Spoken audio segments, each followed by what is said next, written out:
I came down the mountain with a marriage contract, only to find that my fiancée was an arrogant woman. She looked down on my shabby clothes, publicly humiliated me as a beggar, and declared she would break off the engagement. She thought I was a helpless good-for-nothing. Little did she know, I alone could rival an army of thousands, and carried a deep-seated blood feud. My father was framed and imprisoned, and my mother was murdered. And the woman who killed my parents turned out to be my current stepmother. She even left me an inheritance, but I will reclaim everything that belongs to me and make everyone pay. My name is Lin Fei. Since childhood, I trained under a beautiful master, honing extraordinary skills. At 20, however, she vanished with all my savings, leaving only a betrothal letter for my fiancé and sending me down the mountain to find her. Penniless, I had no choice but to hitchhike to Yunhai City. To dress decently for my fiancé, I had to return to my old trade, scouring the streets for business. Hey beautiful, need someone taken care of? $1,000, and I'll handle all your troubles. I stopped a stunning woman in a blue shirt and black skirt. She was the 900th person I'd asked today, but she looked at me with disdain, treating me like a beggar or a fraud. The woman impatiently tossed 1,000 yuan at me, telling me to stop bothering her. Yet I refused to take it, insisting this was just a transaction. In the end, she threw down a business card and hurried away. With the money, I first bought a set of clothes, but the 1,000 yuan was soon reduced to just 50. I arrived at the address on the card, a bathhouse. But at the entrance, a blonde-haired man mocked me as a country bumpkin beggar and nearly got into a fight with me. Just as tensions escalated, a man arrived with his female secretary, and the blonde-haired man immediately bowed respectfully, addressing him as general manager. Taking advantage of his unpreparedness, I lightly touched the general manager's forehead with a finger and instantly took control of him. As if transformed into a different person, the general manager harshly slapped the punk and scolded, "This is my distinguished guest. Arrange it immediately." I was treated as an honored guest. After taking a bath, I left quickly. 2 hours later, I received news that the general manager had poisoned himself. This was my usual style in my career as an assassin. Once paid, I ensured the job was done cleanly and efficiently. After completing the task, I tightly clutched the marriage contract in my hand and headed to the Shen family. Arriving at the Shen mansion, I confirmed my identity with the guards and entered effortlessly. Waiting in the living room, a middle-aged man named Shen Chang came out. He was Shen Xinyu's father. As soon as he saw me, he warmly welcomed me and said he had already set the date our wedding would take place in 3 days. I felt something was off. This was too sudden. Just as I was about to ask, a man and a woman walked in from outside. That woman was the employer who had traded with me on the street earlier that day. The moment she saw me, she exclaimed in surprise, "You stinky beggar, how did you chase me all the way to my home?" Shen Chang hurriedly explained, "Xinyu, he is your fiancé Lin Fei." Shen Xinyu's eyes widened in shock. The man beside her, Zhao Qi, sneered at me disdainfully. He took out his phone, ready to boast about the betrothal gifts prepared for the Shen family. Then came a phone call, and my expression changed drastically. Feng Jun is dead. Hearing the name, my face remained impassive. However, Shen Xinyu looked utterly disbelieving. The business card she had given me belonged to none other than Feng Jun. Zhao Qi hurried away. Shen Chang, however, pressed anxiously about the marriage, saying the Shen family could no longer delay. Shen Xinyu firmly refused, declaring I was just a street beggar who had swindled her out of 1,000 yuan and that she would never marry me. She was going to marry Zhao Qi. Shen Chang was furious and asked if I remembered my identity. I nodded. As the son of Lin Haifeng of the Lin Group, my life had long been predetermined.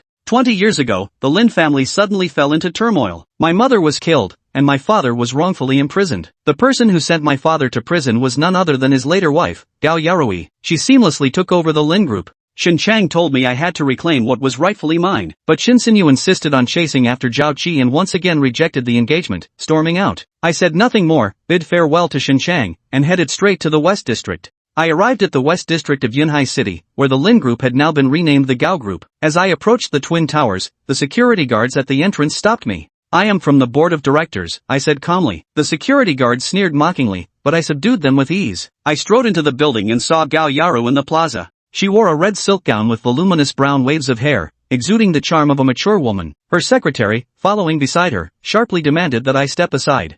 I didn't yield and forced Gao Yaru to stop. The secretary called for security, who charged at me aggressively with electric batons. I grabbed one of the batons, crushed it with a snap, and the electricity rebounded, knocking the guard unconscious. "I want to take back everything that belongs to me," I said coldly, staring at Gao Yaru. She smiled contemptuously. "I never thought you were still alive, young Master Lin. As your stepmother, I left you a share of the business." She had her secretary hand me a document. The secretary deliberately dropped the file on the ground and stepped on it, mockingly telling me to pick it up. Just then, a luxury car pulled up. A well-dressed elderly man stepped out of the car. Gao Yaru immediately approached him with flattery. Zhao Qi and Shen Xinyu also emerged from another sports car, bowing respectfully to the old man, a clear sign of his extraordinary status. Shen Xinyu saw me and angrily confronted me again. "What are you doing here? I've already called off the engagement. Stop bothering me. Zhao Qi also strode over, threatening to call the police so that my father and I could reunite in prison. The old man stopped them. He told Zhao Qi that he disagreed with what had been mentioned earlier and would return the deposit in full. Then, the old man looked at the female secretary, instructing her to immediately pick up the documents from the ground, wipe them clean, and hand them to me with both hands, along with a sincere apology. Gao Yaro and the female secretary were stunned, but the elder's authoritative gaze left them no room for defiance. Reluctantly, the secretary crouched down, picking up the documents one by one and wiping off the footprints. The onlookers were shocked. Chapter 4, The Betrothal is Broken. The vast square fell into a deathly silence. Everyone was stunned into a daze. Who could have imagined the renowned Lord Luo would side with Lin Fei, that good-for-nothing scoundrel? No. There must be another reason. Master Luo has always acted this way. How could a good-for-nothing like Lin Fei possibly know him? Zhao Qi snapped back to his senses and hurriedly asked, Master Luo, please reconsider. This partnership could strengthen our relationship, benefiting everyone involved. There's no need to abandon this partnership over some good-for-nothing. Gao Yaro also snapped back to reality and nodded in agreement. Master Luo gave a cold snort.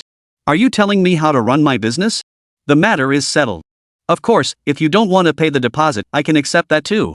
Hearing this, Zhao Qi and Gao Yaro, who had been about to speak, fell silent.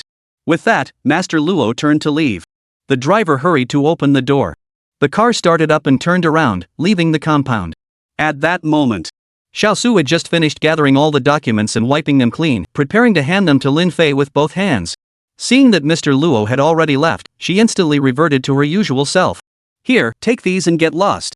Xiaosu understood perfectly well that if this guy knew Luo Yi would have taken him along. Anyway, she believed old Luo was just looking for an excuse. Lin Fei didn't bother arguing with her and took the documents.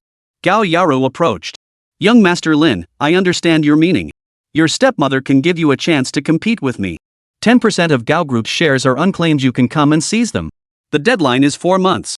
Using this company you hold as a shortcut, but it's on the brink of collapse. At this point, a sly smile flashed across her face. She continued, your stepmother cares deeply for you. I can even lend you 10 million yuan, but only if you kneel immediately and lick my shoes clean. The money will be transferred to your account immediately. Her haughty demeanor clearly intended to humiliate Lin Fei further. After she finished speaking, a security guard knelt directly on the ground and crawled toward Gao Yaru's back. Without a word, he arched his back. Gao Yaru, with great poise, sat directly on the security guard's back. Feeling the weight of Gao Yaru's ample hips pressing down, the security guard's face broke into a blissful smile.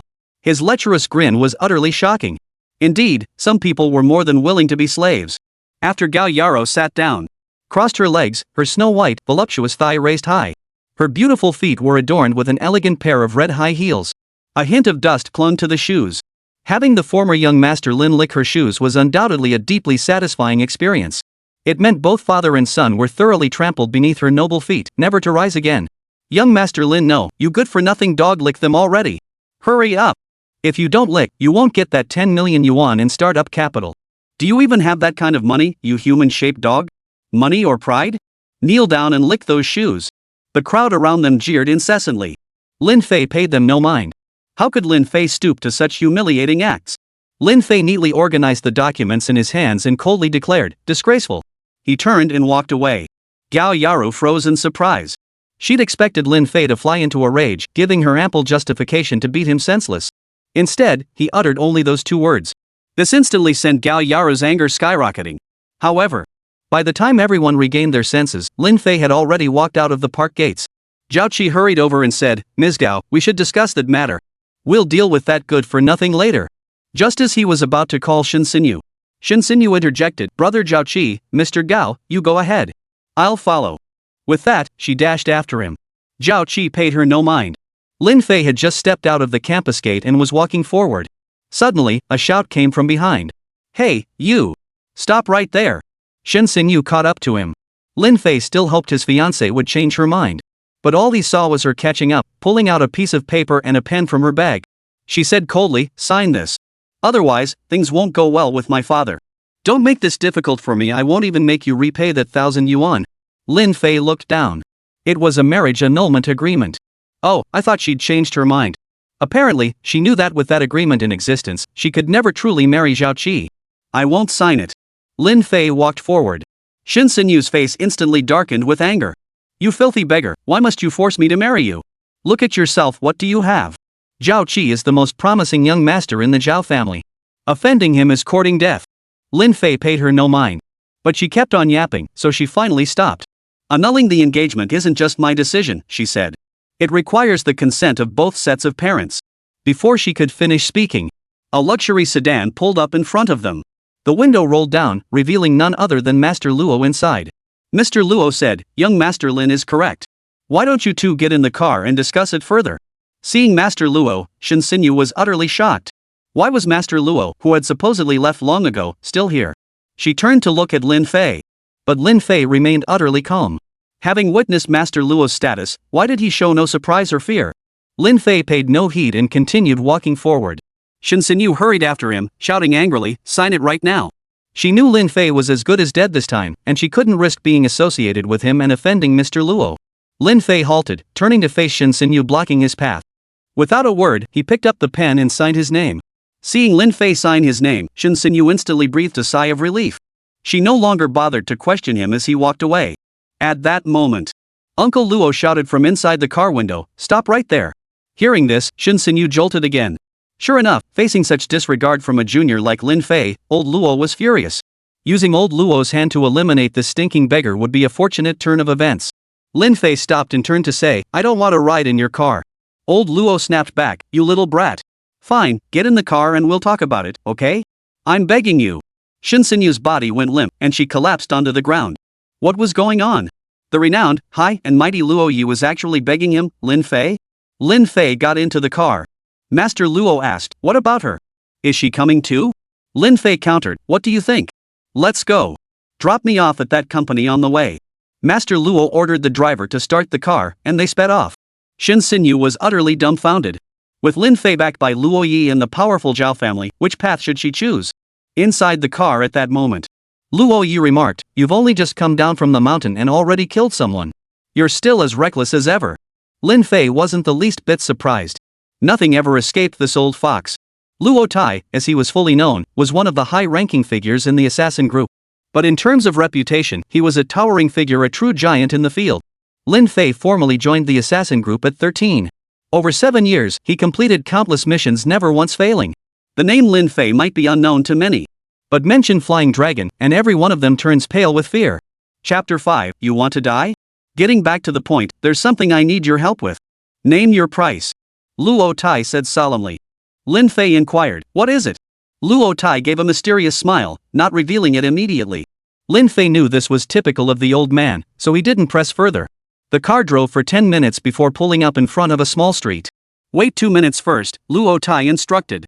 Though Lin Fei had never been to such a place, he'd seen what it contained. Massage parlors, hair salons, fast food joints, it all looked like a typical urban village. But beneath these shops lay a massive underground casino.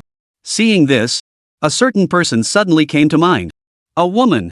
2 minutes passed quickly. A woman clad in a black bodysuit, her hair pulled into a bun, and possessing a stunning figure, wiped the blood from her face with a silk scarf. She slowly walked over this way. After wiping the blood from her face, she undid her bun. A cascade of silky, flowing golden hair spilled down her shoulders. Every movement radiated an extraordinary aura of grace and poise. The woman approached, opened the door, got into the car, and sat down. She excitedly threw her arms around Lin Fei. "Little brother, I've missed you so much." She held Lin Fei tightly, her eyes welling up with tears. Finally seeing him again, it felt so good. Feeling her flawless, perfect figure, any ordinary man would be over the moon. But Lin Fei felt nothing. Lin Fei reluctantly pulled away. Her name was Anna. She resembled a Western woman with large eyes and a high-nose bridge. Yet her figure was distinctly Asian, creating a strangely captivating beauty. Her features were more refined than typical mixed-race women, and her figure was absolutely perfect.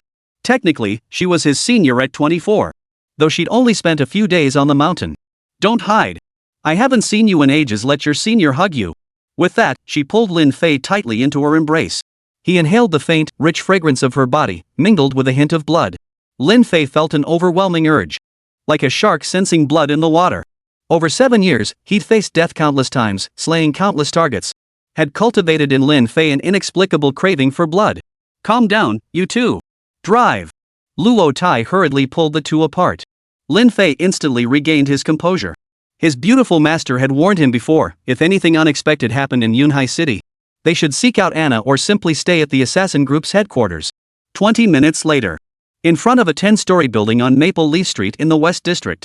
This area had once been quite desirable, but since Gao Yuro had abandoned it, leaving its fate to chance.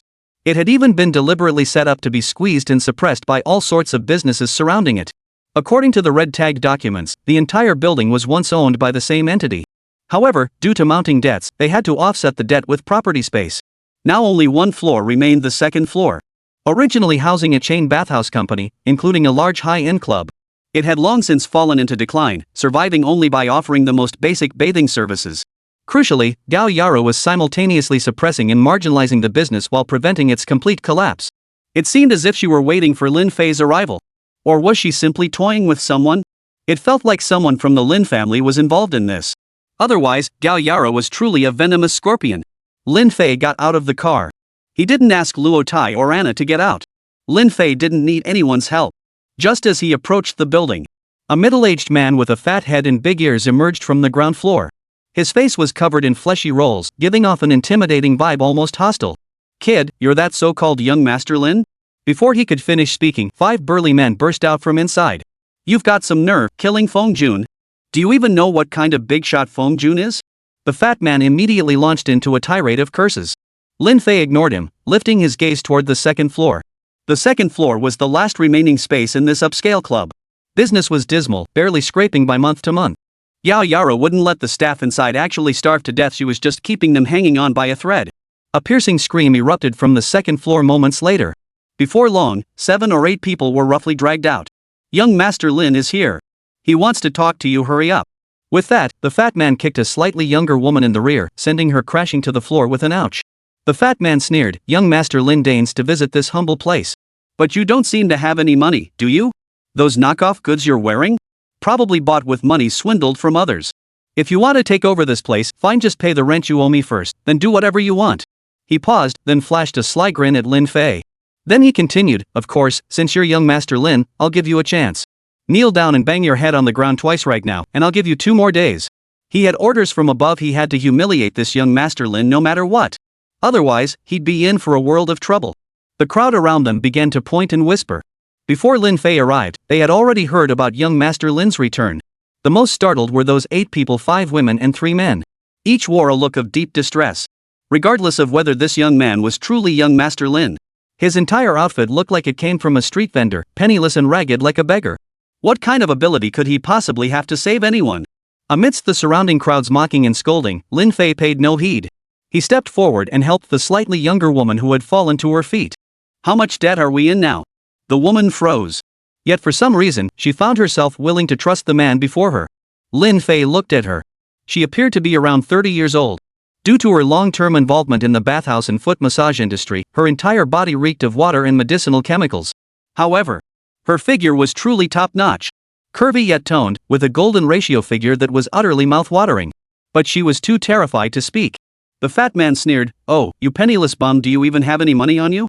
You won't believe it. You owe me 1.5 million in rent, principal, and interest, plus utilities." With that, he strode up to Lin Fei. He reached out and grabbed Lin Fei by the collar. Only when he got close did Lin Fei realize the man reeked of greasy sweat, utterly unbearable in the summer heat. Lin Fei coldly retorted, "You want to die?"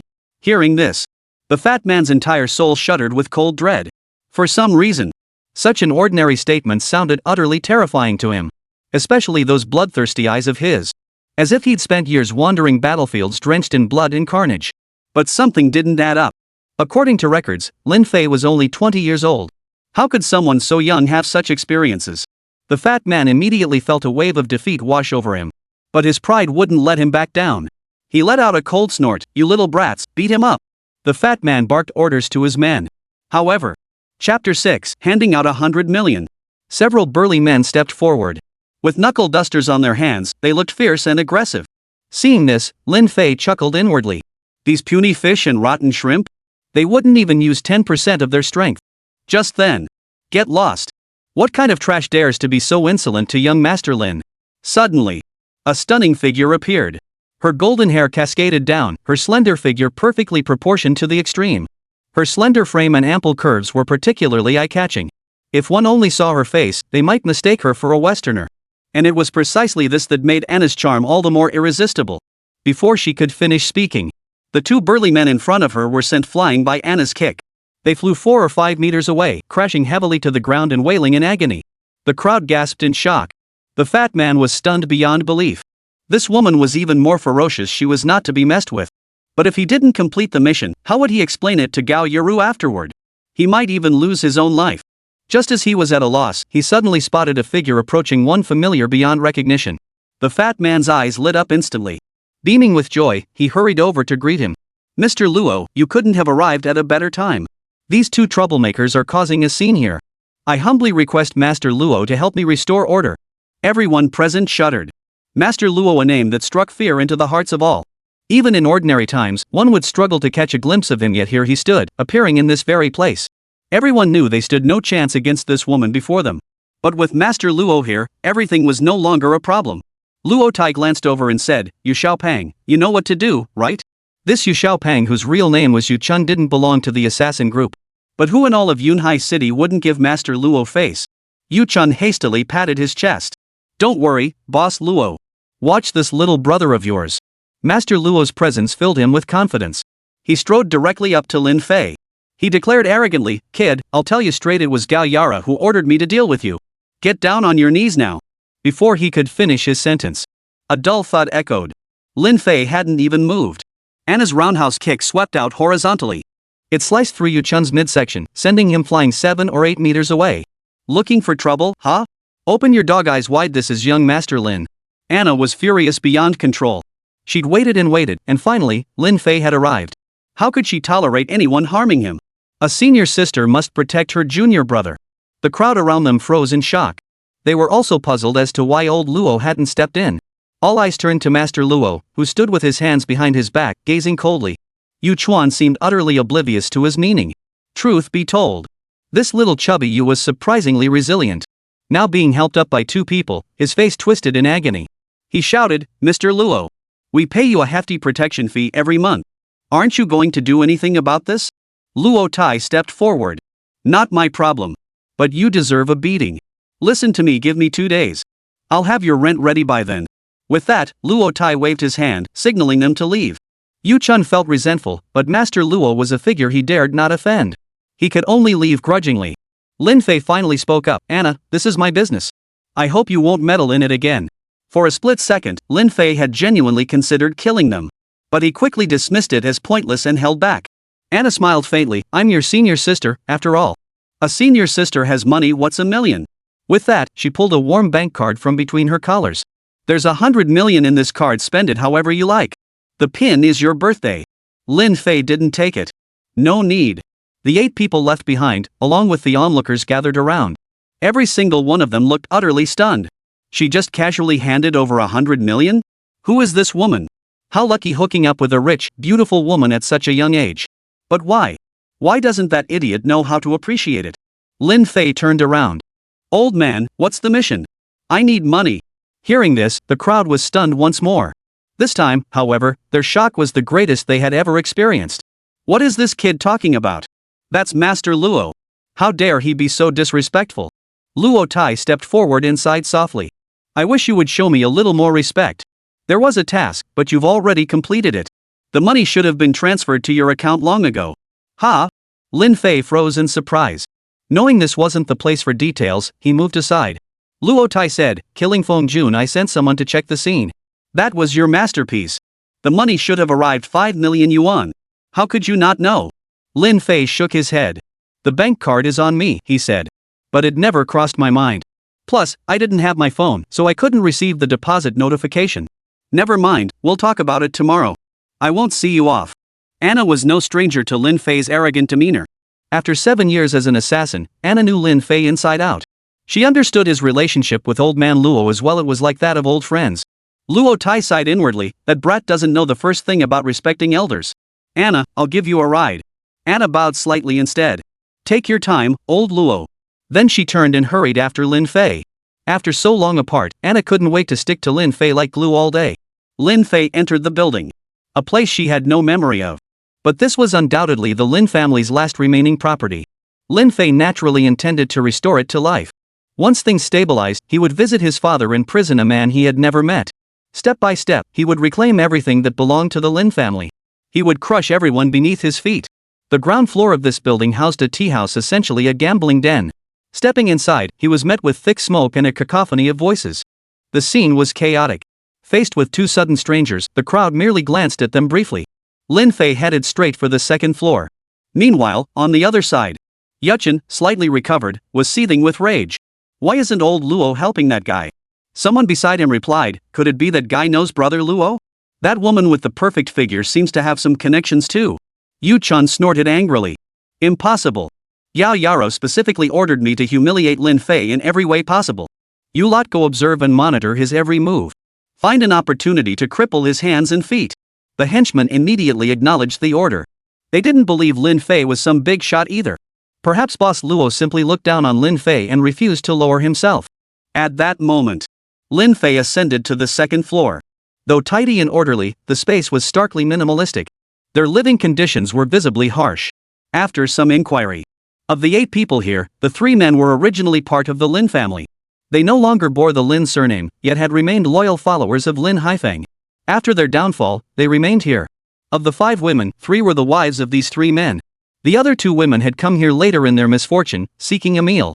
Both women were quite young. Unmarried, around 30 years old. Chapter 7, My Turf Diamonds Wanted. I don't care if you're young Master Lin or whoever, just get out of here. We've long since given up. What can you possibly do in your current state? Someone took the lead. The others chimed in. Everyone looked down on Lin Fei. They were actually hoping the woman beside him would step in and help. Besides, you're not really young Master Lin. You're just here to humiliate us on Gao Yaru's orders, so don't bother. The man who spoke first was named Zheng Ping. He was the manager of this small bathhouse. After speaking, he walked over to a nearby table and picked up a small black medicine bottle. He poured a small amount into each of the 8 cups of wine. Lin Fei, with his keen sense of smell, immediately detected the potent poison. But Lin Fei didn't hesitate. Zhang Ping said, we agreed earlier, if you're willing to drink with me, come over. If you don't want to drink, just turn around and leave. Instantly, 6 people stood up from the table, leaving just these 2 young women. I won't drink. I won't drink either, I don't want to die. Zhang Ping suddenly roared in anger. He angrily ordered them to drink, saying it would end everything. He claimed to let them go, yet still intended to force them to drink the poison wine. Lin Fei shielded the 2 women behind him and said, you drink. We'll be here to collect your bodies later. Zhang Ping's gaze turned icy as he fixed it on Lin Fei. Why are you still here? Get out of here immediately. You're not welcome here. If we offend you, Chun, we'll never have a good life again, we'll have no choice but to die. The scenes that had just unfolded were utterly astonishing. No matter how hard they tried, they couldn't make sense of it. To them, this guy was clearly sent by Gao Yaru to humiliate them. The woman who had been supported by Lin Fei stepped forward. Her name is Jiang Ro, and her gaze is unwavering. How could you say that? He's young Master Lin. Zheng Ping sneered coldly, what Master Lin? He died at birth, don't you think I know that? He was sent by Gao Yaru to humiliate us. Seeing this remark about to set Anna off, Lin Fei stopped her. Just as he was about to speak. At that moment, 2 drunken young men stumbled down the stairs. The bar upstairs belonged to Yu Chun, and above that was an apartment-style hotel. This tiny bathhouse was sandwiched between them, subjected to all manner of humiliation. Jiang Ro, Jia, your 2 brothers are back to patronize your business. But today, Big Brother's in a good mood. Let's try something different. You lie down, and we'll give you 2 technicians of foot massage. How about it? The 2 men staggered over, reeling from their drunkenness. Jiang Ro and Jia immediately recoiled in fright. The 2 men walked straight over, only to find a young guy blocking their path. They instantly roared in anger, where'd this idiot come from? Get lost. With that, he swung the bottle he was holding straight at Lin Fei's head. Lin Fei extended his hand lightly, seizing the bottle in his hand with lightning speed. Anna remembered what Lin Fei had said earlier and knew his capabilities, so she didn't intervene. Instead, she played with her phone nearby. Seeing the bottle he'd hurled get caught, fueled by alcohol, she flew into a rage. You idiot, let go of it. Do you know who I am? I'm Big Brother Yuchun's right-hand man, and Big Brother Yuchun has old Luo watching his back. Except for the second floor, the entire building falls under Yuchun's management. However, Yuchun didn't hold the property deed for this building. The deed is in Gao Yaru's hands. Yuchun is merely occupying this place. Precisely because of this, Yuchun's crew holds immense status within this building. They frequently come here to harass Jiang Ro and Jia, 2 unmarried women. But they were merely treating them as drunken entertainment. Whoever you are? On my turf, dragons must coil and tigers must lie low. Before he could finish speaking, Lin Fei deftly snatched the liquor bottle and smashed it hard against the man's head. Crack! The bottle shattered into countless shards, its contents splashing everywhere.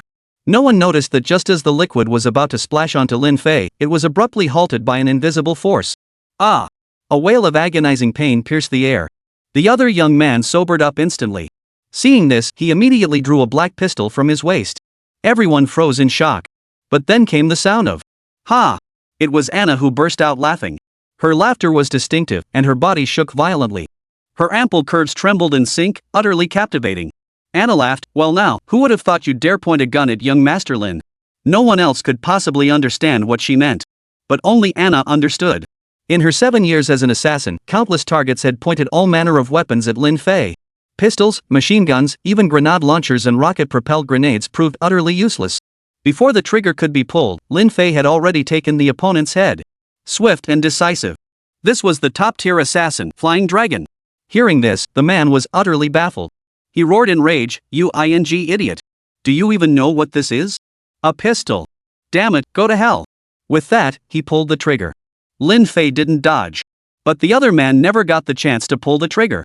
Because at that moment, the pistol in the man's hand was suddenly snatched away by Lin Fei. Everyone was utterly stunned. How did that gun end up in his hands? The next second, Lin Fei's hands moved a few times, and a clatter erupted from the ground. The disassembled parts of the pistol and bullets scattered across the floor. "Yu Chun's men, go back and tell him this is my territory, Lin Fei's territory. I'll pay the rent I owe him. Come back again, and this will be your final resting place." Hearing this, the man snapped out of his shock. His legs went weak. Forget the others, he himself had no idea how the pistol had been snatched from his grasp. This must be a master. He was no match for this man. And there was another man, blood streaming down his face and head, who could only flee swiftly. Lin Fei declared, "If you want to die, go ahead, I won't stop you. But not here." Only then did Zhang Ping and the others fully snap back to reality. Yet they still refused to believe in young Master Lin's identity. Staying here was also unbearable. So they led their men away. Only Jiang Rou and Jia Jia, the two women, were left behind, utterly bewildered. Upon inquiry, they learned the two women had no home and had been living off the property. Lin Fei said, "Anna, could you take them to a nearby hotel?" Anna clapped her hands twice. A shadow flickered in the room. Two women dressed in black appeared before them. Anna instructed them to arrange hotel accommodations for the two women. Jiang Rou and Jia Jia were visibly frightened. But only after seeing Lin Fei nod did they finally relax. They trusted Lin Fei. Anna frowned and asked, "You're not planning to stay here, are you?" Lin Fei nodded. Anna sighed softly. "Fine, I'll make the sacrifice and stay here with you. Seriously, isn't there even a place to shower?" Lin Fei pointed to the end of the corridor. "It's over there." Chapter 8, Think It Over. Night fell. Neon lights of every hue illuminated the streets and alleys. Anna emerged from the simple bathroom. She had changed into a crisp light blue skirt and a tight-fitting white t-shirt. Her stunning figure was practically bursting out. Unconsciously, Lin Fei's gaze locked onto Anna. Anna, who was always meticulous in her actions, possessed such an alluring figure. Had he simply never noticed before? He distinctly remembered thinking she was a foreigner when he first met her. At that time, she was only 14, a cold beauty like a bud yet to bloom. 10 years passed. A girl changes a lot as she grows up, now possessing a perfect figure and exquisite features. Lin Fei shook his head slightly. Well, he did have a fiancée after all. Though he'd signed the papers, it was merely to escape his current predicament. Lin Fei still hoped Shen Xinyu would change her mind. Of course, he wouldn't force the issue. Anna noticed Lin Fei staring at her figure. She'd always hated men who ogled her figure. But with Lin Fei, it felt different, casual glances that could even lead to deeper philosophical discussions. Too bad. Lin Fei simply had no such intentions. She knew all too well that in Lin Fei's eyes, she was nothing more than one of his bros. This troubled Anna deeply. "There's one thing I just can't figure out." Lin Fei snapped back to reality. Anna continued, "That big house I bought isn't far from here. It's fully furnished with appliances. You should stay with me. After all, I am your senior sister." Lin Fei quickly replied, "You've only been up on the mountain for a few days. Besides, tonight's going to be lively. I'm hungry. Let's go downstairs and grab something to eat." With that, he stood up and headed downstairs. Anna hurried after him. Next to the building was a fairly large restaurant that served only Chinese cuisine. Through the glass window, he could see quite a few diners inside, 20 or 30 people. Lin Fei pushed open the door and walked in. Immediately, a dozen or so people turned to look at him. Lin Fei paid them no mind and casually found a spot to sit down. No one came to greet him. After a long while, a young male waiter approached, his demeanor arrogant and his gaze dismissive. He tossed a flyer onto the table. Just as Anna was about to lose her temper, Lin Fei pressed her hand down. After ordering a few dishes, the waiter turned and walked away. Anna asked, "So, what are you planning to do next?" Lin Fei didn't answer. Anna pressed on, "You don't want to tell me? Master specifically told me I'm responsible for everything concerning you. And she's perfectly willing to do it." Lin Fei shook his head. "We'll talk about it later." And so they chatted, exchanging fragments of conversation. It wasn't that they lacked common ground. It was simply that Lin Fei had long grown accustomed to solitude. Though he had the beautiful master to keep him company on the mountain, she was often absent. Most of his time was spent alone. Accepting missions outside, he traveled to cities both large and small, and he didn't always go with Anna. Even when he came to Yunhai City, he'd usually return immediately after completing his mission, rarely finding time to meet with her. 20 minutes later, the meal was served. Before he could even pick up his chopsticks, Lin Fei sensed something was off about the food. He called out to the male waiter. "What? Think I can't tell you've been spiking the food?" The waiter replied arrogantly, added, "What? Serving a cheapskate like you is already a favor. I doubt you can even afford this. Our prices aren't cheap, this whole table costs 200 or 300. Got money? You're just a hick covered in knockoff junk." The waiter deliberately raised his voice, causing 2 or 3 dozen people nearby to turn and stare. Yet no one approached. Even the restaurant owner and other staff watched coldly from a distance. Lin Fei rose calmly. The waiter, expecting Lin Fei to lash out, instinctively took half a step back. "What? You want to fight?" Lin Fei gave a faint smile. But that smile sent a chill down the waiter's spine. His subconscious urged him to retreat, yet his legs refused to budge an inch. Lin Fei placed his hand on the waiter's shoulder and patted him on the neck. No one saw it except Anna. Anna saw it all with crystal clarity. Between Lin Fei's 2 fingers was a silver needle thinner than a strand of hair. Of course, he wasn't treating the man. Coated with a potent drug, the needle would transform the man into a puppet obeying only Lin Fei's commands the moment it entered his body. Then Lin Fei sat down. Anna whispered, "I suppose that's how you got Feng Jun earlier too, right? That's a pretty ruthless move. Master won't even teach me, that's so unfair." The last sentence was delivered with a hint of pouting. Lin Fei smiled faintly. He said, "Sit down and eat everything." The male waiter sat down without hesitation, grabbing food directly from the table with his hands and eating without a word. He ate quickly, paying no heed to the scalding heat of the freshly cooked dishes. His eating was entirely mechanical. The surrounding crowd was utterly shocked. Just then, someone suddenly shouted, "Close the door." Several people immediately rushed in from outside and slammed the door shut without a word. Simultaneously, the roller shutter outside the window was pulled down. Diners inside the restaurant dropped their chopsticks and bowls, stood up, and began crowding toward this area.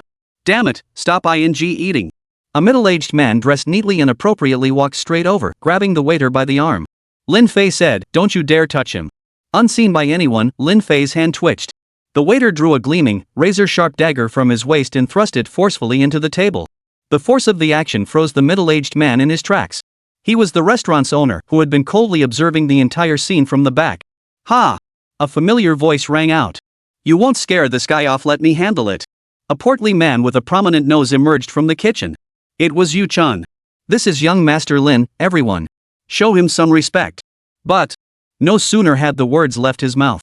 Yu Chun drew a large caliber flintlock pistol from his waist. He barked, "Lin Fei, I know you've trained in martial arts, but this gun has killed dozens of martial artists. You've pissed me off beyond measure. But I can spare your life, get down on your knees right now." Lin Fei remained seated, utterly unperturbed. Then he slowly pulled out a bank card from his pocket. "I've reviewed the statement. The total debt is only 500,000. Give me your card number." Upon hearing this, Yu Chun's body suddenly trembled. He roared, 150,000? What the hell is 50,000? Go to hell. Completely enraged, Yu Chun no longer heeded Gao Yaro's words. He was about to pull the trigger. Anna's voice was cold. "I advise you not to shoot. You've seen it yourself, his relationship with Boss Luo is no ordinary one. Think carefully about how Boss Luo will deal with you if you pull the trigger." She wasn't exaggerating. She had already grasped the true reason Lin Fei came here to dine. Who would have thought he was still so formidable? He had thought everything through so thoroughly. Numerous restaurants not affiliated with the Yuchuan Group dotted the vicinity. Lin Fei's choice of this location was certainly not driven by proximity. This was Lin Fei's true objective. Chapter 9, The Local Big Shot. Uncle Luo? Cut the crap. What kind of status does old Luo have that a stray dog like you could ever latch onto? A man beside him suddenly snapped harshly. The man tried to speak again, but Yu Chun stopped him. His finger slid away from the trigger. He carefully recalled the events of the afternoon.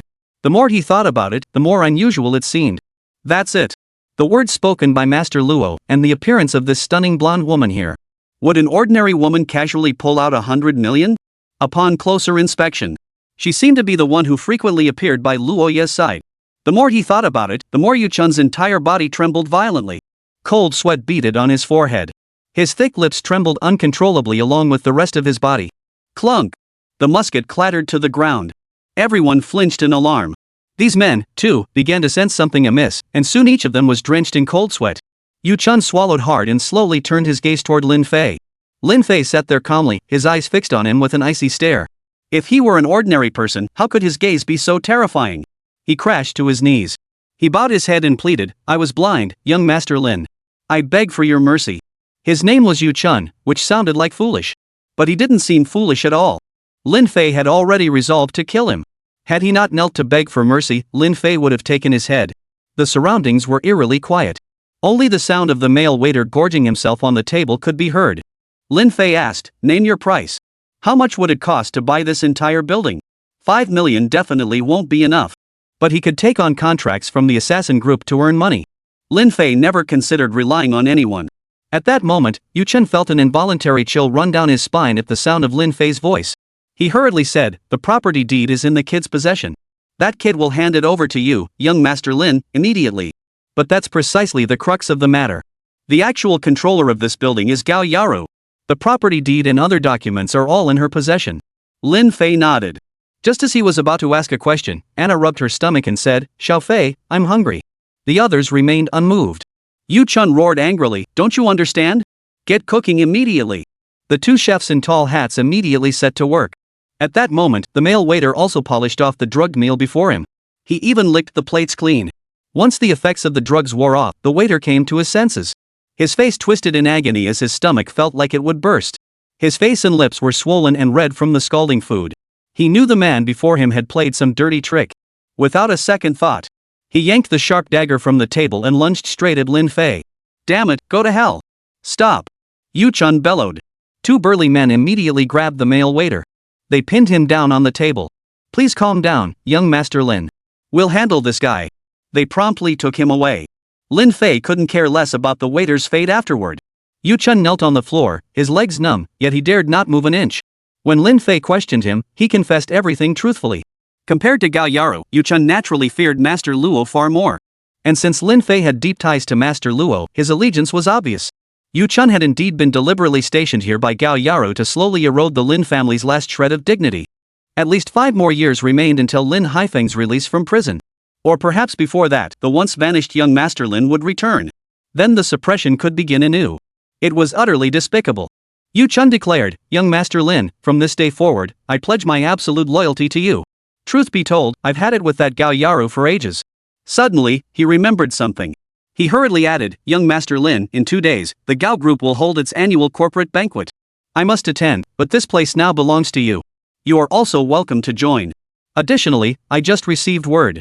The Zhao family and the Shen family will be attending. Young Master Lin, you understand what I mean, right?" Yu Chun was no fool. He hadn't risen to this position and gained such notoriety in these parts by being an ordinary man. He was referring to the matter between his fiancée, Shen Xinyu, and Zhao Qi. Lin Fei remained silent. Just then, the meal was served. After finishing his meal, Lin Fei departed. Returning to the second floor, he opened a random guest room and lay down. Anna knocked and entered. Dark as pitch. Only the sound of rustling could be heard. Anna quietly made her way to Lin Fei's side, kneeling on the bed and leaning over to look at him. Lin Fei knew she had entered. "Anna, what are you doing?" Anna deliberately altered her voice. "What do you think? A night raid, of course." Her breath kept drifting toward him as she spoke. At that restaurant, she downed a bottle of red wine. The alcohol hadn't yet worn off, and the breath she exhaled carried the scent of wine. Breath carrying the scent of alcohol is usually quite unpleasant. But the alcohol fumes wafting from Anna's breath carried a seductive allure. Lin Fei lay flat, acutely aware of her body pressing against his.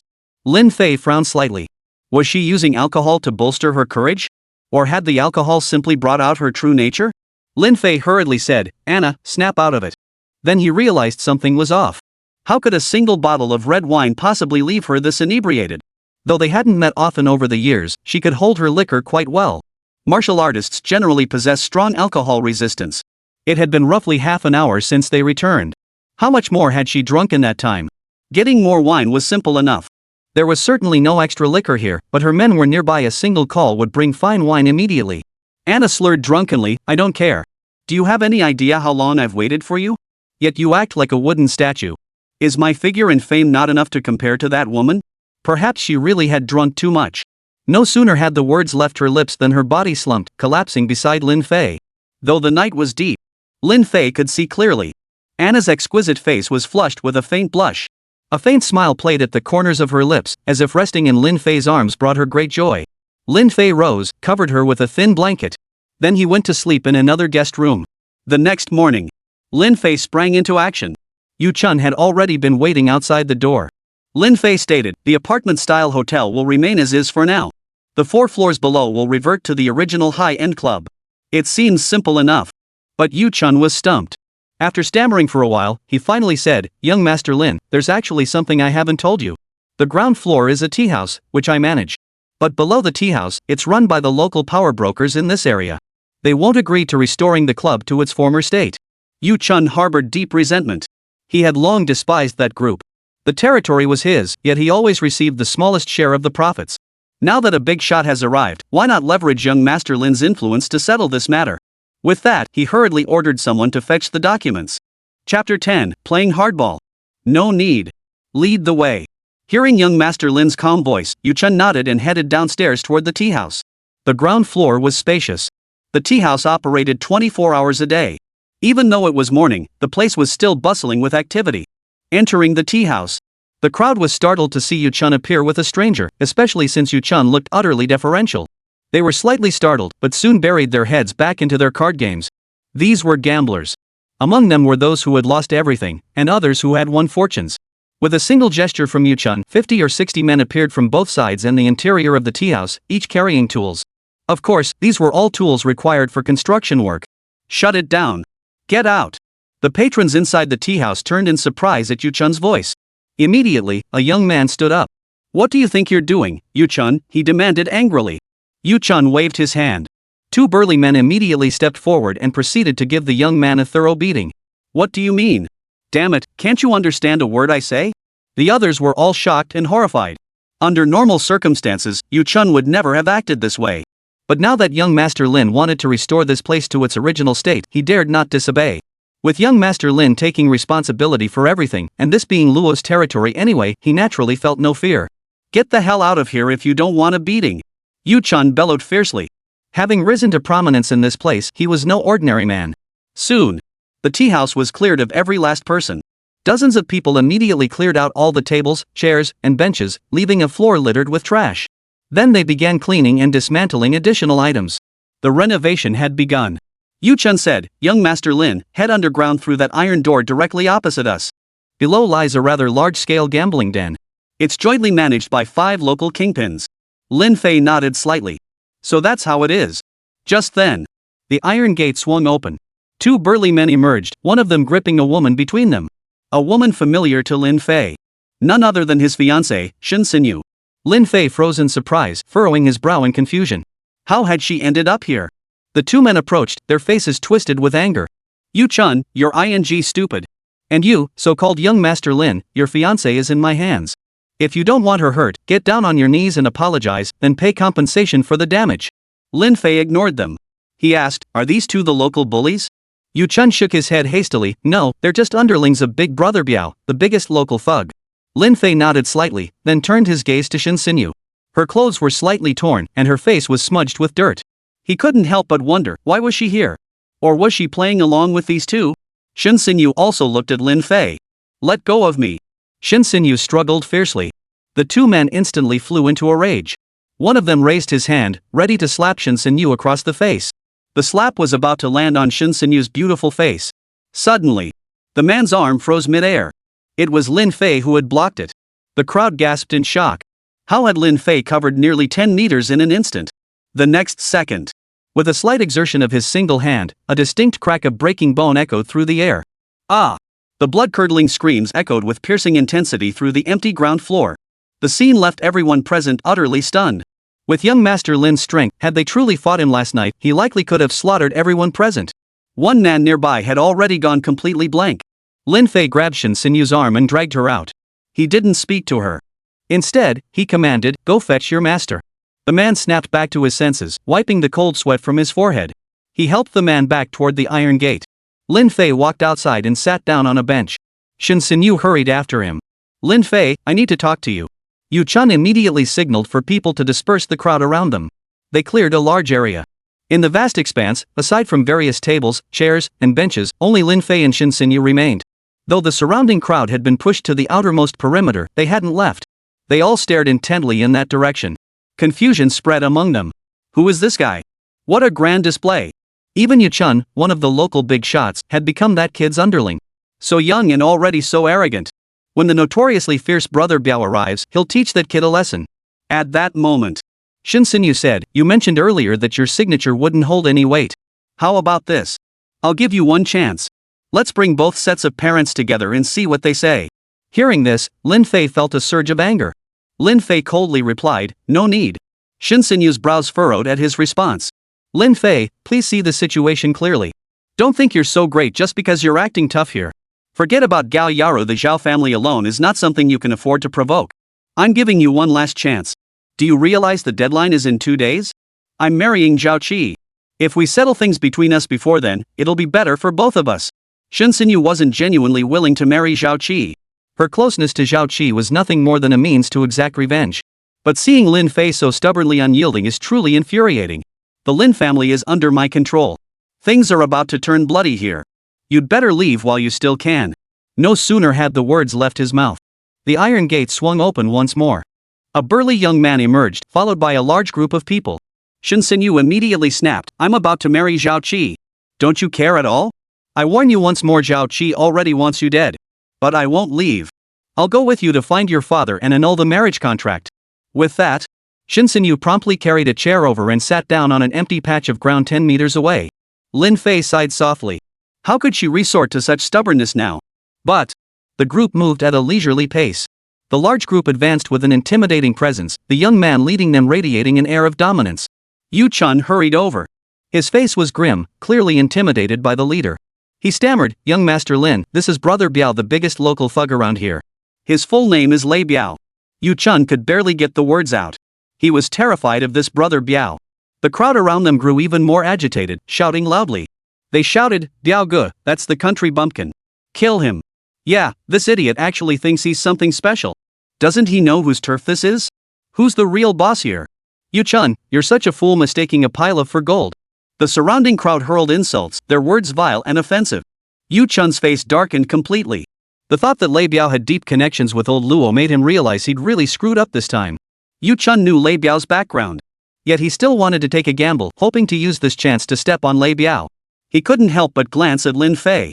Chapter 11, The Pragmatic Woman. Lei Biao. The biggest local kingpin on Maple Leaf Street in Xiqing District. Standing 8 feet tall, he was as sturdy as an ox. Regardless of season, he almost always wore only a black tank top and shorts.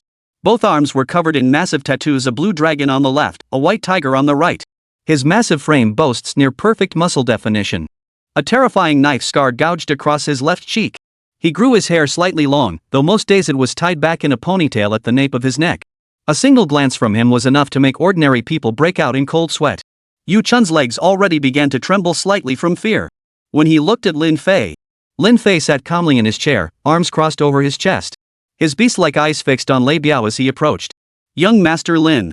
Before Yu Chun could finish his sentence, Lei Biao roared angrily, "Yu Chun, why are you so scared? But you sure are quick on your feet." Without waiting for Yu Chun's reply, he turned his gaze to Lin Fei. Everyone around them was stunned. What did Lei Biao mean by those 2 sentences? Yu Chun was equally baffled. Just then, Shen Xinyu hurried over. She hurriedly exclaimed, "Lei Biao, it's him. Could you do me a favor? Help me get him arrested and sent to Yunhai City's first prison. I need his father, Lin Haifeng, to sign the marriage annulment agreement. This concerns Zhao Qi. You should understand how crucial it is." Shen Xinyu was dead set on her goal. On her own, she was too weak to persuade Lin Fei. Lin Fei watched her coldly. As she'd suspected, she'd been brought here just to play along with the charade. Hearing this, Lei Biao coldly retorted, "What? You actually believe Zhao Qi's feelings for you are genuine?" He didn't wait for Shen Xinyu's reply. That was just his nature. If something piqued his curiosity, he'd ask about it without fail, but he didn't necessarily need an answer. Precisely because of this habit of asking questions without waiting for answers, many found his style irritating. Yet it was something people could do nothing about. Just as Shen Xinyu was about to reply, when Lei Biao spoke up, "Yu Chun, you should shoo away this crowd. They're annoying to look at." Yu Chun was about to ask why. But Lei Biao couldn't care less. With a wave of his hand, he summoned his men. Nearly 100 henchmen drove the surrounding crowd back over 100 meters. The action was lightning fast, clearing the area in the blink of an eye. Lei Biao immediately dropped to one knee, hands clasped in a fist salute. Your subordinate Lei Biao pays his respects to Fei Long. This act instantly plunged the entire scene into deathly silence. Yu Chun and the others were utterly dumbfounded. Shen Xinyu, however, was even more astonished. She knew full well that Lei Biao, like Yu Chun, was under Gao Yaro's command. Lei Biao frequently came and went from the Zhao family. And now, he was kneeling before Lin Fei. Yesterday it was old Luo, today it was Lei Biao. The successive shocks left Shen Xinyu weak in the knees, and she collapsed onto the ground. Yu Chun slowly regained his composure. He remembered only one name, Fei Long. No wonder he could stand shoulder to shoulder with Master Luo, the legendary top assassin of the Hitman Group, Fei Long. If that was the case, it made perfect sense that Lei Biao would pay his respects. Good heavens! Not only Yu Chun, but even Lei Biao's men were stunned. In that moment, time seemed to freeze around them. The air thickened with an almost suffocating tension. Lin Fei said, "Get up. Where are the other 3 local thugs?" Lei Biao rose to his feet. "Rest assured, young Master Lin. Those 3 are my men." Lei Biao was extremely respectful. He held Lin Fei in the highest regard. At 13, Lin Fei made a name for himself the moment he encountered assassins. Within a year, his fame had spread far and wide. He then ascended to the throne of top-tier assassins. With no failed missions over several years, his fame spread far and wide. Such a track record earned Lei Biao's utmost admiration. It was precisely this that made him willingly become Lin Fei's subordinate. "We'll lie low here and wait for young Master Lin's return." Lin Fei nodded. "The tea house can be closed, but keep the underground casino. The 6-story apartment-style hotel section of this building will remain, while the 4 lower floors will revert to a high-end club." Yu Chun and Lei Biao immediately acknowledged the orders. Yu Chun inquired, "Young Master Lin, there are numerous teams affiliated with Gao Yaro nearby. Why not seize this opportunity to eliminate them all at once?" Lin Fei shook his head, "No need. Everything must be done with reason." The two instantly understood young Master Lin's meaning. Given Lei Biao's influence in this area and his formidable reputation, eliminating Gao Yaro's oppressive teams would be as easy as taking candy from a baby. Young Master Lin still wished to keep his identity concealed. He planned meticulously, determined not to give Gao Yaro any leverage. The two departed immediately. Order was swiftly restored to the surroundings. Lin Fei remained seated in the chair, quietly surveying the 4 floors of the building. Before long, Lei Biao and Yu Chun each summoned a large crew of construction workers. The bustling renovation and refurbishment work commenced immediately. Only then did Shen Xinyu fully snap back to reality. She finally understood. Lin Fei wasn't some lowly beggar, he was Fei Long, the top-tier assassin of the Assassin Syndicate. A highly respected figure. Shen Xinyu rose and walked up to Lin Fei.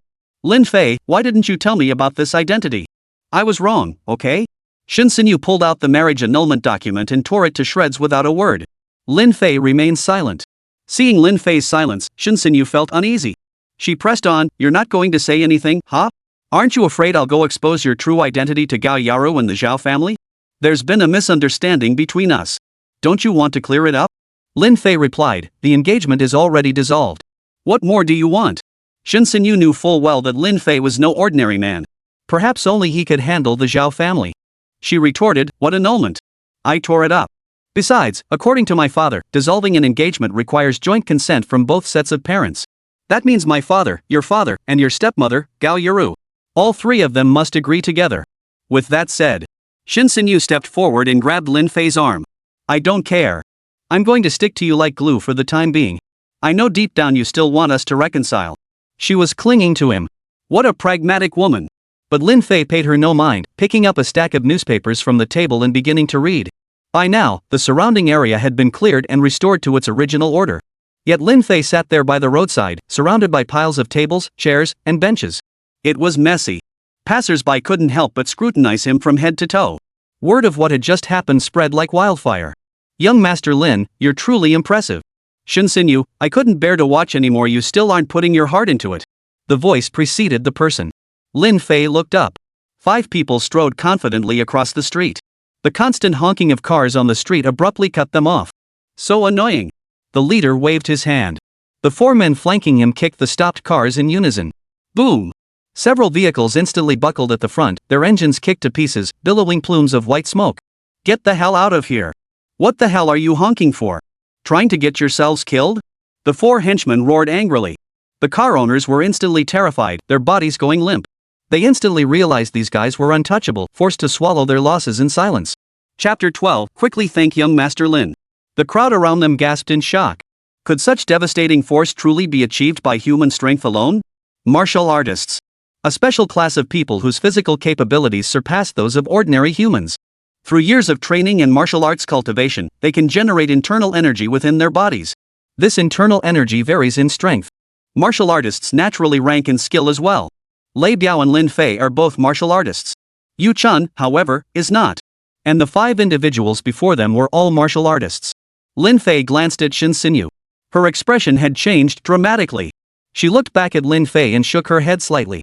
The 5 men had already approached them. Young Master Lin really is something else. He took down these local toughs in no time. The leader stepped closer. The man was burly, with thick calluses on both hands. This indicated he frequently practiced palm techniques in boxing. Shen Xinyu, are you coming with me or staying here? Think carefully before answering. The survival of the Shen family rests entirely on your shoulders. At these words, Shen Xinyu shuddered. They were clearly members of the Zhao family. They must be Zhao Qi's men. Shen Xinyu's appearance here was arranged by Gao Yaru and Zhao Qi. They had assumed Lei Biao could handle the situation. But they had no idea that Lei Biao was actually Lin Fei's subordinate. However, it seemed this person still didn't know about Lei Biao. Shen Xinyu declared firmly, I won't go with you. He's my fiancé. I'm not marrying Zhao Qi. The man frowned. I'm right here in front of you, and you're still putting on this damn act? Young Master Zhao demands your return. The day after tomorrow, you'll finalize your engagement with him. Only then can the Shen family survive. Otherwise, you know the consequences. The day after tomorrow? Lin Fei only knew that the day after tomorrow was when Gao Yaru was hosting the group banquet. He hadn't expected Zhao Qi to seize the opportunity to finalize his engagement with Shen Xinyu. Though he felt little affection for Shen Xinyu. But since they were already betrothed, he felt an inexplicable sense of something being snatched away. Shen Xinyu asked, Lin Fei, are you truly resolute? At that moment, Yu Chun and Lei Biao, alerted by the commotion, rushed out of the building. Lin Fei replied calmly, clean it up. Lei Biao immediately sprang into action. In an instant, Lei Biao's figure flickered. His speed was too fast to follow. Soon after, several thuds echoed. 5 men lay sprawled on the ground, wailing in pain. A large black van pulled up. The crew loaded the victims into the van with practiced efficiency and sped away. The fate of those 5 men was obvious. The onlookers were thoroughly shaken. Lei Biao stepped into the middle of the road. He addressed the crowd, if no one is injured, someone will come to handle your vehicles shortly. Subsequently, compensation will be provided by the insurance company under young Master Lin's jurisdiction. No one here has any say in the matter. But the one speaking was Lei Biao, the biggest local kingpin on Maple Leaf Street in Xiqing District. He controlled several companies, including an insurance firm. Nearly every private and government vehicle in this area had purchased insurance from Lei Biao's company. The compensation should rightfully come from his insurance company. Yet now Lei Biao claimed it was under young Master Lin's control.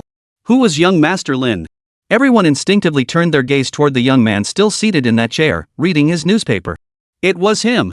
No doubt about it, this was none other than young Master Lin Fei, son of Lin Haifeng of the Lin Group, 20 years ago.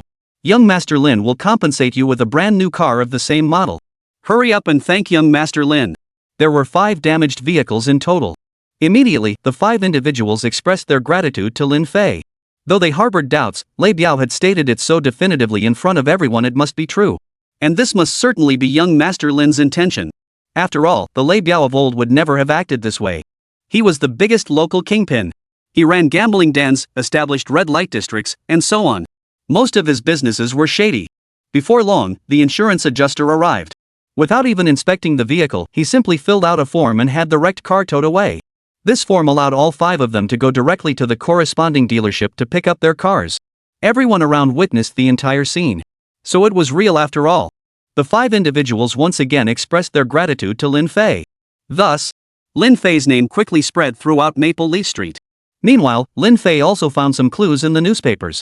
None of the newspapers were recent, the oldest dated back 15 years.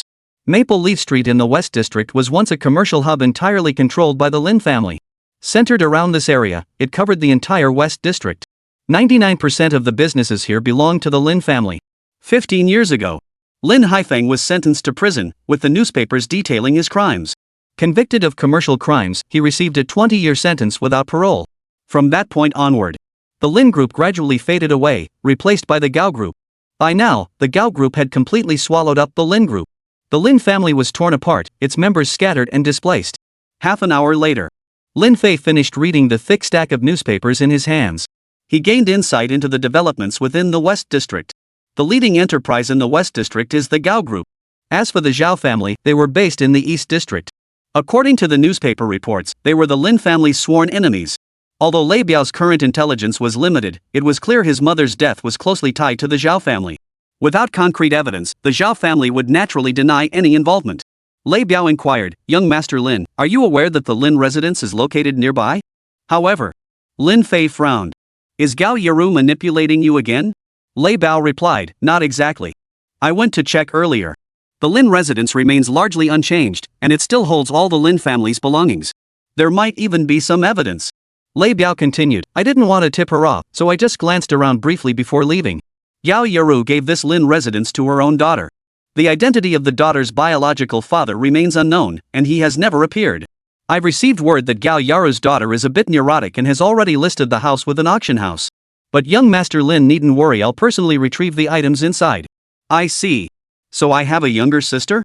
Though unsettling, it was impossible to confirm whether she was a biological sister at this point. "No need," he said. "I'll go myself." "Oh, and keep a close eye on her." Lei Biao acknowledged the order and prepared to take Shen Xinyu away. No matter how much Shen Xinyu struggled, it was all in vain. Lei Biao gave him the address. Lin Fei headed straight for the former Lin residence. Watching young Master Lin walk away, Yu Chun and Lei Biao exchanged glances. Both were puzzled. Young Master Lin seemed utterly unconcerned with his image. The car had been arranged and was waiting right in front of him, yet young Master Lin neither rode in it nor drove. He was even wearing that cheap street stall outfit that cost less than 1,000 yuan. Who would believe he was young Master Lin? But that's precisely where young Master Lin's charm lies. It was also a fundamental principle for an assassin. The less attention you draw, the easier it is to complete an assassination mission. Seems I'm still too green. Compared to young Master Lin, I'm simply unworthy of comparison. Lei Biao thought to himself. Yu Chun, however, marveled at Lin Fei's style of operation. Such prestige at such a young age. Chapter 13, Pay Me Back for My Bubble Tea. Maple Leaf Street in Xiqing District was quite expansive. Dressed in street stall clothes worth less than 1,000 yuan, Lin Fei only drew extra glances from passing women. For Lin Fei, this quiet attention was quite welcome. 7 years as an assassin. Lin Fei had been to many big cities. Yunhai City was immense, with Xiqing District comprising only a quarter of it. The area was teeming with people of all kinds. As he traversed the streets, the surrounding scenery began to grow increasingly opulent. Lin Fei's thoughts wandered. His beautiful master had told him that when he was less than a year old, his family had already faced a crisis. During their flight, his mother was killed while protecting him. He was then taken in by the beautiful master and remained on the mountain. After that, Yao Yaro married Lin Haifeng, then orchestrated his imprisonment step by step. She took over the Lin Group openly and began to devour it bit by bit. Lost in thought, Lin Fei failed to notice his surroundings. Suddenly, he collided with several people. Clatter. A cup of milk tea fell to the ground. "Hey, you deadbeat. Watch where you're walking, will ya? What a bummer, I just stepped out and ran into a jinx like you." Lin Fei snapped back to reality. Before him stood 3 scantily clad high school girls wearing uniforms from some university. But the uniforms seemed to have been altered by them. The skirts were short, revealing their long, slender legs. Though their figures were a bit flat-chested, they looked full of energy. Their hair was unkempt, one sported a dark red mohawk on the left, while the other had shorter black curls on the right. The one in the middle sported long, pink-dyed hair. All 3 girls were adorned with various expensive jewelry on their hands and ears.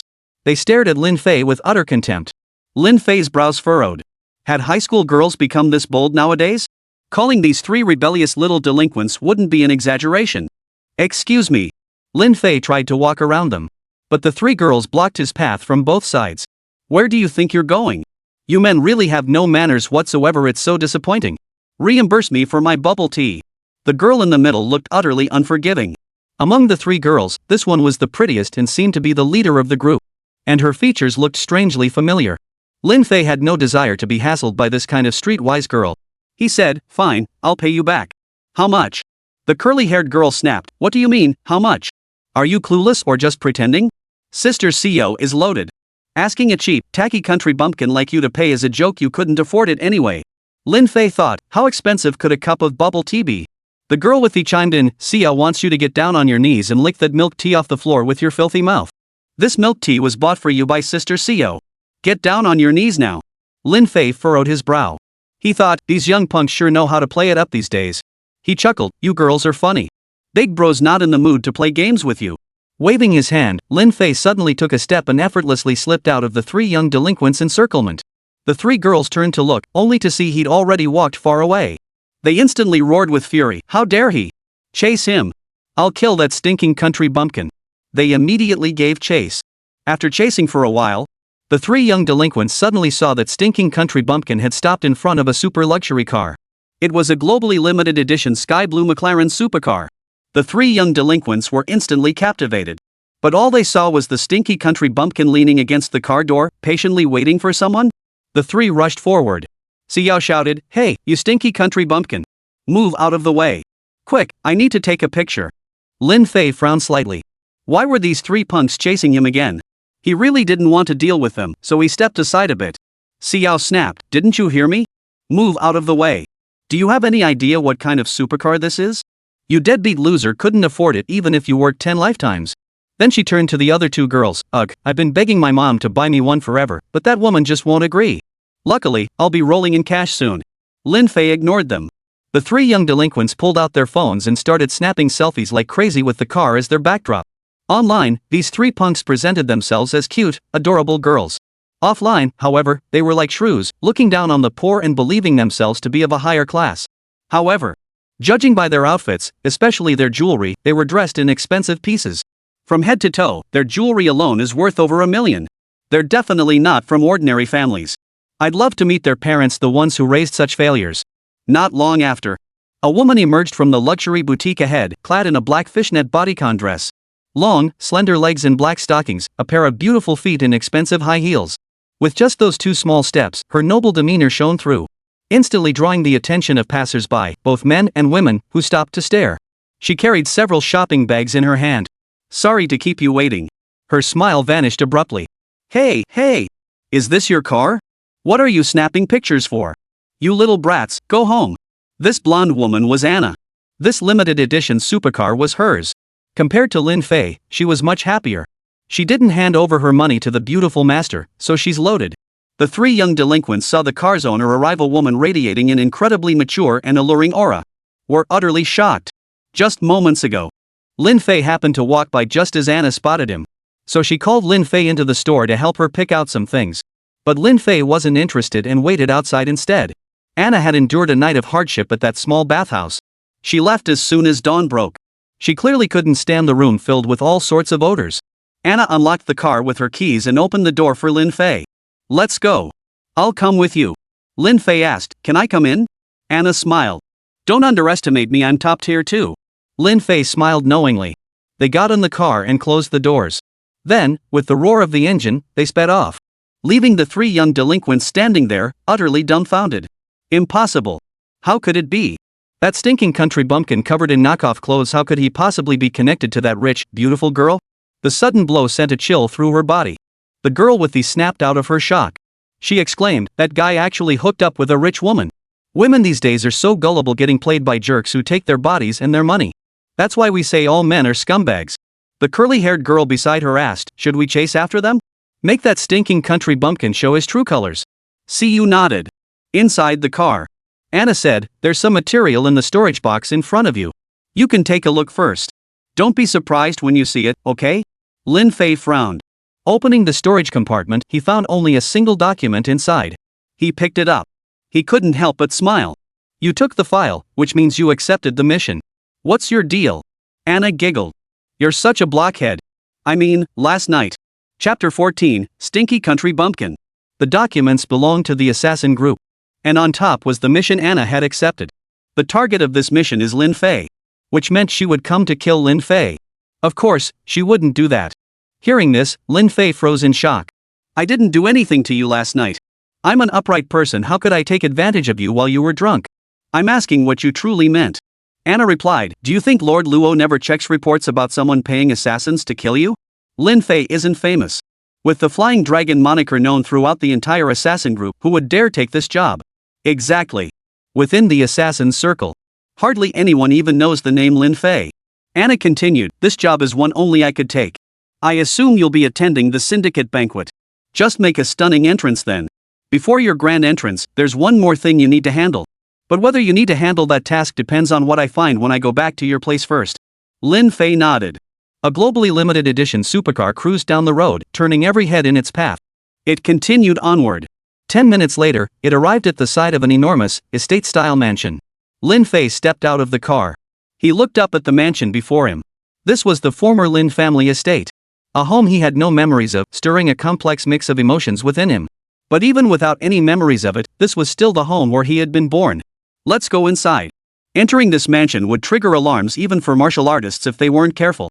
But for a top-tier assassin, moving through it is as easy as taking a leisurely stroll. Sneaking into the estate. The vast courtyard was completely deserted. Lei Biao mentioned this estate is listed on the auction house and will be sold soon. But, even with the backing of an assassin group, no one dared to buy it. Lin Fei walked through the mansion, everything feeling unfamiliar. Yet there was an aura here that calmed his heart. Together with Anna, they searched every room. They actually found some old photographs, diaries, and other relics. Among them was a family portrait of 3. In the photo, a couple held a baby together. The woman was exceptionally beautiful. She was Lin Fei's mother, Tian Mei. The man was tall, well-dressed, clean-shaven, and possessed an extraordinary presence. He was Lin Fei's father, Lin Haifeng. As for the infant, it was naturally Lin Fei. Lin Fei couldn't recognize himself, of course, but the names were written on the back of the photo next to their silhouettes. Looking at the old memento before him, Lin Fei felt a complex mix of emotions. After a moment, Anna said, as expected, "It's gone. I suppose that makes sense. Gao Yaro must have searched this place. Now, all we can do is hope that woman didn't destroy the items." She then found a bag and packed up these old belongings. Then she left the place. Back in the car, Anna opened her phone and said, "Currently, only 3 people are bidding on this estate. The bids stand at 130 million, 150 million, and 180 million. These 3 typically place their next bids after 7 p.m. each evening. Whether to deploy the group's resources is up to you." Lin Fei saw that the phone displayed the first-class auction house in the West District of Yunhai City. The auction featured a wide array of items, covering all sorts of things.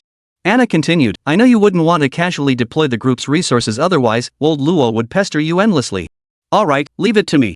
Investigate the backgrounds of these 3 individuals. It's almost noon. Would you mind joining me for a bite?" Lin Fei nodded in agreement. Refusing such a small request would be downright unkind. Anna giggled. As long as she could be with Lin Fei, she'd gladly do anything. Meanwhile, on the top floor of Gao Group, in the chairman's office, Zhao Qi sat on the sofa opposite Gao Yaru. He kept urging the senior engineer beside him. Who would have thought that bastard Lin Fei was actually loaded? But where did he get that 5 million? That idiot didn't end up broke and buy a lottery ticket that hit the jackpot, did he? Zhao Qi couldn't help but speculate. Gao Yaro chuckled, "You know it's impossible. Let this stepmother give him a little shock. Freeze every bank account under his name, then make him crawl on his knees to lick my feet." Gao Yaru declared with extreme resolve. She had an obsession. She had to make Lin Fei come begging her for money. That would effectively keep him in check. Gao Yaru already knew about the incident on Maple Leaf Street. So she also froze the bank cards of everyone involved. Zhao Qi chuckled wickedly, "Money is everywhere in this world. Without it, you can't move an inch. What a brilliant move by Ms. Gao." Then, as the senior engineer tapped the keyboard, Lin Fei's bank accounts were successfully frozen. No transactions of any kind could be processed. However, this freeze was not permanent. It would only last 3 days. But the senior engineer dared not mention this detail. Otherwise, his head would be on the line. The senior engineer left the office drenched in cold sweat, while laughter and cheer filled the space. At that moment, Lin Fei and Anna had already arrived at an upscale restaurant and taken their seats. From the moment they entered to when they sat down, they drew no shortage of curious stares. They frowned, staring at Lin Fei. To these people, the difference between cheap knockoffs and high-end designer goods was crystal clear. But what struck them most was that the kid had hooked up with a rich woman.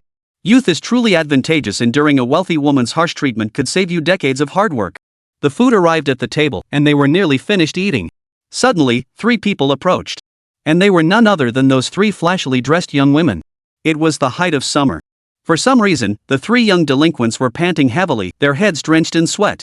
"Finally found you. Ma'am, open your eyes wide and take a good look at this guy. Never trust a word a man says, or you'll end up getting cheated out of both your body and your money. Look at him dressed in cheap market stall clothes, reeking of dirt like a country bumpkin. He's got nothing going for him except a bit of good looks. The pink-haired girl, Xiao, immediately lashed out with harsh words. And she spoke very loudly. In this upscale restaurant playing elegant music, her voice stood out as particularly loud, drawing the stares of nearby diners. They couldn't believe such words had come from a high school girl. What had she been through? Such words would certainly grate on a man's ears. Yet it resonated deeply with many women nearby. Exactly. Men aren't just anyone you can casually pick. With a fresh, unguarded gaze, she re-examined the man sitting before her. Suddenly, they see him differently. Some were displeased, while others found him pleasing to the eye. But some still stood up. Yes, this young lady is absolutely right. When choosing a man, one should seek someone of equal standing. This lady must be exceptionally talented, born into a distinguished family as a precious young lady. Her lineage's genes are crucial. This man looks utterly ordinary. No money, no status. Sister, don't let yourself get swept away by the moment. Where there's a leader, there's a crowd to follow. Seeing this, Xiao felt utterly humiliated. That stinking country bumpkin serves him right. Chapter 15, the show begins. Facing the unwarranted accusations, Lin Fei was utterly speechless. These three little punks are truly boring. However, Anna, observing the scene, merely smiled without comment. Just then, a female clerk approached them with a receipt and a POS machine. That'll be 13,000 in total, ladies. When a man and woman go out on a date, the man should pay the bill, right? 13,000? In this upscale restaurant, it's actually not that expensive. The dishes were average. What cost a fortune was a bottle of cellared red wine. The sassy girl Xiao sneered. Aren't you just trying to make things hard for him? Look at him, he's so provincial. Can he even afford it? You'd be better off telling the truth and giving me a proper apology. Then I'll have this lady cover your bill. Lin Fei inwardly cursed his luck. He never expected someone so young to harbor such intense hostility. What could have happened to her to make such a profound impact? But no need to waste words on her. After all, he'd pocketed 5 million yesterday. He pulled out his bank card. Anna sipped her red wine quietly. She knew Lin Fei had 5 million in his account, more than enough to cover the bill. This little troublemaker might be acting unreasonable. But Anna knew exactly who she was. Let them work out their differences, it wouldn't make things too difficult later. The waitress took the card and swiped it. After entering the PIN, however, the system prompted that the bank card balance was insufficient. Xiao chuckled. Ha! See? Now you're showing your true colors. Trying to act cool when you're broke? That's why you shouldn't pretend to be something you're not. If you can't afford it, don't come to fancy restaurants like this, you useless loser. She seized the chance to berate Lin Fei. The other two young women joined in the mockery. Those around them witnessed it firsthand, though it was hardly unexpected. After all, how could a country bumpkin who just tried to hook up with a rich woman possibly afford a bill over 10,000? Lin Fei frowned. Anna also furrowed her brow slightly, as if something had occurred to her. She immediately checked her phone and found her bank card was fine. She instructed, swipe your card through that POS machine 5 times in quick succession. Then enter the wrong PIN twice, followed by the correct one. Repeat this sequence twice before trying again. Lin Fei frowned slightly. Though confused, he followed her instructions. The female clerk was curious to see what this guy was up to. People nearby stopped eating and gathered around. Xiao continued mockingly, don't waste your effort. Do you really think this will conjure money out of thin air? Sis, you can't get involved. As his sister, I absolutely have to expose this guy's true colors. Anna waved her hand dismissively, I'm not interfering. Everyone watched as Lin Fei went through the motions. After completing the entire procedure, he asked the female clerk to swipe the card. This time, they heard a beep. Card swiped successful. Everyone froze. Xiyu and her two friends were utterly dumbfounded. This stinking country bumpkin paid over 10,000 yuan without breaking a sweat. Lin Fei stood up. Anna, let's go. Anna stood up too. Lin Fei wasn't about to stoop to this little punk's level. Moreover, each time he saw her, an inexplicable sense of familiarity would wash over him. As if they had known each other before. Yet his memory held no trace of her. Without dwelling on it, Lin Fei and Anna left the restaurant. Inside, the elegant music played without a single discordant note. As if the air itself had frozen solid. Xiyu, unwilling to let it go, rushed out and called after them loudly. You're shameless. Teaming up to humiliate me. I won't let this slide. Just you wait, once I have the money, I'll have you all killed. She spat out the threat and hurried away. She was merely saving face for herself. Inside the car, Lin Fei couldn't help but ask, are today's high school students really this aggressive? Anna smiled without responding. She promptly drove back to the clubhouse building. Only upon returning did they learn that the bank cards under Yu Chun, Lei Biao, and others' names had all been frozen, displaying transaction failure notices. Anna remarked, "Looks like Gao Yaro has already taken action against you." She must have found out about the situation here. Soon after, Anna taught them how to lift the restrictions. Time flew by. Soon, the day arrived for the Gao Group's corporate banquet. The banquet commenced at 5 in the afternoon. Meanwhile, Lin Fei had already infiltrated a high-end estate located to the left of the Gao Group headquarters. Inside a room. Damn Lin Fei. What the hell charm does that idiot have that even Shen Xinyu, who despises him intensely, can't bring herself to leave? That. I'll kill her sooner or later. Zhao Qi was about to throw a tantrum and smash things. But Gao Yaro sat before him, so he restrained himself. Gao Yaro was also puzzled. Strange. Didn't we freeze those bastards' bank accounts? Why is Maple Leaf Street Club still advertising so aggressively? It's even causing such a huge stir. Lin Fei, hiding in the adjacent room, heard it all clearly. Anna's guess was spot on. Of course, no one else would do such a thing besides Gao Yaro. Zhao Qi roared angrily. What's most infuriating is that even that old bastard Shen Chang has vanished. How could he, Lin Fei, and a few local thugs possibly snatch someone away right under the noses of the Zhao family? The more they talked, the more baffled they became. Unable to vent their pent-up rage, they were overcome with frustration. Lin Fei listened quietly. Of course, Lin Fei was behind all this. For a top-tier assassin, snatching Shen Chang from under those men's noses would be child's play. However, after 5 o'clock, Shen Chang would naturally come here. The show was about to begin. Before that, Lin Fei had urgent business to attend to. Zhao Qi and Gao Yaro chatted for a while inside the room before leaving. Lin Fei was about to leave. Suddenly, a soft murmur of echoed through the dimly lit room. Someone was sleeping in this room and it was a woman. Lin Fei turned his head to look. What could the scene be like in this pitch-black, dimly lit room? Before he could make out the details. Suddenly, a pair of fair, delicate, and slender arms reached out, abruptly resting upon Lin Fei's shoulders. Ding Xiao Xiao, I can still drink more. Why is there no more liquor? Then, she reached out and leaned her body closer to him. Her right hand ruffled Lin Fei's hair. She giggled. Ding Xiao Xiao, I tip my hat to you for being such a badass. You actually followed through and shaved your head. I've hated that of yours for ages. Lin Fei was secretly taken aback.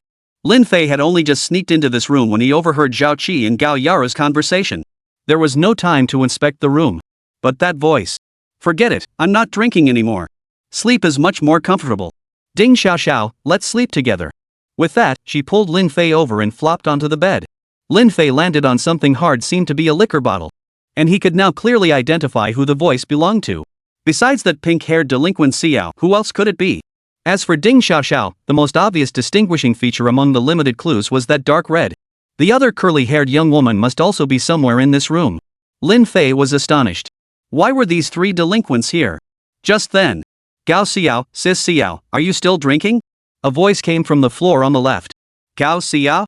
Chapter 16, The Shameless One. It was obvious. Gao Xiao was this pink-haired delinquent girl. Her surname is Gao. And she's sleeping here just now. Gao Yaro was outside. So brazen. Lin Fei already had his answer. I had already learned from previous records that Gao Yara had a daughter. At that very moment, Gao Xiao pressed her entire body close. Her face pressed tightly against his. He instantly felt the breath she exhaled, carrying the scent of alcohol. Gao Xiao murmured softly, one hand resting on Lin Fei's body. Her thigh slid up against him as well. Lin Fei inwardly thought, this is bad. This little rebel girl, in a way, she was his sister. Only then did Lin Fei realize. Gao Xiao was clad only in a bikini. Though her figure was a bit flat-chested, she still had curves where they should be. Like a young lotus bud just peeking out. Even through her clothes, he could sense it. However, breaking free from such a clumsy containment was effortless for Lin Fei. But things didn't go as planned. The next second, a rustling sound echoed through the air. Someone else had climbed up. With practiced ease, they reached over and settled down on the other side of Lin Fei's body. That fluffy hair, that petite frame. There was no doubt about it, it was the punk-haired little troublemaker, Ding Xiao Xiao. Lin Fei didn't dare to delay. He rose silently, moving with remarkable ease. However, Gao Xiao twisted her body, letting one hand fall naturally. It landed squarely on Ding Xiao Xiao's fluffy, spiky hair. That peculiar texture was uniquely characteristic of a pompadour. Gao Xiao hadn't been asleep to begin with. Moreover, she had just assumed Ding Xiao Xiao had shaved off her pompadour after losing a drinking game. Gao Xiao stroked it a few more times before suddenly snapping her eyes open. Just then, Lin Fei stepped away from the bedside. Who's there? Gao Xiao called out several times, but no one answered. She also woke Ding Xiao Xiao. Sister Xiao, what's wrong? Gao Xiao sobered up a bit. She frowned. There was someone in our room just now. She sniffed the air. It's a man's scent. With that, she flipped on the light. She had long despised men, yet to understand them, she would proactively approach all kinds of men. From middle-aged men in their 40s and 50s, to scruffy or handsome young men. From peers to all walks of life, the underworld, street punks, and more. Over time, Gao Xiao had honed an exceptionally keen sense for the scent of men. A man had broken into their room. She even mistook him for Ding Xiaoxiao and made intimate gestures. The more she thought about it, the angrier Gao Xiao became. At the same time, she felt utterly devastated. The moment the light switched on, Gao Xiao could only see a sudden shadow flicker before her eyes. Ding Xiaoxiao, who had just regained consciousness, closed her eyes and collapsed.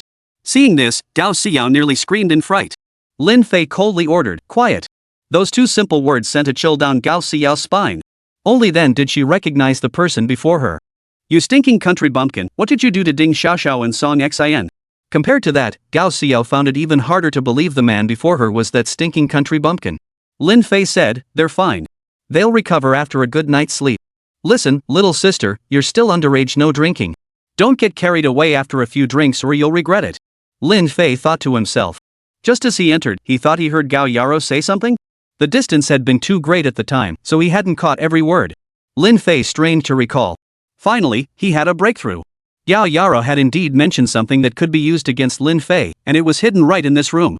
This apartment had originally been Gao Yaro's private residence. She usually stayed here when she left the Twin Towers. Judging by the layout and decor, the room Lin Fei was currently in was not Gao Yaro's. Judging by the gaudy ornaments and other items inside, it was naturally Gao Xiao's room. Everything came without effort. Gao Xiao finally snapped back to reality, realizing she wasn't wearing any clothes. She immediately pulled the thin blanket over herself. Rage boiled within her. Her innocence had been laid bare before this vile man, and worse still, he had taken advantage of her. Her cheeks instantly flushed crimson. "You shameless scoundrel! What did you just do to me? Do you have any idea where we are? My mother would kill you." Lin Fei gave a faint smile. He turned away and said, "Get dressed first, then talk." Gao Xiao froze in surprise. Seeing Lin Fei actually turn away, she quickly pulled her clothes on. She secretly tucked away a wine bottle. She then got out of bed and slowly, cautiously approached Lin Fei from behind. Once she was behind him, Gao Xiao raised her right hand, gripping the liquor bottle in her grasp, and swung it hard toward the back of Lin Fei's head. Just as it was about to strike, Lin Fei abruptly spun around and caught the bottle with his hand. Gao Xiao was startled at first. She immediately changed tactics, raising her right foot and delivering a fierce kick straight to Lin Fei's groin. This little punk girl was ruthless. She must have used this move on plenty of men before. Lin Fei blocked the kick with his foot. He said, "I don't have time to play games with you. Spill it. Where's the stuff Gao Yaru left in your room?" With that, he snatched the bottle of liquor from her hand. She tried to resist. But Lin Fei's large hand held her firmly in place, leaving her only able to flail wildly at him. It felt like tickling. After a moment of struggle, she seemed to tire. Panting heavily, she stopped flailing. Taking a few deep breaths, she asked, "Who are you, really?" Lin Fei didn't want to deceive her. "My name is Lin Fei." "Lin Fei?" She repeated the name. Suddenly, it all clicked into place. Even if Gao Yaro hadn't told her, finding out certain things wouldn't be difficult. But Gao Xiao couldn't accept it. After all this fuss, this country bumpkin was actually her brother? But Gao Xiao's expression darkened once more. "So it was you. Just like father, just like son, both pieces of trash. Lin Haifeng deserves every minute of his prison sentence." Seeing her so full of malice, it was highly likely that Lin Haifeng played a significant role in shaping her. Of course, without her mother Gao Yaro further instilling these ideas in her, Gao Xiao would likely be a cute, soft-hearted girl instead of a delinquent who commits every evil deed and drinks herself into oblivion. Lin Fei released her. Ignoring her, he began searching the room. Gao Xiao didn't leave either, nor did she scream for help. For some reason, she sensed Lin Fei was no ordinary man, and he was different from the low-life men she usually encountered. He was a special man. However, Gao Xiao didn't suddenly stop disliking him because of this. At the same time, she was curious what had her mother hidden in this room. That would make Lin Fei sneak in to search for it? Overcome by curiosity, Gao Xiao joined the search. She was very familiar with everything in this room. If there was anything she'd never seen before, she would recognize it immediately. "Hey, are you really Lin Fei?" After searching for a while without finding anything, she asked. Lin Fei kept his head down, searching, and didn't answer her. This infuriated Gao Xiao. "Pretending not to hear me, huh? That's why I say all you men are just horny jerks. So self-important, not a shred of manners. Chapter 17, Eyes Locked. But I am curious about that woman. Could she really be your girlfriend? Gao Xiao wondered inwardly. If that's the case, wouldn't that sister be my sister-in-law? That lady does seem quite approachable, great figure and well off too. Honestly, that Lin Fei guy doesn't deserve her. Lin Fei paused mid-motion. He said nothing. Gao Xiao rolled her eyes. What a bore. After searching for a few minutes, the room wasn't particularly spacious and they'd searched every possible spot. But the item Gao Yaro mentioned was nowhere to be found. Lin Fei scanned the room, finally settling his gaze on the bed. The entire room had been searched, but this bed remained untouched. It had been overlooked because the punk-haired delinquent Ding Xiaoxiao was lying on it. Lin Fei walked over to the bed. Seeing this, Gao Xiao hurriedly tried to stop him. Her voice trembled like a guilty thief as she protested, "No. You can search anywhere else, but not here. I won't let a creep like you rummage through my bedding." Lin Fei froze. Did she have some little secret hidden in her bed? Lin Fei said, "Fine, I won't touch it. You find it yourself." Gao Xiao frowned. "Why should I search for you? I suggest you leave now, or else when my mom gets here, you'll be in for it." Lin Fei had no patience for her games and was about to search himself. Gao Xiao was terrified. She knew full well she couldn't stop Lin Fei. This was really frustrating. But then she wondered what exactly was Lin Fei looking for. It must be something important. She said, "Turn around. Don't even think about peeking. If you do, I'll fight to the death and take you down with me." Lin Fei froze in shock. What could she possibly be hiding under the bed that was so shameful? Without further thought, Lin Fei turned away. Then he heard a series of rustling sounds from the bed behind him, and the clinking of small objects colliding. It sounded like plastic. Lin Fei raised an eyebrow. Every young girl's heart, when peeled back, was black. That was because they hid many incredible things within. A few minutes later, Gao Xiao indeed pulled out a sandalwood box from under the bed, intricately carved with delicate patterns. Square in shape, with a classical design. It looked like an antique jewelry box from a bygone era. Gao Xiao's face flushed bright red, her eyes filled with awkwardness. Lin Fei didn't understand. Nor did he intend to figure it out. Gao Xiao stood silently beside him. Lin Fei placed the box on the table and opened it. Inside lay a worn notebook, half burned, 3 photographs, and a bank transfer transaction record. The transaction records dated back 20 years, totaling 3 entries. One for 20 million, one for 50 million, and one for 80 million.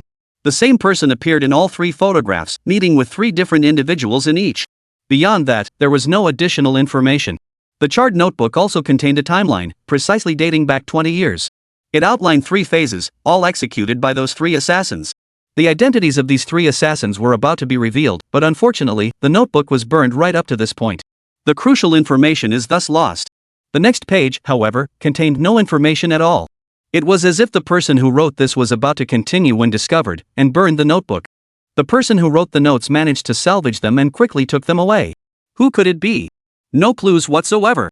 However, at least we have these 3 photos and the bank transfer records. Looks like we'll have to bother Anna to help with the investigation.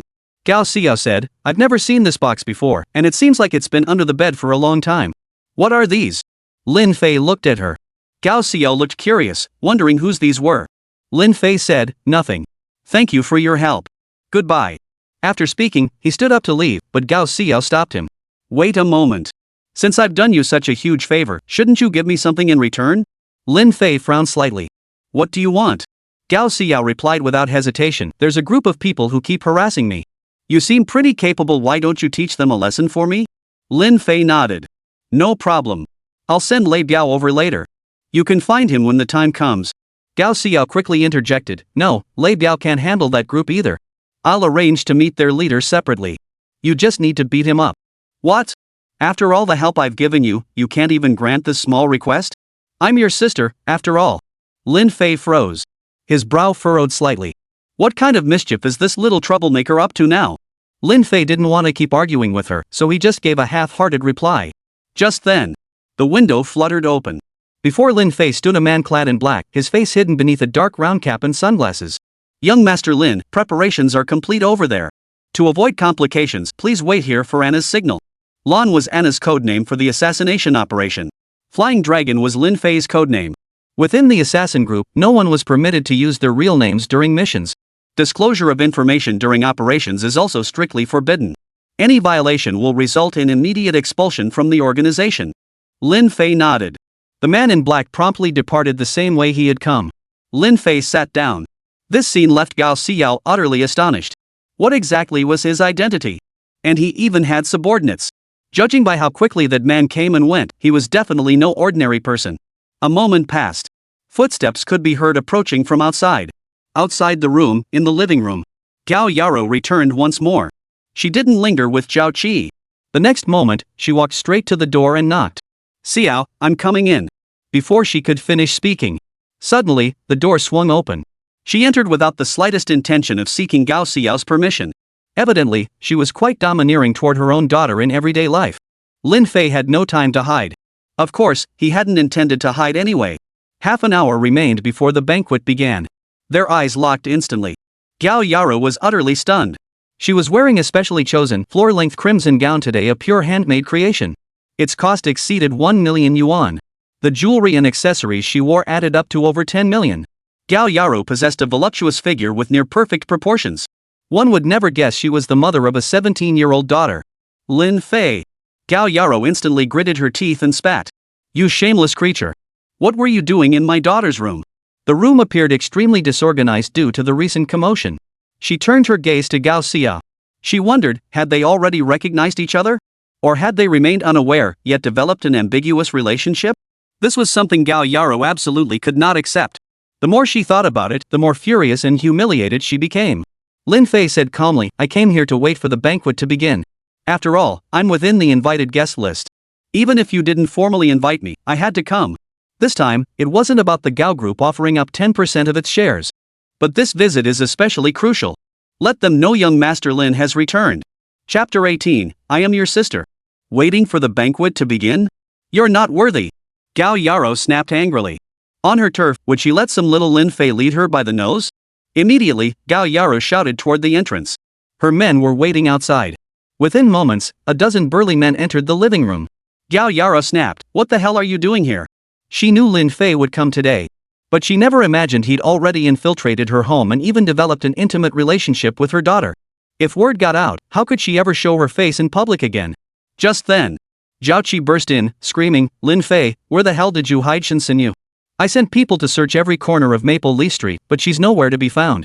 Seeing Lin Fei remain silent, his face unflappable and brimming with confidence, Zhao Qi continued his furious rant, don't think you're some big shot just because you got those local thugs to obey you. Those guys are nothing but small-time punks. At the same time, he grew even more curious. Why, after paying the assassin group such a huge sum to hire their strongest hitman to kill Lin Fei? After all this time, Lin Fei was still alive. What was most infuriating was that even Xin Chang had vanished. The Shen family's assets were now under special protection, shielded even from the powerful Zhao family's reach.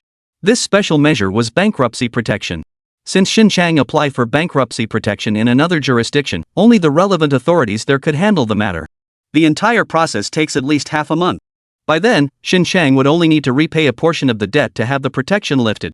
The primary reason Zhao Qi held the upper hand against Xin Chang was the immense debt burden on the Shen family's assets. Xin Chang would never resort to bankruptcy unless absolutely necessary. But he knew that if he didn't, Zhao Qi would immediately deploy the Zhao family's resources to target the Shen family's assets the moment he disappeared. Of course, he couldn't accomplish this alone. Filing for cross-regional bankruptcy protection required extensive connections that he simply didn't possess. Lin Fei didn't step forward either. He merely informed Luo Tai of the matter. A single phone call would suffice. Lin Fei glanced at the time and said calmly, don't rush. The banquet starts in 10 minutes. Zhao Qi snapped, banquet? What right do you have to attend a Gao Group banquet? Lin Fei retorted, why wouldn't I have the right? Zhao Qi, you can talk all you want, but dragging your mother into this is just disrespectful. Hearing this, Zhao Qi's rage flared even brighter. He could insult others, but he absolutely wouldn't tolerate being insulted himself. I think you're asking for trouble. You lot, go arrest him. But Gao Yaro stopped him. Hey! This is my house, and they're all my people. You've got no right to boss us around. Gao Yaro dared to confront Zhao Qi head-on. Evidently, this woman's status was no small matter. Lin Fei, I'll let you join. After all, I am your stepmother. See you, come with me. Gao Yaro had already decided what to do. Rather than grabbing Lin Fei here and beating him senseless, it would be far more effective to publicly humiliate this young Master Lin before all those noble families later. That would truly show she wasn't a woman to be trifled with. But Gao Xia shook her head, I won't go. And I'm not attending any banquet. The banquet held no appeal whatsoever for her. Gao Yara's voice turned icy. You dare not go. You're always slacking off. You have 5 minutes to change into that dress for me, then head to the banquet hall. At this banquet, Gao Yara was undoubtedly the center of attention. She was the center of attention, surrounded by admirers. So while she was out networking, Zhao Qi still wanted to teach Lin Fei a lesson. Otherwise, he wouldn't be able to swallow his pride. But then he thought better of it. He needed to establish his authority in front of those aristocrats too. The banquet hall was more important. Yet Gao Yara's men were all stationed outside the door. The slightest unusual sound from inside this room would send them rushing in. Gao Xiao sat on the bedside, feeling gloomy. Lin Fei had pretty much figured it out. Gao Xiao had scarcely received any affection from her mother throughout her childhood. The domineering Gao Yara had suppressed or even beaten her for all manner of things. She had never seen her father and lacked paternal affection. She picked up nothing but bad habits. At 17, she was in the throes of adolescence, and rebellion came naturally. No wonder Lei Biao called her a neurotic girl. Seeing is believing. Lin Fei stood up and walked over to Ding Xiaoxiao. He pulled a thumb-sized vial from his pocket, unscrewed the cap, and prepared to hold it under Ding Xiaoxiao's nose. What is this? Lin Fei explained, this is the medicine that will wake her up. Gao Xiao nodded. After reviving Ding Xiaoxiao and Song Xian, he then said, I'm heading out. I suggest you attend the banquet. Just as he was about to leave, Gao Xiao called out to him, wait, can we go together? I'm your sister, after all. Her tone betrayed her fear that Lin Fei might refuse. Just then, the punk-haired troublemaker Ding Xiaoxiao and the curly-haired troublemaker Song Xian, who had been lying on the floor, woke up one after the other. The medicine Lin Fei had given them also had a sobering effect. The moment they came to, they both let out a scream. You stinking country bumpkin, what are you doing here? Sister Xiao, did this guy try anything on you? Could it be he couldn't stand it and came to the banquet to get revenge on us? They weren't surprised to see Lin Fei at the banquet venue. That rich, beautiful, and fit lady must have gotten an invite, so naturally this deadbeat would show up. Song Xian also snapped, you deadbeat. No sooner had she spoken than the door burst open, and several burly men stormed in. Song Xian hurriedly shouted, seize this guy immediately. Yes, sir. The burly men approached. They were indeed Gao Yara's henchmen. But Song Xian and Ding Xiaoxiao were no ordinary people either. Besides, this group had long harbored resentment toward Lin Fei. Seizing the chance to beat up the former young master Lin felt incredibly satisfying. But then Gao Xiao's furious voice cut through the air, get out. This lady needs to change her clothes. Watch out, or I'll gouge your eyes out. Get out. The burly men froze in shock. Could it be that this brother and sister had really gotten involved in something they shouldn't have? But it seemed neither of them was aware of it yet. Screw it, beat the crap out of Lin Fei first. The men exchanged glances, each rubbing their fists in anticipation. Miss, we haven't stretched our legs in ages. We won't disturb you while you change. We'll drag him out right now.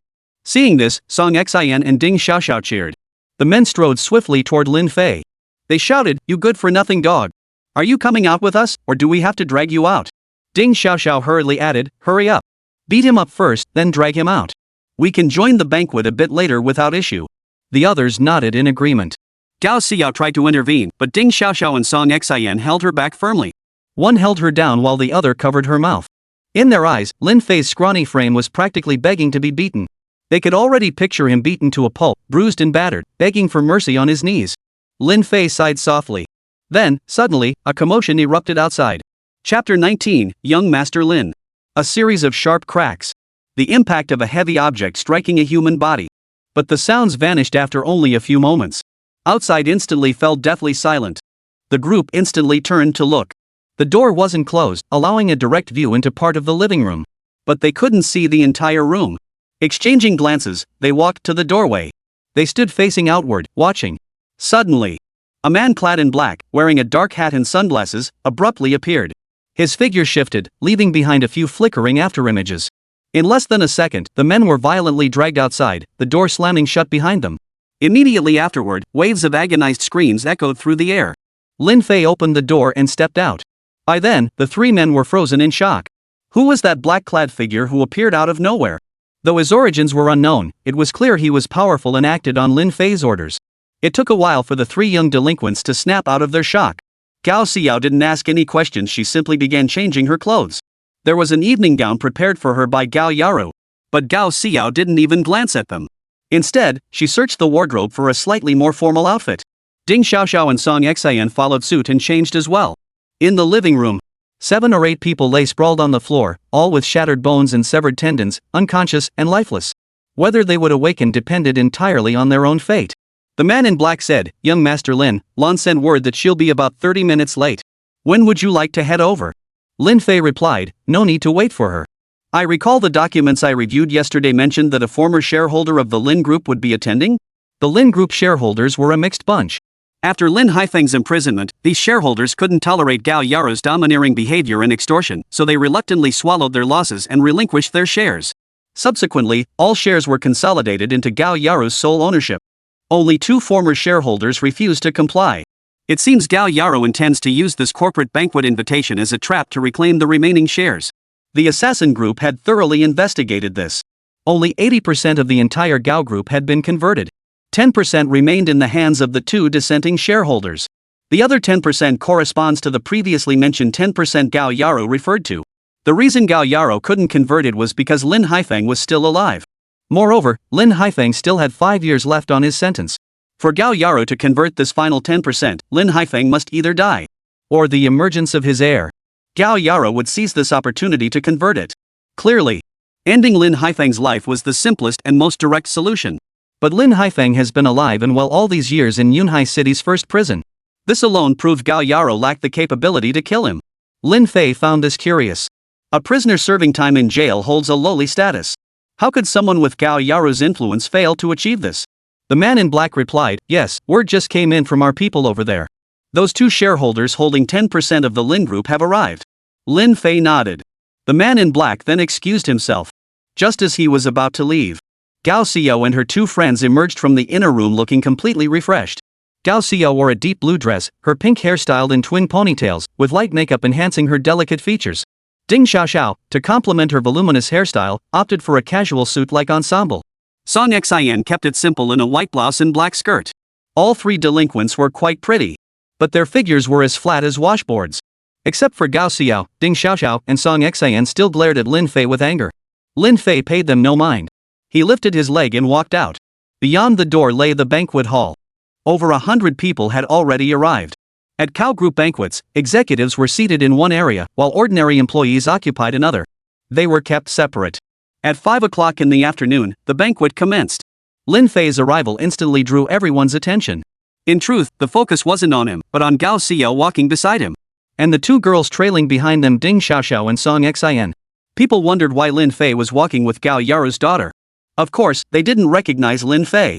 His clothes weren't designer brands either, just slightly better than street vendor goods.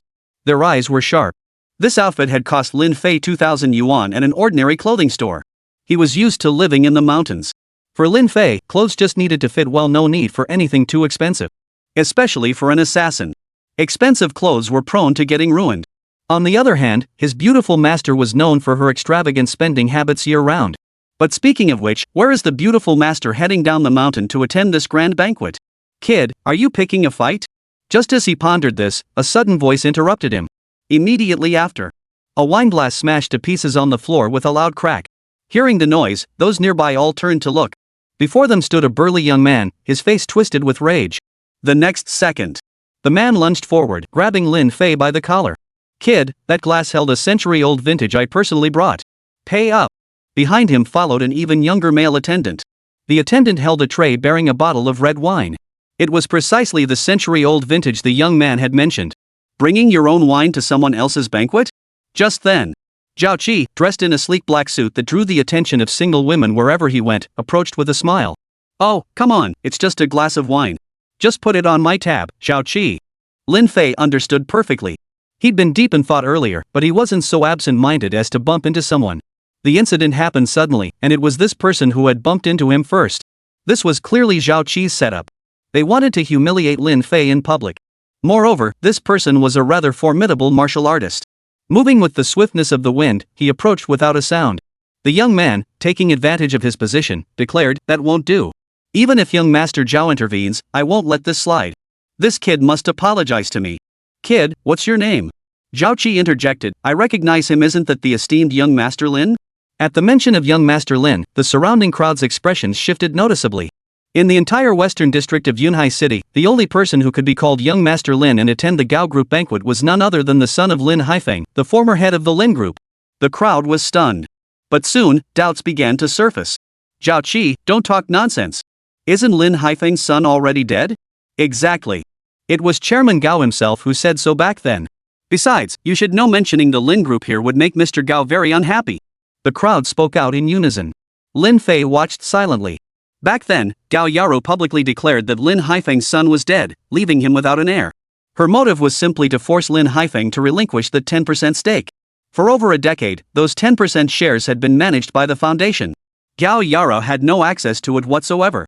Yet Lin Haifeng refused to relinquish them. Chapter 20, Like Father, Like Son. He was none other than young Master Lin, Lin Fei. But now he's nothing more than a worthless good for nothing. You needn't give him a second thought. Knowing young Master Lin couldn't afford to pay, I figured I'd just take the hit myself. After all, this was Chairman Gao's corporate banquet, we couldn't let it spoil the mood. Zhao Qi put on an act of being the good-natured guy. Zhao Qi orchestrated this scheme solely to undermine Lin Fei and elevate himself. As for young Master Lin's status? Nobody gave a damn. Sure enough. Upon hearing this, the surrounding crowd began showering Zhao Qi with praise. Zhao Qi waved his hand dismissively at the crowd and smiled faintly. Young Master Lin, though I'd love to help you through this crisis, you have no money to compensate this gentleman, and it's none of my business. He then turned to the man and said, but you're not short on cash. Think about how you can let young Master Lin off the hook after all, he used to be a wealthy young master himself. The man scoffed. What kind of bull young master is that? But I'm no monster either. Just kneel down and apologize to me. The crowd around them chimed in agreement. What are you still standing there for, you good for nothing? Just kneel and apologize, and this will be over. You don't want your stepmother to come see you make a fool of yourself, do you? Hurry up. Lin Fei watched coldly. Shadows stirred around them, the assassins Anna had planted beforehand. They were about to move in. Lin Fei extended his right index finger and wiggled it twice. The men froze in their tracks. If they approached, these two would meet the same fate as those inside the room. The main event hadn't even begun yet. Having it ruined by these two would be a loss. He was about to speak. But Gao Xiao, standing beside him, couldn't bear to watch any longer and stepped forward. What's wrong with you people? Zhao Qi, don't play the good guy here. This guy is clearly one of your Zhao family's people. She then gestured for everyone to look. Her finger pointed to the young man's sleeve. His cuff was unremarkable, except for a tiger head tattoo at his wrist. This was a unique system exclusive to the Zhao family. Members of the Zhao family were ranked by hierarchy. From lowest to highest rank, they would have tattoos of a scorpion, cobra, poisonous spider, cheetah, or tiger on their right wrist. The tiger represented the highest rank. Only Zhao family subordinates possessed it, no one dared to imitate it. What's the matter, Zhao Qi? Can't you even recognize your own subordinate with the tiger head tattoo? What are you pretending here? This is ridiculous. Let's go. With that, he grabbed Lin Fei's arm and pulled him away. Everyone nearby saw it clearly. That was indeed someone from the Zhao family. The tiger head tattoo wasn't large, and it was on the inner side of the wrist, hardly noticeable unless you looked closely. Zhao Qi shot a furious glance at the young man beside him. Fuming with shame and anger, he snapped, who gave you permission to leave? Lin Fei, even though he's one of us, you broke this fine wine, that's a fact. Pay for it. Zhao Qi was at a loss. This was the only option left. Otherwise, suffering repeated humiliations at Lin Fei's hands would infuriate him beyond measure. He'd intended to establish his authority here, but now it had turned into a laughingstock. Lin Fei retorted coldly, do you wish to witness your own humiliation continue? If not, I won't be your entertainment anymore. Those around them were already chuckling to themselves. Pleasure flashed across their faces. Someone remarked, judging by this, young Master Lin seems to be the real deal. He bears a striking resemblance to the spirited Lin Haifeng of years past. The saying, like father, like son, holds true here. The remark immediately drew agreement from many.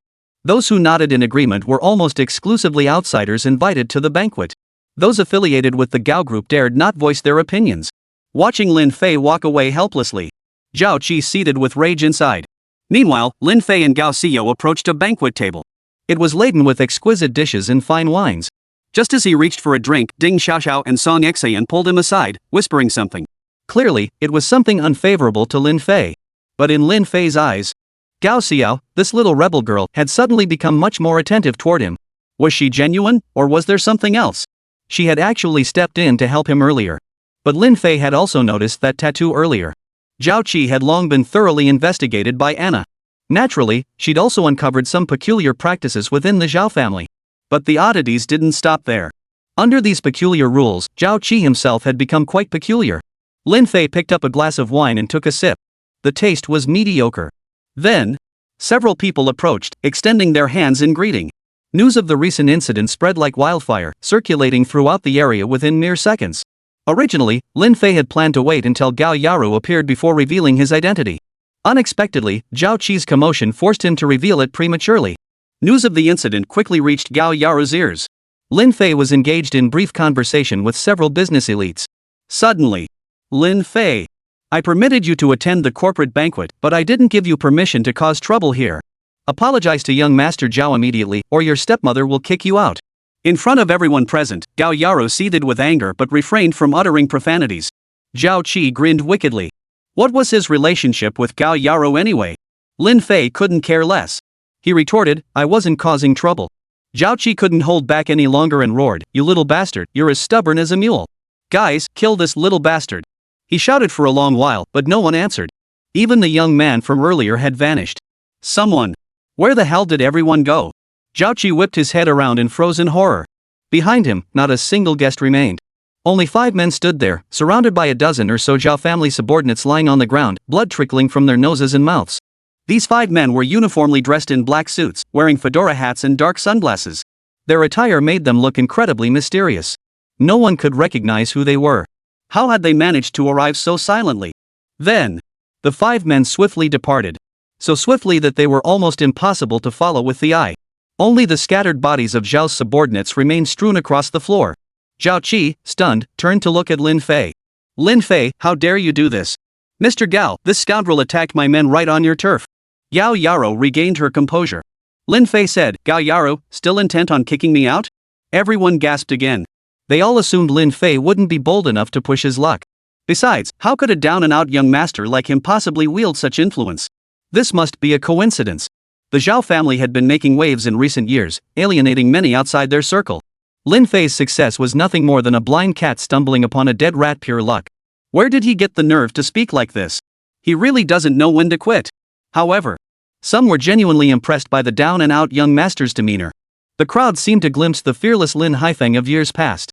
Father and son were cut from the same cloth, both utterly fearless. Anyone who dared cross Lin Haifeng was bound to come out worse for wear. Just then, sorry for being late. A group of 5 approached. Anna led the way, followed closely by Shen Chang and Shen Xinyu. Bringing up the rear were Yu Chun and Lei Biao. Chapter 21, Definitely Not Good People. Didn't I tell you to wait for me? You're still the same old you doing whatever you please. Whenever there's something we're supposed to do together, you always end up doing it ahead of time. You really are a block of wood. Anna rolled her eyes as she spoke. Though her tone sounded annoyed, she wouldn't truly be angry. At most, it was just a complaint. The surrounding crowd grew noisy. People were buzzing about the blonde woman. Such a beautiful woman, stunning looks, a perfect figure, and above all, an aura of nobility radiating from her entire being. I thought Gao Yaru was already the pinnacle of beauty. Little did they know there existed an even more exceptional woman. The aura she carried effortlessly outshone Gao Yaru by a mile. Everyone was even more puzzled. How could such a top-tier beauty actually know Lin Fei? Lin Fei said, you said you'd be half an hour late, but I can't wait. At that moment, upon seeing Shen Xinyu, Zhao Qi instantly hatched a plan. Shen Chang, you've received my betrothal gift, right? I don't want our agreement to end over this, and I'm sure you don't want anything else to happen either. By uniting our families, the Zhao clan can help settle the massive debts your Shen family's business has incurred. Don't be ungrateful. Shen Chang felt genuine fear upon seeing Zhao Qi. Zhao Qi had threatened and intimidated Shen Chang more than once. All of this was a trap set by Zhao Qi. This peculiar individual, Zhao Qi, never lets anything he desires slip through his fingers. 1 year ago, Zhao Qi happened to run into Shen Xinyu outside. In truth, Shen Xinyu had deliberately approached Zhao Qi. The two quickly grew close, culminating in her recent marriage proposal. Shen Xinyu did this solely for revenge. Her mother had been framed by Zhao Qi.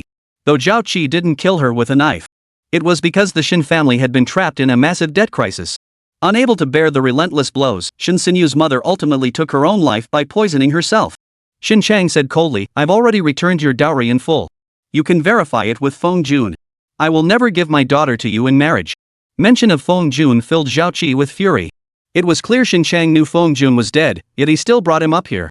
He even sent the dowry to the bathhouse Feng Jun had managed before his death. Zhao Qi was seething with rage. Then Shen Xinyu stepped forward. Dad, I've made up my mind, I'm marrying Zhao Qi. At these words, the anger vanished from Zhao Qi's face. He knew Shen Xinyu had been betrothed to Lin Fei first.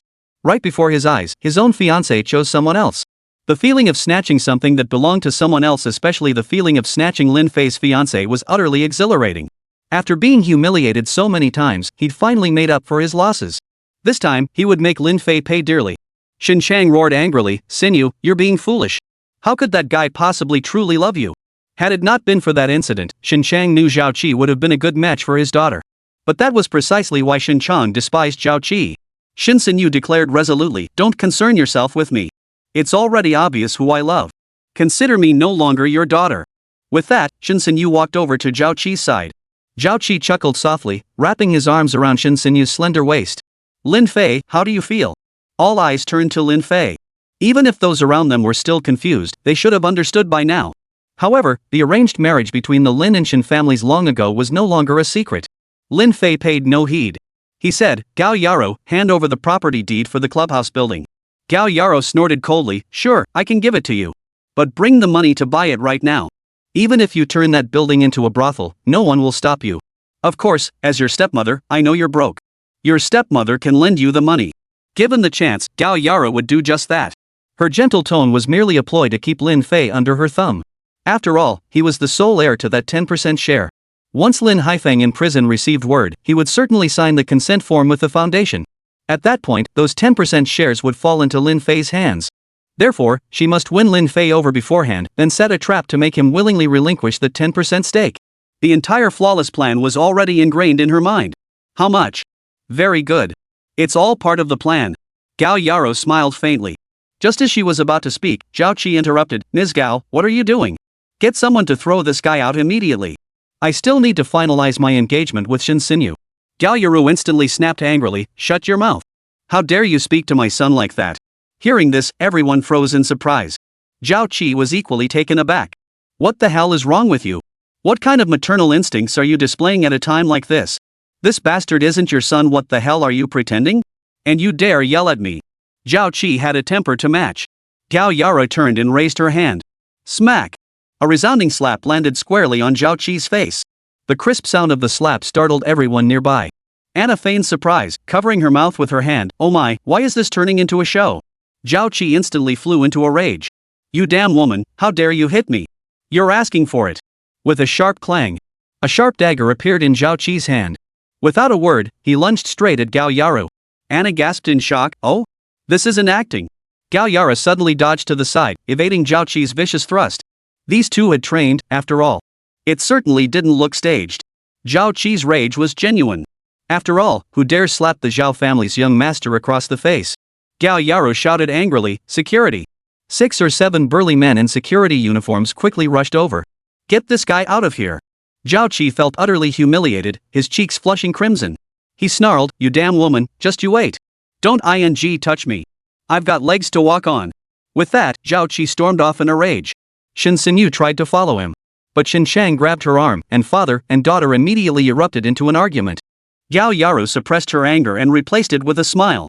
"Son, welcome home. From now on, this is your home." Saying this, she opened her arms to embrace Lin Fei. Lin Fei dodged. "Really?" he asked. "Since this is my home, can I get a share of the stock?" Gao Yaro replied without hesitation, "Of course." This exchange left those around them utterly bewildered. Hostility 1 second, reconciliation the next? Anyone who had dealt with Gao Yaro knew this woman was no pushover. However, Gao Group had a strict evaluation system. Shares weren't handed out just because I said so. If I gave them to you, others would resent it. You must make tangible contributions to the Gao Group. The greater your contributions, the more shares you earn. Lin Fei watched her with a cold stare. Gao Yaro felt uneasy under his piercing gaze. She knew Lin Fei wasn't someone who could be dismissed with a few words. But she already had a plan in mind. She softened her tone. "Your stepmother has an idea, but I wonder if you'll agree?" Lin Fei nodded. Chapter 22, The Fallen Young Master. Seeing Lin Fei nod, Gao Yaro smiled inwardly. Very good. Everything is going according to plan. Lin Fei was just a 20-year-old kid. How could a mere kid understand the complexities of the business world, where he'd been navigating for years? If you're going to blame anyone, blame your own lack of worldly experience. She continued in a gentle tone. Your stepmother is giving you an opportunity. All you need to do is generate 30 million yuan in profits from that club within 3 months. At that point, I'll give you a 3% stake in the company and hand over the property deed. Everyone here can vouch for it. What good would their testimony do? They're all her people. As for Shin Chang and the others siding with Lin Fei? That's nothing but a joke. Lin Fei nodded. In that case, I'll gladly comply. But your testimony alone won't suffice, I need witnesses too. No sooner had the words left his mouth. A loud voice rang out from behind the crowd. I'll be the witness. Everyone turned their heads in unison to look behind them, and in the next second, they instinctively parted to make a path. Upon seeing the newcomer, Gao Yaro gasped in astonishment. None other than the renowned Luo Tai himself, a man everyone addressed with respectful reverence as Master Luo. Even more shocking was that Master Luo's response seemed to be directed at Lin Fei. How could he possibly be connected to Master Luo? This corporate banquet had invited top-tier industry executives. Master Luo was naturally among the invitees. But everyone knew Lord Luo wasn't easily persuaded to attend. Getting the old man to personally make his way here? Even the mayor of Yunhai City couldn't guarantee it. Nearly half an hour had passed since the banquet began. It was clear Mr. Luo would not be coming. Yet here he was, having actually arrived. Could it be that Master Luo simply wanted to join the festivities? Yes, that must be it. No one could possibly imagine that a down-and-out young Master Lin, who had been humiliated by Zhao Qi in every way, could have any connection to Master Luo. If that were truly the case, even if Zhao Qi had 100 times the audacity, he wouldn't dare to act out of line. Master Luo, what are you doing? Gao Yaro couldn't help but ask. Luo Tai stepped forward. I just arrived and heard about the situation here. After inquiring, I learned the details. Well, since you already have witnesses, and I happen to be here, I'll do you a favor and serve as a witness for this young man. We're both respectable figures, let's not do anything to tarnish our reputations. Hearing this, Gao Yaro's face darkened. A perfectly laid plan had been ruined by Luo Tai's sudden arrival. But words spoken cannot be taken back. In front of Master Luo, Gao Yara dared not speak recklessly. She thought to herself, Lin Fei really is one lucky bastard. Master Luo has come to his aid twice in a row. It almost seemed intentional. But then she thought, how could a down-and-out young master like Lin Fei possibly know Mr. Luo, let alone be on good terms with him? She said, having Master Luo vouch for him is indeed the best outcome. Then let the banquet proceed. I've got to attend to some guests. We'll catch up later. Gao Yaru took her leave. She wasn't actually going to mingle, she was off to contact Zhao Qi. What she and Zhao Qi had just done was a staged performance. At Gao Yaru's private residence. Zhao Qi waited here. Gao Yaru gracefully pushed open the door. Zhao Qi, who had been sipping tea, hurriedly stood up and asked, so? Did that bastard Lin Fei take the bait? In my opinion, we shouldn't go to all that trouble. Just find another hitman to take him out and eliminate the threat. Gao Yaro closed the door. He took the bait, but Luo Tai actually showed up. He even acted as Lin Fei's witness. This has completely disrupted my plan. I need to carefully rethink how to redesign the trap. She then turned to look at Zhao Qi. Also, since you insulted me earlier and hurt my feelings, this task falls to you. Find this person, arrange a meeting with him directly, you cover the expenses. Zhao Qi took a business card. The card bore no specific name, only a code name and a phone number. Just a heads up, this guy charges a hefty price. Be prepared. My hunch was right, Lin Fei will remain on Maple Leaf Street for now. Make sure to tell him to steer clear of Yu Chun and Lei Biao, especially Lei Biao. Zhao Qi felt uneasy. But he knew Gao Yaro was a woman of iron resolve. Stabbing her with the knife earlier, though it was just an act, had still given this woman an opening. Only after seeing Zhao Qi nod in agreement did Gao Yaro leave, satisfied. Meanwhile, at the banquet, Luo Tai's subordinates cleared the surrounding area and spoke privately with Lin Fei. Lin Fei, I've helped you out again. What do you say? Aren't you going to show me some appreciation? Luo Tai's tone sounded more like he was chatting with an old friend. Lin Fei shot him a glance. Old man, cut the jokes. I've got something to ask you. Hearing this, Luo Tai laughed heartily. Oh? Before you ask? Lin Fei rolled his eyes. This old rascal. He thanked him, finally satisfying Luo Tai. Lin Fei said, alright, did my master come to Yunhai City when he descended the mountain? The smile froze on old Luo's face. How should I know? Your master's whereabouts are always shrouded in mystery. Lin Fei's brow furrowed slightly. Don't try to outsmart me. I've known you for 7 years, do you really think I can't see through you? You can tell my master that I'm not here to get my money back. This matter feels far from trivial to me, it might even involve my father's life. Hearing this, Luo Tai smiled. Rest assured, your father's living it up in prison far more carefree than you are. As for your master, such a beautiful woman, you'll surely track her down eventually. Luo Tai rose to his feet after speaking. There's no point discussing more with Lin Fei here, it might arouse suspicion. Oh, and if you need anything, just talk to Anna. She'll notify you first if there's a mission.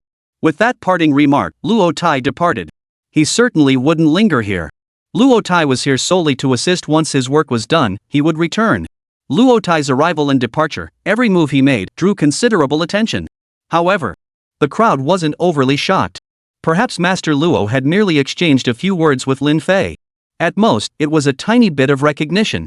Seeing how Lin Fei was showing off, it was as if Master Luo were his subordinate. Young people these days always so full of themselves. A once wealthy young master had become a street beggar. Despite having a benefactor, he still couldn't shake the label of beggar. No one around him felt any warmth toward Lin Fei. Despite his earlier boastful words, which overshadowed Gao Yaro and Zhao Qi, he still ended up submitting to Gao Yaro. At that moment, Gao Yaro suddenly appeared on a podium. Holding a microphone, she asked all the guests to look her way. Below, I announced two matters. First, my long-lost son Lin Fei has today been reunited with me, his stepmother a cause for celebration. Lin Fei has joined the Gao Group and will receive shares upon generating 30 million yuan in profits within 3 months of fact witnessed by Mr. Luo. We kindly request everyone present to extend their support. Her tone was off, slightly subdued. Clearly, the unspoken implication was that none of you present should go.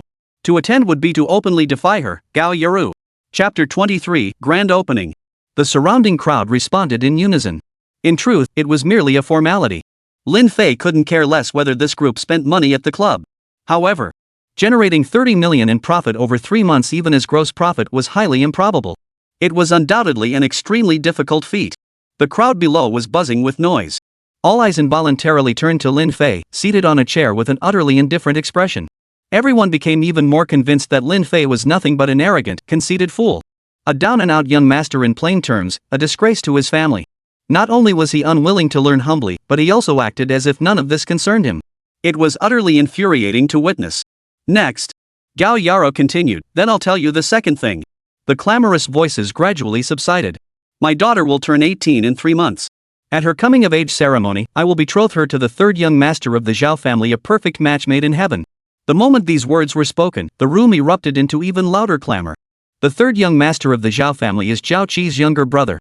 The Zhao family has many branches, but only 2 are truly powerful. One of them is Zhao Qi's branch, which is slightly more powerful than the other. Immediately, Gao Xiao shouted from below the stage, why should I? You've always forced me to do things I don't want to do. If you want to marry, go marry someone else. Anna, seated beside Lin Fei, couldn't help but remark, looks like I was right. Earlier, Gao Yaro was putting on a show with Zhao Qi and she did it well. She could easily win Best Actress. Lin Fei said, alright, I won't waste any more time here. He stood up and left. Xin Chang also pulled his daughter, Shen Xinyu, along with him. Just as they took half a step out, a voice called out from behind. Please let me come with you. I'm your sister. The young delinquent Gao Xiao immediately hurried over. Lin Fei didn't agree, but he didn't refuse either. Soon, the group strode off with great swagger. Gao Yaro felt utterly humiliated. She knew her daughter's temperament, while shouting and screaming was beneath her station. To display the demeanor of a shrew in front of so many people would truly ruin her image. She could only watch helplessly as her daughter left with that guy Lin Fei. Gao Yaro said no more and stepped down from the podium. The banquet continued. Yet the atmosphere around them felt incredibly heavy. Leaving Gao Group, a large business van was already waiting outside. It had been arranged by Lei Biao. Everyone boarded the vehicle, leaving only Ding Xiaoxiao and Song Xian, the 2 young troublemakers, behind. Both wore expressions of reluctance. Ding Xiaoxiao frowned. Sister Xiao, are you really going with this guy? I say this guy's full of shady schemes. Hearing this, Lei Biao instantly roared, you little brat, how dare you talk like that? Lei Biao was already a burly man, with a terrifying knife scar across his cheek. He also sported 2 large, colorful tattoos covering his arms. This instantly sent shivers down the spines of the 2 young delinquents, Ding Xiaoxiao and Song Xian. Gao Xiao snapped, you two, get in the car now. Stop talking back. After a moment's hesitation, they had no choice but to follow him into the car. Xiqing District, Maple Leaf Street. Though dusk hadn't yet fallen, the dazzling lights atop the 10-story building were visible from afar. Typically, excessive lighting feels tacky. But not this building. Yu Chun was truly a genius, arranging everything with meticulous precision. Whether viewed up close or from afar, one's gaze was inevitably drawn to the massive sign at first glance. Moonlit High-End Club. Everyone got out of the car, except for Lin Fei and Anna, who remained inside. Those 3 are proving difficult to track down. So far, we've only located one. When do you plan to go? Anna handed him a piece of paper. The paper resembled a resume. Li Chang, 35 years old, unmarried. He's been incarcerated 3 times, serving 3, 5, and 7 years respectively. He was released from prison about half a year ago. Lin Fei frowned. That can't be right. How could someone with such a criminal record have the means to bid on a mansion worth hundreds of millions? Anna explained, he orchestrated his own imprisonment likely to evade enemies. He's currently in Xiqing district. We'll head over once it gets dark. Lin Fei looked surprised. You're going too? Anna's expression flickered. Of course I'm coming. If I don't handle it myself, I'll at least supervise you to make sure you don't screw things up. She seemed to be hiding something. Evening. Maple Leaf Street was most bustling around this particular building. Lei Biao was Lin Fei's subordinate, along with Yu Chun. As for the other local toughs, they naturally dared not act out of line. He even arranged for quite a few people to come and spend money at this club. At that moment, Lin Fei was seated outside the building, reading a newspaper. Until 6 figures appeared before him, interrupting his reading. None other than Zhang Ping and his crew, the very ones who had tried to kill themselves that day. Zhang Ping and his crew were stunned by the dazzling, bustling luxury club before them. Oh, you guys didn't die? Anna couldn't help but tease. She was always like that, a bit of a chatterbox. She had seen it all clearly that day. The slightest setback sent them running for the hills. Meanwhile, Jiang Ro and Jia Jia, the 2 women who'd sided with Lin Fei, were now the head and assistant managers at the Moonlight High-End Club. Yet these 3 men and 3 women remained clad in rags. At first glance, they could easily be mistaken for beggars asking for money. Zhang Ping asked in shock, "You opened this place? I doubt Gao Yara would let you do this. Who exactly are you?" Even now, he still didn't believe Lin Fei's identity. Lin Fei kept reading the newspaper. "So, why are you back?" Seeing this, Zhang Ping sensed an opening. He quickly signaled to the others. Immediately, all 6 of them dropped to their knees with a thud. "Young Master Lin, your return is truly a blessing. We were blind to your kindness, and now have nowhere else to go. We humbly beg young Master Lin to be magnanimous and grant us a bowl of rice to eat." This display immediately drew the attention of passers-by nearby. At that moment, Yu Chun appeared beside him. He said, "What are you waiting for? Follow me." This high-end club under the moonlight was largely managed by Yu Chun. Lei Biao could have handled it too, but he preferred to act as the enforcer. Yu Chun promptly led the man inside. Of course, they weren't going to be handed high-level positions right away. Everything started from the bottom, tasks like cleaning restrooms and the like. Lin Fei had his reasons for doing this. Certain matters simply couldn't escape Lin Fei's sharp eyes. Just then, a sudden commotion erupted in the club's lobby. Anna turned her head to look. She couldn't help but remark, "Oh my, on opening day, we finally have someone here to cause trouble." Lin Fei paid no attention. Moments later, 2 burly young men were thrown out from inside, alongside Lei Biao's crew of enforcers who'd come out together. There was also a pink-haired young delinquent, none other than Gao Xiao. "Miss Gao, we didn't bring you here to cause trouble for young Master Lin." The 2 men scrambled to their feet. They snarled, "Which one of you is Lin Fei? You cowardly turtle, huh? Got the guts to show your face? You know who I work for, yet you still had the nerve to hit me." The 2 young men bellowed furiously. Chapter 24, Chenggu of Pear Blossom Street. "You bastards! Beat him!"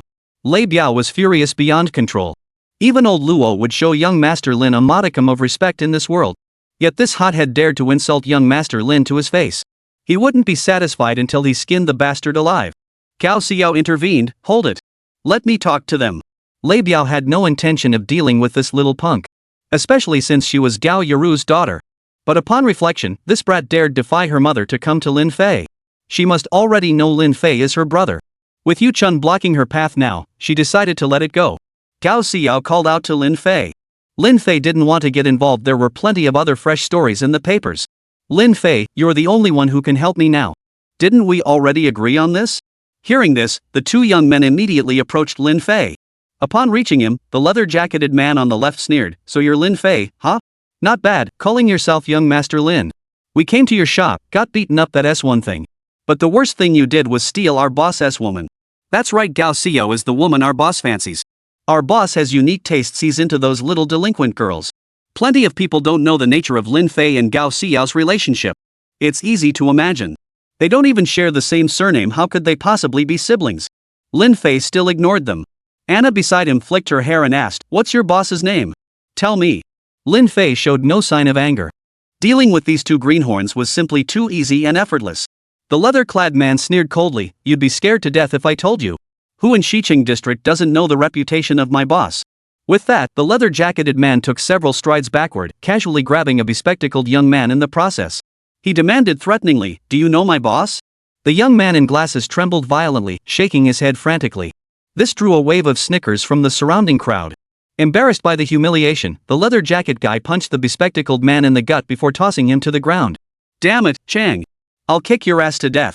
The other man in the shirt began kicking the bespectacled man lying on the ground. After just 2 kicks. Suddenly, the shirt-wearing man abruptly stopped, letting out a blood-curdling scream like a pig being slaughtered. Everyone then saw. On the calf of the man in the shirt, the white pants were instantly stained red with blood.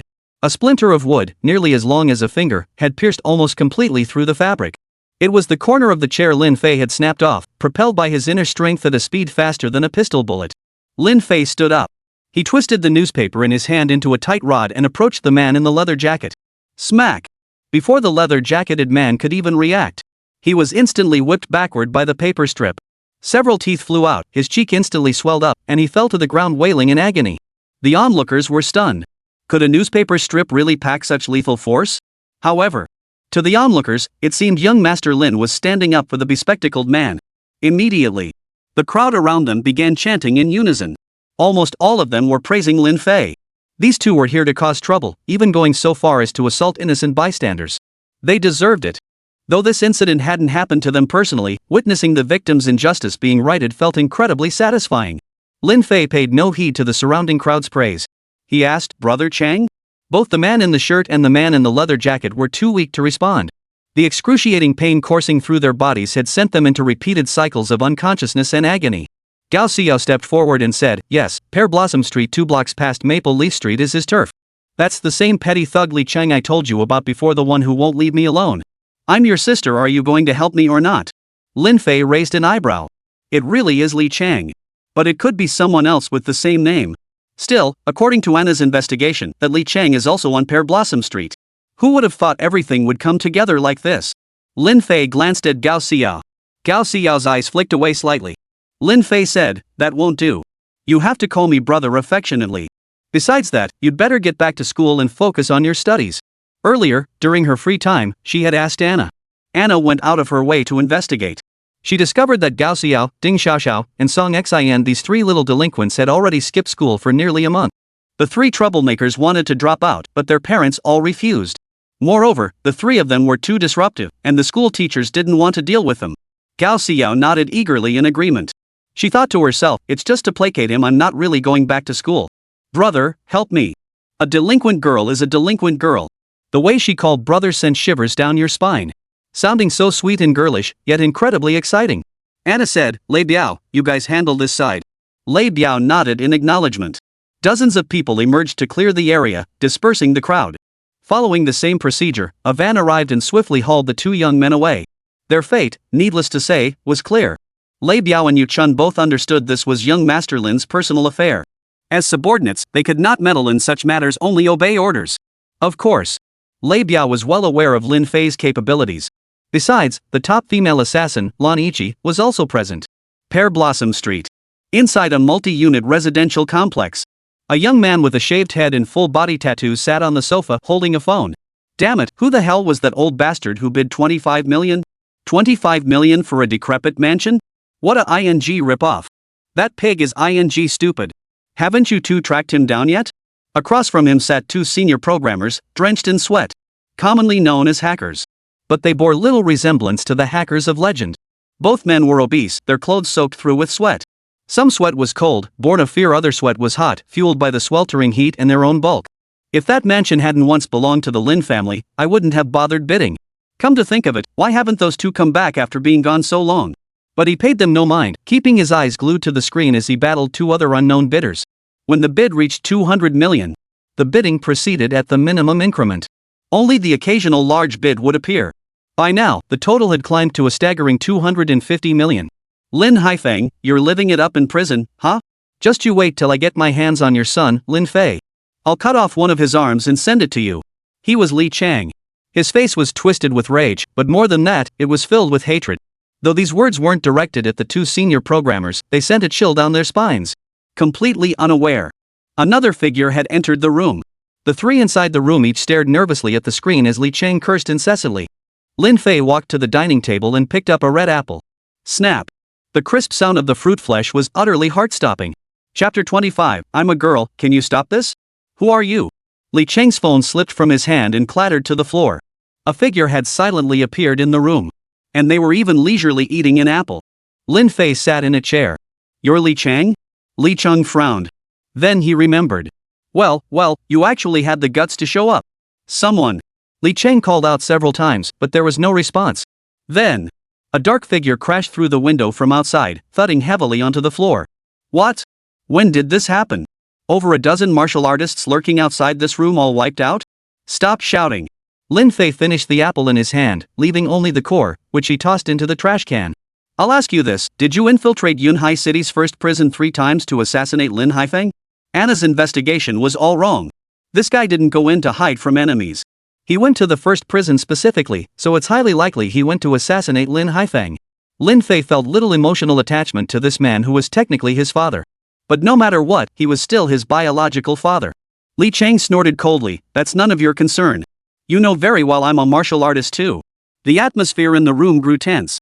The 2 obese hackers beside him froze in terror, not daring to move. Martial artists were numerous in today's world. Lin Fei, of course, wasn't intimidated by him. At that moment, Gao Xiao hurried in from outside. Seeing her, Li Chang laughed heartily. Brother Chang. Oh, little troublemaker Xiao. So, did you miss Brother Chang? Gao Xiao walked over and sat beside Li Chang. Gao Xiao shot Lin Fei a dismissive smirk. Lin Fei, do you really think I'm easy to fool just because I'm young? Let me tell you, I've been leading you all along, guiding you right here. My brother Chang is a martial artist. Lin Fei remained expressionless. He desperately wanted to say he'd seen through her long ago. From the moment he first encountered this little delinquent girl, to her abrupt change in attitude right before the banquet began. That alone was proof enough. Lin Fei, every single thing you do disgusts me. I hate you, and you expect me to call you brother? Ugh, it's disgusting. Her words and actions vividly portrayed the behavior of a rebellious teenager. But despite Gao Xiao's tirade, Lin Fei showed not the slightest sign of anger. However, Lin Fei had a question. Logically speaking, Li Chang should be aware of Gao Xiao's identity. She was Gao Yaru's daughter. That woman Gao Yaru was no saint, how could Li Chang dare? But seeing Gao Xiao's current posture, it should be clear enough. Li Chang understood this better than anyone, which is why he dared not lay a finger on Gao Xiao. Otherwise, Gao Yaru would make him suffer a miserable death. So, what was this guy's motive for approaching Gao Xiao? Li Chang hadn't let Gao Xiao know about the Lin family mansion he'd secretly bid on when she went online in a frenzy. Lin Fei didn't dwell on it. He stood up. Li Chang immediately stood up as well. He thought Lin Fei was about to make a move. Instead, he saw Lin Fei turn and walk over to the 2 hackers. Lin Fei asked, have the other 2 bidders been tracked down? The 2 obese hackers were already scared out of their wits. After a long moment, they finally snapped out of it and hurriedly replied, we've tracked them down. Lin Fei looked down. The screen displayed 2 locations. One was in the heart of the West District, at a mansion on Ginkgo Street. The other was on Wutong Street in the West District. Only the locations were visible, no further details could be tracked. It was obvious. Even after Anna's extensive investigation, she only managed to pinpoint Li Chang. The fact that these 2 hackers could pinpoint the approximate locations of the other 2 was already quite impressive. Lin Fei nodded. Well then, he said, I still need to find the other 2. I won't have time to chat with you any longer. No sooner had the words left his mouth. Lin Fei suddenly sprang into motion. Li Chang's reflexes were sharp enough to follow suit. But compared to Lin Fei, Li Chang's speed was like a snail's. To Lin Fei, his movements appeared as if a movie character had been slowed down. A solid punch landed squarely on Li Chang's stomach. Thud. A thunderous impact.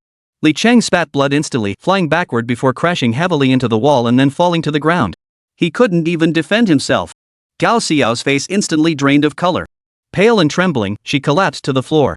Lin Fei's punch wasn't meant to kill him. Instead, the sheer force of the blow shattered his bones and tendons. He would be crippled for life, unable to perform even basic manual labor. Lin Fei picked up the phone from the ground. The moment he lifted it, a call came in. The name at the top was actually Zhao Qi. Lin Fei didn't answer. He tossed the phone onto the ground and crushed it to smithereens with his foot. Then he clapped his hands. 2 men clad in black swept in like the wind. With a slight wave of his hand, Lin Fei signaled for Li Chang to be taken away. Lin Fei turned and said, you 2, go back where you came from. Remember, keep this confidential. The 2 obese hackers nodded their heads uncontrollably. Lin Fei pulled Gao Xiao to her feet and led her out. Only after they had exited the mansion did Gao Xiao come to her senses. She struggled, shouting, let go of me. You disgusting creep, get your filthy hands off me. Anna, who had been waiting in the car, got out. What's going on here? Lin Fei didn't care about any of that. He yanked Gao Xiao into the car and threw her in, then jumped in after her. He grabbed a map. To this place. Anna didn't ask any questions as the car continued driving. That night, he took care of the other two. Finally, Anna called Luo Tai, who immediately ordered the platform to take down and delete all information related to the Lin residence auction. 7th floor of the Moonlight Luxury Club. The serviced apartments here operated normally. Before formally reclaiming the Lin residence, Lin Fei had no choice but to stay at the hotel. Inside a hotel room, Lin Fei took off his shirt. He was drenched in sweat from the ordeal. Suddenly, Gao Xiao let out a piercing scream. "You pervert! What are you doing?" The room was fairly spacious, with 2 beds. If he let her stay alone, she'd definitely slip away. Lin Fei had to keep her here, otherwise, there was no way he could hit that 30 million profit target within 3 months. With her daughter here, Gao Yara would take things slowly. Lin Fei said, "Take a shower." "Don't worry, I'm your brother. I won't do anything to you. Besides, I'm not into young delinquents anyway." Gao Xiao covered her eyes with her hands. But she parted her fingers to peek. This behavior was anything but that of a delinquent girl. Gao Xiao felt her heart racing. Who would have thought that skinny-looking Lin Fei actually had such a perfect physique? The curves where they should be, the muscles where they should be, and skin that was almost bronze in color. Lin Fei then began to unbutton his pants. This time, Gao Xiao couldn't hold back. "Can you please switch rooms? I'm only your sister in name. Ugh, I'm not your sister at all. I'm a girl, so could you please stop this? It's really gross." Lin Fei ignored her. After shedding his trousers, he stepped into the bathroom. With someone guarding the door and being on the 7th floor, Lin Fei felt quite at ease. Gao Xiao took several deep breaths. This Lin Fei, he's truly disgusting. Chapter 26, Study Hard. "Could you please leave? You're standing there naked like that. I could report you for sexual harassment." Gao Xiao was furious. Lin Fei had just stepped out of the bathroom, bare-chested with only boxers on below. Seeing this little rebel so worked up, he said, "Fine. I'll hand you over to Gao Yaro on the way. Let's go." Lin Fei picked up a short-sleeved shirt. Gao Xiao hurriedly protested, "I refuse to go back. Otherwise, my mother will definitely marry me off to that third young master of the Zhao family." Lin Fei looked at her. "Then you'd better stay put here." No sooner had the words left his mouth than the door suddenly swung open. "Oh my, Lin Fei, why aren't you wearing any pants?" The only one bold enough to barge in like that was Anna. And behind her, there was another woman. It was Shen Xinyu. Both Shen Chang and his daughter lived nearby. Staying in their own home would inevitably draw trouble from Zhao Qi. Thus, Shen Chang sought Lin Fei's protection and took up residence on the same 7th floor of this apartment-style hotel. Lin Fei remarked indifferently, "It's not like you've never seen it before." But Anna's face flushed red, and she shot him a glare. But it was true. "Hurry up and get dressed." Lin Fei went to get dressed. Anna and Shen Xinyu also entered and closed the door. 3 women in one room. One was Gao Xiao, a streetwise girl whose relationship to them, whether a biological sister or not, remained unclear. Shen Xinyu, his fiancée. And finally, Anna, a stunning blonde mixed-race beauty who claimed to be Lin Fei's senior sister. Lin Fei sat in a chair. Anna and Shen Xinyu sat on the bed in front of him. As for Gao Xiao, she remained standing at the farthest corner of the room, watching with curiosity, unsure of the intentions behind these 2 women's visit. She also remained vigilant. Shen Xinyu's face was sullen. She lifted her head slightly and glared at Lin Fei. She was filled with hatred toward him. Anna said, "You two talk first. I won't say anything." Shen Xinyu retorted, "There's nothing to talk about. Lin Fei, you have no idea what I'm doing. We only had an engagement, one arranged by our parents that had nothing to do with me. Don't assume that just because of a marriage contract, I'll marry you without question. I'm formally telling you now, I want to dissolve this engagement. I need to see your father." Lin Fei replied calmly, "Very well." He then asked, "Anna, I need to get to the first prison. Is there a way? First prison isn't exactly easy to get into. Even for a visit, you need to go through strict screening. And after passing that, you still have to wait for them to schedule a time. Those imprisoned in the first prison are no ordinary individuals. Economic criminals, murderers, international offenders, and the like. It's no exaggeration to describe the inmates at first prison as the most vicious and ruthless criminals. Therefore, visitation requests for the first prison are not always approved. Inmates held there rarely come into contact with the outside world." Lin Fei only understood this much.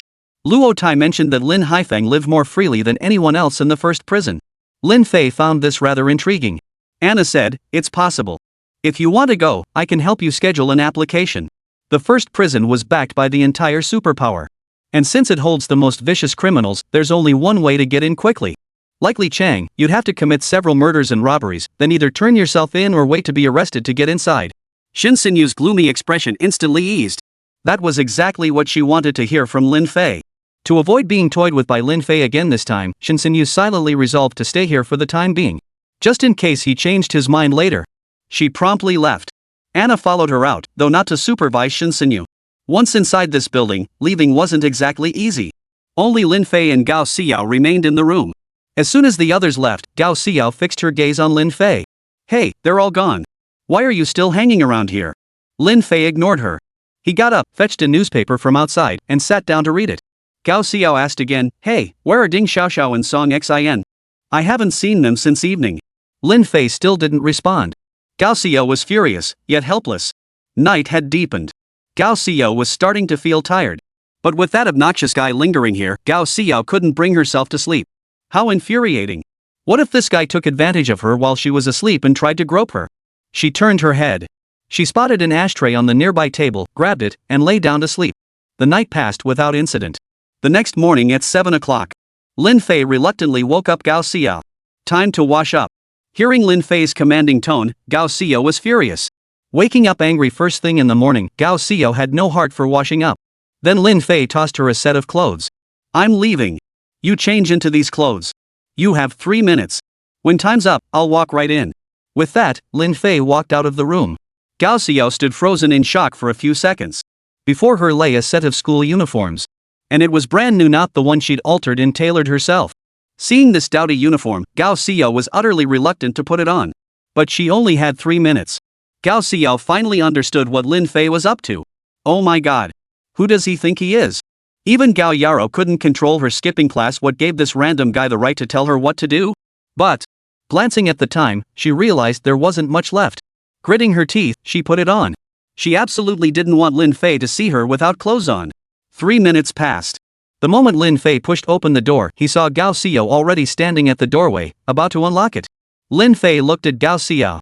Though her figure was as flat as a washboard, she was only 17, a young girl in her prime.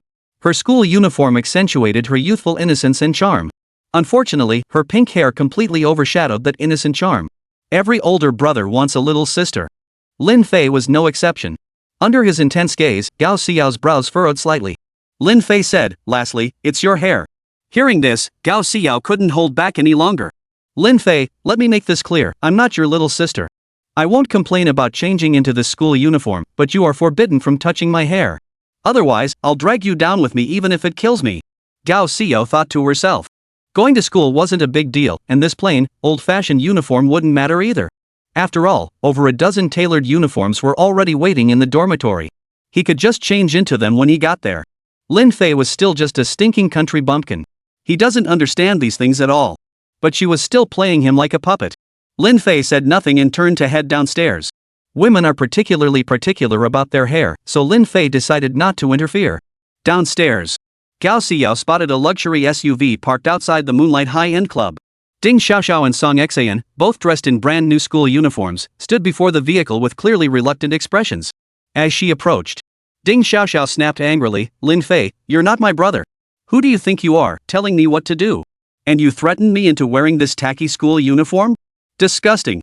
Chapter 27, the third young master of the Zhao family. Exactly. We're not going to school. And even if we did, we'd still skip class and play hooky. Song Xin chimed in. "I'm dead sick of Lin Fei bossing me around, telling me what to do all the time. Who does he think he is?" Lin Fei didn't waste any more words. He glanced to the left. 2 women approached from the left. One was a stunningly elegant woman in a red blazer and a short red leather skirt. The other was a stunning woman in a purple lace dress. Both women possessed exceptional poise. Though they were already in their late 30s, their lightly made-up faces showed not a trace of aging. The woman in the red leather skirt was Ding Xiaoxiao's mother, Deng Shuhui. The woman in the purple dress was Song Xian's mother, Jin Han. These 2 elegant women had proactively reached out to Lin Fei earlier. Though they were mothers, each ran their own companies and had no spare time to oversee their daughters. They were present and witnessed yesterday's events at Cow Group. They were surprised their daughters would willingly follow a man named Lin Fei. Moreover, this Lin Fei seemed quite capable. They entrusted him to help them return to school. Lin Fei agreed to do so. "Young Master Lin, ignore what they say. If they don't listen, deal with them." Ding Xiaoxiao's mother, Deng Shuhui, snapped sternly. Lin Fei smiled faintly. Ding Xiaoxiao and Song Xian saw their mother had arrived. And it seemed as though she was on very good terms with Lin Fei. So they'd already planned this out. Damn it, when did this happen? Get in the car, we're going to school. Don't cause any trouble for young Master Lin. Both mothers seemed to have a tremendous fondness for Lin Fei. Gao Xiao and the other two got into the car. Lin Fei followed them inside. Only the driver was inside the vehicle. He was also a martial artist, formerly under Lei Biao's command. Upon learning Lei Biao was Lin Fei's subordinate, these men naturally became Lin Fei's men. West District, on Gardenia Street near the central area. The three young delinquents attended a private high school academy located here. It was a large institution, with approximately 5,000 students. Get out! Upon seeing the school, Gao Xiao and her two friends immediately frowned. A million reluctances surged in their hearts. However, Ding Xiaoxiao and Song Xin noticed a flicker of delight in Gao Xiao's expression. They quietly inquired. Gao Xiao murmured, "At least the school won't let outsiders in. We'll just walk in like nothing happened. Then, we'll just skip class like we always do." Hearing this, Ding Xiaoxiao and Song Xin both chuckled to themselves. Ding Xiaoxiao turned and said, "Alright, we're going in now. If you're bored, you can just watch us go in from outside. Bye." With that, the three of them walked into the school. The security guard at the school gate, recognizing the three habitual truant troublemakers returning, stepped out. Lin Fei followed them inside. "You three, head to the teaching center first." He then gave a slight bow to Lin Fei, "Young Master Lin." The security guard had never heard of any young Master Lin before. It wasn't until last night when he received a call from the school board informing him that a certain young Master Lin would be bringing Gao Xiao, Ding Xiaoxiao, and Song Xin back to school. His task would be to escort them to the academic building, after which his duty would be fulfilled. He was repeatedly instructed to ensure they were well taken care of. Even a security guard's monthly salary at this prestigious institution was several times higher than elsewhere. This was a secure job. "I'll be the one to guide young Master Lin. This way, please." Lin Fei nodded. The security guard immediately led the way ahead. Gao Xiao and the other two were utterly shocked. All three knew something about the inner workings of this academy. Even Gao Yaro had exerted considerable effort to secure Gao Xiao's admission here. Yet now, a mere security guard was treating Lin Fei with such courtesy. What kind of connection did this guy have with the school board? They had no idea. Lin Fei had never even met the board members. This must be Anna's doing. This wasn't something worth mentioning to Luo Tai. The distance from the school gate to the academic center was considerable. A large area up front was designated as the campus wetland park, with the teaching center and student dormitory buildings occupying the central section. The rear section housed the dormitory buildings and other facilities. To reach the teaching center, one must first traverse this expansive campus wetland park. Just as he stepped into the wetland park, 5 people suddenly approached from ahead. Leading the group was a young man with pigtails, dressed in a school uniform. "Oh my, isn't this the trio of truant delinquents? Found a new fling outside? This guy looks like a total idiot, probably around 20, coming to high school?" The man before her seemed vaguely familiar. Upon seeing him, Gao Xiao instinctively took 2 steps back. Lin Fei paid no attention. The security guard hurriedly interjected, "Third young Master Zhao, this is young Master Lin. I'm responsible for escorting them to the teaching center. Please let us proceed." The security guard was burly, but even so, he dared not cross third young Master Zhao. Otherwise, he'd risk losing his job too. At the same time, he couldn't help but vent his frustration inwardly. "Damn luck this school is huge, yet I still run into the number 1 troublemaker here." Lin Fei looked at the man. So this was the Zhao family's third young master. Gao Yaro had mentioned at yesterday's banquet. According to records, his name was Zhao Bo. He was enrolled in the senior class of this academy and had already turned 18. But he only transferred here last year from a high school in the East District. Though no further details were available, it was clear enough that Zhao Bo was the most trouble-prone individual in the academy. It's also evident that Zhao Bo transferred specifically for Gao Xiao. With the Zhao family's immense influence, arranging a transfer for their third young master was a simple and effortless matter. Zhao Bo noticed someone staring at him. Rage instantly surged within him. "Young Master Lin? What monkey dares call himself a young master in front of me? And he had the nerve to hang around my Xiao." Zhao Qi had a fiery temper, but he never imagined his younger brother would be even hotter-tempered. Upon closer inspection, his other 4 henchmen were all martial artists. Weak ones, though. But along the way, Lin Fei had observed the other students passing by. Most had trained. Some barely met the threshold to become martial artists, while others were stronger. The rest were merely dabblers. Without giving it much thought, Lin Fei said, "If you're looking for trouble, come back later." He promptly walked away. Gao Xiao, frightened, hurried to follow. Ding Xiaoxiao and Song Xin followed as well. Now all 3 felt a sense of security staying close to Lin Fei. Hearing this, Zhao Bo was instantly enraged. He was about to lash out. Just then, a tall woman dressed in a black professional teacher's outfit hurried over. Her low-heeled leather shoes clicked rhythmically along the aisle. The woman was tall with an almost perfect figure. Her jet black hair was pulled up into a bun on top of her head. Her face bore light makeup, and she wore a pair of black framed glasses. She radiated mature charm. "You two come with me. I'll lead the way from here." The security guard nodded immediately upon seeing this and turned to leave. He certainly didn't want to get involved. Chapter 28, Tears. I'm Su Jiaojiao, homeroom teacher for Class 1, Grade 3. Thank you for bringing them here. I was getting so anxious. This is their graduation year, and with the college entrance exams approaching, I still have evaluations to conduct. If I fail the evaluation, my teaching career is over. As Su Jiaojiao spoke, tears welled up in the corners of her eyes. The next second, she couldn't hold back any longer, and tears began to stream down her face. "Why, I'm done for." Finished. She immediately crouched down on the ground. He began crying aloud while talking to himself. Lin Fei watched her with a furrowed brow. She was far too fragile. How had she even become a teacher here? Lin Fei couldn't help but glance at Gao Xiao and the others. Song Xin explained, "She's always like this. The slightest disappointment makes her cry. We often call her Crybaby Teacher." At the mention of that nickname, Su Jiaojiao burst into even louder sobs, her crying growing more intense. Lin Fei frowned slightly. "She is your homeroom teacher, after all.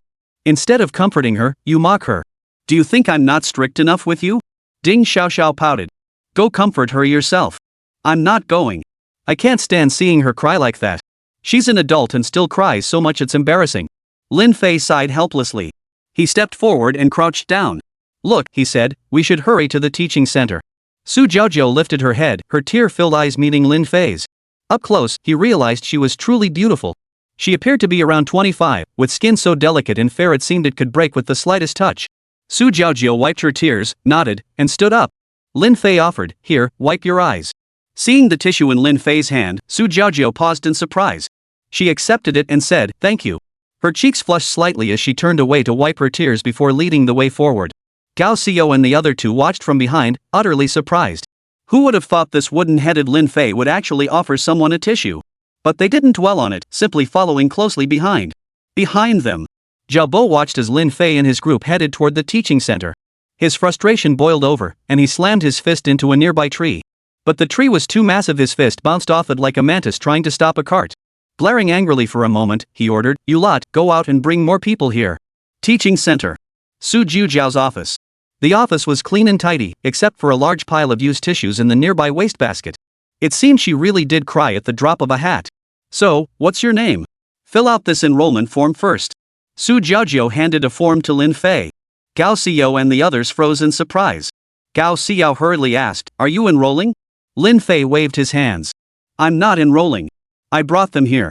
Lin Fei clapped his hands. Soon after, 4 tall, poised young women entered the office. However, these 4 women were all very young, appearing to be no more than 18 at most. Their professionalism carried a hint of innocence. Lin Fei stated, "These 4 are the ones enrolling. Their applications are complete. They'll be placed in Class 1-3. These 4 women were all Anna's subordinates. Anna disliked having men among her subordinates. Thus, her team was almost entirely female. Gao Xiao and the others were completely bewildered. They quickly realized these 4 women were clearly brought in by Lin Fei specifically to monitor them. How despicable. Lin Fei continued, "The relevant procedures have been approved and signed off by the school board. From now on, the 3 of you won't need to live on campus. A dedicated vehicle will be waiting at the school gate every day after classes. Then, we'll be relying on you, Teacher Su." Upon hearing this, Ding Xiaoxiao snapped angrily, "Lin Fei, who gave you the right to make decisions on your own?" Lin Fei looked at the 3 of them. "All right, I'll be leaving now. The 4 of you must stick together like glue. If anyone bothers you, beat them up." The 4 of them nodded in unison with respect. Yes. These 4 already knew Lin Fei's true identity. He was a top-tier assassin within the organization, standing on equal footing with old Luo himself. This alone gave Lin Fei the authority to bypass Anna and command them directly. After Lin Fei departed, Gao Xiao and the other 2 finally snapped back to reality. Just as they were about to chase after him for answers, 4 figures blocked their path from behind. "In our eyes, you 3 are no longer wealthy young ladies. Young Master Lin has granted us full authority. Disobey, and we'll make you bleed to learn your lesson." Faced with such threats, the trio instantly backed down. These 4 women were barely older than themselves. Yet they could speak with such boldness. At that moment, Su Jiaojiao rose and rushed out after him. Lin Fei was heading toward the school gate. Su Jiaojiao hurried after him. Mr. Lin, please wait. Lin Fei stopped. Su Jiaojiao caught up, panting heavily. She gasped, Mr. Lin, regarding the three girls' academic performance, I'm afraid they won't be able to catch up with the other students. Therefore, starting today, I hope to come to your residence after school to tutor them. I hope to receive your permission, Mr. Lin. Su Jiaojiao knew full well. If she didn't tutor these three, her teaching career would be completely over. Their parents hadn't come instead, such a young and promising man had arrived. Clearly, something had happened at home. Lin Fei nodded. All right. Su Jiaojiao pulled out her phone, if it's convenient, could you give me your phone number? Lin Fei grunted. My phone's broken. Come over tonight and I'll give it to you then. Actually, it wasn't broken, he simply didn't have one. Seems I really need to catch up with the times. Well, here's my number. If you have time after buying a new phone, feel free to text me back. Su Jiaojiao's face flushed slightly. Then she left. He found himself back at the campus wetland park. Lin Fei couldn't help but sigh inwardly. Modern university campuses were truly luxurious. As he walked along, suddenly, over a dozen people appeared before him, instantly surrounding him so tightly he couldn't move an inch. At the head of the group stood Zhao Bo. Young Master Lin, right? I don't know whose young master you are, and frankly, I don't need to know. If you want to leave, get down on your knees right now and crawl between my legs. It was 8 o'clock in the morning, still within the designated rest period. Many people were nearby, but not a single one dared to approach, let alone come to his aid. Whoever Zhao Bo picked on, they could only watch from afar. Lin Fei said indifferently, boring. Good dogs don't block the path. Hearing this, the crowd erupted in fury. Zhao Bo was about to signal the others to beat up Lin Fei. Suddenly, a man's voice rang out from the direction of the park entrance. Zhao Bo, don't start trouble. Hearing the voice, Zhao Bo turned to look behind him. A middle-aged man approached from behind, well-built, impeccably dressed, and clean-shaven. He wore an expensive suit and gold-rimmed glasses, exuding an air of refined elegance. Principal Wang. This has nothing to do with you, and I'm helping the school deal with outsiders sneaking in. Zhao Bo declared. He was determined to deal with Lin Fei. Lin Fei looked at this director Wang. He must be the board member Anna had contacted. To establish a private university, he must be no ordinary man. Chapter 29, Bring in a professional. Forget about him, dealing with this guy is the priority. Even in front of the Zhao family, Chairman Wang had to behave himself. Third young master absolutely had to teach this guy a lesson. After being egged on by his henchmen, Zhao Bo naturally held this Chairman Wang in even less regard. Seeing this, Chairman Wang quickened his pace. His movements were astonishingly swift, appearing before Zhao Bo in what seemed like an instant. Lin Fei was slightly startled. This man was a martial artist. And a formidable one at that. Zhao Bo and the others were also stunned. Chairman Wang declared, Zhao Bo, I may not interfere with your affairs outside the academy, but within these walls, you must obey. Otherwise, I can summon your father at any moment. At the mention of his father, Zhao Bo immediately shuddered slightly. He actually brought up my father. Though reluctant, he had no choice but to comply. Right. If not here, then I'll just go outside. Lin Fei turned and left. No point wasting breath on someone like that. Anyway, he'd only end up getting the short end of the stick here. The Zhao family? Anna couldn't care less about them. Principal Wan walked alongside Lin Fei. As introduced, his full name was Wang Zhengqiu. He knew Anna and was also a member of the assassin group. The assassin group had too many members, spread across the country and abroad. Naturally, Lin Fei hadn't met every single one. Not all members of the assassin group were assassins. Each has their own field of expertise and unique strengths. You could understand it that way. Luo Tai controlled the assassin group in Yunhai City, though it was only a branch. But Luo Tai's holdings extend far beyond the assassin group. He has interests in major industries. To be precise, Luo Tai is a businessman. Once his influence reached the highest echelons, he grew weary of the constant struggle. The best way to clean up his image was to engage in legitimate business activities. In this regard, Luo Tai was undoubtedly highly successful. Of course, Wang Zhengqiu was well aware of Lin Fei's identity. His words and actions were distinctly respectful. Young Master Lin, as you can see, I am a martial artist. Therefore, I've established a martial arts academy here. Faculty and students from the university are welcome to enroll and train. Wang Zhengqiu explained. I see. No wonder there are so many martial artists here.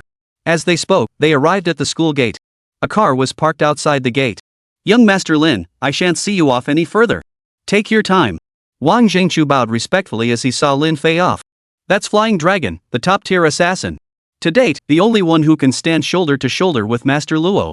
And he's still so young. All these qualities inspired genuine admiration and respect. The security guard at the entrance was utterly shocked to see the school director acting this way. Who is this young man? Despite the constant flow of people coming and going, he actually had the nerve to do this. This clearly indicated the young man's extraordinary status. Moreover, the school director had personally called earlier, stating that the visitor was young Master Lin. Who was young Master Lin? The older security guard immediately understood. He was even more astonished. After leaving, Lin Fei told the driver, "You go ahead. I'll stop up ahead to buy a phone." In this information age, you really can't get by without a phone. The driver nodded and drove off. After some searching, he finally bought a phone at a nearby store and learned how to use it. He then sent a message to Su Jiaojiao. Su Jiaojiao replied quickly, "Mr. Lin, have you left?" Lin Fei replied, "Yes." Sitting in her office. Su Jiaojiao's cheeks flushed slightly. She hurriedly sent several more messages, but Lin Fei didn't reply to any of them. It wasn't that Lin Fei wasn't replying, he was just a bit slow at typing and prone to mistakes. Noon. Lin Fei was searching for a place to eat. Having spent the entire morning alone, Lin Fei felt nothing out of the ordinary. Up on the mountain, he often spent long stretches of time entirely by himself. His beautiful master often went down the mountain to enjoy herself. Lin Fei even suspected she had long since taken the money he'd entrusted her to keep. However, Lin Fei never placed much importance on money. No money? Just take on a couple more assassin jobs, and the money will come. Lin Fei found a restaurant and was halfway through his meal. Suddenly, a voice called out, "We're full. Share a table." Lin Fei looked up. Before him sat a tall, burly young man. Yet there were only a few other diners in the entire restaurant. Lin Fei ignored him. "Sit wherever you like, it's their choice." The man ordered quickly and finished his meal in no time. Then he stood up and shouted to the restaurant owner, "This guy's paying cover the previous tab too." Lin Fei froze. Is that even possible? But before long, the owner stated directly, "The total comes to 100,000 8,000. He then had an employee bring over the POS machine.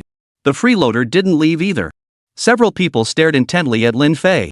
Seeing Lin Fei not paying the bill and leisurely finishing a beer, the man said, "Hurry up, Lin Fei.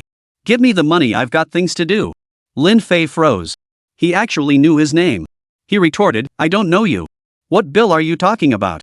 The man suddenly stepped beside Lin Fei, reaching out a hand. Lin Fei blocked him with a chopstick. The chopstick pressed against the palm of the man's hand. If he dared to advance any further, the chopstick would instantly pierce through his palm. The man, also a martial artist, understood the principle and withdrew his hand. "Lin Fei, what are you playing at?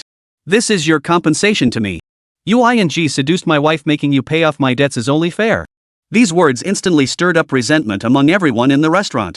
In this era, seducing another man's wife was a capital offense. "Young man, seducing your elder brother's wife at your age, she's your sister-in-law.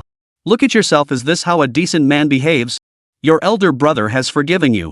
Pay back the money, and you can still be good brothers. As for women, you can always find another." The surrounding crowd was filled with righteous indignation. Good Samaritans were everywhere. You never see them like this normally, they only deliberately stand up for justice when there's a good show to watch. Just as the beautiful master said, the outside world is rich and varied, filled with all sorts of people. Later, after encountering the assassin group, Lin Fei gradually broadened his horizons. He came to understand the full spectrum of humanity. Lin Fei slowly pulled a bank card from his pocket and placed it on the table. The pin is 031010. Take it. Seeing this, those around him were momentarily stunned. But they quickly added, "Now that's more like it." The tall, burly man smiled too. Seeing Lin Fei genuinely intent on paying, he reached out his hand. He thought, as long as he moved quickly, he wouldn't be stopped. Just as the man's right hand reached out, about to touch the bank card, no one noticed the bank card had vanished from the table. The next second, boom! A loud bang. Immediately, a piercing scream echoed. A large bundle of chopsticks was stuck into the back of the man's hand like incense sticks. One end of the chopsticks had even pierced through the thick tabletop. Blood gushed forth like a fountain. Lin Fei wiped his hands with paper and stood up. "Next time, I'll find a professional actor." He pulled out a 100 yuan bill from his pocket and placed it on the bar. "Keep the change." He strode out without a second glance. The shop fell into dead silence. Everyone was frozen in shock. Who wouldn't be afraid at the sight of blood? Outside the restaurant, however, a different scene unfolded. Chapter 30, The Outcome. Outside the restaurant, few pedestrians passed by. Lin Fei's hands were tucked into his pockets as he let out a soft sigh. Before him appeared a dozen or so burly young men. They glared at Lin Fei with vicious intent. The Xiqing district alone was vast. This area was Jizi Street, surrounded almost entirely by high-end zones like school district housing and office buildings. Local gangs were rare here, but not entirely non-existent. Judging by the reactions of passers-by, this group before him were the local thugs. Even if Lei Biao and Yu Chun had extensive influence, it was confined to Maple Leaf Street. Let alone the distant Gardenia Street. Lin Fei, right? Our boss wants you to come over for a cup of tea. Are we going to escort you, or will you come willingly? The burly young man at the front said coldly. Lin Fei ignored him and turned to walk toward Maple Leaf Street. Seeing this, the others immediately stepped forward to block his path. Lin Fei had no choice but to halt. Who's your boss? Though they had their suspicions, they still wanted to hear it. Why ask so many questions?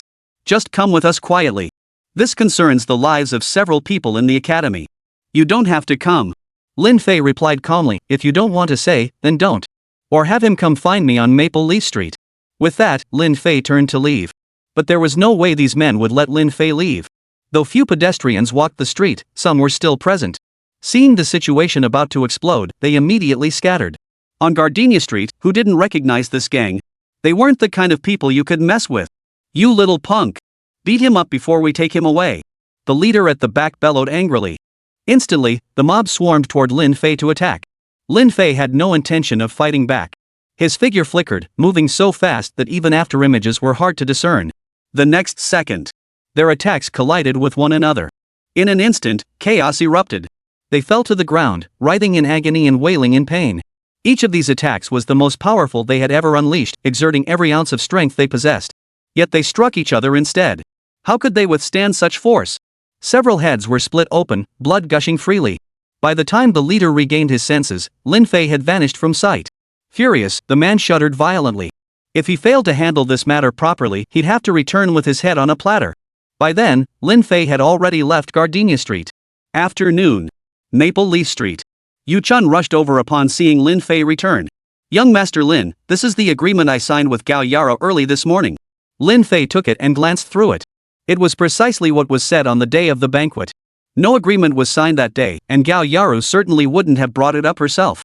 Given her temperament, she would have insisted on waiting for Lin Fei to approach her. But Yu Chun acted swiftly and took care of it.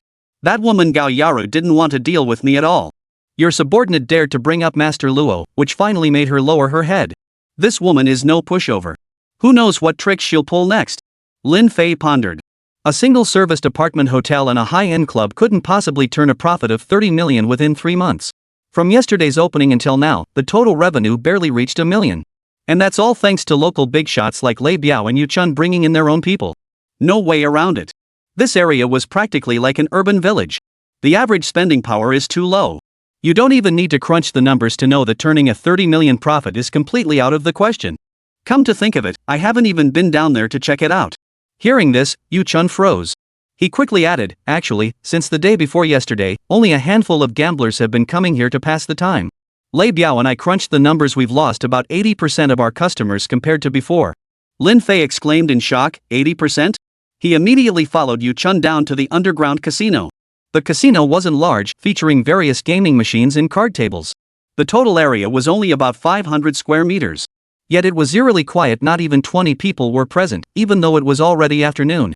Previously, it had maintained at least 100 people around the clock, with peak hours drawing 300 to 400. Lin Fei wondered if his presence that day had frightened those people away. That was certainly possible. Yu Chun said, young Master Lin, it's not your fault. A large underground casino opened on the next street over and stole all our business. They secretly sent people to lure the gamblers over, using the pretext of providing advance gambling funds to entice them. That's how they lured away the gamblers from Maple Leaf Street. Young Master Lin, I believe we could do the same. The street Yu Chun referred to was Rose Street. It's the same alley where Luo Tai picked up Lin Fei and waited for Anna to come out earlier. That alley is right in the heart of Rose Street. At first glance, the street was unremarkable. Yet it was Rose Street's most lucrative spot. Lin Fei left the casino. Watching a few gamblers recklessly burn through their money held no interest for him. He had just stepped out of the building. He saw 3 figures approaching at a leisurely pace. All 3 wore black shirts and black pants, their faces hidden behind dark sunglasses. They walked straight up to Lin Fei and stopped, removing their sunglasses. Young Master Lin, could you use some assistance? After all, you are a young master. If you would just meet with our boss, we could consider directing some customers to your establishment. Otherwise, expecting this building to turn a 30 million profit in 3 months? You'd be dreaming. Rose Street has its own local kingpins. They just rarely show their faces or never do. Despite being right next door, local kingpins like Lei Biao and Yu Chun have never dared to expand into Rose Street. It's precisely because the big shot behind them rarely shows his face. Without knowing their true strength, no one would act rashly. Lin Fei said, no need. What are the big shots on Rose Street really after? Some even suspect they're working for Gao Yaru. The man replied, I advise you to go. Of course, you don't have to. But if anything happens afterward, don't blame us for not warning you. If you're going, head to Rose Street, number 1300. With that, the three departed. Once the trio had walked far away, Yu Chun finally spoke up, Young Master Lin, could they really have something important to discuss? Yu Chun was starting to believe it. Their visit seemed like an invitation, and it did carry a high degree of credibility. Lin Fei replied, no, don't pay them any mind. Whoever comes looking for trouble, just beat them up. With young Master Lin's words, Yu Chun couldn't help but feel energized. 3 o'clock in the afternoon. Anna arrived. Inside a hotel room. I took that notebook for comparison analysis. After comparative analysis, the handwriting belongs to your mother, Tian Mei. The burn marks date back 20 years, roughly the night your mother was murdered. Who do you think would burn your mother's belongings? Anna said. These old items were found in Gao Xiao's room. The notebook and other items were sent for analysis that day, and the results just came in today. Lin Fei nodded slightly. The results were as expected. So then, who burned this notebook? Chapter 31, Su Jiaojiao. Could it have been Lin Haifeng? There's no evidence yet, but I suspect your parents must have had a major conflict back then. Anna said. Lin Fei looked at her, you think so? Anna nodded confidently, of course. A woman's intuition. The prison visitation request has been submitted. We should get a response within the next couple of days. She meant going directly to the prison to question Lin Haifeng. Or that Lin Haifeng had been released on parole. Also, take a look at this. Anna sat beside Lin Fei and handed him her phone. The screen displayed a business platform. It stated that the Lin residence was being relisted and would be auctioned tomorrow at 7 p.m. at number 1 mansion in the eastern district of Yunhai City. That was all the information provided. East District. That was Zhao's territory. The reasons behind this need no elaboration. The property deed for the Lin residence is in Gao Yaru's possession. And now, though Gao Yaru has acknowledged Lin Fei's identity, she still won't return the Lin residence. Barely a day had passed before she handed the matter directly to the Zhao family. They plan to auction it off under the Zhao family's name. But, is it really as simple as just auctioning off a house? Seeing Lin Fei lost in thought, Anna said, go attend it. Senior sister still has money. Lin Fei had never once addressed her as senior sister. But deep down, he had already accepted it. I have a mission tonight and tomorrow night, so I won't be able to accompany you. Anna said, pulling out a black card from her pocket. He said, this card doesn't require a pin. I don't know how much is on it, but it should be enough to participate in the auction. He promptly placed the black card into Lin Fei's hand. This black card was one of only 10,000 issued globally by the International Bank. With billions of people worldwide, only 10,000 such cards exist. No need to guess the weight of this International Bank black card. Lin Fei declined, no thanks, I'll make a call. If he needed money, all he had to do was ask Luo Tai to assign him a few hitman jobs, and the cash would flow in effortlessly. Anna intervened, no need to trouble him. All the jobs in Luo Tai's hands have already been assigned. The job I'm taking on pays well, but it's only suitable for a woman. Just take it. Why be so polite with your senior sister? Lin Fei replied, then I'll consider it alone. Anna gave a faint smile. That smile left Lin Fei feeling a bit awkward. Anna rose and left. Assassins cannot communicate during missions. Lin Fei could only offer some parting instructions. By evening, a private car picked up Gao Xiao and the other 3 young women. Alongside the 4 women, another woman had accompanied them. It was Su Jiaojiao. Su Jiaojiao was still dressed in her teacher's uniform. The moment she stepped out of the car and saw that they had arrived at what appeared to be a large, high-end club, she was startled. However, in her view, if it could operate so openly, it must be legitimate. Then, Su Jiaojiao spotted Lin Fei walking out, and her stunned expression instantly turned into a beaming smile. Lin Fei noticed her too. Su Jiaojiao was the type who was half mature, half childlike, with a sweet and innocent charm. Her smile was exceptionally charming, radiating a refreshing warmth like a gentle spring breeze. When she cried, however, it felt like a little girl weeping. Not like an adult at all. As Lin Fei approached, Su Jiaojiao gave a slight bow. Mr. Lin, do you live here? Lin Fei shook his head. No, I forgot to mention it earlier. Let's go over there first and talk. Lin Fei had just come downstairs and received a key from Yu Chun. This was a house Yu Chun had purchased on the eastern side of Maple Leaf Street.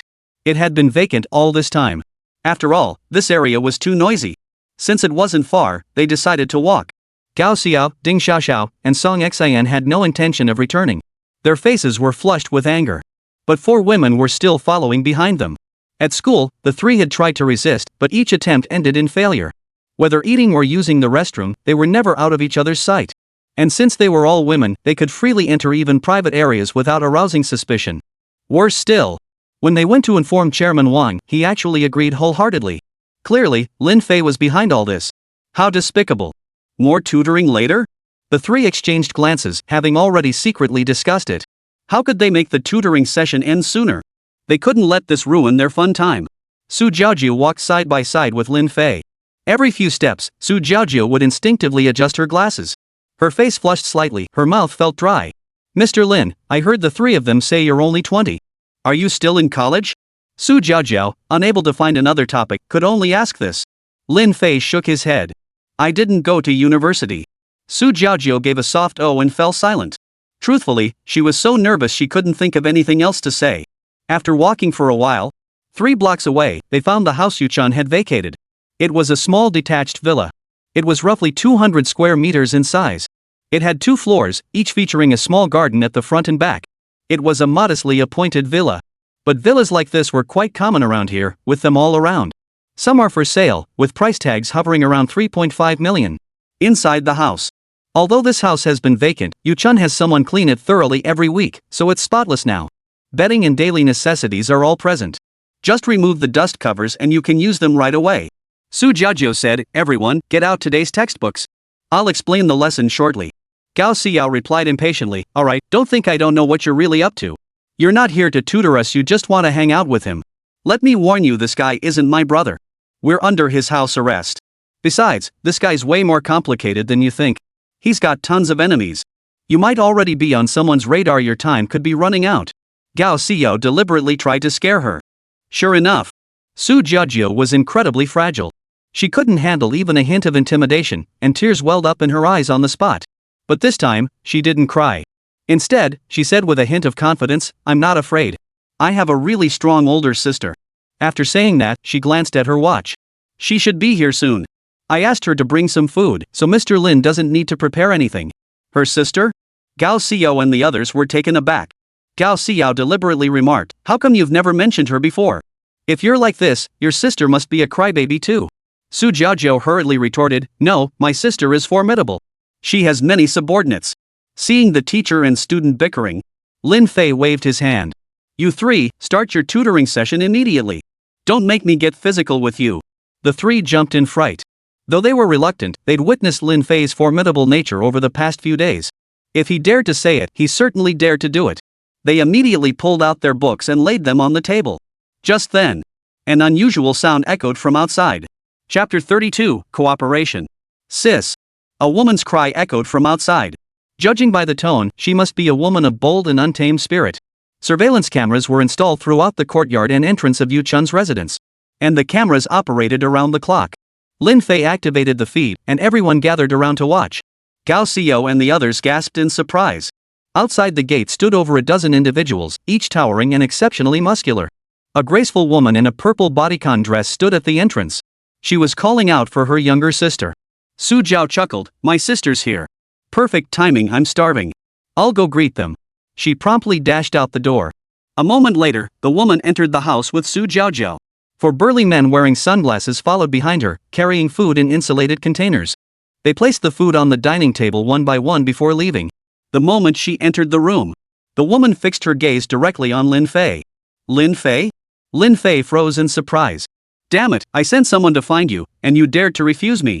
And you, hanging around with my sister? What do you think you're doing to her? Lin Fei froze again. Then he remembered the 3 men who had come earlier, acting like they were looking for trouble yet also seemed to be inviting him. Her subordinates? So she's the local kingpin of Rose Street? This was far from what he had imagined. Who would have thought the local boss of Rose Street was such a young and beautiful woman? And she was Su Jiaojiu's older sister. Su Jiaojiu hurriedly interjected, Mr. Lin didn't do anything to me, sister. He's a really decent man. After Su Jiaojiu's introduction, her sister's name was Su Yan. Whether or not she was the local tough on Rose Street. But judging by the commotion outside, it was pretty much a given. Lin Fei remarked, the local big shot of Rose Street invited me over for a cup of tea. Who knows if anything was slipped into that tea? Su Yan snorted coldly. She thought the Lin Fei before her looked rather ordinary. There was nothing particularly appealing about him. Su Yan had seen more men than most people had eaten meals. Naturally, she looked down on the unremarkable Lin Fei. Since we've run into each other here, let's skip the small talk and discuss it after dinner. Yu Chun had stocked this mansion with quite a collection of fine wines, both Western spirits and Chinese baijiu. Su Yan grabbed several bottles of premium imported liquor without hesitation and opened them right away. Don't underestimate this woman. She's a martial artist herself, at least for now. Judging by the aura Lin Fei sensed emanating from her, she likely held her own against Lei Biao. It was quite puzzling. If the older sister is so formidable, how come the younger sister is so delicate? The elder sister is the big shot of Rose Street. The younger sister, however, is a dedicated teacher. No matter how hard he racked his brain, he couldn't connect the two. After finishing their meal, Su Jiaojiao then led Gao Xiao and the other two to another room for tutoring. The four women accompanied them, though they had no need for lessons. If Gao Xiao and her friends dared to misbehave, they'd be dealt with harshly. Dealing with three little delinquents? Assigning a few women to handle them was no problem. Meanwhile, Lin Fei sat across from Su Yan in the living room. Lin Fei asked, "What do you want with me?" Su Yan downed a shot of vodka in one gulp. She said, "We're partners. You're the biggest local kingpin on Maple Leaf Street now, even Lei Biao takes orders from you. I reckon you're no ordinary guy. I'm the boss of Rose Street next door. We can only win if we work together." As she spoke, she downed 3 shots of vodka in quick succession. This woman sure can hold her liquor. Compared to Su Jiaojiao, the contrast was indeed stark. The sisters have completely different personalities.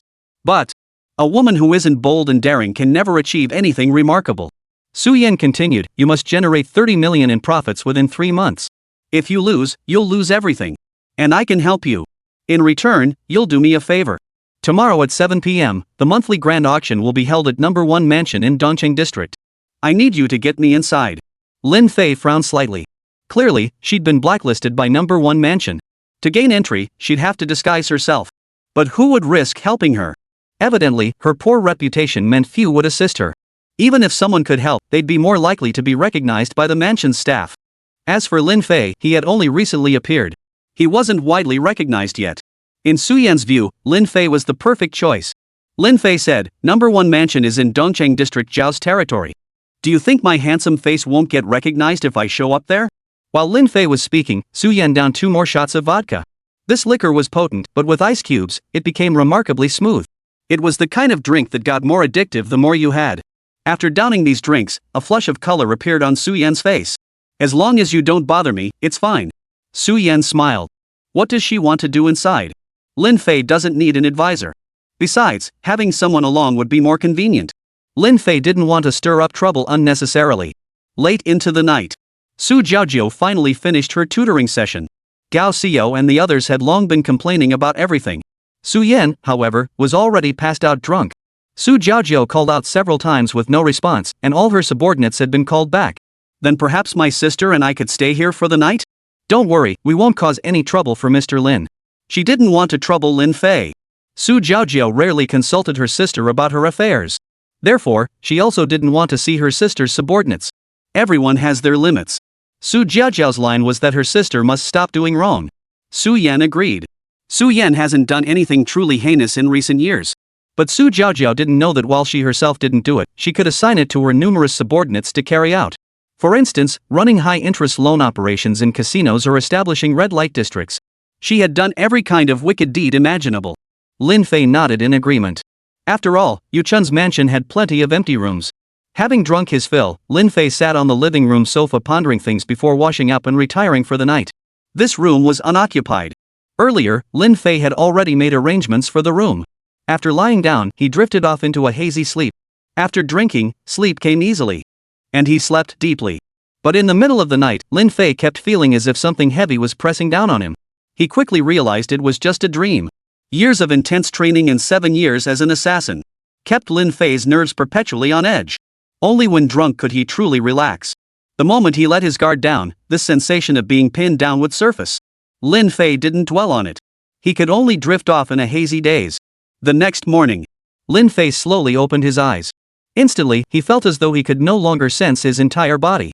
The shock made him jump. Suddenly, a warm breath brushed against his left cheek.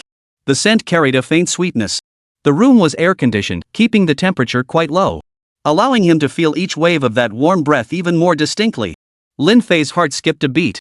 He slowly turned his head. Before him appeared a face of exquisite beauty. Her eyes were tightly closed, a faint smile playing on her lips. None other than Su Yan, the boss of Rose Street. Su Yan lay there on his left, her body pressed close against his. She wore only a bikini, her figure voluptuous. Chapter 33, Mansion Number 1. How could it be her? Something's not right. Lin Fei surveyed the room. Before assigning the rooms, Lin Fei had already seen the condition inside. He hadn't entered the wrong room. He remembered Su Jiajiu supporting Su Yan. She didn't want Gao Xiao and the others to help. Anyway, Gao Xiao and the others wouldn't have helped. After that, Lin Fei hadn't paid any further attention. He figured Su Jiajiu wouldn't possibly get lost. And last night, he'd drunk quite a bit himself. His head felt heavy, so he turned off the light and fell asleep immediately. Su Yan, completely passed out from drunkenness, showed no reaction whatsoever. Was it just a coincidence that they ended up sleeping together? Su Yan's figure was full and slender, one white, beautiful thigh extended out. Her jade-like foot rested in the most comfortable position on top of Lin Fei's instep. No wonder he felt like he was being held down by a ghost. So it was her. Lin Fei gently moved her aside, sitting up to stretch his limbs. The numbness gradually faded. Just then, Su Yan rolled over, startling Lin Fei. He scrambled to his feet. Fortunately, they had fallen asleep fully clothed the night before. He prepared to leave. Just then, the very thing he feared came to pass. A knock sounded at the door. "Sister, are you awake?" Lin Fei dared not speak. Su Jiajiu called out several times. Then she stopped calling. At this hour, she'd soon be leaving with Gao Xiao and the others for the academy. He heard footsteps receding into the distance. Lin Fei finally opened the door. Seeing no one outside, he stepped out. Damn it! Why the hell did he feel like a thief? What the hell is this? He hadn't taken 2 steps. Suddenly, a voice called out from behind him. "Hey, could you please do me a favor? Can't I just go to school? Can you stop making Su Jiajiu tutor us anymore?" Standing behind me was Gao Xiao. She hadn't noticed a thing. Lin Fei turned to look at her. Hearing this, it was clear she genuinely didn't want to go to school. A rebellious phase for a young girl. This didn't surprise Lin Fei in the least. Lin Fei suggested, "How about this? I'll drive you back later, so you won't have to worry about it." This was precisely what Gao Xiao dreaded most. Going back meant marrying Zhao Bo in 3 months. It also meant that for the next 3 months, she would be forced to spend time with Zhao Bo under her mother's threats and bribes. The mere thought sent shivers down Gao Xiao's spine. No. I refuse to marry Zhao Bo. Forget it. Talking to you is like talking to a wall. With that, Gao Xiao strode away. Lin Fei sighed softly. At least no one found out he'd shared a bed with Su Yan last night. 8 o'clock in the morning. Su Jiajiu and her group boarded a private car bound for school. Only then did Lin Fei breathe a sigh of complete relief. At 3 in the afternoon, Su Jiajiu finally woke up. Not one bit befitting her status as the big shot of Rose Street. To be sleeping so soundly in someone else's home. 7 o'clock in the evening. Dongcheng District, number 1 mansion. This location sat at the heart of the East District. It's densely populated. It is the most bustling commercial district in all of Yunhai City. Number 1 mansion is a venue established by the Zhao family for various auctions. Large-scale auction events are held once a month. Ordinary auctions are held every 3 to 5 days. For instance, properties seized by courts, vehicles, precious metals, and so on. The large-scale auction held monthly naturally features extraordinary items. Only a handful of items are displayed for bidding. Most remain undisclosed. This further enhances their mystique and appeal. The more buzz they generate, the more participants they attract and the more money they make. One of the publicly announced auction items is the Lin residence. Judging by the buzz among the surrounding crowd, the Lin residence auction was generating significant buzz. The hastily withdrawn Lin residence auction. Soon after, it reappeared at number 1 mansion. Yeah, that person always seems to show up. It's bound to be packed inside, but the tickets alone cost 100 grand, way too pricey. 7 or 8 people immediately gathered nearby. They began discussing it heatedly. "Hey, you're not talking about that person, are you?" One person beside him nodded firmly. "Yes, it's definitely him." Who would have thought he could actually make it out? The group discussed it passionately. They didn't even notice the sweet couple standing among them.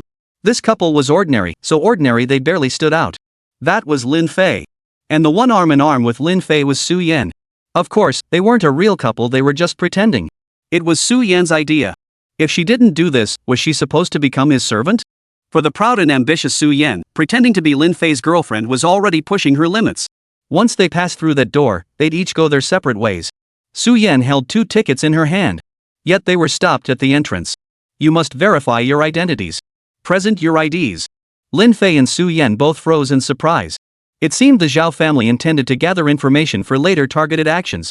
By orchestrating targeted bidding deploying shills, they could drive prices sky high with impunity, reaping exorbitant profits in the process. Such tactics were all too common. Having participated in assassin missions before, Lin Fei had naturally attended all sorts of auctions, large and small. Su Yan retorted, "You collect others' information and use these targeted tactics. Aren't you afraid of picking up peanuts and losing watermelons?" The man before her instantly flew into a rage. "Shut your damn mouth. Are you in or out? Get the hell out if you're not. Who do you think you are? What use is collecting information on an ordinary person like you? Do you really think you're the richest man in the country?" Such insults were clearly unbearable for Su Yan's temperament. Under normal circumstances, she would have drawn the two sharp daggers from her waist and slit his throat. Lin Fei had already noticed the two daggers concealed at Su Yan's waist. Sure enough, she'd come in intending to attack someone. Lin Fei remarked, "I see it says over there that holders of international bank black cards don't need to present identification." A sign confirming this indeed hung on the left side of the entrance. The man snapped, "Yeah, but do you have one? Kid, don't go looking for trouble here. This is Zhao family territory. Know your place and get lost."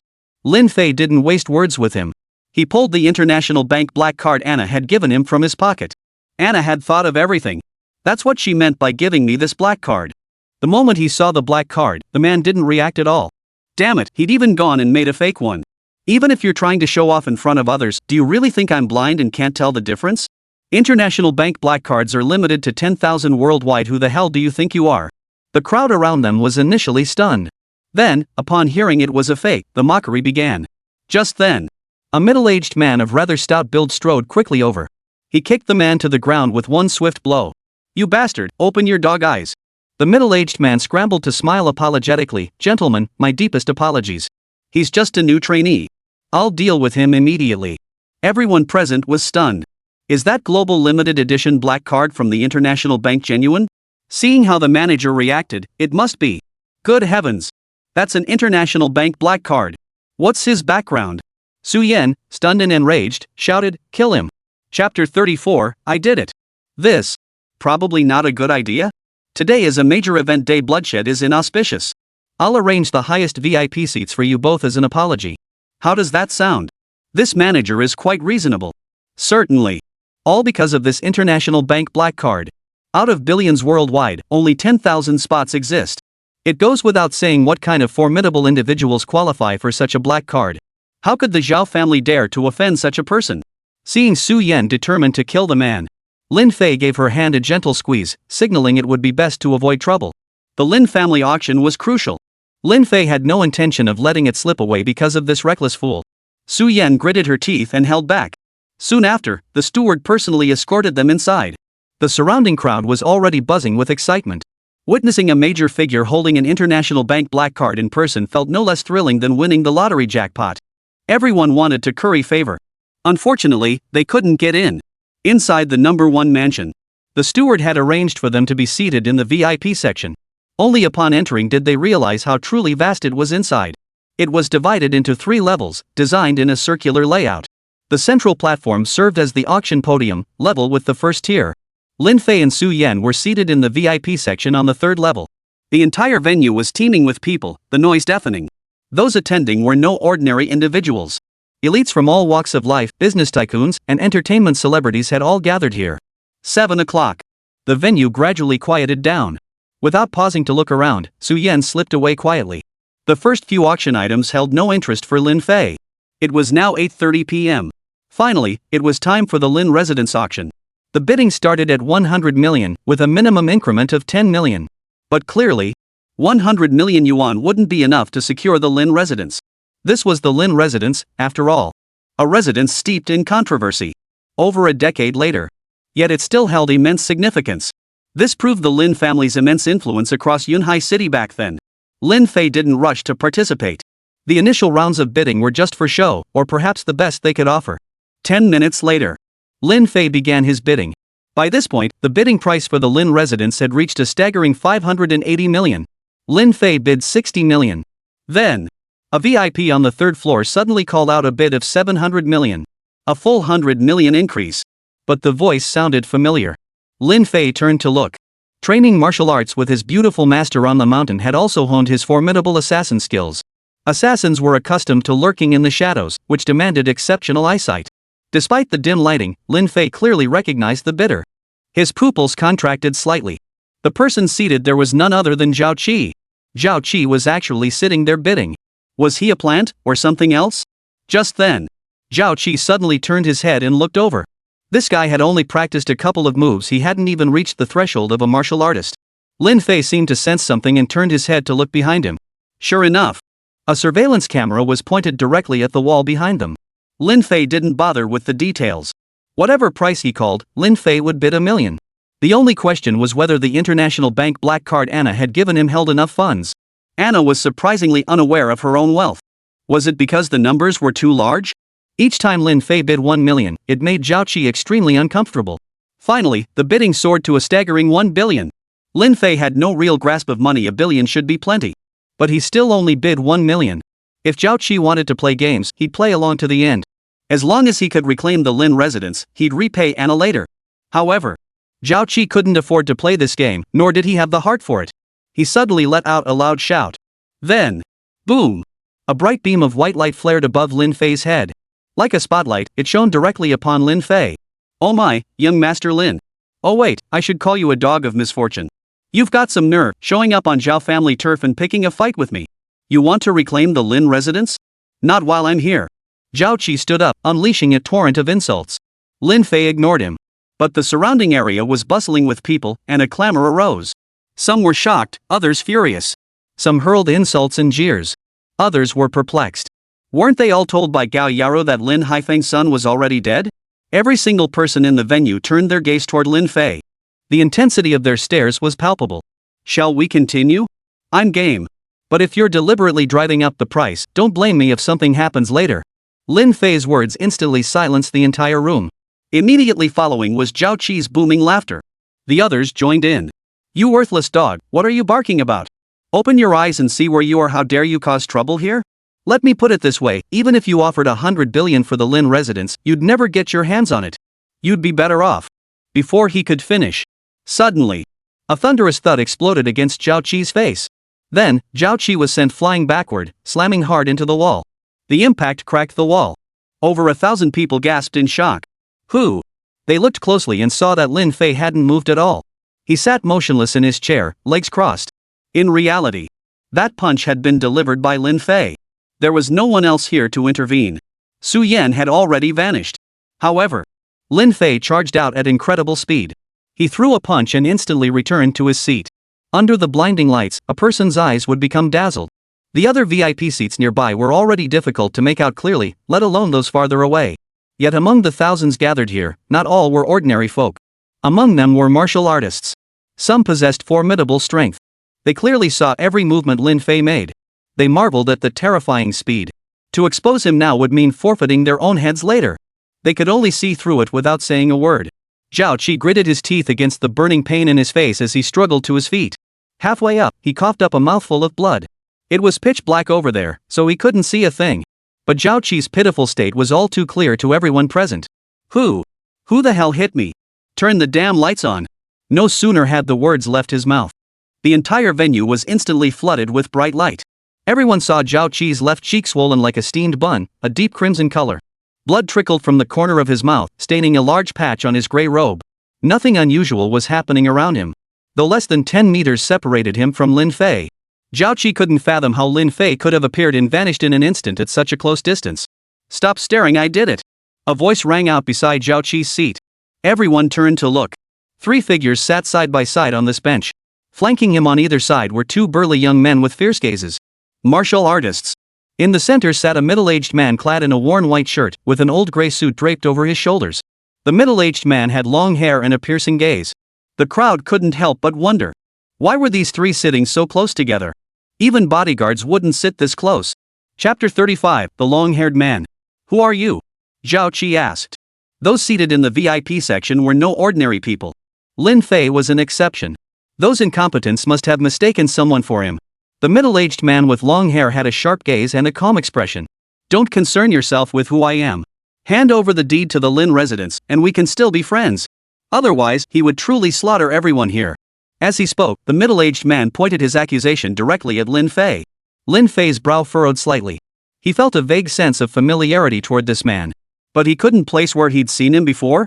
Could he be another person Anna had secretly arranged to be here? He wasn't the one who just attacked, so why was he being blamed?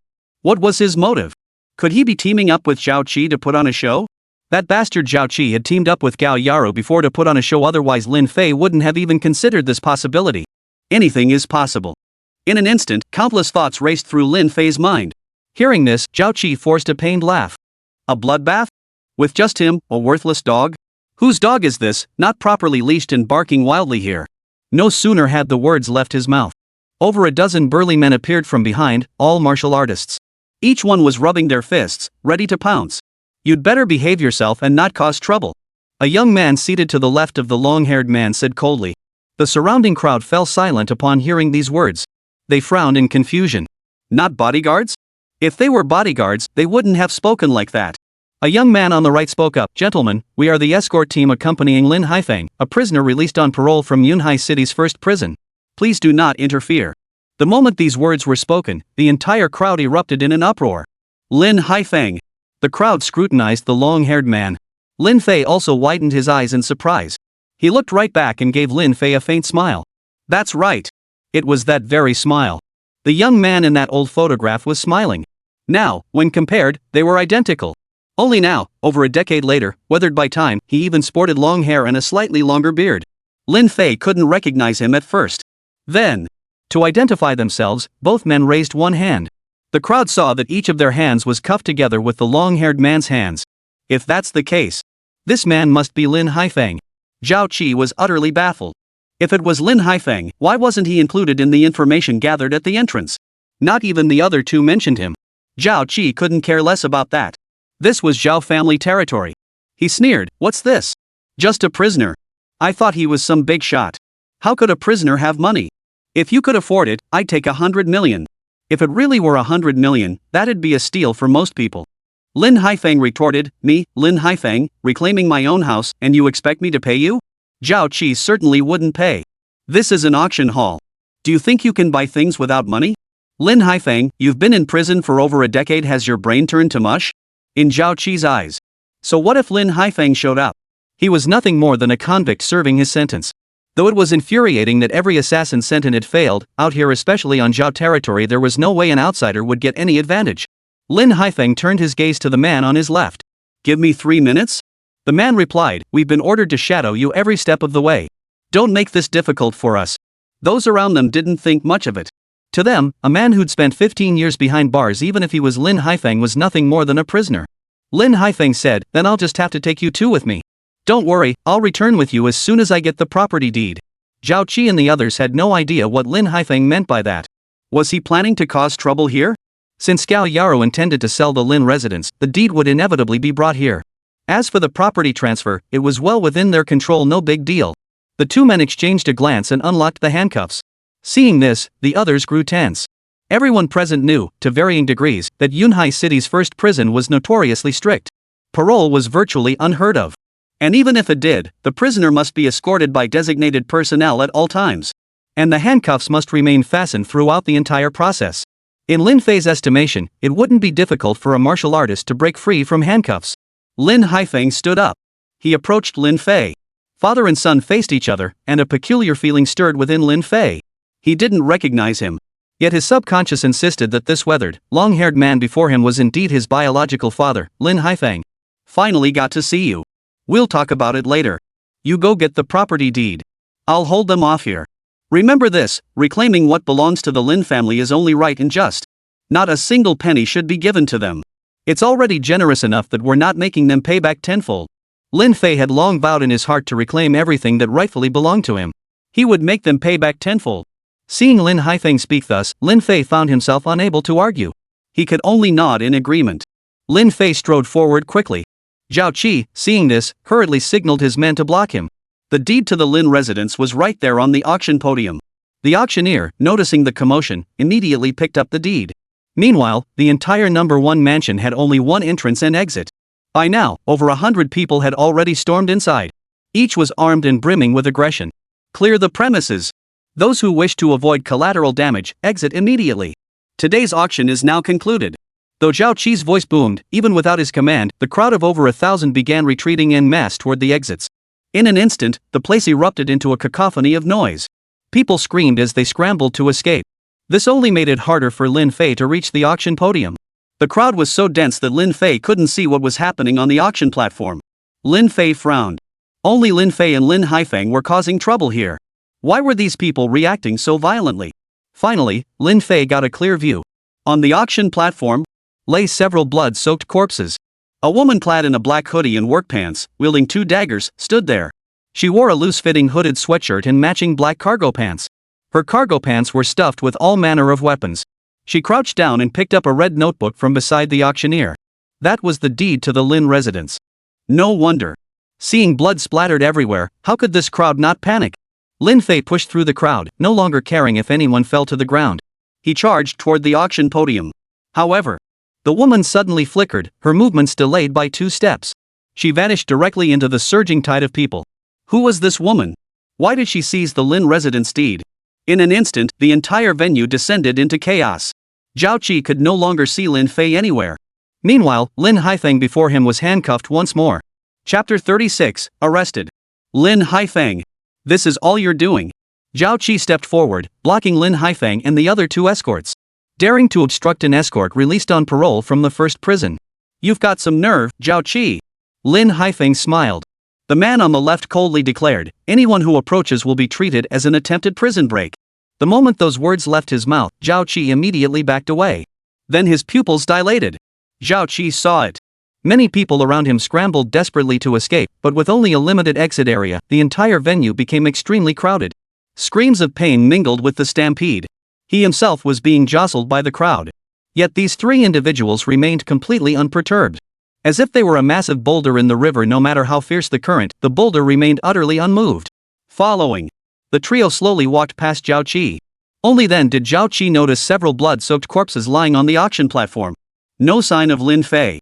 Instead, there were several more corpses. Zhao Qi was instantly overcome with rage. If he couldn't handle Lin Haifeng, a mere Lin Fei should be no challenge at all.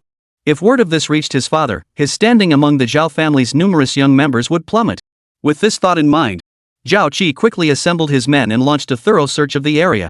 Simultaneously, he ordered surveillance to be set up outside mansion number 1. Should Lin Fei be spotted, eliminate him immediately without reporting. At that moment, Lin Fei pursued the woman, but he didn't head outside. Instead, he made his way to the rear of mansion number 1. The sprawling grounds of mansion 1 appeared to house private residences at the rear. A densely wooded artificial park, with the house hidden within its thick foliage. Those unfamiliar with the surroundings would likely get lost if they ventured in carelessly. By now, night had long since fallen. Few people resided here, so most areas were shrouded in darkness. Only a few scattered streetlights illuminated isolated sections. Lin Fei quickly caught up to the woman in black. Just as he was about to act, the woman suddenly spoke. Stop! It's me! The voice sounded familiar. A killer's night vision is exceptionally sharp, rivaling even infrared cameras. As the woman pulled back her hood, it was indeed Su Yan. It's me. This place is quiet. If we don't do this, the Zhao family will pin all the blame on you. How will you handle that then? I can't give you the deed just yet, and you can't move into the Lin residence for now. The deed to the Lin residence was hidden inside her clothes. However, Lin Fei was even more puzzled as to why she would do this.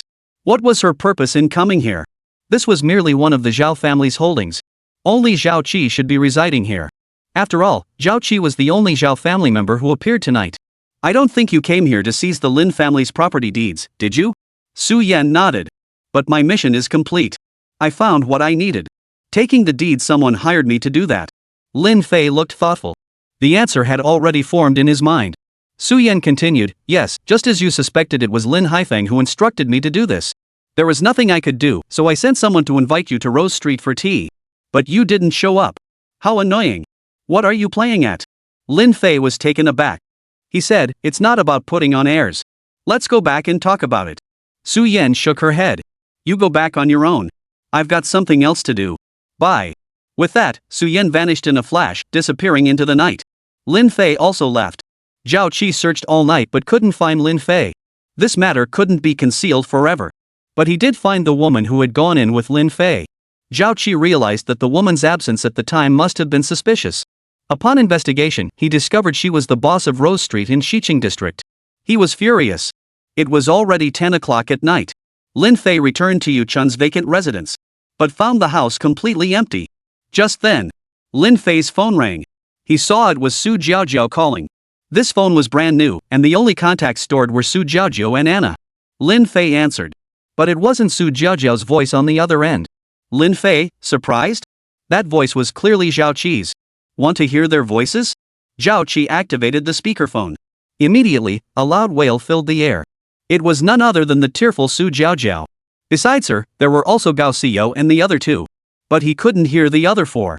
Gao Xiao roared angrily, Zhao Qi, you shameless bastard. I'm Gao Yaru's daughter, how dare you touch me? Zhao Qi paid no heed. Lin Fei, your sister is in my hands, along with teacher Su Jiaojiao who likes you. Want to come save them? Just bring the deed to the Lin residence. As soon as he finished speaking, Lin Fei received a text message from Zhao Qi sent via Su Jiaojiao's phone. It contained the address. Then he hung up. Lin Fei didn't call back. He knew Zhao Qi wouldn't answer anyway. Lin Fei didn't rush out either. He took some vegetables from the refrigerator, chopped them, and stir-fried them with meat. Back on the mountain, Lin Fei recalled that he had already learned to cook by the age of 5. His beautiful master had always praised his cooking as delicious. Zhao Qi wouldn't lay a finger on them. That guy might seem ruthless on the surface. But that was all an act. In this era dominated by martial artists, the fact that he, as a Zhao family scion, hadn't even reached the threshold of martial cultivation. This alone speaks volumes about how little attention Zhao Qi received within the Zhao family. His younger brother Zhao Bo, however, showed promise in martial arts and was likely to surpass Zhao Qi in the future. He heated oil in the wok, added vegetables, and began stir-frying. Before long, the aroma filled the air. Just then, Su Yan hurriedly arrived. Didn't you get the message? Su Yan's eyes were filled with anxiety, mixed with disbelief as she looked at Lin Fei. Something's happened, and you still have the heart to be cooking here? Su Jiaojiao was Su Yan's younger sister. The two sisters relied on each other for support. Zhao Qi clearly knew Su Yan had entered mansion number 1 with him and caused a huge scene. Naturally, he would contact Su Yan. But it was strange given Su Yan's temperament, she would have gone there herself. Why come here instead? Su Yan's frown immediately relaxed. What was she cooking? It smelled so good. She peered into the pot. Inside was a simple stir-fried pork dish. But with the precise blend of seasonings and masterful control of the heat, the aroma was irresistible. The aroma of delicious food was utterly tempting. Lin Fei didn't respond to her. 2 stir-fried dishes and a soup were ready, and the rice was done. She set the table and sat down to eat. Seeing she hadn't been invited, Su Yan wasn't one to stand on ceremony. She helped herself to a bowl and chopsticks, sat down, and began eating. Su Yan said, Lin Fei, there's something I want to ask you. Lin Fei kept his head down eating, pausing briefly to reply, go ahead. She hadn't eaten since the afternoon, and after several hours, she was starving. Su Yan didn't rush to eat. A knot gnawed at her heart, but she needed confirmation. She asked, last night, did we sleep together? The question came out of nowhere. Lin Fei choked and spit out the food in his mouth. Chapter 37, No Rush. Is that right? Su Yan pressed. Lin Fei wiped his mouth with a tissue. Sleep with you? Is that even possible? Su Yan said, admitting it won't hurt you. I'm not some delicate little woman, I'm a tomboy. Sleeping with a guy isn't a big deal, especially since we just ended up together after drinking. She seemed remarkably magnanimous. Could this be a trap? Even stranger, how could she possibly remember anything when she was dead drunk? Lin Fei said, I don't know. I woke up alone. How could I possibly talk about something like that? Su Yan didn't seem inclined to press further. When asked why she didn't go directly, Su Yan replied, Zhao Qi told me to go with you. He didn't give me the address. You tell me it's only been about 2 hours since the incident at mansion number 1. Even if Zhao Qi had investigated thoroughly, he wouldn't have had time to arrange for my sister and the others to be kidnapped. What's really going on? Lin Fei shook his head. We'll find out when we get there. Let's eat. Seeing Lin Fei show no sign of panic over his sister's abduction, Su Yan was too anxious to eat. But then Lin Fei began devouring his meal with hearty bites. Suddenly, hunger pangs struck her. She wondered if this guy's cooking was even edible. She figured it probably only suited his own taste. Still, she took a bite. Suddenly, it tasted incredibly delicious. The ingredients were nothing special, yet the moment they touched my tongue, they transformed my parched mouth into a velvety, sticky expanse. My mouth began to produce copious amounts of saliva. It powerfully enveloped the food, and after a few chews, I couldn't help but swallow. Delicious, absolutely delicious. Su Yan, after all, was a big shot on Rose Street, having sampled all kinds of delicacies in her time. Yet now, Lin Fei's simple stir-fry felt utterly refreshing. It intensely stimulated her appetite. She ate even more voraciously than Lin Fei, completely disregarding her image. Lin Fei simply let her order. He picked up a note from the table. This note had been left by Yu Chun. It contained his phone number. The entire refrigerator was stocked with ingredients he had procured and delivered earlier that evening. The note stated that he was available around the clock for any requests. Yu Chun wasn't stupid at all. He was sharp and efficient in his work. Entrusting the club to him and Lei Biao was the perfect choice. Lin Fei had no reason to worry. And now with the partnership with Rose Street, turning a 30 million profit within 3 months was a sure thing. Lin Fei dialed Yu Chun's number. After just one ring, Yu Chun answered. Yu Chun, get some hackers over here. The sooner the better. Yu Chun didn't understand what Lin Fei was up to. But he readily agreed. Hackers were a rare breed in everyday life. But Lin Fei knew that Yu Chun actually maintained a network of hackers himself. They specialized in reporting various classified intelligence to him. There were 2 reasons for this. To monitor others and to protect himself. He wasn't a martial artist, nor did he wield significant power. Yet after years of navigating the underworld, he had inevitably drawn the ire of some ruthless criminals. His years of safety depended on his ability to intercept intelligence and prepare in advance. Whether by fleeing or striking first. That's how he'd kept himself alive. Seeing this, Su Yan was utterly baffled. There was no time to call others now. Dinner was over, they had to hurry and rescue him. Lin Fei said, no rush. Su Yan was naturally annoyed by Lin Fei's nonchalant attitude. Before long, Yu Chun arrived. Yu Chun was sharp in his work. When young Master Lin called needing several hackers, it was clear something serious had happened. He rolled out the mobile hacking van that had been idle for quite some time. It was a mid-sized RV equipped with the latest hacking technology. He summoned 5 hackers in total. Though they looked nothing like the stereotypical hacker image, they were passable enough. All were men in their early 30s. Balding at such a young age, each wore thick glasses for severe nearsightedness. These were the legendary hackers. Inside the car. Young Master Lin, what happened? Yu Chun asked anxiously. Lin Fei pulled out his phone. Take a look at this location. Yu Chun took a look and said, this is the outskirts of Dongqing district. He instructed a hacker to open the map. There's an abandoned steel mill on the outskirts of Dongqing district. We just need to wait for their call to pinpoint their exact location. The abandoned steel mill on the outskirts of Dongqing district was massive in scale. And this outskirts area is nearly 20 kilometers away from Dongqing district. They actually went to a place like this. Lin Fei found it odd. Logically speaking, venturing into such a desolate area would be disadvantageous for them. Instead of waiting for Zhao Qi to call, he decided to reach out first. But just as he finished all the preparations and dialed the number, it indicated the phone was turned off. Clearly, something was wrong. Su Yan hurriedly said, never mind that for now. Just go check and you'll see if there's a problem. Lin Fei, you can ignore your sister's life or death, but I must protect mine. She's my only family in this world. Su Yan emphasized every word. Lin Fei retorted, are you going to listen to me or not? If you refuse, you can head to that steel mill first. Yu Chun, get her a car ready. Su Yan immediately snapped back, I don't need it. Lin Fei, I've misjudged you. Our partnership clearly has no reason to continue. Goodbye. Su Yan got out of the car and vanished without a trace. Yu Chun remarked, young Master Lin, there's no need for you to handle this personally. I'll contact Lei Biao immediately, we can take care of this matter. Yu Chun wasn't trying to prove himself. Rather, he felt such a minor matter didn't warrant young Master Lin personally taking charge. Lin Fei replied, no need. Leave this to me. You return and assist Lei Biao. Right now, you and Lei Biao are my right and left hands in achieving that 30 million profit target. We shouldn't waste human resources on such trivial matters. Hearing this, Yu Chun's heart leapt with delight. This was perfect. He had become young Master Lin's right-hand man. Yu Chun instantly felt energized, as if injected with adrenaline, his spirit soaring. After giving instructions to the people in the car, he swiftly departed. Yu Chun finally understood. The primary task now was to help young Master Lin generate 30 million in profits within 3 months. Everything else was secondary. The RV started up. It slowly headed toward the East District. There was an 80% chance Zhao Qi wasn't at that steel mill. In fact, the steel mill has likely set up numerous traps. If Su Yan goes there, she'll most likely be captured alive. The hackers could only wait for the call to track her location. By midnight, the RV officially entered the suburban area belonging to the Eastern District. Just as they exited the city, Su Jiaojiu called again. The 5 hackers inside the vehicle immediately sprang into action, quickly preparing for the operation. Lin Fei answered. Immediately, Zhao Qi's furious voice came through. Lin Fei, it's been 2 hours, why aren't you here yet? The 5 hackers immediately launched a tracking operation. Lin Fei replied, just finished eating. Seeing Zhao Qi's furious tone, it was obvious he had already caught on. Chapter 38, something, but not much. Zhao Qi roared, you have the nerve to eat? I haven't even eaten yet. You have half an hour to get here, or else you'll face the consequences. Lin Fei replied calmly, so, was it you who didn't eat, or your mom? I brought you a plate of fried rice, should I get one for your mom too? Lin Fei hadn't cursed at him. But Zhao Qi's words left Lin Fei unable to tell whether it was him or his mother who hadn't eaten. Zhao Qi's anger flared up again. Even his breathing grew heavier. Then Zhao Qi hung up the phone. But by then, the 5 hackers had already been located.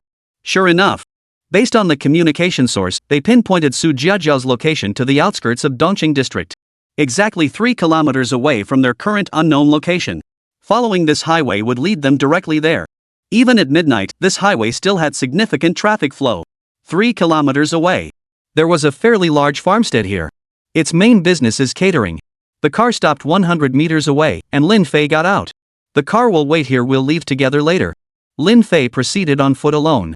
Several luxury cars were parked both in front of and inside the farmstead's gates. The courtyard was brightly lit. Lin Fei walked straight to the main gate.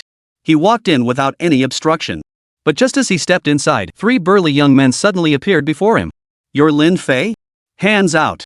One of the men growled. One of the men opened a pair of handcuffs in his hand. Crafted from ultra-hard alloy, these cuffs possess 10 times the hardness of diamond. Even a warrior capable of punching a bull to death couldn't break free. However, Lin Fei knew he could break free.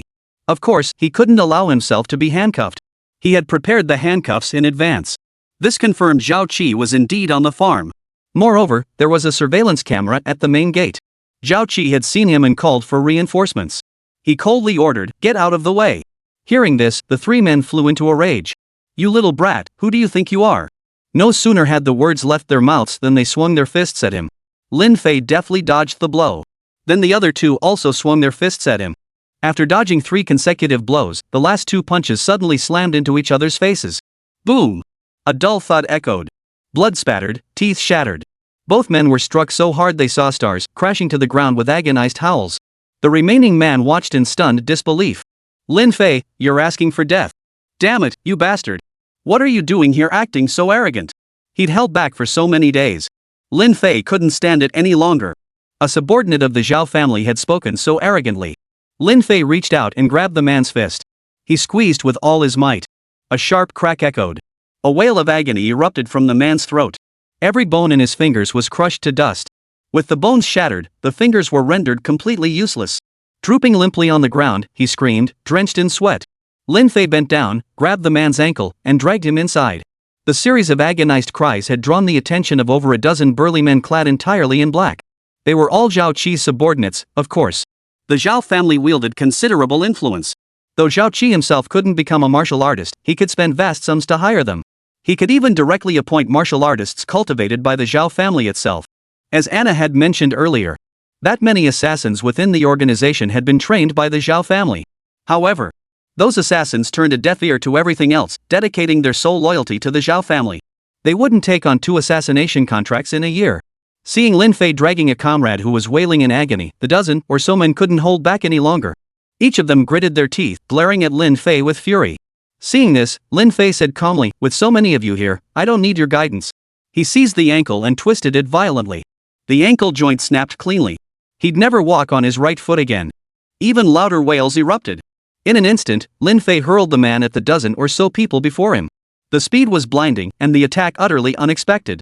Though they reacted, 2 still failed to dodge in time and were knocked down together. The others immediately launched their attacks. Lin Fei's figure flickered repeatedly. Then came a series of loud thuds. Within mere seconds, over a dozen men were all knocked to the ground. Lin Fei advanced further, reaching the central section of the farmstead. 40 or 50 more surged in from all directions, completely surrounding Lin Fei.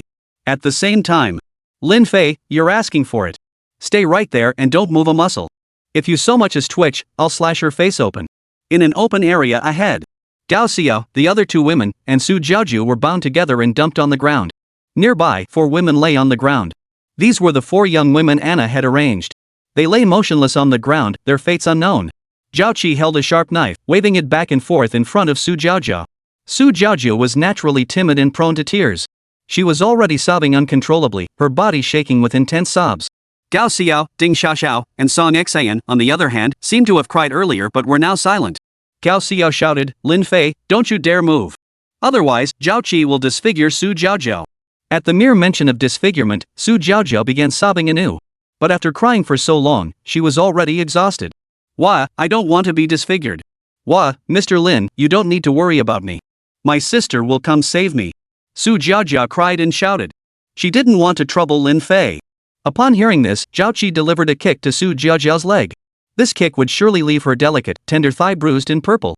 The pain made Su Jiaojia wince and grimace, tears streaming down her face. Wah, don't kick me. It hurts so much. Zhao Qi smirked. That's the right reaction. Don't worry, I won't be using a knife on your face just yet. You're so beautiful and have such a great figure, I'll at least have some fun with you first. Immediately, Zhao Qi turned his gaze toward Lin Fei. Seeing that Lin Fei truly hadn't moved, he chuckled, "Now, get down on your hands and knees, put on the handcuffs and shackles, and crawl over here. Then I'll let two of you go first." Zhao Qi had already devised a plan to deal with Lin Fei. He intended to humiliate Lin Fei in every possible way before parading his pitiful form through the streets. He would make sure Lin Fei's father, languishing in prison, witnessed just how worthless his son truly was. On his own turf, how could he possibly fail to deal with a mere Lin Fei? With that, someone in front of him tossed over a pair of handcuffs and a set of shackles. Lin Fei didn't even glance at them. Just as he was about to speak, a roar of vehicle engines erupted from behind. Then, a woman was dragged out of the vehicle. It was Su Yan. Blood trickled from her nose and mouth, her body filthy and battered. Her hands and feet were shackled with specially designed restraints. Seeing this, Zhao Qi burst into laughter. "Haha, this feels so satisfying. Lin Fei, you actually managed to find your way here. That shows you've got some skills, but not many. This woman must be Su Yan, the big shot from Rose Street in the West District." Chapter 39, Not Deserving of Death. The people who sided with you have been caught one after another. So, how does young Master Lin plan to respond? Zhao Qi sneered. In Zhao Qi's view, Rose Street was right next to Maple Leaf Street, so it made sense these two would collaborate. Zhao Qi remained confident in his own strength. After all, Su Yan was merely a local thug, not some major family or powerful faction. Lin Fei had gotten lucky, forcing Yu Chun, Lei Biao, and the others to back down. Those spineless cowards were nothing special. Zhao Qi, relying on his status as the Zhao family's young master, had never given a damn about a lowly scoundrel like Lin Fei from the very start. Su Yan was led away. As she passed by Lin Fei, Su Yan's expression turned slightly awkward. She only realized after going there that the abandoned steel mill was indeed a trap. Yet now she saw Lin Fei with a calm, composed expression. What exactly was he planning to do? How could he possibly take on dozens of people here by himself? Zhao Qi coldly snapped, "You worthless dog, get out of here now." Lin Fei picked up the handcuffs and shackles from the ground. He held them in his hands. They were incredibly heavy. They must weigh at least several dozen pounds. Everyone watched intently. Lin Fei declared, "I'll give you 3 seconds to release them." Hearing this, the crowd froze in shock. Then they burst into laughter. Zhao Qi sneered, "You worthless dog, do you even know your situation? You're completely surrounded, yet you still dare to spout such nonsense." Lin Fei paid no heed. The handcuffs and leg irons in his hands could be combined to serve as a makeshift weapon. Click. Click. Lin Fei linked the handcuffs and leg irons together. He tested them, they fit reasonably well. Heavy weight meant greater impact. In his 7 years as an assassin, Lin Fei had wielded countless weapons. Whether cold steel or firearms, if ranked, he would be at least a master-level expert. Seeing this, Zhao Qi hurriedly pressed the small knife against Su Jiaojiao's delicate, porcelain-like cheek. "Lin Fei, put down your weapon." Zhao Qi's knife had already left a shallow cut on Su Jiaojiao's face, a thin trickle of blood emerging. Lin Fei flicked his finger. Whoosh! Thud! A small pebble struck Zhao Qi's wrist with force. The pain was immediate and excruciating. The knife in Zhao Qi's hand instantly fell to the ground. Su Yan reacted with lightning speed, rolling across the floor and grabbing the knife with her handcuffed hands. She swiftly handed it to Gao Xiao. Gao Xiao and the other three were bound only by ropes around their hands and feet. "Untie us fast, then retreat as far back as possible." Su Yan sprang into action. Meanwhile, Lin Fei had also sprung into action. He swung the weapon forged from handcuffs and shackles. He struck mercilessly at the faces and bodies of the crowd surging toward him. Those struck immediately collapsed to the ground, unable to rise. At that very moment, the sound of car engines roared from outside. 3 large SUVs roared into the compound. They stopped abruptly, and dozens of people leaped out. "Damn it! Bastards! How dare you kidnap young Master Lin's sister?" Zhao Qi, come out and face your doom. The one who leaped out of the vehicle and bellowed at the top of his lungs was Lei Biao. Another person arrived alongside him. Anna. Yu Chun had ultimately spilled the beans. But it was likely Anna who questioned him. If Lei Biao had asked, Yu Chun probably wouldn't have confessed. With his explosive temper, Lei Biao stormed in with his men. In a few swift moves, he routed the dozens of men here, forcing them to raise their hands in surrender. Lin Fei saved his strength, tossing his weapon to the ground. He walked forward, scanning the area, but Zhao Qi was nowhere to be found. Lei Biao was about to lead his men in pursuit. Lin Fei said, no need to chase them. Clean up and we'll discuss it back at the base. Lin Fei led Gao Xiao and the others out first. He left the matter to Lei Biao to handle. They exited the farmstead. Others couldn't hear. But Lin Fei and Anna knew full well that Lei Biao inside wouldn't be sparing any survivors. They immediately got into the car and drove away. On the road, Anna and Lin Fei sat in the back seat. Anna said, I just got back and you were nowhere to be found. I knew something must have happened, and Yu Chunkai finally came clean. By the way, you saw Lin Haifeng, right? Lin Fei nodded. From getting in the car to getting out, they returned to Yu Chun's vacant mansion. Gao Xiao and the others didn't utter a single word of thanks. Instead, Su Jiajiao kept thanking them repeatedly. Upon closer questioning, they learned the truth. The four of them had been kidnapped by Zhao Bo's trap. They happened to be in the area while Zhao Qi was busy dealing with Lin Fei. Upon learning this from Zhao Bo, he immediately instructed Zhao Bo to bring them to this farmstead. As for Zhao Bo, he never showed his face throughout the entire ordeal. Outside the courtyard, the four young women immediately knelt before Anna, begging for mercy. By all rights, Anna would not spare the lives of these four women after such an incident. Death is your only option. The four women knelt on the ground, begging for mercy in every way. Seeing their pleas were futile, each picked up a dagger lying on the ground. They would end their own lives, and that would be the end of it. Lei Biao watched this unfold, his expression turning anxious. This matter was beyond his control, and he had no right to interfere with top-tier assassin Lin. Though usually brash and hot-tempered, Lei Biao couldn't bear to see such young women meet their end. After all, they were only 18. They were in the prime of their youth. Lei Biao couldn't help but glance at Lin Fei. His eyes pleaded for Lin Fei to say something, to help out. Lin Fei raised an eyebrow. Who would have thought he had a soft spot? Lei Biao wasn't some lecherous man. He didn't fancy these four women. He simply didn't want to see it happen. This whole affair was Zhao Bo's scheme, his trap. He exploited personal connections to dope the cafeteria ladies with sleeping potion. It was impossible to guard against. Lin Fei interjected, their crimes don't warrant death. Do me a favor. Anna is not someone to mess with. But only Lin Fei's word would hold any weight. He replied, Junior brother, you know my men aren't allowed to make such mistakes. Hearing the term junior brother, everyone gasped in surprise. Gao Xiao and the others were even more surprised, thinking, so they're actually senior and junior sisters? They'd assumed they were lovers. Lin Fei replied, of course I know, but will you grant me this favor? Alright, it wasn't their fault. They just need to be more careful in the future. With that, Lin Fei paid no heed to Anna's response. He motioned for the four women to rise. The four women, having narrowly escaped death, instantly felt a wave of relief wash over them. They expressed their gratitude to Lin Fei in every way possible. Anna had no words to say. After all, she was truly powerless against Lin Fei. After waiting so long for his return, and being his senior disciple, she naturally had to support her junior brother in every way. Back at the estate, Lei Biao excused himself first and headed back to the clubhouse. In the modest residence, Lin Fei was now the sole man present. It was all women. Meanwhile, Zhao Qi, who had fled in panic, actually got into a car. Inside that car sat Gao Yaru. And the person who had set up the ambush at the abandoned steel mill was Gao Yaru. But the one she waited for wasn't Lin Fei. He never showed up. What do we do now? Zhao Qi asked. Zhao Qi was drenched in sweat, his heart pounding wildly, unable to calm down for a long time.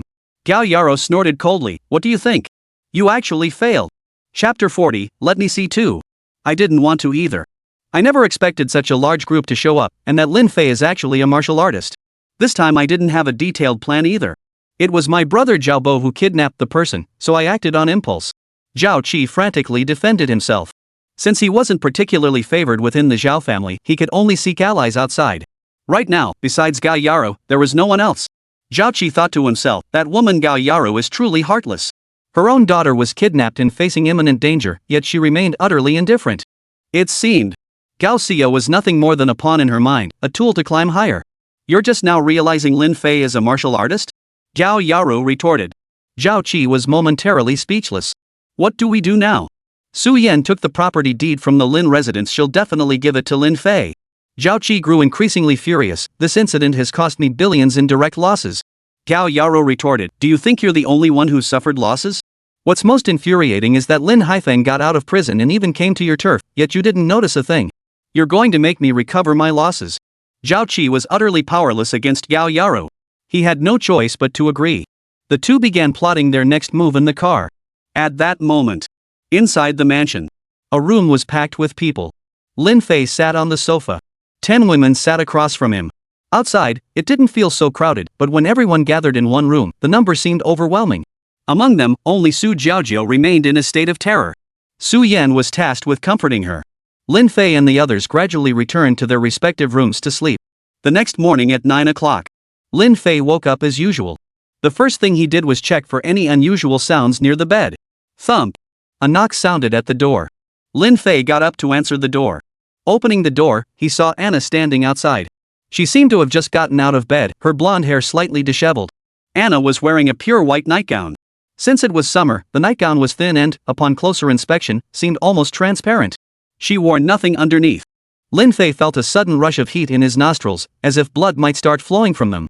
He quickly composed himself. Bleeding in front of her would be utterly humiliating. But he had to admit, Anna's figure was truly exceptional. So much so that for a moment, Lin Fei couldn't even find the words to describe her. Beyond her usual private server attire and assassin stealth gear, she appears even more captivating in her pajamas. Her sensual beauty was displayed to the fullest, inside and out. Without further thought, he asked, "What is it?" Anna gave a subtle smile. She had long since read the look in Lin Fei's eyes. That guy Lin Fei had a beautiful master accompanying him year-round on the mountain. Though it might be due to their master-disciple relationship, so Lin Fei wouldn't harbor any improper thoughts. But he'd encountered many women since coming down the mountain, including her. Lin Fei was like a block of wood, indifferent to women. Yet here he was, staring at her with such rapt attention. This is a good sign. It showed that even though Lin Fei was ruthless and emotionless in his assassin's work, he was still a man. How could he not desire women? So, tomorrow I'll change into a different nightgown showing my junior brother the beauty of his senior sister every day. He said, hurry up and get ready. There was an incident at the club at 5 o'clock this morning. You were sound asleep, so we didn't wake you. Yu Chun and Lei Biao handled the immediate situation, but you still need to go personally. Lin Fei nodded and was about to close the door to change clothes. Anna reached out and stopped him. I'm changing clothes. What are you doing? Anna replied matter-of-factly, what, can't I watch? Remember that time 6 years ago when you were badly injured? Lin Fei nodded. That was when he had just joined the assassin group. A mission fraught with peril, completed at the cost of his life before he left. But he'd been badly wounded in the process. Barely a spot on his body remained unscathed. He had been working with Anna at the time. She had only suffered minor injuries. Anna said, just remember this, I bandaged and treated your wounds. Every hair on your body, every mole, I remember them all clearly. Cut the crap. Letting me take a look won't make you lose any flesh. With that, she pushed open the door. Then she closed the door behind her. There was another woman in the house. Su Yan hadn't left yet. The door had barely closed when Lin Fei hadn't even had time to change his clothes. Suddenly, the door swung open again. What are you two up to, sneaking around like that? You're Anna, right? Sorry, but Lin Fei and I slept together last night, so... She paused, then said, I want to see too. It was Su Yan. Su Jiaojiao, Gao Xiao, and the others had already gone to the academy. Last night's events had a profound impact on Su Jiaojiao. But with the college entrance exams approaching, Su Jiaojiao dared not let it distract her. If dozens of students in her class failed the exam, her teaching career would be over. She had no choice but to muster her spirits and head back to the academy. Anna frowned. Who are you? Do I even know you? He's my junior colleague. What's this poaching talent? Anna wasn't just any woman. Seeing the show ruined, she was naturally furious. What was even more infuriating was her claim that she had actually slept with Lin Fei last night. Su Yan declared solemnly, Lin Fei saved my life. Of course I'm grateful. Mind your own business. Anna frowned and retorted, never mind that for now. First explain to me what you mean by slept together last night? At this, Su Yan smiled smugly. She walked to the bedside and declared, right here. This is the proof. Su Yan pulled a shirt button from her pocket. It was the one from Lin Fei's collar. Lin Fei hadn't noticed it earlier. By the time he did, it was already last night. He'd assumed the cheap shirt had simply lost a button due to poor quality.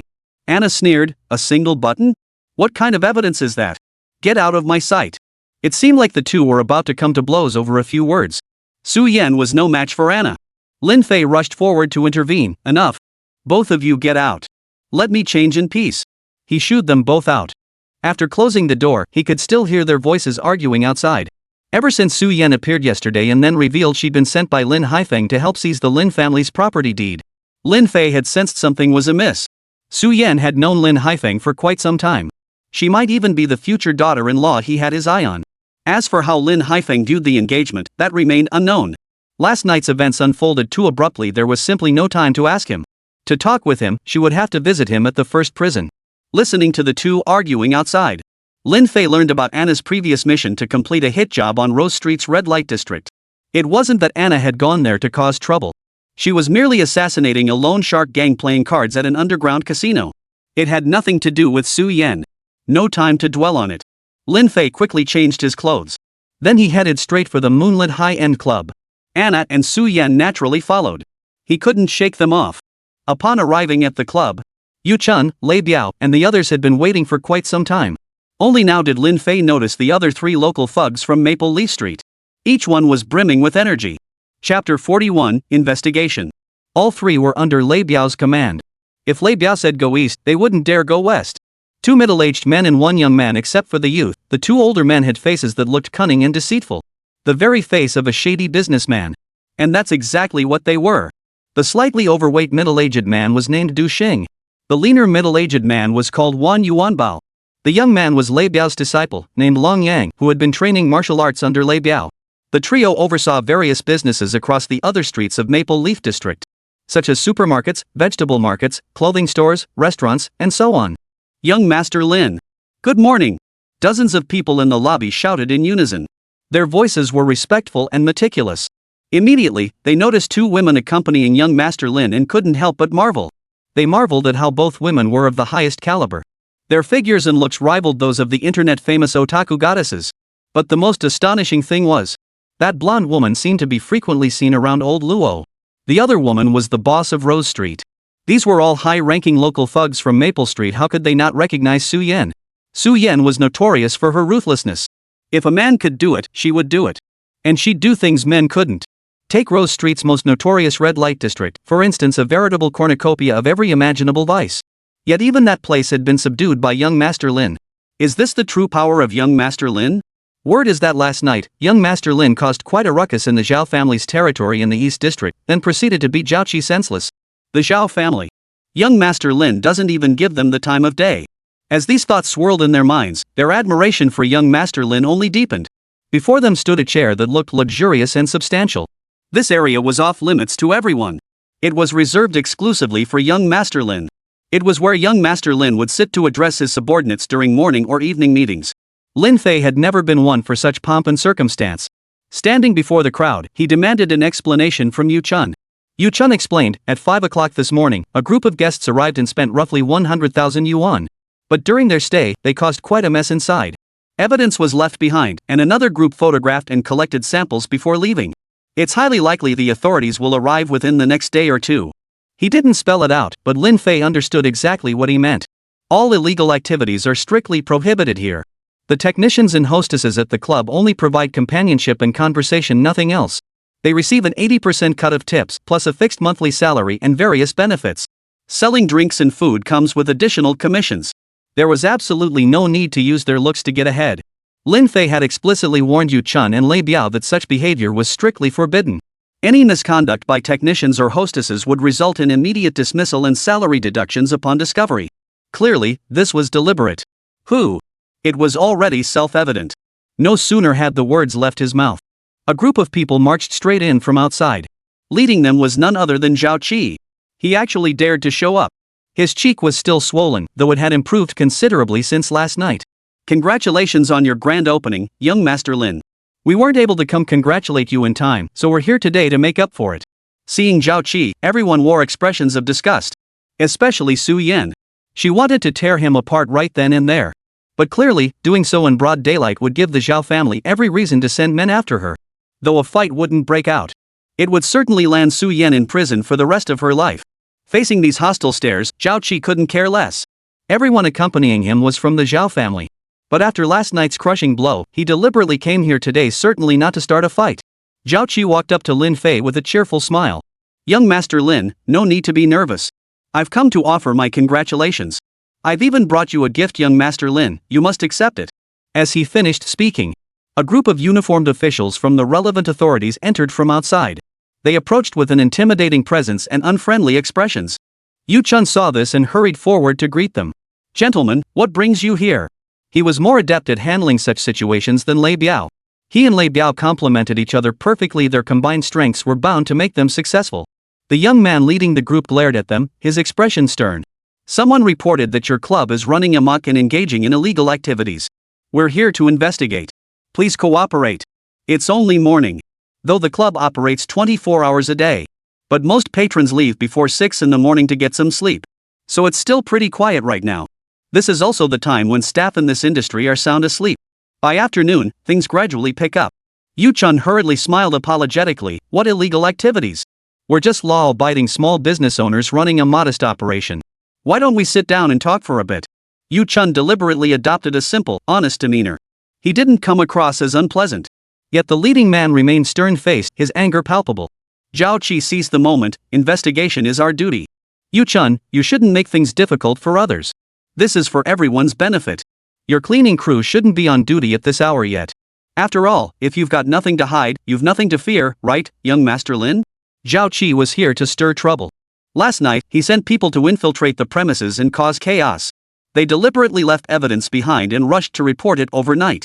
By 9 in the morning, when the relevant authorities opened for business, they arrived to handle the matter, all thanks to the influence of the Zhao family's connections. What a perfectly calculated scheme. The leader also looked at Lin Fei. You're the boss, right? Obstructing official business? I can shut this place down immediately. Are you going to cooperate with our inspection, or resist? His tone was unmistakably harsh. And he was clearly fully prepared. Lin Fei didn't hesitate, nodding. Go ahead. There was no way to stop them. They had the relevant documents. As long as that so-called evidence wasn't sourced from here, even if they made a huge scene, it wouldn't matter. Immediately, the group split up to investigate. Zhao Qi chuckled wryly. Sigh, opening day barely passed and this mess erupts. If it were me, I'd be speechless too. I hope nothing untoward is found at young Master Lin's last remaining money-making venture. Otherwise, even the gods couldn't save him from closing down. But I must say, you seem quite capable. When the time comes, you might consider working for the Zhao family. The compensation would certainly be generous. Zhao Qi mocked him relentlessly. Lin Fei paid him no mind. He was nothing but a clown, why bother with him? But Zhao Qi wouldn't let any opening slip by. Young Master Lin, you must be thinking that since the source of that thing isn't with you, you can act with impunity, right? Zhao Qi's words clearly revealed he'd anticipated this very scenario. Yu Chun immediately grew anxious upon hearing this. He whispered urgently, Young Master Lin, we've searched every corner of this entire building, it's not here. What did he mean by that? Lei Biao had already gone with his men. Let's hope nothing goes wrong. Chapter 42, A Good Thrashing. The words had barely left his mouth. Something's definitely gone wrong upstairs. Lei Biao, with his hot temper, beat up a few people right then and there. It wasn't that he wasn't level-headed. A group of people rushed down to the lobby at breakneck speed. Lei Biao was chasing them down, still throwing punches. 2 men were already bleeding from head wounds, wailing in pain. The moment Lei Biao burst out, he immediately reined himself, and after all, young Master Lin was present. But Lin Fei seemed utterly disinterested. He picked up a newspaper from nearby and began reading, conveniently shielding his eyes. Lei Biao was overjoyed. Young Master Lin's meaning was crystal clear. Not only could these thugs be beaten, but Zhao Qi could get a beating too. At the same time, Lei Biao's subordinates guarding the entrance immediately caught on, locking the doors. The doors slammed shut, and the sunshades were lowered. Lei Biao and his men proceeded to beat the living daylights out of the group. Meanwhile, Lin Fei sat calmly in a nearby chair, reading the newspaper. It all happened too fast. It took Yu Chun a long moment to process what had just happened. Su Yan had long since had enough of Zhao Qi. She desperately wanted to avenge her sister, Su Jiaojiao. She charged straight out and joined the beating squad. Anna sat beside Lin Fei, also holding a newspaper. In truth, she wasn't reading it. She said, Have you considered the consequences of your actions? These people have the capital city backing them. Lin Fei glanced at some news articles printed in the paper. He remarked, Look, last night's incident at No. 1 Mansion in Dongqing District actually made the paper. Lin Haifeng was released on parole and caused a huge disturbance at Mansion No. 1. Strange, why isn't my name in there? Anna rolled her eyes. Soon, Lin Fei put down the newspaper. Yu Chun saw this and shouted, Stop! Everyone, stop! Lei Biao and the others finally stopped. Zhao Qi and his entire group were sprawled on the ground, wailing in pain. Each had been beaten quite badly. And they were essentially martial artists only suffering pain, with injuries limited to bruises. Lei Biao hadn't struck with lethal force at all. He had only used a fraction of his strength as an ordinary person. Zhao Qi bore the worst injuries. Zhao Qi wasn't a martial artist, his physical condition was only slightly better than that of an ordinary person. But he'd been injured last night, and while one cheek was still swollen, the other had now swollen up too. His entire face looked as if he'd been stung by a swarm of hornets. His entire head was round and swollen, looking utterly ridiculous. Zhao Qi roared angrily, "Lin Fei, you're finished. Do you have any idea who they're backed by? The imperial capital." The leader joined in the shouting, "Obstructing an investigation and assaulting people? You're finished. This building won't last till tomorrow, it'll be sealed off." That's precisely why they came. Their goal was to shut down this building, preventing Lin Fei from achieving that 30 million profit. Yao Yaro had entrusted this matter to Zhao Qi. To seize control of Gao Yaro's faction and pave the way for future expansion into the West District, Zhao Qi had no choice but to comply. Lin Fei asked, "Lei Biao, what just happened?" Lei Biao immediately handed over his phone. A video began playing. In the footage, 2 of their men were seen in the room where last night's incident occurred.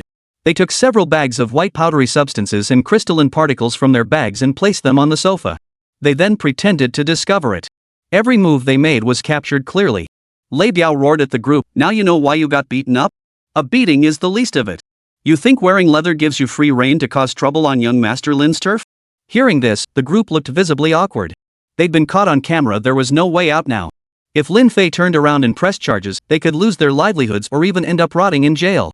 But the thought of having powerful connections in the imperial capital made everything seem insignificant. He exchanged a glance with Zhao Qi. The man snarled through gritted teeth, "Fine. You really have it in for us. As long as you don't kill us, you'll regret this day." Relying on his powerful connections, the man couldn't care less. Getting beaten up was just temporary. Once he took his injuries back home, it would be crystal clear. Then we'll rally the authorities to shut this place down.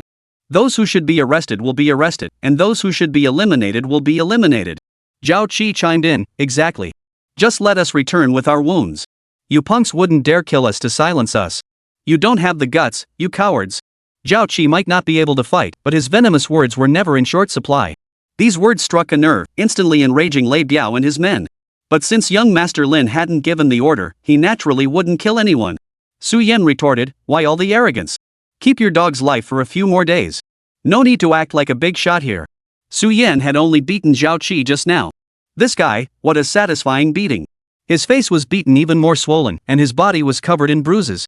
Lin Fei instructed, "Lei Biao, apply this bottle of medicine to each of them." Lei Biao took the pale green bottle Lin Fei handed him. As soon as he unscrewed the cap, a rather pungent medicinal odor wafted out. This ointment is applied to soft tissue contusions, shallow wounds, swollen areas, and other visible surface injuries. Within half an hour, the injuries would vanish completely.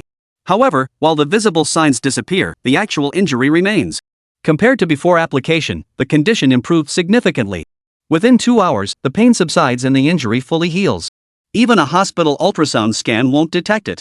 This was the medicine assassins used when wounded, extremely expensive. Fortunately, his beautiful master knew how to make it, and Lin Fei had learned the technique as well. To others, it was worth a fortune, a single bottle valued at over 1,000,000 yuan. But to Lin Fei, it was worthless. To make it, one could simply go to a larger Chinese herbal medicine shop and purchase the necessary ingredients. The group pinned the men to the ground. Lei Biao personally stepped forward to apply the ointment. Those who resisted were beaten again. After all, they had the medicine. Lei Biao knew this medicine well. He understood precisely how much to use based on the size of the wound. Soon, the entire group had been treated. They were held under control for over half an hour. All their injuries vanished. Except for Zhao Qi's swollen face, which remained unchanged. Only then did he open the gate. "Lin Fei, just you wait. What you should have done was kill me right here." Zhao Qi and his group were thrown out. The commotion immediately drew the attention of passers-by. Over the past few days, everyone living in this area has come to know that a young master named Lin has become the boss of Maple Leaf Street. Even Lei Biao had become one of young Master Lin's underlings. People wondered, who exactly was this young Master Lin? Why was he tossing people out every other day? Wait. When the crowd recognized the man thrown out as Zhao Qi, the Zhao family's young master, along with several officials from the relevant departments, they were instantly startled. What is young Master Lin up to? He dares to lay a hand on someone from the imperial capital. Lin Fei coldly ordered, "Kill him, dirty hands. Get out of my sight. And if you lay a finger on Gao Xiao or the others again, next time it won't just be a swollen face." Faced with such a threat, Zhao Qi tried to say something, but saw the others behind him already getting into the car. Left utterly alone, Zhao Qi felt profoundly humiliated. He could only angrily climb into the car and drive off. Chapter 43, Taken Away. Inside the car, Zhao Qi was filled with resentment. He had already suffered consecutive defeats at Lin Fei's hands. Such heavy losses only fueled the rage burning within Zhao Qi's heart. Lin Fei and the others returned to the lobby. Zhao Qi clearly wouldn't let it rest. Of course, eliminating him would be simple enough. Simply pay someone to place an assassin contract with the hitman syndicate. Any random hitman could eliminate him. Lin Fei wouldn't need to get involved in the entire process. Zhao Qi would come back again. So then, shall we formally begin our collaboration? What do you think, Lin Fei? Su Yan said. Earlier, she was the one who ended the partnership. Now she seems eager to partner up. I really don't understand what kind of magical thought processes these women have. Anna said, this partnership will only be superficial. Lin Fei, I suggest you shut down that underground casino. Otherwise, you'll easily attract more trouble. Anna's advice was indeed sound. Lin Fei had considered it too. But right now, the underground casino was the fastest way to make money. Su Yan retorted, if you shut it down, how is Lin Fei supposed to make money? 3 million in profits over 3 months? That's impossible with just a 6-story apartment-style hotel and a 4-story clubhouse. Nothing but half-baked ideas. Anna instantly flared up, you upstart interloper. You have no right to speak to me. Seeing them about to erupt into another heated argument, Lin Fei waved his hand. Stop arguing. I don't plan to shut down the underground casino for now. But you're right, Anna, this illegal operation can't last forever. By the way, any news on the prison visitation request? Anna shook her head. 7 days passed in the blink of an eye. 10 days had passed since opening, yet profits barely exceeded 1 million yuan. After deducting all expenses, the net profit was only a little over 100,000. Yao Yaro had deliberately avoided specifying whether she meant gross or net profit. It could be interpreted as net profit. Playing both sides. 3 months equaled 90 days. With a net profit of just over 10,000 in 10 days, at this rate, we might not even reach 2 million in 3 months. After all, it's a small-scale operation. Moreover, Maple Leaf District is on the outskirts, essentially an urban village. With average consumer spending, turning a 30 million yuan profit is practically impossible. After a few days, Zhao Qi and Gao Yara stopped bothering them. They'd long since crunched the numbers. Late that night, around 10 o'clock, trouble erupted again. When Lin Fei arrived, he saw Lei Biao and his group of 40 or 50 men handcuffed, waiting to be taken away. Lei Biao looked apologetic when he saw Lin Fei approaching. Young Master Lin, I'm sorry. My men caused trouble. Even his apprentice, Lang Yang, was among them. Beyond that, all those arrested were elite figures from Lei Biao's inner circle. For instance, Wan Yuanbao, Du Xing, and others. Only Yu Chun remained unscathed. Essentially, over half of the club's enforcers had been taken away. Lin Fei didn't ask any further questions. Don't overthink it. Once inside, just do what you're told and mind your own business. Lei Biao nodded, and soon the group was loaded into vehicles and taken away. Naturally, they were taken to the detention center. He immediately turned to Yu Chun. Yu Chun trembled all over and hurriedly said, Young Master Lin, 2 hours ago, a group came from Gardenia Street. They beat our customers and staff and destroyed many things.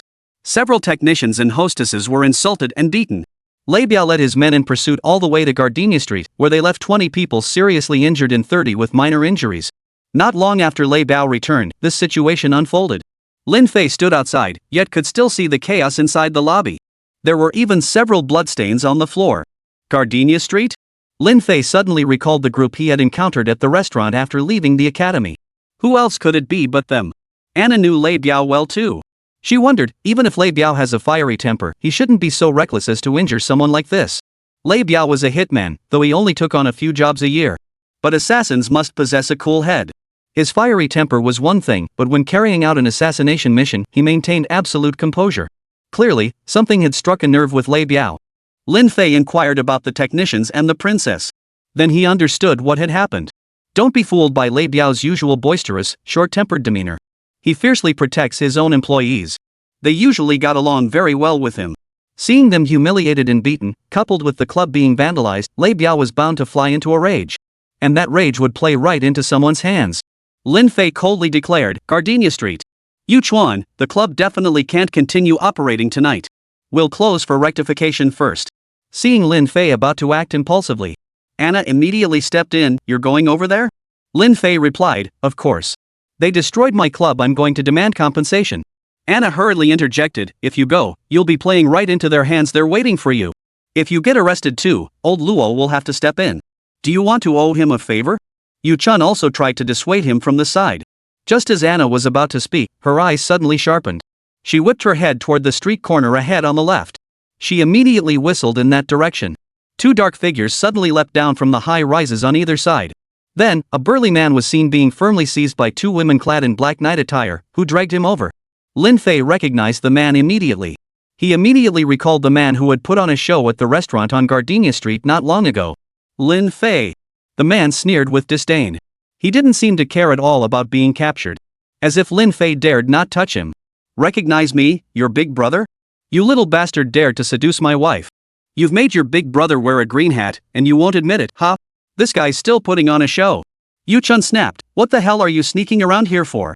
The man smirked, about to mock him again.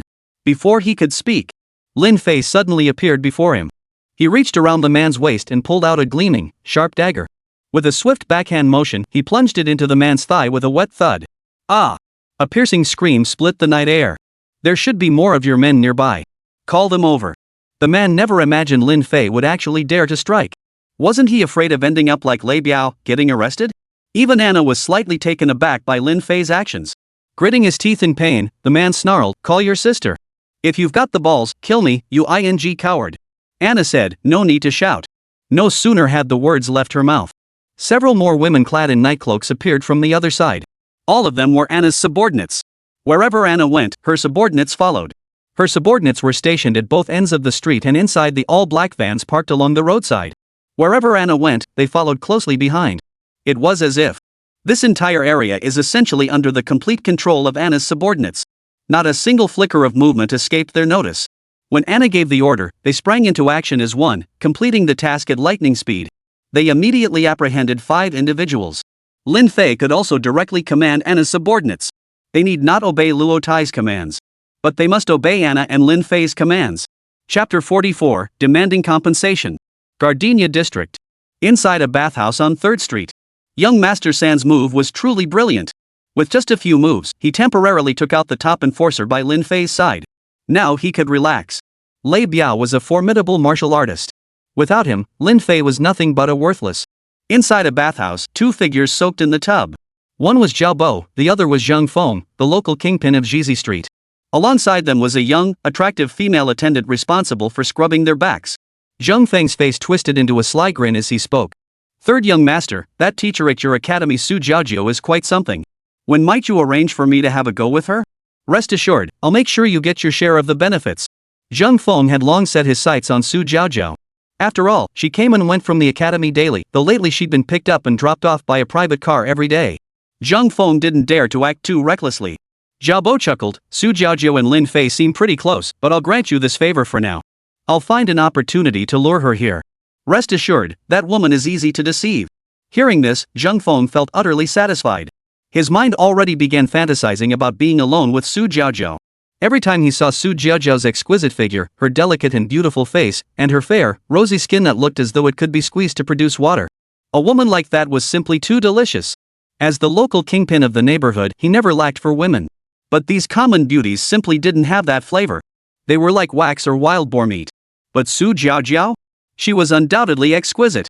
The two chatted away, their words filthy and obscene. Yet they were completely oblivious to the fact that there was another person in the bathhouse. The bathhouse wasn't large, and steam filled the air. Every word they spoke reached Lin Fei's ears. Lin Fei didn't linger to listen. He stepped forward and pushed open the window not far ahead. The steam instantly dissipated. The bathhouse instantly became clear and bright. Zhao Bo and Zheng Feng continued to drink and chat cheerfully. A grape followed by a sip of red wine truly delightful. Lin Fei was also surprised. The mastermind behind this wasn't Zhao Qi, but his younger brother, Zhao Bo. Then the incident at the restaurant earlier was most likely orchestrated by Zhao Bo as well. Such a young age, yet so undisciplined. Coming to a place like this for a flower bath. However, this bathhouse was quite similar to the one Feng Jun had managed before. But that one was in Dongqing District. This one is in Xiqing District. The two were just joking around when suddenly the mist before them dissipated. A figure appeared before them. They were startled. Lin Fei. Zhao Bo recognized him instantly. Zheng Feng reacted swiftly, bellowing toward the doorway, someone come here. The other two female technicians, terrified, scrambled backward and huddled in the corner. This man had entered without a sound. His gaze was terrifying, like that of a predator. For a moment, her body trembled slightly from fear. Stop shouting. I'm not here to kill you too. Take a look at this list. Lin Fei tossed a list onto the floor.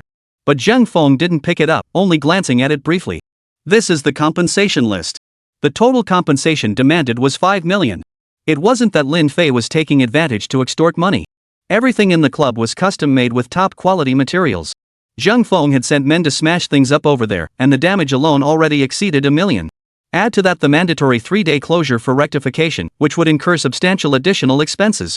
5 million, it's only fair. You bastard, Lin Fei. How dare you cause trouble on my turf? Zheng Feng put on a tough front. But deep down, he was panicking. How long had Lin Fei been sneaking in like this? Clearly, his men had all lost the will to resist. Zhao Bo roared angrily, Lin Fei, who gave you the guts to cause trouble here? Do you even know who I am? Get the hell out of here now, and I won't press charges. Given Zhao Bo's status, most would choose to comply. After all, he was the third young master of the Zhao family, a man most people dared not provoke. Seeing Zhao Bo step in, Zheng Feng felt a wave of relief wash over him. Thankfully, Zhao Bo was here.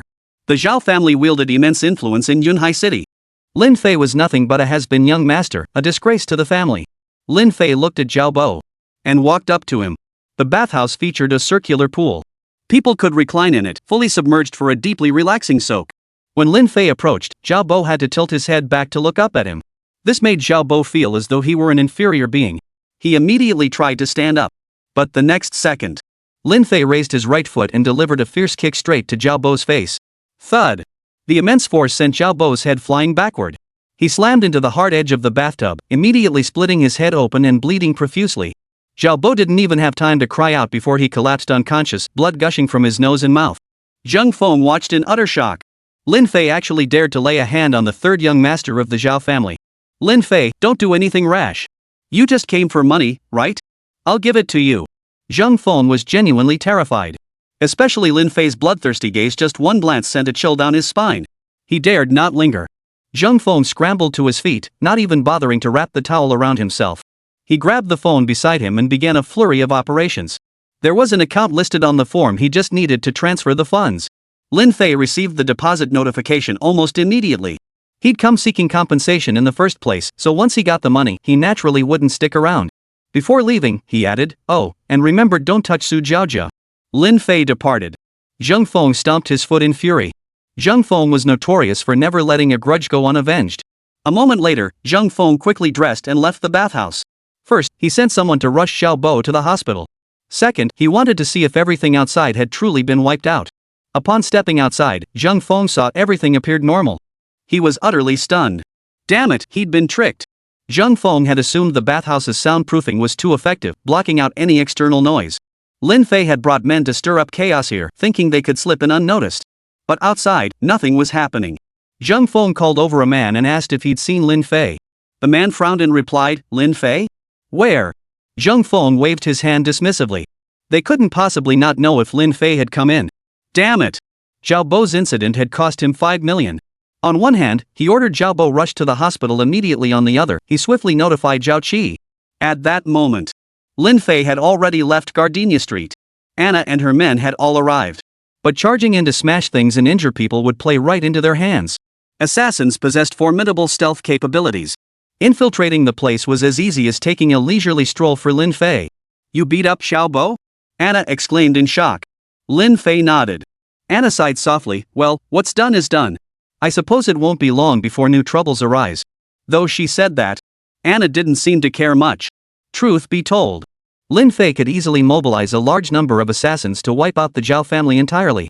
Then have old Luo step in, and everything would be settled. But clearly, Lin Fei wouldn't do that. Chapter 45, My family's a big deal. Damn it! Arrange for someone to kill Lin Fei immediately. A hospital echoed with thunderous curses. Seeing his younger brother Xiao Bo lying on the hospital bed, his face contorted beyond recognition, Zhao Qi was consumed by rage. Of course. He was merely putting on a show for others. Within the family, his standing was even lower than his younger brother Xiao Bo's. This display of rage was merely a performance for the few Zhao elders present. Zhao Qi had even secretly hoped something would happen to Xiao Bo. Now that Lin Fei had beaten him beyond recognition, Zhao Qi should be thanking him. Lin Fei. The son of Lin Haifeng? Wasn't he already dead? Zhao Qi, are you absolutely certain about this? A middle-aged man in a suit inquired. He was Zhao Bo's father, not Zhao Qi's. His name was Zhao Yuan Kuei. Zhao Qi and Zhao Bo were only cousins. Of course it's true. I saw it clearly at Mansion Number 1 when Lin Haifeng and Lin Fei recognized each other. Zhao Qi replied. Hearing this, Zhao Yuan Kuei's brows immediately furrowed. This is bad. This boy must be eliminated. Seeing Zhao Yuan Kuei utter the word eliminate so casually, Zhao Qi felt deeply uneasy. Within the Zhao family, wielding power was paramount. Otherwise, one had no say whatsoever. But Zhao Qi still said, it's not as simple as just eliminating him. Lin Fei has quite a few formidable martial artists around him. Even I would have to proceed cautiously. Zhao Yuan Kuei snorted coldly, do you think I don't know your situation? You won't be needed for this. Keep your head down for now and don't mess up my plans. Seeing his son beaten into this state, permanent scars would surely mark his face forever. Zhao Yuan Kuei clenched his fists, his rage boiling over. Zhao Qi felt naturally displeased, yet he could do nothing about it. Zhao Yuan Kuei paused, then pulled out his phone to contact someone. At that moment, Lin Fei and Anna returned to the clubhouse. Inside the clubhouse, cleanup operations were underway. Essentially, cleaning up and tidying the aftermath. Replacing the damaged items at the club will have to wait until tomorrow. Lin Fei asked Yu Chun where the female technicians and escorts who had been humiliated and beaten at the club were now. Learning they were at Maple Leaf Hospital, Lin Fei went to visit them. Though they were merely employees, they were all trustworthy individuals. In the hospital ward, seeing young Master Lin come to visit them personally, each one seemed both flattered and overwhelmed. Lin Fei counted them 10 in total. All were young and beautiful women between the ages of 20 and 25. They were all young people striving to make a living, and Lin Fei had always admired them. Young Master Lin, you needn't have come personally. We weren't seriously injured. Their injuries were indeed minor, just superficial scrapes. Seeing young Master Lin arrive lifted their spirits like clouds parting to reveal the sun, instantly brightening their mood. Lin Fei said, your salaries will continue to be paid during your recovery. Come back to work once you're fully healed. Additionally, here's a small token of my personal appreciation, please accept it. On his way here, Lin Fei had prepared red envelopes, nothing extravagant, just 2,000 yuan each. Money is the most effective way to win people over. Every face lit up with joy. Afterward, Lin Fei returned to his residence. The moment he stepped inside, Anna blurted out, so, what about mine? Lin Fei frowned, what? Of course it's my reward. I've been running around all night helping you out, don't you plan on giving me some compensation? Anna's words were quite subtle. She wasn't short on money. The black card from the international bank held at least several billion. What kind of reward could she possibly want? Anna rolled her eyes. But she let it go for now, offering a faint smile as she walked into the inner room. She thought to herself that tonight, it would just be her and her junior brother alone. It all depended on whether this junior brother would play alone. Lin Fei watched Anna's alluringly curved silhouette retreat, his brow furrowed. He had no idea what kind of reward she wanted. Gotta drink with her. Back in the day, Anna always wanted to drink with Lin Fei. Especially after finishing an assassin mission, a cold beer was pure bliss. As the thought crossed his mind, he stepped into the living room. Before he could even look around, he immediately sensed the tension in the air suddenly thickening. There was an extra person in the living room. It was none other than Su Yan. She wore a light green, sheer nightgown, her hair still damp, clearly she just finished showering here. She had returned to Rose Street earlier that day, yet here she was, appearing in the middle of the night. It was as if she treated this place as her own home. Anna frowned and asked, what are you doing here? Su Yan shot her a glance. Why shouldn't I be here? My sister is a teacher who tutors Lin Fei's 3 younger sisters every day. I'm here to protect my sister. And you? What brings you here? Anna was already annoyed with Su Yan. Still, she replied, he's my junior classmate. That's a strange question. Anyway, you're not welcome here. Go back to your own home. Seeing the two about to erupt into another heated argument, Lin Fei stepped in. Why do you two always have to argue? Anna, this house may not be large, but it has plenty of rooms. It's already late at night, everyone should wash up and go to bed.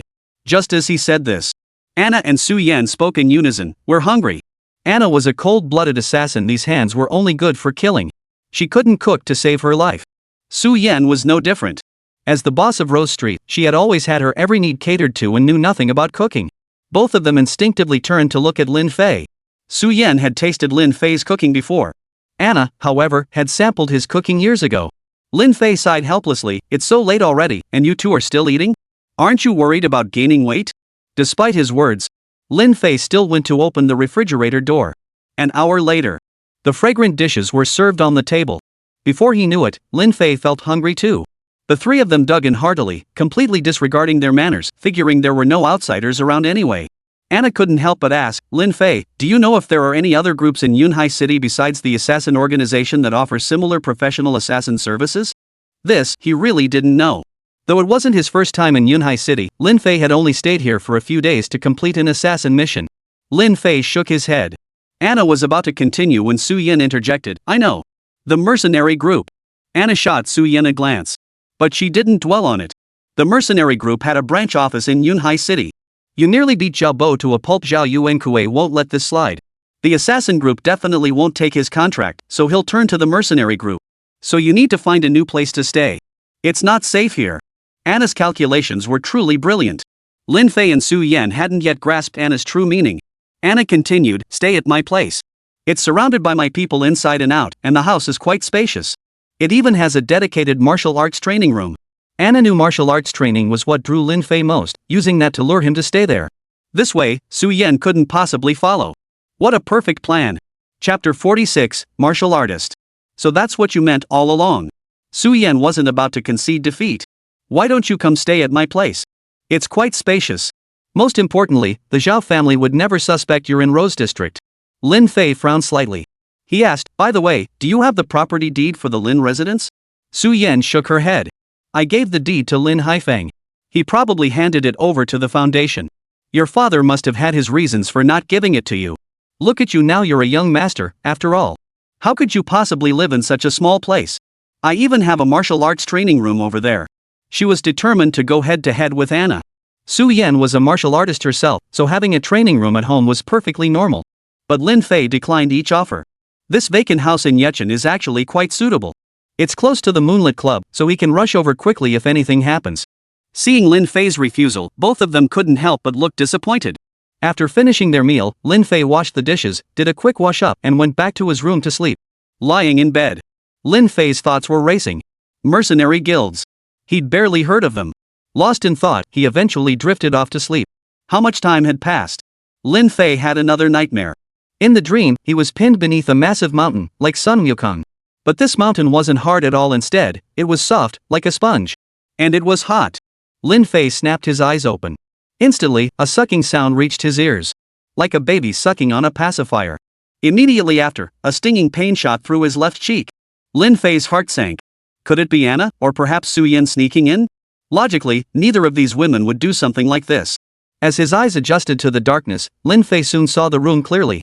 He struggled to push the person beside him away. He sat up halfway and glanced to the side. He was utterly shocked. Lying beside him was neither Su Yan nor Anna. It was Su Jiajiao. Su Jiajiao was wearing a pink pajama set printed with rabbit patterns, lying on her side fast asleep. How could it be her? Lin Fei looked more closely. This was indeed his own room. Su Jiajiao slept soundly, her lips still pursed as if sucking on something. She was right there, and her pajamas were quite sheer. Since it was summer, wearing anything thick would be too hot. Everything inside was clearly visible. When it came to figure, Su Jiajiao's curves were even more alluring than her sister Su Yan's. No wonder Zhang Feng was drooling over her. With such a beauty lying beside him, how could any ordinary man resist? But at this moment, Lin Fei was filled with nothing but questions. How had she even gotten in here? Lin Fei had checked the room before sleeping, even inspecting the wardrobe. Regardless, he had to wake her up first. Otherwise, he'd never explain this tomorrow. Lin Fei leaned over, about to tap her. Suddenly, Su Jiajiao, as if sensing someone approaching, suddenly threw a punch. She wasn't a martial artist. This punch barely even tickled Lin Fei. Lin Fei instinctively reached out and caught it. Then he patted her cheek with his other hand. Wake up! After calling out several times, Su Jiajiao slowly opened her eyes. Hearing a man's voice beside her, she instantly let out a startled scream. Lin Fei quickly covered her mouth with his hand. Stop screaming, it's so annoying. It's me, Lin Fei. Fortunately, he covered her mouth just in time, and luckily Yuchan had done an excellent job with the soundproofing during the renovation. Su Jiajiao's scream didn't carry outside. Mr. Lin? What are you doing in my room? Su Jiajiao was startled, but not angry. By all rights, a young, unmarried woman waking up in the middle of the night to find a man by her bedside should have been terrified and furious. But she seemed almost pleased. Lin Fei snapped, what do you mean your room? This is my room. Get up immediately and go back to your own room. Lin Fei flipped on the light switch. The bright light flooded the entire room. Su Jiaojiu looked around and realized this truly wasn't her room. Her cheeks flushed crimson with embarrassment. Her expression was utterly awkward. She stammered, "I got up to use the bathroom. I've been so tired these past few days, I must have gone into the wrong room. Mr. Lin, I'm so sorry." Su Jiaojiu quickly stood up.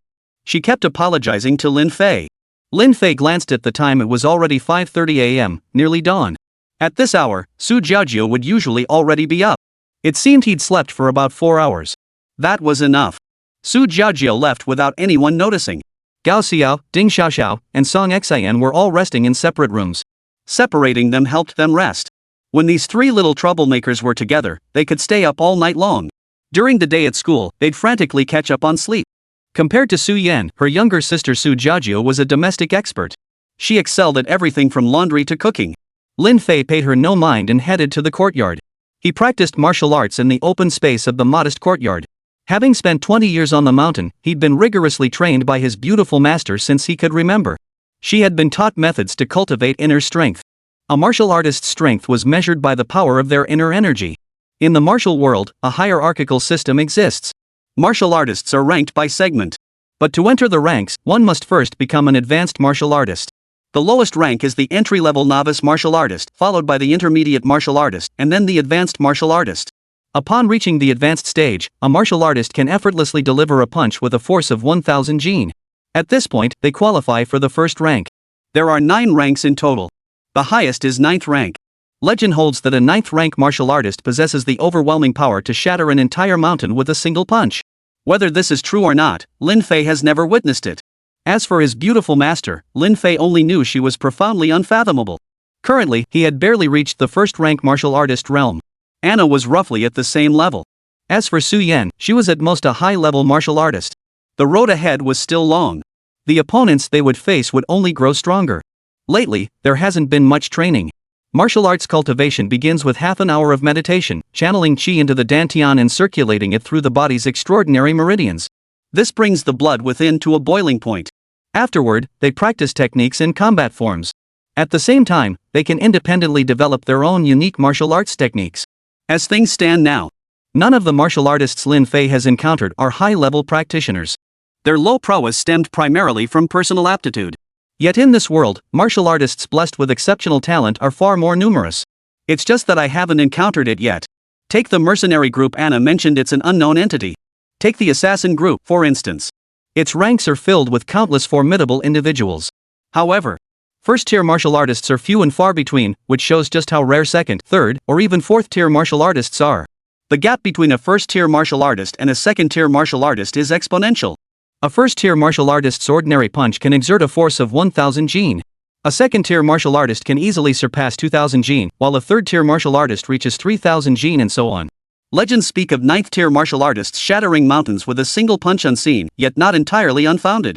His beautiful master had always taught Lin Fei that this world holds boundless depths, and beyond the heavens lie even greater realms. Nothing is absolute. Never be arrogant. Chapter 47, Kneeling Apology. After a 3-day closure, the establishment reopened. But the incident where Lin Fei kicked Zhao Bo, son of Zhao Yuankue from the Zhao family, so hard his face was unrecognizable, spread like wildfire. It caused an uproar throughout the city. Some cheered, others cursed. These people were just shouting nonsense. They were merely indulging in momentary verbal gratification. That morning, just as the club opened its doors, over a dozen identical black luxury cars suddenly surged forward. They formed a tight circle, completely blocking the club's main entrance. Inside the club were only Yu Chun and some of his men. Lei Biao and several dozen others were still in detention. Seeing this, Yu Chun was the first to rush out. At the same time, 50 or 60 burly men dressed in black and wearing sunglasses emerged from the dozen or so vehicles. From the luxury vehicle positioned dead center emerged a middle-aged man with an upright posture and impeccable attire. This was Zhao Yuankue. He was a figure virtually every high-ranking member of the Zhao family knew. Even Zhao Yuankue's arrival over these past 3 days proved futile. With the establishment closed for reorganization and partial renovations underway, Lin Fei remained nowhere to be found. And the mercenary group he sought couldn't possibly spring into action immediately after receiving the order. Zhao Yuankue, why are you in the West District instead of staying in the East?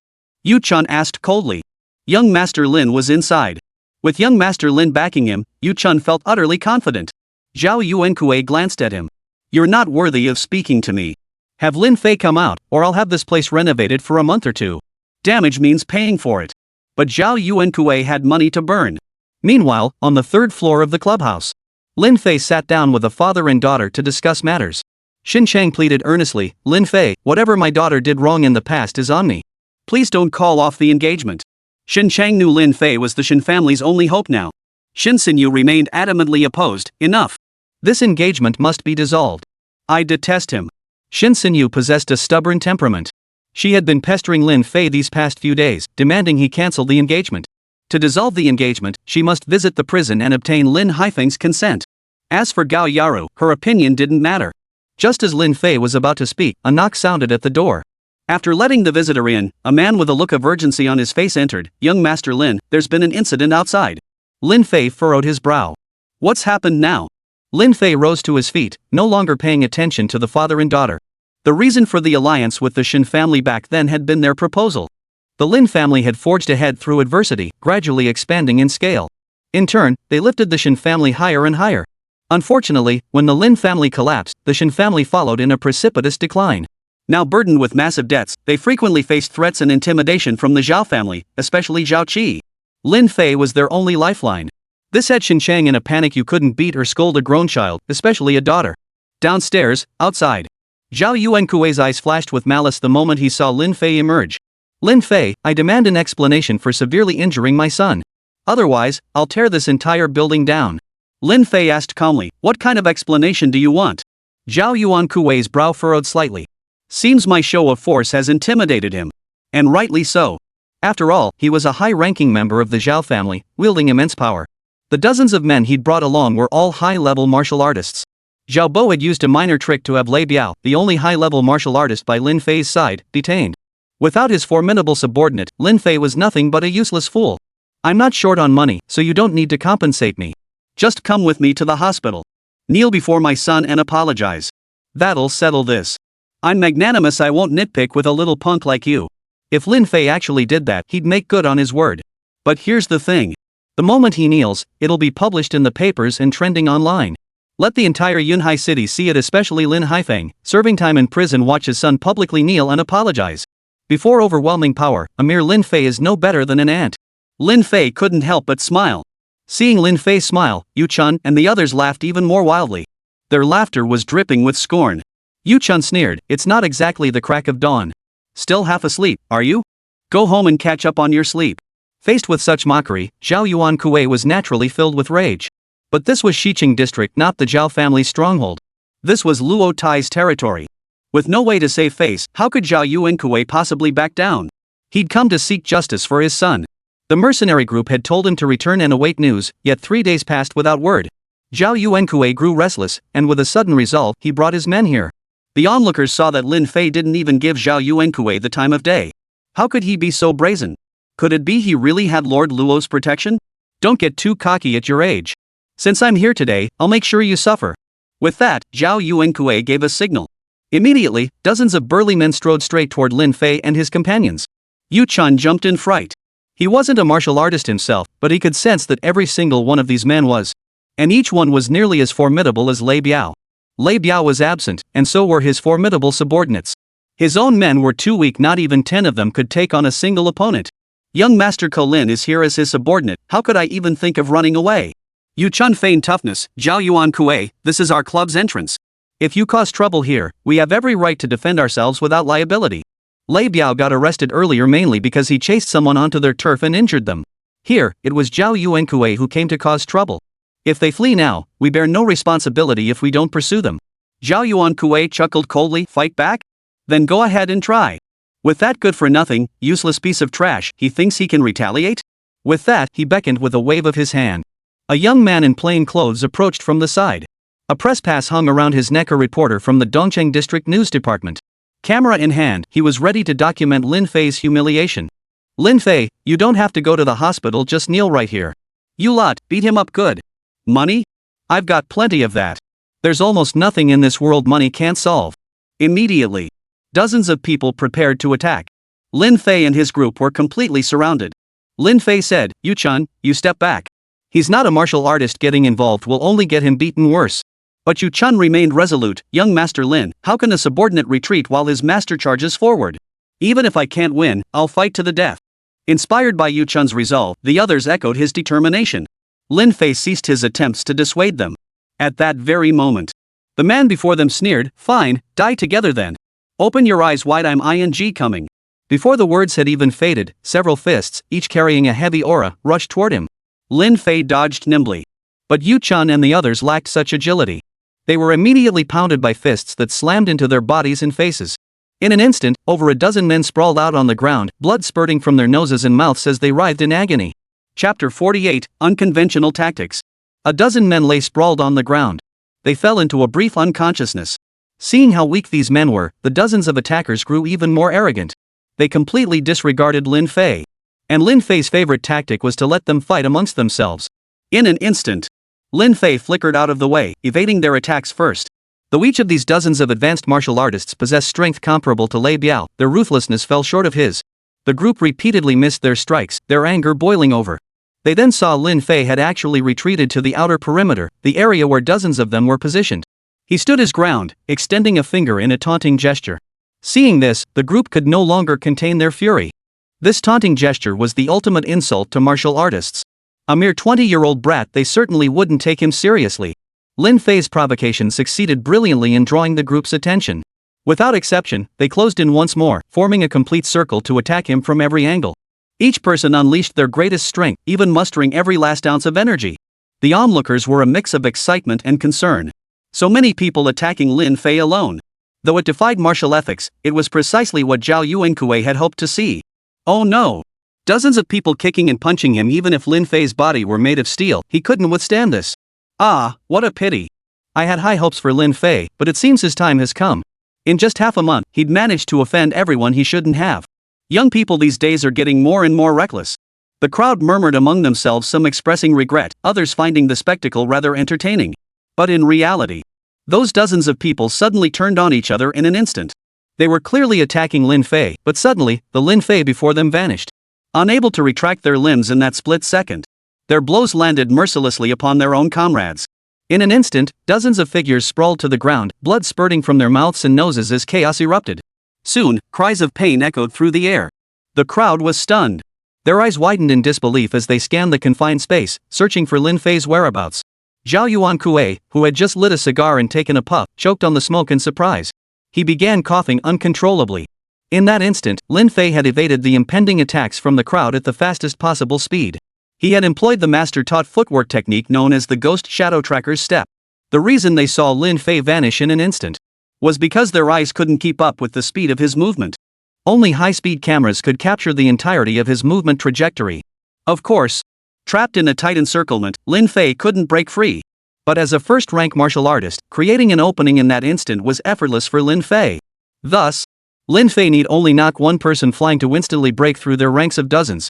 Seeing the bodies sprawled out in every direction, the crowd realized Lin Fei wasn't even at his previous position, but standing over 10 meters away. It became clear that this group had essentially gone berserk and attacked each other, not that Lin Fei had struck them. The crowd seemed to grasp Lin Fei's meaning. With that, Zhao Yuankui was immediately proven in the wrong. Though ingenious, it left the surrounding crowd utterly astonished. What kind of power could possibly achieve such flawless perfection?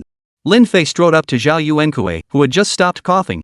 "You injured 20 of my men and wrecked my club. Now pay up and apologize." Hearing this, Zhao Yuankui finally snapped out of his shock. "Pay compensation? You're dreaming." Before he could finish speaking, Lin Fei didn't even acknowledge him. Instead, he turned to the reporter. "Did you get that on camera?" The reporter was startled too, but professional instinct kicked in. He'd already captured the entire scene through muscle memory. He nodded almost instinctively. Lin Fei said, "Good. Go back and publish it immediately. Oh, and snap a photo of us for the front page." Lin Fei stepped forward, placing one hand on Zhao Yuankui's shoulder. With a smile on his face, Lin Fei's posture suggested he and Zhao Yuankui were on very good terms. The photographer snapped the picture. Lin Fei said, "Head back now. Remember to publish it immediately. You should know how to publish it, I'll be checking." The reporter understood the implication perfectly. Failure to comply would mean this arrogant young man named Lin Fei would track them down at their own homes. The mere thought sent a chill down their spine. He nodded hastily. He dashed out like a madman, hailed a taxi, and sped away. Throughout the entire ordeal, Zhao Yuankui seemed to have lost his soul. He couldn't fathom what Lin Fei was up to. Lin Fei naturally wouldn't explain it to him. He'd see for himself in the afternoon news. Lin Fei's actions had no other purpose. He just wanted to give himself a publicity boost. The backdrop for the photos just taken was this 10-story building. One-stop hotel, entertainment, and dining services. Zhao Yuan immediately realized this too. His heart burned with rage. But now, the dozens of men he'd brought with him lay sprawled on the ground, unable to rise. Even though rage burned within him, he could do nothing about it. Lin Fei couldn't defeat those dozens of men, so he resorted to such underhanded tricks. Lin Fei, you've made me look like such a fool. Zhao Yuankui's face turned crimson with embarrassment, especially under the unblinking stares of the surrounding crowd. He had come to deal with Lin Fei, only to be dealt with by him instead. Lin Fei said coldly, if you hadn't stuck your neck out, how could you have been humiliated? So, since my entire group is now incapacitated and unconscious, how much compensation do you intend to pay? Zhao Yuankui glared furiously at Lin Fei. And what about the dozens of men you struck? Lin Fei waved his hand dismissively. Did I even lay a finger on them? Lin Fei truly hadn't laid a finger on anyone. Among the onlookers, some also stated they hadn't seen Lin Fei make a move. They were just fighting amongst themselves. See? The public's eyes are sharp. Medical expenses, lost wages, and other miscellaneous costs, how much would be appropriate? Lin Fei did the math. But Zhao Yuankui wasn't about to pay a dime. Though he had money, he was a stingy miser. People were always the ones giving him money. You think I'd pay? What kind of international joke are you pulling? Who the hell do you think you are? How dare you even suggest I'd pay you? Zhao Yuankui said, his eyes narrowed and his expression fierce. His reputation was already damaged. Paying money now would only make him the laughingstock of countless people's dinner table gossip. Voices rose again from the crowd. Zhao Yuankui, you can't get away without paying compensation. You're the one who started this mess. We're live streaming this online. Nearly everyone around pulled out their phones to film the scene. The live streaming platform was exceptionally bustling at that moment. Many were wondering, who is Lin Fei? Zhao Yuankui was a familiar face to many. The Zhao family's high-ranking members were defeated by a young upstart, even toyed with at his whim. This incident was already trending, it needed no extra fuel. Who the hell is spouting that bull? Forget about me paying compensation, not a chance. Lin Fei declared, you're not leaving without paying. Zhao Yuankui roared, what? Kidnapping me? Chapter 49, Celebrity. Why would I kidnap you? I just want to invite you inside for a cup of tea. The phrase have a cup of tea reminded Lin Fei of when Su Yan had invited him for tea earlier. He thought it was clever and decided to use it now.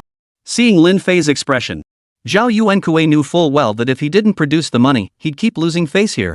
He had underestimated Lin Fei's capabilities. Though reluctant, he pulled a check from his pocket. He wrote 2 million yuan on it, tore it off, and handed it to Lin Fei. At that moment, Yu Chun, blood trickling from his mouth, hurried over. He carefully examined the check, confirming it wasn't a bad check. Now, Zhao Yuankui was dumbfounded. The few strides Yu Chun had taken showed he was perfectly fine. The blood flowing from his mouth was quite alarming, though. One by one, the others began to rise as well, each looking alert and energetic, showing no signs of serious injury. Zhao Yuankui instantly realized he'd been tricked. But the money had already been handed over. Once a check was signed, it became immediately valid. To cancel it, both the check holder and the account holder had to go to the bank together. Immediately, Lin Fei and his group returned to the lobby. Zhao Yuankui's dozens of henchmen gradually got to their feet, gritting their teeth in pain as they climbed into the vehicles and drove away. Soon, they vanished from sight. Order gradually restored on this side. In the main hall, Lin Fei asked, why are you still bleeding? Yu Chun grinned, and more blood flowed from his mouth, a truly frightening sight. The others seemed to be in similar states. Logically, they shouldn't be in this state. Yu Chun hurriedly explained, young Master Lin, there's no need to worry. Like the others, I only lost consciousness for about 5 seconds before regaining it. I remained prone on the ground solely to facilitate your subsequent actions. The blood in our mouths is from biting our tongues, it's nothing serious. The others nodded in agreement. Lin Fei was secretly startled. He never expected him to do this. Biting through one's tongue causes excruciating pain and uncontrollable bleeding. It takes real guts and courage to pull that off. Lin Fei had assumed they were genuinely beaten to a pulp before demanding compensation from Zhao Yuankui. Little did he know they were faking it. Their goal was to extort a large sum from Zhao Yuankui. Lin Fei handed the check to Yu Chun. Take this to the hospital for treatment and medication. Divide the rest among yourselves. Yu Chun wasn't short on cash, he was a local kingpin after all. He hastily refused, then disregarded the matter entirely. He ordered several bottles of hemostatic agent to be brought over, applied a few swipes inside his mouth, and didn't bother going to the hospital at all. Just then, 2 women walked in from outside. It was Anna and Su Yan. They rushed to ask what had happened. They had learned about the incident online. Su Yan laughed. Lin Fei, you're an internet sensation now. Look, that video just posted less than 20 minutes ago already has nearly 10 million views. The location of the incident was also included in the video. The comments section was flooded with people wanting to come see for themselves. The Moonlit Lounge, with an average per person spend of around 500 yuan, was considered fairly affordable. However, the club has 4 floors. The second floor has a minimum per person charge of 1,000 yuan, the third floor 3,000 yuan, and the fourth floor 5,000 yuan. The services offered also increase accordingly, accompanying guests with drinks and conversation, massages, foot baths, and more everything you could want. You may also entertain yourself. Business rooms are available for commercial negotiations. The scale is quite substantial. Anna analyzed, these people are just jumping on the bandwagon for fun, but it does bring in some traffic. If this place becomes an Instagram-worthy hotspot, we could rake in a fortune. Generating 30 million in profits within 3 months is entirely feasible. No one had anticipated it. Zhao Yuankui's disruption here has actually boosted Lin Fei's fame tremendously. Who in Yunhai City didn't know Zhao Yuankui? Such a business elite, yet he was outmaneuvered by a 20-year-old youth. Many were now eager to see just who this Lin Fei really was. Su Yan said, Lin Fei, based on my experience as a street vendor on Rose Street, you need to seize this opportunity. Like posting a video online, get a couple of beauties to dance or showcase some talent that'll draw massive traffic. I think Anna would be perfect. Give it a try. Anna immediately frowned angrily. What do you take me for? Don't push me to slap you. Getting Anna to show off her talents would probably mean getting her to kill someone. Lin Fei certainly had no such intention. Young Master Lin, if possible, we could give it a try. 7 or 8 young, beautiful women approached. Among them were female technicians and hostesses specializing in companionship and drinking. Lin Fei knew nothing about such matters. He couldn't even type properly yet. Yu Chun approached. If young Master Lin agrees, let me lead them. I've researched this field before, directing them shouldn't be a problem. Lin Fei nodded. As long as it could bring more customers to the businesses in this building. Lin Fei was more than willing to give it a try. Yu Chun accepted the order and immediately began discussing the details with them. Lin Fei and the others sat nearby observing. There were 8 young, beautiful women in total, each stunningly attractive with top-tier figures. With the right styling, accessories, and packaging, their rise to fame was only a matter of time. Afternoon. The Dongcheng District News Department indeed published the morning's events in the newspaper. Headline, Zhao Yuankui, senior member of the Zhao family, suffers humiliating defeat. Su Yan read aloud. The article itself didn't explicitly describe Zhao Yuankui's defeat, merely using this eye-catching headline. It described how Zhao Yuankui had provided Lin Fei with 2 million yuan to support him and alleviate his urgent financial needs. Seeing the headline, Su Yan cursed under her breath. Anna remarked, it's obvious that reporter wouldn't report the truth. After all, his news department is in Dongcheng District Zhao family territory. But whatever. If he wants to play the good guy, let him. You've reaped enormous benefits anyway. This news and the online discussions are worlds apart. Who won and who lost is crystal clear. No need to fret over this newspaper article. Anna was absolutely right. That evening, it did indeed draw in quite a few customers. Though most spent in the lower price sections, sheer volume made up for it. Profits grew visibly. 3 days passed in this manner. That afternoon, Yu Chun came straight over. Lin Fei was practicing martial arts naked in the courtyard, having just shattered a massive, hard rock with a single punch. Yu Chun entered and was startled. Young Master Lin's strength was truly terrifying, but something even more terrifying had occurred. Young Master Lin, it's bad news. We've lost it all. Every penny earned these past 3 days is gone. Seeing Yu Chun's frantic state, Lin Fei frowned slightly. Great, someone's here to cause trouble again. Lately, Lin Fei had become a hot topic, drawing all sorts of people to him. Among them were no shortage of troublemakers. In fact, over these past 3 days, minor and major conflicts had erupted almost daily. Fortunately, Lei Biao was absent, otherwise, another major incident would have erupted. Who's stirring up trouble now? Yu Chun explained, no one vandalized the club, it's a high roller at the underground casino. The house lost 5 million in just the morning. The profits over these 3 days exceeded 5 million, marking a significant stride toward the 30 million yuan target. The underground casino had a high-stakes gambling section. The house dictates the rules of play. Under Lin Fei's guidance, most of the cheating devices were disabled. Only certain areas still employed cheating devices. Disabling them on large-scale machines would result in even more devastating losses. Chapter 50, Watch You Lose. A pro? Yu Chun hurriedly handed over a photograph. This is the man Zhang Jin, known as the contemporary gambling king. Lin Fei glanced at the photo. He said, let's go take a look. In the basement of the Moonlight High-End Club. I mean, if you don't have money, why even open a casino? All that hype online made me think this was some upscale spot, turns out it's total trash. You can't handle winning just over 5 million from us? A flashily dressed young man sat in a chair, sneering. His entire outfit was gaudy, and he'd deliberately styled his hair into a large pompadour. He certainly looked like a man of distinction. He was none other than the legendary gambler, Zhang Jin. Beside him sat two stunningly beautiful women, dressed in revealing outfits that accentuated their slightly curvy, voluptuous figures. Gambling king Zhang Jin wasn't from Yunhai City. He hailed from Hong Kong, where casinos were most plentiful and where gambling tycoons and legends like him often emerged. He appeared to be around 35 years old. So, is this Lin Fei guy coming or not? If he's not coming, I'm out of here. What a bore. What can 5 million even do? Tell me, what can 5 million even do? This crappy place is giving me the creeps. Zhang Jin asked the woman on his left, dressed in a black, hip-length jumpsuit. The woman immediately struck a coquettish pose, her voice sweet and seductive. Brother Jin, you've got a watch worth 8 million alone. 5 million? That's just pocket change for a beggar. This place is boring. I bet that Lin Fei guy wouldn't dare come here if he didn't have money. Let's head back. Besides the staff, there were only 2 or 30 customers here to play. There were actually very few real gamblers. Most were just here for the thrill of it, not to gamble away their life savings. Everyone noticed Zhang Jin's haughty tone and his arrogant, self-important demeanor. He was called the Gambling King, so he certainly had reason to be proud. Previously, someone had challenged him to a wager, only to lose everything. After that, no one dared challenge him again.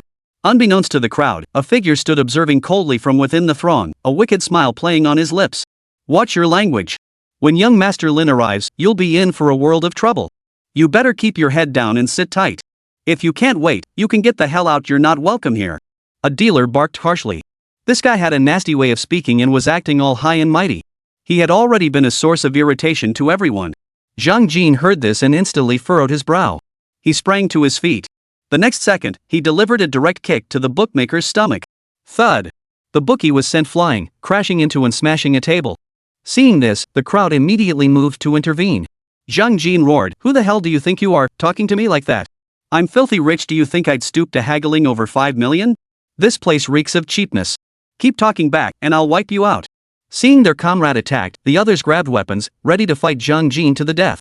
Just then, the crowd heard footsteps approaching and turned their heads in unison. True gambling skill is 3 parts luck and 7 parts technique. That skill includes intimidating opponents with sheer presence and waging psychological warfare. It also involved underhanded tricks and cheating. Zhang Jin saw the young man and sneered, "So you're Lin Fei? Quite ordinary, aren't you?" Lin Fei paid him no mind. Instead, he walked straight toward the dealer. The dealer, a man in his 40s, was one of Lei Biao's men. As a novice martial artist, he suffered a significant injury from the kick. Clearly, this Zhang Jin must be at least an advanced martial artist.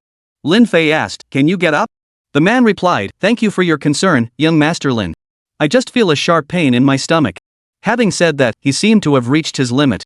With a gurgling sound, he immediately coughed up a large mouthful of blood. His face contorted in agony. Lin Fei looked at Zhang Jin, who stood before him dressed in flashy attire. He sprang into action.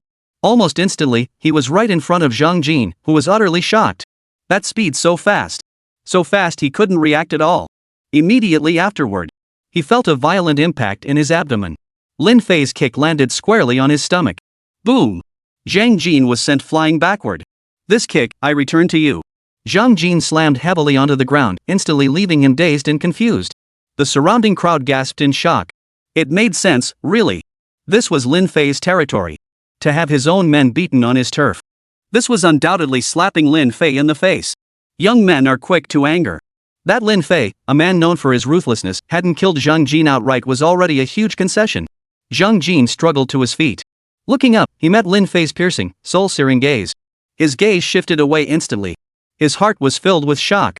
That gaze was utterly venomous. But he was, after all, a gambling king, enjoying immense prestige and honor in Hong Kong. To be humiliated here left him utterly displeased. He retorted, "Fine, I admit I can't beat you. You told me to wait here. If you want to gamble with me, cut the nonsense and let's get started." He couldn't beat Lin Fei, but he had to vent this frustration somewhere else. The title Gambling King wasn't given to him for nothing. Lin Fei replied coldly, "How do you want to play?" Zhang Jin snorted coldly, "Play? Fine. But do you have the money? 1 game, 1 win or lost 20 million. As the Gambling King, Zhang Jin didn't bat an eye at 5 million. But he was indeed running low on cash. Day after day of revelry and sightseeing. With all sorts of extravagant expenses piling up, he had only 20 million left. But he didn't care.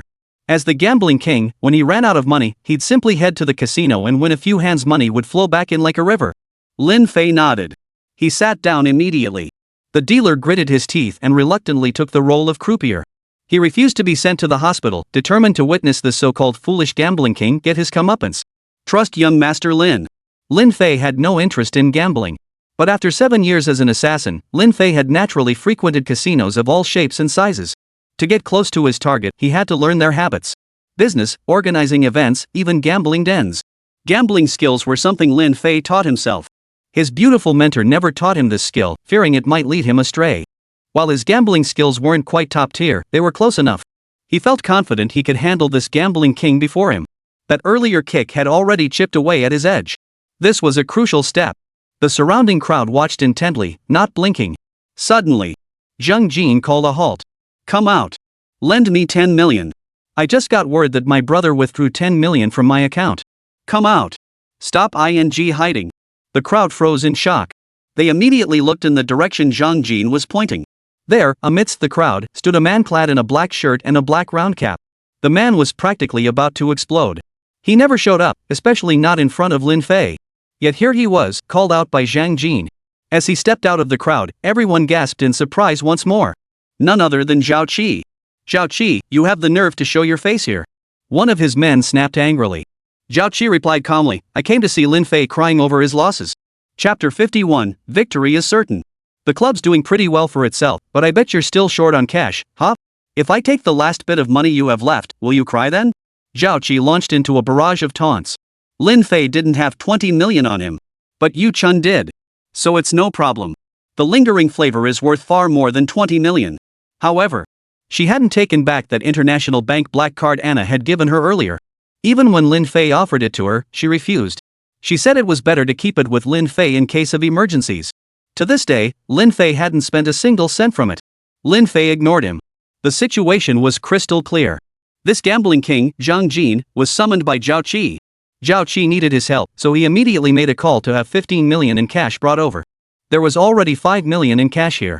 Without needing Lin Fei to explicitly instruct him, Yu Chun immediately went to make preparations. Though no special preparation was needed, this was Lin Fei's territory. But appearances mattered. All or nothing. 1 hour later. On this modest table, 20 million in cash lay on each side. Such a vast amount of cash, a bright red expanse, left the 24 or so onlookers staring wide-eyed. 40 million in cash sat on this table alone. More money than most people could ever earn in a lifetime. Even those who frequented these underground gambling dens year after year might never witness such a vast sum. Underground casinos typically transact using specific currencies, such as chips, gaming machine tokens, and so on. Usually, the 20 or 30 people playing here would only win or lose a few 100,000 at most. Those with any real financial means wouldn't come here. No way around it, they're not well known. It's gained some notoriety lately, but winnings or losses still hover around the $1 million mark. As the gambling king, I'll let you choose, what do you want to play? Zheng Jin wore a look of utter disdain. He was the gambling king, possessing unmatched skills at the tables. How could a mere 20-year-old kid possibly compare? Lin Fei replied, poker. When it came to casino games, Lin Fei knew them all. Zheng Jin nodded in agreement, then pulled out a premium cigar from his pocket. A woman on his left retrieved a lighter from her cleavage. Zhao Qi stood by, watching coldly. No one believed Lin Fei could win. After all, his opponent was the legendary gambling king of Xiangcheng. The dealer was about to take his place. Zheng Jin suddenly declared, change the dealer. I only play with beautiful female dealers. You take over. The woman on the right nodded. Lin Fei nodded in agreement. Though unsure what tricks this guy might pull, Lin Fei wasn't about to let him get away with it. This woman had a perfect figure, with curves in all the right places. A woman like her, especially dressed so revealingly, had already caught the attention of most men present. Since it was a game of all or nothing, it was only natural to play 3-card poker. Yu Chun immediately stationed several men behind the beautiful female dealer. If she dared to pull any tricks, they'd arrest her on the spot. Seeing this, the woman dared not act recklessly.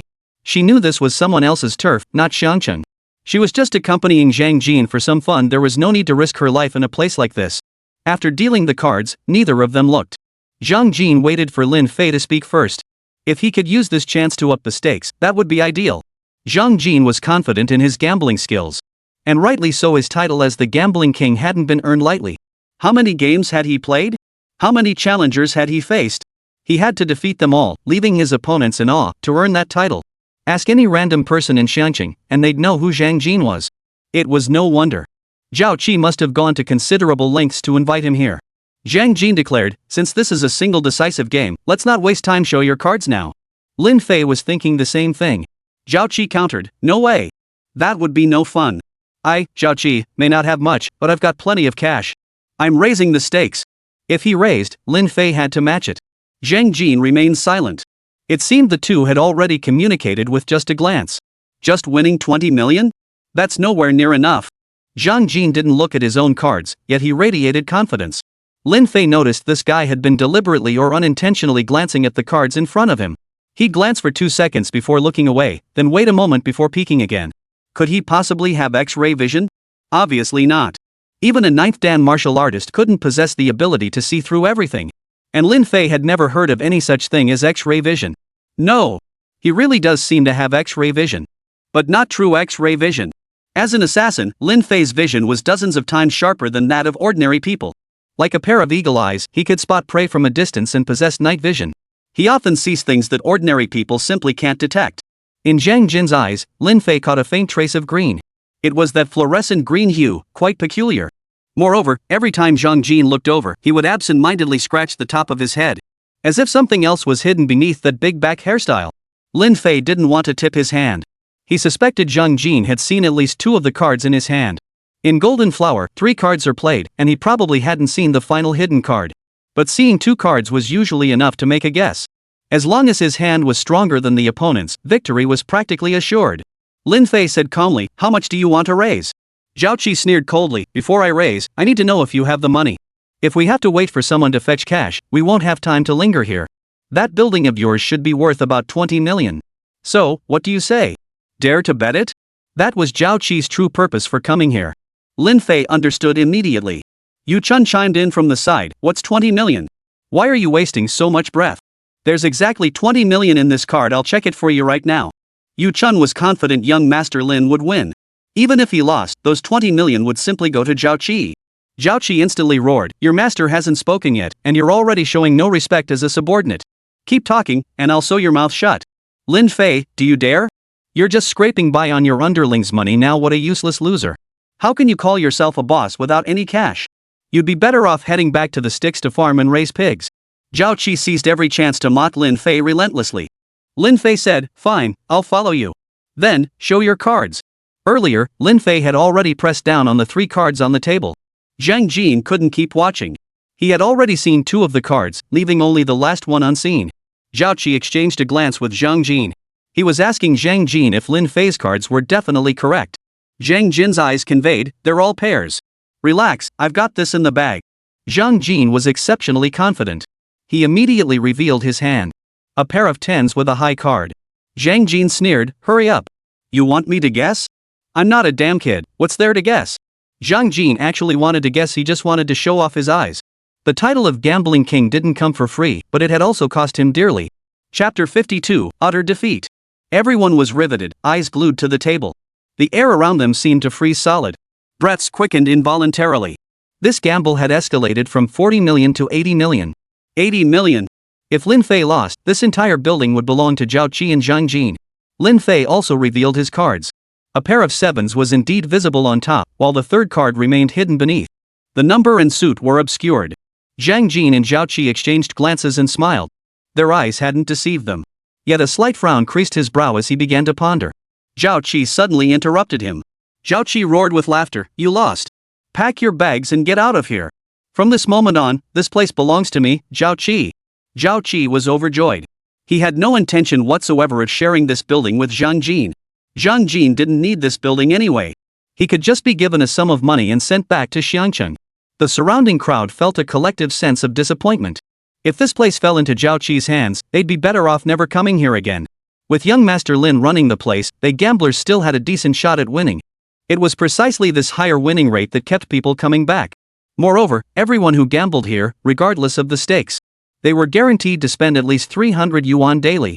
They can enjoy complimentary meals and beverages. Those spending over 1,000 yuan receive complimentary alcoholic beverages. The higher the spending, the greater the perks. The highest tier even includes the company of beautiful women. Winners could tip the beauties. What an easy job. Though modest in scale, the place is meticulously managed by young Master Lin. Many people are gradually growing fond of spending time here.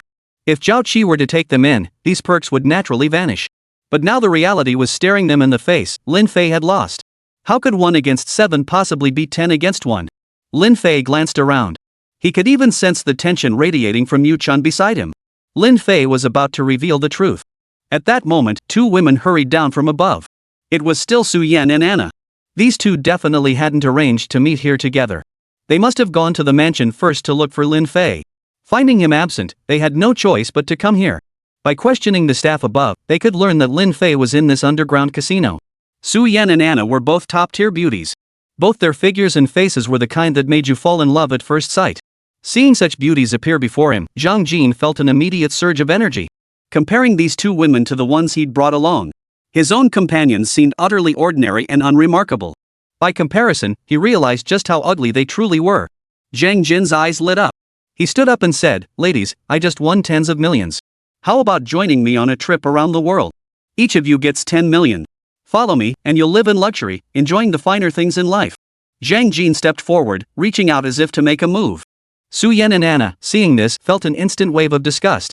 Without a moment's hesitation, they both kicked him hard. Thud! Zhang Jin flew backward, blood spurting from his nose and mouth. Listening closely, they heard a clang. Su Yan, quick-eyed, stepped forward and picked up a small, jet-black metal square from the ground. It was covered in intricate circuitry. Attached to it was a layer of scalp and hair. Zhang Jin's high ponytail was now wildly disheveled. As he struggled to his feet, a trickle of blood began to flow from his hairline. Su Yan gasped. She tossed the thing onto the ground with utter disgust. "Gross." Anna explained, "This seems to be a brain chip invented overseas. Paired with a pair of special contact lenses, it can generate powerful X-ray vision waves. Within a maximum range of 6 meters, it can see through certain objects, most notably playing cards and dice cups. In other words, it's a bio-level chip specifically developed for cheating in casinos. But this thing has major side effects." Anna explained at length. Lin Fei asked her what the side effects were. Anna continued, "The most obvious is headaches. The contact lenses can also cause eye redness and swelling, though it usually subsides within 2 to 3 hours. Finally, there's the brain implant surgery. The chip isn't permanent, it needs replacing roughly every month, so you have to undergo brain chip implantation surgery monthly. Though mostly implanted under the scalp, the process is agonizingly painful. As far as I know, this chip is still only a prototype, but the entire system costs over $10 million. Only then did everyone understand. Being a gambling king comes at a price. And it wasn't his genuine gambling skills that made him so formidable, it was high-tech. Exposed. Zhang Jin was instantly overcome with embarrassment. He never imagined this woman before him would know all this. But he had no idea who Anna was or what her background was. She had known all this long before coming down. She had suspected as much, and now seeing it confirmed her suspicions. Zhang Jin was furious beyond words. The chip implanted in his head had only recently been surgically completed, and now he'd suffered a massive setback. Seeing this, Zhao Qi said, "Forget about his chip. The situation now is that Lin Fei lost. Pack your bags and get out. Don't force me to kick you out." Lin Fei replied coldly, "Who said I lost?" Lin Fei revealed the third card he had concealed. The crowd gasped in shock. 3 of a kind. 3 sevens, a straight flush. Young Master Lin hadn't lost, he'd won big. That's right, even if the opponent had a straight flush, a 3 of a kind beats everything. Zhao Qi's face instantly drained of color. He protested, "You cheated. You arranged for those 2 girls to come in too, right? To distract us so you could swap the cards." Yu Chun immediately erupted in fury. "You. Young Master Lin wouldn't stoop to such petty tricks. Besides, the surveillance footage is right here, I can show it to you immediately, you little bastard." The beautiful dealer chimed in, "I've been standing right here the whole time. This gentleman truly hasn't made a single move." Someone started the accusation. The others echoed the accusation. Seeing even the woman Zhang Jin brought siding with Lin Fei, he couldn't help but burn with rage. Could Lin Fei really be that lucky? To get a straight flush right off the bat? Zhao Qi knew Zhang Jin's capabilities all too well. He could have swapped cards earlier, but he didn't. Damn that bastard. Overconfident. Zhang Jin stood hunched over in place. Even the 2 women he'd brought along didn't want to step in to help now. These 2 women had followed him because they admired Zhang Jin. Seeing him fall from grace, especially after he'd once relied on high-tech to win, they instantly lost all respect for him. Yu Chun snapped, "Stop staring like that and hand over the money." You bet, you pay. Zhao Qi clearly refused to concede. Yu Chun warned again, you won't get out of here without paying. Forget where you are? Hurry up. We've got a victory banquet to host. Of course, there would be no victory banquet. Zhao Qi knew Lin Fei's ruthlessness and reluctantly transferred the 20 million yuan. Zhao Qi didn't bother consulting Zhang Jin and stormed out in anger. Zhang Jin was still reeling from the shock. He'd been utterly defeated. Chapter 53, Cover Up. Once the news began to circulate, it spread like wildfire. Zhang Jin, the gambling king from Xiangcheng, had been defeated by Lin Fei and soundly so. He was left penniless, without even enough money for a ride home. He had fallen from grace, shattered beyond repair. It wouldn't take 2 days for this news to reach Xiangcheng. Zhang Jin would find no refuge upon his return. He might even face a mob attack. In the grand hall, Zhang Jin knelt down with a thud. I was wrong. I was deceived by Zhao Qi, unaware that beyond every master lies another. Lin Fei was startled by Zhang Jin's sudden prostration. A man of such noble standing had actually knelt before another. When a person recognizes their own shortcomings and has the courage to admit their mistakes, it is not a loss of dignity, but a sign of respect for someone superior. It must be said, Zhang Jin still possessed a certain measure of courage. Most people couldn't manage that. Lin Fei replied calmly, you needn't kneel before me, I'm not worthy. I was simply fortunate. Zhang Jin countered, luck is part of one's strength. I concede defeat wholeheartedly this time. I have only one request now, lend me 1,000 yuan. I'll repay it upon my return to Xiangcheng. Kneeling was also his way of asking for the loan. He was completely penniless. It was already noon. Many people had come to the club to book rooms or conduct business negotiations. Upon entering, he saw someone kneeling before Lin Fei in the lobby. Who could this be? Some faces were unfamiliar, but others were recognizable. Once word spread, everyone knew. Gambling King Zhang Jin. And now he was kneeling before Lin Fei. Ever since Lin Fei appeared in Maple Leaf District, shocking events have unfolded one after another. Su Yan said, what good would it do to give you money and send you back? You might end up dead on the streets the very next day. Zhang Jin nodded slightly. He knew such an outcome was inevitable. Becoming the gambling king had earned him many enemies along the way. Now that he'd fallen from grace, returning to Xiangcheng would serve no purpose. His very life was in jeopardy. After all, no one would protect him anymore, even those closest to him would turn against him. But when he looked at the woman before him, Su Yan, her eyes seemed to be telling him something. A thought struck him. Right, why go back? Better to inform Lin Fei of certain matters perhaps that could secure a place for me to survive. He said, Lin Fei, there's something I need to tell you. Zhao Qi has a younger brother named Zhao Bo who lives in Xiangcheng. When Zhao Qi found me, he was with 2 other people. One was Zhao Yuankue, and the other was a high-ranking member of the mercenary group. Though I didn't know what they were discussing, your name came up. The mercenary group's influence in Yunhai City is relatively limited. So it makes sense they'd head to Xiangcheng. Lin Fei remained silent. Zhang Jin pleaded, if young Master Lin would not disdain me, I would be honored to serve you. I have a knack for managing underground casinos, whether it's expansion or other matters. After all, I've cut my teeth in numerous large-scale gambling operations. Lin Fei considered this. Lei Biao and Yu Chun were rather crude when it came to managing the underground casino. And I can't possibly stay here every day. Besides, the underground casino was too small and needed expansion. Having earned 35 million now, he had fulfilled his agreement with Gao Yaru. He could integrate it into the club later. After witnessing Lin Fei's capabilities, Zhang Jin dared not act recklessly anymore. Returning to Xiangcheng would be a death sentence for him, and there was scarcely anywhere else he could go. He knew exactly what mattered most. Lin Fei had no desire to complicate matters further. He stated, then you'll remain at the casino to oversee operations. For any matters, simply report to Yu Chun. Yu Chun summoned Zhang Jin. Then he took him straight to familiarize himself with the building. So much time had passed. It was time to bring Lei Biao back. Su Yan seized the moment to interject, did you hear that? Zhao Yuankue has already made arrangements with the mercenary group. The mercenaries might already be in Yunhai City, waiting for a chance to kill you. To keep them from finding you, stay at my place tonight. Hearing this, Anna grew annoyed. She retorted, why do you always let Lin Fei stay at your place? What are your intentions? Don't tell me you're conspiring with the mercenary group to kill my junior brother. I'll kill you. Anna was just looking for an excuse to deal with Su Yan. This woman has no self-respect. She's been clinging to my junior disciple like a leech. If she hadn't appeared, I would have long since consummated my relationship with my junior disciple. How infuriating. Su Yan refused to back down. What do you mean I conspired with the mercenary group? Don't make such baseless accusations. Then tell me, with enemies approaching, what should Lin Fei do? The enemy might be stronger than any one of us. Su Yan's words held some truth. Though Lin Fei had traveled far and wide as an assassin in the realm of martial artists, Lin Fei knew he was merely a lowly foot soldier. Powerful fighters were few, but not entirely non-existent. Lin Fei said, "Alright, I can stay anywhere. Don't push me on this. If you don't mind, you're welcome to come stay with me." Hearing this, the two immediately lit up with delight. They'd been waiting for him to say just that. Previously, they'd only stay temporarily for one night before leaving the next day. Now that he'd made this request, Suyen and Anna both rose to instruct their servants to prepare their belongings. They'd be moving in with just their bags today. Lin Fei was left staring blankly. Oh no. He'd accidentally said the wrong thing. Damn it. If they really moved in, where would he find even a shred of personal time? Even my martial arts practice would be interrupted. Just then, a voice rang out, "I'm moving in too."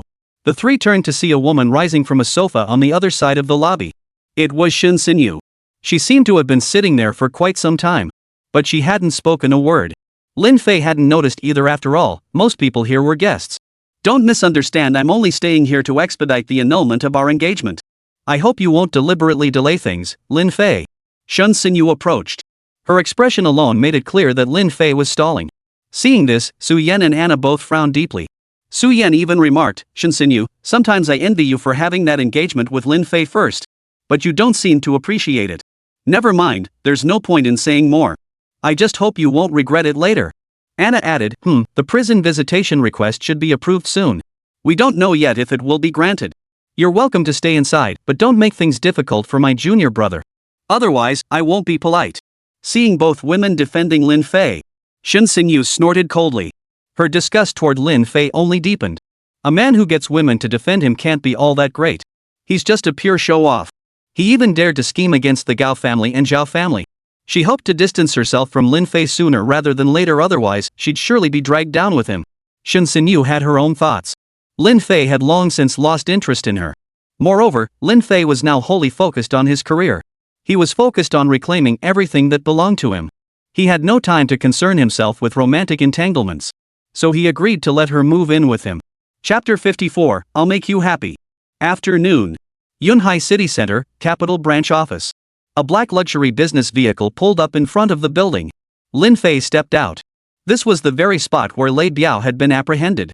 Accompanying him was another man, Zhang Feng, the local kingpin of Gardenia Street. Lei Biao had injured one of his men. To secure Lei Biao's release, Zhang Feng had to come sign the settlement agreement. So Lin Fei went out of his way to personally escort him over. Of course. At first, Zhang Feng refused. But after Lin Fei dealt with him, he dared not refuse. "Halt! What's your business here?" A guard at the entrance barked coldly. This place is a branch of the imperial capital's headquarters, established in virtually every city. It was also the place with the most and strongest martial artists in the entire nation.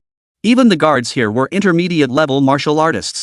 The group that appeared with Zhao Qi earlier belonged to the capital's branch. They weren't part of the same department, they were essentially an independent enforcement unit. Those within this building are individuals of true standing. They were in a completely different league from those elsewhere. Naturally, they looked down on those from elsewhere. Lin Fei stated, "I'm here to post bail." The guard frowned slightly. Bail for whom? He didn't recognize Lin Fei at all. Lin Fei replied, "Lei Biao and the other 45. Most of Lei Biao's men had been rounded up and locked up here. Without bail, Lei Biao and his men would have to serve at least 6 months before being released. Lei Biao had chosen to follow him. How could Lin Fei not come? Lei Biao? Recently, our capital city just implemented new directives. Those detained for over 60 days are now eligible for bail. Additionally, Lei Biao's gang fight resulted in multiple injuries, so he'll be prosecuted at a later date." Hearing this, Zhang Feng beside him laughed heartily. "Hear that? Bringing me along won't help. No bail is allowed during the public prosecution period. This is no longer my concern. Lei Biao has caused immense disruption to Yunhai City. Even if I wanted to pardon him, I simply can't." Zhang Feng's face twisted into a wicked grin. Judging by his expression, he seemed to have known about this all along. He hadn't mentioned it once on the way here. When Lin Fei went to invite him, he didn't resist, just exchanged a few words, and he agreed to come along. Zhang Feng sneered inwardly. After all, he was a local big shot. Having Lin Fei beat Zhao Bo so arrogantly right on his turf was a massive slap in the face. There was no way he'd let Lin Fei bail Lei Biao out so easily. This time, Lei Biao would have to serve a few years in prison. "Well then, I'll be heading back. No need for you to drive me."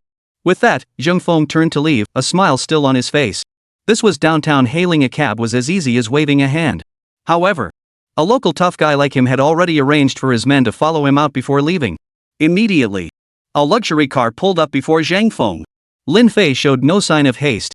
He said slowly, "Once I've made up my mind, I won't be like I was earlier when I come looking for you next time."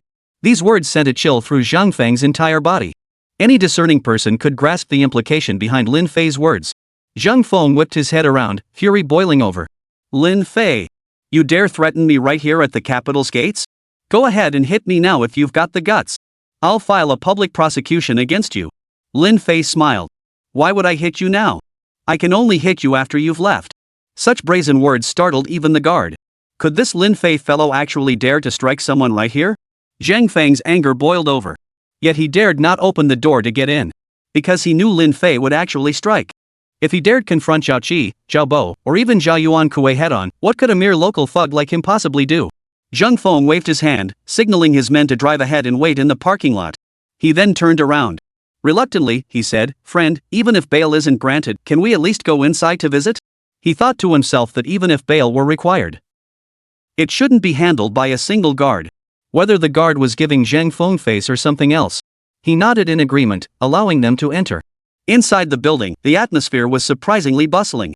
Zhang Feng grew increasingly irritated and declared, "Alright, now that we're in, let's head straight to the service hall." He knew his way around this place like the back of his hand. As soon as they reached the service hall, Zhang Feng located a staff member. Bail for Lei Biao? He's already been indicted. We can't drop the case at this stage. Of course, you can gather evidence and hire a lawyer to appear in court. Zhang Feng chuckled at this. The staff member promptly turned and walked away. Zhang Feng sneered, "So you'd better hurry back and gather evidence. But winning this case won't be easy. Best of luck to you. If you lose, Lei Biao will just serve a few years in prison at most." Lin Fei understood. In this situation, even money wouldn't help. The only option was to find someone who might be able to get the case dismissed. That person was Luo Tai. But Lin Fei didn't want to owe anyone a favor. Having spent 7 years in the assassin group, he and Luo Tai were practically old friends. Throughout it all, Lin Fei had always settled every matter cleanly and directly. He never owed anyone a single thing. Even when he had occasionally found himself in debt, he would swiftly seek an opportunity to repay it. That old fox was a crafty one, best to just keep things normal with him. Otherwise, he'd drive you crazy. Zhang Feng smiled, "Alright, can I leave now? Go gather your materials for the trial. It should be within the next few days. Leave your contact info so they can notify you when the time comes." With that, Zhang Feng turned to leave. Lin Fei didn't stop him. It wouldn't have mattered anyway right now. Lei Biao might not even be locked up in this capital city. Outside, Zhang Feng ran into Zhao Qi. The two immediately dashed around the corner. "So, Lin Fei is going to court, right?" Zhao Qi asked. Zhang Feng nodded. "That's right." Zhao Qi said, "These past few days, you've been deliberately or unintentionally provoking Lin Fei. I've been assisting you behind the scenes. Once he takes the bait, we can arrest him too. Then we'll use the Zhao family's connections to file a public prosecution against him. Before long, we'll have Lin Fei locked up in prison, where he'll be forced to rely on his father for survival." Zhang Feng nodded in agreement once more. He didn't want to get involved in this mess. Yet caught in the middle, he had no choice but to play along. Zhang Feng whispered, "But what about my happiness? Young Master Zhao, you promised me." Zhao Qi smiled. "Don't worry. Everyone knows you like Su Jiaojiao. That girl really is fresh-faced and delicate. But she's not my type. Just wait, I'll make sure you find happiness." Zhang Feng felt a wave of relief wash over him. "Then I'm immensely grateful to you, young Master Zhao." Zhao Qi didn't linger. He turned and headed for an office. There were matters still needing discussion. The bottom line was that Lin Fei absolutely couldn't win in court. It would be best to send Lin Fei to prison for a few years as well. Zhang Feng, however, didn't dwell on it. As a local kingpin, challenging rival turf bosses was par for the course. Of course, he wouldn't confront Lin Fei head-on. He just needed to scratch Lin Fei's itch, slowly luring him into the trap. At that moment, Lin Fei had just stepped out of the capital city. He ran into Zhang Feng again. He had left first, yet only emerged now. Lin Fei stepped forward and placed his hand on Zhang Feng's shoulder. "Come on, let's grab a cup of tea at my place." Chapter 55, Tea. "What tea? I don't have time for that." Zhang Feng protested. But no matter how he struggled, he couldn't break free. Lin Fei's grip was like a vice, clamped firmly on his shoulder. Lin Fei didn't waste words. He simply yanked him into the car. As long as no fight broke out here and they remained on the highway outside the capital, the guards couldn't be bothered to intervene. They pretended not to see. After all, Zhang Feng wasn't exactly a big shot. At best, he was just a disposable pawn in the Zhao family's hands. They escorted him back to the clubhouse. On the fourth floor of the clubhouse lies a specially designed, spacious room. It had been specifically reserved during the renovation for handling matters that couldn't be dealt with elsewhere. Inside the clubhouse, everyone saw young Master Lin dragging someone back. Upon closer inspection, they were astonished to recognize Zhang Feng, the local thug from Gardenia Street. Fourth floor, secret room. Yu Chun understood young Master Lin's intent and brewed a cup of coarse tea. Zhang Feng frowned deeply upon seeing the actual cup of tea. Lin Fei, what? Did you bring me here to torture me? Didn't I already say? I'll wait quietly for the trial. Zhang Feng wore a look of contempt. By doing this now, you've already issued a challenge to me. So you shouldn't resort to such despicable tactics to confine me here. Low-life tactics, is that all you've got? Zhao Qi had instructed him to provoke Lin Fei, whether intentionally or not. And it had already begun. Lin Fei dared to lay a hand on me, so I have every reason to fight back.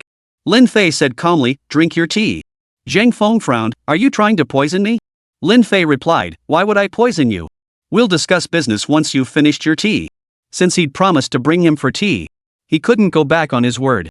Only then, Zhang Feng finally understood Lin Fei's meaning. Zhang Feng felt thoroughly displeased. This tea looked awful, the worst quality leaves. 10 yuan could buy 10 pounds of it. Zhang Feng picked up the teacup. Without a second thought, he downed it in one gulp. This tea was indeed coarse, but something had been added to it. It wouldn't cause extensive damage to his body, just a slight discomfort in his throat that would fade within an hour or so. He might not even notice it. Zhang Feng set down the cup. Alright, now that I've finished, speak your mind. As soon as he spoke, something felt off. His throat felt like it was stuck with chicken feathers, extremely uncomfortable. But he didn't think much of it. Zhang Feng knew he usually drank only the finest teas and ate all manner of delicacies. This coarse tea was simply too harsh for his delicate throat to handle. Lin Fei then asked, be honest. Where did you go after leaving? Who did you meet? Zhang Feng immediately understood. So Lin Fei had already noticed. He should have stayed a few more minutes before leaving. Damn it, running into this bloody plague. Zhang Feng's eyes darted around as he replied, I didn't meet anyone. Just went to the bathroom. He bluffed casually after all, the other guy didn't know any better. Did he really expect to go back to that bathroom for a test? Lin Fei stood up. Then you'd better stay put here. We'll provide 3 free meals a day. Then he walked out. Zhang Feng was dumbfounded. He thought to himself that Lin Fei's free meals must be as bitter and hard to swallow as this cup of coarse tea. Outside, Yu Chun was waiting. Lin Fei said, let him go whenever he says so. Remember, don't hit him. If he disobeys, intimidate him with words. Let me know if you hear anything. Yu Chun already knew about Lei Biao's situation. He then said, young Master Lin, I suspect the Zhao family is pulling the strings behind Lei Biao's case. The trial will be troublesome. Lei Biao might actually end up serving several years. Yu Chun knew he had no leverage left. His thoughts immediately turned to old Luo. Young Master Lin and old man Luo were so close, asking him to intervene would get the case dropped immediately. But young Master Lin hadn't done so yet, clearly indicating he didn't want that either. The intricacies at play here were far beyond his ability to fathom. Lin Fei asked, are the surveillance footage and other evidence from the store still available? Yu Chun nodded. It'd be best to gather some external surveillance footage to focus on the crucial parts and find some witnesses. I'll go find a lawyer. He was already heading downstairs as he spoke. Yu Chun had already stationed guards outside the secret room. The room was constructed with high-grade materials Zhang Feng couldn't escape. Just as he descended the stairs, Su Yan and Anna had been waiting for quite some time on the lobby sofa. Each sat on opposite sides, ignoring one another. Upon seeing Lin Fei, they both rose to their feet. This left Yu Chun, trailing behind, filled with envy. Such exceptional women, never leaving young Master Lin's side. And there were 2 of them. Truly enviable. I've heard about it already. I never expected the Zhao family to make an issue out of Lei Biao. Anna remarked. Anna and Lei Biao were colleagues. Though not in a superior-subordinate relationship, Lei Biao would still follow Anna's instructions at times. It's worth noting that while Lei Biao has a fiery temper, he's actually a decent person. Of course, this goodness is limited to a small circle. Only after getting to know him well and developing mutual respect would one see his good character. If you were a stranger, you'd probably want to slap him across the face the moment you met him. I'll find a lawyer. Upon hearing this, Su Yan interjected, I'll handle it. I know a top-tier lawyer with a 95% win rate guaranteed victory. Anna didn't argue with her. After all, this was one of her weak points. This world is surreal. Having money doesn't guarantee you'll find a good one. But without money, you'll find it even harder. No time to waste. Shall we go now? Lin Fei nodded. We'll leave this to Yu Chun. Su Yan didn't want Anna to come along, but there was no time to worry about that now. They boarded a waiting SUV and headed toward Magnolia Street, adjacent to Rose Street. Magnolia Street was part of a bustling urban district. It was mostly office buildings and various entertainment venues. It was also one of the few districts in the eastern city without a local kingpin. The absence of local gangs meant no one dared to claim dominance here. After all, Luo Tai's mansion was right here. Who would dare cause trouble right under Luo Tai's nose? Half an hour later, guided by Su Yan, they arrived at a relatively tall office building. They immediately entered a law firm. Su Yan had just inquired about her friend.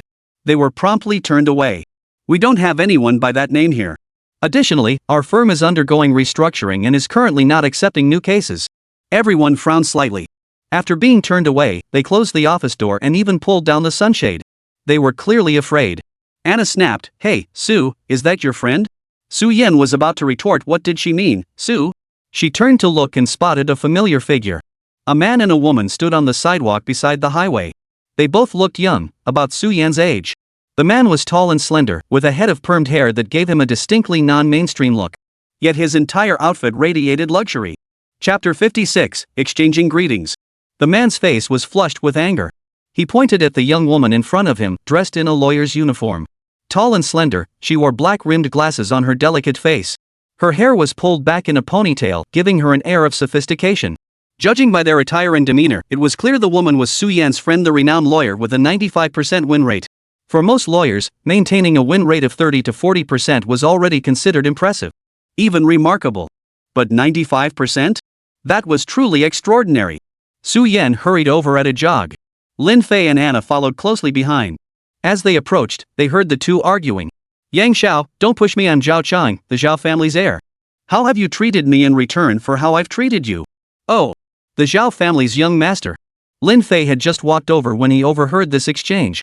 The Zhao family is a rather large clan with countless descendants. Zhao Qi and Zhao Bo were merely two among them.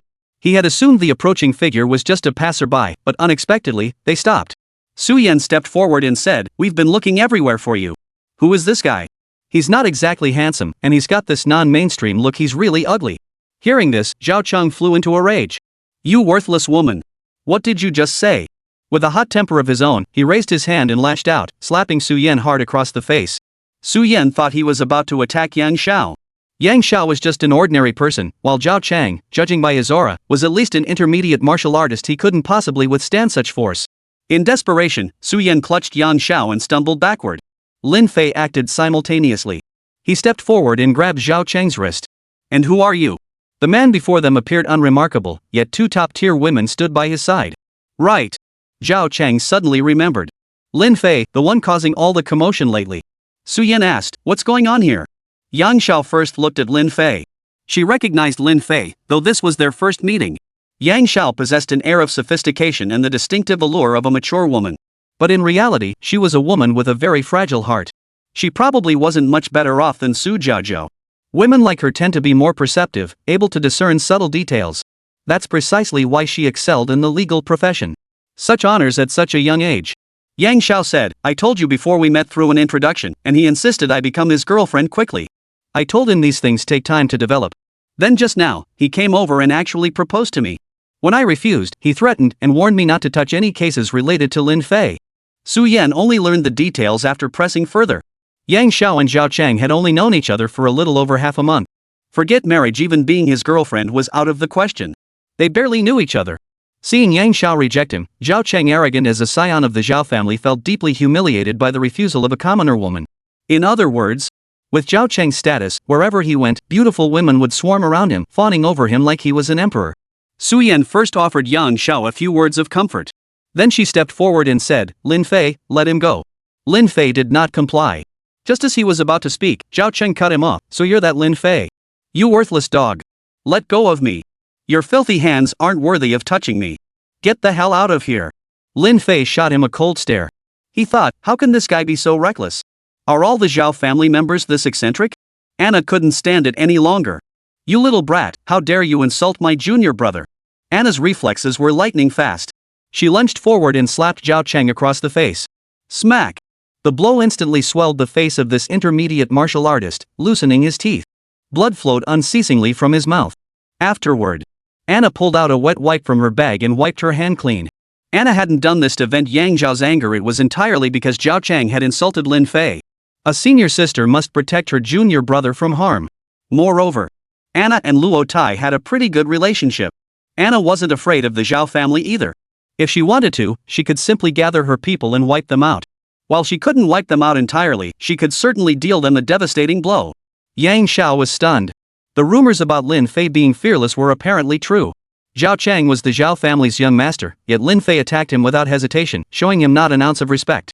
At that moment, Lin Fei still held the other man's wrist. Once Lin Fei had him in his grip, the man couldn't break free unless Lin Fei chose to let go. Zhao Chang, struck across the face, was seething with rage. He roared, "Yang Xiao, I warned you. If you dare step into court, you're as good as dead." Yang Xiao trembled slightly at the threat. Su Yan, who was holding Yang Xiao in her arms, immediately sensed the tremor. "You dare threaten me again," she snapped. With that, she released Yang Xiao and moved forward. Seeing this, Zhao Chang struggled even more violently. Lin Fei released him. He suddenly bolted forward, dashing over 10 meters before coming to a halt at the far end of the sidewalk. He began cursing furiously, "You lot just wait. You good-for-nothings, you worthless woman. Sooner or later, I'll have you all begging for mercy at my feet." With that, he fled the scene like a madman. Not much of a fighter, but he sure can run. Su Yan couldn't help but ask, "Lin Fei, why did you let him go just now?" Lin Fei shot her a glance. "If I hadn't let him go, did you plan to finish him off yourself? Don't start this now. Next time you get the chance, no one will stop you." Yang Xiao quickly regained his composure. "You must be Mr. Lin Fei. Pleased to meet you. I've heard about your situation. I intend to do everything I can to help this time. I'll go back and gather my things first." She was willing to help, and it seemed she'd been spurred on by something else. Still, her willingness to assist is naturally the best outcome. Immediately, he headed toward the law firm where she worked. Outside the office, the managing director immediately began sorting through Yang Zhao's belongings. Seeing Yang Xiao approach, she flung open the door and tossed the packed items out. Su Yan, seeing this, instantly flew into a rage. She kicked the glass door shut with her foot. "Get out here and pick it up." The general manager was a slightly overweight middle-aged man. He looked rather unremarkable, with a naturally shady and scheming air about him. It was clear he had already been briefed by the Zhao family. Likely every law firm in Yunhai City, big or small, had been warned. If Lin Fei went looking, not a single one would take the case. Why should I pick it up? Yang Xiao has already been fired from our firm, with her entire salary withheld. She had the nerve to cross the Zhao family. Stop glaring at us like that, we're in the middle of business. Humph. He's nothing but a good-for-nothing. You treat him like a treasure? This guy coming here is nothing but bad luck for me. The middle-aged man pointed at Lin Fei's nose and unleashed a torrent of abuse. Anna stormed forward, grabbed the door, and yanked it open with a violent jerk. The sturdy glass door was torn off its hinges by Anna's sheer force. As thick as it was, it felt as light as a piece of paper in her hands. The people inside were stunned. Chapter 57, Two Mothers. Everyone was stunned. They marveled at the woman's strength. Seeing this, the middle-aged man immediately backed down. He scurried over and picked up the cardboard box lying on the ground.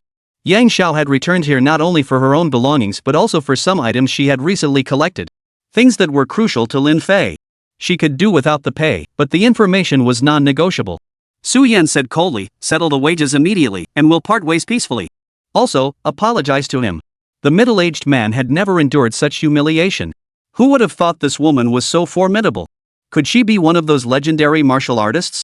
He settled the wages immediately. Yang Xiao began retrieving the information and materials she had gathered from within. Then he left. Before leaving, Anna casually tossed the glass door panel she'd been holding aside. The glass didn't shatter, but it had already developed cracks from the impact. The moment she was gone, the middle-aged man immediately dialed the Zhao family's number, relaying this information to them. This was his way of distancing himself from the matter. Everyone got into the car and headed back. Su Yan said, "Yang Xiao, don't worry. It's just a small law firm. Lin Fei has his own firm too. If you don't want to go there, you can just stay at my place. Don't worry, this girl's got money. I'll take care of you from now on." Yang Zhao's face flushed slightly. But it was clear she and Su Yan were very close. They were clearly best friends. Yang Xiao came from humble beginnings, earning her current status and standing through her own talent and learning. Clearly, this woman is no ordinary person. "Mr. Lin, I'll head over to your office first. I need to review more materials. Rest assured, I'll give this my all. With sufficient evidence, I guarantee a 100% win," Yang Xiao stated with meticulous precision. Hearing her words, Lin Fei felt much more at ease. Under Su Yan's thorough questioning, It emerged that Yang Xiao had previously faced threats from the general manager and other members of the Zhao family. As a top-tier lawyer, they anticipated Lin Fei would seek her out. Earlier, they had sent Zhao Chang to approach her. After fruitless discussions, threats and intimidation followed. Under such relentless pressure, Yang Xiao resolved to take the plunge and represent Lin Fei in this lawsuit. Little did she expect that her best friend, Su Yan, actually knew Lin Fei and that they were so close. Su Yan sure knew how to pick men, finding someone both handsome and as capable as a machine gun. But none of that mattered now. He might be great, but he also had to be right for her. Back at the clubhouse, Yu Chun proved highly capable, having already gathered most of the required information. The club was noisy. She took the materials and headed straight for the residence. Evening. Su Jiaojiao, Gao Xiao, and the others returned from the academy. Though their interactions over the past fortnight remained strained, at least it had given Gao Xiao and her two little delinquents some motivation to study. Lin Fei was washing vegetables. Gao Xiao and the others ran over. Each handed him a test paper. Look here, this time I actually scored 65 points. The scores on all the papers were pretty much the same. Ding Xiaoxiao and Song Xian scored about the same too. This was a mock exam, so it was bound to be stricter. Su Jiaojiao joined in with a smile. They really exceeded expectations this time. I'm sure they'll do even better on the college entrance exam. Gao Xiao cut in, enough chatter, hurry up and tutor us. Lin Fei, we made a deal, if you score well on the college entrance exam, you won't boss us around anymore. We'll do whatever we want. That was the promise he'd made them earlier. Lin Fei had only said it offhandedly. The three of them were desperate to regain their freedom. And it worked surprisingly fast. This clearly showed their immense potential. Lin Fei remarked indifferently, with these results, you won't get into a top-tier university in the college entrance exam. You don't have much time left. Gao Xiao snapped impatiently, you look down on me? Fine. I don't want you to think highly of me anyway because I still despise you. Song Xian and Ding Xiaoxiao followed suit, sticking out their tongues at Lin Fei before walking away. Lin Fei shook his head and smiled. Recently, Anna had secretly taken hair samples from her and Lin Fei for comparison. The results confirmed that Gao Xiao and Lin Fei shared identical DNA. In other words, she was his biological half-sister. Gao Xiao remained unaware of this fact. Su Jiaojiao said, Mr. Lin, I truly can't thank you enough. If you hadn't stepped in, I honestly wouldn't have known what to do. As their teacher, I genuinely hope they achieve excellent results. Su Jiaojiao cared about her teacher evaluation, but she cared even more about the students in her care. She was a good teacher. She was just too soft-hearted, prone to tearing up easily. Had she been any tougher, those three little troublemakers Gao Xiao and the others would never have appeared. Lin Fei smiled faintly, I'm her brother, of course I'll look out for her. Su Jiaojiao wanted to chat with Lin Fei a little longer. Meanwhile, Gao Xiao was already calling out for Su Jiaojiao to come give them extra lessons. Su Jiaojiao was exhausted but thoroughly enjoying herself. Lin Fei started cooking. It seemed Su Jiaojiao had also informed Song Xian and Ding Xiaoxiao's mothers about their grades. Ding Xiaoxiao's mother, Deng Shuwei, wore a bright red long dress. And Jin Han, Song Xian's mother, dressed in a white shirt and jeans. The two women walked gracefully from outside. Both mothers have their own careers. Young and beautiful, their figures and faces rivaled those of many internet-famous goddesses. Most importantly, both radiated an air of noble elegance. Such an aura is not something ordinary people possess. Due to their meticulous skincare routines, their skin appeared flawless and radiant. Mr. Lin. The two greeted him. Lin Fei was intensely cooking. The aroma had already filled the air. The two mothers caught the tantalizing aroma the moment they entered. Deng Shuwei praised, few young people today know how to cook. Mr. Lin truly is extraordinary. If I were 10 years younger, I'd marry no one but Mr. Lin. Jin Han teased, you could still go for a younger man now. It's been 5 years since your divorce, and you've never dated anyone. Don't you feel lonely at night all by yourself? Deng Shuwei frowned. You've been divorced for 6 years without finding anyone either. You're just waiting for me to find someone first, then you'll find someone better than me. You have to compete with me over everything. This time my daughter Ding Xiaoxiao scored 66 points, while your daughter Song Xian only got 65. Jin Han retorted irritably, it's only one more point. What are you so proud of? What's with these two? They start arguing the moment they meet. Lin Fei had no time to deal with these two mothers. He never expected to be teased by two mature women. Jin Han and Deng Shuwei didn't find a place to sit either, just standing at the kitchen doorway watching. Their eyes scrutinized him like they were sizing up their future son-in-law. Lin Fei knew he was being scrutinized by two women as fierce as tigers. Goosebumps broke out all over his body. Meanwhile, Su Yan and Anna were in another room with Yang Xiao, gathering and organizing various materials before the trial. Don't you dare try to snatch him away from me. I've already decided Lin Fei will be my son-in-law. Deng Shuwei declared. Jin Han hurriedly protested, "That won't do. My daughter likes him." The two mothers began arguing again, completely unaware that Ding Xiaoxiao and Song Xin had arrived behind them. Chapter 58, Tension. Mom, what are you two talking about? How could I possibly like that guy?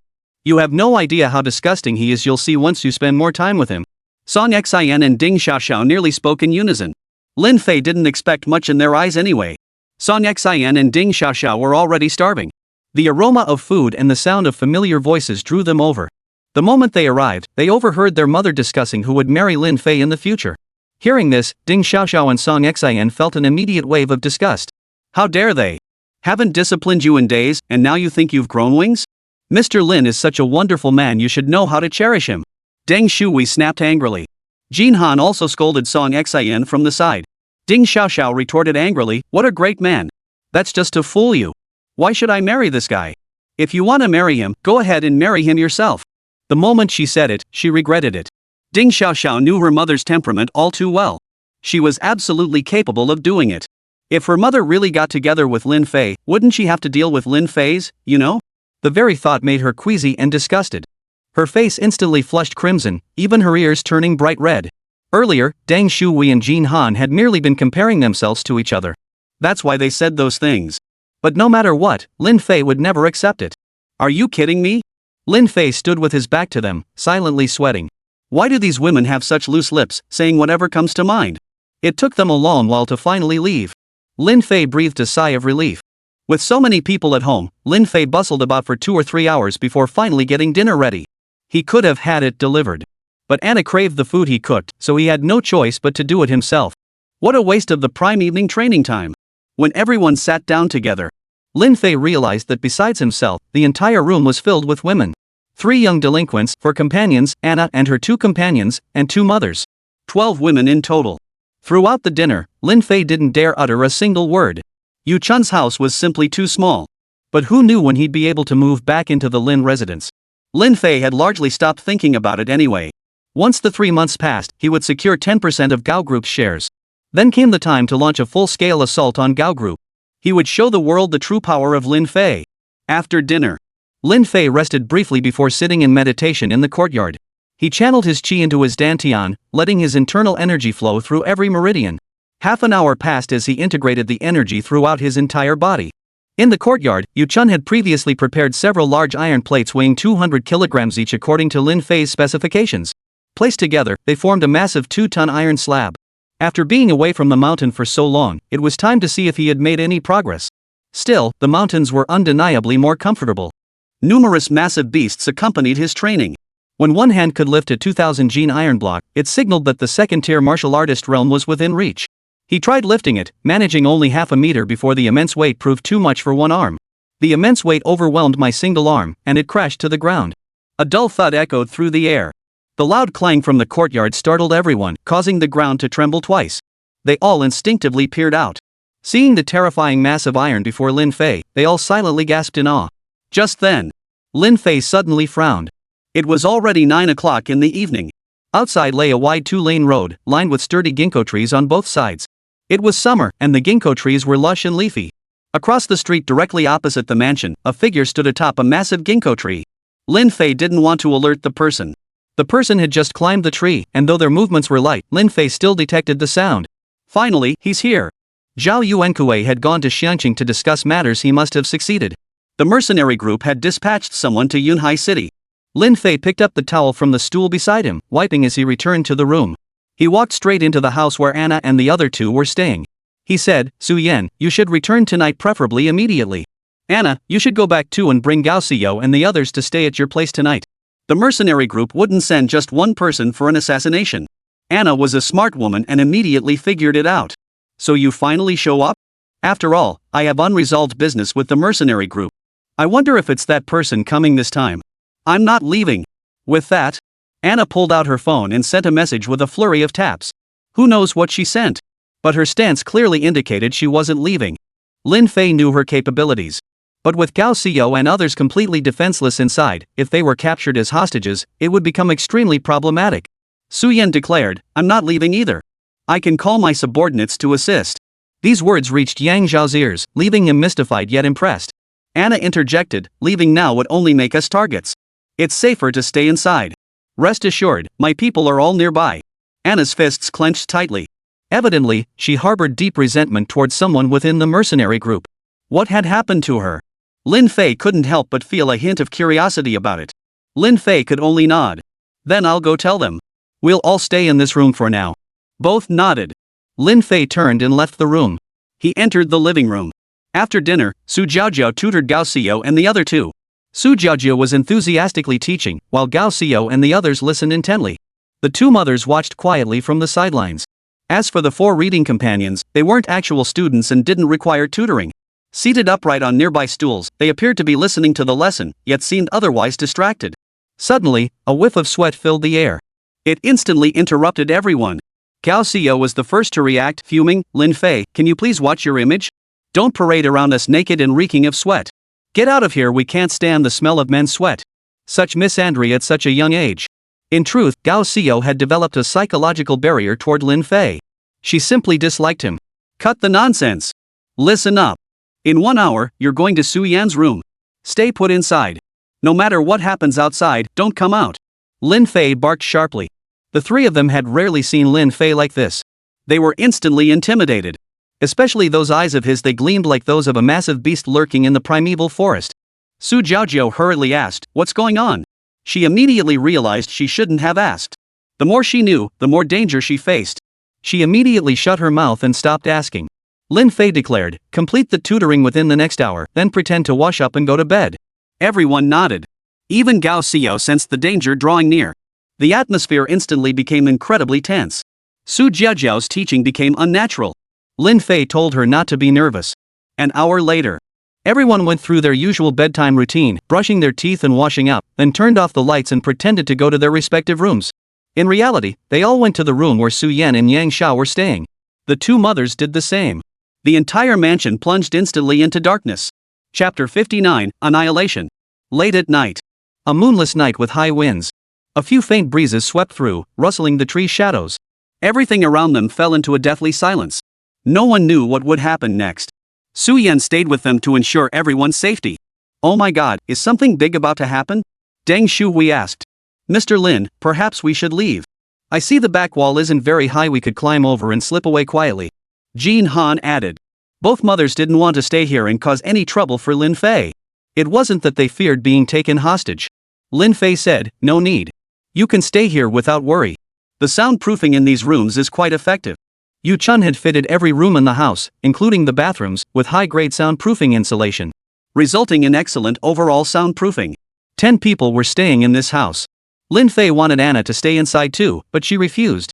After all, the other party was a mercenary group, and she happened to have unresolved grievances with one of their high-ranking members. Even if the person who came wasn't that high-ranking member, at the very least, they could capture several of them and interrogate them for information. Inside the room, Su Yan and 4 of Anna's other subordinates served as bodyguards. Ding Xiaoxiao interjected, this feels like you're up to something shady. How are we supposed to rest with the room packed with people in the middle of the night? Deng Shuhui snapped, shut your mouth. I'll teach you a lesson. With that, she pinched Ding Xiaoxiao's arm. The pain made Ding Xiaoxiao yelp in pain. Su Yan, standing beside her, quickly covered Ding Xiaoxiao's mouth, shushing her. Lin Fei frowned slightly. Are they really okay? The relationship between this mother and daughter didn't seem good. Truly the rebellious little punk she is, even toward her own mother, she has nothing but defiance. Without another word, she stepped out of the room and closed the door behind her. Anna was sitting in the living room, quietly waiting. Hearing footsteps, she called Lin Fei over to sit down. It was precisely at that moment. A faint rustling sound came from outside. Shortly thereafter, several figures slipped silently into the living room. There were 4 of them. Unfamiliar with the layout of the living room, they failed to notice Lin Fei and Anna at first. Are you looking for me? Right here. Lin Fei's sudden outburst startled Anna beside him.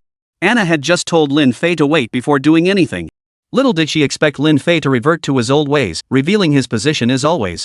This was exactly how he'd been during the rare assassin missions they'd carried out together in the past. He's like that, sometimes low-key, but other times incredibly high-profile. Truly impossible to fathom. Suddenly hearing a sound, the 4 people inside the room jumped in fright. They quickly regained their focus. Without a word, they launched their attack directly toward the source of the sound. Judging by the stealth with which these 4 had infiltrated, they were at least high-level martial artists. Who would have thought the advance team alone was of this caliber?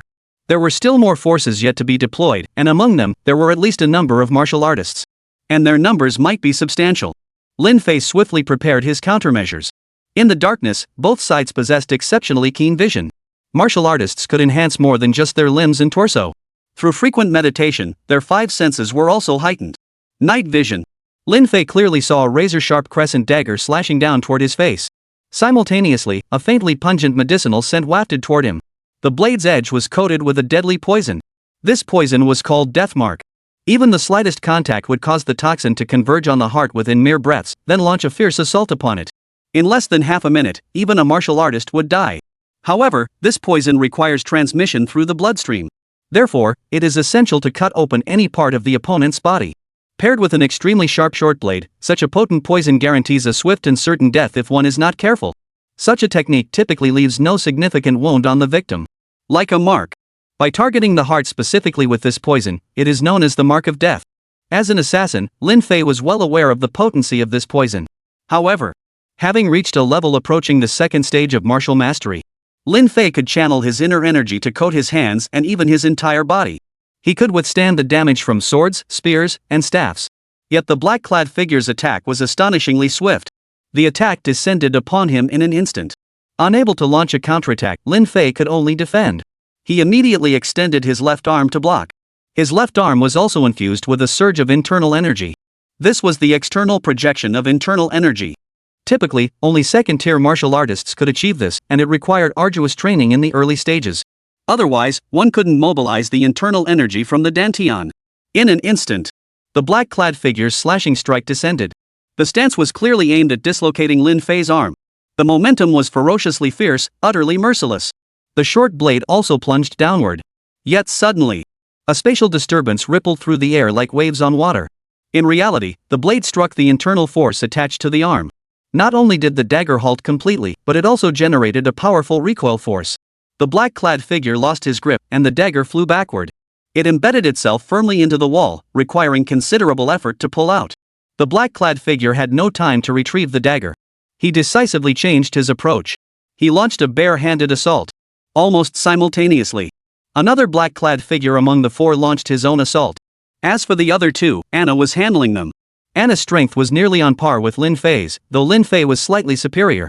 Dealing with 2 opponents at merely the advanced martial artist level was no challenge at all. Just as the black-clad man was about to bring his short blade down in a slashing strike, Lin Fei acted with lightning speed, seizing the throat of the now disarmed black-clad figure before him.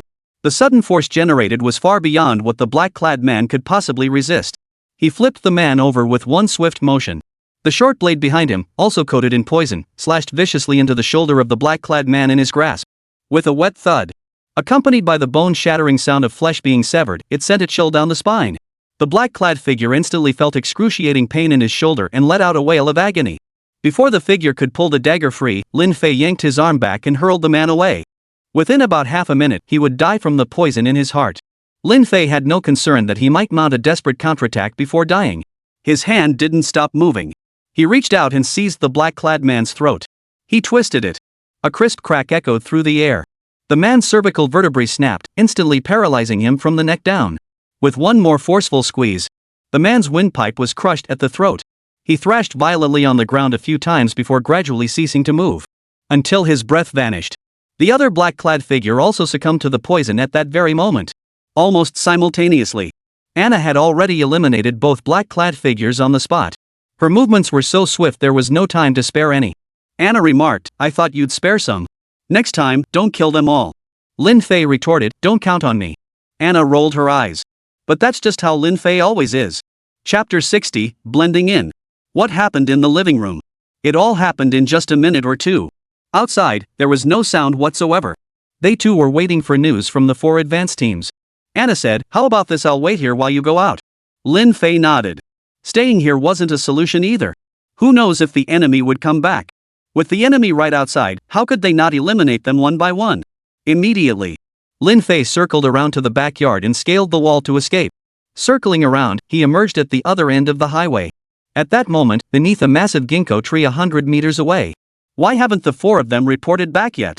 This time I got word there's a woman inside with a high danger rating, and she's specifically marked for elimination by the commander. You two go back in and scout. Only scout, don't engage.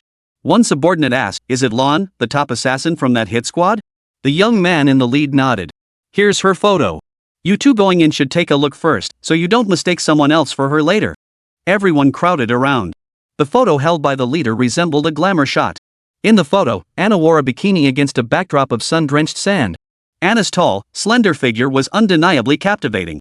The crowd gasped. Such a beauty was truly a rare sight. Everyone couldn't help but feel an instant attraction. But alas, this woman was now the enemy. And she was a woman the commander-in-chief had ordered to be eliminated. Immediately, the two scouts swiftly departed the area. The group sat on the ground, waiting. Little did they know, a stranger had slipped into their group of over 10 people. That stranger was Lin Fei. Lin Fei could channel his inner energy into his feet. Whether walking, sprinting, or even leaping, he made not a sound. Lin Fei watched the dozen or so people before him with a cold gaze. He had heard their earlier conversation perfectly clearly. He then began to scrutinize the group.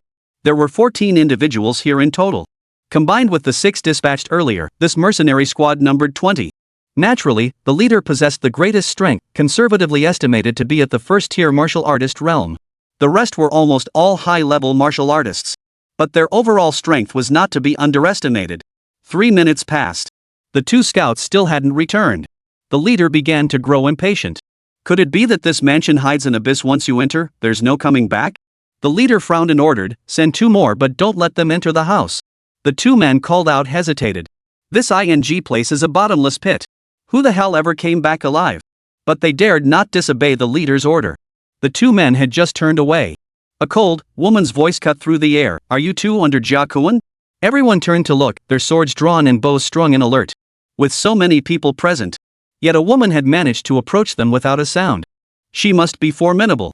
Hearing this, the group was startled. Jia Kuan was their commander-in-chief. In other words, he was essentially the local kingpin of a bustling district. Yet he was entirely different from a typical local kingpin. His numerous subordinates obeyed his commands solely due to his status and position. The mercenary corps also had branches. Each branch was divided into at least 3 districts. Therefore, anyone who could become the commander of a single district must be an incredibly powerful figure. Suddenly, everyone's gaze locked onto the photo. Wasn't that the woman in the photo the assassin Lon? Where were the 2 scouts who had gone in? Damn it, this woman has already emerged from the mansion. Could it be they've already been killed? Given the current situation, it was highly likely. Regardless of whether they're dead or not, just looking at the photo shows she's an exceptionally beautiful woman. But seeing her in person revealed the chasm-like gap between the photo and the real thing. This woman is breathtakingly beautiful. Such beauty shouldn't be confined to a piece of paper. She should be brought home, the lights turned on, and admired slowly, like a masterpiece of art. This was the thought echoing in every witness's mind. Alas, this woman was their enemy. Once they came to their senses, all that remained when they looked at Anna's beauty was regret. Seeing the reactions of those present, Anna instantly understood. It seemed to be so. I can spare one of you. Go back and tell Jia Kuan, if he wants my life, he'll have to come and take it himself. So, who wants to live? This intensely provocative statement reached the ears of the leader, who responded with a dismissive sneer. Woman, you think you can take us on alone? Don't think that just because you're one of the top assassins in your organization, you're standing at the pinnacle of the world's martial artists. You're still just a woman, long hair, short-sighted. Let's see how you handle over 10 of us alone. That much was true. Given Anna's abilities, taking on the leader alone would already be quite difficult. But there were still 10 others. If they could distract Anna even slightly, the leader would defeat her. Anna snorted coldly, assuming a fighting stance. She made an intensely provocative gesture. This gesture carried another meaning. But for some reason, it immediately struck a nerve with the leader. Everyone has their own weakness. Especially men. This leader, so robust in appearance, had a weakness in another aspect. It was truly perplexing. Seeing a woman humiliate him so blatantly, the leader immediately ordered an attack. Lin Fei, blending into the crowd, moved with them. In the pitch-black night, not a single soul noticed the extra figure in their ranks. Anna had already received Lin Fei's signal. She trusted Lin Fei implicitly. Her sharp, cold gaze locked onto the leader, as the others prepared to strike at Anna. But suddenly, in an instant, 2 men in black collapsed as if seized by cramps, or perhaps a heart attack. They collapsed to the ground, twitching twice before going still. Immediately after, 2 more fell in succession. 3, 4. Within the blink of an eye, 8 men lay twitching on the ground before dying instantly. Only 6 remained alive. Watching 8 of their own fall one after another. All meeting the same fate. when they saw the eerily familiar mark on their necks. A mark where a sharp short blade had slightly cut through the skin. The poison seeped into the skin, carried swiftly by the blood back to the heart. The heart was attacked, and death came within half a minute. This was precisely one of their signature methods. The poison death mark. Who? The leader quickly regained his composure. Only then did he realize their group should have been 6 people, yet now there was an extra person present. He stared intently. He was dressed in a black shirt and black trousers. A standard build, neither bulky nor skinny, just right. He held a crescent-bladed dagger, its edge still bearing traces of the deadly poison known as Deathmark. Suddenly, the figure tossed the dagger to the ground and clapped his hands. I wanted to take care of all of you, but I've run out of poison. Hearing this, the leader's brow furrowed. The voice was unfamiliar. Clearly not one of his subordinates. Chapter 61, Demolition. Who are you? The leader was utterly stunned. This person sounded very young. When had he slipped in? The leader hadn't noticed him from the start, assuming it was one of his own men returning. He hadn't even considered this possibility. Lin Fei took 2 steps forward. But there was no response. When Lin Fei's face appeared in the streetlight's shadow, the leader was instantly horrified. None other than Lin Fei, the very target of their mission. The primary objective was to eliminate Lin Fei. The assassin Lan was merely collateral, eliminate her if possible, though capturing her alive was preferable. The leader inwardly cursed his luck and seethed with rage. Damn it! Who the hell provided this intelligence? Lin Fei's intelligence had a 95% error rate. Just as the leader stood there stunned, a cold shout suddenly pierced the air. Snapping back to attention, he saw a striking figure flash before him. The leader reacted swiftly, but still a split second too late. Anna, dagger in hand, darted past him like a ghost. Simultaneously, a flash of cold steel appeared. A crisp thud followed. When Anna landed steadily, a fountain of blood erupted from the leader's neck. Though the remaining 5 had witnessed such scenes before, the sight still sent a chill through every one of them. The leader was dead. And he had died so cleanly. He had offered no resistance whatsoever. Not even in the same league, instantly killed. The 5 men snapped back to their senses in an instant, and without a word, they took off running. If not now, then when? Anna wasn't about to let them escape. Like a ghostly apparition, she advanced, carrying out the slaughter with utter emotionlessness. Lin Fei did not participate. Finally, driven by the scent of blood, Anna's hand didn't stop in time, and she killed the remaining 5 people on the spot. By the time Lin Fei tried to stop her, it was already too late. See? This time I didn't interfere. You insisted on sparing someone to send a message back. Now the trail is completely cut off. Naturally, this team wouldn't carry any communication devices. Any modern communication device would give away their location. Anna rolled her eyes. Why didn't you stop me just now? Now you dare make snide remarks about your senior sister? Watch out, or I'll have you in for it. Then, dozens of Anna's subordinates arrived. They had actually been lying in wait nearby all along. But without Anna's command, they wouldn't have intervened even in a situation like the one just now. Only when Anna's life was directly threatened would they intervene. Or unless Lin Fei ordered them to. Seeing Anna and Lin Fei together, their intervention was naturally unnecessary. Once matters here were settled, they could emerge to clean up the aftermath and clear the battlefield. Since everyone's focus was concentrated here, they completely overlooked the situation at the mansion. Half a minute later, Lin Fei was chatting with Anna in a manner that seemed almost flirtatious. Suddenly, boom, boom, the explosive sound erupted violently. Instantly, flames shot skyward, and the shockwave instantly scattered the fragile plants around. Even several sturdy ginkgo trees were uprooted, their leaves swirling through the air.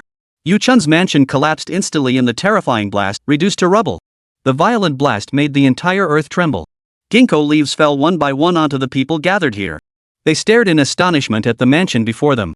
Such a splendid mansion, instantly reduced to rubble. Everything within was utterly destroyed. In that instant, Lin Fei felt utterly lost. Though Gao Xiao despised him, she was undeniably his half-sister. And then there was Yang Xiao, whom he had just met. She was the key witness for the upcoming trial. Without her, this case was unwinnable. One by one, those living, breathing faces had all perished in the fiery inferno of the explosion. Lin Fei felt utterly disoriented. He tried desperately to regain his composure, but it seemed futile. After 7 years as an assassin, Lin Fei had long since become cold-blooded and ruthless. Yet what was this fluttering sensation in his heart? Later, Lin Fei would understand these pangs were the unique emotion of witnessing loved ones lose their lives before his very eyes. Anna urgently ordered her men to rescue people and extinguish the fire. She immediately stepped forward and embraced Lin Fei. Though he despised Su Yan, witnessing her perish in such an explosion stirred an unbearable sorrow within him. Humans are complex creatures. Sometimes, emotions entirely contrary to one's conscious will can unexpectedly surface. The explosion was deafening, and flames shot skyward at the scene. Anna's men couldn't break through. Residents nearby. They emerged from their homes one after another. Windows shattered in nearby houses. It happened in the middle of the night. So the question arises. Who caused this explosion? Anna immediately dispatched personnel to investigate. Even if anyone inside was still alive, the raging fire made rescue impossible. Guided by nearby residents, a fire hydrant was located beside the house.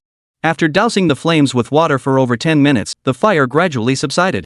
At that moment, a voice rang out that scared the life out of us. We really weren't meant to die yet. The speaker was none other than Su Yan. Lin Fei and Anna whipped their heads around. 11 people were approaching from the other side of the highway. It was Su Yan, Yang Xiao, and Gao Xiao, along with 4 others and the 2 mothers. They all bore varying degrees of abrasions and scrapes, their clothes visibly soiled. The most noticeable were the 2 mothers, Deng Shuhui and Jin Han. The stockings on their long legs were badly torn from friction. Both their calves and thighs bore scrapes of varying severity. Jin Han had even lost one of her high heels. The group looked utterly bedraggled. Lin Fei and Anna were both stunned. You too?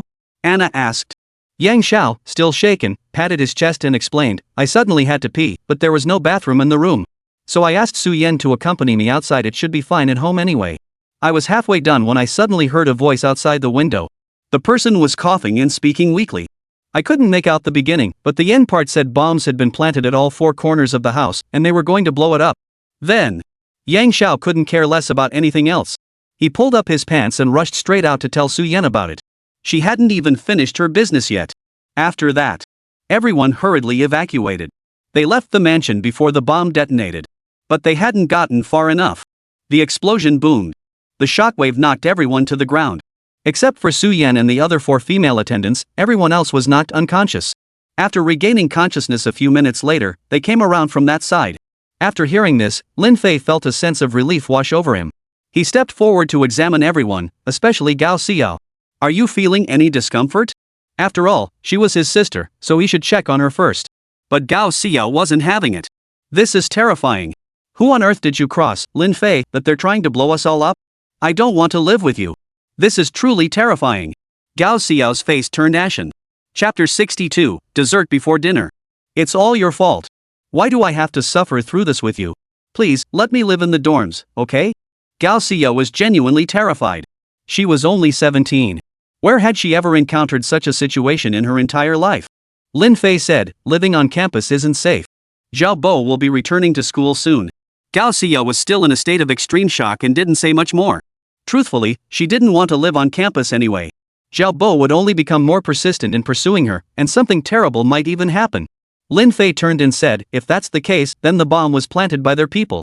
Did you fail to kill one of them inside? Anna's brow furrowed slightly. It's highly likely one of the 2 spies sent in. Those 2 encountered Anna. Anna certainly wouldn't have shown mercy. If she had indeed killed them, it could only mean the other party had premeditated this, sending someone to infiltrate the mansion beforehand. Neither Lin Fei nor Anna had noticed. Anna thought carefully and said, I truly did kill those 2 spies. But according to Yang Zhao's description, the person who detonated the bomb was severely injured and had been communicating with someone before the explosion. Not long after, Anna's team discovered an old-style push-button cell phone at the scene, equipped with an additional anti-eavesdropping device. Along with the charred remains of a man, reduced to 1/10 of his original size. After comparison, the body was identified as belonging to one of the 2 spies. Now Anna understood. She hurriedly said, I was careless. After I severely wounded him, he used a martial arts technique to feign death. In my haste to check if the enemy was one of Jia Kuan's men, I didn't pay close attention. Though this situation was theoretically caused by Anna's oversight. Only martial artists truly understand martial arts techniques feigning death. Without careful scrutiny, it's impossible to detect. To blame Anna now would be unreasonable. It could only be said that Su Yan and the others were spared by fate. But everyone knew it was Yang Xiao who saved their lives this time. Yang Xiao was also preparing to help Lin Fei win the lawsuit. This wasn't merely about saving Lei Biao, it was a strategic move that could catapult Lin Fei to fame. Clearly, Yang Zhao's arrival truly brought Lin Fei good fortune. Su Yan seized the moment. Now that we've lost our place to sleep, why don't we all head to Rose Street? My place is pretty spacious. No sooner had she finished speaking. As the owner of this mansion, Yu Chun hurriedly arrived with his men. Seeing his mansion reduced to ruins, he felt not a shred of regret. Upon closer inquiry, he learned Yu Chun had purchased various insurance policies for his house from another insurance company. Among them were fire and collapse coverage. He had held these policies for several years. He wouldn't have to spend a single penny. The insurance company would rebuild the mansion. And most importantly, this insurance company was under the Zhao family's control. The Zhao family had once planned to expand into the Western District. By now, they've established numerous businesses in the area. Insurance was one of them. Lei Biao and his associates also owned an insurance company, but Yu Chun wasn't foolish enough to take out insurance on his own turf. Now Yu Chun could fleece the Zhao family for a bit. Consider it serving the Zhao family a sweet treat before the trial begins. Lin Fei said, "It's late at night now. If the house is gone, there's always a hotel." He then instructed Yu Chun to take Gao Xiyo and the others to an apartment-style hotel. The two mothers were safely escorted home. Lin Fei and Yu Chun remained on site to await professionals who would photograph the evidence, conduct an assessment, and then await compensation from the Zhao family's insurance company. As for the cause of the house's destruction, it wouldn't matter if Lin Fei and Yu Chun explained it. The insurance company under Zhao's control would handle it. They wouldn't dare refuse to pay. Everyone knew that Xiqing district was Luo Tai's turf. An incident like this couldn't have happened without Luo Tai's knowledge. The Zhao family wouldn't dare cause trouble in Xiqing district. And sure enough, it finally wrapped up around 4 in the morning.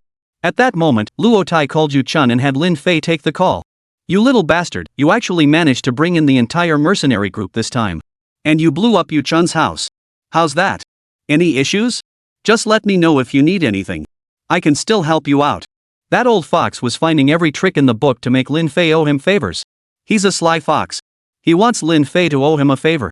Though Lin Fei doesn't know what he's really up to, he certainly won't let him succeed. Lin Fei genuinely has no idea what shady business this old codger will try to drag him into. Even Anna sometimes finds excuses to politely decline. When she couldn't refuse, she'd grit her teeth and accept. Lin Fei, however, was different. He simply ignored him. Lin Fei said, "No need. If there's nothing else, I'll hang up." Without waiting for Luo Tai to respond, he hung up. Yu Chun, watching from the side, felt his heart leap in his throat. Across the entire Yunhai City, as far as Yu Chun knew, the only person who dared to speak to old Luo like that was probably young Master Lin. Yu Chun couldn't help but wonder. What exactly was the relationship between young Master Lin and old man Luo? They seemed like old friends, yet young Master Lin was so young.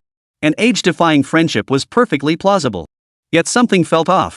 Aren't friendships across generations usually harmonious? Young Master Lin clearly doesn't want anything to do with old Master Luo.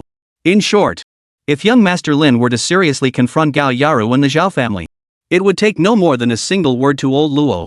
But young Master Lin didn't do that. Yu Chun pondered for a long while, unable to fathom the mystery behind it. He decided not to dwell on it. Soon after, he drove young Master Lin back to the Moonlight Club. The club remained bustling as ever. Part of the crowd came specifically for Lin Fei's fame. But more were drawn by the club's female group. The so-called club girl group referred to the young, beautiful women previously trained by Yu Chun. Their full name was the Moonlight Girls. They debuted online. Talented singers and dancers, sweet and adorable.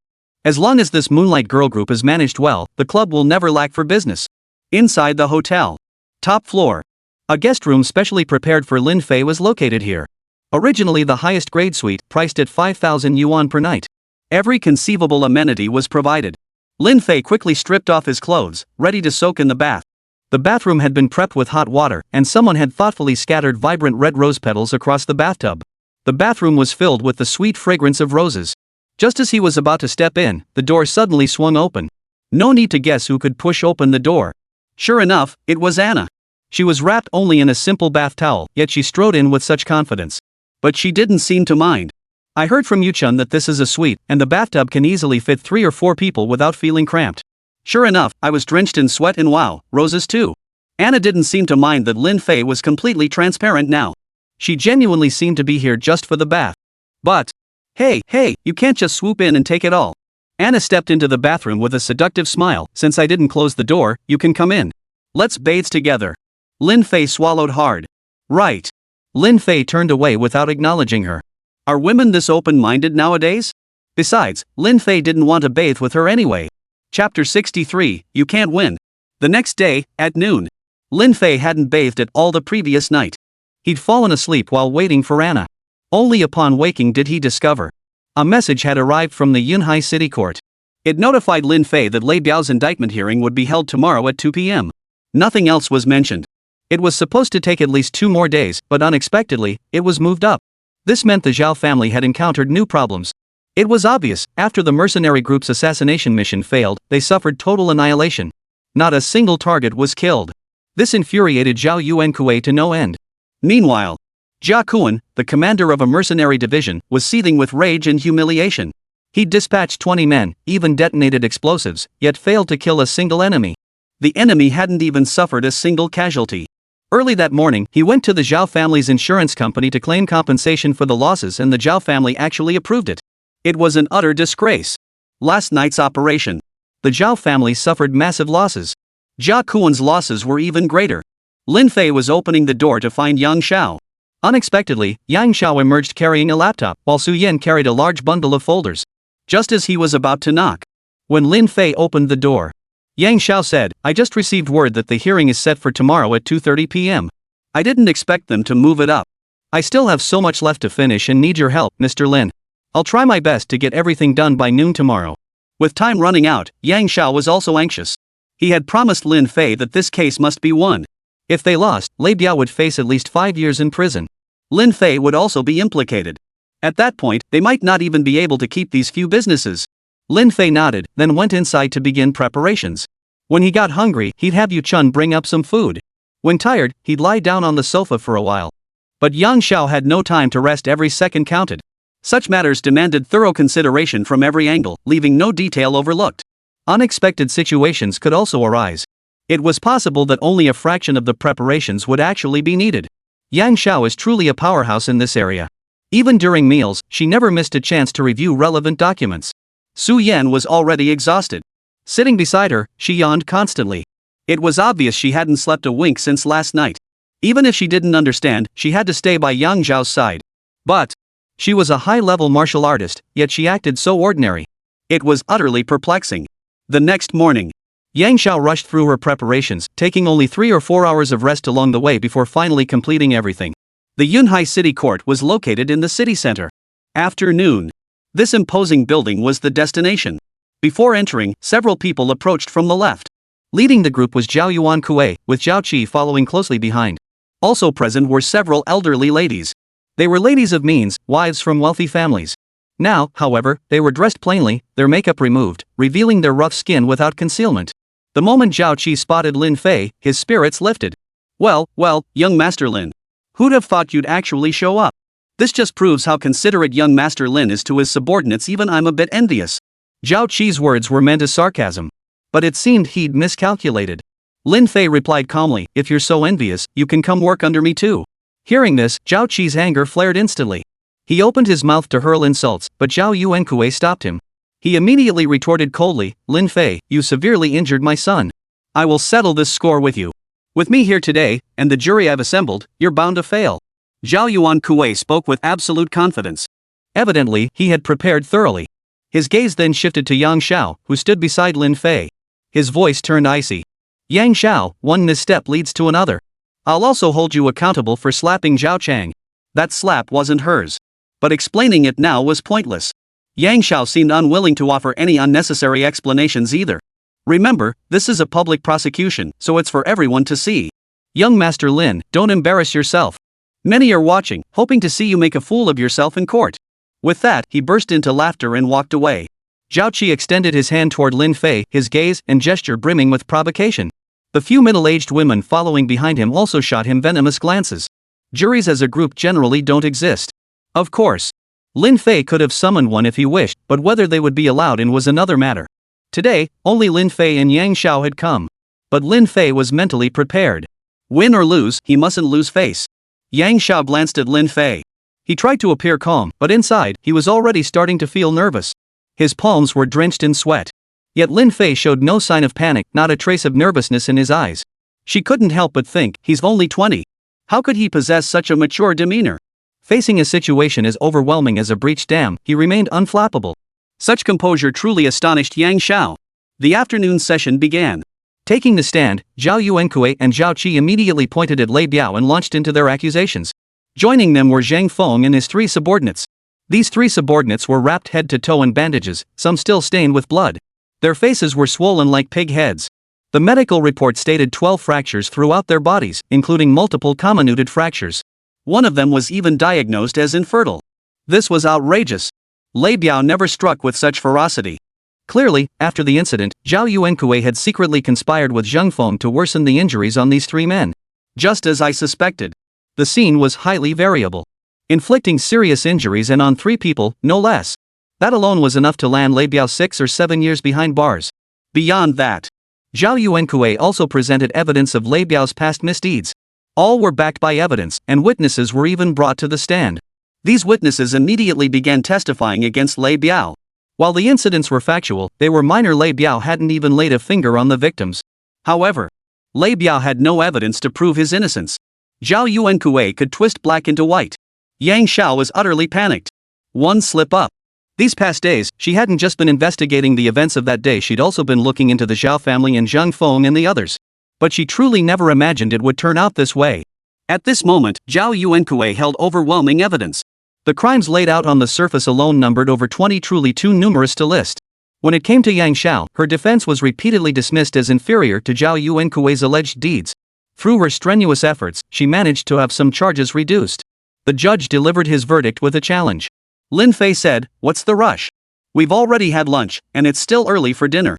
Zhao Qi immediately roared, "Lin Fei, don't disrupt the court proceedings. Lei Biao's crimes are crystal clear, with no gray areas whatsoever. If you don't understand, go home and lie down. It's not you who's going to jail anyway." All eyes turned to Lin Fei. Yet Lin Fei's face showed no hint of emotion. For a moment, no one could guess what Lin Fei was truly up to. Leading the charge, Lei Biao, seated in the center, was so moved by young Master Lin's demeanor that he burst into tears. He never imagined young Master Lin would show him such kindness. All problems suddenly seemed insignificant. Chapter 64, Not Necessary. The judge inquired, "Lin Fei, what are you trying to say?" "This is a courtroom. You must take responsibility for every word you speak." Lin Fei nodded, "Of course. After all, I'm a law-abiding citizen." "Put. You call yourself a law-abiding citizen?" Zhao Yuankui and Zhao Qi both cursed inwardly in unison. The judge continued, "Then, if you have evidence, you may present it." Lin Fei first had Yang Xiao retrieve several documents. Yang Xiao was completely baffled. The materials he prepared were now useless. Zhao Yuankui had calculated everything too shrewdly. Sitting here, Yang Xiao finally realized his own insignificance and inadequacy. Yang Xiao had to admit it. Countless past victories had made him feel elated. Self-inflation bred overconfidence. But reality delivered a crushing blow. At this moment, no one understood what Lin Fei was truly up to. But seeing Lin Fei poring over the documents with such intensity, it did seem like he was onto something. 5 minutes later, Lin Fei glanced at his watch. At this point, Zhao Yuankui couldn't hold back any longer. "Lin Fei, what exactly are you doing?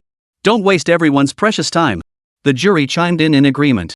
Lin Fei replied nonchalantly, "It's only been 5 minutes. What's the rush? I'll win in a moment." Hearing this, Zhao Qi laughed. "You win? How exactly do you plan to win? Don't you think that sounds pretty childish?" "If you actually win, I'll congratulate you. I'll even kneel down to do it." Then, another 5 minutes passed.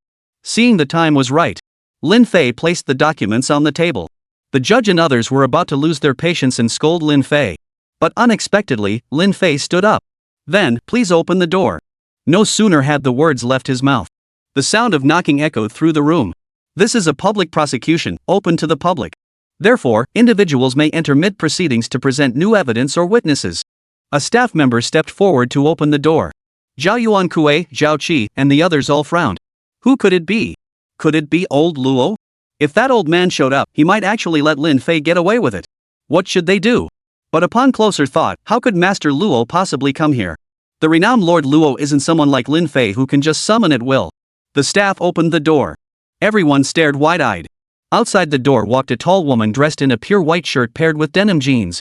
Her golden hair cascaded down, complementing her exquisitely beautiful mixed-race features. Her entire aura radiated an extraordinary presence. Anna, now dressed in casual attire, instantly captured the attention of everyone present. This woman was stunningly beautiful. Her presence was utterly commanding. Anna stated, "I'm here to deliver a document on behalf of Mr. Luo. Please have this judge review it." In reality, Lin Fei hadn't asked Luo Tai for help. Anna hadn't sought him out either. Neither of them was particularly eager to approach Luo Tai. Anna was merely leveraging Luo Tai's reputation. Otherwise, as a top-tier assassin operating undercover, how could she possibly speak openly here? The judge's expression immediately tightened upon hearing Mr. Luo. He immediately glanced at the document. He then made the document public. It contained records of Lei Biao's detentions and punishments. In other words, the 20-odd charges Zhao Yuan Kuei had leveled against Lei Biao had all already been punished. There was no reason to punish Lei Biao again. Lin Fei stated, everyone knows where this document came from. As for the evidence Zhao Yuan Kuei possesses, I cannot say where it originated. I can't say whether other matters are involved either. What do you mean you can't say? It means Lin Fei deliberately avoids giving a clear answer, forcing everyone present to speculate. Because this alone isn't enough to send Zhao Yuan Kuei and Zhao Qi to jail. On the contrary, it could backfire on him. Lin Fei wouldn't do such a thing. Nor was it necessary. Keeping them out actually gave Lin Fei a sense of relief. Seeing Lin Fei's eloquence, the judge nodded and said, I find Mr. Lin Fei's reasoning sound. These documents are deemed authentic. Therefore, Zhao Yuankui, your charges against Lei Biao are hereby dismissed. Do you have any objections? At this point, what the hell objection could there be? Zhao Yuankui shook his head and said no. The judge proceeded to pronounce the verdict. Lei Biao's assault on another person was proven beyond doubt, with clear and unambiguous evidence. Hearing this, Zhao Yuankui and Zhao Qi finally felt a little better. The assault was a fact. Though he wouldn't be locked up for long, at least Lei Biao would have to serve 2 or 3 years. Just then, Lin Fei interjected, hold on. Zhao Yuan Kuei couldn't hold back any longer. Lin Fei, you've disrupted the court proceedings time and again. What the hell do you think you're doing? Stop spitting it out like toothpaste, just say it all at once. The judge snapped, use civil language in this courtroom. This is your last warning. Lin Fei paid him no mind. He stated, then, please present my next witness and evidence. The door rattled again. A staff member approached and opened the door. A doctor in a white coat entered. The doctor held a hospital record in his hands. The judge made it public. The report clearly stated that the 3 subordinates of Zheng Feng had sustained serious injuries. The time of injury was determined to be the morning after the incident. Prior to that, the injuries had been assessed as minor. This directly contradicted Zheng Feng's allegations. This doctor was a surgeon at Jizi Street Hospital in Xiqing District. Yesterday, Lin Fei had asked Yu Chun to find him and requested his assistance in obtaining the medical report. He also requested the doctor's assistance in testifying in court. It turned out he too had suffered greatly at Zheng Feng's hands. His anger had been simmering for quite some time.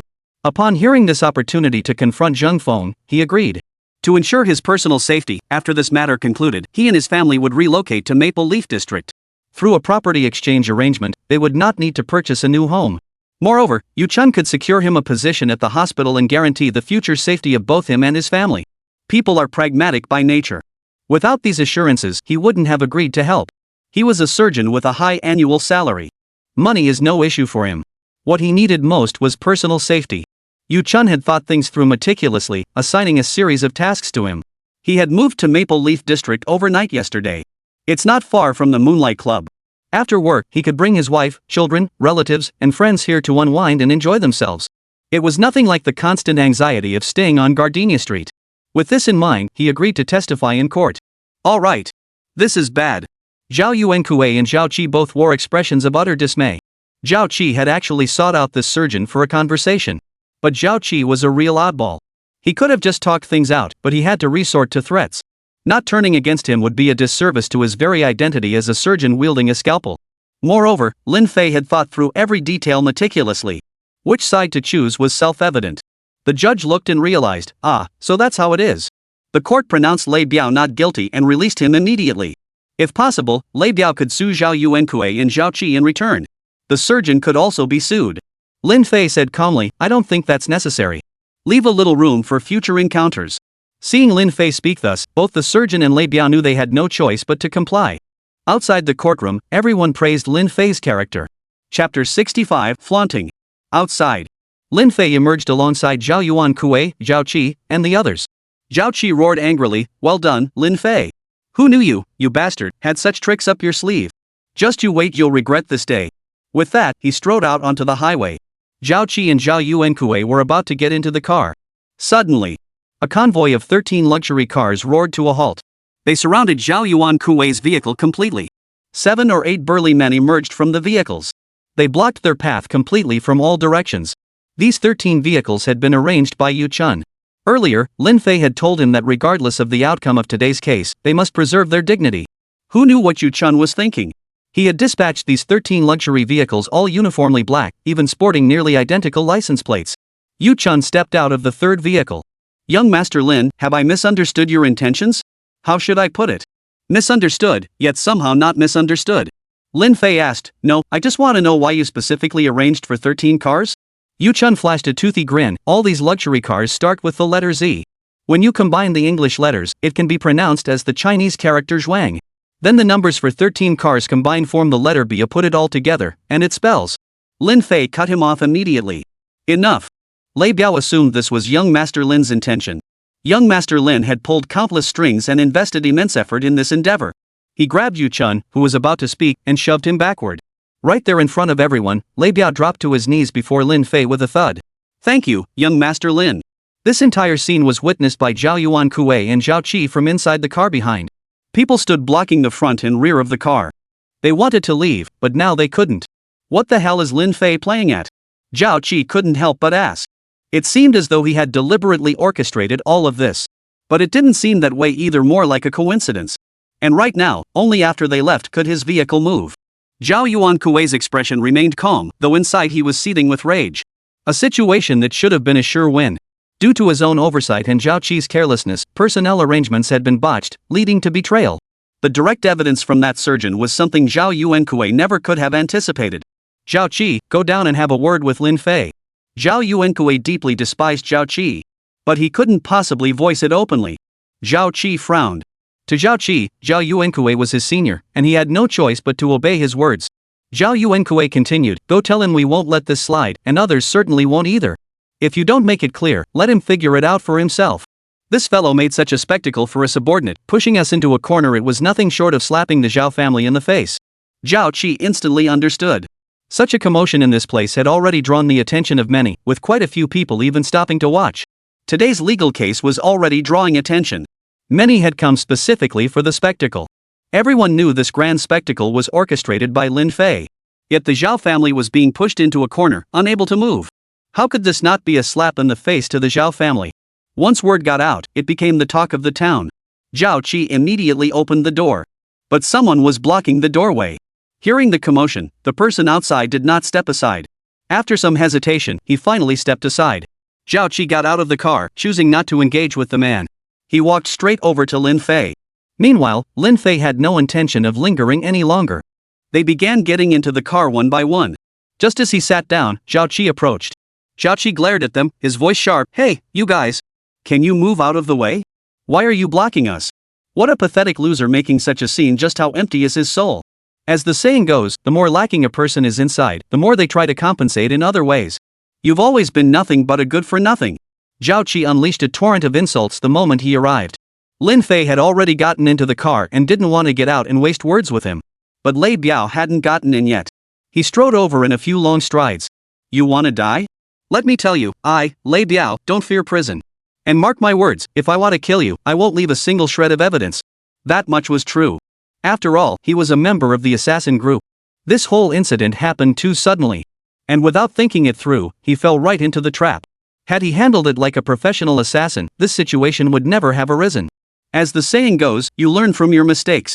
Zhao Qi sneered coldly, I want to die. Kill me now, dare you? Lei Biao didn't respond to his words. And he didn't like answering anyway, so he said, then you better get the hell out of here. Zhao Qi sneered coldly, I'm asking you, dare you kill me right here? Lei Biao ignored him. Yu Chun, are there any other brothers here? Yu Chun hadn't gotten into the car either, he was standing nearby. Same as you, released without charge. Seeing Lei Biao completely ignore him, Zhao Qi grew furious. Lin Fei, however, motioned for both of them to get in the car. The two quickly climbed in, not daring to linger. Lin Fei said, Zhao Qi, you can still make it if you go now. With a wave of his hand, the car started moving out. Lin Fei was in the first vehicle, accompanied by Yang Xiao and Anna. A convoy of 13 luxury vehicles swiftly pulled away. Zhao Qi hadn't yet grasped the meaning behind Lin Fei's words. He was about to turn back. But as he turned his head, he saw Zhao Yuan Kuei's car departing in the opposite direction. Lin Fei and his group were gone. Zhao Yuan Kuei was gone too. Zhao Qi was left standing alone in the same spot, surrounded by the stares of over 100 people. Given the situation, it seems Zhao Yuan Kuei had sent him out to speak with Lin Fei, but Lin Fei had left before they could get to the point. Zhao Yuan Kuei had also left. He had been abandoned. And he understood the meaning behind Lin Fei's final words. Don't linger here. Hurry back to the car, you might still make it in time. Those around them could clearly see that Zhao Qi had been abandoned by Zhao Yuan Kuei. Zhao Qi, that guy despised by humans and shunned by dogs. Being cast aside by Zhao Yuankue and looked down upon by Lin Fei, he had brought it all upon himself. All that remained for Zhao Qi was endless embarrassment. His hatred for Lin Fei and Zhao Yuankue only deepened. But Zhao Yuankue was an elder and a high-ranking member of the Zhao family. However, Zhao Qi suddenly had a brilliant idea. He quickly walked away under the gaze of countless eyes. Finally, he hailed a taxi. A convoy of 13 luxury vehicles weaved through the city streets. Though not extravagantly luxurious, these dozen-plus luxury vehicles still guaranteed a 100% turn head rate. Weaving through the streets, large and small, it was admittedly a bit too flashy. Still, Lin Fei didn't object. Inside the car, Yang Xiao remained silent the entire journey. Finally, he spoke up. "Mr. Lin, I'm truly sorry. I was too careless this time." He had to apologize. All that meticulous preparation had ultimately proven useless. His earlier confident assertions had been shattered completely. Had Lin Fei not been secretly handling this matter, today's lawsuit would have been utterly unwinnable. Chapter 66, The Arrest. "No, you did a great job. You've been a tremendous help. I should be thanking you." Lin Fei truly owed her gratitude. She displayed all her capabilities in court. He just hadn't anticipated Zhao Yuankue's unexpected trick. Yang Xiao was speechless, repeating her thanks over and over. After this incident, it was almost certain that no law firm in Yunhai City, big or small, would ever hire her again. They feared offending the Zhao family. Yang Xiao understood this all too well. But she no longer cared. Lin Fei had long since noticed her predicament. He said, "If you don't mind, you'll be working for me from now on. I'm short a legal advisor. Running clubs and other businesses inevitably involves disputes. You can leverage your expertise to avoid a lot of trouble." In truth, Lin Fei needed her to devise more effective strategies when he eventually took on the Gao Group. Taking over the Gao Group would be no easy feat. Yang Xiao understood that while this wasn't about handling various cases, but legal counsel was well within her expertise. Moving to another district was clearly out of the question. Yang Xiao thus agreed to the arrangement. Lin Fei would pay her salary based on her original annual compensation. After this incident, Zhao Yuankue, Zhao Qi, and the others seemed to have settled down. A week passed in the blink of an eye. Nothing else had happened. These past few days, Lin Fei had been staying at the serviced apartment hotel. The penthouse suite seemed to have become his exclusive residence. The suite was removed from the hotel's room list. Though it was designated as Lin Fei's exclusive suite, it was far from quiet inside. Not only did Anna, Su Yan, and others frequently visit, but they even stayed overnight. The most troublesome aspect was that, despite its size, the suite space remains too limited, being on the top floor, making it difficult to practice martial arts effectively. Even the slightest noise disturbed guests in the adjacent rooms and those below. That afternoon, Lin Fei checked his bank card. The 20 million he'd won from Zhao Qi earlier, plus the 15 million he'd taken from gambling king Zhang Jin. Added together, it totaled 35 million yuan. Lin Fei planned to buy a house. Maple Leaf District was quite large. There were quite a few detached villas. Just as he was about to go out and look around, suddenly, an elderly couple dressed plainly, their clothes even bearing a few patches. Though they looked rather shabby, they carried themselves with remarkable dignity. They resembled those rural farmers from the outskirts, poor families. Yet their noble bearing could not be concealed. In other words, they must have been people of some standing in the past, only to fall from grace and never recover. The noble bearing ingrained in them over time couldn't change overnight. It might never change, even over a lifetime. When someone accustomed to comfort and privilege suddenly falls to the lowest rung of society, they cannot adapt. Thus, they continue to display disdain toward those at the bottom. This is the influence of noble bearing at work. Seeing the two men's anxious expressions, tinged with resentment. "Are you Lin Fei?" asked the man with graying temples. Lin Fei had just stood at the entrance of the club when the two of them stepped directly in front of him. It was clear they had been waiting for him. But Lin Fei couldn't very well lie to them, so he nodded in agreement. The woman with the few strands of silver hair in her hair immediately snapped angrily, "Lin Fei, you're being utterly disrespectful. Hand over our son." Lin Fei frowned. "Your son?" The man declared with unwavering certainty, "Yes. Our son was taken by your men. After searching high and low, we finally learned it was someone named Zhang Jin who captured him." Zhang Jin. These past few days, Zhang Jin has been guarding the underground casino. He was preparing to expand it. He'd already mapped out the plan. Lin Fei didn't need advisors. Matters like this only required Yu Chun and Lei Bao's involvement. Generally speaking, Lin Fei would refuse expansion. What kind of place is an underground casino? It's a place that shatters countless families. Therefore, regarding the existence of underground casinos, Lin Fei ordered the removal of at least 80% of the cheating devices. Even gaming machines had their win rates adjusted. The win-loss ratio was set within a stable range, leaving victory or defeat entirely to individual luck. Lin Fei didn't want to rake in huge profits from underground gambling dens. He had even contemplated at what point he would shut down the underground casino. But now he hears Zhang Jin has imprisoned someone. This would ruin his reputation. Lin Fei immediately ordered someone nearby to summon Lei Biao and the others. He said, "Hold on, I'll get to the bottom of this." The man snapped angrily, "What's there to investigate? Trying to pull some more tricks, huh? Let me tell you, running an underground casino is a crime. Even if I'm deep in debt, I'll take you to court." Again? Running an underground casino is indeed illegal. That's precisely why Lin Fei intends to shut it down. But look around Yunhai City, how many underground gambling dens exist in neighborhoods big and small. They've become a tacitly tolerated gray industry. Lin Fei ignored him. "Not saying anything, huh? Lin Fei, you're so reckless at such a young age. You're even bragging about it, flaunting your so-called virtues. Have you no shame? One thing on the surface, another behind closed doors at such a young age, yet black water flows through your veins." The man spoke loudly. Soon, a crowd gathered.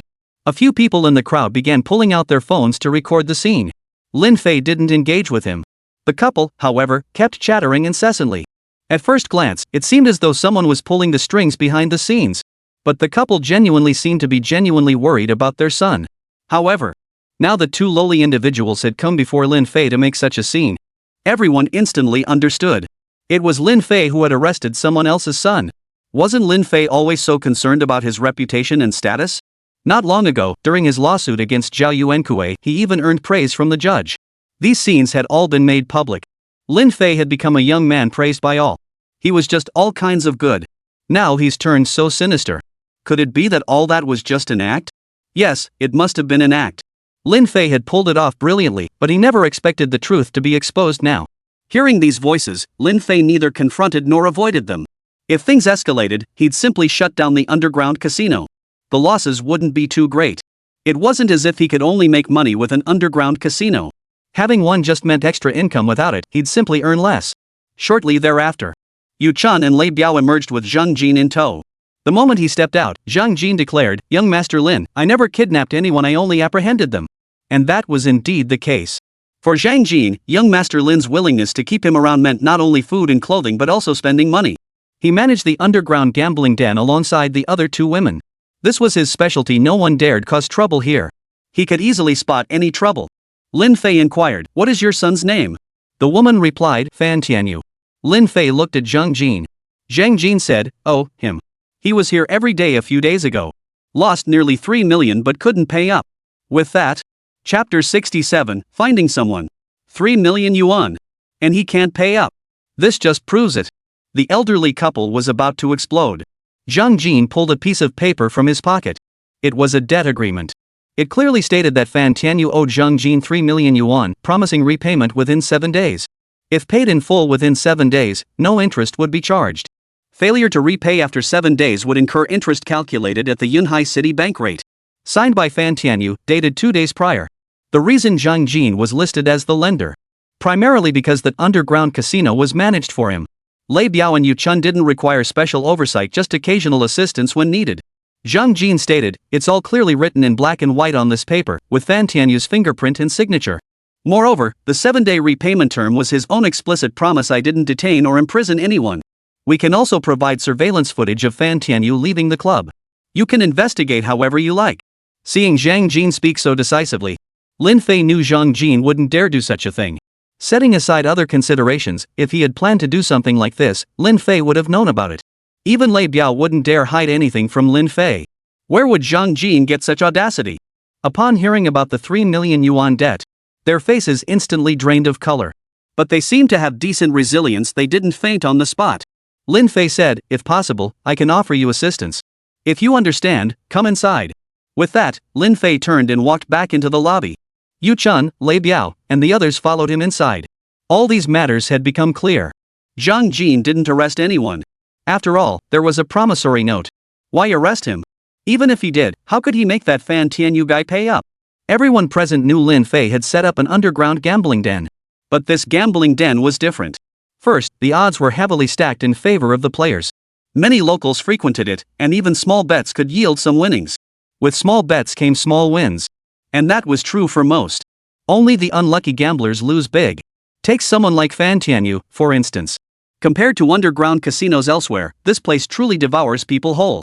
You couldn't walk out without being fleeced clean. Even though Lin Fei ran an underground casino, he still gained approval from many. Those who gambled small stakes went in just to play. They could even win money. All you needed was to buy a seat and meet the minimum consumption requirement to play all day. Food, drinks, and entertainment were all provided. Winners could head to the club to watch the Moonlight Girls perform, and when tired, simply go upstairs to the hotel.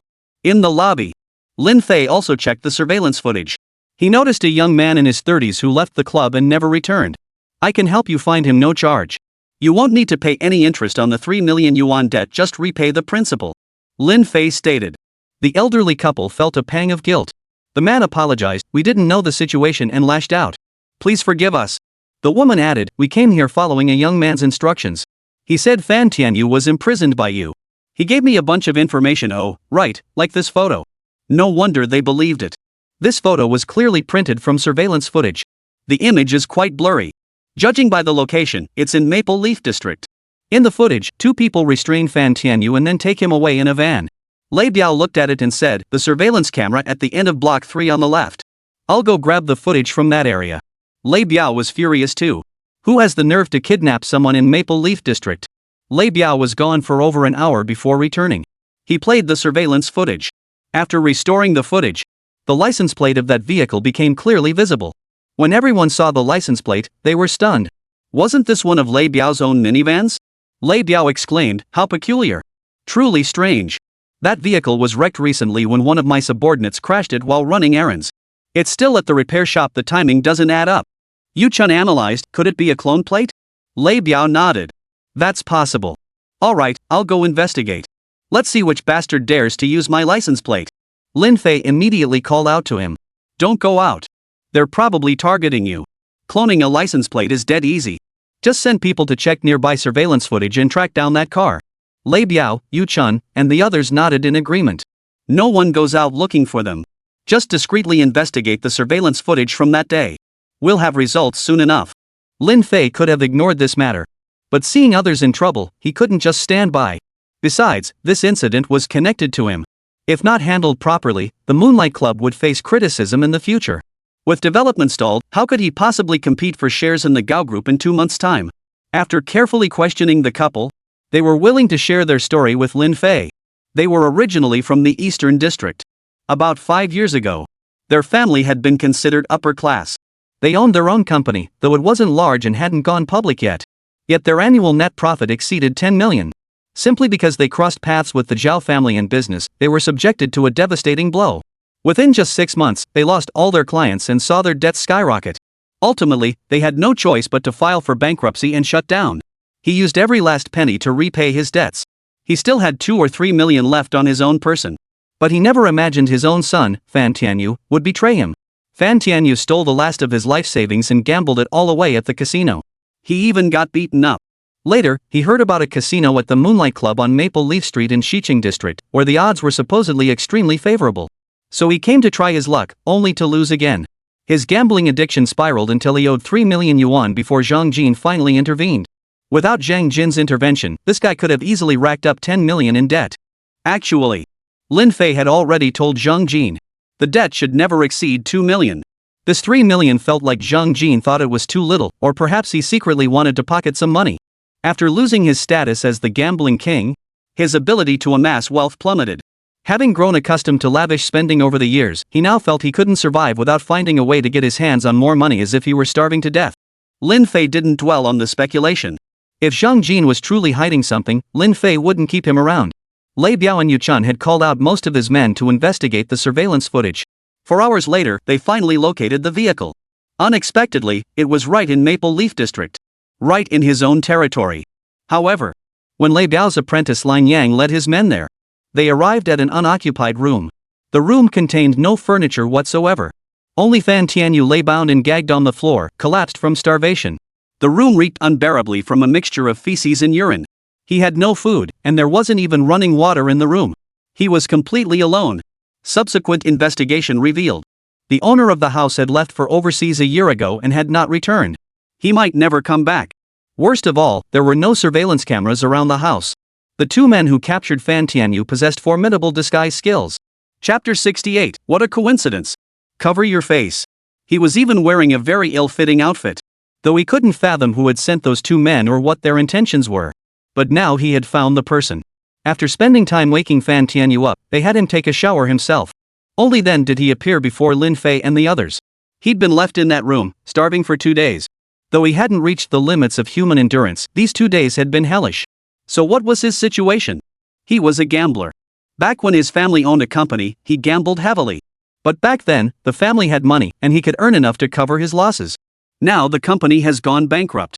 Once Fan Tianyu's gambling urge kicked in, he couldn't care less about the consequences. He wanted to win some money, preferably 10 or 20 million, so he could make a comeback. Clearly, he was already beyond redemption. Relying on gambling to win big money, let alone 10 or 20 million. How could that possibly happen? Casinos aren't charity organizations. There are plenty of compassionate souls in this world, but gamblers deserve none of it. Because they brought it upon themselves. Given the circumstances, there was no way he could avoid repaying the 3 million. Lin Fei spared no effort in mobilizing significant manpower to track down Fan Tianyu. Now it was up to them to make their move. The couple exchanged a glance. They said, "We still own a property nearby a villa. We've been considering moving to Xiqing District for development, and coincidentally, the villas in Maple Leaf District's 9th Street were just opening for sale. We purchased one together. We purchased that villa for 5 million yuan back then, and all the property documents are still in our possession." What a coincidence! Maple Leaf Street, 9th Street is not far from here, just a 10-minute drive. This couple must have no other options now. They have no choice but to sell this villa. To clarify his intentions, Lin Fei asked Yu Chun to research current property prices. After checking, Yu Chun reported, based on current market conditions, it should fetch around 7 million, though it might go for slightly less. Yu Chun dared not make unfounded claims. All these figures were backed by verifiable data. Lin Fei said, "Alright, I'll buy it for 7 million. Deduct 3 million, and I'll transfer 4 million directly to you. What do you think?" The couple didn't dare delay and immediately nodded in agreement. The contract was signed, and the transfer could proceed that very day. 4 million would be enough for them to make a comeback. As for Fan Tianyu, he'd certainly get a lesson. At his age, he was like a tree that had already grown tall. Once a tree grows crooked in its youth, it's hard to straighten it out later. However, Lin Fei actually held the couple's business acumen in high regard. He decided to lend them one more helping hand, perhaps they might prove useful in the future. Lin Fei said, "If you don't mind, hand him over to me. You can focus on rebuilding your business in Maple Leaf District, West City. If there's anything I can assist with, feel free to reach out." The couple instantly understood Lin Fei's meaning. Taking their son back home would leave them utterly helpless. They immediately expressed their gratitude repeatedly. This was truly a benefactor. Though in this situation, Lin Fei really didn't need to do this for anyone else. Fan Tianyu glared at Lin Fei with obvious resentment. Lin Fei ignored him and handed him over to Lei Biao. Lei Biao absolutely loved dealing with those eccentric types. He gladly accepted the task. Though it would take at least 2 days for the villa's ownership transfer to be finalized. Lin Fei couldn't wait any longer. That very evening, he moved in. The villa was quite spacious. It featured 2 spacious courtyards, one at the front and one at the back. The rear courtyard featured a fairly large outdoor swimming pool. The landscaping around the villa was rather unkempt. After purchasing it for 5 million yuan years ago, the couple had only done minimal renovations. They never actually lived there afterward. The company was swamped with work, and it was located in Dongqing District. They simply didn't have time to stay at the villa in Xiqing District. Accompanying Lin Fei were Anna, Su Yan, and Yang Xiao. As the four entered the compound, they saw the front yard overgrown with weeds. The ornamental trees here were nearly choked to death by the weeds. "This place is a complete mess. We'll have to hire someone to clean it up tomorrow," Su Yan remarked. Anna countered, "Hiring someone to clean it up is so boring, let's do it ourselves." "Su, will you help?" Anna just wanted to tease Su Yan. Getting Su Yan to leave over this would be ideal. If she left, she wouldn't have the face to come back. But this was a strategy where both sides suffered heavy losses. Anna didn't want to take on the chore of weeding and tidying such a large villa either. There was simply too much to tidy up. Lin Fei's eyes lit up. "That's a brilliant idea, it would also be good training for me. I live with my master up in the mountains, and I'm the one who takes care of everything inside and outside the house." Su Yan's heart immediately tightened. But when she realized this was Anna's scheme to get rid of her, she declared resolutely, "Lin Fei is right, I'll definitely pack more than you." Anna snorted coldly, "Humph, you? The boss of Rose Street can actually do manual labor?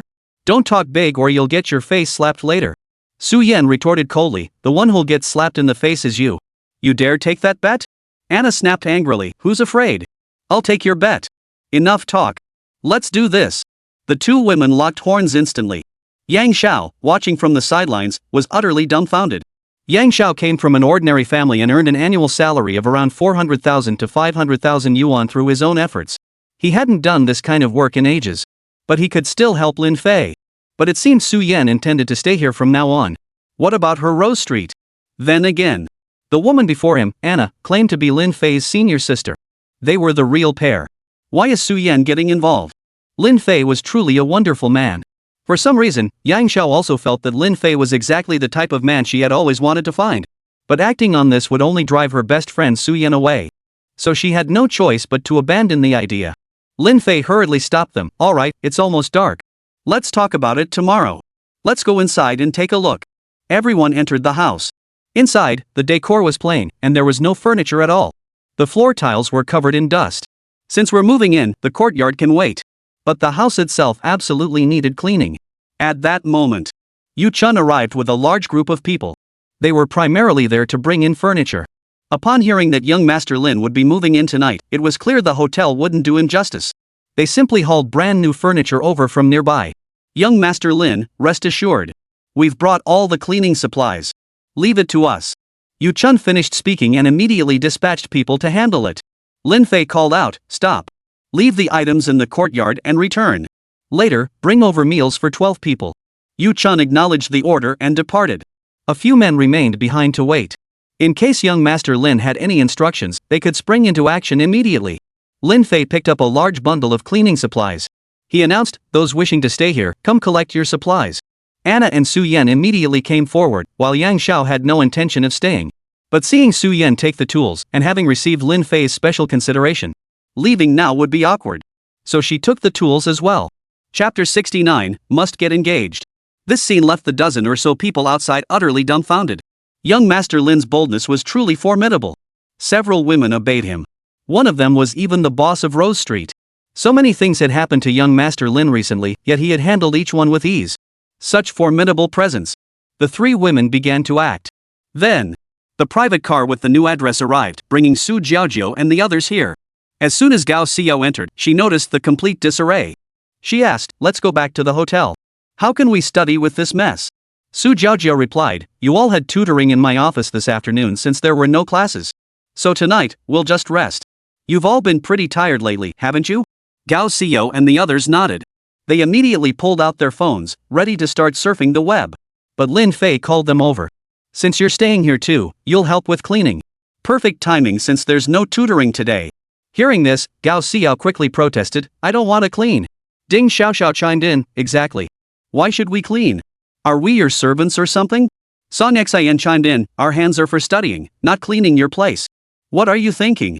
The more Lin Fei acted like this, the more the three young troublemakers resented him. Lin Fei had already anticipated their reluctance. He stated, after studying, some appropriate labor is necessary. Of course, I'll also let you stay at the hotel indefinitely, the choice is yours. Speaking of finding a place to live, he was actually responding to Gao Xiao's complaint that the hotel accommodations were truly uncomfortable. The space was cramped, and guests of all kinds occupied rooms above, below, and on either side. Sometimes you could even hear loud noises coming from the next room. For three young girls in the prime of their youth, this was simply unbearable. Gao Xiao and her friends were suddenly at a loss. Lin Fei had them right where he wanted them. So they reluctantly picked up the cleaning supplies. After all, they'd just go through the motions later. Surely he couldn't possibly hit them. The three exchanged a knowing glance and got to work. The crowd outside had long since recognized these three young delinquents. Gao Yaro's daughter, yet she spent all her time hanging around here. She paid Gao Yaro no mind whatsoever. In fact, the other two mothers were quite happy to entrust their daughters to young Master Lin. One was a teacher, the other a lawyer. A blonde woman who used to hang around old Luo. A gang leader from Rose Street. And three young delinquents. What kind of situation would arise when they all lived together? For a moment, everyone envied young Master Lin. To have so many women by his side every day. These three young delinquents seemed to dislike young Master Lin intensely, yet they couldn't seem to leave him. Gao Xiao returned to her mother, Gao Yaro, and might be engaged to Zhao Bo as early as the next day. Stay here. Lin Fei could protect her, shielding her from any harassment. Zhao Bo was the example. For harassing Gao Xiao, Zhao Bo was beaten beyond recognition. He only recovered 2 days ago and was preparing to leave the hospital. In the blink of an eye, 2 hours passed. Gao Xiao and the others were exhausted. Their stomachs growled. They were about to throw in the towel. At that moment, Ding Xiaoxiao's mother and Song Xian's mother, Deng Shuhui and Jin Han, arrived after obtaining the new address and finishing their tasks. The moment they saw their mothers arrive, Ding Xiaoxiao and Song Xian immediately buried their heads back into work. They weren't seeking their mother's praise. Rather, they feared being scolded or punished. Their mothers were quite strict. Their delinquent behavior stemmed from both mothers being consumed by their careers, leaving little time for their daughters. Lin Fei had completely turned this situation around. Both mothers were now more than willing to entrust their daughters to Lin Fei. We brought food, rested, washed up, and prepared to eat. Yu Chun also brought food. Tonight's feast was plentiful. Everyone sat around a new dining table and immediately tucked in heartily. Over the next 3 days, through the efforts of Lin Fei and his companions, the interior of the house was finally cleaned. The courtyard was nearly finished as well. The entire villa was transformed. Su Yan took a breath and said, "Lin Fei, you be the judge who did most of the cleaning this time?" 3 days had passed. The two of them hadn't forgotten about it at all. If anything, it had only intensified. The house inside and out was practically cleaned by the two of them. Hearing this, Lin Fei felt a pang of unease. This was a real tough question. He said, "You both have the same amount." Though he wasn't convinced, it was the truth. That evening, Gao Xiao and the others were brought back. Su Yan asked why her younger sister, Su Jiaojiao, hadn't returned. Gao Xiao replied, "She said she'd stay at the academy a while longer to prepare for the upcoming college entrance exams. We're in the same boat, so please don't ask us to do anything else tonight." Gao Xiao's expression seemed off.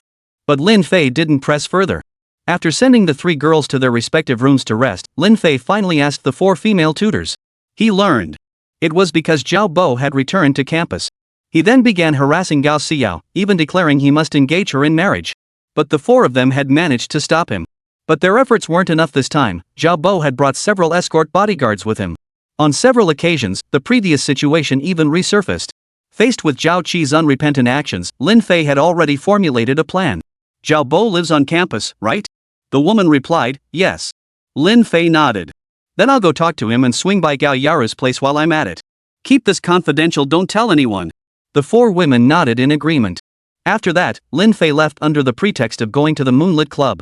He headed straight for the university on Gardenia Street. The campus security naturally recognized Lin Fei. They had already been briefed by board member Wang Zhengchu. Lin Fei was welcome to enter the campus anytime. Lin Fei strode in with confidence. He passed through the campus wetland park and then the academic buildings. Behind them lay the dormitory buildings. Following the information provided by the 4 girls, Lin Fei entered dormitory building number 4. There were 2 main dormitory buildings here, the men's dormitory and the women's dormitory. Each side had 5 large buildings. Lin Fei deliberately disguised himself as a student of this institution, wearing the school uniform. Sure enough, no one paid him any attention as he walked in. The men's dormitory building was extremely noisy. The building had 4 floors in total. According to the information, Zhao Bo was staying in room 313, which was on the 3rd floor. He quickly located the room. Without a word, Lin Fei kicked open the unlocked door. Everyone in the room immediately turned to look. Lin Fei scanned the room but didn't see Zhao Bo. Where was Zhao Bo? These were some of the same people who had surrounded Lin Fei during his first visit here. Seeing Lin Fei, they froze in surprise. "Who are you?" One of them frowned and asked. Lin Fei was taken aback. He had assumed they recognized him, but it seemed they had long since forgotten him. "Never mind that. Where's Zhao Bo?" One of them sneered coldly. "Who the hell are you? Why should we tell you? Which class do you think you're from, acting so cocky? Get the hell out of here." Chapter 70, Trouble. Lin Fei couldn't be bothered with their nonsense. He walked straight in, approaching the man who had spoken. He reached out and grabbed the man by the throat. The man gasped for air, struggling desperately. Once Lin Fei got his grip on someone, there was virtually no escaping it. Lin Fei asked again. Seeing trouble brewing, the others confessed that Zhao Bo wouldn't be staying tonight. He'd gone out on business. But his business was likely just another night of debauchery somewhere. Lin Fei then had them list several places Zhao Bo frequently visited before releasing the man's neck.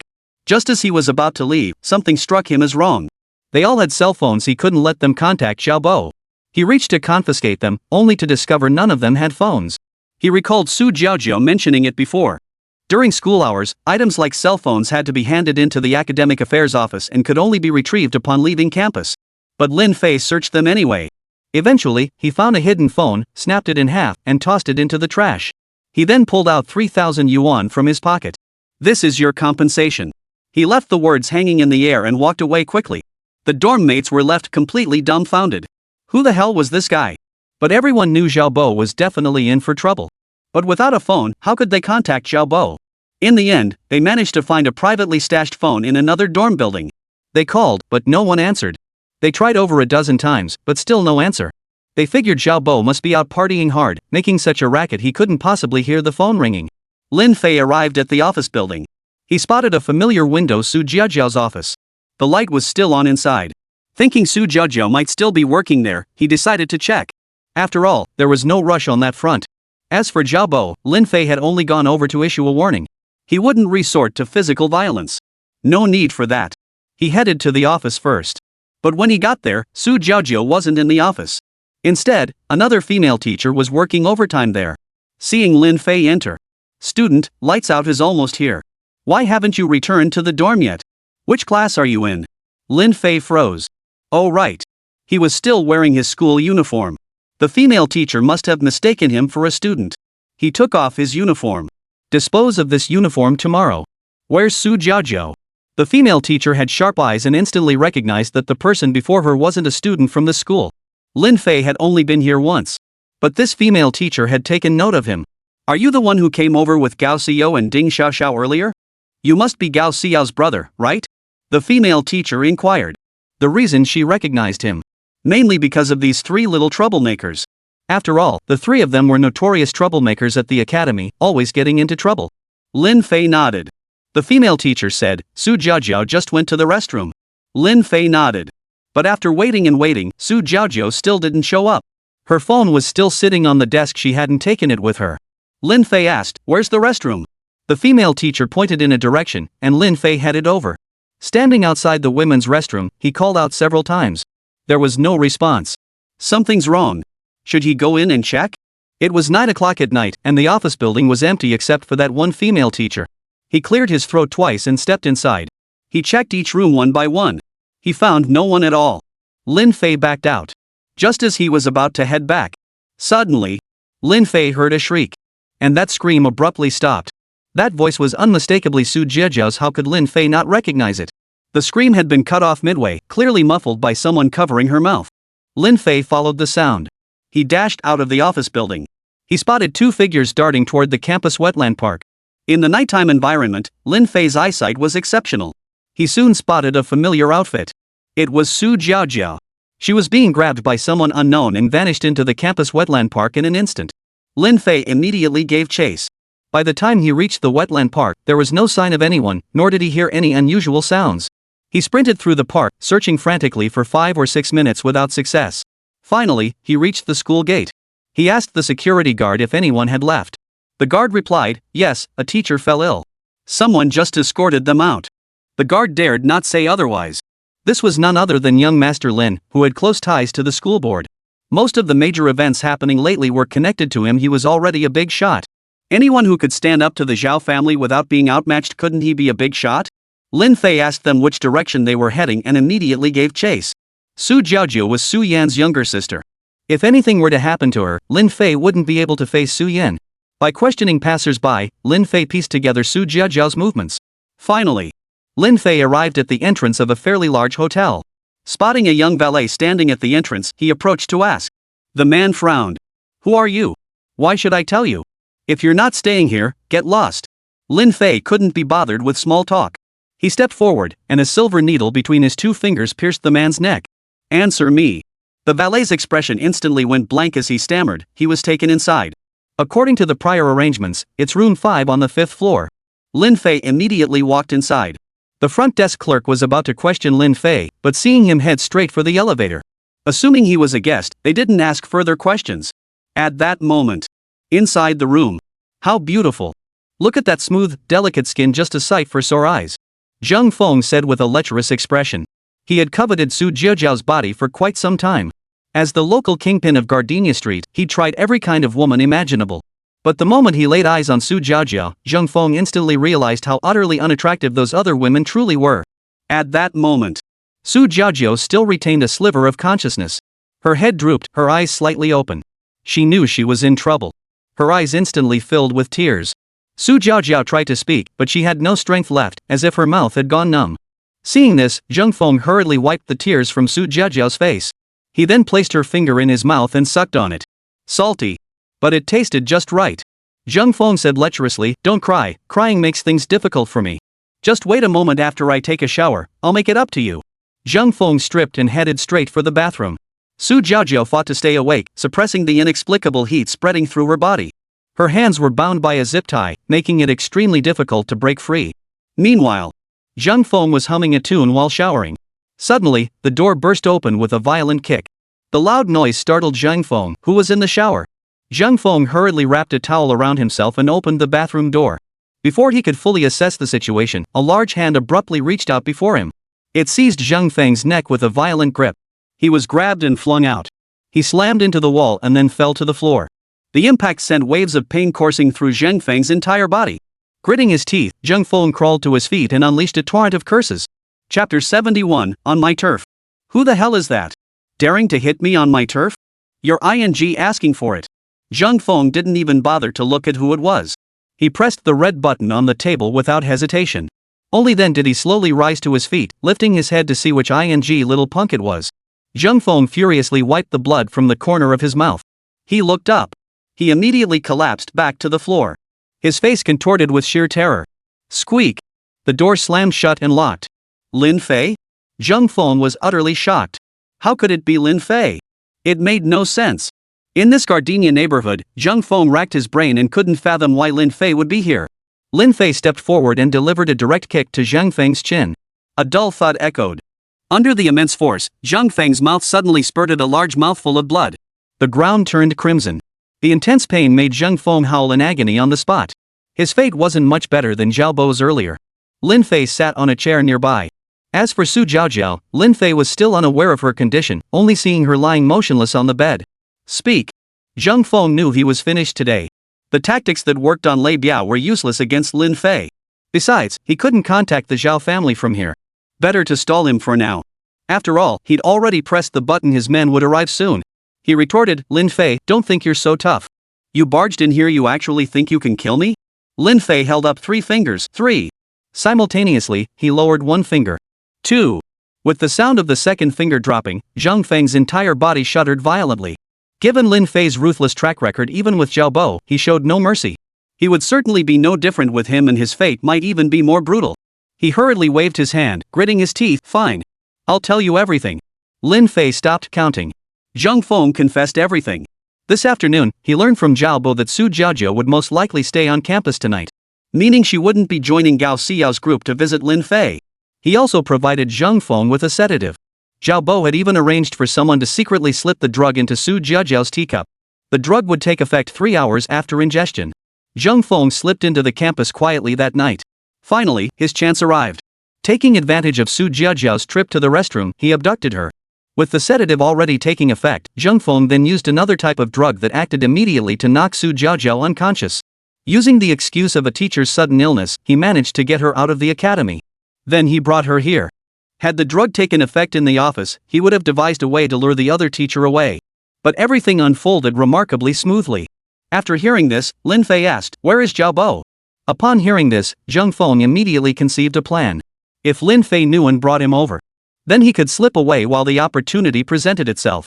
No time to think about it now, he'd head out of town immediately and hide until the dust settled. He replied, I know where he is. I can take you there.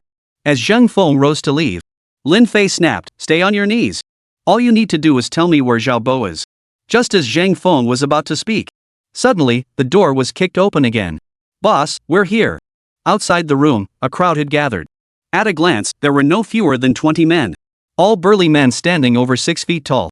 Zheng Feng instantly felt his confidence surge. Don't ask any questions, just hit him. Kill him. Over 20 men burst into the room. In an instant, the small guest room was packed to the brim. Zheng Feng took the opportunity to duck behind the bedside. He cursed furiously, hell, Lin Fei. This entire hotel is mine, and you have the nerve to barge in here causing trouble. You think you're some kind of god, showing up alone like this? Don't hold back, you bastards. Kill him. I'll pay $1 million for each of this idiot's fingers, and $10 million for each leg. The lure of money instantly whipped the men into a frenzy. They were all ruthless criminals, and killing was nothing new to them. Lin Fei quickly scanned the group and realized they were all high-level martial artists. But, after several loud thuds echoed, more than a dozen people were flung directly toward the door. These men were clustered together. A single strike against one sent the others tumbling like dominoes, all crashing to the ground. The few remaining individuals inside the room were instantly stunned. Before they could react, Lin Fei struck suddenly. He didn't need to kill them, but putting 2 or 3 of them out of commission for months was a piece of cake. The crisp sound of snapping bones echoed through the air. Within moments, all the men inside the room collapsed to the floor, unable to rise again. Meanwhile, the dozen or so men who had fallen outside were now scrambling back to their feet. Except for the 2 or 3 who had braced against Lin Fei's punch, the rest charged forward once more. To deal with them, Lin Fei didn't even need to exert his full strength. These men must be the elite force under Zheng Feng's command. Lin Fei's fists moved with fierce speed. Blurred fist shadows flashed, and soon they all lay on the ground, wailing in agony. Seeing a group of over 20 men knocked down so swiftly by Lin Fei, Zheng Feng's face drained of color. Killing him would be as easy as lifting a finger. But Lin Fei wasn't about to kill him here. Doing so would only stir up more trouble. He demanded, "Where's the antidote?" Zheng Feng was terrified beyond words. If not for the wall supporting him, he would have collapsed to the ground. After a long pause, he replied, "I don't have the antidote." "Then where is Zhao Bo?" Lin Fei pressed. Zheng Feng hurriedly answered, "The Happy Bar on number 2 Street, Gardenia Street." Lin Fei nodded slightly. Lifting the unconscious Su Jiaojia from the bed, he saw she showed no response and could only carry her away first. Inside the elevator, Su Jiaojiao's body suddenly stirred. She immediately raised both arms and wrapped them around Lin Fei's neck. Her head pressed tightly against his. Lin Fei looked down. Su Jiaojiao's cheeks were flushed red like the shell of a boiled crab. Steam was still rising from her face. Her face and body were drenched in sweat. Su Jiaojiao's breath came in rapid gasps, sending wispy wisps of cool air onto Lin Fei's face. Her face drew closer and closer. Then, in a voice as faint as a dying thread, she whispered, I feel so bad. My chest feels like it's about to explode. It feels like I've peed myself." "Ha?" Lin Fei dared not touch her. He couldn't tell if this was an illusion or if she had truly wet herself. Earlier, she had gone to the restroom. Had she been taken while still in there, or after finishing? If it was the latter, there was indeed a possibility she wet herself. But there was no time to dwell on it now. Soon, the elevator descended. The moment the doors opened, Lin Fei dashed out. It was already past 10 o'clock at night, and there should still be taxis outside. But just as he reached the center of the hotel lobby, dozens of burly men suddenly appeared. "That's the guy. Grab him!" A young woman at the front desk shouted. Chapter 72, Bloodshot Eyes. "You hit our boss and think you can just walk away? Everyone, come here." The last line, the woman said into the walkie-talkie. Then, dozens more people poured in from outside. They closed in, surrounding Lin Fei in layers upon layers. There were at least 130 or 40 people here. At least the majority were advanced martial artists, with the rest being intermediate practitioners. This was clearly a martial arts group whose strength could not be underestimated. Lin Fei sighed softly. "All right. In that case, I'll have to give it my all." Lin Fei first picked up Su Jiaojia and hoisted her onto his shoulder. Su Jiaojia had a good figure, with a curvy build. At just over 5 feet 7 inches, her height didn't reveal her fullness. Though not heavy, she was now unconscious, her muscles mostly relaxed. Lin Fei could only clasp her tightly with one arm.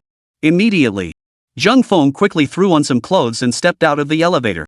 He bellowed, "You! 'Cause trouble on my turf and you won't leave alive." "Lin Fei, you bastard, have you forgotten that I, Zheng Feng, am the biggest local kingpin on Gardenia Street? Do you even understand what a local kingpin means? I'll show you the power of a local kingpin. Beat him to death. 1,000,000 for each finger, 10 million for each leg." The power of a local kingpin was indeed formidable. Zheng Feng wasn't as frail as he appeared on the surface. He fawned over Zhao Bo, acting like a human-shaped dog. It wasn't that he truly feared the Zhao family. It was all about social etiquette. The Zhao family simply relished seeing those beneath them display their lowly status. Zheng Feng reaped benefits from this dynamic. It was by leveraging connections with certain Zhao family scions that he swiftly rose to become the local kingpin of Gardenia Street. The Zhao family held prestige, status, and influence. Dealing with them meant playing the role of a surface-level lackey. What's wrong with being a dog? At least you can lord it over others. And when trouble came, he could always turn to the Zhao family for help. Zheng Feng absolutely despised Lin Fei. His own man was beaten, and it became a huge laughingstock. To not avenge this would be a waste of life. At Zheng Feng's command, over 100 people in the hotel lobby charged forward in unison. Only the front 20 or so actually managed to strike Lin Fei. But sheer numbers prevailed. As the attacks from over 20 assailants descended, Lin Fei immediately activated the Ghost Shadow Step, skillfully evading the onslaught with deft footwork. After evading some of the blows, Lin Fei seized the opening to counterattack. A single punch landed. An ordinary punch already approached the strength of a second-tier martial artist. A standard punch from a second-tier martial artist carried at least 2,000 Jin of force. Yet this punch from Lin Fei, delivered without any martial arts technique, was merely an ordinary punch. It already possessed the terrifying force of over 1,700 Jin. This punch could easily kill a bull. Though it might not kill a high-level martial artist, it could shatter their bones and rupture their internal organs. Boom! A single punch knocked down 7 or 8 men. Then, in a swift counter-punch, another blow smashed through. Boom! Another 7 or 8 fell to the ground. Even the last one, struck from a distance, collapsed under the immense force, writhing in agony. Lin Fei didn't want to waste time here. He wasn't afraid for himself, but he feared they might inadvertently target Su Jiaojiao. Su Jiaojiao's delicate, tender frame couldn't withstand the attack of a high-level martial artist. He unleashed his most powerful punch yet. He aimed directly at the hotel entrance and unleashed a devastating punch. This was the full extent of Lin Fei's current strength. Its maximum force could reach 2,500 Jin. It already surpassed the standard punch force of a second-tier martial artist. Instantly, a fist wind roared like the howl of a tiger and the cry of a dragon. The fist struck the leader instantly. His internal organs were severely ruptured, his chest caved in, and nearly all his ribs were shattered. He was undoubtedly dead. Lin Fei cared not a whit. He smashed the dozens of men behind him, knocking them all to the ground. With the force of a single punch, he forcibly cleared a path. Witnessing this, everyone present was utterly dumbfounded. What kind of terrifying strength was this? Or was it because the crowd was so tightly packed, each person trying to grab an arm or a leg from Lin Fei, causing them to lose their footing? This was the hotel lobby, with its smooth floor. Losing their footing was entirely plausible. Otherwise, how could someone as frail as Lin Fei possibly possess such terrifying strength? By the time Zhang Feng and the others regained their senses, Lin Fei had already left the hotel lobby. Zhang Feng was overcome with rage.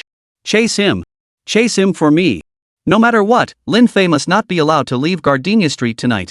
Zhang Feng's eyes were already red with rage. Unless he killed Lin Fei, he wouldn't find peace. A group of people gave chase. Lin Fei had intended to hail a taxi and leave as quickly as possible. But once outside, he realized no taxis were passing by. Left with no choice. For Su Jiaojiao's safety, Lin Fei had no choice but to run on foot. But these guys were hot on his heels. It wasn't that Lin Fei couldn't handle them.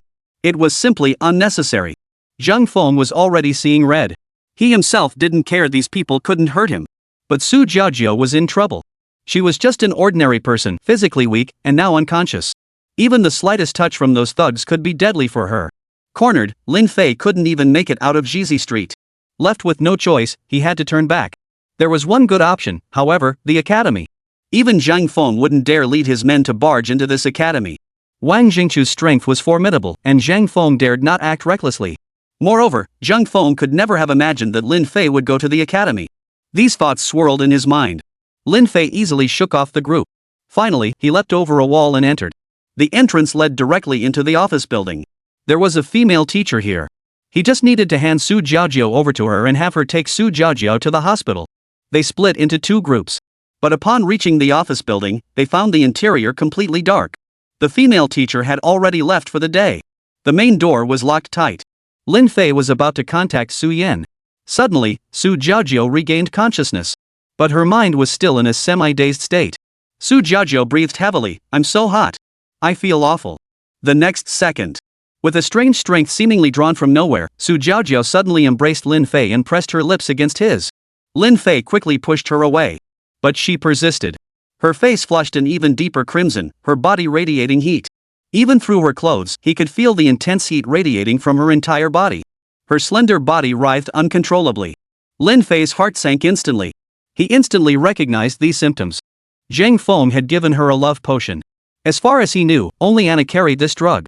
But it was potent. If the pent-up passion within her wasn't released within the 10 minutes when the drug's effects peaked, once the potency faded, it would claim Su Jiaojiao's life outright. Besides the antidote, the only other way to save her now was to unite with a man. Lin Fei frowned deeply. Such a thing was unthinkable. How could anyone take advantage of her in her current state? Chapter 73, No way. Lin Fei, I'm in agony. Can you save me? Su Jiaojiao pleaded. She was in agony now, her eyes already swollen from crying. Lin Fei briefly explained the situation to her. No matter what, contact Anna first and tell her to bring the antidote immediately. Su Jiaojiu insisted, no, go to my dorm. I won't last until Anna arrives. For you, I'm willing to. Seeing her speak thus, Lin Fei truly didn't know what to do. Suddenly, Lin Fei saw figures moving outside the office building, near the campus wetland park. Zheng Feng's dozen or so men had already quietly infiltrated the campus. He hadn't expected them to pursue him here. Without hesitation, Lin Fei scooped up Su Jiaojiu and headed straight for the faculty dormitory building. Su Jiaojiu said along the way. The faculty dormitory building was shared with the students. However, due to their special status, all faculty members had their own private rooms. There were no curfews or dorm supervisors. It was already 11:30 p.m., and the dormitory building had long since turned off its lights. The surroundings were completely silent. Guided by Su Jiaojiu, who was still awake, Lin Fei safely made his way to the dorm room that belonged solely to Su Jiaojiu. The room wasn't large, slightly smaller than a standard hotel double room. Inside stood a single bed, a desk, and a vanity table, along with a stool and a chair. Nothing else was present. Though compact, the room was fully equipped. It was kept exceptionally neat and tidy. A faint, pleasant fragrance filled the air. Lin Fei set Su Jiaojiu down first. Su Jiaojiu now appeared even more vulnerable, her current state resembling someone afflicted with a painful terminal illness. Pitiable. Her delicate body twitched slightly.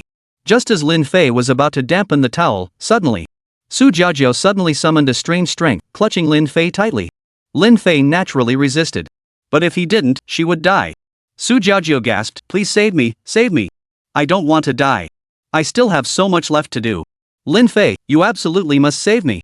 With those words, her scorching, vivid lips red as if bleeding pressed against his. For the first time, he felt a woman's red lips.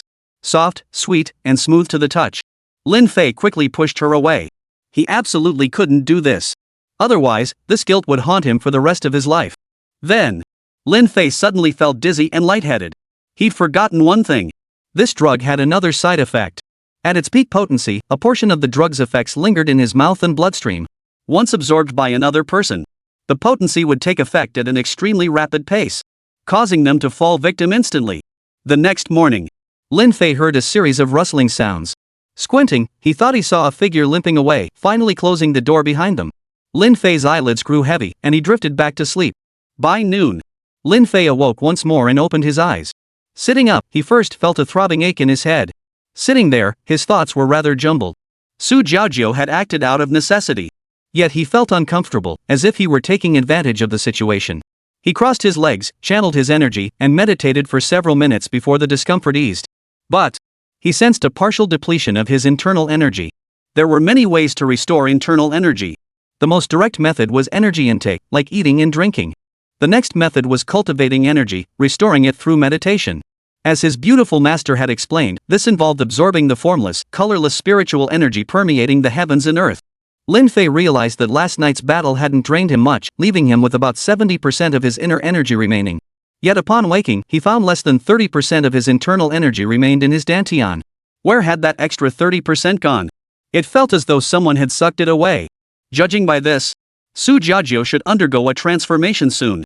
When a martial artist channels their inner energy into another's dantian, it causes the dantian to condense, breaking through the blockages in the extraordinary meridians. Thus, they become a martial artist. In Lin Fei's view, Su Jiaojiu would undergo these transformations. All could be discerned with careful observation. Lin Fei had no time to dwell on it. He found himself lying on a single bed. The bedding was pink, adorned with patterns of little rabbits and carrots. It looked very cute. Where was this place? Lin Fei felt as if he had lost his memory. Yet he remembered last night's events. He suddenly realized this was Su Jiaojiu's dorm room at the academy. Lin Fei sighed softly, thinking to himself, that drug was truly potent. Even his own inner strength couldn't withstand it.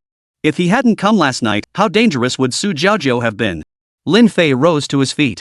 Just then, the door opened. Su Jiaojiu, dressed in her classroom uniform, entered carrying a disposable lunchbox. I knew you'd sleep until noon. Here's some food from our college cafeteria, try it. Su Jiaojiu placed the meal on the desk. Lin Fei suddenly felt pangs of hunger. Without asking any questions, he sat down and began eating. Su Jiaojiu's face flushed slightly. It was obvious she remembered last night's events too. She probably remembered it even more clearly. Lin Fei finished quickly and asked, "Are you feeling unwell?" Su Jiaojiu gave a faint smile and shook her head. Lin Fei hurriedly apologized, "Sorry about last night." Su Jiaojiu suddenly placed her finger on Lin Fei's lips, signaling him to stop talking. Instead, she said, if you feel uncomfortable, just pretend nothing happened last night. You're only staying here temporarily. To say such words. How agonizing it must be in her heart. A woman had given her most precious thing to a man. Though Lin Fei didn't understand romantic entanglements, he grasped the underlying meaning. Having been raised under the guidance of his beautiful master, Lin Fei had always treated women with gentleness. Following his beautiful master's teachings, this matter absolutely could not be brushed aside so carelessly. He reached out and took hold of Su Jiaojiao's hands. Her hands felt warm, smooth, and tender, her skin as beautiful as snow and as slippery as jade. He said, Su Jiaojiao, I will take responsibility for you. If possible, I want to start a proper relationship with you. Su Jiaojiao abruptly pulled her hands away. She declared firmly, no. I don't like you. What happened last night never happened. Don't ever bring it up again. Lin Fei was utterly baffled by her reaction. Su Jiaojiao's heart ached as if it were being sliced by a knife. But, if I really agree to this, what about my sister Su Yan? Would this mean a complete rift between sisters? Su Jiaojiao could clearly see that her sister Su Yan liked Lin Fei, otherwise, she wouldn't spend every waking moment by his side. And then there was Anna. She was just a teacher, what right did she have to compete with them? I'm heading to the office. You should leave soon.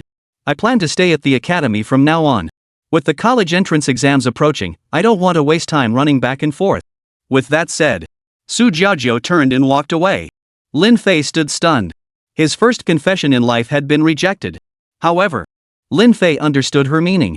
He quickly dismissed further thoughts, taking the remaining disposable lunchbox with him as he left the dormitory. Stepping outside the dormitory, the area was nearly deserted. He walked a short distance ahead. Suddenly, he saw several people blocking Su Jiaojiao's path ahead. One of them was Zhao Bo's personal bodyguard. The other three were Zhao Bo's henchmen. Chapter 74, The Engagement. Did you have a good night last night? Who'd have thought that bastard Zhang Feng would get such a lucky break? I'm jealous. The bodyguard's words were utterly vile. Su Jiaojiao couldn't bear such humiliation. Though the accusations weren't true, the words cut deep. Instantly, tears welled up in Su Jiaojiao's eyes. Her voice trembled slightly. Don't talk nonsense. I'm a teacher, show some respect. The man chuckled. Oh my, a few words and you're already crying. If you're feeling down, I could lend you my shoulder to lean on. A sidekick chimed in. She's always like this. We call her crybaby teacher or tearful teacher. She's so old and still cries all the time. How could someone like that be a teacher? Hearing this, Su Jiaojiao began crying even harder. She immediately crouched down on the ground, sobbing. Suddenly, apologized to her. Everyone turned to look. There stood a boy wearing a school uniform, but his pants were not part of the uniform. This school uniform jacket was given to him by Su Jiaojiao. She wants Lin Fei to go out without being disturbed. You can just leave the school uniform with the security guard then. Who the hell are you? None of your ing business, get lost. The bodyguard snapped angrily. Lin Fei warned again, this is your last chance. Apologize to her. The commotion instantly drew a crowd of over a dozen people. The bodyguard sneered coldly, you can tell me 100 times over, I won't apologize. Suddenly, someone nearby spoke up, that's Lin Fei. The bodyguard frowned. Lin Fei? I don't give a damn if he's a Fei or not. If you don't want to suffer, get the hell out of here. Got it? Lin Fei clenched his fists, ready to strike. Just then, a voice rang out, stop. A figure strode swiftly toward them. The middle-aged man in a suit and leather shoes was none other than Wang Zhengqiu. He declared, gentlemen, just hand him over to me. You all go about your business. Don't cause trouble right under my nose. The bodyguard knew Wang Zhengqiu was not someone to mess with. Even Zhao Bo showed him some deference. He nodded and prepared to leave. Lin Fei grabbed him by the arm. You think you can just walk away without apologizing? She'd bullied Su Jiaojiao, how could Lin Fei possibly let him off? But then Su Jiaojiao spoke up, it's fine. I'm okay. Principal Wang, I'll take my leave now. With that, Su Jiaojiao wiped her tears and hurried away. Seeing Su Jiaojiao like this, Wang Zhengqiu couldn't help but fix his gaze on Lin Fei. He wondered how Lin Fei had ended up here, but now the puzzle was solved. Wang Zhengqiu knew Lin Fei had several women accompanying him. There must have been internal conflicts among them, trouble brewing in the backyard. After dismissing the others, Wang Zhengqiu suggested, young Master Lin, shall I show you around? Lin Fei nodded. Just as they reached the academic building, 3 women came running toward them. They were Gao Xiao, Ding Xiaoxiao, and Song Xian. Each held a form in their hands. They called out to Wang Zhengqiu from a distance. As they approached, they saw Lin Fei standing beside him and froze in surprise. The 3 of them hadn't reviewed at all last night. They'd played for a while and then gone straight to sleep. They hadn't realized until arriving at the academy today that Lin Fei had gone out the night before. Gao Xiao didn't consult Lin Fei instead, she handed the form to Wang Zhengqiu. Chairman Wang, we need your signature to finalize our dormitory arrangements. Lin Fei, don't overthink it. We just want to live on campus because the college entrance exams are coming up soon. It's simpler and more convenient, no need to waste time commuting every day. Ding Xiaoxiao added, teacher Su Jiaojiu lives on campus too, so there's no need to say more. Wang Zhengqiu looked at Lin Fei. He knew Lin Fei was Gao Xiao's brother, and since Ding Xiaoxiao and Song Xian's mother had already spoken to him, certain matters didn't require their input. Getting Lin Fei's consent directly would suffice. Their mothers were relieved. Lin Fei had no obligation to do so. Lin Fei nodded. Let's do as they say. Wang Zhengqiu nodded, then promptly signed and stamped the document. He always carried the seal with him, it was too valuable to risk losing. Noticing Gao Xiao seemed in a good mood today, Lin Fei discreetly inquired with Wang Zhengqiu and learned that Zhao Bo hadn't come today. Lin Fei decided to let it go for now. Wang Zhengqiu said, then head back today.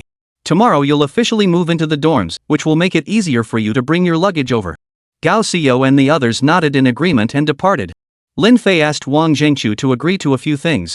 Then he too departed. As Lin Fei exited the campus, he sensed numerous stares coming from the restaurant and supermarket across the street. They were Zhang Feng's men. They were still stationed outside. He guessed they must have searched all night. Wang Zhengqiu had already made arrangements. With the college entrance exams approaching, he'd increased security around the campus. Any outsiders entering must first undergo his review. Likewise, the bodyguard accompanying Gao Xiao needed to be withdrawn. The same applies to Zhao Bo. However, Lin Fei may visit the academy at any time, including on the day of the college entrance exam. Back at the new home, Su Yan, Anna, and Yang Xiao were waiting in the living room. They had waited all night without any word. To facilitate his movements last night, Lin Fei had turned off his phone. He only remembered to turn it back on after returning. Lin Fei could only give a brief account. Last night, he'd been fighting off Zheng Feng's men. Exhausted in the middle of the night, he hadn't planned to return and had just checked into a random hotel to sleep. Lin Fei dared not mention the matter with Su Jiaojiao. Anna would tear him apart. Seems Zhao Bo still prefers hanging around Zheng Feng's place, Su Yan remarked. Lin Fei replied, exactly. After all, that's his turf. For convenience's sake, Zhao Bo has no choice but to go through Zheng Feng. That night, Gao Xiao didn't return. Lin Fei didn't ask about it much. With so many people gone, the house felt noticeably quieter. The following afternoon, Yu Chun rushed over in a panic. Young Master Lin, it's terrible. Look at this. Yu Chun handed over a newspaper. It was yesterday's evening edition. Lin Fei had been practicing martial arts non-stop these past 2 days, with no time to rest. His only respite was sleep. He glanced at the paper. Last night's report stated that Gao Yara would announce a major piece of good news at noon the following day. Gao Yara's daughter, Gao Xiao, would formally complete her engagement ceremony with Zhao Bo, son of Zhao Yuankui of the Zhao family. A banquet will be held at the Gao Group. Distinguished guests from all walks of life were cordially invited. Likely the same group as the previous banquet. Young Master Lin, I inquired with Wang Zhengqiu this morning, and he only just discovered Gao Xiao is not in the dormitory. Since it's Saturday and there are no classes, Wang Zhengqiu didn't pursue it after all. She couldn't have gone to the girls' dormitory. What should we do? Yu Chun asked anxiously. It's 10 o'clock in the morning now, and it's about to start. Yu Chun had just found out and rushed over, making the call on his way. Lin Fei said, I definitely wasn't invited. Yu Chun was taken aback for a moment, then nodded. That's for sure. How could Gao Yaro possibly invite Lin Fei? Yu Chun immediately snapped, Young Master Lin, Lei Biao and I will lead men straight there to rescue her. I'm sure the young lady would want you to come rescue her. Lin Fei shook his head. No need. Just keep an eye on the clubhouse. Then he turned away. Chapter 75, Shares. What are you standing there for? Let's go. Lin Fei glanced at the 3 people in the living room. None of them could go. We could just not go at all, but let's have them come along anyway. They'd probably tag along anyway. Su Yan said, I'm not going this time. I have something to do with Yang Xiao. Anna added, me neither. You know why. Lin Fei frowned slightly. Usually, they'd be dying to tag along. Why weren't they going today? Still, Lin Fei didn't dwell on it. He quickly changed clothes and headed toward Gao Group. After Lin Fei left, Anna couldn't help but say, he didn't even ask me why I wasn't going. Su Yan asked, then why aren't you going? Anna didn't respond. She couldn't even be bothered to speak to her. She didn't go because it simply wasn't appropriate.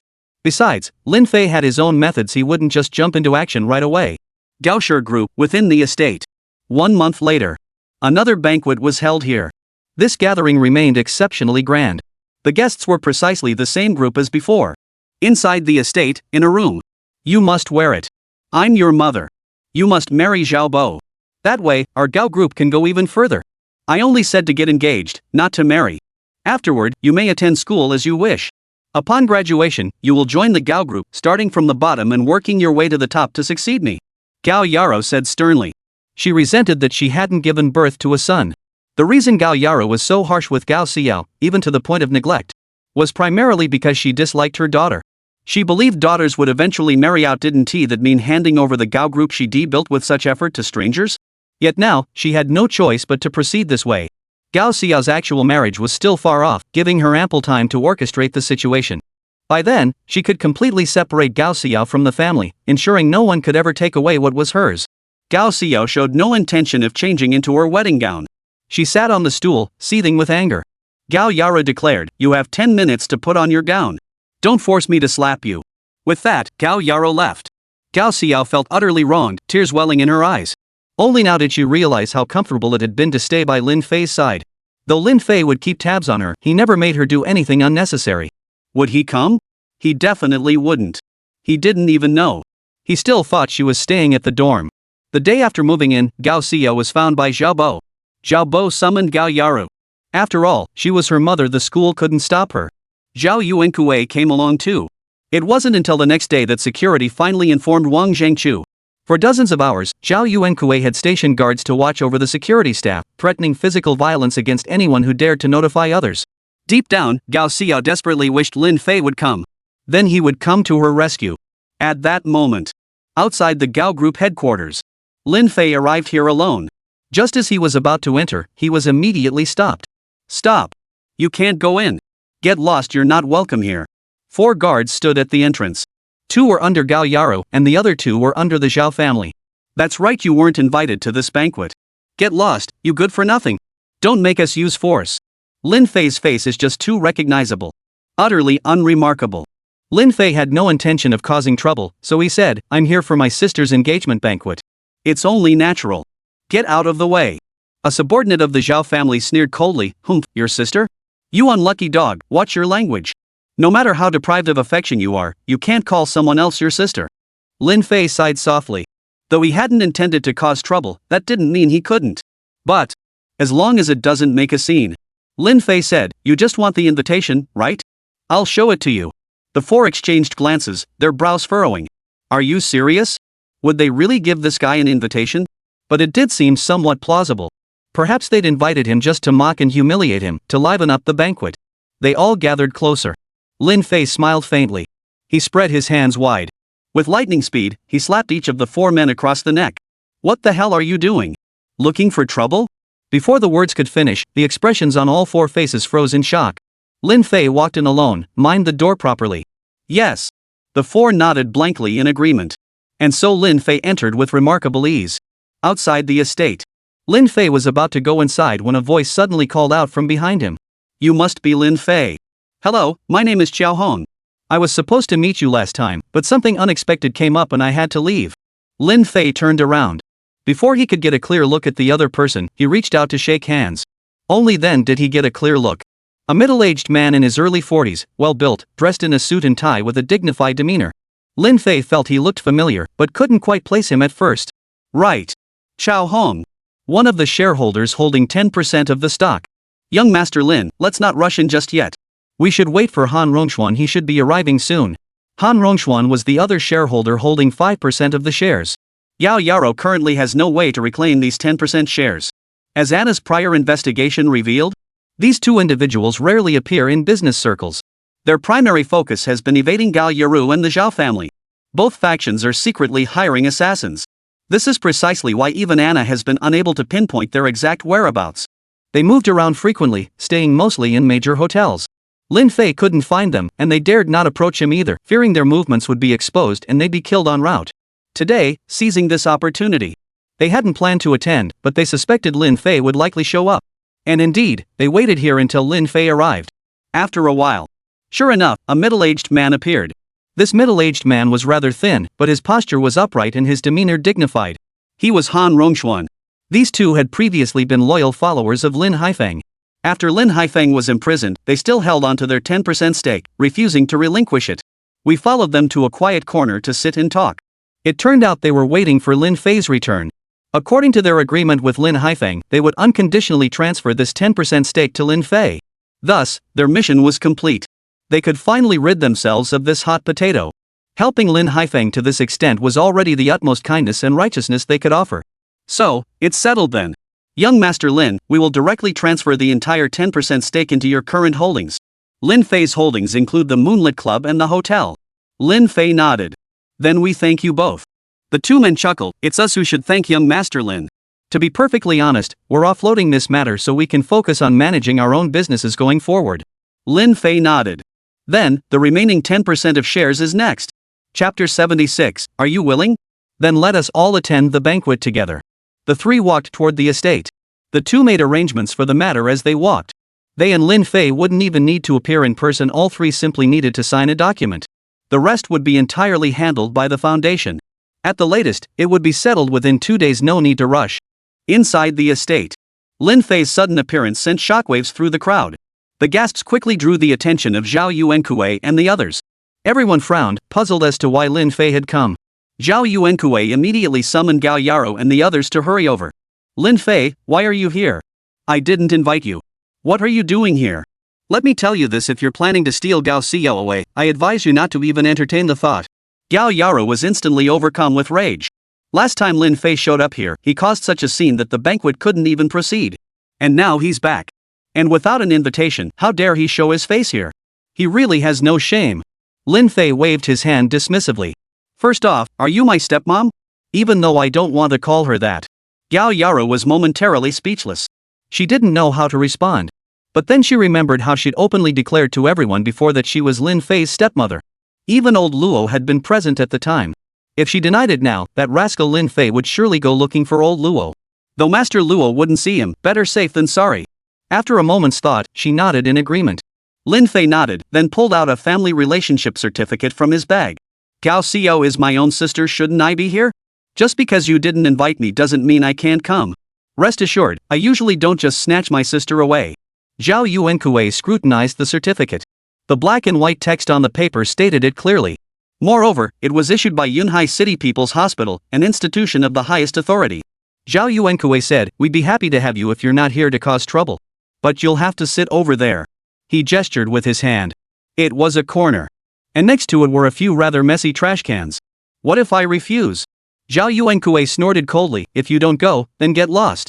You really think you're something special, huh? I've got a belly full of rage. If you dare cause trouble today, I'll make sure you don't get off easy. At that moment, two figures stepped forward from behind him. They were Xiao Hong and Han Rongshuan. Xiao Hong said, young Master Lin came with us. Surely we should be on the guest list? Han Rongshuan added, then young Master Lin will naturally be seated at our table. No sooner had the words left their mouths. Two women approached from behind. Deng Shuwei, dressed in a purple gown, and Jin Han, clad in a golden gown. Ding Xiaoxiao and Song Xian had both arrived here. Naturally, their mothers would accompany them. Deng Shuwei said, they should be joining our table. Jin Han added, how about this? Let's all join one table. We're still short 3 people, would you like to sit with us? The group gasped in surprise. Xiao Hong and Han Rongshuan were prominent figures in Yunhai City's business circles. Deng Shuwei and Jin Han were also elite figures in their respective fields. These two powerhouse women were not to be underestimated. They still wield considerable influence in Yunhai City's business circles. These two women are far from what they appear on the surface. Industry heavyweights, that's exactly what they are. Who would have thought Lin Fei could catch the eye of these two women? And it seems they're quite fond of him. Immediately, the group took their seats according to their assigned numbers. Seeing this, Gao Yaro knew better than to act recklessly. Otherwise, it would cause significant repercussions. Zhao Yuankue said, fine. As long as that guy doesn't cause trouble, it's no problem. He'd likely been tormented by Gao Xiao for quite some time, he was just here to observe.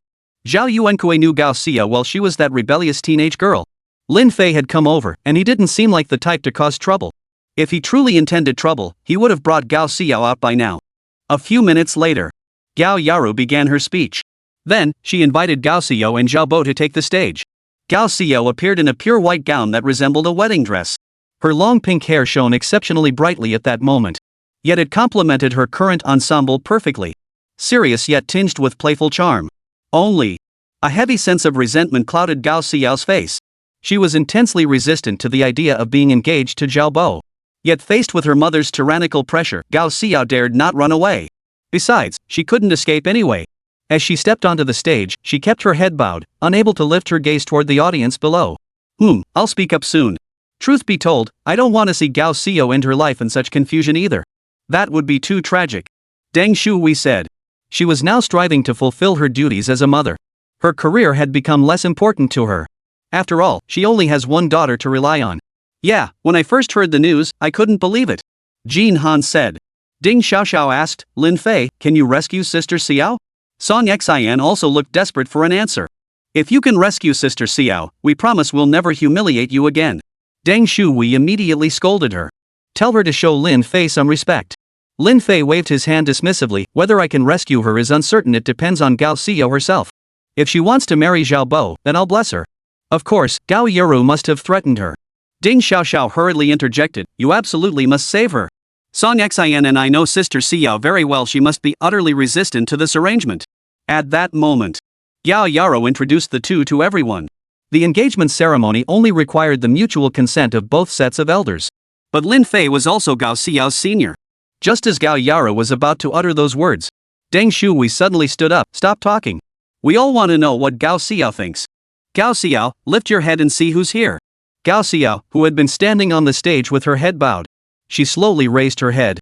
Her gaze fell upon Lin Fei, Ding Xiaoxiao, and the others seated below. Gao Yaro immediately snapped angrily, Deng Shuhui, don't you dare talk nonsense. We didn't invite you here to make a spectacle of yourself. Deng Shuhui retorted, what do you mean, show off?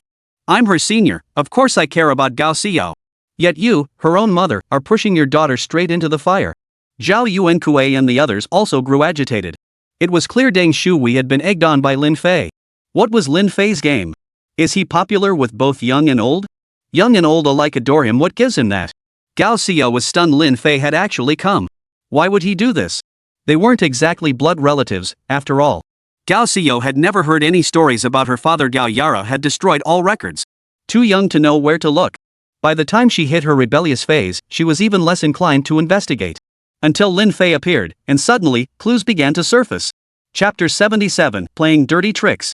Stop imagining things, or I'll slap you. Gao Yaro pulled the microphone away and whispered harshly into Gao Xiao's ear. Gao Xiao shuddered instantly. Though rebellious, she feared her mother above all else. Got that? Not a word. Gao Yaro turned to confront Deng Shuhui. Gao Xiao hesitated, then clenched her teeth. She suddenly drew a knife, slashing through the long dress and tearing off more than half of it.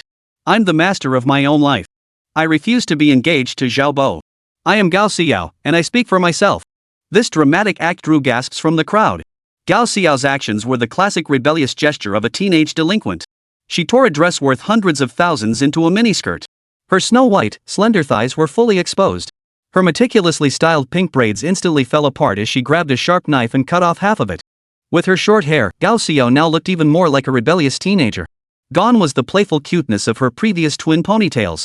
Those around her were utterly dumbfounded. They never imagined Gao Xiao had secretly concealed a knife on her person. Gao Yaro was seething with rage. At that moment, Zhao Bo also lost face. He strode forward, reaching out to seize Gao Xiao. But Gao Xiao had already grown intensely wary of him. Holding the small knife, she swiftly stabbed it into Zhao Bo's abdomen. A wet thud echoed through the air. The small knife in Gao Xiao's hand plunged deep into Zhao Bo's abdomen. Zhao Bo's expression froze. He looked down to see his snow-white shirt instantly stained crimson with blood. Gao Xiao herself was startled by the sight. She had only intended to scare Zhao Bo, never expecting him to make no attempt to dodge. Gao Xiao declared, "You came at me. It's not my fault. Goodbye." With that, Gao Xiao took 2 quick steps forward. The skirt she was wearing was practically a miniskirt. She used both hands to shield the hem slightly as she leaped down from the podium. She then swiftly approached Lin Fei and his group. Gao Xiao looked at Lin Fei. Though he didn't want to admit it, he had indeed come. However, it seemed he hadn't spoken a word from the start. This whole situation had been orchestrated by Deng Shuhui. Ding Xiaoxiao and Song Xian hurried forward and embraced her. Lin Fei asked, "Everyone, are you still planning to have the banquet?" Everyone shook their heads. "If not, then let's go." Everyone nodded. They immediately turned to leave. This series of actions left everyone around them dumbfounded. Why was Lin Fei acting so brazenly? Even those women were following his lead. Not only that. That bastard Lin Fei just bought a new villa, and he's got several women living there. What was he up to? Is he trying to become a local warlord, setting up a harem? People just couldn't figure it out. Why did so many women like him? What does Lin Fei have to offer? He's nothing special looking, and he doesn't have any particularly outstanding qualities. Even his previous court victory was achieved through others' efforts. What did he personally contribute? The crowd was utterly baffled. Yet there was an undeniable air of mystery about Lin Fei. And it was a very compelling kind of mystery. At that moment, Zhao Yuankue erupted in fury. He bellowed. Instantly, over 100 men burst forth from all directions. Almost all of them were Zhao Yuankue's men. Most were high-level martial artists, led by 10 first-tier martial artists. 10 first-tier martial artists banding together would be a tough challenge even for Lin Fei. But he wasn't completely helpless. Lin Fei declared, "Only the two of you here are martial artists. Protect them." These two martial artists were Qiao Hong and Han Rongshuan. Not many, just intermediate martial artists. They couldn't defeat these men, but they should be able to escape. But the next second, with Zhao Yuankue's thunderous roar, over 100 men charged straight at Lin Fei and his companions. Damn it, whoever it is. Not a single soul here is beyond my fists, Zhao Yuankue. Zhao Yuankue radiated sheer dominance. And he had every right to be. Given the circumstances, no one could argue with that statement. The Zhao family was simply too powerful for them. To defy the Zhao family meant certain death. Zhao Yuankue immediately summoned attendants to treat his son, Zhao Bo. Before the words had even faded, over 100 men charged forward like rabid beasts. Their attacks were fierce, far too powerful for Gao Xiao and the others to withstand. Even a single touch could mean death or serious injury. Lin Fei executed the ghost shadow elusive step, stepping forward to block each strike while launching counterattacks. In an instant, Lin Fei had already knocked down over a dozen of them. But their numbers were overwhelming. Lin Fei was overwhelmed and couldn't attend to everyone at once. Just then, Zhao Yuankue suddenly bellowed, "Stop!" Everyone looked over. There stood Zhao Yuankue, holding a cell phone to his ear, mid-conversation. His expression abruptly changed. He hastily waved for everyone to step back. At the same time, he handed the phone to Gao Yaru. Gao Yaru, standing nearby, took the phone and listened for a few moments before her expression also turned pale. Lin Fei didn't care who he was talking to. Let's go. Everyone had witnessed Lin Fei's prowess. This group was itching for a fight with Lin Fei. Earlier, Lin Fei had effortlessly knocked down over a dozen people with his speed and strength, without breaking a sweat. He must be a formidable opponent. But their master ordered them to retreat. How could they dare disobey? Yet hidden within this scene was a martial artist. He simply wanted to prove himself. He didn't need to fight Lin Fei. All he had to do was capture Gao Xiao. Then he could step forward to claim his reward, earn his master's favor, and secure a bright future. Just as Lin Fei and his group were about to step out, suddenly, a large hand abruptly lunged toward Gao Xiao's arm. Lin Fei's piercing gaze flickered, and he stepped forward. He acted instantly. He unleashed his full strength, seizing the arm of the large hand. He squeezed with all his might. "What do you think you're doing? Treat me like air?" Lin Fei's icy voice instantly plunged the man into a frigid abyss. His entire body froze solid. Seeing Lin Fei's bloodthirsty, terrifying gaze again, the man was instantly terrified, his entire body beginning to shake violently. Lin Fei was truly enraged now. Playing these petty tricks. With a single squeeze, the sound of bones shattering echoed. Then came the kick. The kick landed squarely on the man's chest. But one hand still clutched him tightly. That kick nearly took his life. Lin Fei didn't want to kill him here. Instead, he struck several vital acupoints on the man's front and back. He shattered the man's primary meridians. The internal energy within his dantian instantly dissipated. In that instant, the martial power of a warrior vanished completely. Recovery was utterly impossible. He was swiftly cast aside. Go! Everyone was utterly astonished. That was a martial artist of the first segment. Yet Lin Fei held him in his grasp, manipulating him without mercy. Even if they had 100 times the courage, they wouldn't dare to intercept him again. Zhao Yuankue knew he was in the wrong. He gave the order to let them go. If he goes back on his word, the losses won't be limited to just the 100+ men present here. That call left him utterly powerless to resist. So who made that call? Chapter 78, You're Not My Real Brother. Outside Gao Group. Young Master Lin, if you don't mind, could we take shelter at your place first? Xiao Hong and Han Rongshuan suggested. They just wanted to hide. Ideally, until the share transfer is complete. Lin Fei nodded, of course. Immediately, everyone got into Deng Shuhui's car and headed toward Maple Leaf District. At the estate, Gao Yaro hurriedly asked, "It's him. If that's the case, we should be able to reap the benefits without lifting a finger. However, if that person comes to Yunhai City, we must keep a low profile. And we should minimize contact with him. After all, our reunion could gradually expose what happened back then. What do you think? Gao Yara was still visibly shaken. Because this man is even more terrifying than old Luo. Zhao Yuankue nodded slightly. Avoid him if we can. He'll make Lin Fei pay dearly anyway, might even kill him outright. Dismissed. Today has been embarrassing enough. Zhao Yuankue seethed with rage. Though he yearned to slaughter Lin Fei on the spot, that man was even more untouchable.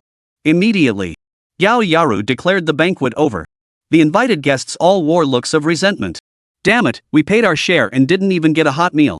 That Lin Fei really is a piece of work. Damn it, this is the second time in a row. We gave him 2 rounds of wedding gifts, and both times we got screwed.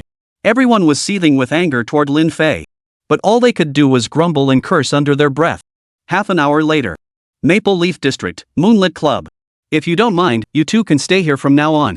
Every corner of Maple Leaf District is covered by my people. No need to worry. Lin Fei stated. Xiao Hong and Han Rongxuan immediately bowed in gratitude. Deng Shu, we couldn't help but wonder who made that phone call. It even made Zhao Yuankue feel so afraid that his face changed. Lin Fei shook his head.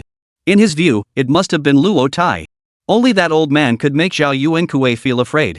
In the West District, how could Luo Tai not be aware of his every move? Zhao Yuankue wanted to cause trouble here, but clearly, he wouldn't stand for it. Then, Anna walked alone into the Moonlight Club. Seeing Lin Fei and the others had already returned, she approached them. Anna briefly inquired about the situation and expressed delight at Gao Xiao's return. Gao Xiao, what do you think?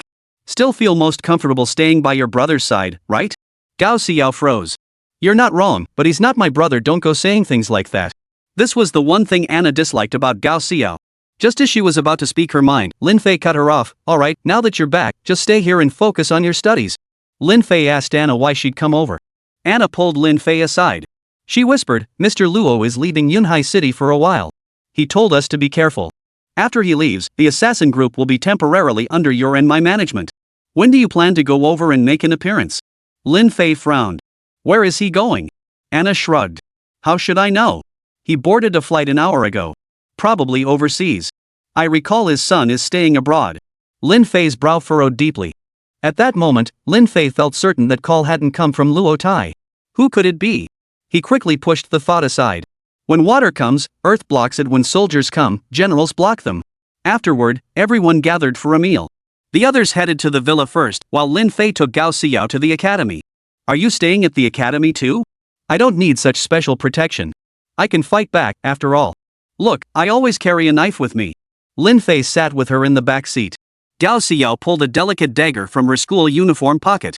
The sheath was pink, studded with diamonds and adorned with various decorations, cute yet oddly unsettling. Lin Fei snatched it away. You're going to school, why bring a knife? The college entrance exams are coming up soon. I'll be staying at the academy the whole time. Gao Xiao frowned angrily, reaching out to snatch the dagger back. She snapped, Lin Fei, aren't you being way too nosy? You're not my real brother. Even if you were, you still wouldn't have the right to do this. The gratitude Gao Xiao had felt moments before vanished instantly. Lin Fei naturally refused to give it back. Cut it out. But, unexpectedly, Gao Xiao fought fiercely for it, straddling him and sitting directly on Lin Fei's lap. Give it or not. If you don't, I'll just stay sitting on your lap. If you get off the bike, I'll ride on your back. I can't beat you, and you're driving me crazy. Gao Xiao sat astride Lin Fei's thighs, facing him. Her arms wrapped around him, showing no intention of backing down. She was the very picture of a rebellious teenager. Lin Fei refused. The two remained locked in this standoff. Lin Fei stared at her, and Gao Xiao stared right back. Neither would budge. The frustration made Gao Xiao's heart ache, her breathing growing ragged. Gao Xiao had made up her mind she would drive him absolutely crazy. Soon, they arrived at the school gate. Lin Fei instructed the driver, drive straight in. The driver was a high-level martial artist named Zhou Fan, one of Lei Biao's men. He had been serving as the dedicated driver for this period. Zhou Fan acknowledged the order and drove up to the gate, exchanging a nod with the security guard. The guards recognized this as young Master Lin's official vehicle and promptly opened the gate. Vehicles were permitted to enter the campus grounds. However, parking was restricted to the area outside the campus wetland park right by the entrance. After parking, Zhou Fan got out and opened the door. Then he saw Lin Fei and Gao Xiao still holding that pose. Though surprised inside, he maintained a calm exterior. He stood silently by, waiting. He must remain here until the end of the school day. So that young Master Lin would always have a car ready. What, are you really going to stick around? Didn't you hate me intensely before? Lin Fei asked. Gao Xiao rolled her eyes. Don't flatter yourself. Are you going to pay me back or not? No way. Lin Fei pulled her away and immediately got out of the car. But the moment he stepped out, Gao Xiao suddenly leaped up from behind, landing squarely on Lin Fei's back. She scrambled upward, climbing until she couldn't go any higher. Finally, she straddled Lin Fei's shoulders. Lin Fei coldly ordered, "Get down." Gao Xiao huffed indignantly, "No way. I'll get off when you give me what I want." You're driving me crazy, making me look like a fool. Lin Fei sighed deeply. But this wasn't so bad. At least she's finally taking the initiative to get closer to me. Since she's his little sister, carrying her on his back actually made Lin Fei feel quite happy. And so it went. Lin Fei carried her on his back as they entered the campus wetland park. Many students remained on campus. When they saw Gao Xiao returning to campus and even riding on a guy's back, they were startled. Everyone was puzzled. This man was an outsider. Could he be Gao Xiao's new boyfriend, this little delinquent? Judging by how inseparable they looked, it certainly seemed that way. The pair made their way through the campus wetland park and arrived at the administration building. Su Jiaojiao, who was in her office, saw the two approach. Still dressed like that, she was taken aback. Chapter 79, Don't Cause Trouble. What in the world is this? Gao Xiao, get down first. Su Jiaojiao said. In the office, the two instantly became the center of attention. They found it odd. They weren't particularly surprised. After all, Gao Xiao, that rebellious girl, often did things that were hard to figure out. What was this compared to that? Gao Xiao crossed her arms, her cheeks puffed out in indignation. No way. He's so annoying. I have to make him look like a fool. Lin Fei had a simple solution for her. But Lin Fei chose not to. Lin Fei said, let's just leave it at that. Ding Xiaoxiao and Song Xian will be here soon. This time, Ding Xiaoxiao and Song Xian would be coming with their respective mothers. Deng Shuhui and Jin Han, the two mothers, had decided to temporarily put their careers on hold. They would handle matters remotely during their daughter's class and tutoring hours. The rest of the time would be spent with their daughters. They aimed to make up for the maternal affection they had missed out on. Gao Xiao clearly couldn't even hope for that. That's why Lin Fei chose to stay by her side. At the very least, he could offer her some solace. Now, even when she climbed onto his shoulders, Lin Fei indulged her. Before long, Ding Xiaoxiao, Song Xian, and their mothers all arrived. The moment they entered the office and saw the two in this position, they were startled. Sis Xiao, get down right now. Didn't you always hate him? Why are you riding on his shoulders now? Ding Xiaoxiao asked. Her question was met with a gentle scolding from her mother, Deng Shuhui. Gao Xiao retorted, I still hate him just as much. He has no shame, and I'm not afraid. Who's the one losing face by riding on the shoulders of the esteemed young master Lin? That goes without saying. Lin Fei said nothing. He just stood there, locked in a standoff with her. But clearly, she couldn't hold her ground against Lin Fei. An hour later, she couldn't hold on any longer. Without his support, her slender waist ached and throbbed. With no other choice, she had to get down first. Evening, in the college cafeteria. Gao Xiao and the other two deliberately avoided Lin Fei. Deng Shuhui and the other two went to keep them company. This left Lin Fei and Su Jiaojiao with space to themselves. Su Jiaojiao ate her meal as if chewing wax. She was naturally even more resentful about what had happened that day. Lin Fei, I heard you're staying here? After a long pause, Su Jiaojiao finally asked. Lin Fei nodded. Yes. Just as she was about to ask more, several people suddenly arrived, interrupting Su Jiaojiao's question. Lin Fei, how did you, an outsider, end up here? Want to stay in our dorm? I already discussed this with Wang Zhengchu earlier. Wang Zhengchu said you can stay as long as you like. Someone will come to arrange it later. Could it be these people standing before me? Lin Fei glanced at them. They weren't Zhao Bo's usual hangers-on. All right. They must be the ones. One of them chuckled, all right then, room 303 in building 1. We'll head over and make up your bed first. The group promptly departed. After finishing their meal, Gao Xiao and the other two headed to the dormitory, while her mother and the other woman departed. They would stay at a hotel outside tonight and return tomorrow. Before leaving, Deng Shuhui asked, Lin Fei, we're checking into a hotel outside. Would you like to join us? The question caught them off guard. Lin Fei and Su Jiaojiao both froze in surprise. Lin Fei hastily declined. Though the two mothers didn't mean it that way, the suggestion sounded odd. Su Jiaojiao remarked with a hint of sarcasm, seems like quite a few people fancy you, huh? Lin Fei could tell exactly what she meant. He gave an awkward smile. Then Su Jiaojiao headed back to the dorm. As for Lin Fei, he headed to the boys' dormitory building number 1. I remember Zhao Bo was in building 4. Quite a distance apart. And Zhao Bo had been stabbed in the stomach by Gao Xiao during the day. He was probably lying in the hospital right now. Dispelling his doubts, Lin Fei ascended to the 3rd floor. Along the way, many people stared at him. Lin Fei paid them no mind. The door to room 303 stood open. Upon entering, 3 people were waiting inside. Here you go, this is your bed. Lin Fei glanced over. The room was rather cluttered. It was the lower bunk of a bunk bed near the door. But on top were several footprints and a large wet patch. Evidently, someone had just splashed water on it and then stomped on it several times. Lin Fei frowned. Just as I expected. These guys weren't up to any good. Most likely connected to Xiaobo. Then, outside the door. You're that easy to fool? I was planning to show that Gao Xiao what I'm capable of tonight, but then you moved in. Wang Zhengqiu won't come here. Damn it, the entire building is packed with my people. It really was Xiaobo. He's actually back at school too. But Gao Xiao isn't a martial artist, and that little knife wasn't lethal. It only gave Xiaobo a few superficial cuts. Lin Fei sighed. I told you so. If she hadn't followed him, he would have gone after Gao Xiao tonight. With his skills, infiltrating the girls' dormitory would be child's play. Lin Fei glanced at the other beds. Though equally messy, they weren't uninhabitable. Xiaobo pressed on, so what's it gonna be, young Master Lin? Are you gonna get down on your knees and apologize, or what?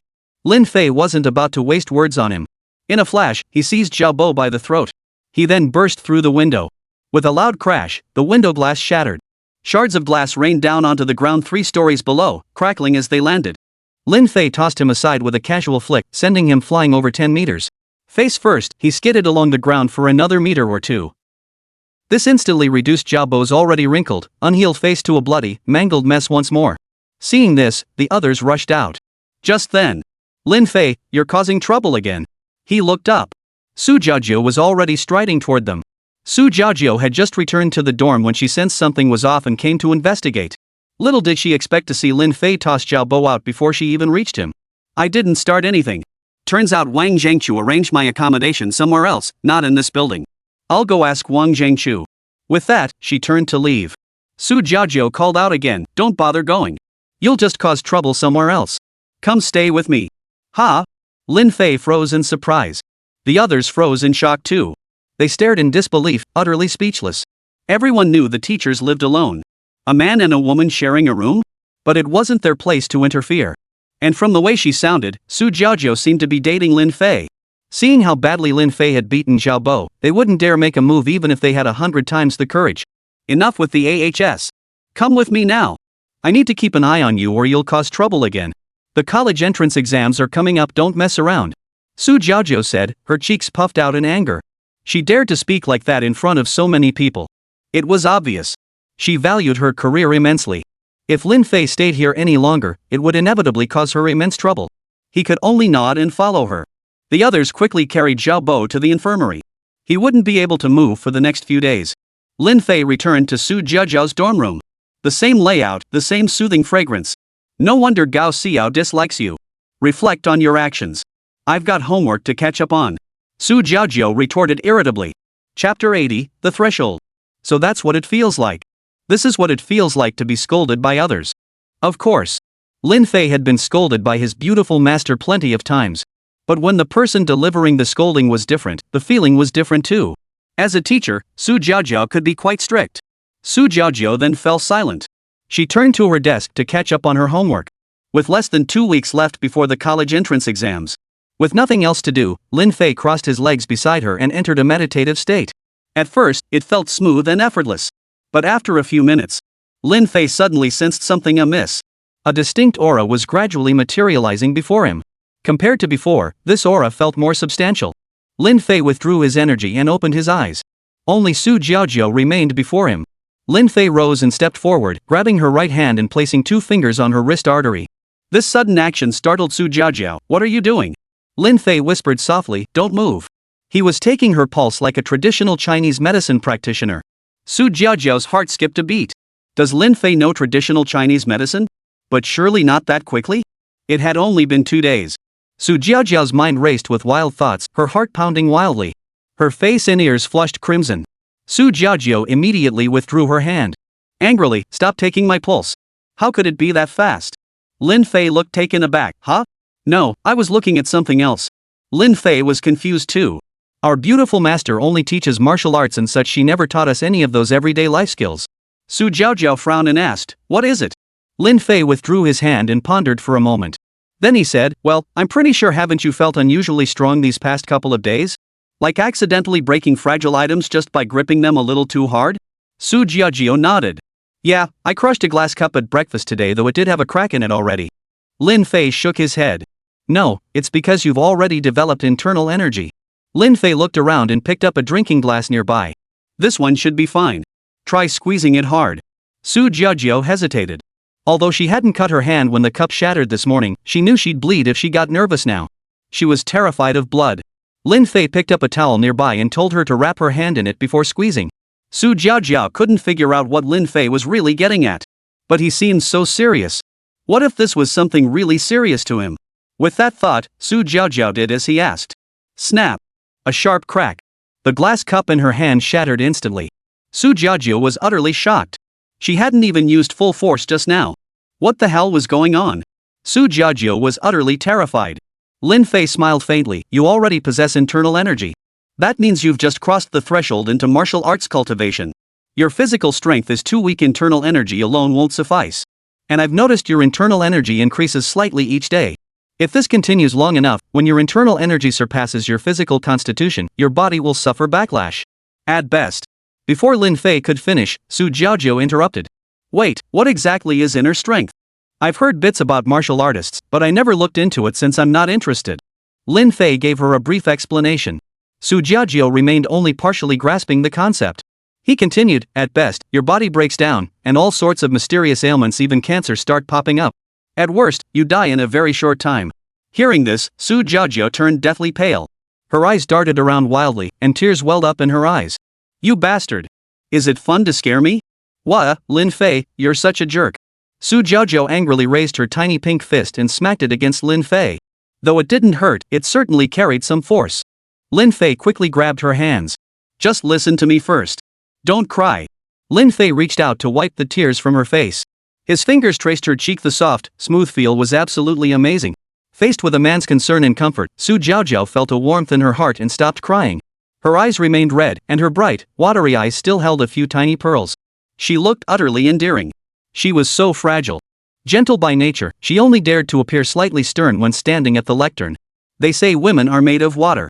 Lin Fei never believed it before.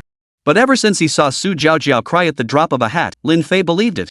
Lin Fei said, I'll teach you how to do it. Don't worry, I won't put you in any danger. It's getting late. Rest now. I'll teach you first thing tomorrow morning. Su Jiajiao nodded. She certainly didn't want to die. But she still wondered why she suddenly possessed inner strength. Lin Fei didn't elaborate, but she seemed to grasp some of it. Lin Fei then found a cushion, placed it on the ground, and crossed his legs to prepare for meditation. Seeing this, Su Jiajiao frowned and asked, Why are you sitting there? Aren't you going to lie down? Lin Fei replied, Don't mind me. Entering meditation is like sleeping for me. Su Jiajiao nodded slightly. Though it wasn't that they couldn't sleep together. After all, they'd already done that before. But seeing Lin Fei deliberately save the bed for her, a flicker of delight stirred in Su Jiajiao's heart. She lay down, pulled the covers over her head, and smiled to herself. The next morning, the sky was just beginning to lighten. Lin Fei woke Su Jiajiao. After a quick wash, she asked, You should wash up too. You can use my things. Living alone, she hadn't prepared guest toiletries. But she didn't mind Lin Fei using hers. Before meeting Lin Fei, Su Jiajiao had always lived alone here. She thought to herself that she'd need to go buy a new set of toiletries later. After washing up, she headed straight downstairs. She headed straight for a larger artificial lake in the campus wetland park. Lin Fei had explained everything to her very clearly along the way. She had deliberately worn a yoga outfit. It clung tightly to her body, showcasing her perfect curves to the fullest. Lin Fei demonstrated the routine for her first. Starting with the most basic exercises, such as squats, push-ups, and so on. Building physical strength. At this time of day, and being the weekend, no one would ever come here. Having been out of shape for so long, she was already gasping for breath after barely 10 minutes of exercise. Lin Fei was always extremely strict about such matters. He pushed Su Jiajiao so hard that tears welled up in her eyes again. It wasn't that she was truly sad. She was the type of woman who would unconsciously tear up and sniffle at the slightest provocation. To others, she appeared to have a fragile heart. Therefore, many malicious people enjoyed provoking her tears. Then they'd laugh at her. The ones who did this most often were Gao Xiao, Song Xian, and Ding Xiaoxiao, three little troublemakers. Finally, the sun began to rise. Lin Fei had just shouted cut. He then jogged off toward the dormitory. On the way, suddenly, someone darted out from the roadside. Lin Fei instinctively stepped forward to shield Su Jiaojiao. After all, she was still quite frail, the type who could be knocked over with a single shove. Just as Lin Fei was about to land a punch, a voice called out, "Young Master Lin, it's me." Chapter 81, Master Qin. "Master Lin, please spare me. I couldn't possibly withstand your punch." Lin Fei held back and stopped. Dawn had broken. The man before him was none other than Wang Zhengqiu. He wore a tank top, shorts, and a pair of running shoes. Clearly, he too had come out for morning exercise. As a martial artist, it was perfectly normal for him to be out exercising. Seeing young Master Lin actually hanging out with Su Jiaojiao, he felt puzzled. So he asked, "Young Master Lin, where did you stay last night?" Lin Fei didn't hide it. "I stayed with her." Wang Zhengqiu smiled knowingly. Su Jiaojiao's face flushed with embarrassment, though her cheeks were already rosy from their recent activity. Her flustered expression, however, was impossible to conceal. She hurriedly explained, "I just asked him to stay over temporarily." Don't get the wrong idea. She regretted it the moment the words left her mouth. Actually, having Lin Fei stay with her wasn't so bad. At least we could go out for morning exercises together. After they parted, she'd have to wait again. Moreover, Su Jiaojiao felt as though she couldn't bear to be apart from Lin Fei. Even the briefest separation left her heart aching with longing. Wang Zhengqiu smiled without comment. "If I recall correctly," he said, "Ms. Su's dorm room is quite small. There definitely isn't enough space. See that building over there? I'll have someone bring you the keys shortly. They'll also move your belongings over there. It's the room on the second floor by the balcony." Lin Fei and Su Jiaojiao looked over. It was a separate building. Diagonally across from the girls' dormitory, nestled within a patch of greenery. It was the only area on campus where access was normally restricted. Moreover, the building's design resembled a two-story cottage. Upon inquiry, they learned this two-story villa was built by Wang Zhengqiu back in the day. After he got married, he no longer lived there. Recently, with the college entrance exams approaching, he moved back to the campus. However, since it was too far from his office, he didn't move in. For the past few days, he had been staying directly in his office. The board chairman's office was quite luxurious, rivaling the presidential suites of five-star hotels. Wang Zhengqiu said, "I was quite busy yesterday, so I couldn't personally inform young Master Lin. Everything's already set up inside. Young Master Lin can move in with just his bags. Teacher Su will be staying there too, so you'll have plenty of space to move around. Just a heads up, there's a lot of heavy equipment over there." Hearing this, Su Jiaojiao's face flushed with embarrassment once more. She wondered why Wang Zhengqiu kept emphasizing this particular point. Su Jiaojiao immediately wanted to refuse. But the words froze on her lips. She simply couldn't find the courage to speak them. Su Jiaojiao feared she might regret it later. Lin Fei asked, "Then can I gather Gao Xiao and the other two together?" Wang Zhengqiu glanced at Su Jiaojiao first. Then he said, "Whatever you arrange is fine, young Master Lin. No outsiders will disturb us. And with surveillance all around, nothing untoward will happen again." Lin Fei nodded. He didn't quite grasp the meaning behind Wang Zhengqiu's peculiar gaze. But Su Jiaojiao quickly interjected, "That sounds perfect. Thank you for your consideration, Chairman." Wang Zhengqiu smiled. Then he took his leave.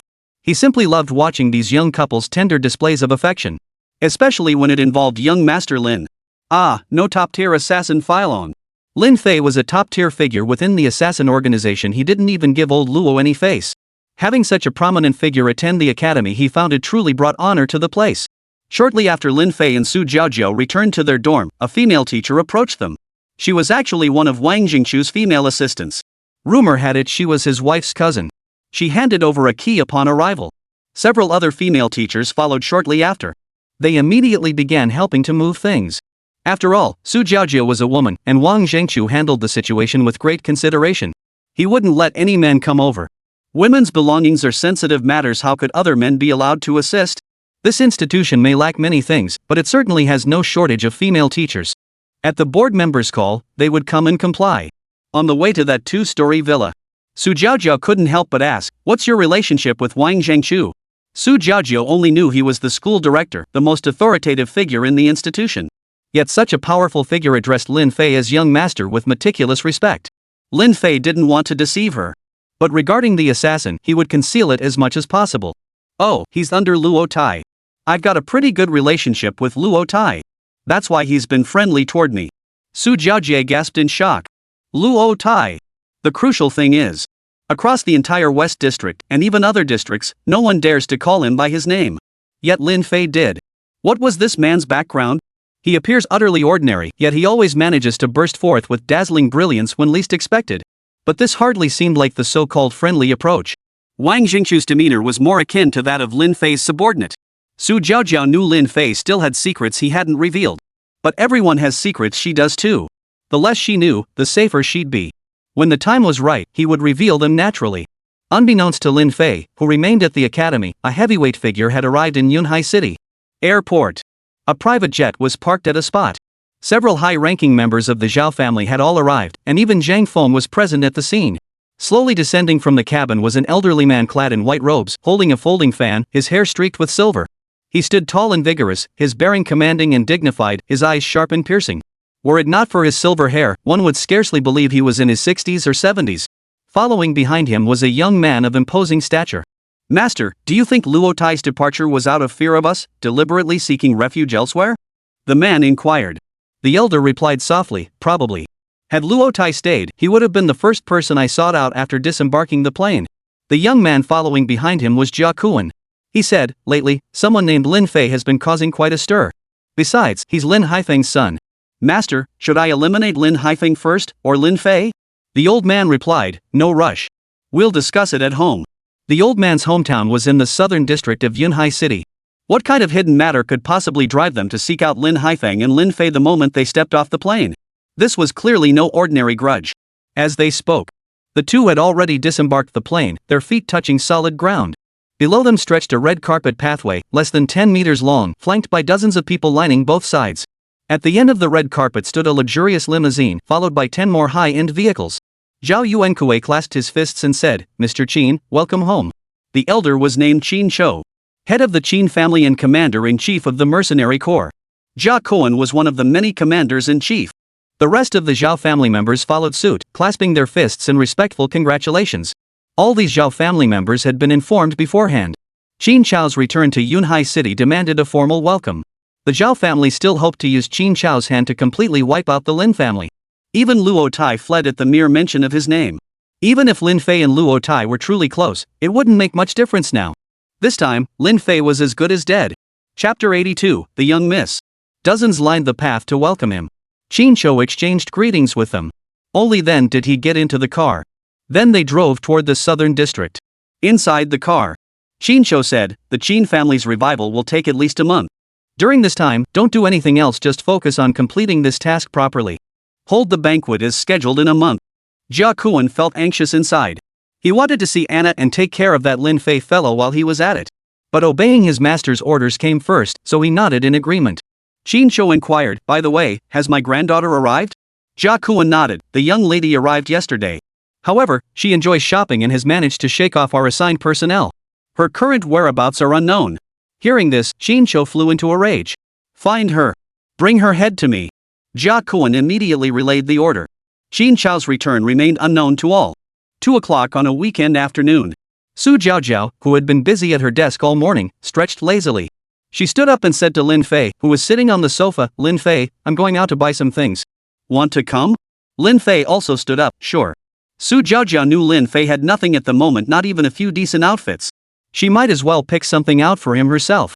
Just outside the campus was a fairly large shopping mall.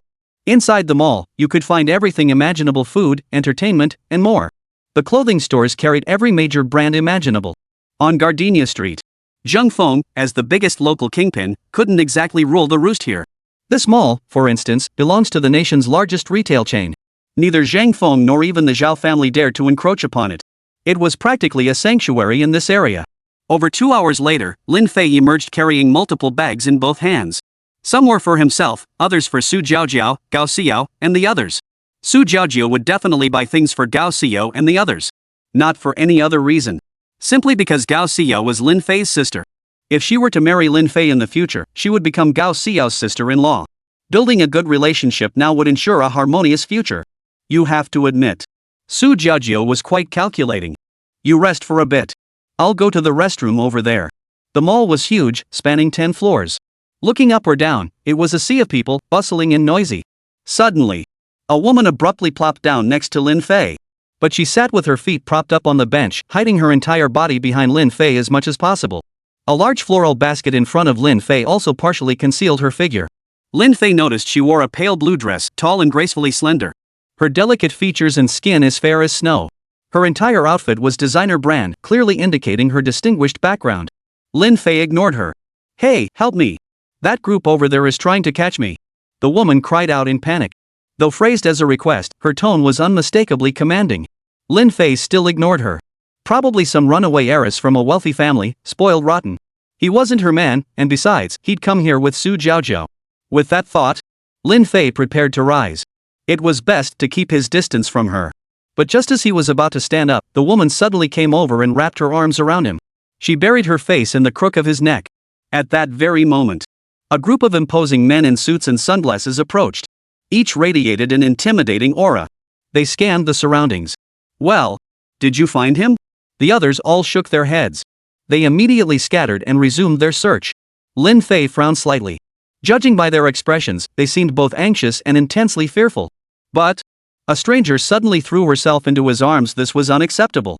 Lin Fei scrambled to his feet and pulled her away. "Lady, please behave yourself." The woman got off the bench.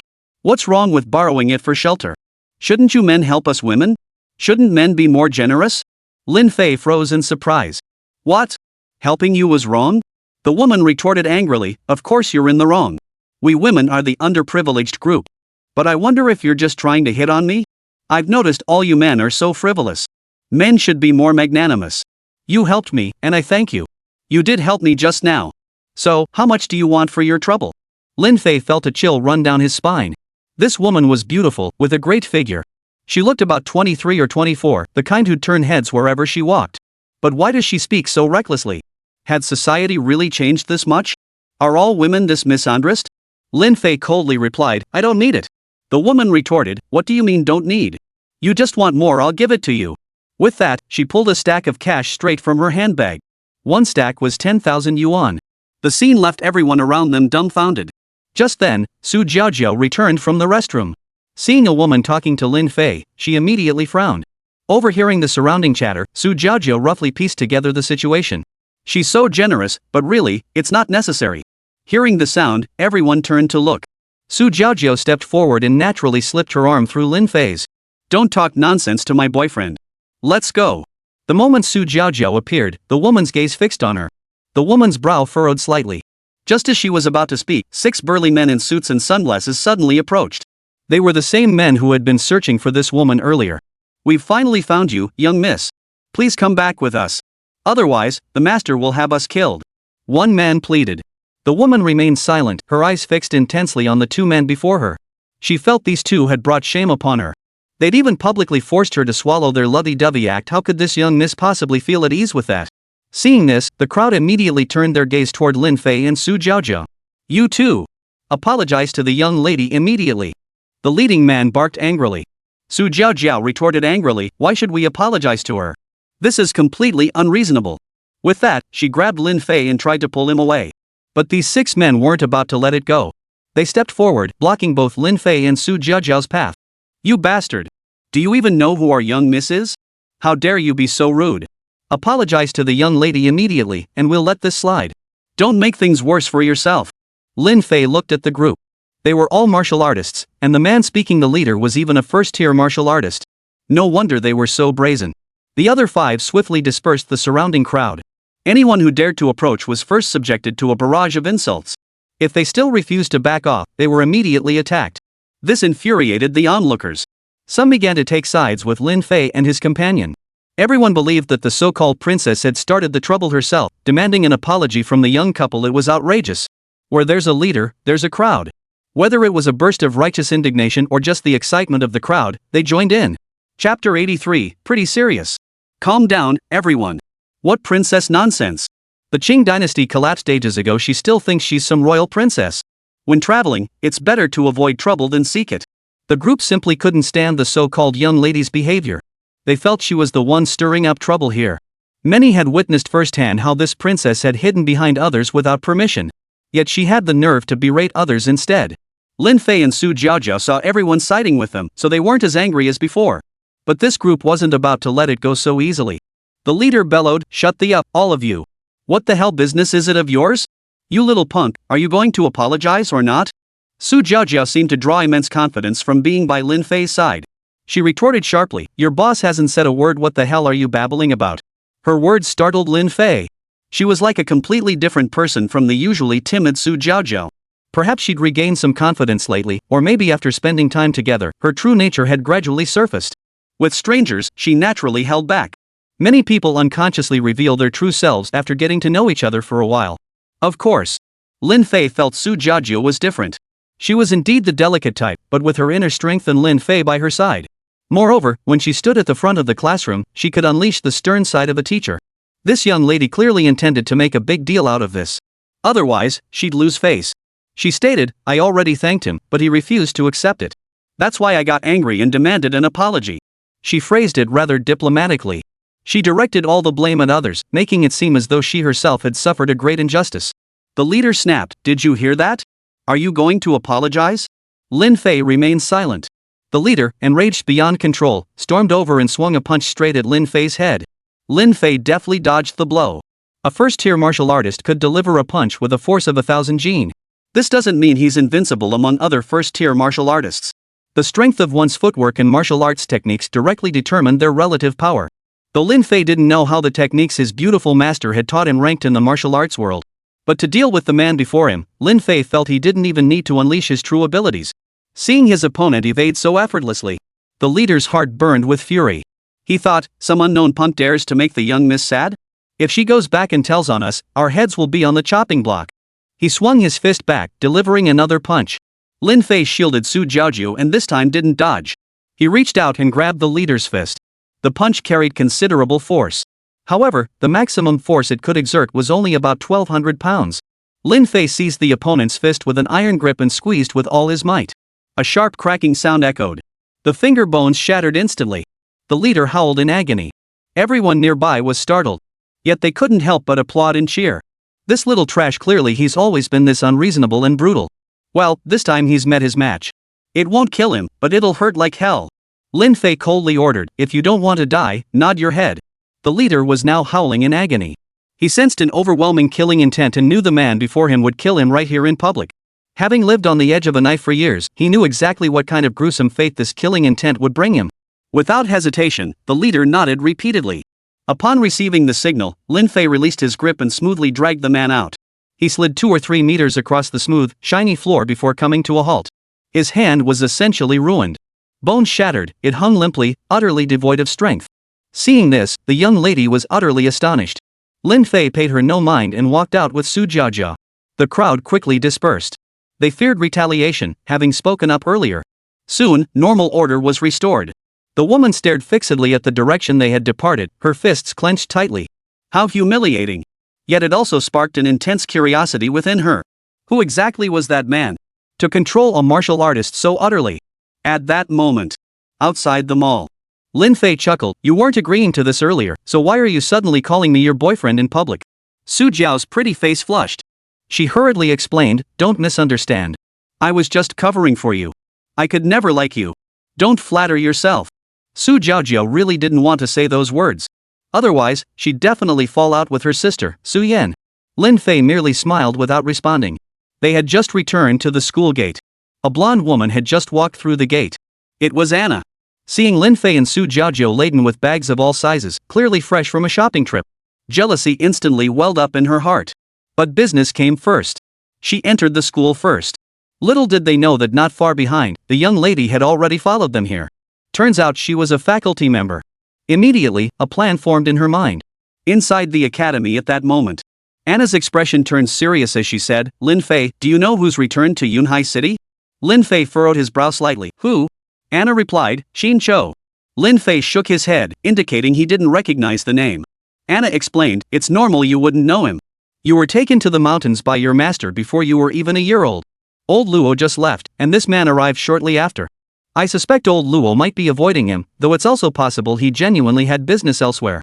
Also, the time you agreed upon with Gao Yaro is approaching soon. I've already prepared the materials. Get things done as quickly as possible to avoid complications." She meant for Lin Fei to stop lingering here and return to make preparations. Lin Fei nodded. Anna said, "Su Jiaojiao, this is Wang Jingchu's territory. He's been staying at the academy lately, and during this time, you're his primary targets. It'll be fine. Su Jiajiu was reluctant to part with Lin Fei. But given the seriousness of the current situation, she nodded in agreement. Besides, she needed to prepare for the upcoming college entrance exams. Then, they got into the car. They returned to Maple Leaf District. Anna brought her back, just as expected. It was evening. Anna had deliberately changed into a form-fitting leather outfit, the very attire she wore during her usual assassin activities. This outfit was no ordinary piece of clothing. Heat-resistant and even puncture-proof, but most importantly, it clung to her skin with incredible precision.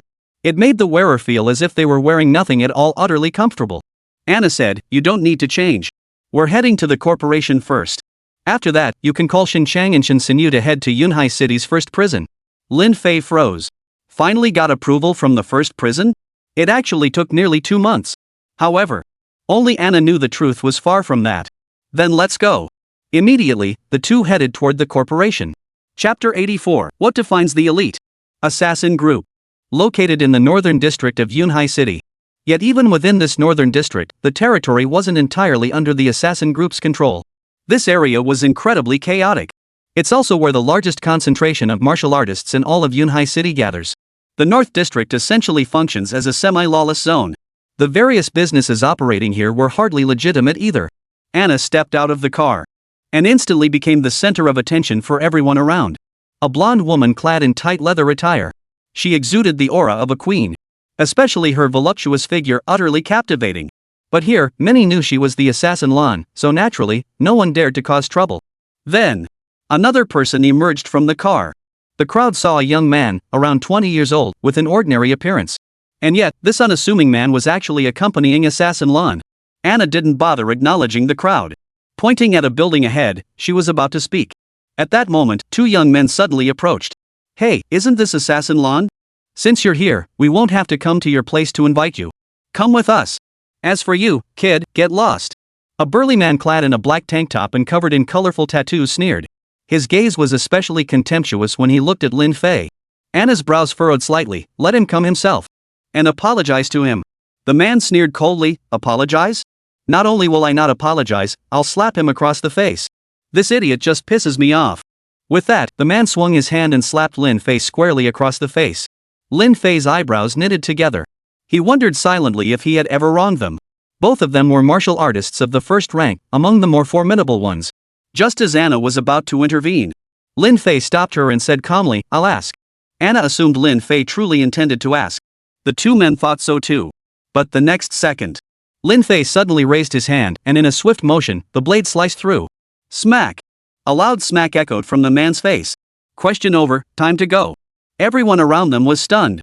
Who is this man? Was that even an interrogation? Though puzzled, the crowd didn't interfere.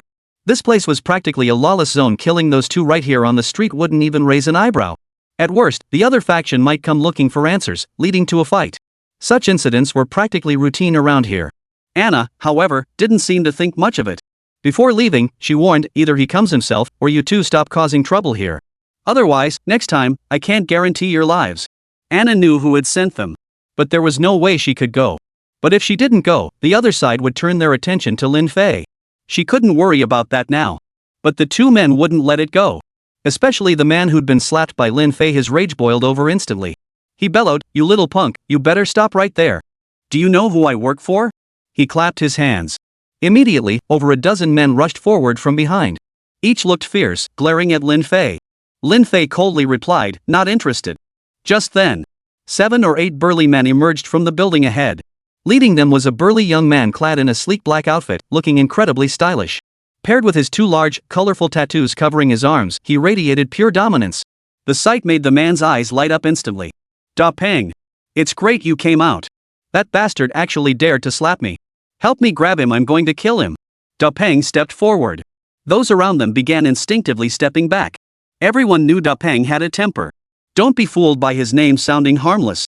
But very few knew his real name. Those nearby thought it best not to get too close to this fellow, lest they get caught in the crossfire. Da Peng strode up to the man. He raised his hand and delivered another slap. Smack! This blow landed squarely on the other side of his face. Both cheeks were struck, instantly swelling up. The man fell to the ground, his face frozen in shock. The crowd gasped in shock. What was going on? Why didn't Da Peng help him? Was it because Assassin Lin was present? Then, Deepening roared furiously, if you don't need your eyes, just donate them. Get the hell out of here. Don't you dare show your face around here again, or I'll beat you every single time I see you. The man was helped to his feet and swiftly led away. Facing Deepening, they dared not even breathe a sigh. Even if they came, they'd need the boss to show up to intimidate us. Deepening snorted coldly, what kind of lowlife talks to me like that? He immediately turned around. Just as everyone expected another familiar scene to unfold, Deepening suddenly dropped to one knee, kneeling directly before Lin Fei. Everyone knew Lin Fei, of course. He'd been making waves all over the western district of Yunhai City lately. He had been crushing the Zhao family, forcing them to suffer repeated losses. His arrival here had already startled everyone. And now, even Deepening was kneeling before Lin Fei. But it seemed as though he was kneeling before the assassin Lin. Who is Deepening? The first squad leader of the assassin group, whose real name was virtually unknown. His subordinates numbered in the hundreds, each a fierce and skilled warrior, renowned throughout the martial arts world. Lin Fei said, Shenpeng, rise. There's no need for such formalities with me. Lin Fei helped him to his feet. Shenpeng insisted, this is proper etiquette. Everyone was utterly shocked. So his name was Shenpeng. No. Courtesy? Usually, people only heard that he showed such courtesy to old Luo. Why was he now paying such profound respect to an obscure figure like Lin Fei? While everyone was still lost in speculation, Lin Fei had already stepped inside the building before them. The architectural style here was indistinguishable from other districts. At first glance, it was just rows of office buildings and commercial complexes. The only difference was the narrower streets. Moreover, vehicles were prohibited from driving on several main streets without authorization. Thus, along the way here, he had seen virtually no other vehicles. Not even a single bicycle. Anna's vehicle had a special permit, allowing it access. Most people arriving here have to walk. Inside the building, everything that appeared before him felt both familiar and unfamiliar to Lin Fei. This is the Assassin Group's branch office in Yunhai City. The real branch is here. The one in the West District is only partially legitimate. Luo Tai mainly stays in the West District and rarely comes here. Anna, however, frequently visits this location. At this very moment, the building was bustling with activity. Hundreds of people dropped whatever they were doing. All eyes turned toward Lin Fei. Flying Dragon. Look, it's Phylon. Good heavens, he actually came here. The crowd reacted with more excitement than winning the lottery jackpot. To them, the top-tier assassin Flying Dragon was nothing short of a legend. 7 years as an assassin, not a single failure. And he shares a relationship with old Luo that's like that of old friends. Status, fame, and unmatched skill. That's what you call a top-tier assassin. This is it. Chapter 85, I have a boyfriend. Look how famous you are. I'm so jealous, really jealous I never get this kind of treatment. Anna beside her said with feigned bitterness. In truth, she stood out even more. It was only because Lin Fei hadn't been here in so long that this crowd was so excited. Then, Lin Fei, Anna, and Shenpeng entered an office. This was Luo Tai's private office. Within the entire Assassin Group's branch, only Lin Fei and Anna could come and go freely. Shenpeng dared to enter only under their escort. Anna said, there are documents on the desk. Take a look first. Lin Fei picked up the top document. It documented the Lin family's activities over the past 2 decades, and even decades before that. The Lin Group was founded 50 years ago. Originally, the Lin family was a relatively large clan. The Lin Group's expansion wasn't solely due to family influence. Lin Haifeng's father laid the foundation, and Lin Haifeng expanded it. At one point, it reigned as the supreme commercial powerhouse within Yunhai City. Simultaneously, he himself was a top-tier martial artist. Thus, he commanded the respect of the vast majority. Powerful clans like the Zhao and Qin families were squeezed to the brink of survival. 22 years ago, the Qin family was expelled from Yunhai City by Lin Haifeng. The Zhao family surrendered quickly, so they were granted a sliver of breathing room. But no one could have foreseen that just 2 years later, the Zhao family would rise up in retaliation. They resorted to every possible means. They forcibly brought the Lin family down from their position of power. Lin Haifeng was thus deposed and placed under house arrest. 5 years later, he was sent to the first prison, with 5 more years before his release. The only known figure colluding with the Zhao family at this time is Gao Yaru. Gao Yaru is no ordinary woman. The Gao family backing her is formidable. But the Gao family alone clearly wouldn't have been enough to achieve this. These documents have thoroughly investigated the matter. The Qin family was the one propping up the Zhao family all those years ago. When the Qins were expelled from Yunhai City, they weren't completely wiped out. It was the Zhao and Qin families who proactively targeted the Lin family. Lin Haifeng not only refrained from exterminating them but released them all. He even left them a portion of their assets. Yet they turned around and exterminated the Lin family. Lin Fei was not yet 1 year old when his mother was murdered. His father was placed under house arrest and later imprisoned, leaving him forever tainted. As for the rest of the Lin family, their whereabouts remain unknown. Most likely, they too were exterminated. Finding them would be an incredibly difficult task. The Lin family was thus destroyed. The Zhao family rose to power, adhering to the original agreements and divisions. Yao Yaru took control of the Lin Group, and by now she has assimilated 80% of the shares. The remaining 20%. 10% has returned to Lin Fei's possession. The other 10% remains under Lin Haifeng's control, managed by a foundation. This 10% stake receives annual dividends proportional to its share from the Gao Group. 15 years have passed. According to the records, this has yielded at least 10 billion yuan in profits. However, cashing out required the approval of Gao Yaru and the board of directors. Money held little meaning for Lin Fei. But Lin Fei understood the importance of the shares. In a few days, the time agreed upon with Gao Yaru would arrive. 300 million for a 3% stake. This was crucial. Anna asked, "So, do you understand now?" Lin Fei nodded. In other words, after Qin Shou was expelled, he spent 15 years rapidly rising through the ranks to become the Mercenary Guild's Grand Commander. Jia Kuan, whom you mentioned earlier, is one of his disciples. Anna nodded. Yes.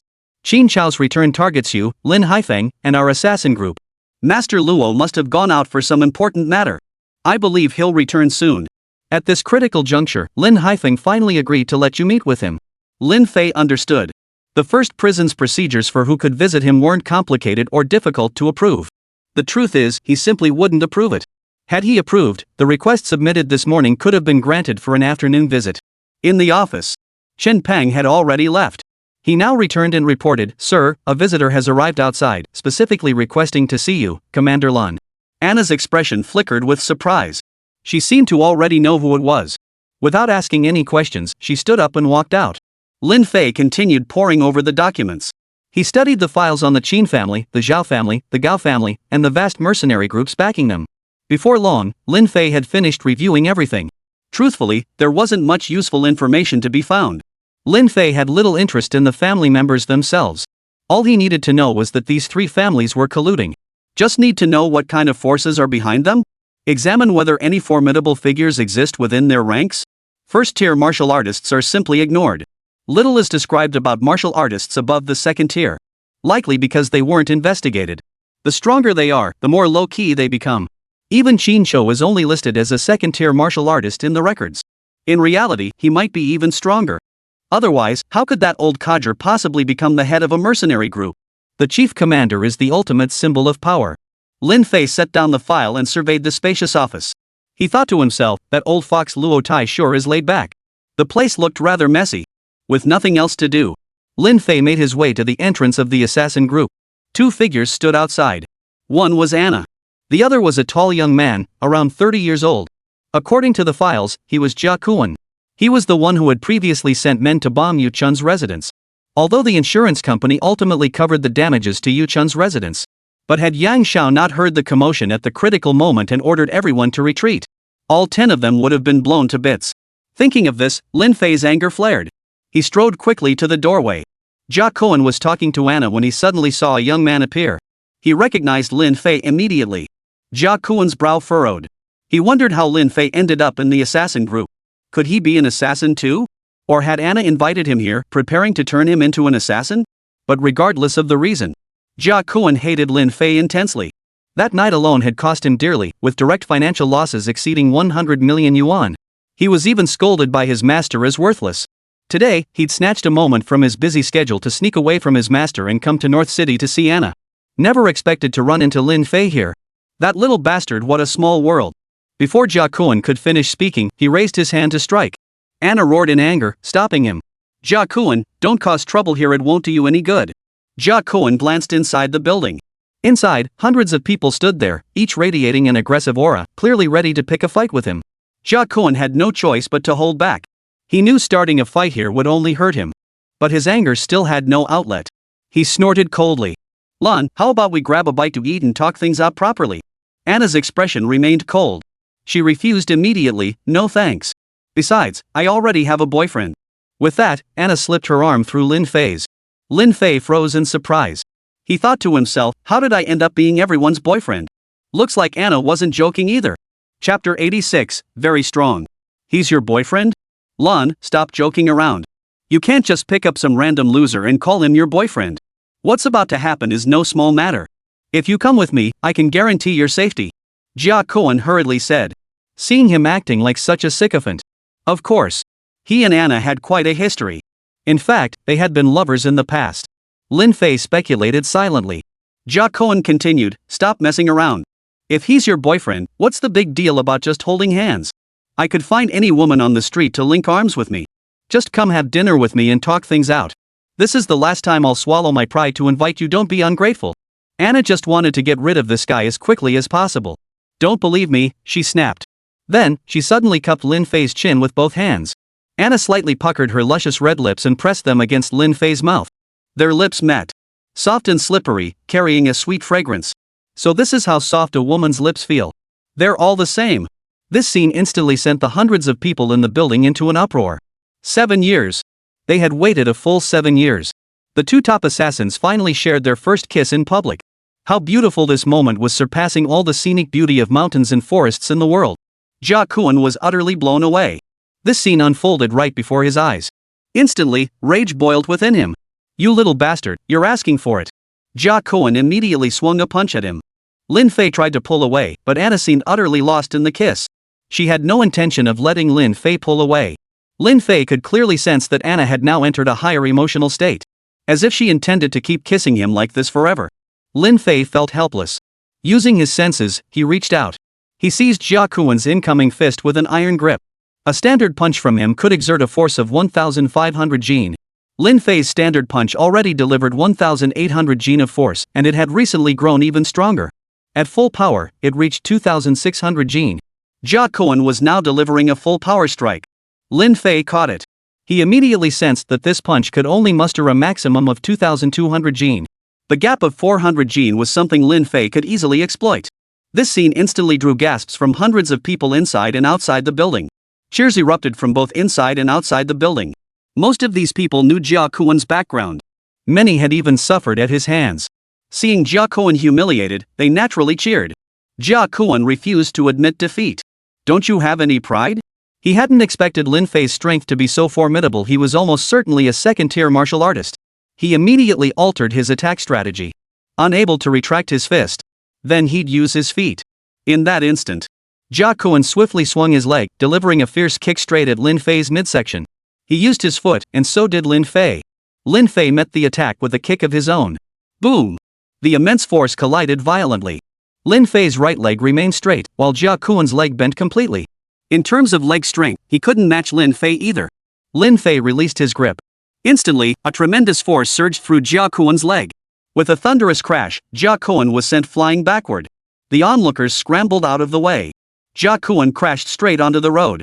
Thud! He was knocked senseless. Lin Fei finally spoke up. Is that enough? His words were muffled. Who knew if Anna had heard him clearly? The incident happened so suddenly. Anna's actions were simply to shake off Jia Kuan's clinginess. Lin Fei didn't read too much into it. Anna understood, finally withdrawing her red lips. Lin Fei smacked his lips a few times. They were nearly numb from her sucking. At the same time, Jia Kuan scrambled to his feet. Suddenly, he drew a sharp dagger from behind his waist. He lunged forward at lightning speed, charging straight toward Lin Fei. Those nearby scrambled backward, terrified of getting caught in the crossfire. Anna tried to intervene, but Lin Fei stopped her. You'd better not intervene now. Since you've already kissed me, just leave this to me, your temporary boyfriend. He gently pulled Anna back. Anna desperately wanted to ask, why emphasize temporary boyfriend specifically? But deep down, Anna was undeniably thrilled. Getting to kiss her junior classmate like this was something she'd waited years for. And now, her wish had finally come true. In an instant, Lin Fei extended his right hand and barehanded grabbed the short blade held by Jia Kuan. Clang! Lin Fei seized the dagger. He twisted it with force. Snap! The blade snapped clean in two. Simultaneously, his left hand swiftly formed a fist and slammed into Jia Kuan's chest. Thud! Accompanied by a dull thud, Jia Kuan was sent flying backward. Jia Kuan crashed back to the ground. This blow left him thoroughly injured. A gush of blood spurted from his mouth. Seeing him still lunging forward to attack, Lin Fei said, "You want to die? I've given you 2 chances to live." Seeing Lin Fei's cold tone, piercing gaze, and overwhelmingly formidable demeanor, everyone around them froze in shock. If he were truly just a freeloader who climbed the ranks by relying on assassin Lin, he wouldn't possess such formidable strength. Here, countless men pursued assassin Lin. Yet none had ever caught her eye. The young man now standing before them appeared utterly unremarkable before he'd even made a move. He seemed completely ordinary. Yet it was this very man who had caught assassin Lin's eye. She's even willing to kiss him. Even after she initiated the kiss, she refused to let go. As if she intended to kiss him to her heart's content in one go. The onlookers shouted loudly, "Get out of here. Save your life and go back. This is lawless territory. Even if they killed you in broad daylight, nothing would come of it. You'll just die, and no one here will even claim your body." Jia Kuan's jaw twitched with rage. His eyes fixed on Lin Fei with pure malice. "This won't end here, Lin Fei. I'll remember you." Then, the dozen or so men who had appeared earlier arrived. They helped Jia Kuan to his feet and escorted him away. Seeing him retreat in defeat, the crowd couldn't help but burst into mocking laughter. Lin Fei remained unmoved. But this marked his first direct confrontation with Qin Chou. The future stretched long ahead, and Lin Fei intended to see this through to the end.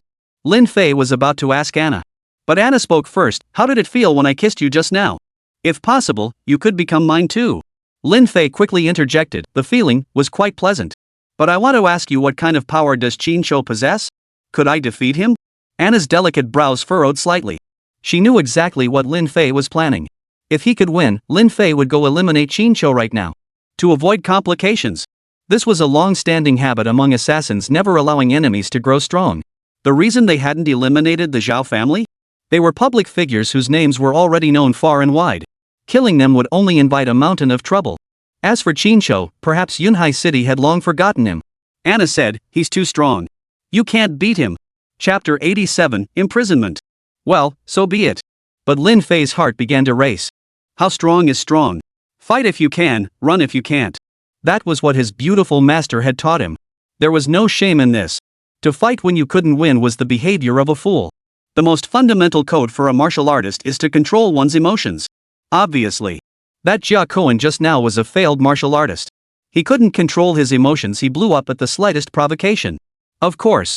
This stemmed from years of arrogance and tyranny, a habit he'd cultivated by believing no one could stand against him, utterly reckless. Anna glanced at the time and went upstairs to change. "All right, let's go to the first prison." Anna changed into a white casual outfit, which made her natural blonde hair shine even brighter. A beauty of her caliber exudes extraordinary elegance no matter what she wears. And that aura transforms with every garment she wears. That was the power of an assassin. Half an hour later. Beneath an artificial mountain along the coast of Yunhai City. This mountain was constructed through artificial filling and layering. Standing 100 meters tall, the first prison was built atop its summit. Surrounded by the sea on three sides, only one side allowed access. From the summit to the base, security was tight, guards stationed every 3 steps, sentries every 5. Therefore, outside vehicles are generally only permitted to reach the base of the mountain. From there, they must transfer to internal vehicles for entry and exit, accompanied by designated personnel. Upon arriving here, the moment Lin Fei stepped out of the car, a woman's voice rang out, brimming with impatience and fury. "Lin Fei, you're so inconsiderate. I've been waiting here for over an hour." The speaker was none other than Shen Xinyu. She was dead set on dissolving their engagement. She had been staying at Lin Fei's residence lately, but she rarely acknowledged him. Even when it came to meals, she either cooked for herself or ordered takeout. When she cooked, she'd barely managed to boil some noodles. She knew nothing else. Whenever she saw Lin Fei and his companions eating heartily, she would ignore him when he called her over. Over time, the others in the household simply began to treat her as if she weren't there.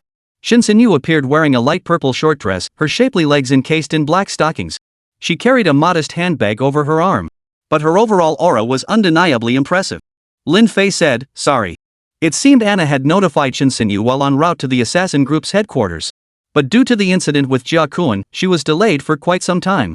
Anna also got out of the car and protested, "Lin Fei, why are you apologizing? What's wrong with waiting a little? Shouldn't you have waited? Don't be so hot-headed. You'll only realize how good Lin Fei is when you're in trouble." Anna knew they were betrothed. She envied them herself. So she couldn't understand why this woman didn't know how to cherish him. How wonderful it would be if Lin Fei's betrothed were me instead. Shen Xinyu remained furious. "No matter what you say, I won't regret my decision. Stop pretending to be the good guy, you're all cut from the same cloth." Anna's anger flared instantly. "How can you be so ungrateful, you woman? I'll slap you today if I have to." Anna immediately lunged forward. Shen Xinyu didn't back down either, ready to get into a fight with Anna. Lin Fei had no choice but to step in and stop Anna. At that moment, he suddenly noticed. Shen Xinyu seemed different somehow. Yes. Trusting his instincts, he sensed a flash of something akin to internal energy just now.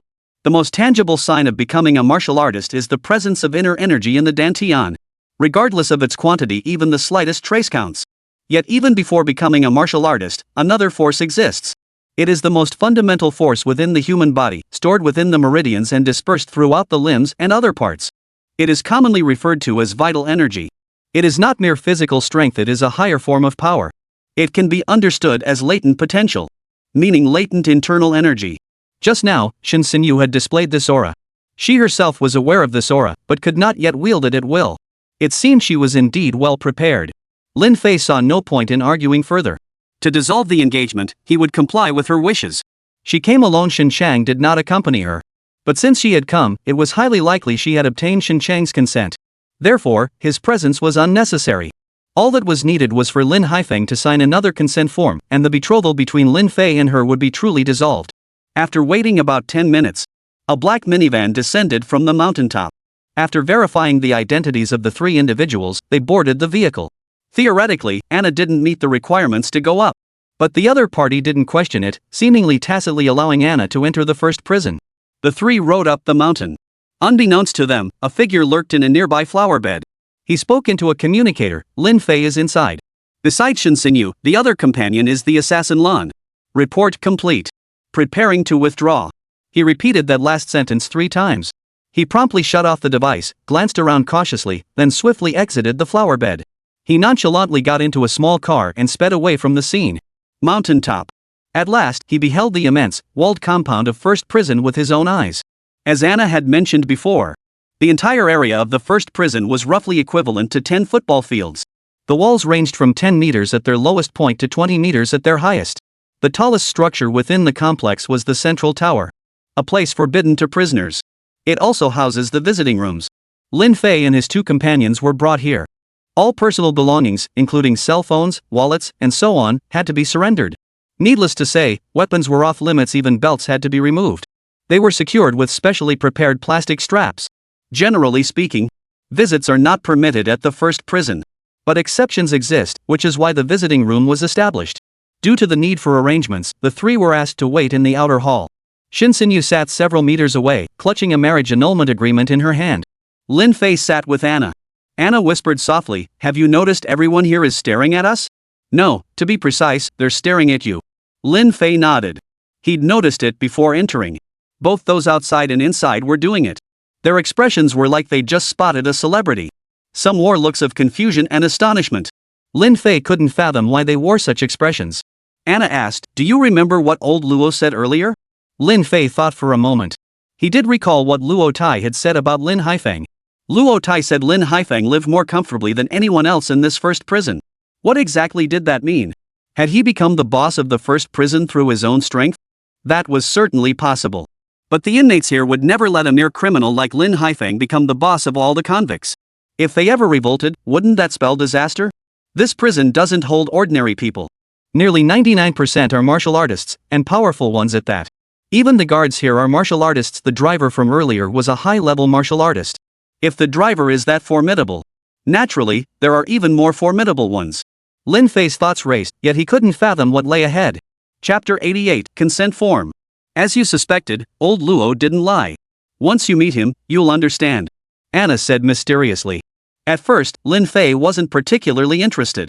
But after hearing her say that, Lin Fei became intensely curious. After all, Lin Haifeng was his father. He also wanted to learn about his deeds and inquire about the true events of that year. Who exactly had killed his mother? Who burned the notebook his mother had written before her death? Who were the people in those photographs? Lin Fei must unravel these mysteries. This vengeance must be exacted. A few minutes later, he was led into the visiting room. Anna didn't come in with them, she waited outside. Only Lin Fei and Shen Xinyu entered together. Finally, the engagement would be dissolved. Shen Xinyu felt a surge of excitement wash over her. Truth be told, she had never even met Lin Haifeng. After the 2 were led inside, no one came through the other door for a long time. The visiting room was essentially a single room divided in 2, separated by extremely thick bulletproof glass. This glass was incredibly sturdy, even a martial artist might struggle to break it. Conversations between the 2 sides in the visiting room could only be conducted through communication devices. The glass wall allowed them to see each other, but it was so thick that they couldn't hear each other's voices. But now, the inner chamber was completely empty. Lin Fei and Shen Xinyu sat side by side.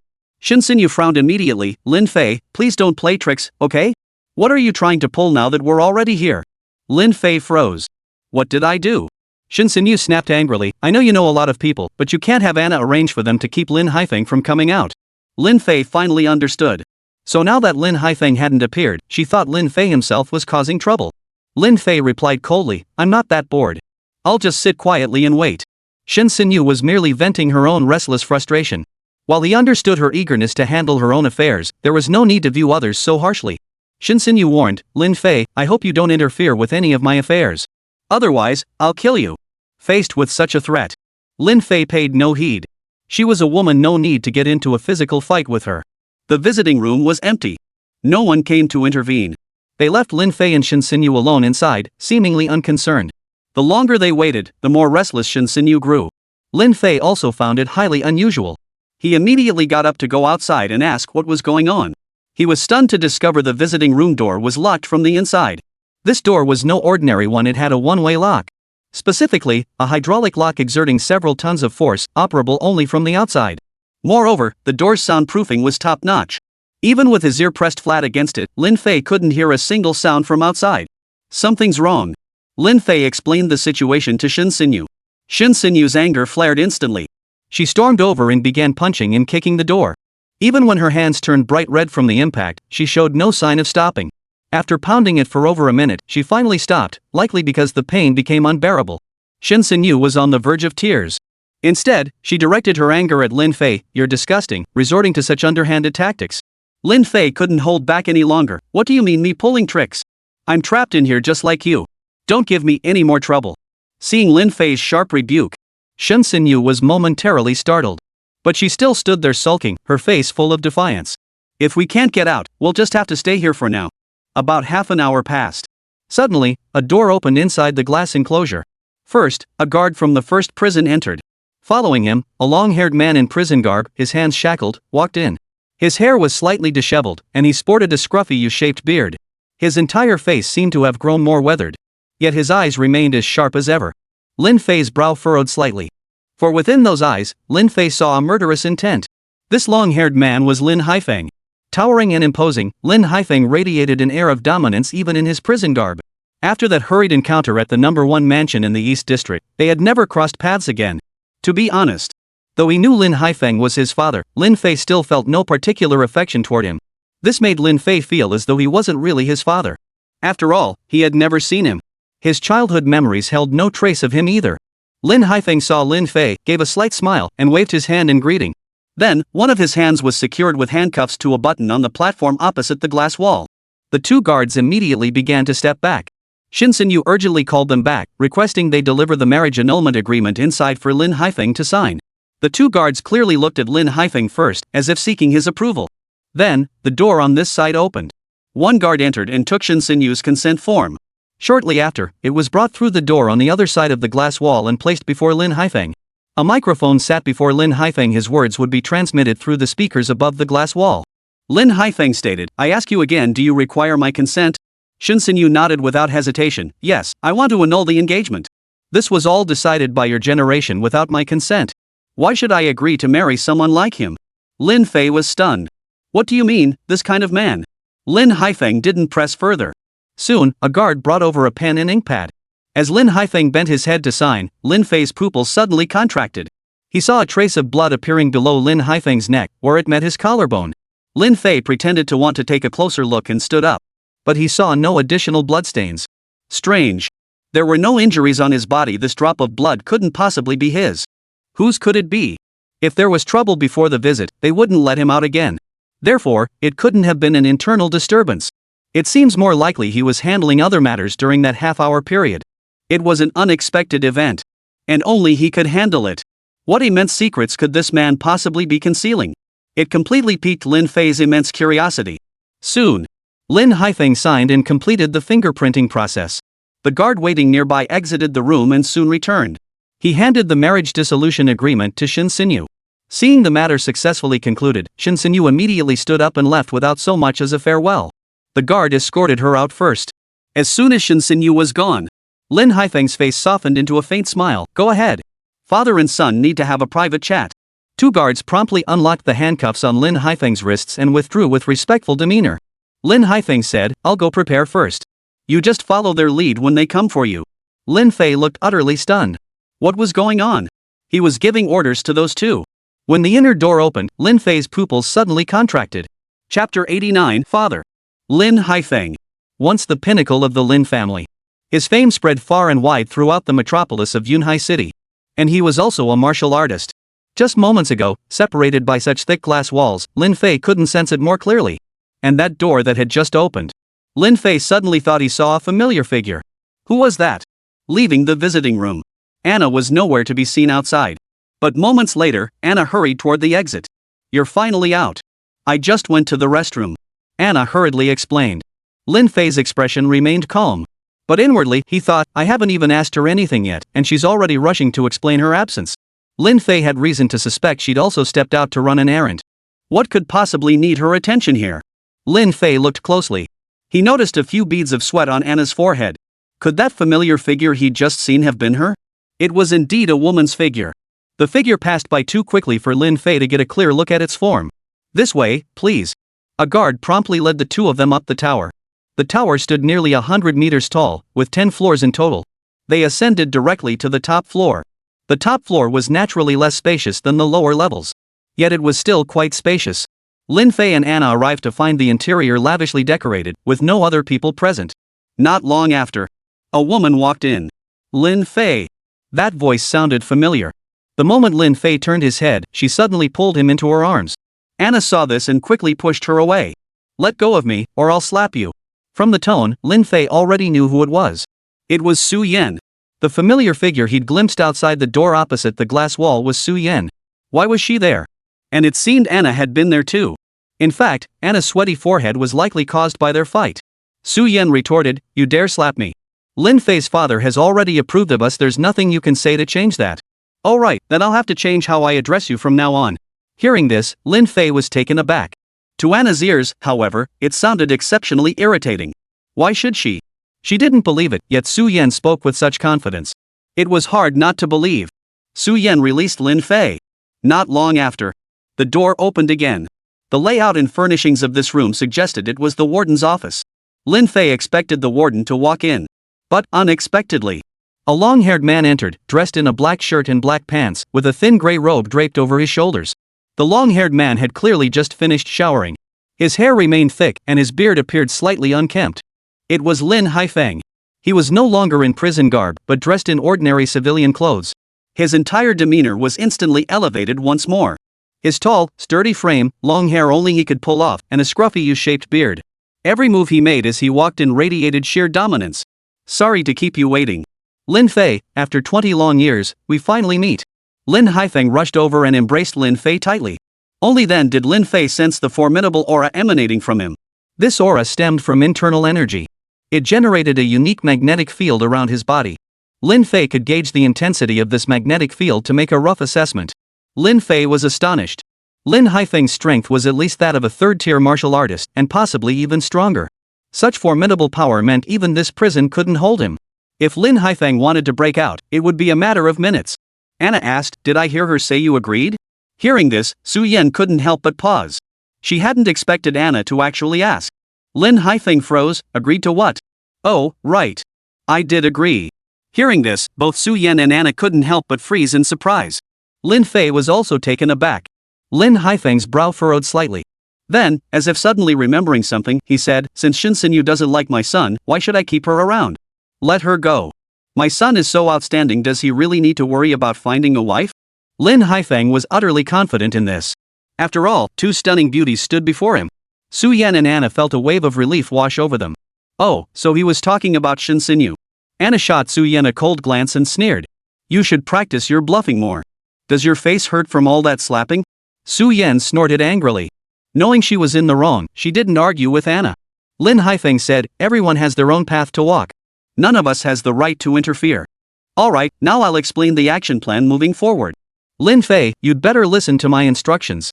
Lin Fei abruptly pushed away the arm Lin Haifeng had placed on his shoulder.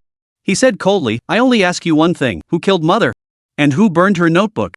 That notebook detailed the person responsible for her death back then, along with some evidence. But the only person who could burn Mother's notebook was someone closest to her. That person could be none other than Lin Haifeng. In fact, less than 2 years after Mother's death, he married Gao Yaro and they had a daughter. Why? Did he have no feelings for Tian Mei? Moreover, chronologically speaking, it's impossible for things to have developed so rapidly. It seemed more likely that Lin Haifeng had already become involved with Gao Yaro while his mother, Tian Mei, was still alive. If that's the case, Lin Fei would rather have no father at all. He doesn't deserve it. Lin Fei pressed him with these questions. Lin Haifeng sighed softly. Then he recounted the entire story. 20 years ago. He did indeed know Gao Yaro. After all, she was the Gao family's prized daughter, and her abilities were exceptional in every way. She quickly caught Lin Haifeng's attention. But Lin Haifeng didn't entertain any wild thoughts, he simply admired Gao Yaro's competence. Later, he recruited her to work at the Lin Group. He appointed her as deputy general manager. 20 years ago, on the day the major incident occurred, Lin Haifeng was captured alive. Tian Mei fled with her son Lin Fei in her arms, pursued relentlessly. Later, Gao Yaro used a form of witchcraft to control Lin Haifeng. That notebook was also burned by Lin Haifeng. It was Gao Yaro's first test of the bug's effectiveness, using Lin Haifeng to carry out the act. After burning half of it, his wife Tian Mei intervened and hid the notebook in a more concealed location. Gao Yaro was determined to seize control of the Lin Group. First, she needed legitimacy. By eliminating Lin Haifeng's wife and child, his only heir would be his second wife. If that proved insufficient, Gao Yaro would sacrifice herself to bear Lin Haifeng a child. Unexpectedly, she gave birth to a daughter. In a society that valued sons over daughters, Gao Yaro naturally despised Gao Xiao. But there was nothing she could do. The curse on Lin Haifeng had already worn off. Repeating the same trick was impossible. After that, Lin Haifeng was sentenced to 20 years in prison through Gao Yaro's manipulations. No parole would be granted, he must serve every single day of those 20 years. Thus, 15 years passed. Throughout those 15 years, Lin Haifeng did nothing else. He had been secretly gathering forces, waiting for the perfect opportunity to strike back. Chapter 90, The Young Miss Returns. Lin Haifeng confessed, Lin Fei, I am the one who wronged your mother. I have spent 15 years in this prison repenting. Countless times I contemplated ending it all, but I never did, for hatred gave me the strength to endure. Especially after learning you were still alive, it only strengthened my resolve to survive and grow stronger. Lin Fei showed no gratitude. He was not a competent father. He'd been so captivated by a woman that he'd lost his way. Lin Fei said coldly, you don't need to apologize to me, and I won't follow your orders. Reflect on your actions. I'm leaving. With that, Lin Fei turned and walked away. He gave Lin Haifeng no face whatsoever. Lin Haifeng could do nothing but watch helplessly. As soon as Lin Fei left, Su Yan and Anna naturally followed. After a brief farewell to Lin Haifeng, they hurried to catch up. Guilt filled Lin Haifeng's heart, not anger. He never imagined his son would turn out to be even more eccentric than his own father. That haughty, superior demeanor, looking down on everyone else. This aspect, however, brought Lin Haifeng a measure of satisfaction. The new generation surpasses the old. Then, a burly middle-aged man in a warden's uniform entered through another door. He inquired, your son seems deeply disappointed in you. What course of action will you take now? Xinqiu has returned. We can't release you now. If the capital finds out, I'll be skinned alive. Lin Haifeng replied, I know. No need to let me out. Just deploy some forces discreetly on the outside to ensure he faces no obstacles. Xinqiu will certainly lie low for a while after his return before making a grand announcement at some point. I'd guess it'll be around a month from now. The warden nodded. The two then sat down together to discuss the matters ahead. At that moment, Lin Fei and his two companions had already descended the stairs. They arrived outside the towering building. The trio got into a vehicle and proceeded to the base of the mountain. The driver at the mountain's base was waiting there. They got in and headed straight back to the Moonlit Club. Anna asked, so, what do you plan to do next? Su Yan retorted, what else can we do? Charge straight in. My Rose Street crew can be here in 3 to 5 minutes. We'll storm into the southern district, find Xinqiu, and tear him limb from limb. It's the quickest and most efficient way. Anna's delicate brows furrowed. Could you stop spouting such nonsense? If Xinqiu dares return, it means he's grown immensely powerful. He's practically begging for you to come. Why don't you go first and test his mettle? Then I can help collect your remains. Just as the two were about to argue again, suddenly, a more intense argument erupted from inside the clubhouse. The two immediately stopped arguing and followed Lin Fei inside. It was still afternoon, and the club hadn't officially opened yet. Don't you dare touch me. I'm a woman. Don't touch me like that, or I'll sue you for sexual harassment. Is there a Lin Fei here? Bring him out. I demand an apology. A beautiful woman in a light blue dress stood before the crowd. Seeing her, Lin Fei immediately frowned. It was none other than the young lady he had encountered earlier. This young lady must come from an extraordinary background. Yunhai City was too vast for families with any wealth and social standing. Their sons were either young masters or young gentlemen, while their daughters were young ladies. It had become a commonplace title. It specifically meant to flaunt one's status in front of those of lower standing. Therefore, Lin Fei had no idea which family this young lady belonged to. But judging by her lack of manners, her parents probably weren't much better. Lei Biao couldn't care less whether you were a young master or a young lady. He snapped angrily, "Which young lady?" The young lady retorted, "You'd be terrified if I told you I'm none other than." Lei Biao cut her off, "Oh, I'm so scared. No need to say more, I'm not interested anyway. You're a woman. If you were a man, I'd have beaten you half to death by now. Get out of here. This isn't the kind of place for a little missy like you." Lei Biao genuinely couldn't care less about which young lady she was. And he'd always been that way. He loved asking questions, but once asked, he didn't need to know the answers. He'd cut people off mid-sentence, which made people intensely dislike him. And it wasn't just outsiders. Even Yu Chun and the others were often subjected to his antics. But then again, Yu Chun and the others had long since grown accustomed to it. So they simply ignore him, which sometimes leaves Lei Biao feeling awkward. Familiar people could get away with joking with him like this. But if a stranger tried it, Lei Biao wouldn't care whether they were male or female. He'd usually just beat them up. Men would be beaten until they couldn't get up off the ground. As for women, he'd usually just give them a quick beating and call it a day. Men who hit women just look petty. Especially when there's such a huge disparity in strength. The young lady was seething with rage at that moment. But she was powerless. All she could do was stew in silent frustration, utterly helpless. Just then, she suddenly heard footsteps. The others turned their heads to look as well. They thought it was a guest arriving at the club, but instead saw young Master Lin, Anna, and Su Yan. Before Lei Biao could react, the young lady had already strided over. Only upon entering did Lin Fei notice 6 men lying on the floor beside the young lady. Judging by their builds, they were the same 6 bodyguards who had appeared earlier. When he first met this young lady, Lin Fei had assumed these men were here to arrest her. Only later did he learn the truth. It seemed Lei Biao and his crew truly didn't want to lay a hand on a woman. The young lady strode over, her voice already filled with fury. "Lin Fei, right? You'd better apologize to me no matter what. Oh, and where's your girlfriend?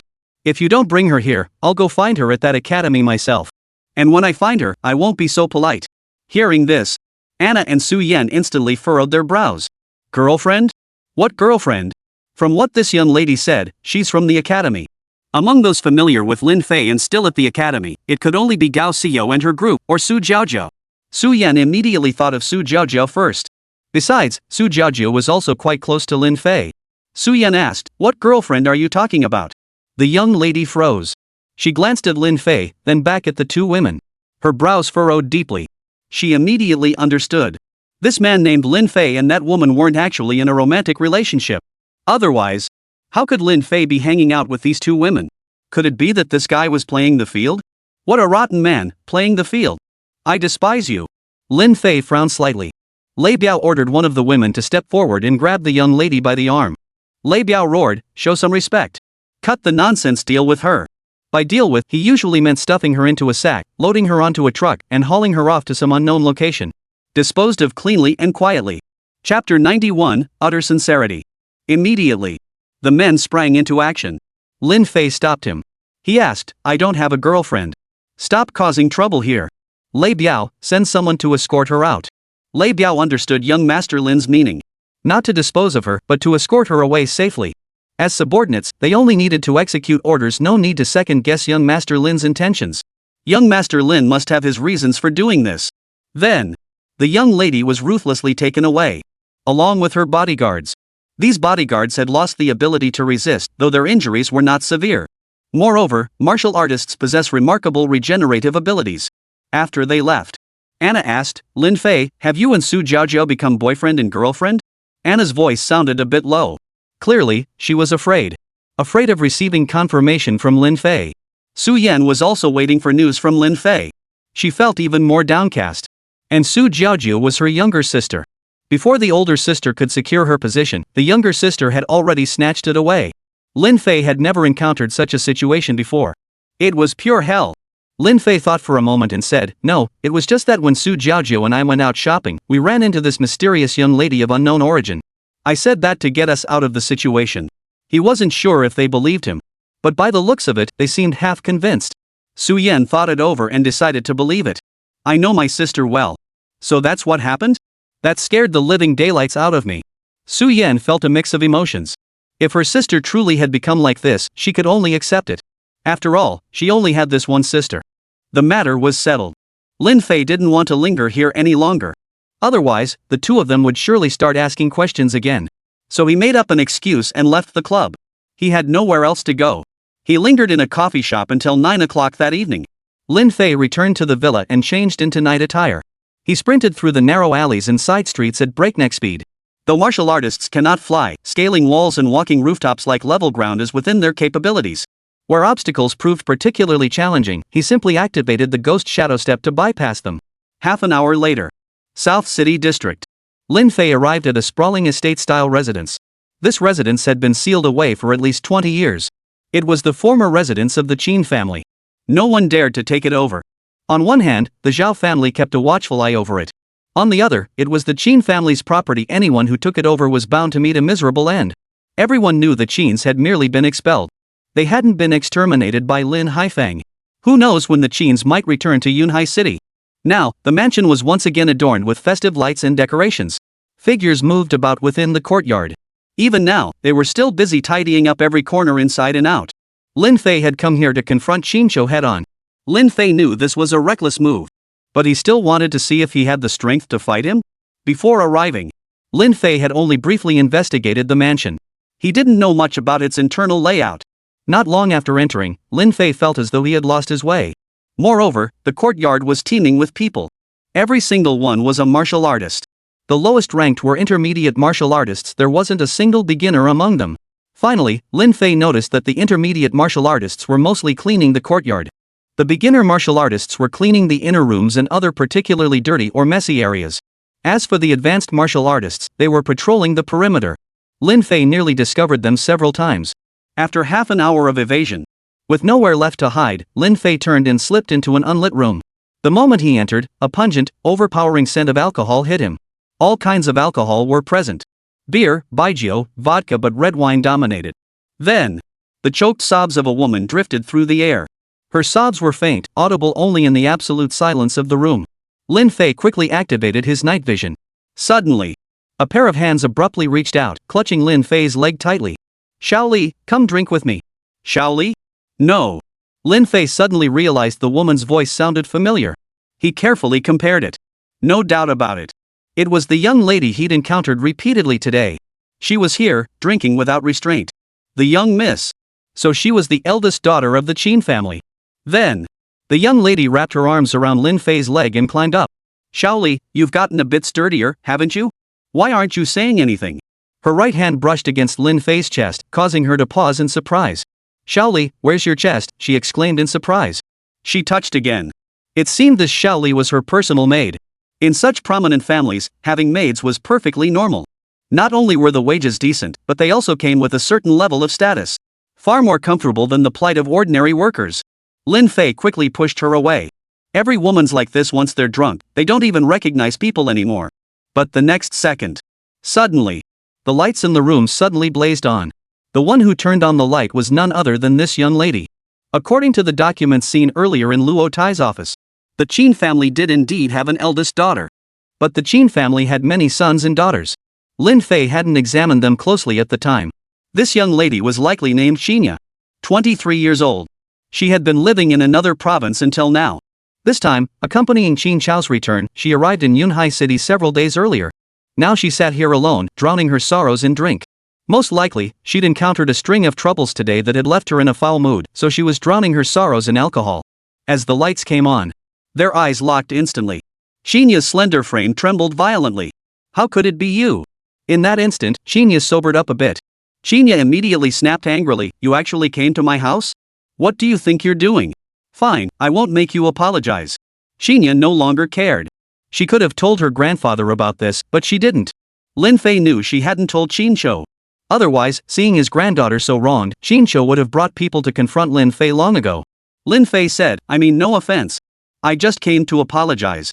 He had more important matters to attend to and couldn't afford to linger any longer. After all, it was just an apology. Hearing this, Xinya's anger immediately subsided somewhat.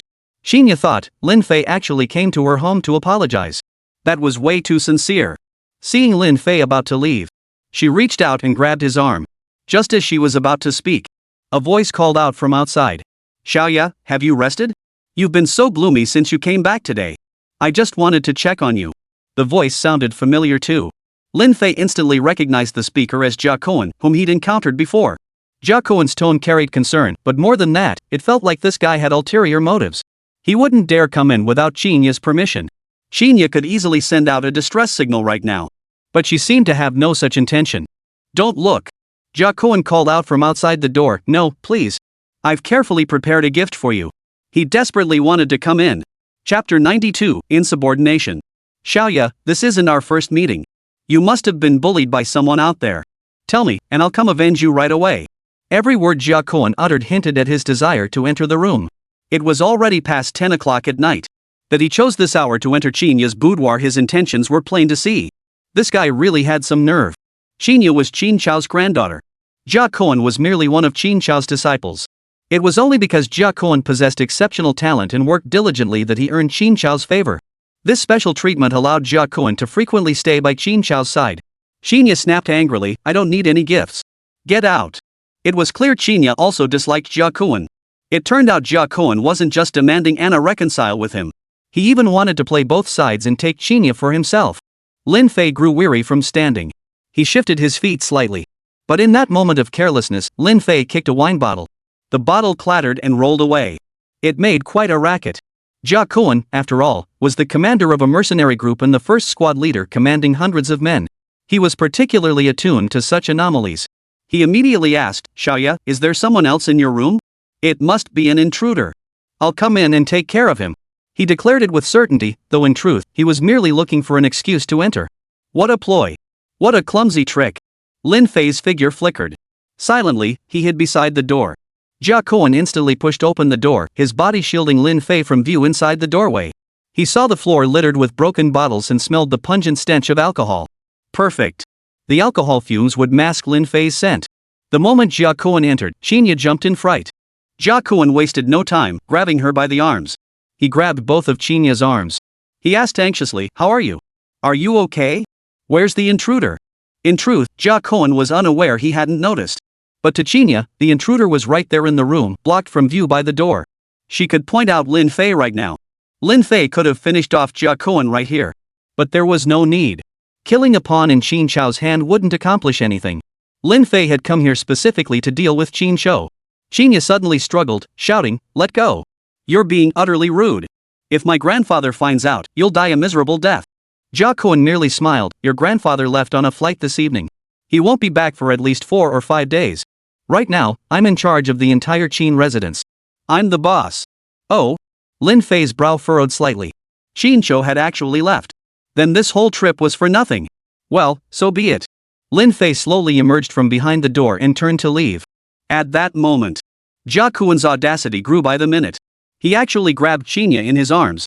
Feeling Xinya's delicate, sweet body though reeking of alcohol, it didn't dampen his desire in the slightest. Jia Koan wore an expression of pure enjoyment. Jia Koan threatened, Xiaoya, I don't like women who resist me. Besides, do you really think your grandfather truly loved you? Don't be foolish. Among all the Qin family scions, any one of them is superior to you.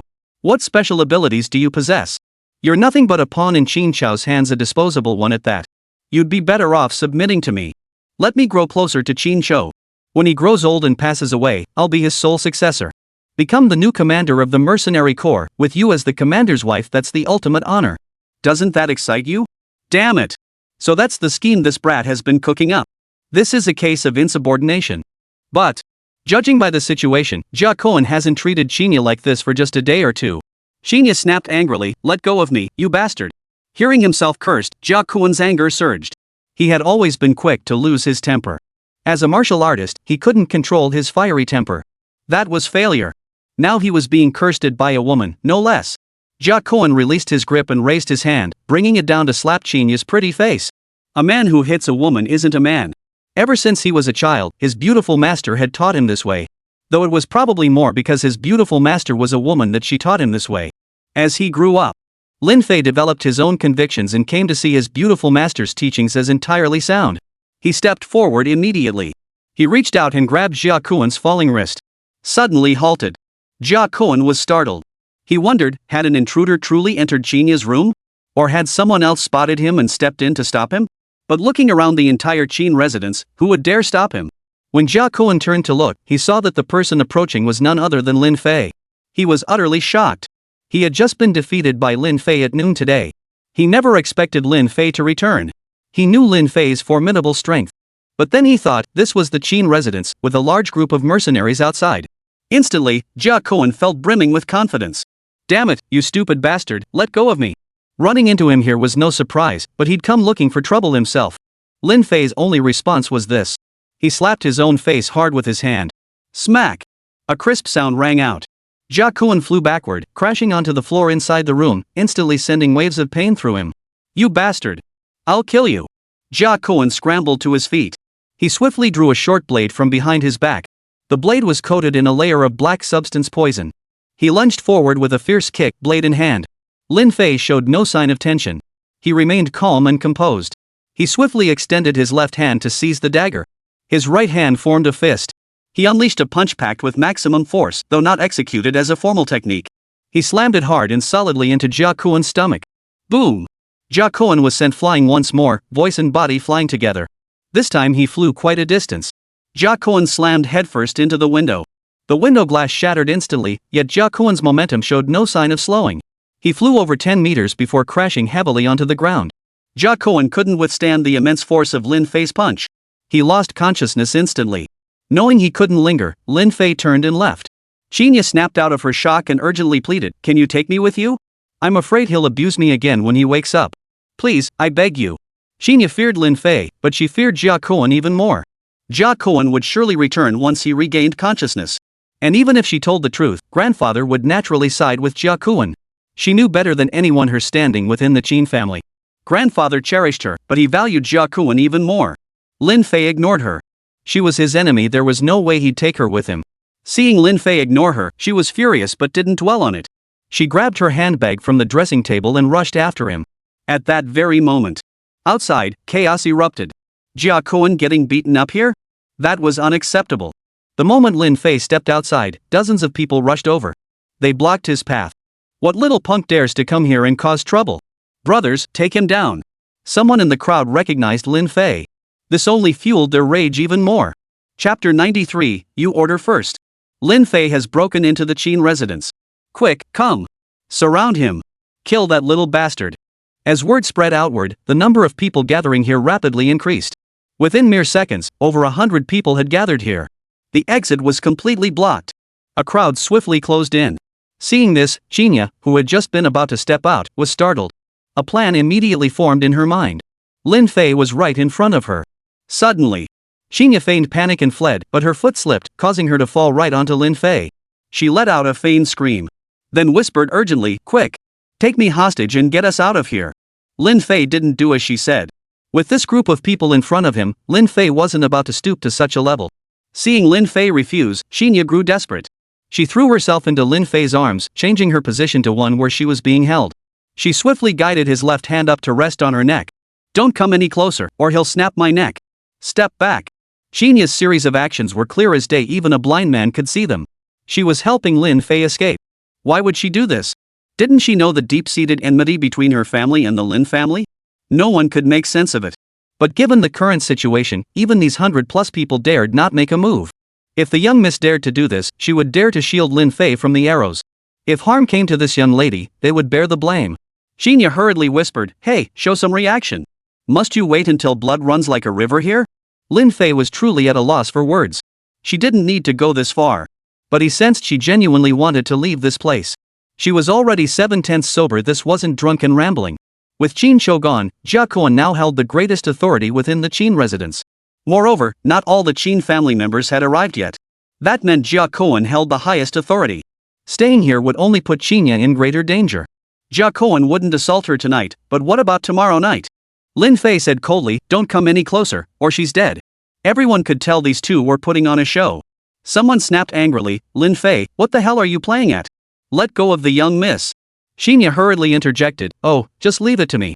If you interfere, I'll be in real danger. Step aside. The crowd had no choice. After all, she was the granddaughter of the general manager, they had to show some respect. And with Jia Kuan now unconscious, the group was like head-butting flies without a leader. Reluctantly, they cleared the exit. Seeing Lin Fei still unwilling to leave, they whispered again, stop staring and just go. Let's get out first, okay? Xinyu had made up her mind. They had to hide from Jia Kuan before Qinqiu returned. Lin Fei had no choice but to grab Xinyu and head toward the exit. These people dared not attack recklessly. Soon, Lin Fei and Xinyu had left the Qin residence. Only after walking several blocks did Xinyu allow Lin Fei to release his grip on her neck. Lin Fei said, if there's nothing else, then farewell. With that, Lin Fei turned to leave. He wasn't about to get entangled with her any longer. But suddenly, Xinyu grabbed him by the arm. I have nowhere else to go, she said. Could you please help me one more time? Lin Fei frowned slightly. But he still asked, what kind of favor? Seeing Lin Fei's hint of agreement, Xinyu's face lit up with delight. She glanced around. Pointing to a Western-style restaurant not far ahead, she said, I'm hungry. Could you join me for a drink? Don't worry, it's on me. Seeing her looking rather pitiful, she seemed utterly exhausted from her time at the Qin household. Lin Fei had always been gentle with women. Unable to bear seeing a woman wandering alone in the dead of night, he nodded in agreement. But unexpectedly, suddenly, a series of hurried footsteps echoed behind them. Immediately followed by a voice filled with rage, catch them. Damn it, full speed ahead and attack with everything you've got. The voice belonged to Jia Kuan. He had regained consciousness the moment Lin Fei and Xinyu stepped out of the Qin residence. Xinyu's delicate frame trembled in fright. She turned to Lin Fei and said, let's go. We need to leave now. Lin Fei didn't want to fight them out in the open street either. He asked, are you sure you want to come with me? Xinyu nodded. Of course. Just take pity on me, save me. Lin Fei said, alright, but you don't mind if I carry you, right? Xinyu's face flushed slightly, but she nodded in agreement. Lin Fei wasn't thinking as much as she imagined. He wrapped his arm around Xinyu's slender waist. Xinyu's figure was curvy and slightly plump, yet not the typical kind of plumpness. Her waist remained slender. Her body felt light and nimble, carrying her without any sense of burden. For the first time in her life, being held by a man sent Xinyu's thoughts soaring. After all, Lin Fei was technically her enemy. The thought of how she'd clashed with him earlier that day now felt incredibly awkward. Lin Fei carried her like a human cargo, darting swiftly through the streets of South City. Jia Kuan's group were all martial artists. Yet they hadn't managed to shake them off. Especially Jia Kuan. He was like a man possessed, relentlessly pursuing Lin Fei. Because they were numerous, they spread out across different areas. Even when he tried to hide, they'd find him again in no time. Here. Come over here, alley 3rd Street. A group of 10 men cornered Lin Fei and his companion. Xinyu hurriedly urged them to run. Lin Fei said, no more running. I'm tired. Go inside and order a few dishes. The alley wasn't wide, but inside was a bustling night market offering everything from food and drinks to entertainment. The commotion quickly drew a large crowd of onlookers. The leader sneered, you little punk think you're tough? Just wait till I beat you until you're crying for your mom and dad. Oh, and by the way, your dad's rotting in jail and your mom's long dead. Poor little motherless bastard. Lin Fei frowned slightly. This was clearly personal attacks. Lin Fei glanced at Xinyu beside him. Xinyu heard Lin Fei's words but didn't react. Xinyu finally snapped out of it. It seemed Lin Fei truly had no intention of running.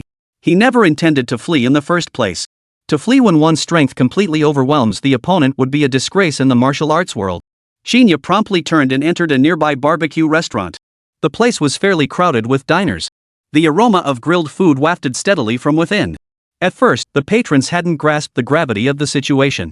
But as more and more people appeared, they were all frightened into retreating deeper into the shop. The sidewalk and roadway were completely cleared. Everyone was stunned.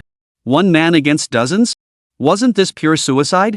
Soon, Jia Kuan charged to the very front. His face was twisted with rage, still bearing the cuts from the shattered glass. He hadn't even had time to change his torn clothes. Jia Kuan roared, damn it, I finally cornered you, you little bastard. Tonight you're going to die. No, I'm going to kill you with my own hands. Listen up, everyone. Whoever captures him first gets their hands cut off. The first one to grab him gets 10 million from me. The crowd roared with excitement. 10 million. The surrounding crowd gasped in shock. Chapter 94, All In. Come on, you little punk, don't move. Let me take one of your hands. Let me handle this, I'll split the 10 million with you. Everyone rubbed their hands together eagerly, pulling out the short blades they carried. This heated argument terrified the onlookers. Someone muttered, "Holy, knives are out. At least one dead body today, I bet." The onlookers held no hope for Lin Fei. After all, there were so many of them. But soon, someone recognized Lin Fei. After all, Lin Fei had become quite famous in Yunhai City recently. Especially after that high-stakes chess match against Zhao Yuankue. He had beaten Zhao Yuankue into submission. In that case, Lin Fei emerged victorious. Even outside the courtroom, Zhao Yuankue suffered another humiliating defeat at Lin Fei's hands. Lin Fei had claimed every last bit of glory. Zhao Yuankue's face swelled up from the humiliation. Those who recognized him quickly moved out of the way. Soon, everyone gasped in astonishment. This was truly a sight to behold. Celebrity Lin Fei was being chased and surrounded by over 100 people, with a beautiful woman trailing behind her. Was Lin Fei rescuing the damsel in distress? Many immediately began live streaming the scene with this sensational angle. The fight hadn't even started yet. The internet was already buzzing. But the moment the fight started, these live streams were immediately shut down. At this moment, a dozen or so people had already closed in on Lin Fei. In the next instant, they all lunged forward in unison. Wielding short blades, they slashed at Lin Fei's arms. Their objective was clear: to sever one of Lin Fei's arms at the first opportunity. Lin Fei hadn't even made a move. These 10 or so individuals were all advanced martial artists. Their side also had martial artists, nearly 20 of them. Indeed, they were a force not to be underestimated. But no matter what, Jia Koan wouldn't initiate the attack. Jia Koan had merely been recognized by Qin Shou, who then appointed him as the mercenary group's commander-in-chief. After some publicity and given his own decisive and efficient approach to work, despite his temper, he was highly regarded within the mercenary group. Put anyone else in his position, and things would only be worse. The position of commander-in-chief is related to strength, but not entirely dependent on it. Lin Fei acted with lightning speed. First, he executed the ghost shadow step to evade a short blade attack. Then he reached out and grabbed another man by the throat. Without hesitation, he snapped the man's neck with a crisp crack. With a single hand possessing over 2,000 gene of force, the opponent merely at the advanced martial artist level could offer no defense. The neck snapped cleanly. Bone pierced his windpipe. He fell to the ground, twitching and struggling for a moment before going completely still. In the blink of an eye, a dozen men were swiftly dealt with by Lin Fei. The entire scene took less than half a minute. How swift! Everyone was stunned into silence. A dozen men taking on one man, only to be wiped out in such a short time. Yet Lin Fei remained completely unfazed, his victory effortless and utterly dominant. Jia Koan couldn't care less about the deaths of those 10 or so men. Their demise could only be attributed to their own lack of skill. They had no one to blame but themselves. That was the brutal reality of mercenary guilds. The time spent pitying them could have been used to accomplish many other things. But as their commander, he had to put on a show. All of you, charge! Charge, damn it! The order was given. The remaining 100+ men immediately swarmed forward. But the alley was simply too narrow. Over 100 men could scarcely maneuver. Only about 20 could actually confront Lin Fei head-on. Lin Fei handled these 20-odd opponents with remarkable ease.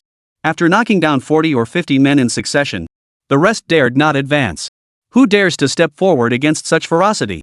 At that moment, Lin Fei looked especially terrifying. The ground was littered with bodies, some moaning in pain, others lying utterly still. Those who didn't move were either unconscious or dead. Seeing everyone begin to retreat, Jia Koan was filled with rage. What are you retreating for? Anyone who retreats now will be executed on the spot. Jia Koan's words struck fear into everyone present. But they were all deeply resentful. Why doesn't he go himself? Yet such complaints could only be voiced in their hearts. Anyone daring to speak them aloud would face Jia Koan's deadly retribution. Suddenly, Jia Koan beckoned with a single hand. A man approached, clutching a pitch-black rifle in his arms. It was a firearm. Its design resembled a hunting rifle. But it was definitely not a hunting rifle. Lin Fei frowned slightly. Jia Koan took a few steps forward, raised the rifle.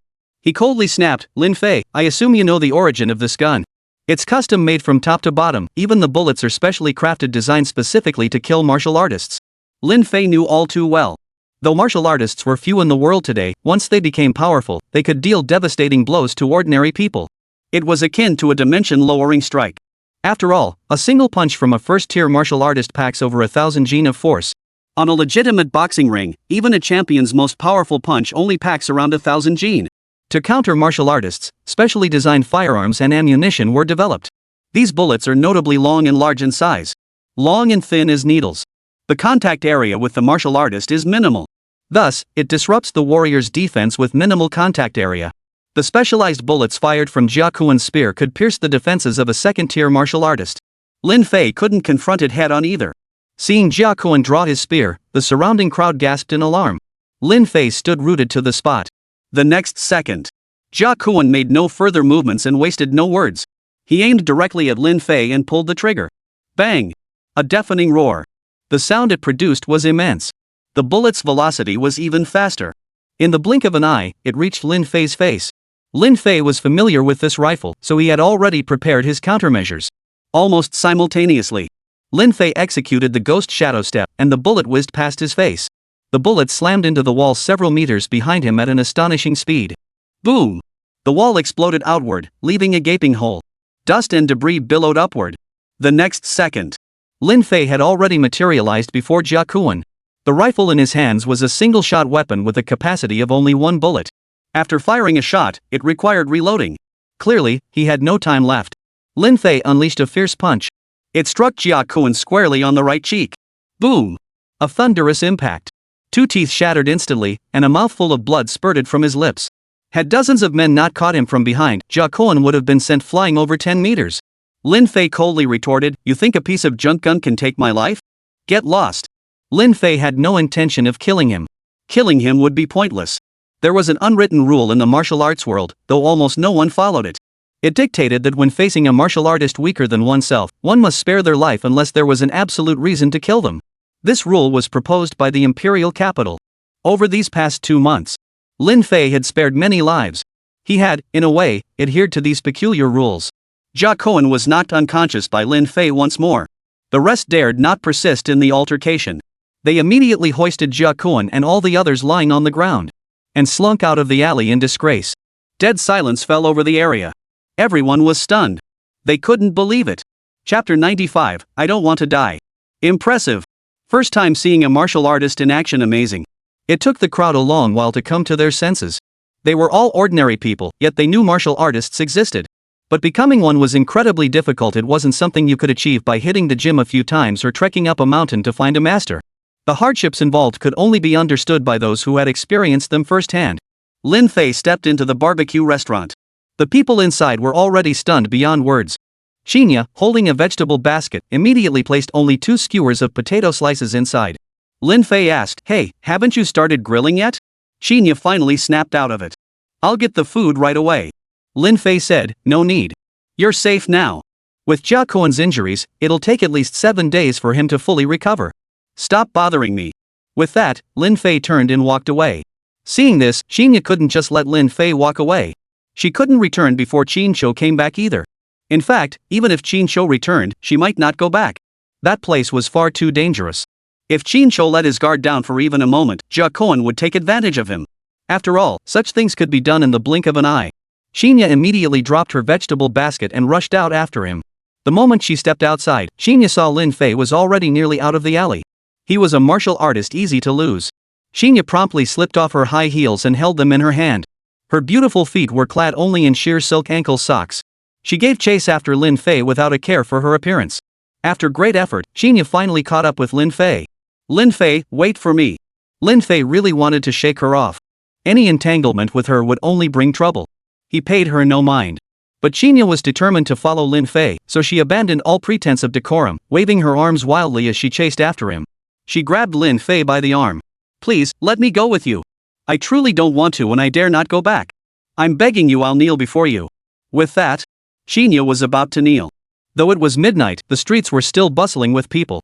Seeing a woman about to kneel before a man, several immediately began to gossip. Lin Fei hurriedly caught her. "I'm truly amazed." Xinyu hurriedly said, "Look, my feet are dirty too. Please be kind and take me with you." She glanced down and gasped. "Why is it bleeding?" Lin Fei looked down. A large bloodstain had spread across the outer side of Qinyu's right foot, staining her white socks crimson. She was clearly putting on a show. She must have deliberately injured her own beautiful feet. Women cherish themselves more. Not just hands, but feet are also among the most precious parts of a woman's body. A woman like her would undoubtedly spare no effort to keep her feet beautiful and delicate.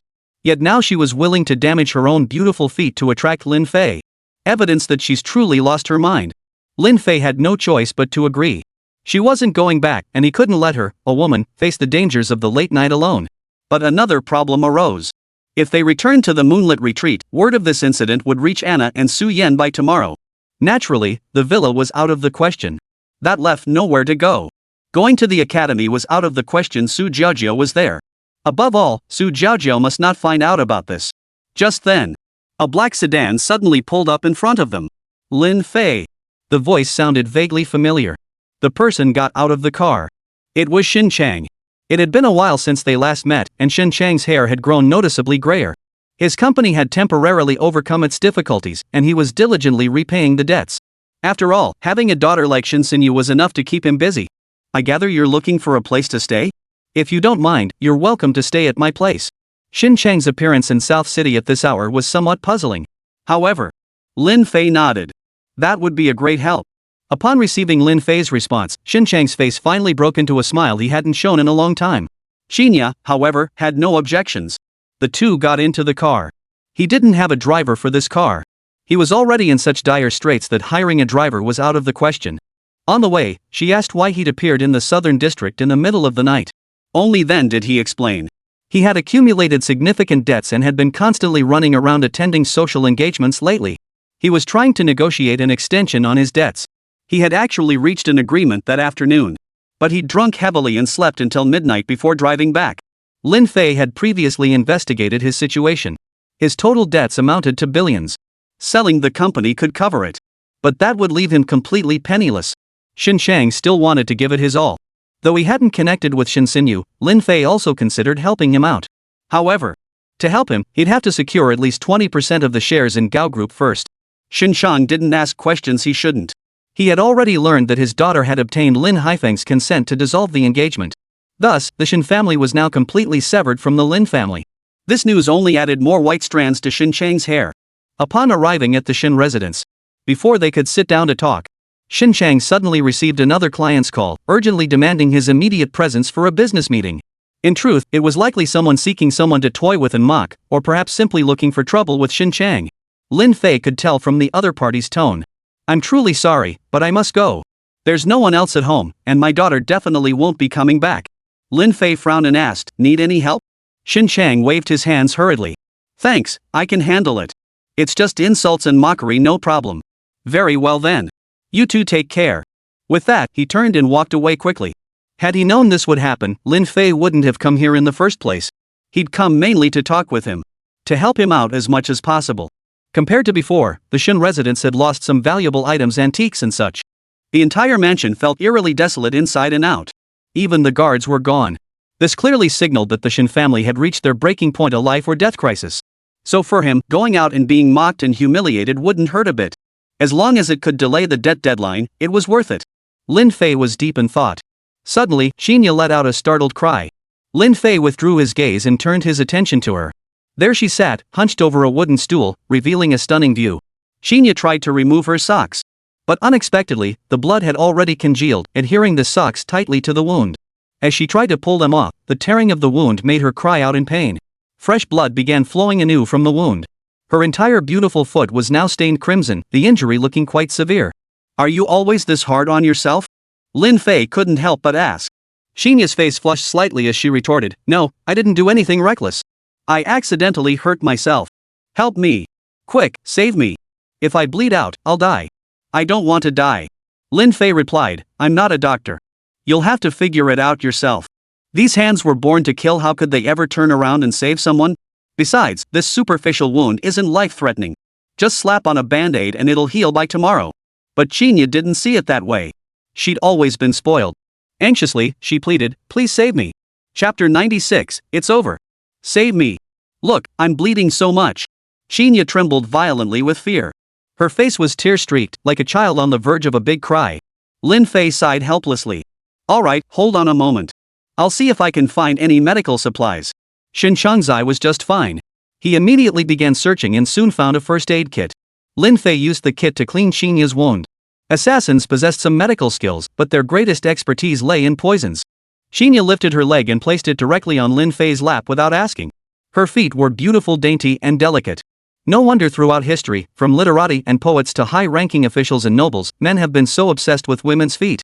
Xinya possessed a graceful figure and top-tier beauty. She took meticulous care of every part of her body. Her feet were no exception.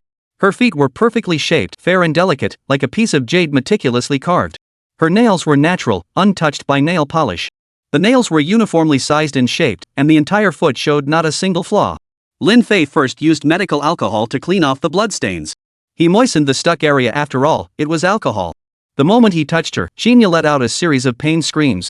Could you please stop screaming? Xinyu covered her mouth with her hand. Lin Fei continued.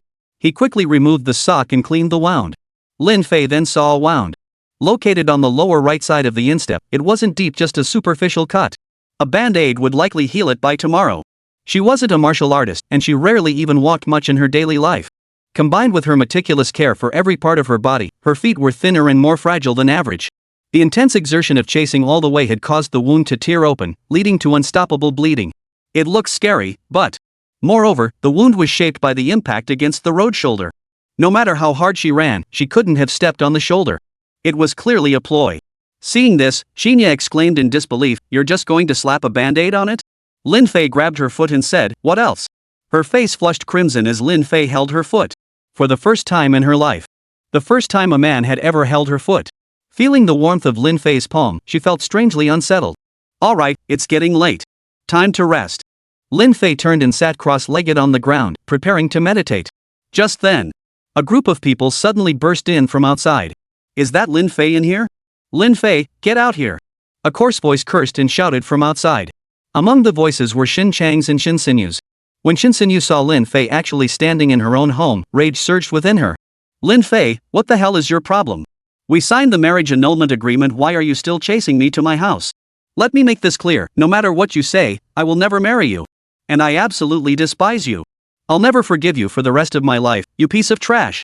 Shen Xinyu's hatred for Lin Fei was now as deep as it could possibly be. Lin Fei ignored her.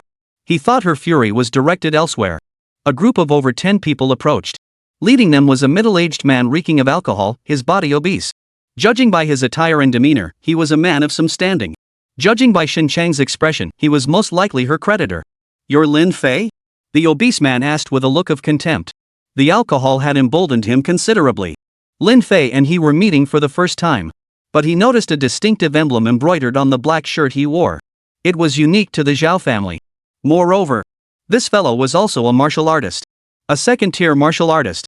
Martial artists come in all shapes and sizes. Not all martial artists are burly. Each person's physique is different, but being overweight doesn't necessarily hinder their strength. In fact, they might even be more agile than other martial artists at the same level. Who would have thought it'd be a second-tier martial artist? No wonder he's so full of himself. "Kid, you've got some nerve. Daring to kill my nephew. I'll take your life today." The obese man's eyes blazed with fury. Everyone around him trembled involuntarily at the intensity of his rage. Lin Fei frowned. "Your nephew?" Shen Chang hurriedly explained. "Lin Fei, if you did it, just admit it." "It's Zhao Qi. This is Zhao Qi's fourth uncle, Zhao Yuanxuan. I've previously investigated the Zhao family's member information. The current pillars of the Zhao family are 4 brothers. Above them is the patriarch, though he rarely involves himself in family affairs. Among the 4 brothers, the eldest is Zhao Yuanda, a rather mysterious figure. The second is Zhao Yuanjie, Zhao Qi's father. The third is Zhao Yuankue, Zhao Bo's father. The fourth is this portly middle-aged man before us, Zhao Yuanxuan." Lin Fei was still confused. But he grasped the gist. "Zhao Qi is dead." Lin Fei replied calmly, "I didn't kill him." "What am I supposed to admit?" Zhao Yuanxuan instantly flew into a rage. "You did it. I saw it with my own eyes. You. Watch me die." With that, Zhao Yuanxuan launched a direct attack. Lin Fei remained perfectly composed. He saw no need for further explanation. In the blink of an eye, Zhao Yuanxuan's attack reached Lin Fei's front. Facing a second-tier martial artist, Lin Fei dared not take it lightly. He first executed the Ghost Shadow Tracker step to evade the strike. Seeing Lin Fei evade, Zhao Yuanxuan sneered with disdain. "Lin Fei, today I'll show you what it means that beyond every person lies another, and beyond every sky lies another. Kill a Zhao family member, and you must be prepared to die a cruel death." Zhao Yuanxuan's furious expression alone was proof enough that Zhao Qi had indeed been killed. Even Shen Xinyu had come along with the Zhao family. Lin Fei offered no response. That single punch, Lin Fei could clearly feel its force. At least 3,000 jin. This was clearly not his full strength. As a second-tier martial artist, an ordinary punch should exert at least 2,000 jin of force. At full power, Zhao Yuanxuan should be capable of 3,500 jin, A direct confrontation would mean defeat. Then he'd observe his techniques first. Xin Chang and the others scattered out of the way. The next second, Zhao Yuanxuan's attack came again. This time, in a fit of rage, Zhao Yuanxuan unleashed his full strength. He struck out with a palm strike. Zhao Yuanxuan's specialty was palm strikes. Against palm strikes, fists proved most effective. Lin Fei kept dodging, refusing to meet his attack head-on. Watching Lin Fei dodge back and forth, Zhao Yuanxuan felt humiliated. Zhao Yuanxuan knew his strength surpassed Lin Fei's. Yet after unleashing over a dozen strikes, he hadn't even grazed Lin Fei's clothes. Furious, he roared, "What the hell are you dodging for? You don't have the guts to kill on Zhao territory, you coward. I never thought the son would be just like his father, a worthless, cowardly piece of trash." Lin Fei's brow furrowed slightly. A strange scent drifted into his nostrils. He instantly realized it was a poison designed to slow the human nervous system. Just as Zhao Yuanxuan's palm strike was about to land, Lin Fei tried to shift his body. But suddenly, his legs, indeed, his entire body felt as if trapped in quicksand, becoming abnormally sluggish. Everyone's heart sank. It's over. Chapter 97, Slit Your Throat. Die. Didn't expect that, did you? Dealing with monkeys like you requires a little trickery. Zhao Yuanxuan's face twisted into a cold, triumphant smirk. He possessed the strength to fight Lin Fei head-on. But he deliberately chose to play dirty. But this wasn't a formal ring match. A life-or-death battle knew no rules. Lin Fei's massive frame trembled violently. Instantly, a powerful force surged through him. This powerful force restored complete control over his body. But the toxins within his body remained. At this critical moment, Lin Fei abruptly raised his right fist, meeting the blow head-on. Boom! A thunderous explosion echoed. A visible shockwave erupted outward. Everyone stumbled backward, unable to stand their ground. Potted plants and other objects in the courtyard shattered with a series of cracks. In an instant, both men stumbled backward. Lin Fei felt his fist was about to split open. Zhao Yuanxuan wasn't faring much better. Seeing this, Lin Fei's confidence surged. It turned out he truly possessed the strength to go toe-to-toe with a second-tier martial artist. No time for further thought. Lin Fei lunged forward in a single stride. He charged straight past Zhao Yuanxuan. Zhao Yuanxuan, expecting an attack, had already braced himself. But seeing Lin Fei wasn't attacking him, he froze in shock. In that very moment of surprise, Lin Fei smoothly drew a short knife from the waist of one of Zhao Yuanxuan's subordinates behind him. Forged from alloy, the blade was sharp and resilient. He immediately turned and charged toward Zhao Yuanxuan. At that moment, Zhao Yuanxuan had not yet fully turned around. Lin Fei moved with blinding speed, placing the blade against Zhao Yuanxuan's throat in an instant. With a single strike, it sliced straight through the internal force Zhao Yuanxuan had channeled into his neck. Then he slashed his throat clean. Swift, precise, and ruthless. The entire sequence unfolded so swiftly that none of the onlookers reacted. Not even the man whose dagger Lin Fei had seized. It took a moment. The crowd finally snapped out of their stupor. At the same time, Zhao Yuanxuan's obese body crashed to the ground with a thud. In an instant, a large pool of bright red blood flowed out beneath his corpulent frame. The air thickened with the pungent scent of blood. Seeing this, everyone was utterly stunned. How could this be? Lin Fei, what are you doing? Xin Chang was the first to snap out of it. He never imagined Lin Fei would strike down Zhao Yuanxuan, the youngest of the Zhao brothers. His throat was slit clean through. Even a celestial being descended from heaven couldn't have saved Zhao Yuanxuan from this gruesome fate. The others who had accompanied Zhao Yuanxuan also snapped back to reality. They immediately cursed furiously, "Lin Fei, you have the audacity. You're dead. How dare you kill him without even knowing who he is?" Though they shouted angrily, their bodies still trembled like sieves. Clearly, Lin Fei's actions had terrified them. Fearing Lin Fei might attack, they all took 2 steps back. Lin Fei coldly declared, "I didn't kill Zhao Qi, but I did kill Zhao Yuanxuan. If any of you have a problem with that, come at me." Lin Fei gripped the short knife in his hand. Seeing this, the men recoiled in fear, taking another step back. "Are you coming or not?" Lin Fei took a step forward. Seeing this, the others retreated 2 steps. "Lin Fei, don't get too cocky." They could leave right now, but as long as Lin Fei remained, they dared not carry Zhao Yuanxuan's body away. Lin Fei let out a cold laugh, saying nothing. He tossed the dagger aside, walked to the courtyard's waterspout, and washed his hands. Then he headed out of the Shen residence. Everyone saw that Lin Fei was young, barely 20 years old. Killing someone as easily as slaughtering a chicken. Why was he so unflappable? He looked like a demon who slaughtered people without a second thought. No one dared speak out of turn, fearing disaster would befall them. Lin Fei had no intention of tormenting them. Lin Fei only killed those stronger than himself who sought to take his life. Killing the weak held no meaning. It brought no tangible benefit. Only then did Qinya, who had been hiding inside the house, dare to emerge. Seeing the situation, she shouted, "Lin Fei, wait for me." She immediately hobbled after him. Everyone was even more dumbfounded. Everyone recognized Qinya. Isn't this Qin Chao's granddaughter? She's even been dubbed the eldest daughter of the Qin family. How could she be with Lin Fei? Shen Xinyu was the most shocked of all. It was one thing for women like Su Yan and Anna to be clinging to Lin Fei. But why is Qinya, from the opposing camp, also pursuing Lin Fei?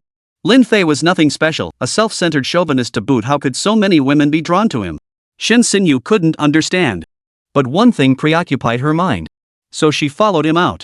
Until Lin Fei had completely disappeared. Only then did the others immediately pull out their phones to notify the Zhao family. The Zhao family members, upon receiving the news, flew into a rage. Within a single day, 2 members of the Zhao family had died. Both were highly influential figures. Zhao Yuanjie was heartbroken over the loss of his son. Now, Zhao Yuanxuan, seeking vengeance for his nephew, had also met his end at Lin Fei's hands. This time, Shen Chang felt the deepest anguish. Her daughter, Shen Xinyu, had achieved her goal with Zhao Qi's death. However, since she hadn't personally avenged her enemy and instead shifted all blame onto Lin Fei, she had not gained the Zhao family's approval, and in doing so, had incurred their enmity. Moreover, Zhao Yuanxuan's death at Lin Fei's hands occurred right in their own home. No matter how you looked at it, this was a complete embarrassment. Sure enough, the Zhao family placed some of the blame squarely on Shen Chang. Shen Chang's eyes darted around as he found an excuse to retreat to his room. He immediately began packing his belongings. He abandoned the mansion. The company was out of the question. He would slip away at the first opportunity. And the best place to seek refuge was none other than Lin Fei. At that moment, not far from the Shen residence, Lin Fei walked ahead, with Qinya chasing after him. At the same time, Shen Xinyu also caught up. She quickly intercepted Lin Fei. "Explain yourself clearly, did you kill Zhao Qi?" Shen Xinyu's expression darkened, tinged with anger. Lin Fei shook his head. "Are you deaf? I've told you this several times already." Shen Xinyu remained unconvinced. "Then why did Zhao Yuanxuan claim he saw you do it with his own eyes?" Shen Xinyu then recounted the time and location of Zhao Qi's death. Zhao Qi was found dead at his home around 5 in the afternoon, his throat slit. Coincidentally, Zhao Yuanxuan had come to see him on business. He witnessed the killer fleeing. Judging by the figure's silhouette and movements, he was certain it was Lin Fei's doing. Lin Fei listened, his brows furrowed. Damn it, who's impersonating him? But it didn't matter. His angry curses were merely venting. So, if it wasn't you, then who else could it be? Shen Xinyu continued, "I swore long ago that if I failed to assassinate Zhao Qi, I would marry whoever helped me kill him." "You really want me to marry you that badly? Why not just say it plainly? What's with the act of being so high and mighty?" She believed this was all part of Lin Fei's scheme. Lin Fei was speechless. Qinya, standing nearby, seemed to grasp the situation. She interjected, "You're being way too full of yourself. Since the engagement's off, why are you still pestering her? Lin Fei has no reason to act this way. You're really seeing things through a keyhole." Qinya's words were spot on. But Shen Xinyu didn't appreciate it. She suddenly glared at her. Shen Xinyu's arrogance was truly something else. Chapter 98, The Major Shareholder. "What business is it of yours? You're so nosy. I'd rather ask you, why are you hounding Lin Fei? Don't forget you're his sworn enemy." Shen Xinyu snapped angrily. Qinya had always cultivated a princess-like personality. Hearing this, she exploded in fury. "That's a completely different matter. Besides, I haven't done anything to betray Lin Fei. If I could, I'd rather not bear the Qin surname." Shen Xinyu snapped back, "I don't care if you're a Qin or not. With your attitude, you'd never be welcome at Lin Fei's place anyway." The two argued incessantly, completely unaware that Lin Fei had vanished without a trace. Only when they finally snapped back to reality did they realize Lin Fei had vanished. Qinya fumed, "This is all your fault." Great. Shen Xinyu knew she had nowhere else to go now. Plus, since she'd made that vow, she realized Lin Fei wasn't so bad after all. "I know where he lives. Want to go?" Qinya nodded vigorously. Shen Xinyu smiled. "Apologize to me first." Qinya naturally refused. Shen Xinyu hailed a taxi and left Qinya standing there. After Lin Fei left, he didn't return to Maple Leaf Street. Instead, he headed to the campus on Gardenia Street. Inside the campus villa, it was still late at night. Yet one room still glowed with light. Clearly, Su Jiaojiao was catching up on her homework. Hearing a knock at the door, Su Jiaojiao jumped in fright before opening it upon recognizing Lin Fei's voice. Su Jiaojiao was a delicate woman. She had been thinking of Lin Fei just moments ago, and now he had actually come. She was about to rush forward to embrace him. But she frowned and asked, "Where've you been? What's that smell of blood?" Lin Fei froze. Her nose was incredibly sensitive. Then she added, never mind. It's pretty late already. Wash up and go to bed. Lin Fei sat down on the floor beside her. He then entered a state of meditation. This encounter with Zhao Yuanchuan had made Lin Fei keenly aware of his own shortcomings. Zhao Yuanchuan's strength far surpassed his own. In this battle, Lin Fei appeared to be playing it safe for victory. But in truth, he had fought with everything he had. Zhao Yuanchuan, however, never once unleashed his full power. Of course, Lin Fei dared not provoke him to unleash his full power. Doing so would mean certain death for himself. Against a second-tier martial artist, he could only hope for a narrow victory. To achieve overwhelming dominance, the only way is to enhance your strength as much as possible. Even after reaching the second-tier martial artist level, one must not slack off. Thus, Lin Fei remained at the academy for a full fortnight. Outside, the situation had already reached a boiling point. The Zhao family searched everywhere for Lin Fei, but no one knew his whereabouts. The Zhao family wouldn't blindly venture to the Moonlit Club. Anna and the assassin group had numerous operatives deployed there. That day, the college entrance exams arrived. Lin Fei had already left the academy. The time agreed upon with Gao Yaro had arrived. The materials had been prepared by Yu Chun and would arrive shortly. Currently, Lin Fei already held 10% of the shares in the Gao Group. In reality, these shares belonged to the Lin Group. 10% of the shares meant he was, by any measure, a major shareholder in Gao Group. Yet when Lin Fei arrived at the entrance, he was unexpectedly stopped. Lin Fei couldn't be bothered to argue with them. He kicked one of them flying. He then walked straight inside. The guards lay sprawled on the floor, unable to get up. After half a month of cultivation, Lin Fei successfully reached the second-tier martial artist realm. A regular punch now delivered a force of 2,300 Jin. A full power punch delivered a force of 3,500 Jin. Such force could easily handle a typical third-stage martial artist. However, compared to third-tier martial artists, the thickness of the internal energy within his dantian was somewhat weaker. As soon as he entered, Yu Chun arrived. Seeing several security guards lying on the ground, Yu Chun immediately understood. He instantly erupted in rage, "You blind fools! You'll all be fired immediately. Young Master Lin has already become the major shareholder of Gao Group. How dare he?" With that, Yu Chun then produced the relevant documents. The security guards were stunned upon seeing them. He really is the major shareholder. They felt a chill run down their spines. The benefits here were excellent. Losing their jobs meant a month's worth of hard work down the drain. They immediately knelt on the ground begging for mercy. They were all lowly individuals. They'd only learned a few basic martial arts moves, barely even martial artists. Lin Fei didn't stoop to their level. But then, another woman entered. "What's the meaning of this?" she demanded. "Why are you bowing to this worthless dog? Get up immediately. You're bringing shame upon Mr. Gao." She then glared at Lin Fei. "You good for nothing. How dare you come to Gao Group causing trouble again? Get out of here immediately." The speaker was none other than Xiao Su, one of Gao Yaru's secretaries who had previously humiliated Lin Fei. Her full name was Susan. Lin Fei had no desire to speak with this woman. But Yu Chun wasn't about to let it go. He snapped angrily, "You damn, are you crazy? Now, open your dog eyes and see clearly. Young Master Lin is the major shareholder of Gao Group. By corporate hierarchy, you're still his subordinate. I'll slap you to death." With that, Yu Chuan raised his hand and slapped Susan across the face. Lin Fei didn't hit women, but that didn't mean others wouldn't. If someone else wanted to hit her, Lin Fei wouldn't interfere. A sharp crack echoed. Susan immediately felt a stinging pain on her cheek. Her eyes instantly welled up with tears of hurt. "How dare you hit me? Yu Chun, you're also under General Manager Gao's command. Not only did they not hold you accountable for your betrayal, but you still have the nerve to come here and act like a bully." Susan snapped angrily. Yu Chun only snorted coldly, "Humph, showing disrespect to young Master Lin?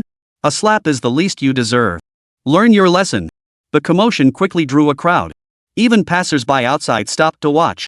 Several security guards lay knocked to the ground, unable to get up, leaving them powerless to control the growing crowd.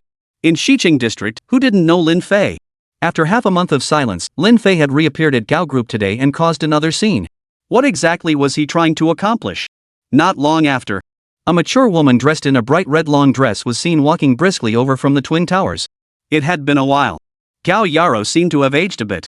She took great care with her appearance, so the signs of weariness weren't very noticeable. "Lin Fei, you've caused trouble here time and again. What exactly are you trying to accomplish?" Her tone seemed to soften slightly. No wonder. Gao Yaro had heard that Lin Fei had killed two members of the Zhao family in succession, Zhao Qi and Zhao Yuanchuan. She dared not hurl insults at him anymore, fearing he might come after her. Lin Fei retorted, "I'm not causing trouble." Gao Yaro immediately summoned another patrol team to disperse the crowd gathered outside. She said, "I know why you came. Lin Fei smiled. That's good. I trust you won't go back on your word. Gao Yaro seethed inwardly. If she could go back on her word, she certainly would. But the problem was that old Luo had personally witnessed the deal. If she broke her word, Master Luo would come down hard on her. Though he hadn't returned yet, he would come back sooner or later. Alright, let's go upstairs first. I'll make arrangements. Lin Fei immediately followed her into the building on the left. Afterward, Gao Yaro led Lin Fei and Yu Chun into a reception room before excusing herself to make preparations. She vanished for a full hour. Lin Fei wasn't worried she'd renege on her promise. He wandered around the open office area on this floor instead. Chapter 99, The Stepmother's Secret. Are you the young Master Lin? I've wanted to meet you for ages. Could we take a photo together? It was break time. Two young, attractive women in white-collar uniforms approached and asked. Most of the women here are standard white-collar workers. They were all quite attractive. Given Gao Yaru's standards, even if she couldn't recruit talent, she certainly wouldn't hire unattractive women to work at her company. Lin Fei smiled and nodded, sure. As more and more white-collar workers came forward to request photos with Lin Fei, questions started pouring in. Mr. Lin, I heard you're now one of the major shareholders of Gao Group. Is that true? If so, would you be working here? We've admired you for a long time. You're truly a man of great presence and extraordinary charisma. The crowd spoke one after another. Lin Fei felt both flattered and overwhelmed. Being admired by so many people felt incredibly satisfying. Then, that irritating voice cut in again. What are you all doing? Slacking off instead of working? Everyone caught here gets a share 500 yuan deducted from each person's pay. Susan held a bag of ice, pressing it against her cheek. Yu Chun hadn't struck her with full force. The slap had only caused a slight swelling on Susan's cheek. She should count herself lucky it was Yu Chun who came. If it had been Lei Biao, that single slap would have been enough to knock her out cold. Hearing this, everyone immediately felt resentful. But no one dared speak up. Lin Fei couldn't let the women who admired him suffer this injustice. He retorted, this is break time. What authority do you have to dock pay? Susan snorted coldly, humph. They're employees under my jurisdiction. What business is it of yours? Lin Fei felt like slapping her. I'm a shareholder. You're also my employee, yet you've disrespected your superiors twice in a row. By the rules, I have to dock your pay. Do you want to be docked? Susan tried to protest. But Lin Fei was one of the shareholders he'd already checked earlier. This guy might actually dock her pay. She still had a mortgage and car loan to pay. The thought of it made Susan immediately back down. But she put on a brave face, snorted coldly, and turned to leave. Lin Fei said, don't worry. With me here, no one will dock your pay. Hearing this, the group felt an immediate sense of relief. They rushed to embrace Lin Fei, thanking him repeatedly. The surrounding male employees couldn't help but feel envious. A man should be like young Master Lin, wealthy and powerful, impossible not to envy. The truth about Lin Fei's background had long since spread. Everyone knew that the Gao Group was originally the Lin Group. Now the rightful owner had returned. Everyone hoped the group would be led by young Master Lin. Far better than that female tyrant Gao Yaro and her ever troublemaking lackeys. Lin Fei didn't mind the hassle, inspecting each floor one by one. He interacted with the employees inside.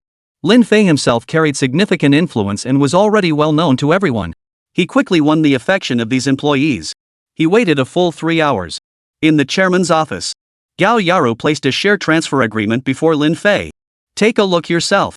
If it's acceptable, we'll sign the agreement. If not, even your stepmother can't help you. Lin Fei picked up the agreement.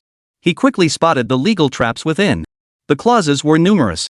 Gao Yaro couldn't be bothered to wait, so she said, your 30 million yuan is being integrated into the Gao Group, which means you're purchasing shares. And your 30 million comes from the Moonlight Club and the apartment hotel. Therefore, these two businesses will be incorporated under the Gao Group, reporting quarterly profit and loss statements to the group. This was agreed upon from the start. You wouldn't go back on your word, would you?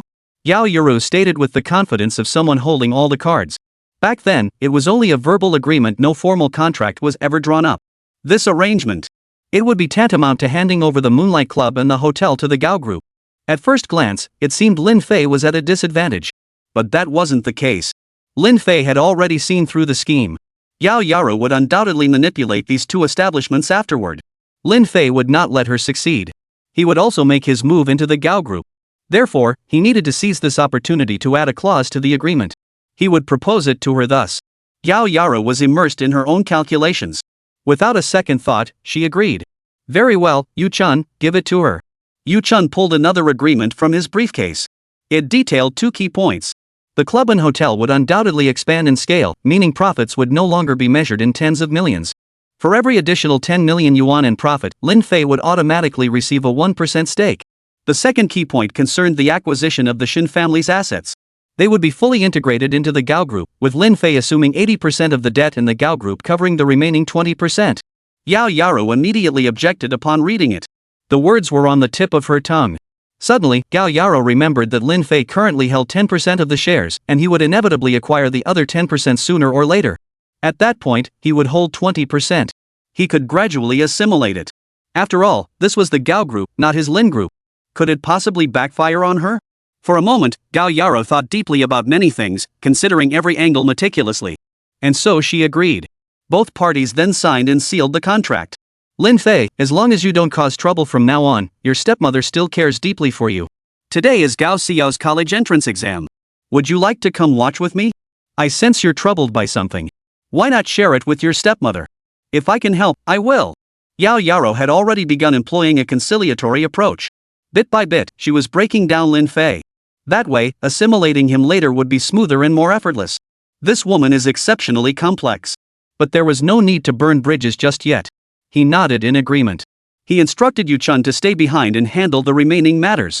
For some reason, Yu Chun suddenly blurted out, "Since Mr. Gao is so eager to help young Master Lin, there happens to be a favor I could ask." Gao Yaro felt irritated inside, but she still smiled and asked, "What favor?" Yu Chun replied, "I have a strong dislike for that woman named Susan. She has repeatedly shown disrespect toward young Master Lin. I hope General Manager Gao could dismiss her or reassign her to a lower level position." Before he could finish, Susan walked in from outside. She walked right in without knocking, as if she were entering her own living room. Hearing this, she instantly flew into a rage. Gao Yaru retorted, "No way. Susan is my personal assistant. No one can replace her. Don't even think about taking Susan away from me. As for the rest, any other stepmother can help." Gao Yaru's mood instantly soared. Lin Fei and Yu Chun couldn't help but furrow their brows slightly. Yu Chun was about to say something else when Lin Fei cut him off. Moments later, Gao Yaro and Susan left the chairman's office. Yu Chun and Lin Fei exchanged a glance. Yu Chun, understanding the unspoken meaning, said, "Young Master Lin, I had someone investigate this woman earlier. She was indeed very close to Gao Yaru, and by close, I mean in that way. No need to say more, it was already clear." Who would have thought? Lin Fei sighed softly. You can't judge a book by its cover. Enough. You should minimize contact with that woman going forward. Yu Chun nodded in agreement. Actually, this was something one could have anticipated. They think they're so clever, but others see right through them. Chapter 100, Taking Her Away. That woman, Susan. From the very beginning, she never held others in high regard. A mere secretary to the chairman, yet she behaved more arrogantly and haughtily than the chairman himself. So that's how it was. One grain of rice feeds 100 different people. It wasn't that Lin Fei looked down on her, but rather he found it astonishing. Ever since giving birth to Gao Xiao, Gao Yara had never sought another man. It wasn't due to any psychological distortion. It was simply a matter of different preferences. Lin Fei didn't dwell on it, gave Yu Chun a few instructions, and left. Later, he accompanied Gao Yaro to the university. Gardenia Street. Due to the college entrance exams, traffic restrictions were strict. The university also prohibited all outsiders from entering or exiting. Lin Fei and Gao Yaro waited outside the campus. The college entrance exams lasted 3 days. After each day's exams, students were not permitted to remain on campus and returned home. They would return the next day for the second session. Lin Fei had never received this kind of education. Reading and writing had been taught to him by his beautiful master. Her instruction was limited, she merely used a dictionary and a few books for casual teaching. The rest of his learning came from his own efforts during his free time. Moments later. That's him. Over there. Grab him. A group of people rushed over. The crowd hurriedly parted. A group of over 10 people arrived, all wearing uniform attire. Black shirts with 2 characters printed on the left chest, capital. Why are people from the capital here? Though most bystanders were ordinary citizens, they were no strangers to the capital. This group headed straight for Lin Fei. The 2 leading figures carried what appeared to be heavy handcuffs. You're Lin Fei? Lin Fei glanced at Gao Yaro. Gao Yaro was also bewildered and hurriedly said, "It's not me. My stepmother cherishes you more than anything. How could she have someone arrest you?" It definitely wasn't her either. Besides, this group from the capital city came with such force and a clear target. What's going on? Lin Fei demanded clarification. The young man leading them barked angrily, "Why so many questions? Take him away. I advise you not to resist. See clearly now, the capital city." The 2 men moved to handcuff Lin Fei. Lin Fei wasn't about to let them do it without a fight. He stepped back, dodging them. Lin Fei, are you going to resist? You're just a lowly martial artist today, we're bringing you to justice. Arrested? Lin Fei understood. No need to ask. It was the deaths of Zhao Qi and Zhao Yuanxuan. I never imagined the Zhao family could bring in someone from the capital. Explain clearly, or I'll make you. Lin Fei said coldly. The leader laughed loudly. Let me tell you loud and clear, even if the goddamn emperor himself showed up, I'd still take you away. Don't even think about anyone saving you. Just play along and get handcuffed, it'll save you some pain. The surrounding crowd was baffled by the commotion. But many in the crowd recognized Lin Fei. For authorities from the capital to come arrest him, Lin Fei must have committed some heinous crime. Minor incidents weren't worth the capital's attention. Lin Fei carefully observed the group before him. The man leading them was a second-tier martial artist, while the rest were first-tier martial artists. But this second-tier martial artist before him was clearly stronger than Zhao Yuanxuan. Though he didn't know the man's true strength, Lin Fei wasn't afraid. Just as the man was about to strike, suddenly, a familiar voice rang out from behind the crowd. Stop! The crowd parted. They parted with remarkable obedience and caution. Refusal would bring dire consequences. Lin Fei turned his head to look. An elderly man dressed in white robes approached. It was none other than Luo Tai, who had vanished without a trace nearly a month ago. Across the entire Yunhai City, who didn't know old Master Luo? Luo Tai approached and declared, look what you've become, running wild on my turf, grabbing people at will. What's the matter? Did you think I died far from home? Get out of here before I lose my temper. The college entrance exams are underway. Luo Tai's face was flushed with anger. Who knows what the hell happened to him out there? The leader snorted coldly. Luo Tai, I respect you enough to call you Old Man Luo, but you actually think you're some kind of big shot now? Once you step outside Yunhai City, what are you, really? If you've got the guts, try touching me. Before the words had even finished echoing, Luo Tai's hand shot up, landing a resounding slap across the man's face. The sharp crack echoed loudly in the otherwise quiet surroundings. Do I need a reason to touch you? Even your boss has to address me as Old Master Luo. What kind of nobody are you to speak to me like that? He then turned his gaze to Lin Fei. Lin Fei, it's your turn. Teach him a lesson. The words sent shockwaves through the crowd. Luo Talian dares to beat people in the capital city. Come to think of it, West District is his turf, and the other districts are much the same. Daring to disrespect old Luo? A slap's the least he deserves. Lin Fei retorted, don't drag me into this. Unlike you, I care about my image. The crowd was even more stunned. What was Lin Fei talking about? That's Mr. Luo. Wasn't he afraid of getting beaten? To this day, the nature of Lin Fei's relationship with Luo Tai remains largely unknown. Very few people knew about it. Luo Tai glared at Lin Fei. What? The mighty Lord Luo merely gave Lin Fei a simple glare. Lin Fei's words were no different from those of the capital's people. Why didn't Lord Luo strike Lin Fei? Could it be? Suspicion began to stir in everyone's minds. They immediately assumed Lin Fei must have some deep connection with Lord Luo. Oh no, he's playing us. Gao Yaro beside him was also stunned. How could Gao Yaro not understand? These people from the capital were hired by the Zhao family to capture Lin Fei. Once they got Lin Fei locked up, they could deal with him later. But who would have thought Luo Tai would show up out of nowhere? Luo Tai had been missing for nearly a month. Rumors had been swirling that he'd met his end far from home. But now he's returned alive and unharmed. Meanwhile, Qin Shou, who went out after him, still hasn't returned. The Qin household was in utter chaos. The Zhao family has no other choice but to seek intervention from the capital's authorities. Luo Tai, don't get too cocky. The leader roared furiously. He dared not take action himself. Who didn't know Luo Tai's strength? Luo Tai retorted, I, Luo Tai, am not the arrogant one. He is the arrogant one. But since this old man permits his arrogance, naturally you lot can all go back where you came from. Lin Fei retorted, old man, don't tarnish my reputation. Alright, if you want to fight, find another place. If not, then get lost. Everyone trembled to their core. How could he not be arrogant after speaking such words to the capital's men? But, did Lin Fei just call old man Luo an old geezer? This? Everyone finally understood. The relationship between Lin Fei and Luo Tai was indeed no simple matter. For these capital city men to take Lin Fei away was clearly impossible. The leader knew he couldn't defeat Luo Tai, and as for Lin Fei, how could such small fry be a challenge? What exactly did Luo Tai mean by protecting Lin Fei like this? He could leave, but his pride wouldn't allow it. There was no way out. So he created one, Luo Tai, we hope you won't make this difficult for us. This matter has nothing to do with you. His tone softened slightly. Luo Tai raised his hand again. The leader jumped back in fright. He scrambled backwards several paces. This was utterly humiliating. Chapter 101, Storm of Fury. Luo Tai, just you wait, I'll make you pay. Let's go. He spat out this parting threat before leaving. He was saving face for himself. But Luo Tai paid him no mind whatsoever. In Yunhai City, the capital authorities couldn't touch him. Even after the capital city's men had departed, the surrounding crowd remained frozen in shock. Lin Fei asked, "Where the hell did you go?" Luo Tai smiled faintly. "We'll talk about that later. You're waiting for your sister, right?" Lin Fei nodded. "Then let's go inside and wait. We can observe their exams while we're at it." With that, Luo Tai strode straight toward the academy gates. Lin Fei followed suit. Yao Yaro had intended to follow. But it was clear the guard wouldn't let her in, so she gave up. The two entered without incident. The guard recognized Mr. Luo and dared not stop them.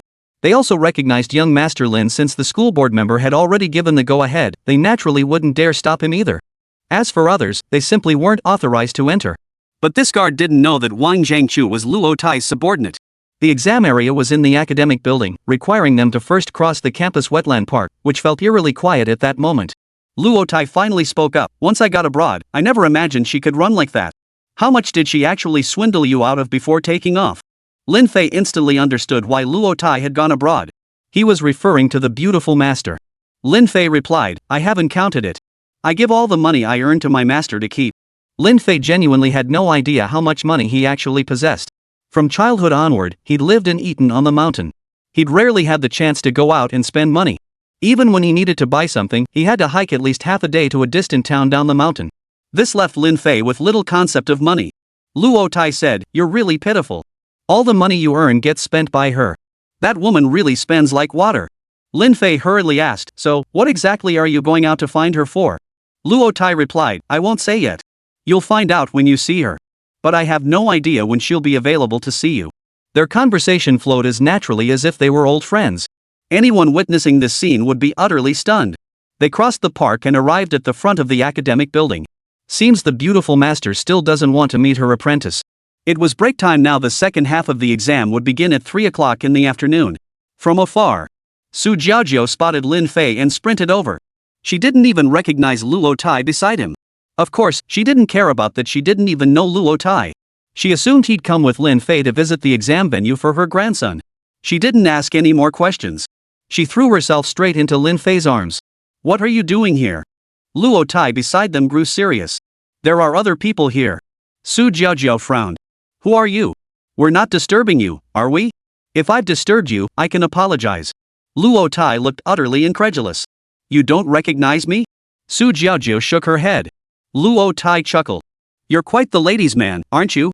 You've got a few at home, and now another one here. But what exactly is going on between the two of you?" Lin Fei gave an awkward smile. "It's hard to explain." They chatted for a while. Only then did Su Jiaojiao realize that the venerable elder before her was none other than the renowned Master Luo. She immediately apologized. Luo Tai didn't get angry. With Lin Fei present, he wouldn't get angry anyway. Meanwhile, in Dongcheng district, the Zhao family gathered the remaining 3 brothers together. Seated before them was the leader of the capital's gang who had appeared earlier. Zhao Yuanjie slammed his fist on the table. "Damn it! What the hell is Qin Chou doing? He personally went out and still couldn't kill Luo Tai. As long as that old bastard lives, Lin Fei has a powerful backer. How can we touch him?" Zhao Yuanjie was angrier than anyone present. His son, Zhao Qi, had been killed, yet they still couldn't touch Lin Fei. The remaining 3 Zhao brothers were all imposing figures. Though middle-aged, each radiated vitality. And their strength was formidable. Zhao Yuankue declared, "I warned you all about that Lin Fei brat, he's no pushover." Thankfully, I recalled Zhao Bo immediately and didn't even let him take the college entrance exams. Otherwise, Zhao Bo would have been killed by Lin Fei too. Zhao Yuanjie roared angrily, "What do you mean? Did you want my son Zhao Qi dead?" Zhao Yuanjie retorted angrily, "Don't spout that nonsense." In truth, the 2 brothers had always been at odds. Each coveted the position of the next family head. The old patriarch was now elderly and had retired, paying little attention to the Zhao family affairs. Yet neither would yield the position of family head. Neither could gain the upper hand through their own abilities alone. Ultimately, they resolved to have their sons compete for the position. Now that Zhao Qi is dead, Zhao Yuanjie's plan has fallen through. Zhao Yuankue's remark here that his son Zhao Bo had narrowly escaped disaster was clearly gloating over misfortune. This is the flaw of great clans. With too many members and no one capable of holding sway, chaos is inevitable. Enough, both of you. Stop arguing. A tall, imposing middle-aged man in a black shirt seated at the front spoke in a deep voice. He was Zhao Yuenda, the eldest of the 3 remaining brothers. Zhao Yuenda was a relatively low-key individual. He even hired private tutors for his own son's education. Up until now, he had never interacted with Lin Fei. But Zhao Yuanjie and Zhao Yuankue both wanted to prevent Zhao Yuenda's son from becoming the successor. They both harbored ambitions. The leader of the capital's group stated, "That's settled then. I can't interfere with this matter. You'd be better off relying on Qinshou." With that, the man rose and departed. They dared not act against the capital's men lightly. The 3 brothers gathered together, discussing how to deal with Lin Fei. Little did they know what storm was brewing for Lin Fei. At this moment, Lin Fei remained utterly unaware of these developments. "How did you get in here? You have absolutely no sense of decorum. This is an examination hall. I expect you to stop disturbing me." Gao Xiao, upon seeing Lin Fei arrive, couldn't help but walk over. She immediately began scolding him. Being scolded by his younger sister actually made Lin Fei feel rather peculiar. But he liked the attention from his sister. Even though she still harbored resentment toward him. Gao Xiao continued, "Also, don't forget what you promised me earlier. Once I get into college, you'll give me complete freedom and stop micromanaging me." Lin Fei nodded in agreement. Gao Xiao smiled faintly. It was rare to see a smile on her face. He couldn't help but say, "You should smile more often, it's so adorable." Gao Xiao flushed. She playfully punched his arm with her little fist. Gao Xiao suddenly realized she couldn't seem to live without Lin Fei anymore. Deep down, she had already come to see him as an older brother. If she got into college, it would mean leaving this place. The thought lingered in her mind, a lingering sense of reluctance echoing in her thoughts. 6 o'clock in the evening. The first day of exams concluded. Lin Fei brought Gao Xiao, Ding Xiaoxiao, Song Xinyu, and Su Jiajia back to the villa. Meanwhile, 5 women Su Yan, Anna, Yang Xiao, Xinya, and Shen Xinyu had made themselves at home and refused to leave. They had completely made themselves at home here. Chapter 102, Scorching Heat. In that instant, Lin Fei felt like he was running a welfare home. A place that specifically took in these homeless vagrants. Though lively, but too many people were starting to get on his nerves. Too noisy. "Hey, didn't you already sign the marriage annulment agreement with Lin Fei? Why are you still hanging around?" Others wouldn't dare say it. Su Yan, ever straightforward, confronted Shen Xinyu openly. Su Yan made no secret of it. She stated matter-of-factly, "I swore an oath long ago. If I fail to fulfill it, whoever completes the task of killing Zhao Qi in my stead, even if it's an accident, I will marry them. Even if the person is a woman, I must honor the vow I made. All this is fate." Everyone was stunned. She really dared to say that. Su Yan retorted, "No one cares about some vow. You withdrew, yet you still linger here pestering Lin Fei. You've got some nerve." Shen Xinyu naturally didn't like hearing that. Though she felt awkward herself. But if she broke every vow she'd ever made, how could she face anyone in the future? Anna and the others watched coldly from the sidelines. Lin Fei didn't have time to argue with them. Of all these women, only Su Jiajia was helping out in the kitchen. Gao Xiao couldn't take it anymore and stepped forward. "Stop arguing," she snapped. "You're ruining my game. Let them do whatever they want. You're not Lin Fei's girlfriend, and this isn't your house anyway." Gao Xiao was playing an online game with Ding Xiaoxiao and Song Xinyu. It was the first day after the college entrance exams ended, and they deserved to relax. Though Gao Xiao's words weren't pleasant, she was Lin Fei's sister. Everyone knew this, so they kept quiet. 3 days passed in the blink of an eye. Every day, Lin Fei would go to the university, and after the exams ended, he would bring Gao Xiao back. Gao Xiao had long since grown accustomed to Lin Fei picking her up and dropping her off. If any thugs were to appear, she'd have no chance to fight back. As for Gao Yaru, Gao Xiao refused to go with her. She no longer even acknowledged Gao Yaru as her mother. Only by staying by Lin Fei's side did she feel at ease. And Lin Fei was an excellent cook. His meals tasted better than anything from a 5-star hotel chef. Nothing happened during these 3 days. Have you heard? Qinshou has bought out the front page of Yunhai City's newspaper. He's throwing a grand banquet. Even old Luo will attend, though only those with invitations are eligible to join. Anna couldn't help but say. Lin Fei countered, "So, did you get one?" Anna shook her head. "I'm not exactly a big name in Yunhai City, and besides, I'm not really into banquets." Lin Fei nodded. "So the question is, will I even get an invitation?" Anna said, "Don't even think about it. I already caused a scene at the Qin residence before, even abducting Qin Chao's granddaughter. If Qinya hadn't personally explained she wouldn't be returning anytime soon, Qin Chou would have come looking for me himself." Lin Fei thought to himself. His beautiful master had already accompanied Luo Tai to Yunhai City. Since Luo Tai is going, she'll definitely go too. Why hasn't she come looking for me yet? Lin Fei quickly dismissed the thought. After all, he had officially completed his apprenticeship. Though they hadn't parted ways, each was pursuing their own path. Lin Fei didn't expect his beautiful master to lend a hand. Just then, Yu Chun sent someone over. The messenger rushed in, panting, "Young Master Lin, there's trouble at the club." Lin Fei frowned. The man continued, "Everything was fine until suddenly a dozen burly men showed up and started smashing and destroying the place. They even attacked customers. The situation is completely out of control now, and..." At this point, he began to stutter. "And Lei Biao and his men have been severely injured." Lin Fei's anger flared instantly. "Do you know who they are?" Anna asked. The man shook his head. "They started smashing things as soon as they arrived, never even saying who they were. But they said they'd keep smashing. If young Master Lin doesn't arrive within half an hour, they'll tear the building down. Seems like the demolition crew is already here." "That brazen?" Lin Fei nodded and left. Anna tried to follow, but Lin Fei told her to stay put. Who knows what traps might be waiting. Anna couldn't protect Su Yan and the others, but Lin Fei's sister, Gao Xiao, was here. Protecting his sister would do.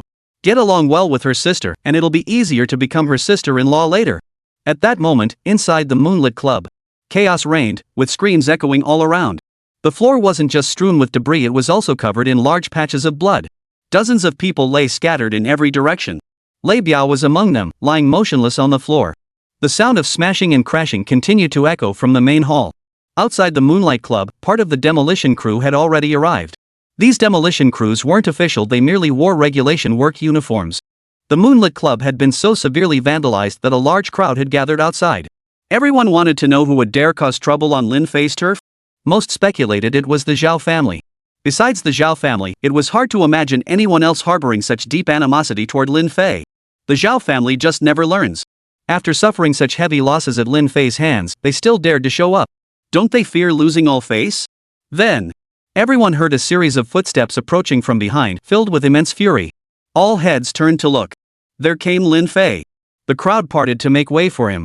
Watching Lin Fei stride straight toward the Moonlit Club, eyes widened in astonishment, no one daring to blink. None wanted to miss the drama unfolding before them. But once Lin Fei entered the club, everything fell silent. Could it be that even he had been beaten? In all this time, Lin Fei had never been beaten, he was always the one dishing out the blows. About 5 minutes passed. Boom! Crack! Suddenly, the glass window on the 4th floor shattered violently, and a figure flew out through it. The crowd gasped in shock. They thought it was Lin Fei. But upon closer inspection, they realized it wasn't Lin Fei, it was one of the vandals who had been smashing things. The next second, 2 more people flew out of the same window. However, these 2 didn't seem badly injured. Mid-air, they spun around. They landed on their feet, right knees slanting into the asphalt, leaving a deep, cracked crater in the pavement. "Damn it, go call for backup." The man beside him nodded. He immediately dashed back into the clubhouse. The crowd outside was utterly dumbfounded. But it was clear that throwing those 3 out the window was Lin Fei's doing. But what was even more obvious was this. It was only because these 3 happened to have their backs to the window that they were thrown out. Inside, who knew how many people were locked in fierce combat with Lin Fei?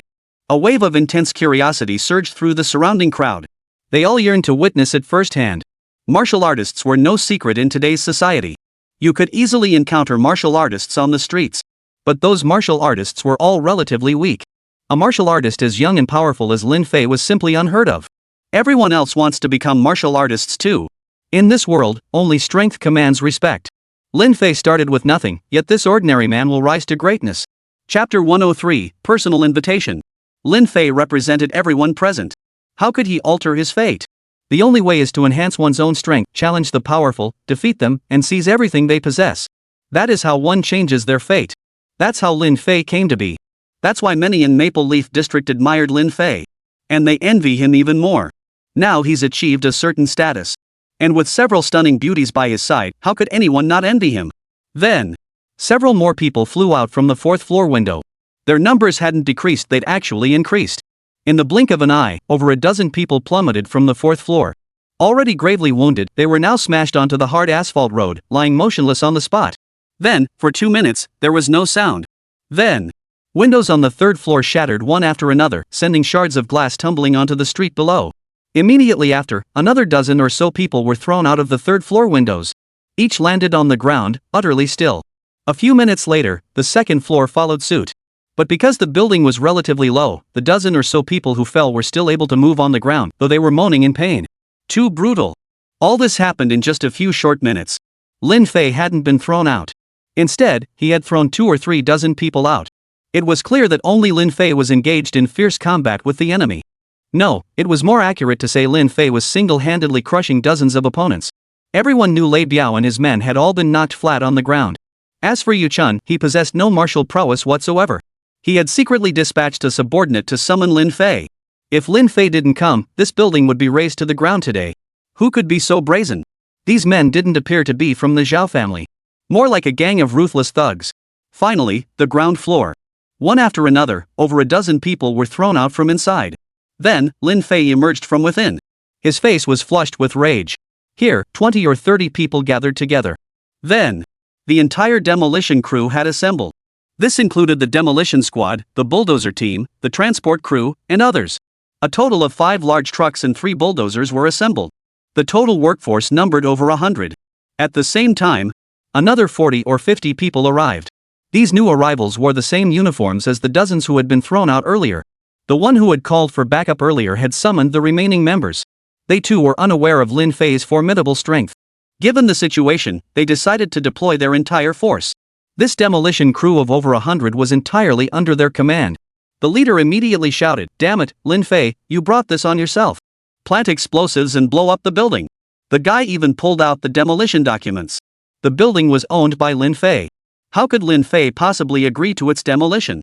No sooner had the words left his mouth than a demolition team stepped forward over a dozen men, each carrying a box. Inside were explosives. Judging by their equipment, their operational capabilities were indistinguishable from a professional demolition team. But they were fake. Imposters. How could Lin Fei not see through them? And the man leading them, Lin Fei had seen him before. During the infiltration of the Qin residence, this man had been stationed right beside Jia Kuan. No doubt about it. This group was brought by Jia Kuan. But mixed among them were others, roughly 20 members of the Zhao family. Lin Fei now understood the situation. The Zhao family had joined forces with Jia Kuan, both sides consumed by fury. They had no time to set up elaborate traps, they simply brought their men to smash and destroy, even tearing down buildings. Jia Kuan couldn't manage this alone. With the Zhao family's involvement, disguising some of their men as legitimate demolition crews was a simple matter. Lin Fei was about to act. Suddenly, a voice rang out from behind the crowd. "Everyone, stop. Have you considered the consequences of disrespecting young Master Lin? That Luo Tai will deal with you?" In Yunhai City, few dared to address Master Luo by his given name. All eyes turned to see.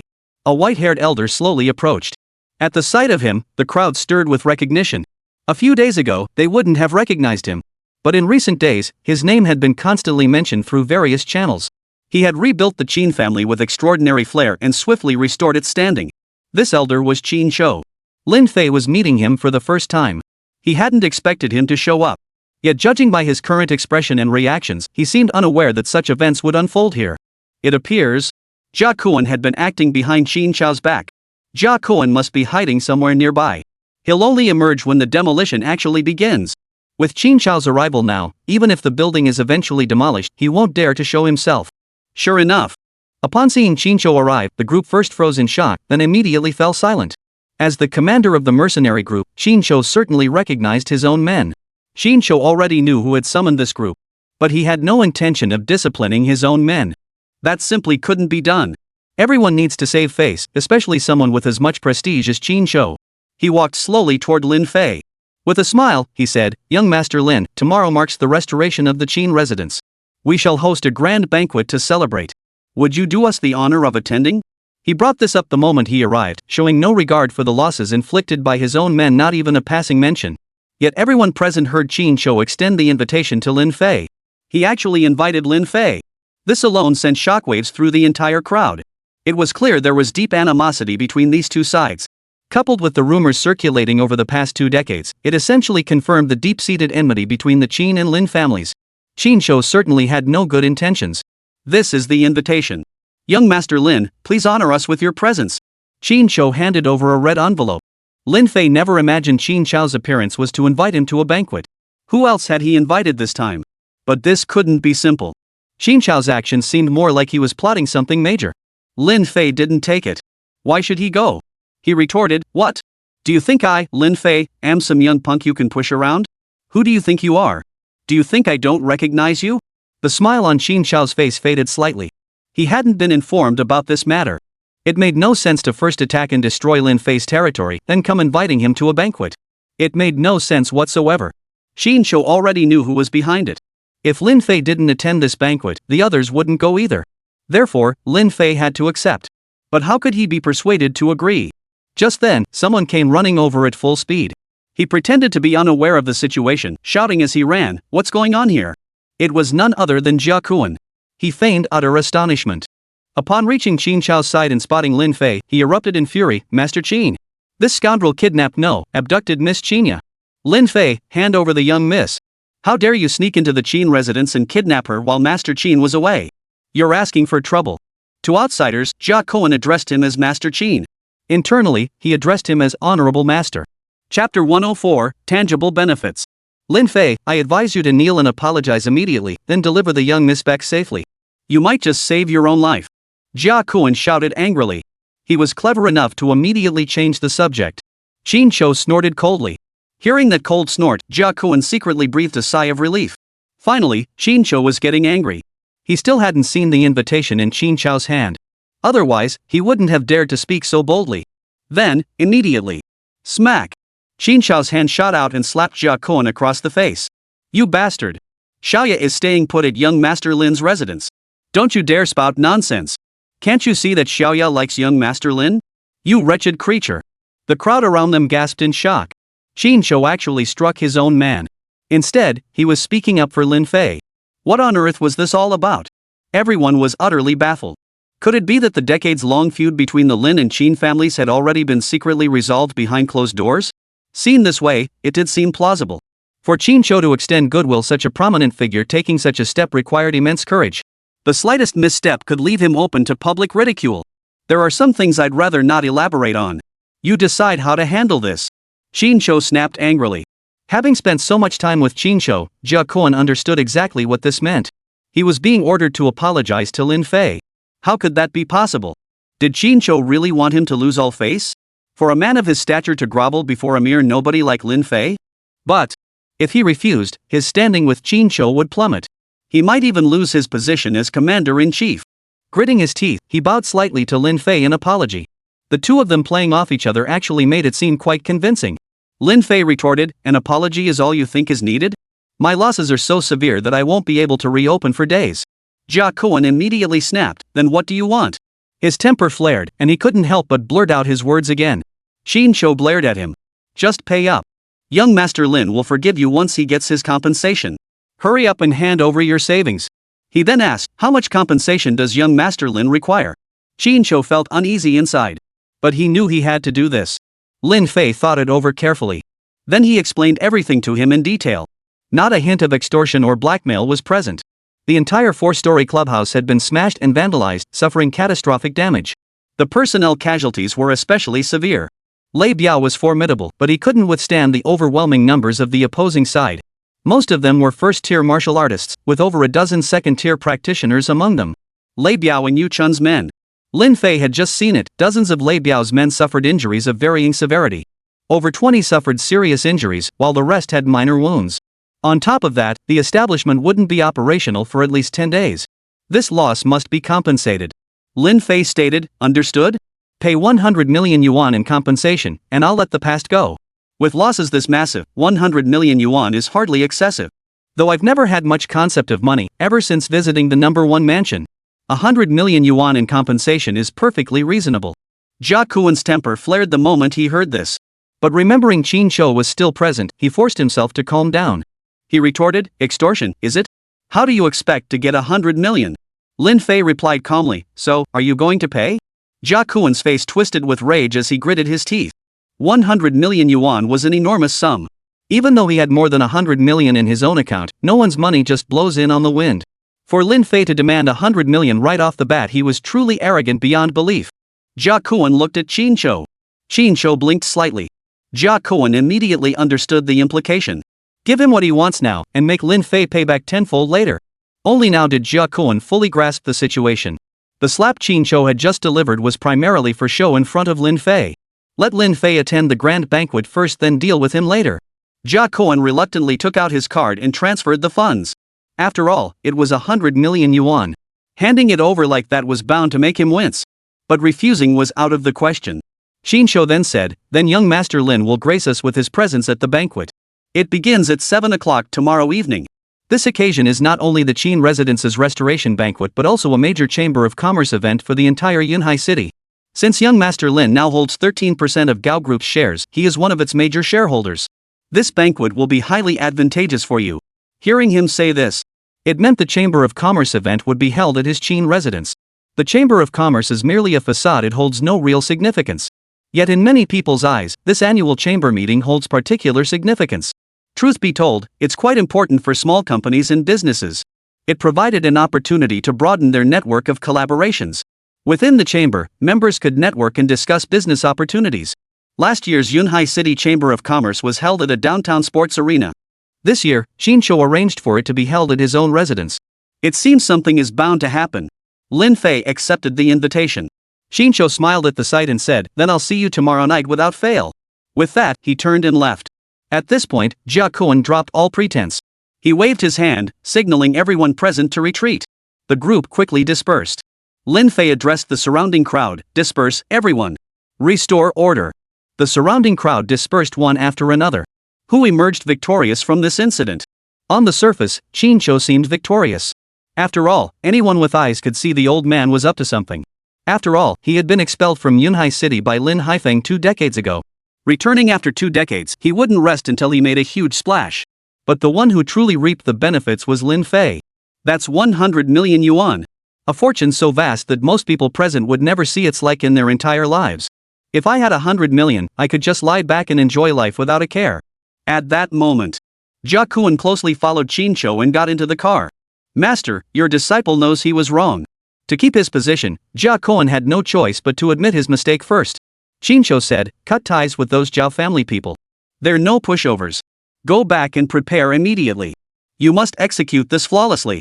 Just now, he'd only let Lin Fei taste a bit of sweetness to lower his guard, then they'd deal with him. Jia Kuan nodded repeatedly. "This time, there must be no more slip-ups. Otherwise, I'll have no way to account for it. I'll lose my position as commander-in-chief." Jia Kuan then asked, "Master, what should we do about Miss Xinyu? She must have been kidnapped by Lin Fei."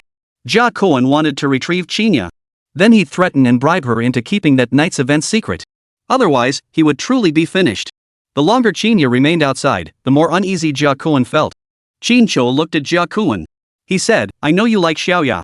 She'll be back tomorrow. Once this matter is settled, I'll arrange for you two to marry." Xinyu also needed a subordinate loyal to him. Jia Kuan was currently the only one qualified for the role. Certain matters could be overlooked. Chapter 105, Stay Put. Do you think Xinyu knows nothing? That's impossible. Xinyu was the mercenary group's commander. Everything happening under his watch is already crystal clear. It all depends on whether Jia Kuan can rein himself in. If he remains defiant and unruly, he can be dealt with decisively. Hearing this, Jia Kuan's face lit up with a broad smile. "Thank you, master. This was perfect. Once Xinyu is under my name, her words won't matter anymore." But Jia Kuan still couldn't shake his concern over Assassin Lin. He never imagined she'd be hanging out with Lin Fei. Compared to Assassin Lin, Xinyu was worthless. What a pity. Xinyu hadn't invited Assassin Lin this time, otherwise, he could have caught them all in one fell swoop. But there was no need to rush. Lin Fei will be dead by tomorrow night anyway. Dealing with Killer Lin afterward would merely be a matter of time. The vehicle started up. No one knew. A colossal crisis was descending. Lin Fei had summoned numerous doctors and nurses from the hospital to provide emergency treatment here. The critically injured were rushed to the hospital for treatment. Lei Biao lay on the ground, his face filled with guilt and self-reproach. "Young Master Lin, I'm sorry. I was arrogant and never imagined I would lose." The others echoed his words. Lin Fei said, "The gap in strength was too great. There was nothing you could do. For now, just rest and recover at the hospital." Lei Biao and his group lay not far from the club entrance. Everyone had witnessed and heard Qin Chao's appearance and invitation for young Master Lin to attend the banquet. Lei Biao was the most severely injured among them. Yet he had persevered until the very end, insisting others go to the hospital first for treatment. Lei Biao voiced his concern, "Young Master Lin, Xinyu didn't come with good intentions. That bastard still harbors resentment over what happened back then. His return now must mean he's plotting against you. My injuries are nothing. I wish to accompany you." He meant to accompany them to the Qin residence. Lin Fei cut him off, "No need. You stay put in the hospital. They'll never get what they want, my life." It wasn't arrogance on Lin Fei's part. He wasn't alone in this endeavor. Luo Tai was there too. After that, all the injured were transported away. Lin Fei then arranged for others to tidy up the place first. The hotel remained open for business, while the club temporarily suspended operations. Jia Cohen had compensated them with 100 million yuan. There was absolutely no need to worry about losses from the closure. After making these arrangements, Lin Fei returned to the villa. He briefly recounted the events that had unfolded there to everyone. Lin Fei then sat cross-legged in the courtyard and entered a state of meditation. Half an hour later, his meditation concluded, his internal energy now fully permeating every part of his body. Lin Fei began his martial arts training. Seeing how serious Lin Fei was, everyone realized the grand banquet the following night would be complicated. Anna gathered everyone together. Everyone, we're staying here too. Doesn't this situation seem unusual? Everyone nodded in agreement. Only Gao Xiao, Song Xian, and Ding Xiaoxiao sat cross-legged on the sofa playing with their phones, completely disinterested in the matter. Of course, Anna and the others didn't expect these three weaklings to help anyway. Only 6 women sat together, Anna and Su Yan, Su Jiaojiao and Yang Xiao, Shen Xinyu and Xinya. Among them, Yang Xiao and Xinya were ordinary people with no martial arts training. Shen Xinyu and Su Jiaojiao were considered beginners, the lowest level martial artists. Finally, there were Anna and Su Yan. They were the only 2 who could actually fight. Su Yan stated, I can mobilize 400 to 500 people, all martial artists, and secure some specialized firearms. I believe my forces will outnumber yours. Anna scoffed at this. Where do you get the nerve to say that? In my opinion, you're just a small-time player who should back off and stop delaying things. Su Yan instantly flew into a rage. Don't believe me? Come on then, let's bring out our men and see who's got the better team. Whoever loses will do as the other says. Anna, of course, wouldn't concede defeat. Seeing the two about to clash head-on, Yang Xiao and Su Jiaojiao stepped forward to pull them apart. Yang Xiao said, now isn't the time to argue about this. Su Yan, even though I'm your best friend, I have to speak up. Lin Fei let us stay here in my opinion, he probably doesn't want you to go with him either. But we still need to make preparations. How about this? Yang Xiao pulled a map of Yunhai City from a nearby drawer. She quickly marked the Qin residence on it. Yang Xiao frequently traveled around Yunhai City, so she naturally knew the Qin residence and had even been inside before. He explained, the streets flanking the Qin residence are bustling and crowded every day. In my estimation, the Qins will undoubtedly have set up ambushes and traps in the vicinity this time. You mustn't approach them directly, but you can station people in hotels on either side and wait for the right moment to act.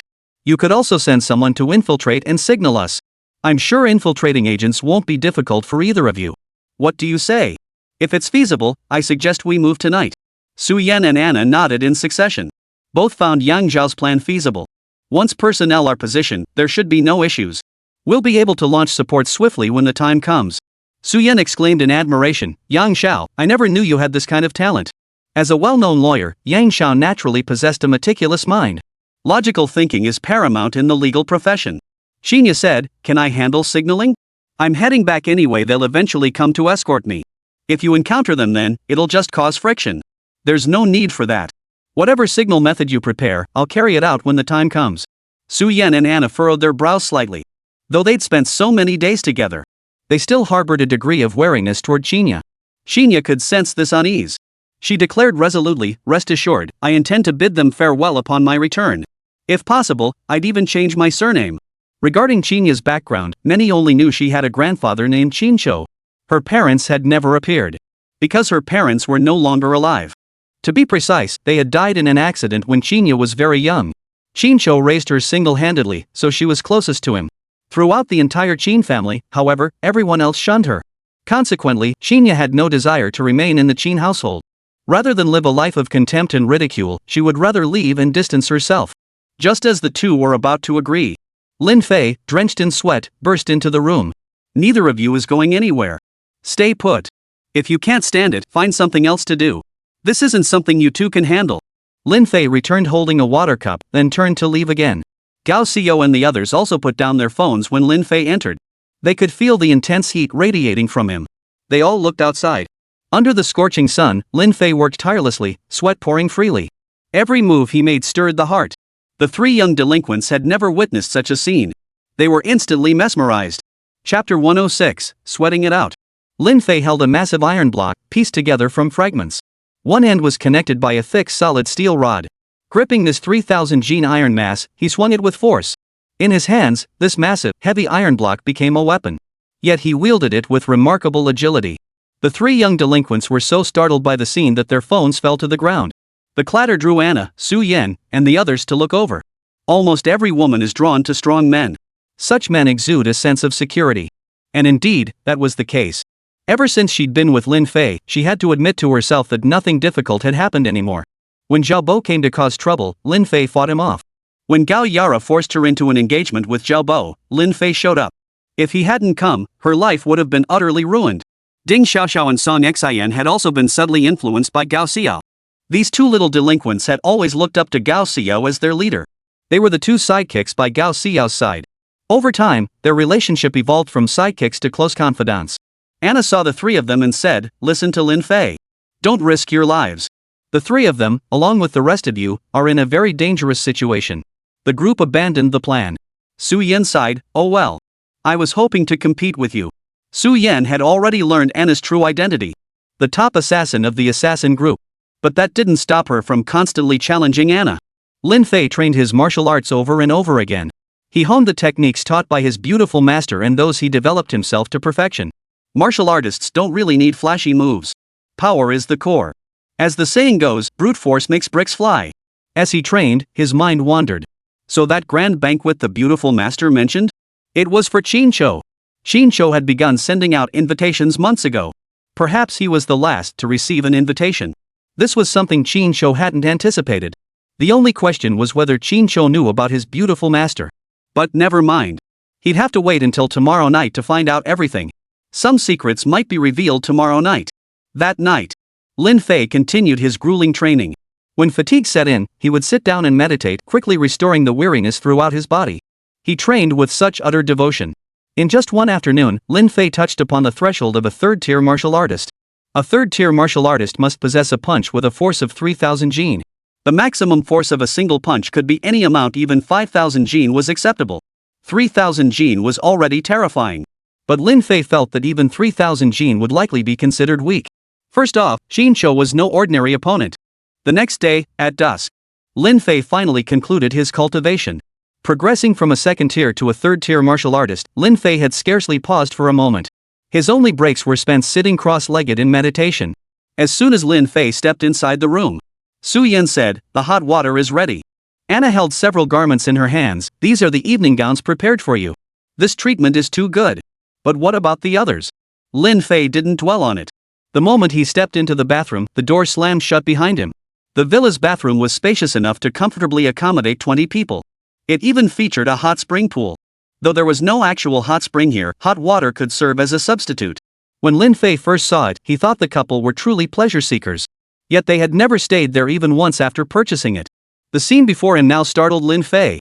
There stood Su Jiaojiu and Shen Xinyu, both women clad in bathrobes that revealed their fair, smooth thighs. One held shampoo in her hands, the other held body wash as they stood before him. "Take it off. You must be tired.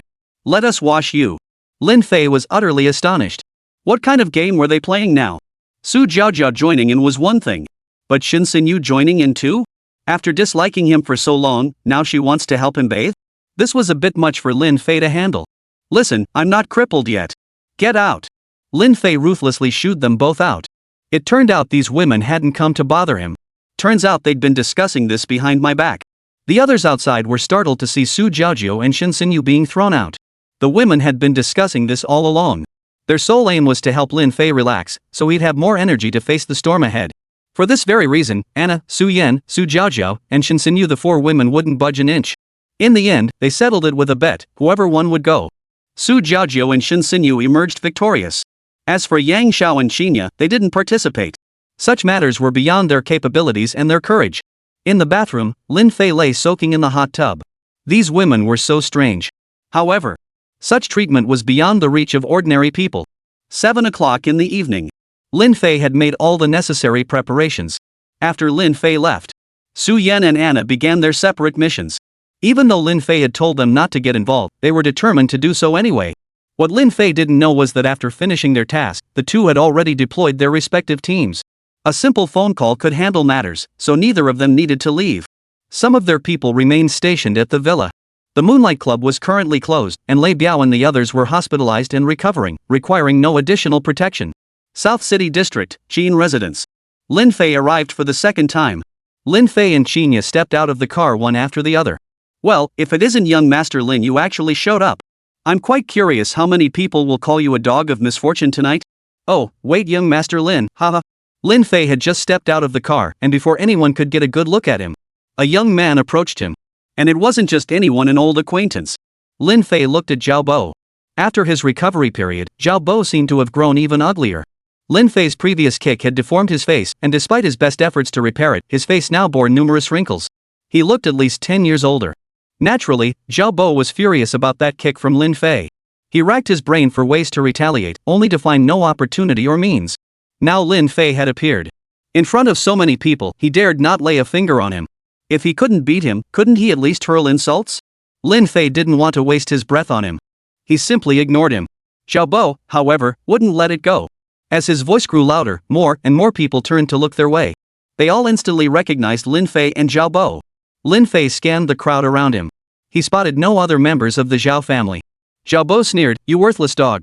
That kick you landed on my face, I'll make sure to pay you back for it. The moment you step through this door, you'd better be prepared to die." Lin Fei remained expressionless. But it seems this guy knows some inside information. Zhao Bo continued, "You murderer. You even dared to kill Zhao Qi and Zhao Yuanshuan. Scared to come in now, aren't you? Of course, you can always choose to turn back now. After all, you're nothing but a cowardly, tail-tucked dog of misfortune." Chapter 107, The Meeting. Lin Fei's brows furrowed with anger. Seeing his tactic work, Zhao Bo pressed on, "Pretty pissed, huh? I'd be pissed too if I were you. But if you get angry just from me saying a few words, how are we supposed to proceed from here?" Lin Fei ignored him and started to walk forward. Zhao Bo abruptly stepped in front of him. Lin Fei coldly retorted, "Looking for a beating?" Qinya hurriedly interjected, "Zhao Bo, don't stir up trouble here." Zhao Bo glared at Qinya and snapped, "What business is it of yours, you little?" Qinya instantly flew into a rage. She was about to lash out. At that moment, several tall women approached. "Zhao Bo, stop causing trouble here. Miss, please come with us to change. The banquet has already begun, you must attend promptly." Without waiting for Qinya's response, they led her away. Qinya had intended to return anyway. Moreover, these women were all people she knew, so she was certain they wouldn't cause trouble. Though she wanted to stay, it was futile. Lin Fei didn't try to stop her. He certainly had no desire to argue with Zhao Bo. Her beautiful master must have arrived by now. He had to see her first. After all, she was his master, and he'd missed her terribly after such a long separation. He continued toward the main gate of the Qin residence. Zhao Bo blocked his path again, barking harshly, "Did I give you permission to leave? You idiot, I could curse you to death right here and get away with it. You dare touch me?" The crowd around them merely watched coldly from the sidelines. Zhao Bo was actually even more eccentric than Zhao Qi. Zhao Qi at least exercised some restraint at times. But Zhao Bo knew no restraint. He was weak, yet he was the one jumping the highest. Lin Fei coldly retorted, "What do you think?" Zhao Bo sensed the provocation, yet still retorted, "Come on, try to touch me." Those nearby couldn't stand it anymore. "Enough, Zhao Bo, haven't you been dealt with enough already? Lin Fei, you too, this is the Qin residence, and the Zhao family are tonight's honored guests. I advise you to mind your own business. We all need a quiet evening to attend the Chamber of Commerce meeting." Soon, more and more people began speaking up for Zhao Bo. This was only natural. Those speaking all hoped to secure partnerships with the Zhao family later. This was a once-in-a-lifetime opportunity. Seeing more and more people rallying to his side, Zhao Bo grew even more confident. He taunted Lin Fei relentlessly. Insults flew thick and fast. Lin Fei tried to leave several times, but Zhao Bo blocked him each time. Even a cornered rabbit will bite. Looks like this peculiar flower of a Zhao Bo won't budge without a beating. "You idiot, come on. Hit me. I'll be damned if you dare, you bastard." Before he could finish his sentence, suddenly, Lin Fei delivered a fierce kick.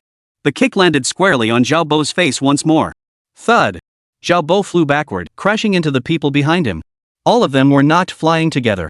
"Cut the crap and save your breath, it might just buy you a few more seconds of life." Lin Fei dropped the line and strode into the Qin residence. Everyone around him was stunned. Lin Fei actually dared to act. Especially now, in front of so many witnesses. Zhao Bo tried to stand but couldn't help coughing up a mouthful of blood. That kick from Lin Fei had only used a tenth of his strength. A single kick from a man weighing 300 Jin knocked Zhao Bo to the ground, unable to rise, and even made him spit blood. At that moment, he didn't notice a woman standing behind him. Gritting his teeth against the pain, Zhao Bo struggled to his feet and shouted at Lin Fei, who had already walked inside and disappeared, "Lin Fei, you stop right there. I'll kill you."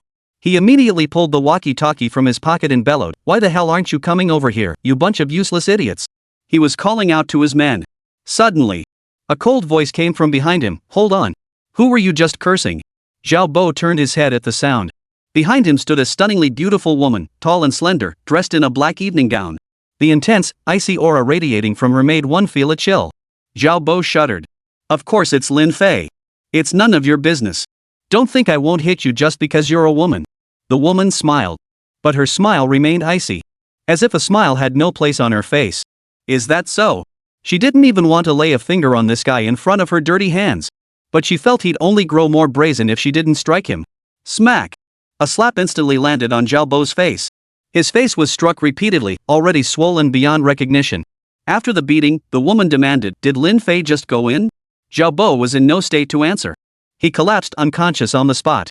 He lay on the ground, blood trickling from his nose and mouth, completely still. The woman sighed softly but didn't linger, swiftly walking inside. The Qin residence was vast. Lin Fei hadn't wandered aimlessly that night when he came over. He even got lost. Now, as Lin Fei walked through the halls, it felt like a sea of people stretched before him. If one could soar overhead, they'd see the sheer number of people nearly filling the vast Qin residence to capacity. Following the crowd, Lin Fei eventually arrived at an open area. Tables, chairs, benches, and banquet tables were set up here. People gathered in groups to discuss matters or simply chat. But when Lin Fei arrived, he instantly caused a stir. Lin Fei. Over the past few months, he's been the most talked about celebrity. Just a few months ago, he was an unknown nobody. A few months later, he became a household name. How many people could possibly match such a meteoric rise to fame? As the crowd's gaze settled on Lin Fei, it signaled trouble was brewing once more. At that moment, a burly middle-aged man approached Lin Fei. So young, yet so ruthless in his actions. "Lin Fei, it's finally time we met face to face. Time to settle the score. Watch and die." With that, the middle-aged man suddenly threw a punch. This man, Lin Fei, looked somewhat familiar. Yes, he bore a resemblance to Zhao Qi. Lin Fei instantly recalled the files he'd reviewed earlier. This was Zhao Qi's father, Zhao Yuanjie. Lin Fei dodged. Judging by the aura, Lin Fei could clearly sense the intensity of his opponent's energy. He was likely only at the second-tier martial artist realm. Having just reached the third-tier martial realm, Lin Fei naturally held overwhelming dominance over him. After dodging several consecutive attacks, Lin Fei struck back. He extended his right hand, grabbing Zhao Yuanjie's fist. Instantly, Zhao Yuanjie found himself unable to pull his fist back. Those nearby, witnessing the commotion, scattered in fear. The farther away, the better to avoid getting caught in the crossfire. Everyone saw it clearly. Lin Fei attacked Zhao Yuanjie the moment they met. It was clear Zhao Yuanjie had come seeking revenge for his son's murder. Zhao Yuanjie was utterly shocked. What was going on? Was the intelligence wrong? Wasn't Lin Fei supposed to be weak? He hadn't even reached the second-tier martial artist realm. Otherwise, Zhao Yuanjie wouldn't have been so reckless in approaching him. Now, his fist was locked in Lin Fei's grip, utterly unable to break free. Lin Fei's voice was cold. "I didn't kill your son. But I did kill Zhao Yuanjie. So, who are you here for?" Zhao Yuanjie snorted furiously. "You have the nerve to say that? I don't give a damn who killed Zhao Yuanjie." Lin Fei nodded. Chapter 108, Conspiracy. "You say you didn't kill him, so it's not true? You're asking for it." Before the words had even left his mouth, a sharp dagger appeared in Zhao Yuanjie's other hand. It came straight for Lin Fei's throat. Seeing this, Lin Fei reacted abruptly. He grabbed Zhao Yuanjie's wrist with his other hand. He then swiftly drove it straight toward Zhao Yuanjie's heart. Zhao Yuanjie never expected such a turn of events and struggled desperately. Unfortunately, he was a split second too late. Thud! The blade plunged straight into Zhao Yuanjie's abdomen. Though it missed his heart, the blade nearly pierced through his entire abdomen. Immediately, Lin Fei grabbed him and hurled him away. Zhao Yuanjie crashed headfirst into the banquet table behind him. The table shattered into pieces.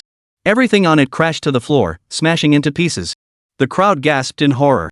But when they saw Zhao Yuanjie clutching his stomach with both hands, blood gushing out in large streams from his abdomen, instantly counterattacked? Bloodshed at the banquet. For many ordinary people, it felt like the sky was about to fall. The room erupted in a cacophony of voices. Everyone had heard of Lin Fei's arrogance. But they never imagined he'd be this arrogant. Soon, several members of the Qin family brought in over a dozen men to maintain order. Seeing the blood-soaked scene before them, they were instantly shaken to the core. "Lin Fei, you've barely arrived and already you're stirring trouble. Do you really think this place is your turf? Guys, get him out of here." With that, several men stepped forward to escort him out. Lin Fei coldly retorted, "Get lost if you don't want to die. I came here looking for someone. If someone comes to provoke me, don't blame me for causing trouble." Lin Fei's words instantly silenced the men before him. They were only going through the motions, they dared not actually attack. Even Zhao Yuanjie couldn't defeat Lin Fei, getting countered instantly. How could any of them possibly stand a chance against Lin Fei? Then, a voice called out, "Lin Fei, you should at least give the Qin family some face. How about this? I'll take him somewhere else and try not to disturb you." It was Luo Tai who had arrived. He shot Lin Fei a meaningful glance. Lin Fei didn't want to engage. But upon reflection, this old fellow was with the beautiful master, he must know where she is? Lin Fei had come here specifically to find the beautiful master. There were questions he needed to ask her. So he and Luo Tai departed the place. With Luo Tai personally stepping in, who dared to say anything? The others immediately lifted Zhao Yuanjie and carried him to the infirmary for emergency treatment. Not long after, Lin Fei and Luo Tai arrived at a quieter location. Lin Fei asked, "Where is my beautiful master?"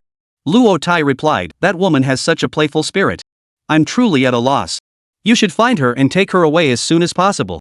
Lin Fei frowned slightly. It turned out Luo Tai had come out with the beautiful master. But halfway through, the beautiful master wanted to go sightseeing. Luo Tai had been searching for her here for quite some time, yet she still hadn't shown up. Then he encountered Lin Fei, whose blade had sent Zhao Yuanjie bleeding.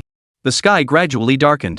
Following Luo Tai's suggestion, Lin Fei and he casually sat down at a banquet table. The table was laden with assorted delicacies, but no drinks were available.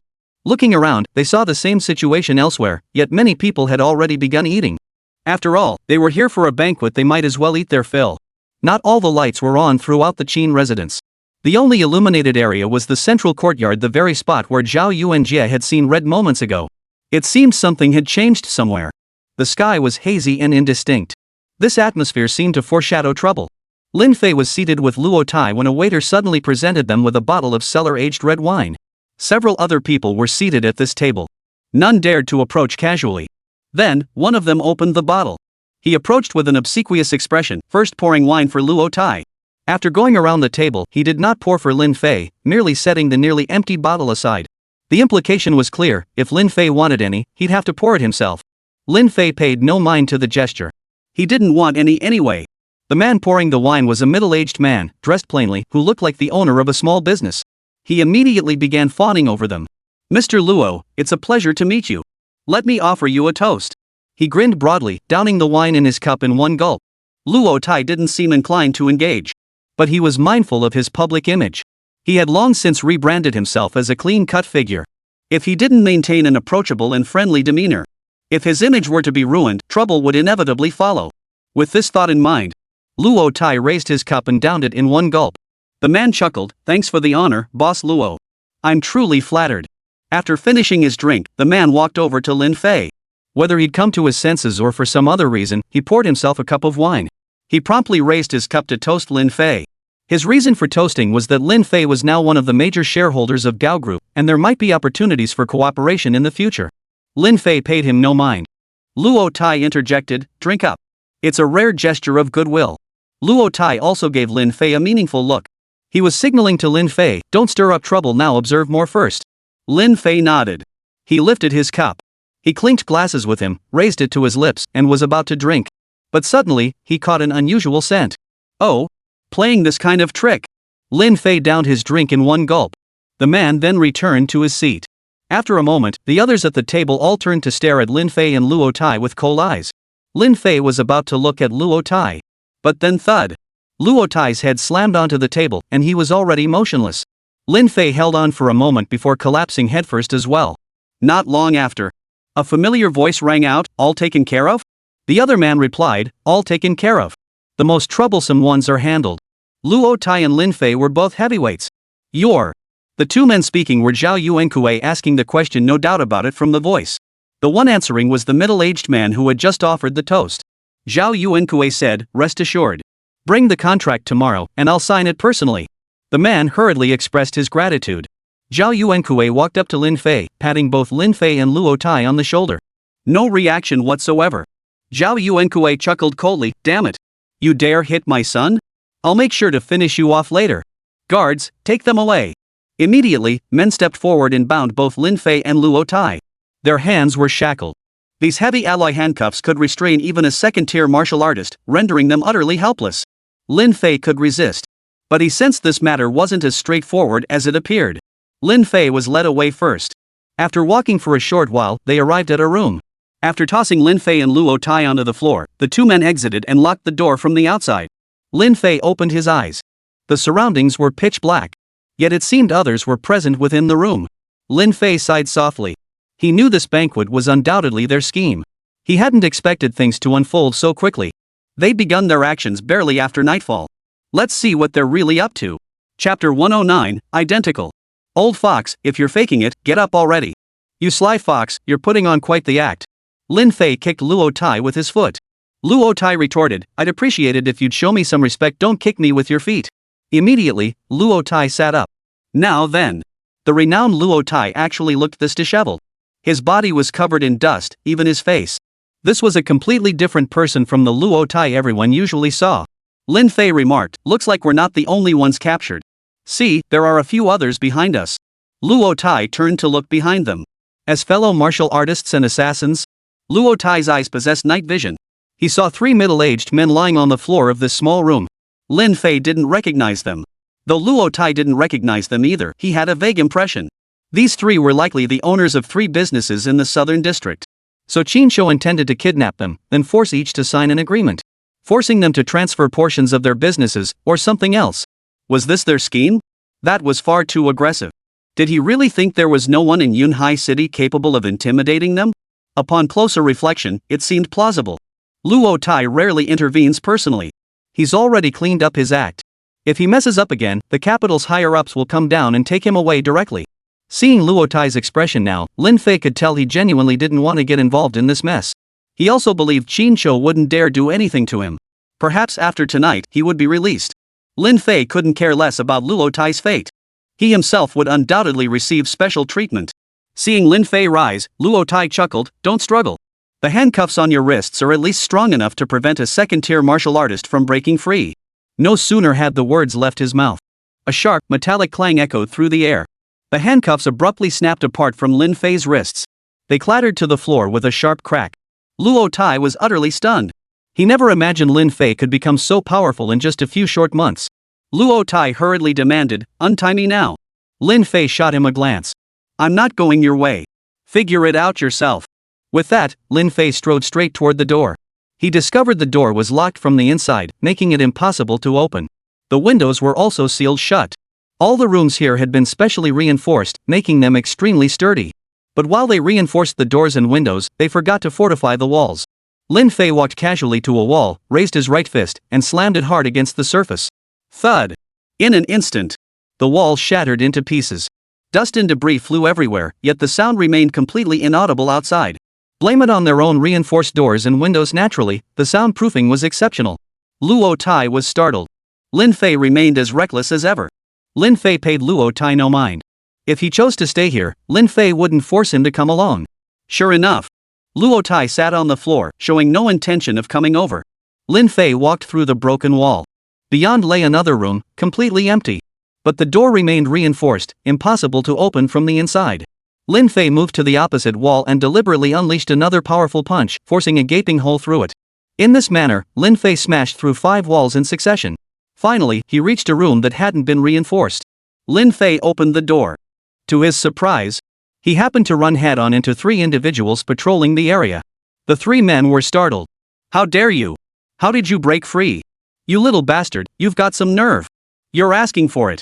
The trio launched their attack immediately. Of course, these 3 recognized Lin Fei. He was the #1 most wanted criminal in this area. Their eyes flashed with contempt. All were martial artists of the first segment. Their attacks came crashing down, yet they hadn't even exerted full force. They clearly didn't think much of Lin Fei. Lin Fei could kill all 3 in an instant. 2 thuds echoed, followed immediately by 2 snaps. 2 of them had their necks snapped by Lin Fei's hands, dying instantly. As for the last one, Lin Fei spared his life for the moment. Seeing his 2 companions killed in an instant, the survivor immediately regretted his actions. However, Lin Fei demanded, where are the others being held? Though his throat was being choked, the man maintained a calm expression. He shot Lin Fei a look of utter contempt. His tone dripped with contempt. Humph. A nobody like you thinks he can save others? What are you thinking? This is the Qin residence. How dare a lowly stray dog run wild here? This time, you're dead. He was about to spew more vile insults. But Lin Fei's patience had its limits. He snapped the man's neck on the spot. He tossed the 3 corpses into the room, slammed the door shut, and left. By now, night had fallen completely. The entire Qin residence remained shrouded in darkness. The courtyard lights that had once illuminated this area were now all extinguished. Climbing onto the roof, Lin Fei saw that even the lights in the central courtyard had been extinguished. Judging by the areas he had previously visited, Xinyu and the others must be in the rear courtyard. Lin Fei promptly descended from the roof, preparing to head toward the rear courtyard. Suddenly, a figure darted past him in a flash. Their eyes locked in that instant. Upon seeing the other's face, Lin Fei froze in shock. No mistake. It was his own reflection. From the physique to the facial features, even down to the clothes he wore, everything was identical. For a split second, Lin Fei felt as though he were staring into a mirror. Lin Fei snapped back to his senses and accelerated to intercept the figure. Who are you? Lin Fei demanded. The other man also came to a halt. He looked exactly like himself. Across the entire world, finding someone who looked exactly the same was impossible except for twins. Most people only share slight resemblances. It's impossible to be completely identical. Even twins have differences. Wouldn't he know if he had a twin brother? If I did, I would have found out by now. That leaves only one possibility. This person is impersonating me, disguising themselves as my likeness. If that's the case, then Zhao Qi's murder, which was framed as Lin Fei's doing, then it was this person before me who did it. He must not be allowed to escape. Though Zhao Qi deserved his fate, Lin Fei wouldn't risk severing ties with this man over him.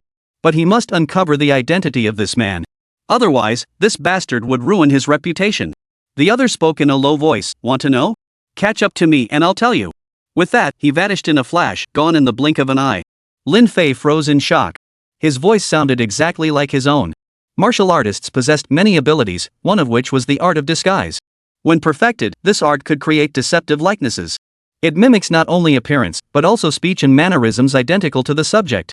Lin Fei himself hadn't yet mastered such advanced disguise techniques. Who exactly was this person? There was no time to ponder. Lin Fei hurriedly gave chase. He caught up with him quickly. Lin Fei observed that this individual possessed remarkable agility. Especially his movements so light and fluid. Landing from heights onto the ground, he didn't make a single sound. He looked strangely familiar. Chapter 110, It's a Woman. Who are you?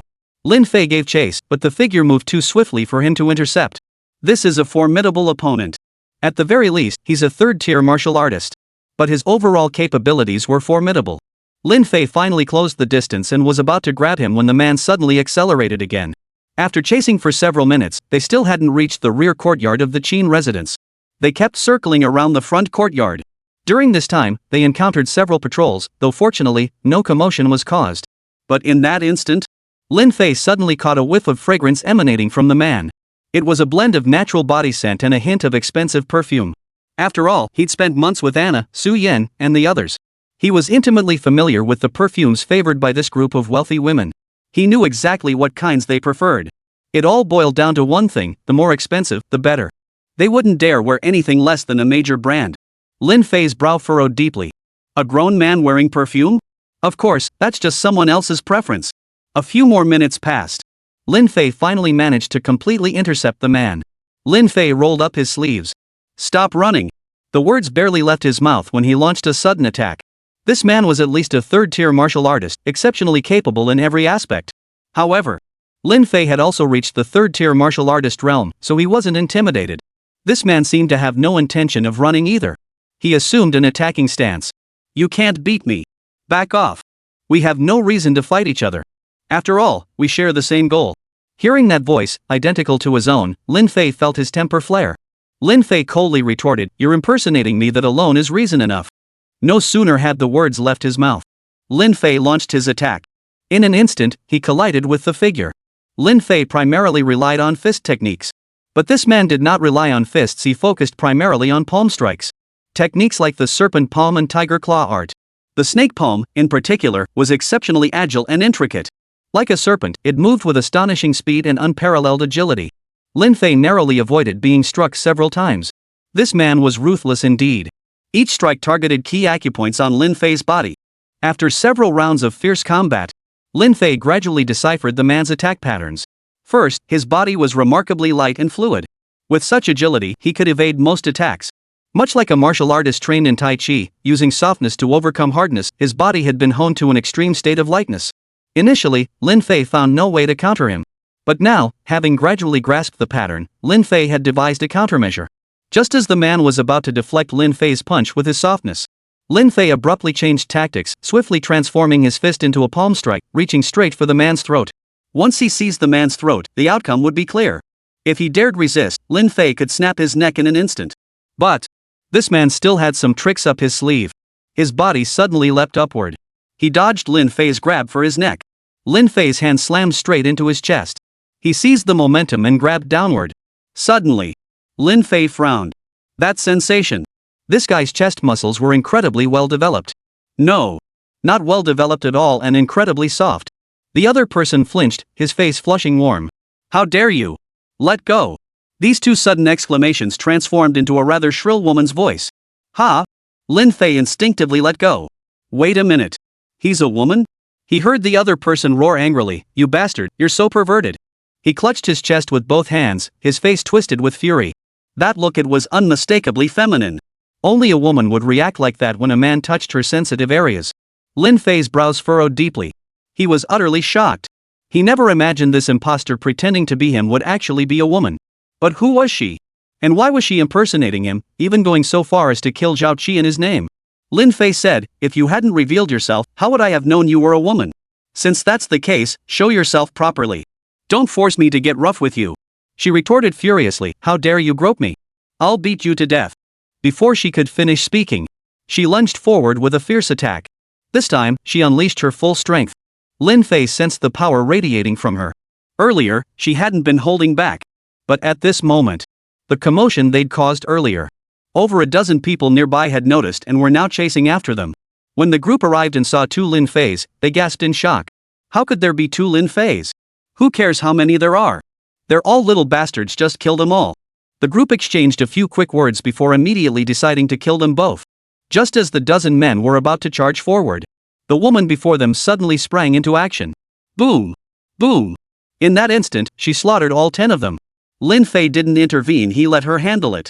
Besides, this would allow him to observe her tactics more clearly. And in the next second, the woman suddenly lunged at him. It seemed she wouldn't let their earlier martial exchange rest.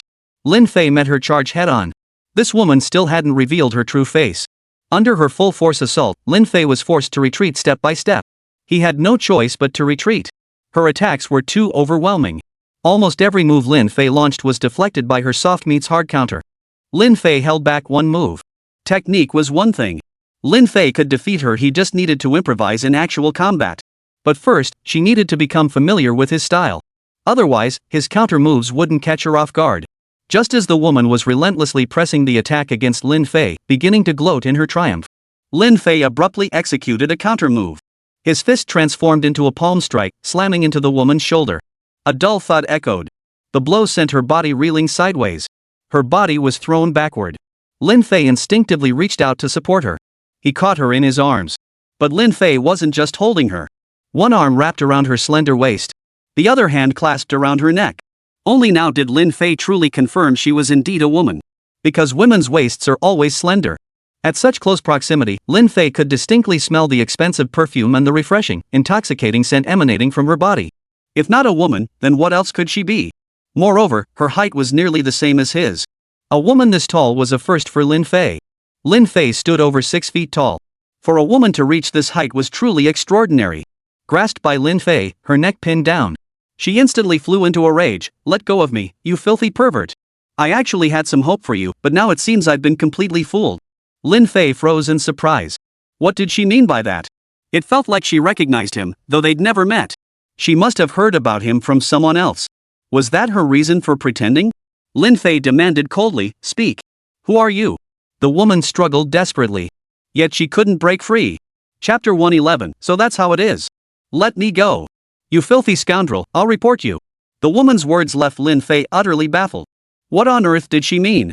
Typically, disguise techniques involve wearing a leather mask. Through makeup and other techniques, one can become nearly indistinguishable from the person being imitated. The hardest part was mastering speech and mannerisms.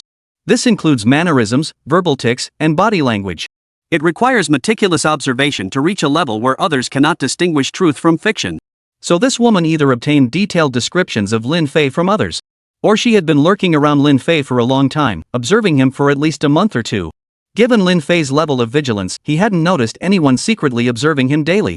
Nor could it have been Anna and the others. They had no reason to do so. Therefore, the former possibility was the most likely. Who could have revealed everything about him to her? Lin Fei declared, "If you won't speak, then don't blame me for cutting you down without mercy." With that, Lin Fei suddenly tightened his grip. The hand gripping her throat tightened, and instantly, her face flushed crimson. He tightened his grip until her face contorted with pain, and tears welled up in the corners of her eyes. She still wouldn't reveal her identity. Just then, a voice rang out, "Lin Fei, let her go." Lin Fei frowned. The voice sounded familiar. Focusing his gaze, he saw a tall woman dressed in a black evening gown appear. She walked toward him slowly. Lin Fei's pupils contracted. Master. She was Lin Fei's beautiful master, a stunningly gorgeous woman with an air of elegant aloofness. Her name was Xiamu. 33 years old. Of course, that was the age she claimed. Her true age was certainly not that. For she appeared to be no more than 26 or 27. She was a woman who loved to wander the world year-round. Such a woman, seemingly resting and recuperating in a desolate mountain forest, was actually doing something far beyond what a woman of her age should be capable of. After all, she frequently ventured down the mountain for outings, often staying away for 3 or 5 days, or even over half a month. Xiamu demanded, "Why haven't you let her go yet?" Lin Fei retorted, "No way. This woman disguised herself as me to ruin my reputation. How could I ever forgive her?" The woman struggled even more violently now. But Lin Fei kept his grip tight around her neck. The more she thrashed, the more pain she felt. "Auntie, don't worry about me. Once the scumbag kills me, you must kill him." "Auntie?" Lin Fei was stunned. He had once inquired about his beautiful master's background. But she had never revealed anything, warning him not to pry. So she had family after all. He'd assumed her aloofness stemmed from loneliness and isolation. But how could a woman so full of life and adventure ever settle down to build a home in these desolate mountains? Typically, only those without a fixed abode or a home to return to would do such a thing. It seems there's something even more complicated going on with the beautiful master. Xiamu's cold voice rang out, "Lin Fei, let her go. Even though you've completed your apprenticeship, you're still my disciple. Disobey me, and I'll spank your bottom." Lin Fei froze. Ever since she began teaching him, as far back as he could remember, Lin Fei had been disciplined by her countless times. Spanking was the most basic form of punishment. He still remembered when his beautiful master was a graceful, innocent-looking young girl in her prime. By all accounts, she was indeed only in her 30s now. But Lin Fei always felt she must be even older. Women are extremely sensitive about their age. Legendary 9th-rank martial artists possess the special ability to delay aging. As for advancing beyond that level, the ability to delay aging becomes even more profound. Lin Fei had no choice but to release the woman. For now, she still bore an identical appearance to Lin Fei, her disguise still intact. But he sensed her age was likely similar to his own. Xiamu said, "She's my niece, named Xia Cheng. You two should get along well from now on. This isn't a place to linger. Let's head over there and discuss this further." Lin Fei nodded. The woman could only agree for now. She huffed indignantly at Lin Fei before striding alongside Xiamu, her arm hooked through his. It seemed their bond was quite strong. Lin Fei seemed to understand. Over those 20 years, the beautiful master had often ventured down the mountain. Partly because she had a playful spirit, something Luo Tai knew all too well. On the other hand, it was undoubtedly tied to her own family circumstances. They then entered an empty room. Though empty of people, the table was laden with food and drink. Upon entering, Xia Cheng did not remove her mask. Every time Lin Fei raised his eyebrows, he saw his own face staring back. Knowing he was being imitated by a woman made him feel particularly uneasy. "Hey, could you take off that disguise?" Xia Cheng retorted, "No way. I'm going to use this face to ruin your reputation afterward. Even though your reputation isn't exactly stellar, I'm still going to do it. You touched my chest, grabbed my neck, and tried to kill me, that's why. Of course, I could let it go if you'd just kneel down and apologize." That was utterly outrageous. Lin Fei couldn't be bothered to respond. Xiamu chimed in from the side, "Stop bickering. Eat something to fill your stomachs first. We'll be busy soon." This was what Xiamu had prepared. The three of them sat down and began eating. The spread wasn't extravagant, just dishes procured from the banquet kitchen. The sweet and sour pork knuckle was the main dish and the fanciest one at that. The sides consisted of either peanuts or cold vegetable salads. There wasn't even a soup dish. However, rice was plentiful, and there was even red wine. So, Lin Fei plunged his chopsticks straight into the sweet and sour pork hock. In an instant, Xia Cheng's chopsticks attacked as well. With a sharp clack, she knocked his chopsticks aside. Lin Fei, naturally unwilling to back down, immediately countered and pushed hers away. And so the battle began. Humph. What are you doing? I'm a girl, you should let me have some. Men should be more generous, skipping a bite of meat won't kill you. Xia Qing retorted. Lin Fei frowned. That's ridiculous.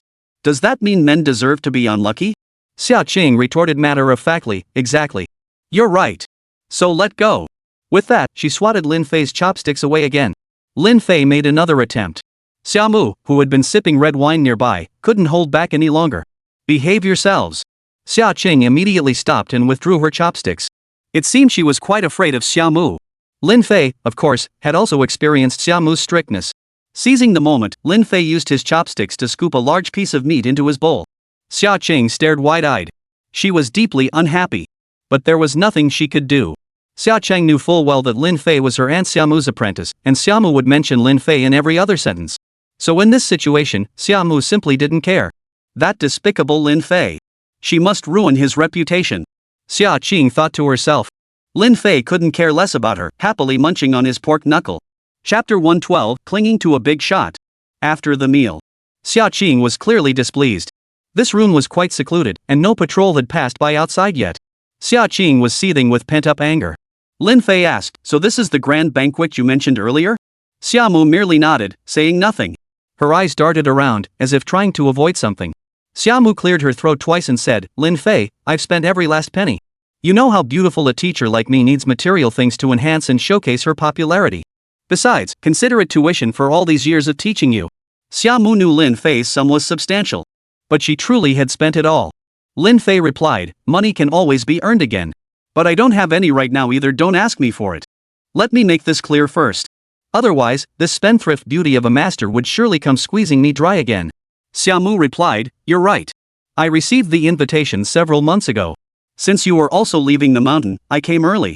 I'd assumed you'd face trouble soon after descending, but I never imagined you'd escalate things to confront Qinzhou and the Zhao family head-on. What she dared not say was, had she not descended early, that massive sum from Lin Fei would have slipped through her fingers. Immediately after, Lin Fei asked about certain matters. Xiaomu and Luo Tai weren't exactly in an improper relationship. Like Lin Fei, they were more like old friends who regretted not meeting sooner.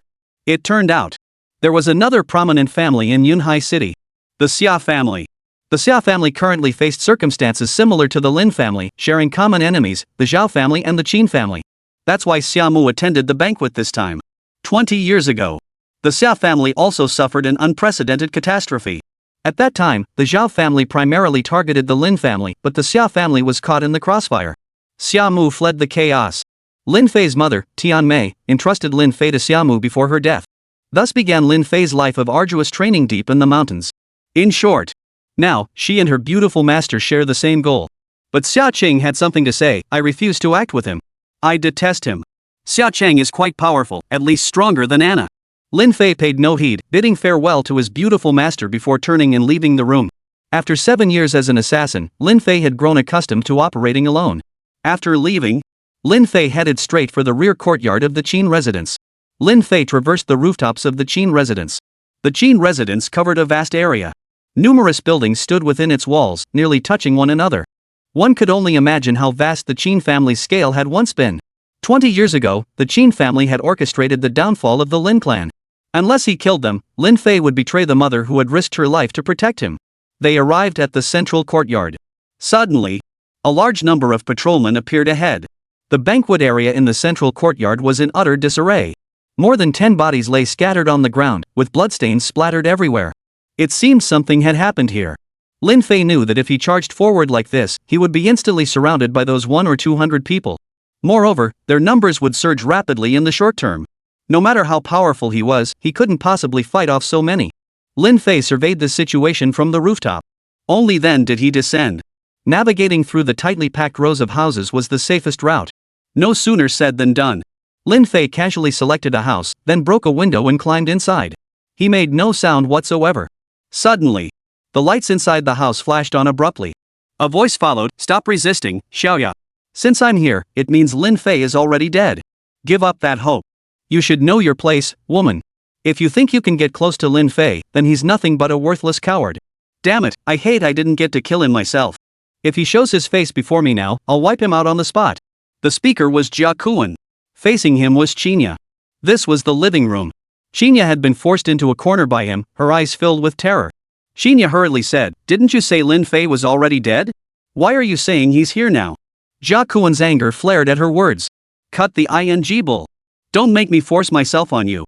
Let me tell you this, Lin Fei thinks he's so clever, but I've already driven out everyone he had stationed near the Qin residence, some of them were even killed. Do you think Lin Fei is dead? Come on, let's get this over with quickly. Then you'll be the commander's wife of the mercenary group, enjoying all the glory." Qinya shook her head repeatedly. "Even if you made me the first lady, I'd never like you. You're ugly and have a terrible temper. Who in their right mind would like you?" That was a personal attack. Jia Kuan's temper flared at the words. He disliked defiant women, but he had no choice but to proceed. If Qinya went to report him, he could lose his position.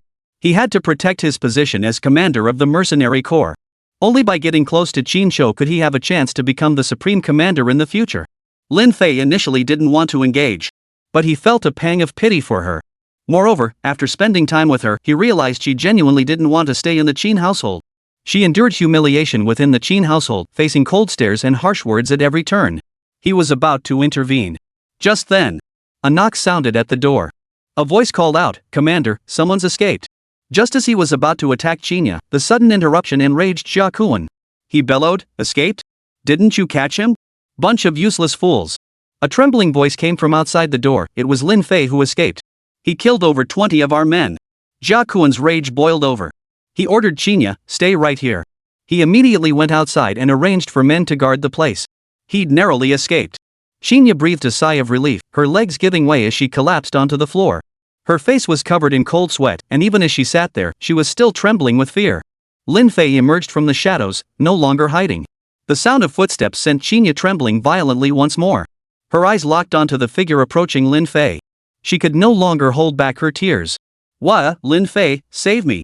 Please, take me away from here. Anywhere will do. I'll be your servant forever. Please save me." "Wah!" Qinya wept bitterly. It must have been the first time in her life she'd felt such profound sorrow. Not even when her parents passed away had she felt this kind of grief. Back then she was still very young, too young to understand. Suddenly, Qinya threw herself at Lin Fei's feet, clutching his thighs tightly with both hands. She was terrified he might ignore her. Lin Fei said, "Let go first. And stop crying. Don't let anyone outside hear or see you, or they'll think I made you cry." Qinya quickly released her grip. She wiped away the tears streaming down her face, one after another. Besides Su Jiaojiao, she was the second woman Lin Fei had ever seen cry. Despite Qinya's tough exterior, she was actually quite similar to Su Jiaojiao. Su Jiaojiao cried at the drop of a hat, while Qinya could control her emotions somewhat. But just now, Jia Kuan had genuinely frightened her. Chapter 113, Relocation. Lin Fei helped her to her feet. Suddenly, Qinya suddenly threw herself into Lin Fei's arms. Lin Fei spread his arms wide. What should he do? Why do women always want to hug someone in certain situations?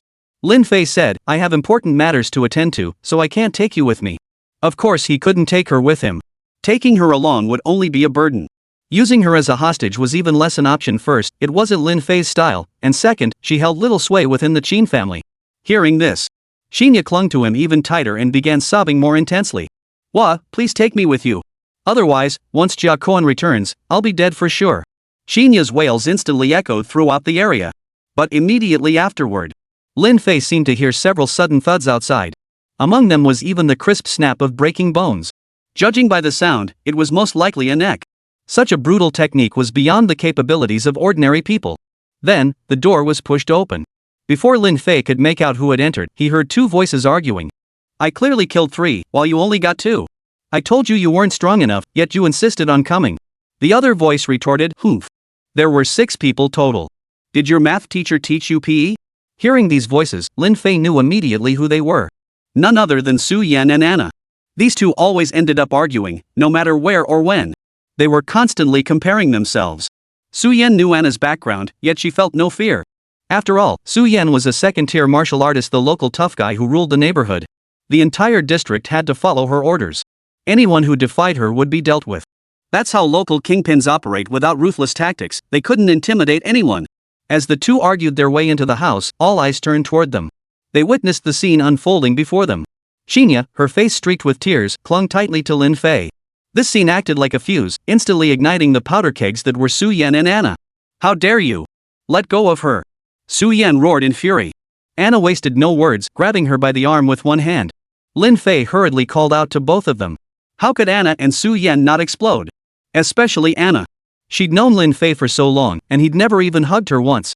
And now some newcomer and enemy, no less, got to hug him, taking advantage of Lin Fei and leaving her feeling so wronged. Xinyu now wore an even more aggrieved expression. Seeing this, Su Yan and Anna felt even more annoyed. Lin Fei asked, "How did you two end up here?" Anna replied, "We were trying to set up a perimeter outside the Qin residence, but unexpectedly, all the hotels and ghost houses in the vicinity had shut down. Even restaurants that could temporarily hide people were restricting customers, some citing insufficient supplies, others claiming renovations or limits on dining capacity. And they had to leave immediately after eating. It made no sense at all. So Qinshou has prepared exceptionally well this time." I see. No wonder Jia Koan said what he did earlier. However, this outcome was entirely predictable. After all, a month has passed since Qinshou returned. He's had ample time to prepare for all this. With the mercenary group mobilized, ordinary people around here wouldn't dare resist. Su Yan added, "So we had to come in first to scout the situation. Once the timing is right, we'll send the signal and launch a direct attack. Earlier, when we saw Jia Koan leave, we suspected something was amiss in this room and came over. We never imagined you'd actually be inside." Lin Fei then asked, "What about Su Jiaojiao, Gao Xiao, and the others?" "No need to worry. They've both moved their people to Rose Street, that's Su Yan's territory. Su Jiaojiao is her younger sister, and Yang Xiao is her best friend. As for Gao Xiao, she's Lin Fei's sister, so she naturally requires special protection. With them staying on Rose Street, Lin Fei had no reason to worry. After discussing with them, it was clear they couldn't stay here." After hearing Lin Fei's description, Anna suggested, "Then we should first restore all the kidnapped people. That would at least give us some leverage against Qinshou." Lin Fei agreed this was a sound approach. But there was still one problem. All communication devices within the Qin residence had gone dead. They must have installed jammers beforehand. Once activated, no communication method can connect to the outside world. Unless they left the Qin residence's perimeter. Lin Fei and his two companions then launched their operation. Xinyu insisted on coming along. There was no choice. Leaving her here to wait for Jia Kuan's return would surely spell trouble for her. So they brought her along as well. But Anna and Su Yan, seeing Xinyu putting on this pitiful, wronged act, naturally felt extremely uncomfortable. Since Lin Fei had already agreed, they could only go along with it. Lin Fei knew exactly where the kidnapped people were being held. They were in the row of reinforced rooms in the front courtyard. But upon arriving, they discovered the guards who had previously watched over the rooms were nowhere to be found. Instead, Jia Koan was shuttling them around. Damn it, they actually escaped and smashed so many walls in the process. When I find that idiot, I'll kill him. Jia Koan roared angrily. He was just venting his frustration. He'd been beaten senseless by Lin Fei before, something he'd never forget for the rest of his life.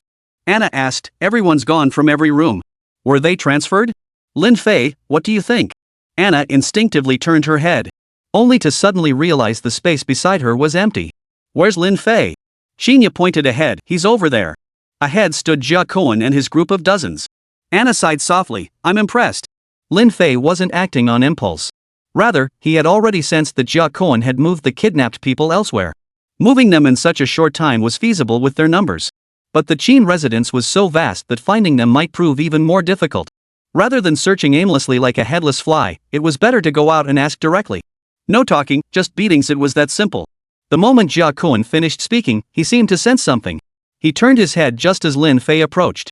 His entire body trembled instantly. The tremor was almost instinctive. But in front of so many people, he couldn't afford to lose face.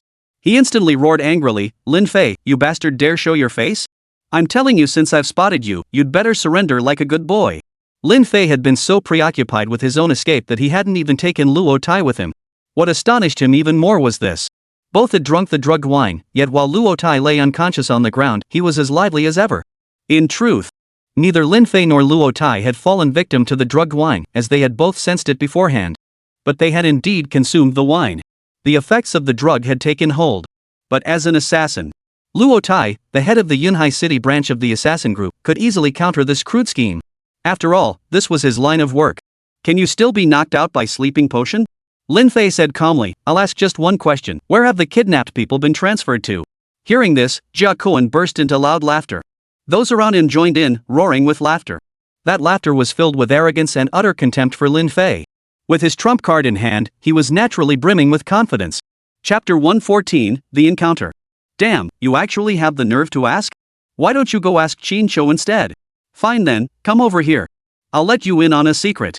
Jia Koan beckoned to Lin Fei. The gesture itself was dripping with mockery. It was like he was beckoning a monkey, his gaze dripping with contempt. Lin Fei ignored him, slowly rolling up his sleeves. For tonight's banquet, he wore a tuxedo specially prepared by Anna, with a dress shirt underneath. The outfit proved rather cumbersome to move in. Seeing this, the crowd began to jeer once more. Jia Koan sensed Lin Fei was getting serious, but he wasn't intimidated. Oh ho, the morning dog is about to bite us. So what should we do? No sooner had Jia Koan finished speaking. Suddenly, the dozen or so men before him drew from behind their backs a handful of blackened, oversized, specially crafted long guns. Jia Koan, meanwhile, pulled a slender, gleaming gold bullet from his pocket longer than his finger. He declared, this time, they won't be as weak as those old spears. Come on, let these dogs of death taste the flavor of gunpowder. Fire for me. These were single-shot rifles as well. Its barrel was exceptionally long, meaning the velocity and force of this single shot would be at least 2 or 3 times greater than before. Such a spear could kill a 3rd-tier martial artist. It could even pierce through the internal energy defenses of 4th-tier martial artists. And now there were over a dozen such rifles. Over a dozen shots. Jia Koan himself was terrified by the sheer power of these long guns. Yet when he saw Lin Fei standing there as calm as ever, as if the spear posed no threat to him at all, where did he find such courage and resolve? However, Jia Koan didn't want to waste any more time. No sooner had the words left his mouth. More than 10 spears erupted in near unison.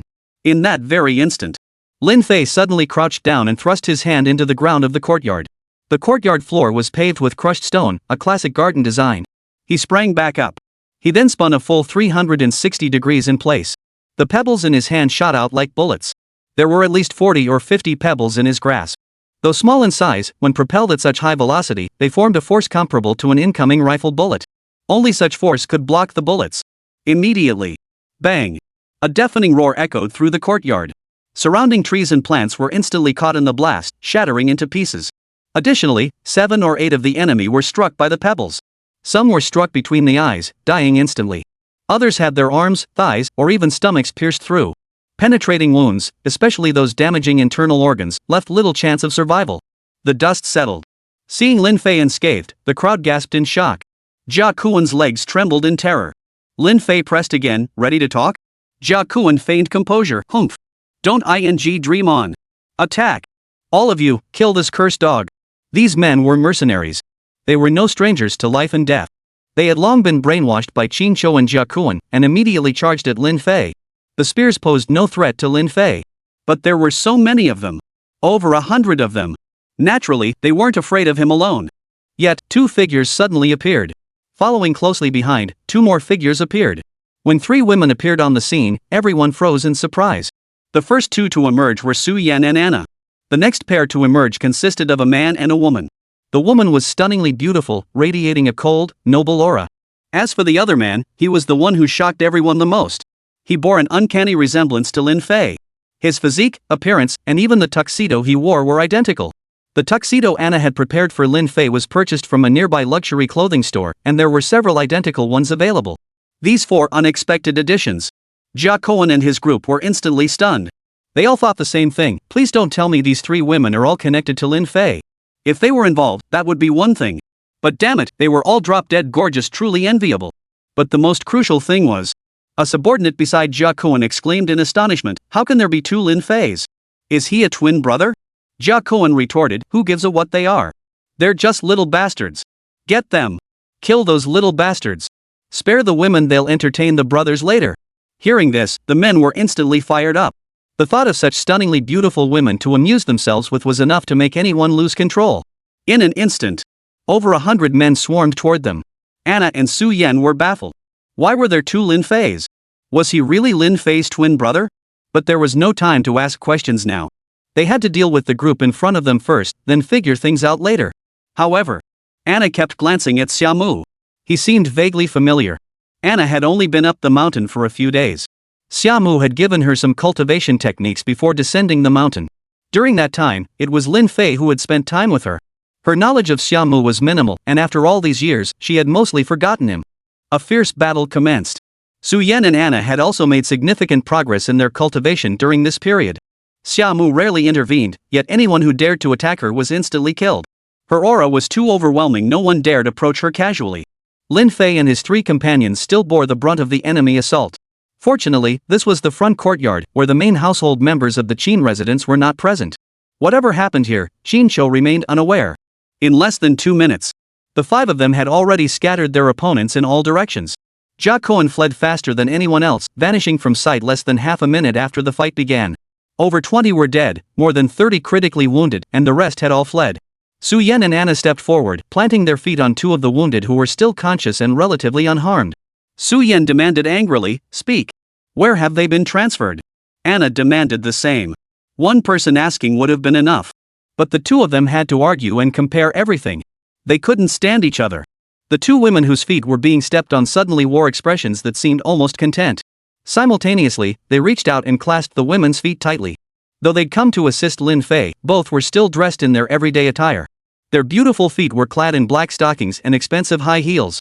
Suddenly, their ankles were seized by a pair of hands. Su Yan and Anna instantly flew into a rage. "You filthy man, go to hell." Su Yan flew into a rage, immediately breaking free and slamming her high heel into the man's neck. Anna, however, remained calm. With a sinister chuckle of triumph, she asked for the location. Some people only know how to rage utterly useless. Only then did Su Yan realize she'd acted impulsively. All to Anna's advantage. But that stinking man deserved to die. How dare he touch her feet? Lin Fei paid them no mind. The location mentioned was in the Qin residence's backyard. It must be over there. Seeing Lin Fei start toward the backyard, Su Yan and Anna didn't follow. Both of them walked up to Xiaoqing. "Who are you?"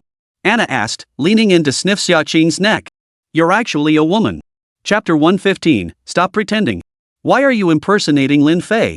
Take off that disguise immediately, or don't blame me for being rude." Anna snapped angrily. A woman had used disguise techniques to impersonate Lin Fei, even mimicking his mannerisms perfectly.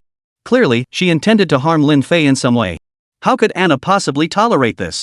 Yet Lin Fei seemed utterly disinterested in the matter, suggesting he had already met this woman before. Su Yan glared angrily from the side. This was one of the rare moments when she and Anna could briefly unite against a common foe. Xiaoqing, however, refused to be outdone. She was even more puzzled as to why a man like Lin Fei could have such a genuinely devoted woman by his side. What was there to like about that utterly ordinary guy? In Xiaoqing's eyes, Lin Fei was nothing but a scoundrel. She retorted coldly, "Who I pretend to be is none of your business." "I'm not pretending to be you. Who the hell are you to meddle in this, you stinking scoundrel?" Anna snorted coldly, "Humph. Lin Fei is my junior disciple. You tell me if that has anything to do with me." Anna had no desire to waste words with her and immediately moved to strike. Xiaomu, standing nearby, interjected, "Enough. Lin Fei's already gone." Anna finally turned to look at Xiaomu. That voice sounded familiar. It quickly jogged her memory. Master Xiaomu? Su Yan and Xiaoqing both froze in surprise. Xiaomu said, "What's the matter? Did it take you this long to recognize your master?" To be precise, Xiaomu wasn't actually Anna's master. Anna had come to the mountain at Luo Tai's arrangement. The purpose was for Anna to master more abilities. Anna possessed exceptional learning abilities. She mastered the cultivation techniques Xiaomu taught her within days before descending the mountain to return to Luo Tai's side. She then steadily increased her strength, rapidly becoming a top-tier assassin. "You show up without a word. How am I supposed to recognize you? I've only now realized the cultivation technique you taught me back then was rather rudimentary. I've abandoned it, but I still consider you my master. Come on, Lin Fei is almost out of sight." With that, she turned and walked away. These women, especially Anna and Su Yan, they place themselves on such a high pedestal. They appear arrogant, but in truth, Anna doesn't actually reject Xiaomu as her master. Xiaomu paid them no mind. Su Yan followed suit. Lin Fei stepped forward, and only then did Qinyan emerge from the shadows. Before Lin Fei arrived, she dared not show herself. The group soon arrived at the rear courtyard of the Qin residence. No sooner had they arrived, Lin Fei quickly spotted the people who had been kidnapped and held captive. They disposed of the guards at the entrance and opened the door. 2 hours had passed since they were drugged unconscious. Most of them had already regained consciousness. Lin Fei had come to rescue them with good intentions. Yet, truly, the world has gone to the dogs. A middle-aged man glared at him, his eyes narrowed in fury. "It's you again, Lin Fei. How dare you kidnap us? Do you have any idea how influential our group is in Yunhai City?" Another middle-aged man roared in anger. "That's right. Our group provides employment for hundreds of thousands in Yunhai City. You bastard dared kidnap us? From the first time you caused trouble, we knew you little bastard had ulterior motives. How dare you commit such a despicable act at this Chamber of Commerce meeting? The others quickly joined in, directing their anger squarely at Lin Fei. They would certainly suspect as much. Deep down, they believed the Qin family, as the conference organizers, would never do such a thing. What benefit would the Qins gain from undermining their own recovery? And over the past few months, Lin Fei had been stirring up trouble non-stop. Not content with provoking the Zhao family, he'd now come to challenge the Qins. Back when Lin Haifeng acted this way, they should have anticipated his son would do the same upon returning to Yunhai City. I even suspect that the Lin family's entire business empire was seized by Lin Haifeng through underhanded means. The entire group agreed. That's because Qin Shou had personally visited them beforehand. To become the commander of a mercenary group, one must possess more than just formidable strength on the surface. His brainwashing skills were nothing short of unmatched. Brainwashing an individual or a group is a piece of cake. Qin Shou didn't resort to brainwashing. Otherwise, this banquet hosted by the Chamber of Commerce wouldn't have drawn so many business tycoons, industry elites, and even prominent nobles from Yunhai City. Lin Fei saw no need for further explanation. He stated plainly, "If you want to leave, follow me. If not, you're free to stay here." Su Yan chimed in, "Over a dozen guards have been killed outside. Once they discover the disturbance here, who do you think they'll come for first?" At these words, the crowd shuddered. No need to guess they'd come for us first. The middle-aged man seethed with defiance. "This is unnecessary. If you want us groveling at your feet, you can try again in your next life. The Lin family is finished. Thinking you, a mere upstart, can stand against the Qins and the Zhaos? That's laughable." The group was stirred once more. Seeing the fiery-tempered Su Yan about to lash out. Especially that middle-aged man leading the rabble-rousing. He was the chairman of a publicly listed company in South City, holding considerable social standing. Seeing this, the middle-aged man spoke up again. "Oh ho! Hit a nerve and you want to lay hands on me? Go ahead and hit me. If I say ow, I'll take your last name." Su Yan couldn't stand such provocation and was about to strike. But Lin Fei stopped her. Just then, a dozen mercenaries suddenly burst in. All patrols and guards within the Qin residence were members of the mercenary group. They had been transferred here over the past month from other regions or even overseas. Among them were numerous foreigners, each looking even more formidable. They all practiced the martial arts techniques provided by Qin Shou. Their larger, more muscular builds gave them an especially fierce appearance. One of their leaders shouted, "You bastard! How dare you show your face here?" Lin Fei waved his hand. "Before we talk, how about you deal with them first? If you deal with them first, I'm willing to talk." At Lin Fei's words, the dozen or so men immediately turned their attention to the 20-plus people before them. There were 5 groups of guards in total. Each room held roughly 20 people. Over 100 people had been abducted in total here. Of course, there were undoubtedly other more important figures among the abductees, possibly including Luo Tai. Luo Tai hadn't seen him yet, and he figured Luo Tai probably didn't want to act recklessly. In fact, he might even be having a pleasant conversation with Qin Shou face to face right now. "You lot want a beating? You actually think you can escape from here? If you've got the guts, go ahead and try." The group froze. The middle-aged man sneered, "Still putting on a show? You've colluded with Lin Fei to try and force us to grovel before him? That's impossible. Release us, and we'll drop this matter." This statement left the burly leader utterly bewildered. Frowning, he snapped, "Who the hell said I'm in cahoots with this good-for-nothing? You think you can insult me like that? Looks like you're asking for a beating. Get over there and knock this old geezer's teeth out." One of the men beside him stepped forward. Immediately, he unleashed a barrage of punches on the middle-aged man who had spoken first. Chapter 116, Who Goes First? Everyone was stunned. The burly leader didn't seem to be putting on an act. If they were truly in cahoots, or if they were Lin Fei's subordinates, how could subordinates possibly insult their own master like this? The middle-aged man was beaten to the ground, writhing in agony and wailing. It served as a warning shot across the bow for the others. Everyone else finally understood. Lin Fei wasn't part of this group. The burly leader then turned his gaze toward Lin Fei. "Your turn. Surrender peacefully, or we'll take you away. Hope you make a wise choice, or we'll drag you off like a dead dog." Facing the burly man's relentless insults, Lin Fei felt little anger. He merely found the man's voice unbearably grating. Lin Fei could endure it, but Su Yan and Anna had long since reached their limit. Almost simultaneously, the two sprang into action.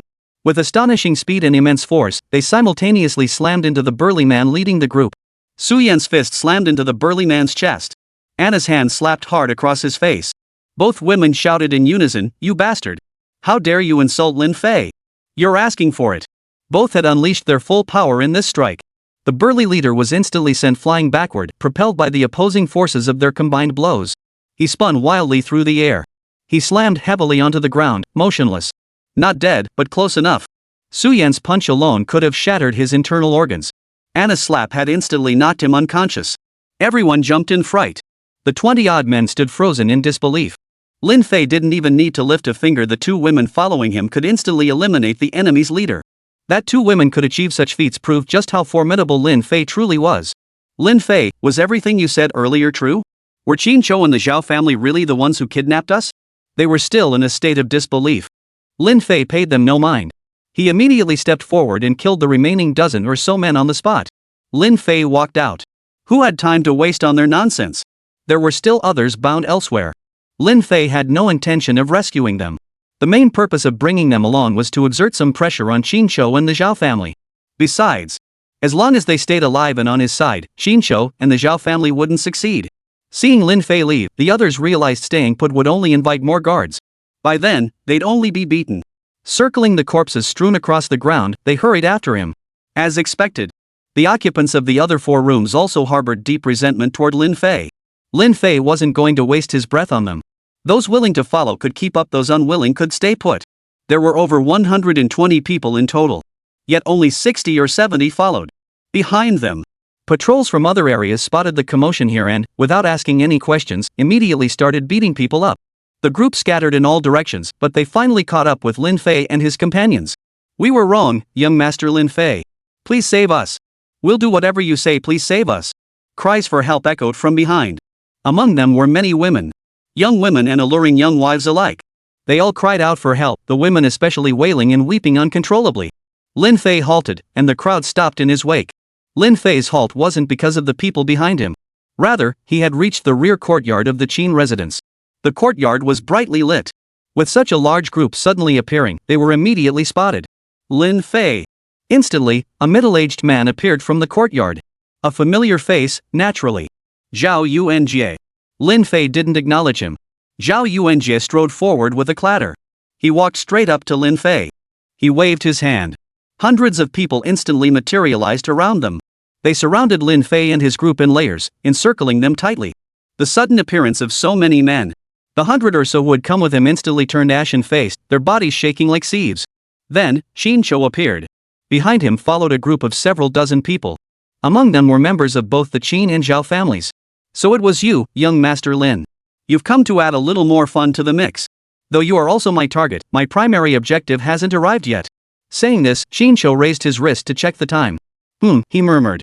"He should be arriving shortly. Of course, he'll definitely show up. I've been waiting for this day for a long time, and it seems he feels the same way." Who is he talking about?" The crowd murmured in confusion. Who could possibly command such attention from Qin Zhou? Lin Fei already had some suspicions. Then, Qin Zhou beckoned with a single hand, and a man approached from behind. This person carried a thick stack of documents, along with a fountain pen and a seal pad. Following closely behind were dozens more. A dozen or so desks were arranged in the space about 10 meters away from Lin Fei. Who would be the first to come forward? No one asked, they already knew what was happening. But who would dare? It would be no different from a scramble. After a long pause, no one stepped forward. Qin Zhou spoke calmly. "Here is the share transfer agreement. I'm not demanding a large transfer, just 5% from each company. Don't make me take drastic measures against you." He then turned his gaze to Lin Fei. "Lin Fei, this has nothing to do with you. I don't even need Gao Group's shares.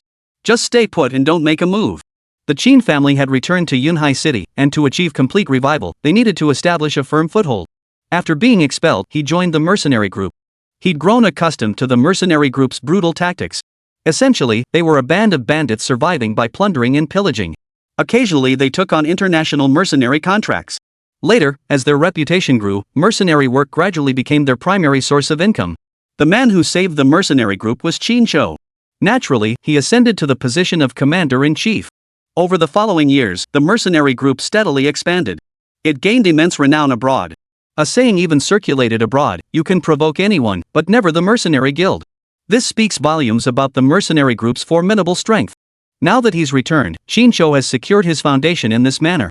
Building step by step, it would take ages. Since he dared to take this step, the agreement would take effect the moment he signed and pressed his fingerprint. Don't forget the Zhao family is here. The Zhao family has considerable connections in the capital. Helping the Qin family accomplish this would take just a few words. "Young Master Lin, what are we to do? Please help us out. We'd even transfer that 5% stake to your name."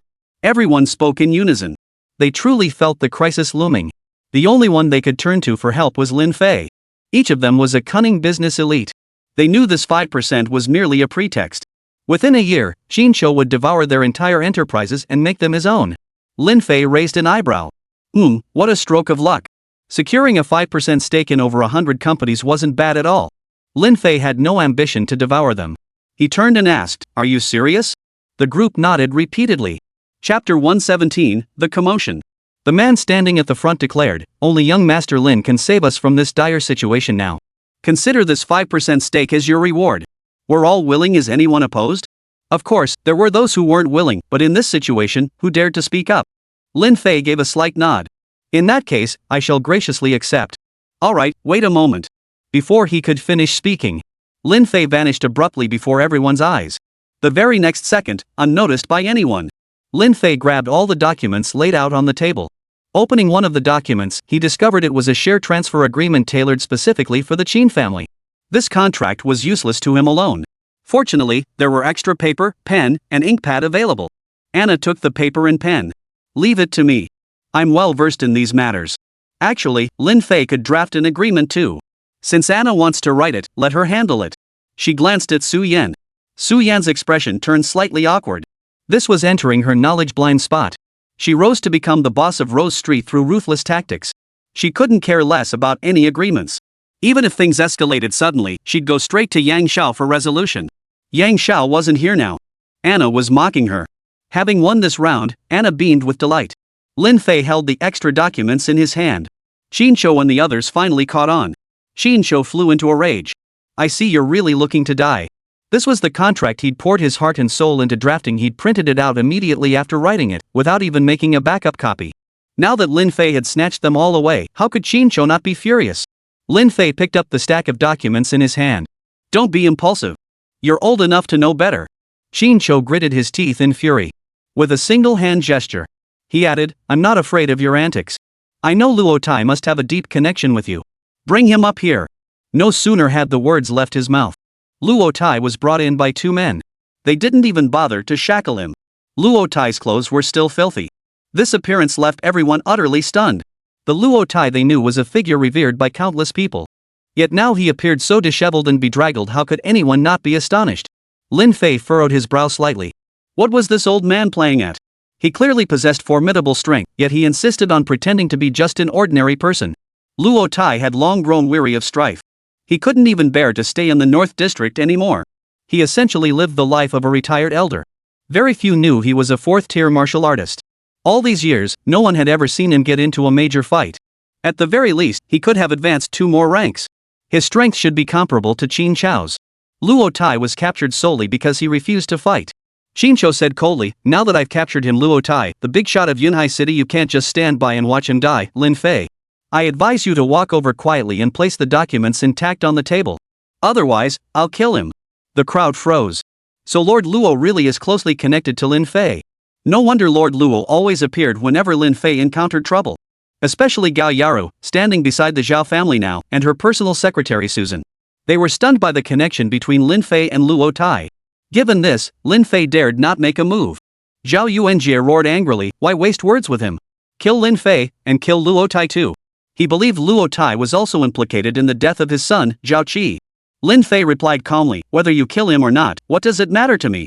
Please, hurry up and kill him." This response stunned the surrounding crowd once more. But then they heard Lin Fei's voice again, "Don't kill him. He's not Lin Fei. I am."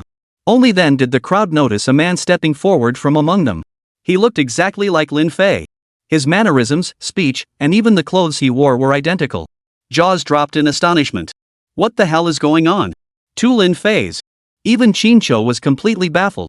Luo Tai frowned deeply, his eyes fixed on the 2 Lin Feis standing over 10 meters apart. Only Anna, Su Yan, and the others knew this man wasn't Lin Fei. Anna was busy drafting the agreement and had no time to intervene. Su Yan, unaware of the actual situation, remained silent. Moreover, she recognized that the cold-eyed woman beside him was no ordinary person.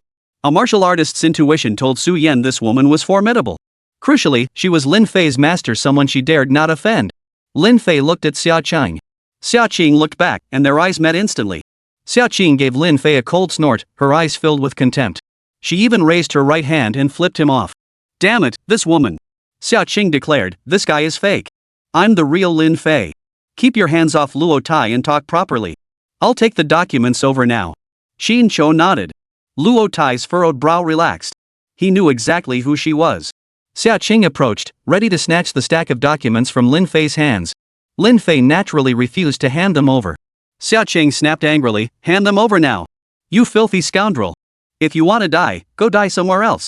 Don't drag others down with you. Lin Fei ignored her. When she lunged to grab them, he sidestepped. This clearly showed. Xia Qing not only knew Luo Tai, but also had a deep connection with him. What exactly was their relationship? The more Xia Qing couldn't get it, the angrier she became. Her entire face puffed up with fury. Her face must have turned crimson with embarrassment at her failure to snatch it. But with a mask covering her face, it was impossible to tell. Xia Qing suddenly launched her attack. Once again, she targeted several of Lin Fei's vital points. Such vicious blows. Xiamu remained hidden in the crowd, paying no attention whatsoever. Lin Fei seized the moment to place the stack of documents into Su Yan's hands. Take it. Don't give it to anyone else. Su Yan nodded urgently. She could ignore others' words, but Lin Fei's commands she must obey. Immediately, Lin Fei stepped forward. He was curious to see what she actually looked like. Qincho wasn't in any hurry. While that person hadn't arrived yet, watching the commotion wasn't so bad. Xia Qing launched a snake-like palm strike, aiming straight for Lin Fei's throat and windpipe. The strike was ruthlessly vicious. If he was hit, it would mean death or serious injury. Lin Fei abruptly unleashed the ghost shadow step, executing an incredibly deft evasion maneuver. He immediately closed the distance, wrapping his arms around her from behind. Her arms were seized and swiftly pinned behind her back. With her arms pinned behind her back, Lin Fei had completely restrained her. Even if she had any strength left, she couldn't resist. Lin Fei whispered into her ear, don't move. Come here, let me see just how ugly you really are. He freed one hand and suddenly grabbed at Xia Qing's neck. The fake skin was hidden just below her neck. In full view of everyone present, all could see clearly. Lin Fei thrust a hand straight into a man's clothing. It was somewhat unsightly. Xia Qing grew even more frantic. She screamed, you filthy pervert. You disgust me. Get your hands off me. Get off me. The crowd was stunned. Pervert? How could a grown man utter such words? For a moment, everyone suspected Lin Fei might have some issues. Unbearable to watch. Chapter 118, Encirclement. Will you let go or not? You filthy scoundrel. If I survive this, I'll kill you. Xia Qing's hands were pinned down. Her legs were pinned by Lin Fei's leg, leaving Xia Qing utterly unable to break free. I wonder what kind of dirty tricks that little ant taught this scoundrel. It left her utterly unable to counter. Their martial arts cultivation levels were clearly comparable, yet why could he control her so effortlessly? Frustrated and humiliated, Xia Qing's mind was in chaos. She couldn't calm down to think clearly. The next moment, Lin Fei felt the edge of the fake skin beneath her clothes. He grabbed it and yanked. A thin piece of fake skin was torn away. Then, a sharp crack echoed. The fake skin stuck to Xia Qing's skin was ripped off by Lin Fei's sudden tug, causing her to yelp in pain. Lin Fei showed no mercy whatsoever. This vicious woman had disguised herself as him to ruin his reputation. How could he let her off lightly? Lin Fei couldn't care less whether she was the beautiful master's niece or anything else. Even if she were the king himself, he'd still beat the crap out of her. The fake skin was torn off the whole set. Her true face was instantly revealed. But the tearing was so violent it felt like a dogskin plaster ripped from her body. Even the fine hairs in her pores were forcibly torn out. She immediately let out a wail of pain. Her skin turned a deep crimson. Her entire body resembled a boiled crab. Only then did Lin Fei get a clear look. Though her face was also bright red, her features were delicate and well-proportioned overall, framed by a short, ear-length bob. The hairstyle seemed mismatched with her height and build. But she had no choice. This also revealed that she often disguised herself as others. Long hair would have been utterly inappropriate. Xia Qing was undeniably beautiful. Though her hairstyle clashed with her frame, it perfectly complemented her exquisitely balanced features. The people around her were utterly stunned.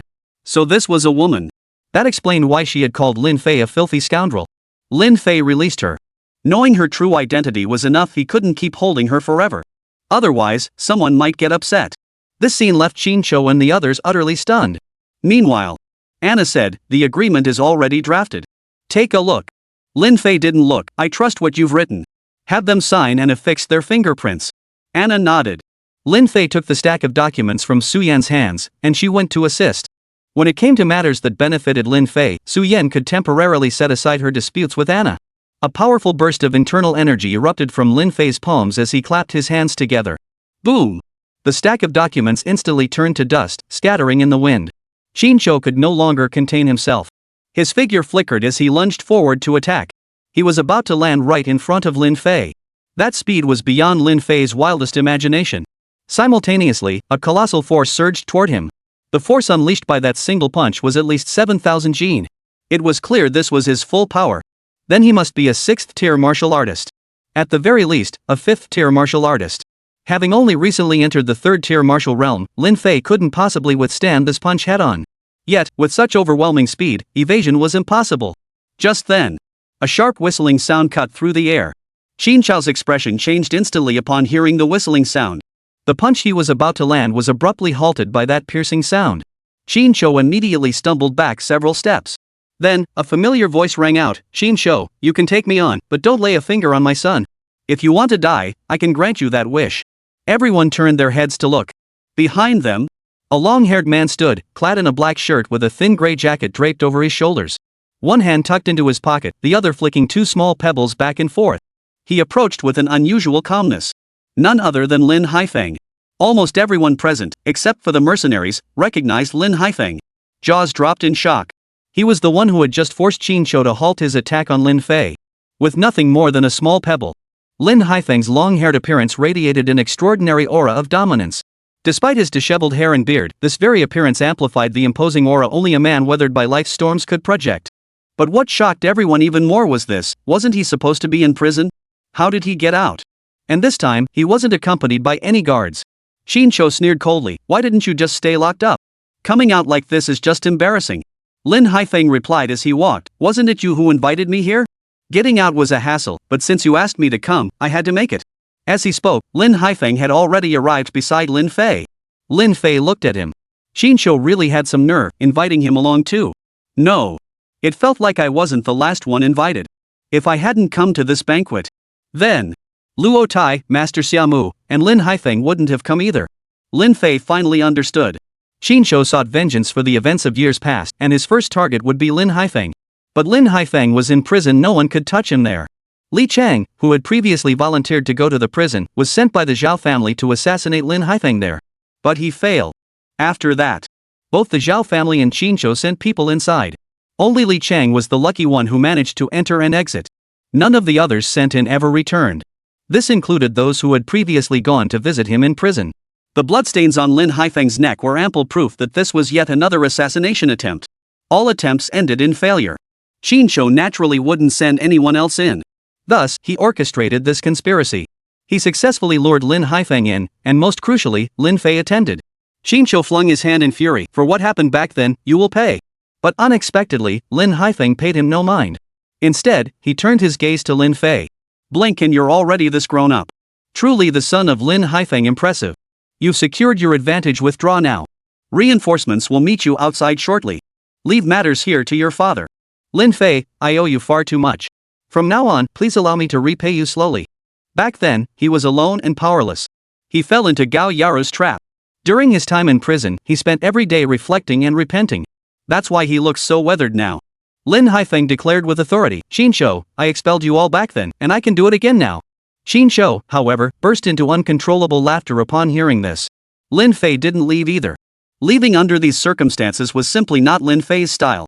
As Lin Haifeng had said, just as he had expelled the Qin family back then, he could do it again today. Xinyu abruptly stifled his laughter, raising both hands in a gesture. Footsteps echoed from all directions. Over 1,000 men surged forward. They completely surrounded Lin Fei and the 100+ others. Layers upon layers of martial artists surrounded them. At the very least, they were all high-level martial artists. The sheer number of martial artists struck fear into the hearts of the corporate executives. When had they ever witnessed such a scene? Some were even scared out of their wits. Chapter 119, Scatter. "Young Master Lin, save us. Master Lin, would you be so kind as to let us leave first?" A crowd scrambled to beg for mercy. Some begged Lin Fei and Lin Haifeng for help. Others begged Xinyu directly for mercy. Xinyu was itching to kill them all. Now Lin Fei had taken 5% of the shares in over 100 companies, while he himself stood by, left out in the cold. Utterly humiliating. Xinyu barked, "Listen carefully. These men cannot leave the Qin residence until the agreements you signed with them take effect. This is your final chance. Do you choose to side with Lin Fei or with the Qin family? Qin Shou intended to seize it outright. He wouldn't resort to legitimate means, nor would he even consider paying for it. In reality, when the Lin family was destroyed, the assets of the Lin Group were divided among many parties. The largest portion fell into the Zhao family's hands, though even within that share, the Zhao family didn't hold it all outright. At least 70% fell into Qin Shao's hands, merely held in trust by the Zhao family. The remainder was scattered among various other enterprises. Therefore, Lin Fei reclaiming the 5% stake in their company is only fair. They had no choice now. No one wants their assets devoured by the Qin family. Handing over 5% to Lin Fei versus surrendering everything to Qin Shou. The difference in weight between the two options is clear enough for everyone to discern. Immediately, someone voiced refusal. Where there's a leader, there are followers. Seeing this turn of events, Qin Shou flew into a rage. With a sweeping gesture, he signaled for action. The incident unfolded within the Qin residence, completely cut off from the outside world. Whatever transpired within these walls remained unknown to the outside world. Even the sudden deaths of over 100 CEOs from major and minor enterprises overnight could be suppressed by Qin Shou, preventing any news from spreading. His mercenary corps provided a formidable safety net. Beside him stood the Zhao family. The Zhao family wielded considerable influence within the capital. Meanwhile, the sound of combat erupted from the rear. Soon, the mercenaries in the rear began to panic. Their cries of agony and wails filled the air. The mercenaries were forcibly driven back, retreating to the side and daring not to advance further. The rear was cleared, and Lin Fei saw that there were only about 20 men left. Just over 20 men had intimidated hundreds? He didn't recognize these men, but it was clear they were all formidable fighters. Lin Fei turned to look at Qin Shou. Sure enough, Qin Shou's expression had also changed drastically. Clearly, he recognized the group that had arrived. Qin Shou immediately snapped, Lin Haifeng, Lin Fei. You've caused me immense losses. I won't let this matter rest. Retreat. Before his words had even faded, he vanished in a flash. Seeing their leader retreat, hundreds of mercenaries immediately scattered and fled in all directions. Soon, they vanished completely. The Zhao family members fled alongside them. The entire backyard was instantly cleared. Lin Haifeng roared in fury, don't you dare run away. Lin Fei, seize this chance to return home. Keep a low profile for the time being and focus on the Tianan Foundation. They'll explain the rest to you in detail later. With that, Lin Haifeng immediately gave chase. His speed was astonishingly swift. Before Lin Fei could utter a word, Lin Haifeng had already vanished into the distance. Meanwhile, the last 20 or so men followed Lin Haifeng in pursuit. As these 20-odd individuals passed by Lin Fei could see clearly that among them were both women and men, all very young. Yet their strength was formidable. Judging by their aura, Lin Fei could tentatively assess that the weakest among them were at least 5th-tier martial artists, while the strongest should not exceed the 7th-tier realm. Coming to his senses, Lin Fei realized that Luo Tai and Xiamu were nowhere to be seen, leaving only Xia Qing standing in place. They had all gone to pursue Qin Shou and the others. The vast Qin residence was now left with only Lin Fei and over 100 other corporate executives. Everyone was still reeling from the shock. The events that had just unfolded were too shocking for them to process. Gradually, they began to come to their senses. Once they confirmed the immediate danger had passed, regret began to set in. One of them said, so it was a false alarm after all. The ones who saved us weren't Lin Fei or Lin Haifeng, it was the 20+ people who arrived later. Therefore, I propose that the signed agreement be null and void. Moreover, if we refuse, this constitutes coercion. After all, we're talking about 5% of the shares. Although Anna had included some clauses in the agreement as Lin Fei requested. But she only holds that 5% stake. She wouldn't serve as an advisor to the company and would simply receive a dividend based on that 5% share annually. A 5% dividend? That's far too generous. Lin Fei wouldn't lift a finger, yet tens of millions, even hundreds of millions would be siphoned from his coffers every year. How could that be possible? Anna snapped angrily, a gentleman is straightforward. If you agreed, you should honor it. You're reneging on a written contract now? Why were you dodging me earlier? Su Yan erupted in fury, let's see who dares to renege. I'll be the first to take them down. Everyone flinched. They all knew these two women by Lin Fei's side were no ordinary people, they were formidable. Anna was part of Lord Luo's inner circle. Su Yan was the local kingpin of Rose Street, commanding a vast network of influence. The middle-aged man continued to stir the pot. He was the CEO who had resented Lin Fei earlier, and after getting beaten up by a few men, his hatred for Lin Fei only deepened. He sneered, oh, so you resort to violence when things don't go your way? Is this how you operate? No different from Qin Shou, a pack of wolves. No sooner had the words left his mouth. Xia Qing stepped forward and said, exactly. You shouldn't resort to violence so easily. If someone doesn't want their name crossed out, just leave it be. No wonder your reputation is so bad. If you keep this up, you'll have nowhere to go in the future. The middle-aged man was pleased to see someone speaking up for him. Anna and Su Yan both turned to stare at Xia Qing. It was rare for the two of them to be on the same side. It seemed they were preparing to deal with Xia Qing. Lin Fei said, "Fine. Anyone who wants to quit, step forward. I won't force you. But let me make one thing clear, whatever happens from now on is none of my business. Those who agree if you need assistance in the future, I, Lin Fei, will be the first to arrive. That's all." The middle-aged man snorted coldly. "Humph. What kind of help do you think we need from you? Still putting on airs? If Lin Haifeng hadn't stepped in earlier, you'd have been killed by Qin Chou. Who the hell needs help from a weakling?" With that, the middle-aged man stepped out of the crowd and stood to the side. A stir rippled through the crowd. They too were weighing their options. Qin Chou wasn't dead, and the Zhao family hadn't collapsed. They would surely rise again in the future. If such an incident occurred again, he would be left utterly defenseless. Consider this protection money for Lin Fei. Someone then asked, "Lin Fei, it's not that we're unwilling to pay. We'd gladly spend money for peace and security. So, is what you say true?" Lin Fei then produced the agreement. Chapter 120, No Desire to Pursue. The agreement is clear. If you agree, we'll sign the formal contract tomorrow. Earlier, due to the urgency of the situation, they hadn't scrutinized the agreement. Hearing Lin Fei speak, they all found it reasonable. Paying for peace of mind, with backup available when needed. The commotion immediately subsided. Only about 10 men remained standing with the middle-aged man. The last dozen or so middle-aged men pondered the matter in their minds. Weighing the pros and cons in their minds, they then agreed on the spot and returned to the group. People tend to follow the crowd. If over 100 people agreed, it must be a good choice. Seeing the dozen or so men who had stood with him all back down, he sneered, "You'll see soon enough. By the time you witness Lin Fei's true colors, it'll be too late for regrets. I'm outta here." With that, he turned to leave. Su Yan suddenly stepped forward. "Stop right there." The middle-aged man jumped in fright, feigning composure. "What? Can't a man leave?" Su Yan's voice turned cold. "No, you can leave. But you pointed at Lin Fei and hurled insults at him the entire time. I demand you apologize to him on your knees." Su Yan didn't need to do this. Just as she was about to speak, Anna stopped her. This time, she chose to stand by Su Yan. This middle-aged man must apologize before he can leave. The middle-aged man roared angrily, "Kneel before some lowly dog? That! Get out of my way, you! Such vile insults!" Su Yan exploded instantly. She reached out and slapped the middle-aged man across the face. The force sent him flying 2 meters backward. His cheek instantly swelled, and streams of blood flowed from his mouth. Su Yan had no intention of letting him off. She strode right up to him and coldly ordered, "Kneel down and apologize." The middle-aged man felt excruciating pain in his cheek. But he knew even more clearly. If he didn't comply, this vile woman would surely kill him. Better safe than sorry. Gritting his teeth, the middle-aged man swallowed his pride and slowly knelt on the ground. "I'm sorry, Lin Fei." Su Yan turned and walked away. The middle-aged man slowly scrambled to his feet.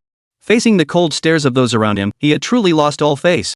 After standing up, he quickly left the area. Finally, the others also departed one after another. They would all gather at the Ministry of Industry and Commerce the following morning to sign the agreement with Lin Fei. This is precisely why they must do it willingly. To gain protection, one must pay the price. Lin Fei looked ahead. This was the direction Lin Haifeng and his group had pursued. If they kept pursuing, they'd reach the outskirts of South City in a few kilometers. "So where do we go next?" Anna asked. Su Yan said, "Let's rest at the Qin residence. I'm hungry too, and there should be food there." As she spoke, everyone caught the scent of food wafting from that direction.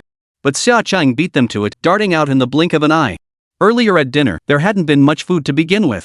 After Lin Fei snatched the pork knuckle, Xia Qing hadn't eaten much. Her stomach was already growling with hunger. Lin Fei asked, "Qinya, could we stay at your place for the night?" Lin Fei didn't want to keep running around. Besides, they had to go sign the agreement tomorrow morning anyway. Qinya nodded eagerly. "Stay as long as you like. I doubt they'll be back anyway. Besides, I've decided to completely sever ties with the Qin family." She had no ties left. The only one who had ever been kind to her was Qin Chou. But upon learning how Qin Chou had ruined Lin Fei's family all those years ago, she felt he had brought it all upon himself. She was grateful for Qin Chou's upbringing, but that didn't mean she would stop Lin Fei. She promptly headed toward the kitchen. Sure enough, there was a lot of prepared food here. The moment she entered, Xia Qing snapped irritably, "What are you doing here? Lin Fei, why are you always pestering me?" Lin Fei frowned. "How am I bothering you?" Xia Qing snapped angrily, "There's food elsewhere." Why do you have to come over here? Let me tell you, I won't let you snatch any more food from me. Su Yan and Anna immediately stepped in front of Xia Cheng. Su Yan snapped, get lost. What kind of jerk are you? Don't think you're special just because you're so-and-so. Anna remained silent. She didn't recognize Xia Cheng either. It looked like the three of them were about to start a fight right there. Suddenly, a figure flashed in from outside. It was Xia Mu. Xia Mu's face was flushed, and a thin sheen of sweat glistened on her delicate, fair forehead. He ran pretty fast. I won't chase him anymore. You guys shouldn't eat either. Xinqiu and the others might be back soon. Let's go. Lin Fei didn't ask any further questions. Over there, at least 5 martial artists were engaged in combat. If he went over, he could be killed instantly. That was precisely why Lin Haifeng had urged him to leave immediately. Xia Mu never showed up the entire time. Earlier, they'd chased them out to the outskirts, but then all traces of the group vanished. She didn't want to pursue them further and turned back. Lin Fei knew her well by now. She was a woman with a very playful nature. Asking her to pursue Xinqiu, getting as far as the outskirts was about as far as she'd go. Lin Fei had anticipated she'd return soon, and indeed she did. Auntie, where are you going? Xia Qing couldn't help but ask. She wanted to eat some hot food right here and now. At the same time, she shot Lin Fei a vicious glare. It was all that scoundrel's fault she was starving now. Xia Mu replied, where else could we go? Of course to my disciple's place. With that, she stepped forward and hooked her arm around Lin Fei's shoulder. Disciple, your master will be staying at your place from now on. Come on, let's go. I need to ask you something. Without waiting for Lin Fei's consent, Xia Mu simply pulled him along as they headed outside. Anna and Su Yan exchanged glances between Xia Cheng and Qinya. Both felt a bit uneasy inside. Qinya was definitely being taken away. Now Xia Qing had suddenly appeared. Are you going? Anna asked. Xia Qing replied matter-of-factly, wherever my aunt goes, I go. With that, she started walking out. Qinya followed closely behind. Su Yan and Anna exchanged a glance, snorted coldly at each other, and followed suit. At that moment, Xia Mu spoke softly, Disciple, have I not been good to you? Lin Fei frowned. What does this woman want now? But Lin Fei still nodded instinctively. Xia Mu continued, that's good then. With that, she raised her delicate left hand and clenched her fist. Try it. See how tight your master is. Lin Fei furrowed his brow slightly. This rather profound remark. Lin Fei understood her meaning. He immediately tensed his body like a tiger, then dodged to the side. Ignoring her, he continued walking toward the exit. Outside the Qin residence, he boarded the vehicle sent by Anna. Su Yan had also sent a car, but riding in either one was out of the question. Otherwise, the two women would start arguing again. Lin Fei simply hailed a taxi and headed toward Xiqing district. The events that unfolded at the Qin residence that night remained entirely unknown to the outside world. The CEOs of over 100 companies wouldn't be foolish enough to spill the beans. After all, it concerned their own dignity. Outside Yunhai City. Yunhai City was bordered by the vast ocean on one side and encircled by mountains on the other. Deep within these very mountains. Chapter 121, North City. Hundreds of people were trapped within. A monumental event unfolded. This incident would bring Lin Fei endless trouble in the days to come. As for Lin Fei, he had already returned to the villa. Su Jiaojiao, Gao Xiao, and the others were all on Rose Street. Only upon returning did he feel the coldness of his home. This quiet didn't last long. The arrival of Su Yan, Anna, and his masters Xia Mu and Xia Qing instantly filled the place with lively chatter. Auntie, are you really going to live here? I refuse to live here. He's a filthy scoundrel, he'll definitely come to assault me in the dead of night. Xia Qing hurriedly protested. Lin Fei couldn't hold back, even if you paid me, I wouldn't lay a finger on you. Xia Qing instantly flew into a rage, you filthy scoundrel, you bastard. Lin Fei had his limits too. Does this woman even think before she speaks? Xia Mu hurriedly interjected, Xia Qing, stop this. Apologize to Lin Fei. Xia Mu felt utterly helpless. One was her disciple, the other her niece. What could she do? She'd just have to help them work things out gradually. Besides, she still needed Lin Fei's help with something. Xia Qing immediately fell silent. She knew all too well how strict Xia Mu could be. Besides, she had no money on her, not even enough to stay in a hotel.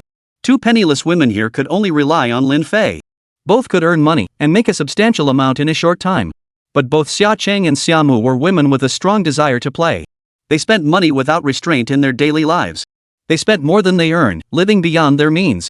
The next morning, Lin Fei traveled to the southern district to sign the agreement. He acquired a 5% stake in 150 companies. This shareholding would not increase and was only valid for 5 years. After the 5-year term ended, they could choose to renew or withdraw. Lin Fei would not force the issue. Later, he went to the Qin residence for a look around. Xinqiu and the others had not returned. He also visited the East District, but the Zhao family had not returned either. Overnight, the entire Yunhai City seemed to have fallen quiet. Several days later, the Moonlit Club reopened. Tomorrow was the day Gao Xiao would receive her report card. The three young delinquents were brimming with confidence. Gao Xiao declared, "I've had enough. If I do well this time, you'll stop restricting my freedom. I'll do whatever I want." So tonight, the three of us are going out to sing karaoke and dance. Song Xin and Ding Xiaoxiao both nodded in agreement. Lin Fei didn't really want to restrict them either. He said, "Whatever you want is fine. I'll have Yu Chun make arrangements for you." Gao Xiao quickly interjected, "No need. We're not going to your place, they all know us there, and we won't be able to have any fun. We found this awesome spot in North City, don't try to stop us." Lin Fei frowned slightly. North City District. That place is practically a lawless zone, swarming with martial artists. Regulatory oversight is extremely lax there, they practically don't even bother. Lin Fei asked, "Let's go. Money opens all doors." Shortly after Gao Xiao stopped returning home with Gao Yaru. Gao Yaru immediately froze all her accounts. Bank cards, credit cards, gift cards all rendered useless. Ding Xiaoxiao snorted coldly, "Don't worry about it. Sister Xiao has more than we do." Lin Fei chuckled, "Oh, is that so?" No sooner had the words left his mouth. Ding Xiaoxiao and Song Xian both received calls from their mothers. After listening, they instantly flew into a rage. Ding Xiaoxiao snapped, "Lin Fei, what do you think you're doing? You even had my mom freeze my bank account? You're overstepping your bounds. Who do you think you are to me?" Lin Fei replied, "I didn't do that. You can check when the accounts were frozen." They had no idea. Actually, when both mothers came last time, they already told Lin Fei. Before going to college, the account would be temporarily frozen. During this period, they've been staying at Lin Fei's home and haven't needed the bank card. Both mothers gave them cash directly for living expenses and pocket money. Gao Xiao also snapped angrily, "Lin Fei, you're truly despicable. I'm growing more and more disgusted with you." Lin Fei was speechless. But he still said, "Whatever you want. If you're going to North City, I can give you money for spending." Their eyes lit up instantly. Then their faces darkened. They all asked in unison, "Are you really that generous?" Lin Fei nodded. "I'm not joking. The only condition is that I come with you. After all, she's my little sister. I can't just let her stay cooped up at home all day." But the three of them had no idea how dangerous the North District was. The three exchanged glances. They had no choice. How could they go out to play without any money?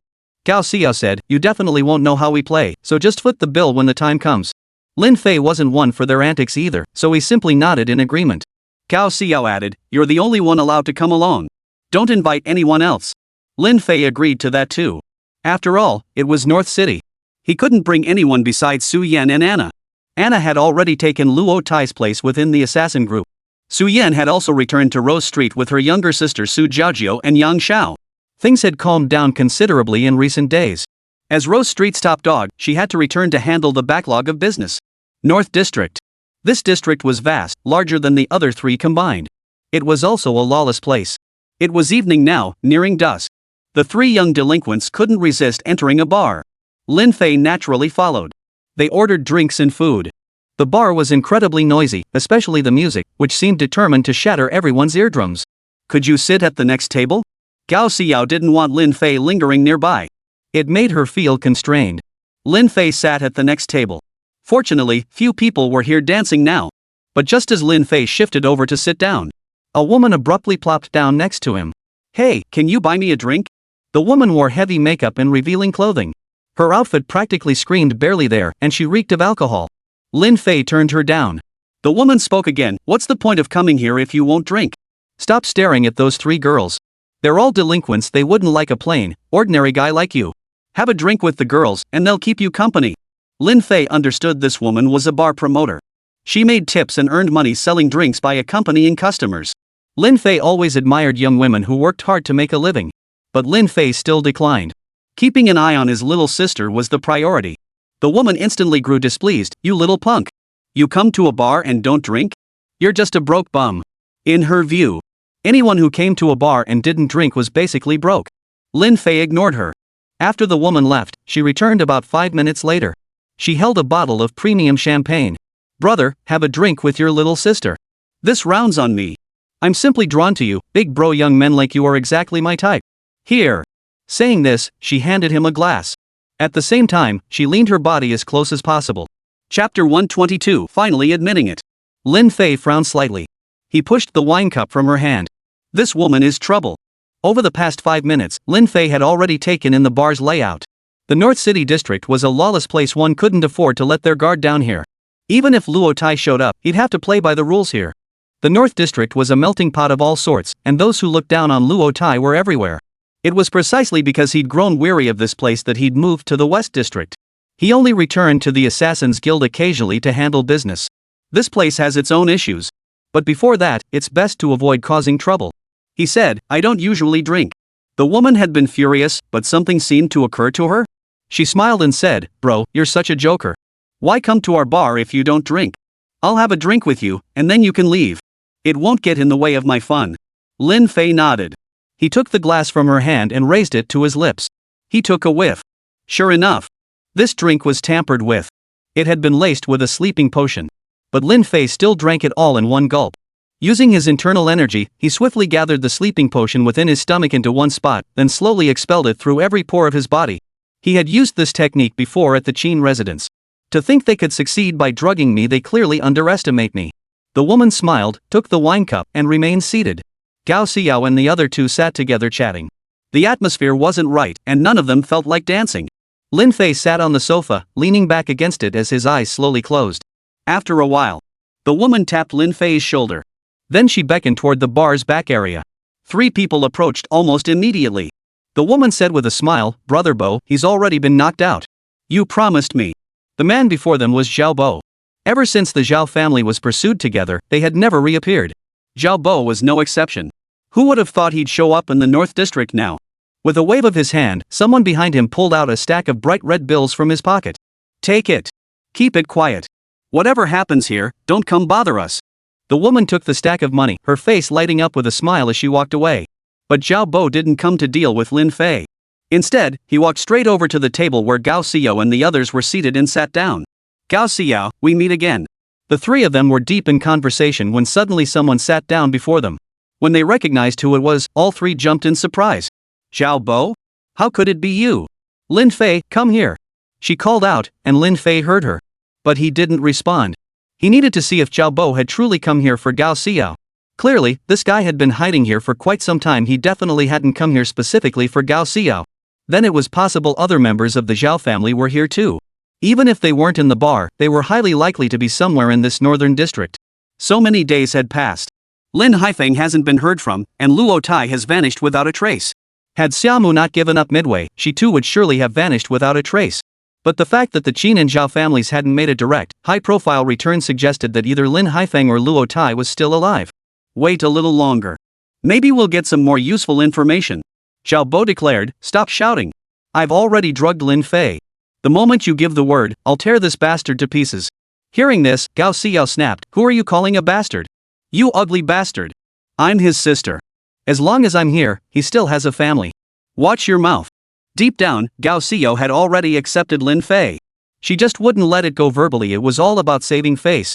Besides, this guy insulting Lin Fei was like insulting her directly. She couldn't possibly tolerate that. Lin Fei smiled faintly. No matter how eccentric her temperament, she still needed an elder to keep her company. Lin Fei remained lying down, eyes half closed as he watched the scene unfold. Zhao Bo raised his hand and slapped Gao Xiao hard across the face.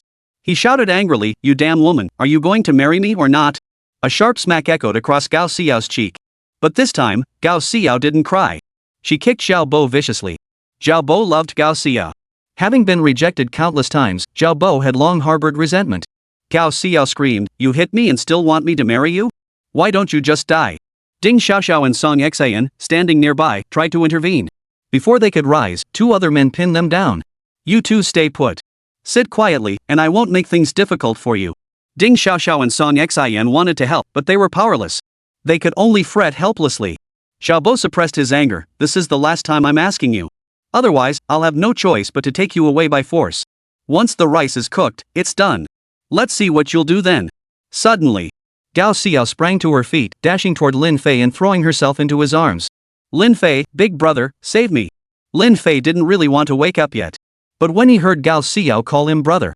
At that moment, Zhao Bo ordered his 2 henchmen to take Gao Xiao away.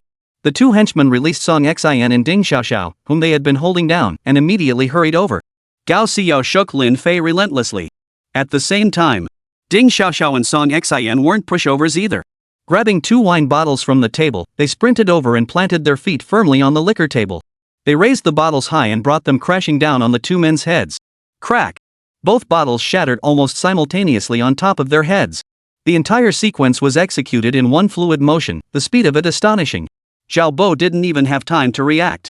True to their reputation as troublemakers who'd hung out on the streets during their school days, Song Xin and Ding Xiaoxiao, these women were seriously fierce.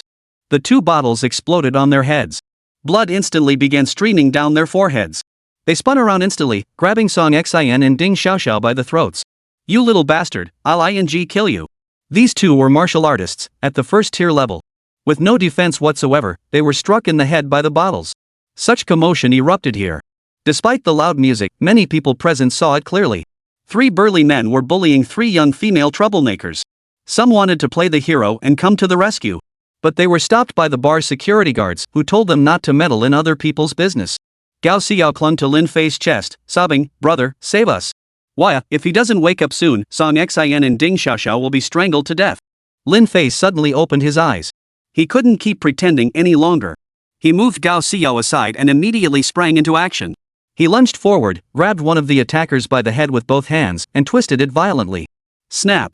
The neck snapped instantly. The burly man collapsed to the ground, motionless. Lin Fei moved again with brutal force, instantly snapping the other man's neck as well. In this lawless place, killing was a common occurrence. Those who frequented this bar were no ordinary folk, all martial artists, differing only in their levels of skill. Seeing Lin Fei kill 2 men in an instant, Zhao Bo was stunned. Gao Xiao froze in shock. She never imagined her cries would actually work. Could it be that she possessed some kind of special ability? Then Lin Fei approached Zhao Bo. Chapter 123, Hurry Up. Gao Xiao didn't dwell on it. First, she needed to check if Ding Xiaoxiao and Song Xin were injured. As Lin Fei approached, Zhao Bo trembled violently, his body shaking like a sieve. The image of Lin Fei's earlier arrogance, so overbearing it seemed he looked down on everyone, flashed vividly before his eyes. His entire body went limp. But he put on a brave front. "Don't get out of hand. This isn't your West District. Try touching me if you dare." Lin Fei couldn't be bothered with his nonsense. He swung his hand back and slapped him across the face. Smack! Zhao Bo flew 2 meters backward, crashing heavily onto the floor. Lin Fei turned his head and said, "Xiao, I just slapped him. Do you want to return the favor?" Gao Xiao instantly gained confidence. Song Xin and Ding Xiaoxiao were unharmed. She stood up and walked over, saying, "Absolutely." Gao Xiao's face flushed with rage. She rubbed her palms together, gritted her teeth, and kicked Zhao Bo, who was still sprawled on the floor. The surrounding crowd erupted in gasps. They couldn't believe a young man had actually intervened. Just then, suddenly, 7 or 8 burly men came running from behind. 2 of them were second-tier martial artists, while the rest were first-tier practitioners. "How dare you! Stop right there!" The shout came from the leader, a young man with a fierce appearance. He bore a slight resemblance to Zhao Qi. But he wasn't Zhao Qi's brother, nor Zhao Bo's elder sibling. Instead, he was Zhao Yuanxuan's son Zhao Kai, a second-tier martial artist. Zhao Yuanxuan and Zhao Yuanjie had always shared a certain resemblance. Their son naturally inherited some of that resemblance. Damn it! What the hell is this worthless mutt barking about here? Lin Fei, you think you're some big shot? Don't worry, your father and Luo Tai's crew have already scattered to the winds. Why the hell aren't you hiding at home? What the hell are you doing showing up in North City? Attack! Beat him! No sooner had the words left his mouth, the men behind Zhao Kai started rubbing their fists, ready to pounce. Lin Fei held out his hand to stop them. Hold on. Let's handle things one at a time. Lin Fei reached out and pulled Zhao Bo, who was lying on the ground but still relatively conscious, to his feet. Xiao. Gao Xiao instantly understood Lin Fei's meaning. Gao Xiao stepped forward, raised her hand, and delivered a sharp slap across Zhao Bo's face. Then, Gao Xiao delivered a swift upward kick, slamming into Zhao Bo's groin with a loud thud. The surrounding men instinctively took half a step back. Their hands also instinctively moved to protect themselves. Lin Fei remained motionless, but witnessing Gao Xiao's actions left him utterly shocked. This little tough girl was truly ruthless. The kick barely satisfied Gao Xiao's rage. At the same time, Zhao Kai roared with fury, You're asking for it." Before his words had even faded, he swung a long blade straight at Gao Xiao. Only then did Gao Xiao realize the sharp blade was already descending. As the blade was about to cleave through Gao Xiao's head, Suddenly, a clanging sound rang out, halting the blade in mid-air. Lin Fei grabbed the long sword with one hand, using the other to pull Xiao Bo toward him and place him beneath the blade's sharp edge. You have less than a second to withdraw your hand. With that, Lin Fei released both hands simultaneously. Simultaneously, he moved Gao Xiao to the side. It all happened in an instant. Zhao Kai's long sword also came crashing down. Despite Zhao Kai's readiness, his blade still came crashing straight down toward Xiao Bo's head in that split second. Gritting his teeth, Zhao Kai mustered nearly all his strength to deflect the blade. Yet in that split second, though Zhao Kai's blade avoided Xiao Bo's head, it instead came down with a fierce blow on the side of Xiao Bo's right shoulder and upper arm. The blade was razor sharp. A crisp, wet sound echoed. Blood spurted everywhere. The entire right arm was severed from the shoulder.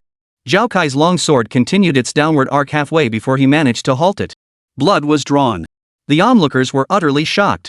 It wasn't that they'd never witnessed such a scene, quite the opposite, they'd seen it many times before. What astonished them was the identity of the man before them. So reckless, directly confronting someone from the Zhao family. The Zhao family held considerable influence in the northern district. Was this guy new here? Truthfully, Lin Fei didn't know either. The North District was practically a world unto itself. Those who've stayed here long-term rarely concern themselves with matters in the other three districts. They have more pressing matters to attend to. Who has the time to concern themselves with events outside these walls? Their tasks were simple, yet numerous. For instance, cultivation, endless cultivation. Second, earning a living. To survive in the Northern District, one must first possess sufficient strength. If one is weak, they become nothing more than a servant, a lowly underling. Take this bar, for instance. It's hugely popular in the North District. The waitstaff, hostesses, and bunny girls here are all martial artists. But they're merely at the very threshold of martial cultivation. This explains why few here recognized Lin Fei. Some recognized Lin Fei immediately, while others simply didn't care. Zhao Kai watched as Xiao Bo, standing before him, had his arm severed by his blade, blood gushing uncontrollably. He immediately called for someone to treat Xiao Bo. Zhao Kai glared directly at Lin Fei. Lin Fei, you engineer. How dare you use me? Lin Fei replied calmly, if you don't want to die, get the hell out of here. Zhao Kai wasn't about to leave. He immediately charged forward, blade raised. Gao Xiao was pulled back by Ding Xiaoxiao and Song Xin. Just as Zhao Kai's blade was about to strike down, a deep voice suddenly boomed, stop. Zhao Kai didn't pause, bringing the blade down as planned. Then, a sharp, metallic clang rang out. Zhao Kai's blade snapped clean off at the hilt. The broken blade fell to the ground, while a crisp thud echoed off the nearby pillar. Lin Fei saw it clearly. It wasn't a flying dagger or hidden weapon that severed the blade, it was a shard of broken glass. That force. Lin Fei was startled. Zhao Kai's blade was exceptionally resilient, truly a fine sword. Yet now it was shattered. To snap such a blade required at least 6,000 gene of force. Meaning the person who shattered this glass must be at least a 5th-tier martial artist. Lately, Lin Fei had been training relentlessly. His strength had increased, but not by much. He still had a ways to go before reaching the 4th-tier martial artist level. Could he possibly defeat a 5th-tier martial artist? Then, a middle-aged man dressed in a suit approached. His face was entirely unfamiliar. But judging by the expressions of those around him, it was clear this man was the owner of the bar. As he approached, he first fixed his gaze on Lin Fei for a few moments. Seeing this, Zhao Kai immediately blurted out, Uncle Zhang, it's this guy. He damn well slashed Xiao Bo. A mere stray dog, yet it made that bunch of old farts so scared I feel sorry for them. Zhao Kai's face darkened. With Uncle Zhang here, Lin Fei was as good as dead. The surrounding crowd held their breath, watching. They knew Zhao Kai and Xiao Bo, but not Lin Fei. So they all assumed this Lin Fei was about to face dire consequences. They urged him, hurry up and apologize to Xiao Bo and Zhao Kai. Compensate Uncle Zhang, and this will be over. Don't waste our time. Chapter 124, Revenge. Master Zhang? In Yunhai City, one Master Luo was enough. Because in front of Luo Tai, no one dared to call themselves master. But it was only natural, really. After all, Luo Tai isn't here. Whoever is strongest gets to be called sir. If Lin Fei could directly eliminate Qin Chou and other powerful figures, he too could call himself Master Lin. Young Master is merely a title. It signifies status and standing. Hurry up, stop dawdling. Kneel before Boss Zhang now. The crowd around them was growing restless.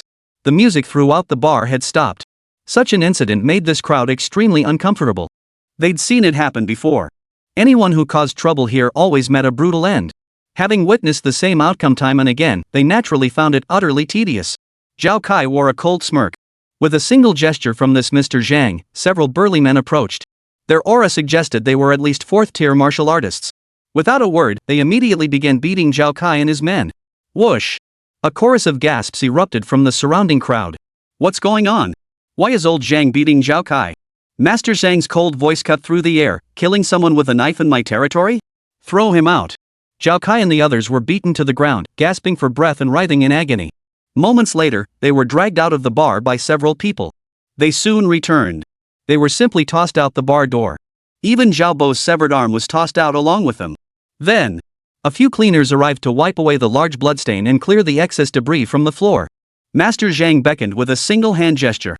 A woman was brought up. Xiaotong, tips are one thing, but drugging customers is ruining the reputation of Zhang Jun. His sharp reprimand sent a chill down her spine, turning her face pale. This woman was the very one who had served Lin Fei the drink laced with a sleeping potion earlier. She immediately dropped to her knees. She truly regretted it. She couldn't resist the lure of money. But no matter how she begged for mercy, Zhang Jun paid her no mind. She immediately began crawling forward on her knees. Crawling to Lin Fei's feet, she pleaded desperately once more. Gao Xiao snapped angrily, why should I spare you? You drugged a customer once, and now you've done it again.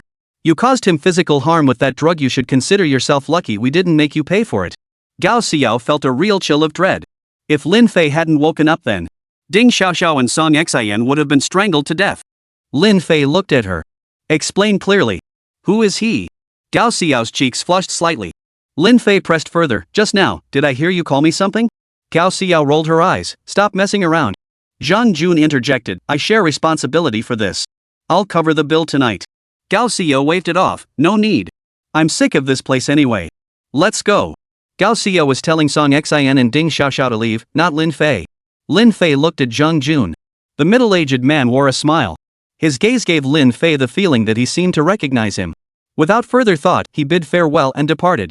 The scene left everyone around him utterly dumbfounded.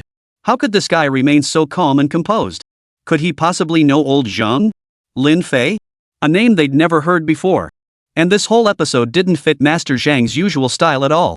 As the stirring music filled the hall, the crowd quickly forgot about him and immersed themselves in the exhilarating atmosphere. Outside the bar.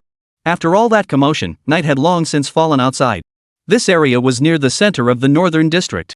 Not far ahead, the streets became completely devoid of vehicles. Not even a bicycle could be seen. A large section of the North City Center was off limits to vehicles. This was the true heart of the martial artists' gathering place. Ding Xiaoxiao said, I think I heard online that they sell all sorts of rare items over there. Want to check it out? Song Xian and Gao Xiao nodded in agreement without hesitation. Lin Fei tried to stop them, but saw the three of them sprinting off in that direction. The more he didn't want them to go, the more they insisted on doing just that. That place was teeming with martial artists, a mixed crowd. While non-martial artists could enter, trouble was bound to happen, and when it did, it would be major trouble. Just as he was about to chase after them, suddenly, dozens of figures abruptly materialized before him, encircling Lin Fei completely. It was Zhao Kai. Alongside him was another young man. Judging by his appearance, he must be Zhao Kai's younger brother. Damn it, you sure got out here fast. Zhao Kai snapped angrily. Outside the bar, Zhang Jun couldn't control the situation. His coming out was useless. The young man beside him asked, Bro, is this guy Lin Fei the one who killed our father? Zhao Kai nodded. These two brothers were Zhao Yuanshu sons. Lin Fei, tonight I must kill you to avenge my father. Lin Fei waved his hand, cutting him off. Fine, he said. I'll let you have your revenge. But first, I have something to ask you. Both men froze. Zhao Kai remained unhurried, for Lin Fei was already surrounded by his men. He said, ask away. At least you'll die with clarity. Lin Fei asked, where are the Zhao family and the Qin family? Neither family had returned to their residences. Their actions clearly meant they hadn't killed Luo Tai, Lin Haifeng, and the others. Had those men been killed, the two families would have returned in full force, and they would have made a big deal about it. But it was very strange. If Luo Tai, Lin Haifeng, and the others weren't dead, why hadn't they sent word? How could Lin Fei proceed with the next step? And now, encountering Zhao Bo, Zhao Kai, and the rest of the Zhao family here in North City, made Lin Fei suspect the Zhao and Qin families were hiding within the North District. This lawless territory was a melting pot of all sorts of people, with vast, open spaces. It truly was an excellent hiding place. Zhao Kai coldly retorted, what difference would it make if I told you? But I won't tell you. Attack! Kill him! Zhao Kai knew full well that even killing someone in broad daylight wouldn't raise much of a fuss around here. In North City, everyone was too preoccupied with their own affairs to spare a thought for others. A crowd quickly gathered to watch. In an instant, everyone Zhao Kai had brought with him swarmed forward. Most were second-tier martial artists, with only a few first-tier practitioners among them. Lin Fei was already approaching the fourth-tier martial artist level. Facing these dozens of opponents posed no real challenge. However, Lin Fei didn't want to linger here too long. Gao Xiao and the others had long since vanished. Fortunately, he knew their destination. If anything were to happen, he wouldn't be able to face those two mothers. Lin Fei unleashed the ghost shadow step, darting through the crowd of over 10 people. After breaking through the encirclement and sprinting another 10 meters forward, the dozen or so men he had struck suddenly flew into the air before crashing heavily back to the ground. They lay motionless on the ground, unable to rise. By the time Zhao Kai reacted, all he could see was the last glimpse of Lin Fei's figure. Furious, he bellowed, "Damn it, chase him!" He left one man behind to call for backup and send the wounded for treatment. The group rushed after them. Though North City was a melting pot of all sorts, its prosperity was no less than the other three major districts. A few minutes later, Lin Fei was searching for Gao Xiao and the other two on a street that wasn't particularly bustling. Instead of finding them, he was once again surrounded by Zhao Kai and his men. The Zhao brothers were furious. Chapter 125, The son pays his father's debts. Lin Fei, surrender. Surrender now, and we'll let you die painlessly. Zhao Kai roared fiercely. Lin Fei ignored him. Then he thought, being cornered like this wasn't going to work. Moreover, killing these two would draw out the hidden Zhao and Qin family members. His mind made up, Lin Fei launched his own attack. Seeing Lin Fei come at him, Zhao Kai was naturally more than happy to oblige. Immediately, the surrounding group swiftly drew over a dozen long guns from their backs. Without a word, they pulled the triggers. Lin Fei hadn't anticipated that this group would have concealed the rifles beforehand. These were the same long guns Jia Koan had used earlier. In an instant, bullets whistled through the air. The ground beneath his feet was paved asphalt, no stones to use. Lin Fei strained to evade using the ghost shadow step. Yet two bullets still grazed his arms. Another bullet grazed his cheek. The bullets were incredibly fast. Even the glancing blows sent a searing pain through the points of contact. These specially crafted bullets, with materials engineered for such velocity, they could pierce through the internal energy defenses of a third-tier martial artist. Had he not preemptively applied his inner strength, the wounds on these three areas would have been far worse. Even without full contact, they would have caused at least lacerations. One could only imagine. If it had penetrated the body, the horror would have been unimaginable. Seeing Lin Fei wounded, Zhao Kai immediately grew elated. He had already switched to a new long sword. Same configuration. He called out to his younger brother, then swung his long sword fiercely at Lin Fei. A spear could only fire once, reloading was required after each shot. Zhao Kai was here to buy some time. Lin Fei's anger flared.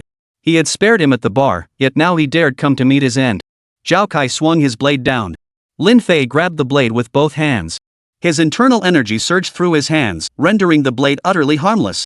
In the blink of an eye, he delivered a lightning-fast kick to Zhao Kai's midsection. Boom! Under the immense force of the blow, Zhao Kai instantly released his grip. Lin Fei seized the long sword in one fluid motion. He swung it in a backhand horizontal slash. Splatter! Blood spattered everywhere. Zhao Kai felt himself flying through the air, spinning several times before crashing heavily to the ground. His eyes widened in shock, for he saw his own body still standing before Lin Fei.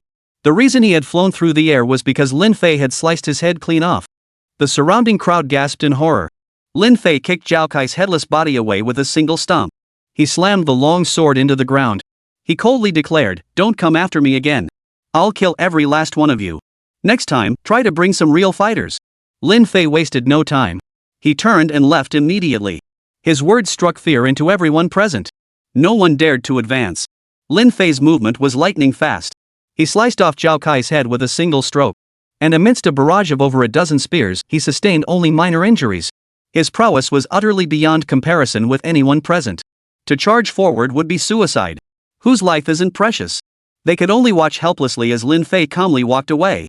Under the stunned gazes of the crowd, he departed the street. Everyone was left wondering who this man was. After Lin Fei departed, the crowd gradually recalled. That guy who just walked by was Lin Fei, the one who'd been stirring up trouble for the Zhao family these past few months. He was also a very arrogant fellow. They had always thought it was just hearsay. Until just now, when he actually killed a Zhao family member, did they finally believe it was true. I'll go see for myself if this guy is really that formidable. Anyone want to come along? I know you lot were all bullied by Lin Haifeng back in the day. What's the big deal? Can't find Lin Haifeng? Go after his son instead. As the saying goes, the sins of the father are visited upon the son. The few people nearby were instantly stirred up. 20 years of pent-up resentment. The days of weakness were long gone. In no time, over a dozen people gathered. As word spread, the crowd grew larger and larger.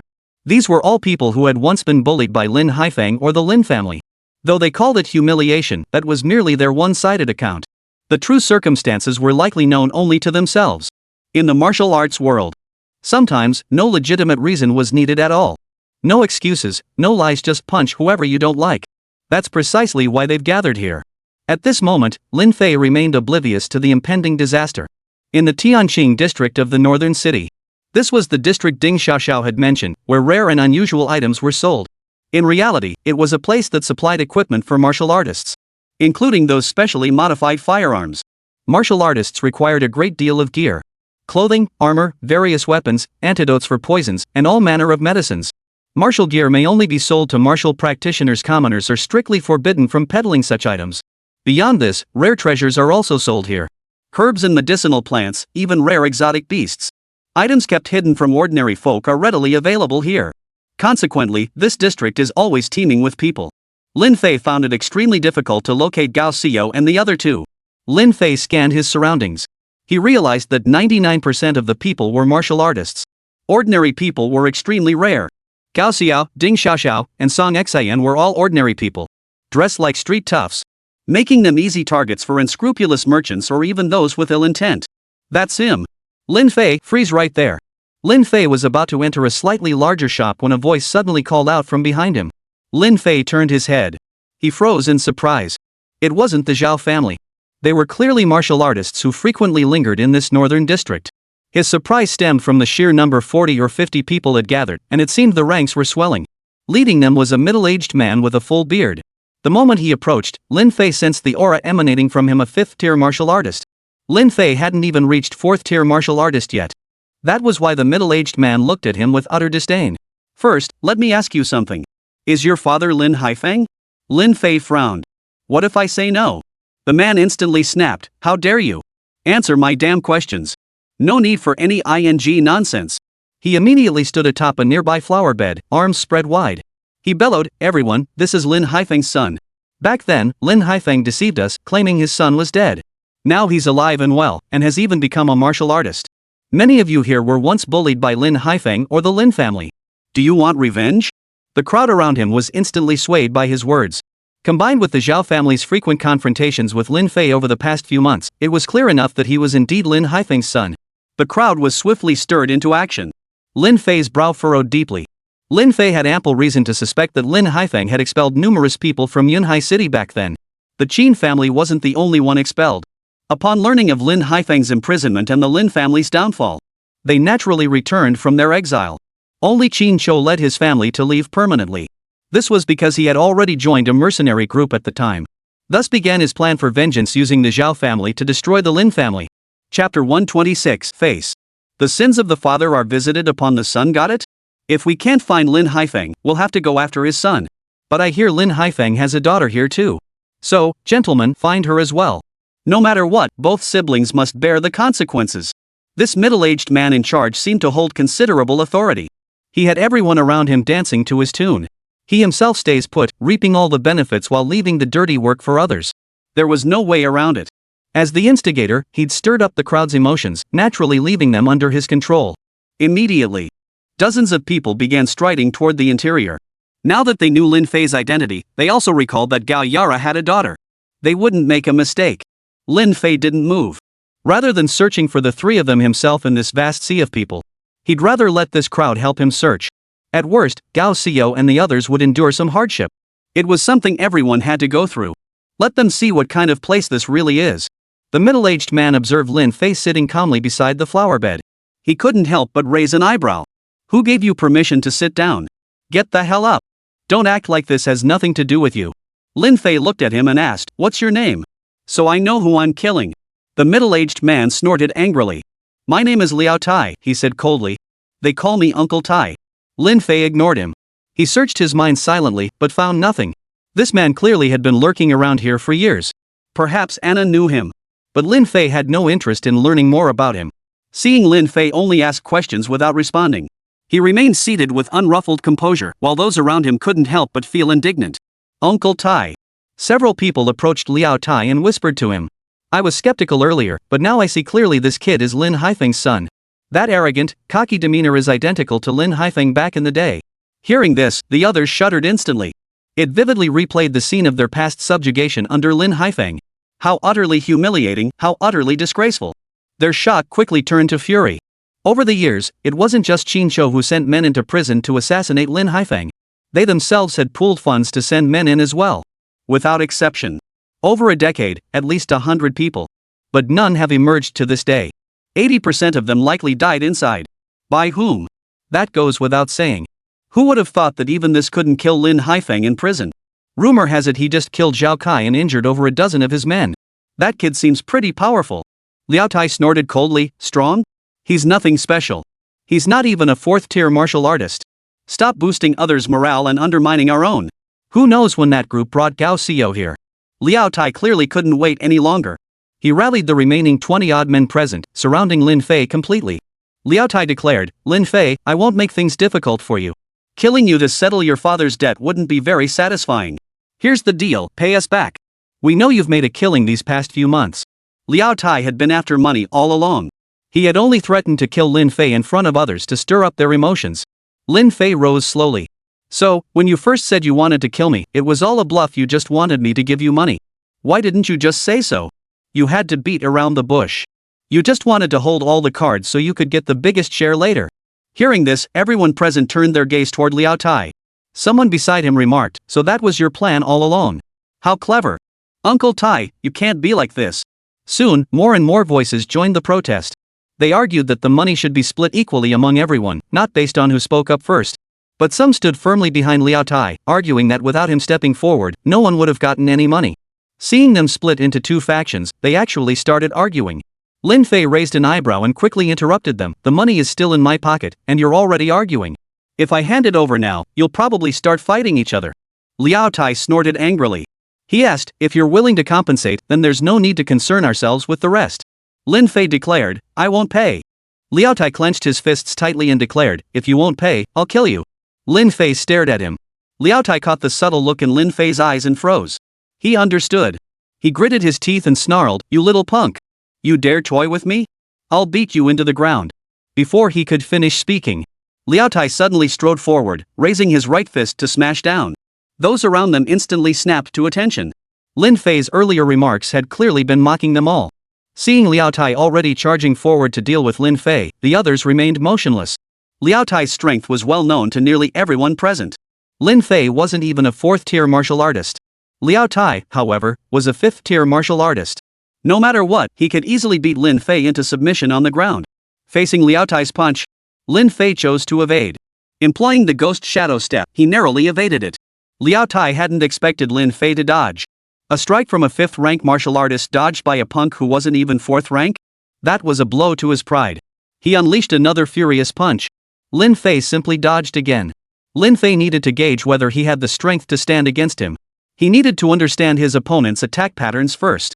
After a few exchanges, Lin Fei gradually grasped Liao Tai's attack patterns. He primarily relied on fist techniques, yet his lower body defense was notably weak. Clearly, this was closely tied to the cultivation method he practiced. Therefore, it wasn't impossible to fight him. Just focus your attacks on his lower body.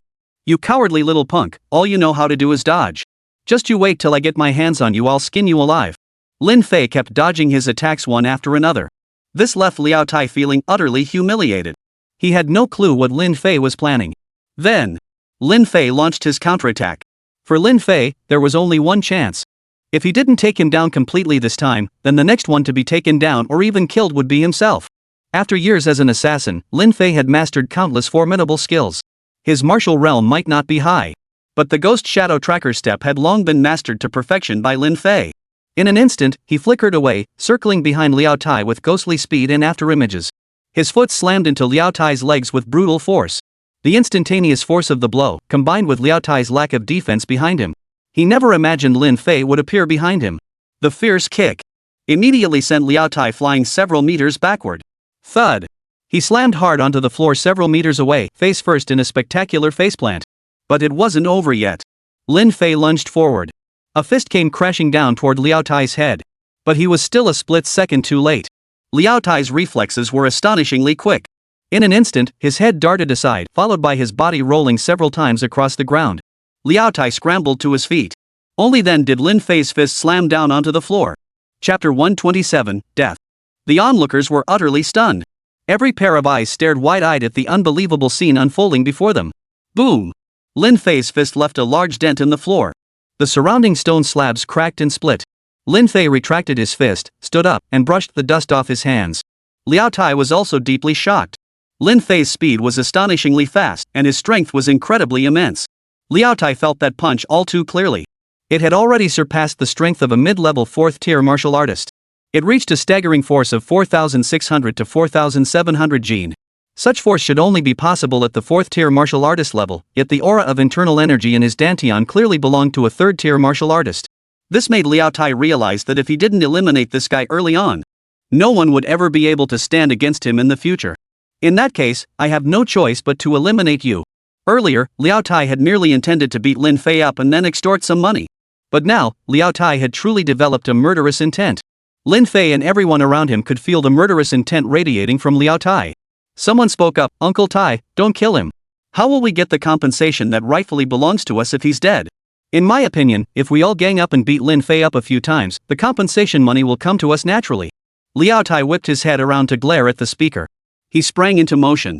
A blur flashed before his eyes, and in an instant, he was standing directly in front of the speaker. Liao Tai's massive hands slammed down on the man's neck. His other hand seized the man's head. Both hands twisted in opposite directions. Snap! The neck snapped cleanly. The man died instantly. Liao Tai tossed the body aside.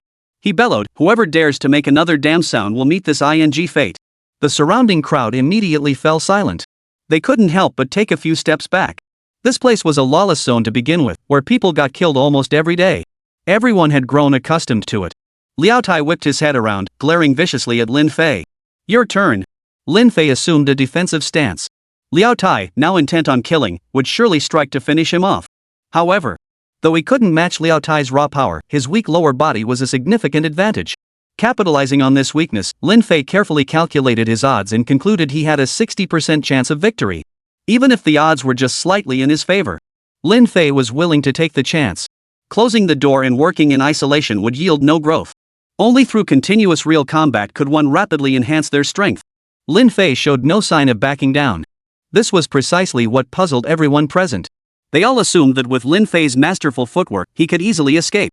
Liao Tai, with his weak lower body, would never be able to catch him. Not just him. Even the vast majority of those present couldn't keep up with Lin Fei's utterly bizarre footwork. Liao Tai's attack surged forward once more. Lin Fei was about to unleash the Ghost Shadow Tracker step. Suddenly, Liao Tai halted abruptly. In an instant, all present witnessed a dazzling figure suddenly materialize. All they could hear was a thunderous boom. Immediately after, Liao Tai's entire body flew backward like a cannonball. He slammed into a rockery fountain, shattering the massive artificial hill to pieces. He tumbled backward several more meters before crashing heavily onto the ground. He lay motionless on the ground. Everyone was stunned. "You're ganging up on him? Is there no one stronger behind Lin Fei? Don't move. Anyone who dares to run won't get off lightly." The cold, indifferent voice instantly froze the crowd who had been about to flee. They all froze in place, not daring to move. Simultaneously, they all wondered, who was this woman? She was too powerful. She had taken down Liao Tai, a 5th-rank martial artist, with a single strike. The one who arrived was none other than Xiaomu. Xiaomu approached the group and inquired until she understood what had transpired. Meanwhile, on the other side, 2 individuals stepped forward to check on Liao Tai's condition. They were horrified to discover Liao Tai was already dead, kicking a 5th-tier martial artist to death. To be precise, Liao Tai had already approached the realm of a 6th-tier martial artist. Just how terrifying must this woman's strength be? Xiaomu approached Lin Fei, her voice filled with concern. "Oh dear, how did you get hurt? Are you all right? Seeing you hurt breaks my heart." Lin Fei raised an eyebrow. When did this woman become so concerned about others?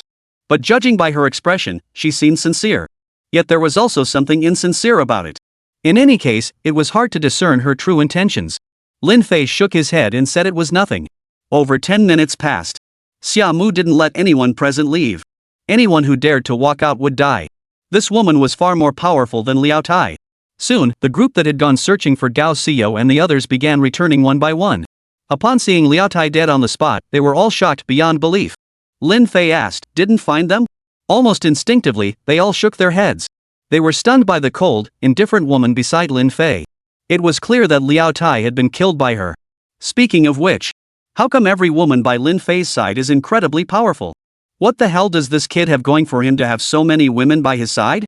Damn, that's enviable. We searched every street in this area and didn't find anyone. Another added, but when we asked around on 3rd Street, someone said they saw 3 young gang girls walk into a shop called Lou's Equipment Store and never come out. Lin Fei didn't hesitate, heading straight for 3rd Street. He'd been to this area a few times before. There were only 3 streets here, numbered 1 through 3. All the shops here sold various martial arts equipment, making the competition fierce. Seeing Lin Fei and the woman walk away, the others immediately breathed a sigh of relief. They quickly dispersed in their own directions. Lin Fei could be dealt with, but the real problem was that powerful woman being present. They'd have to find another opportunity later. Arriving at 3rd Street, Lin Fei immediately located the Lou's Equipment Store. It was quite large, almost like a small shopping mall inside. Just as he was about to enter, suddenly, a flashily dressed young man with yellow hair abruptly appeared and blocked Lin Fei's path. You're not allowed in here. To be precise, you're not allowed in. You don't know, do you? This place has already blacklisted you, Lin Fei. Lin Fei raised an eyebrow. This was clearly suspicious. Lin Fei stepped forward and delivered a powerful punch straight to the blonde-haired man's stomach. The man yelped in pain. Hearing the commotion, people inside rushed over. Who dares to hit my men? You little punk! You're asking for trouble. Before Lin Fei could even make out who was approaching, when a fist came hurtling toward him, Lin Fei dodged instinctively. He reached out and grabbed the man's wrist. He immediately tried to twist the wrist. But when he exerted force, he discovered it was utterly impossible to twist. Lin Fei immediately sensed the powerful aura emanating from this man. Though only a 5th-tier martial artist, he was far stronger than Liao Tai. Oof. Not even a 4th-tier martial artist, and you dare lay a hand on me? With that, the man's arm jerked violently, instantly flinging Lin Fei's hand away. His fists followed in a relentless barrage. Chapter 128, Bloodbath. Boom! A thunderous explosion echoed. A rather burly middle-aged man was sent flying backward. He crashed into the shop interior, shattering numerous items or sending them crashing to the floor. It wasn't Lin Fei who attacked him. The power gap between Lin Fei and this middle-aged man was too vast for him to stand a chance. It was Xiamu who had acted. She had been following Lin Fei. On the way over, Lin Fei had briefly inquired. She had come here to buy some things and then happened upon Lin Fei being surrounded. Lin Fei knew she wasn't telling the whole truth. She had even asked Lin Fei for money earlier. She didn't have a penny on her. What could she possibly be buying here? Anna wasn't strictly her disciple, so Xiamu felt awkward demanding money from her. Xiamu had no one else to turn to but Lin Fei. After all, for someone as powerful as her, getting money shouldn't be difficult at all. Lin Fei felt he couldn't save money. Little did he know Xiamu was even worse at saving. She had a compulsion to spend every penny the moment she earned it. The middle-aged man struggled to his feet. He bellowed at the top of his lungs, "Damn it, kill them all." Immediately, over a dozen people charged forward. Clearly, this middle-aged man was the owner of the equipment store. Xiamu flickered out of sight. When she reappeared, all 10 men lay sprawled on the ground, wailing in pain. Even Lin Fei hadn't caught a glimpse of Xiamu's attack trajectory. When the gap in strength is too vast, the weaker party simply cannot perceive how the stronger one moves. Xiamu's voice was cold as ice. "Bring the person up now, or I'll slaughter everyone here." The middle-aged man and his men were utterly terrified. What's going on? Was the intelligence wrong? Why would Lin Fei have such a formidable woman by his side? This woman wasn't Assassin Lan, nor was she Su Yan. They'd never seen her before. How did Lin Fei even come to know such a formidable figure? But how could he hand someone over now? He pretended to be clueless and said, "Bring out who? You came straight at us with fists flying. I won't accuse you of causing trouble here, but we don't have the person you're looking for." Xiamu grabbed a man and snapped his neck clean off. The middle-aged man stiffened in terror. Lin Fei's brow furrowed slightly. Clearly, this middle-aged man knew and recognized Gao Xiao and her 2 companions, but they truly weren't in this establishment. They'd been delayed over there for so long that they'd surely been taken away already. Lin Fei declared, "Choose your fate, live or reveal the truth. The decision is yours." Xiamu tossed aside the corpse he held, then swiftly drew a long knife from the nearby weapon rack. He thrust it directly into the heart of the man lying on the ground. The middle-aged man remained silent. Xiamu continued his killing spree. The scenes left the other customers in the shop trembling in fear. The commotion drew attention from outside. They gathered to watch, but dared not approach too closely, fearing they might get caught in the crossfire. As Xiamu kept moving, 6 people had already died on the spot. Yet the middle-aged man still refused to speak. Finally, with all his men slain and only himself remaining, he still refused to speak. It must be said, he truly possessed remarkable endurance. Xiaomu turned to ask Lin Fei. The moment he turned, the middle-aged man suddenly drew a sharp dagger from his waist. He slashed violently towards Xiaomu's throat. Before Xiaomu could even turn his head, he swung his blade sideways in a counter-strike. The middle-aged man attempted to parry with his dagger. But infused with internal energy, the blade had become exceptionally sharp. A crisp clang echoed as the dagger snapped clean in two. Xiaomu's blade continued its downward strike toward the middle-aged man's throat. Yet just as it was about to land on the man's throat, it abruptly halted. Xiaomu turned around. One last chance. Will you talk? The middle-aged man sneered coldly. Humph, I won't tell. You'll never know where they are. Xiaomu and Lin Fei understood. Even if they spared his life and subjected him to brutal interrogation, he wouldn't budge. This man had been thoroughly brainwashed. Absolute loyalty to someone he wouldn't betray his master. There were many in this world who possessed formidable brainwashing abilities. High-ranking members of the Zhao family, Qin Shou, and even Luo Tai possessed formidable brainwashing abilities. Xiaomu's face remained expressionless, his gaze cold and indifferent. He swung the long sword in his hand downwards. Splatter! A head fell to the ground. Lin Fei showed no urgency. He waved his hand at the others in the shop, signaling them to leave. The few people immediately scrambled out of the shop, rolling and crawling as they fled. Lin Fei then shut the shop door. Outside, the crowd remained gathered. Among them were even quite a few from the group that had come over from First Street. Word spread like wildfire. Soon, the name Lin Fei spread among the crowd. Everyone knew the kid was Lin Haifeng's son, but no one knew who that cold-hearted woman was. She was formidable. And she was the one doing all the killing. At first glance, she seemed more like Lin Fei's personal bodyguard. Just how important is this Lin Fei? Hiring a beauty as a bodyguard is one thing, but for her to be this powerful? Xiaomu tossed aside the long knife in her hand and grabbed a tissue from the nearby table to wipe the bloodstains from her fingers. She asked, so, how about it? Pretty impressive, huh? But why did you close the door? Lin Fei didn't answer immediately. After searching around, I actually found the place. He said, this place has surveillance. They couldn't have deleted it in such a short time. But I don't know how to operate it. You handle it.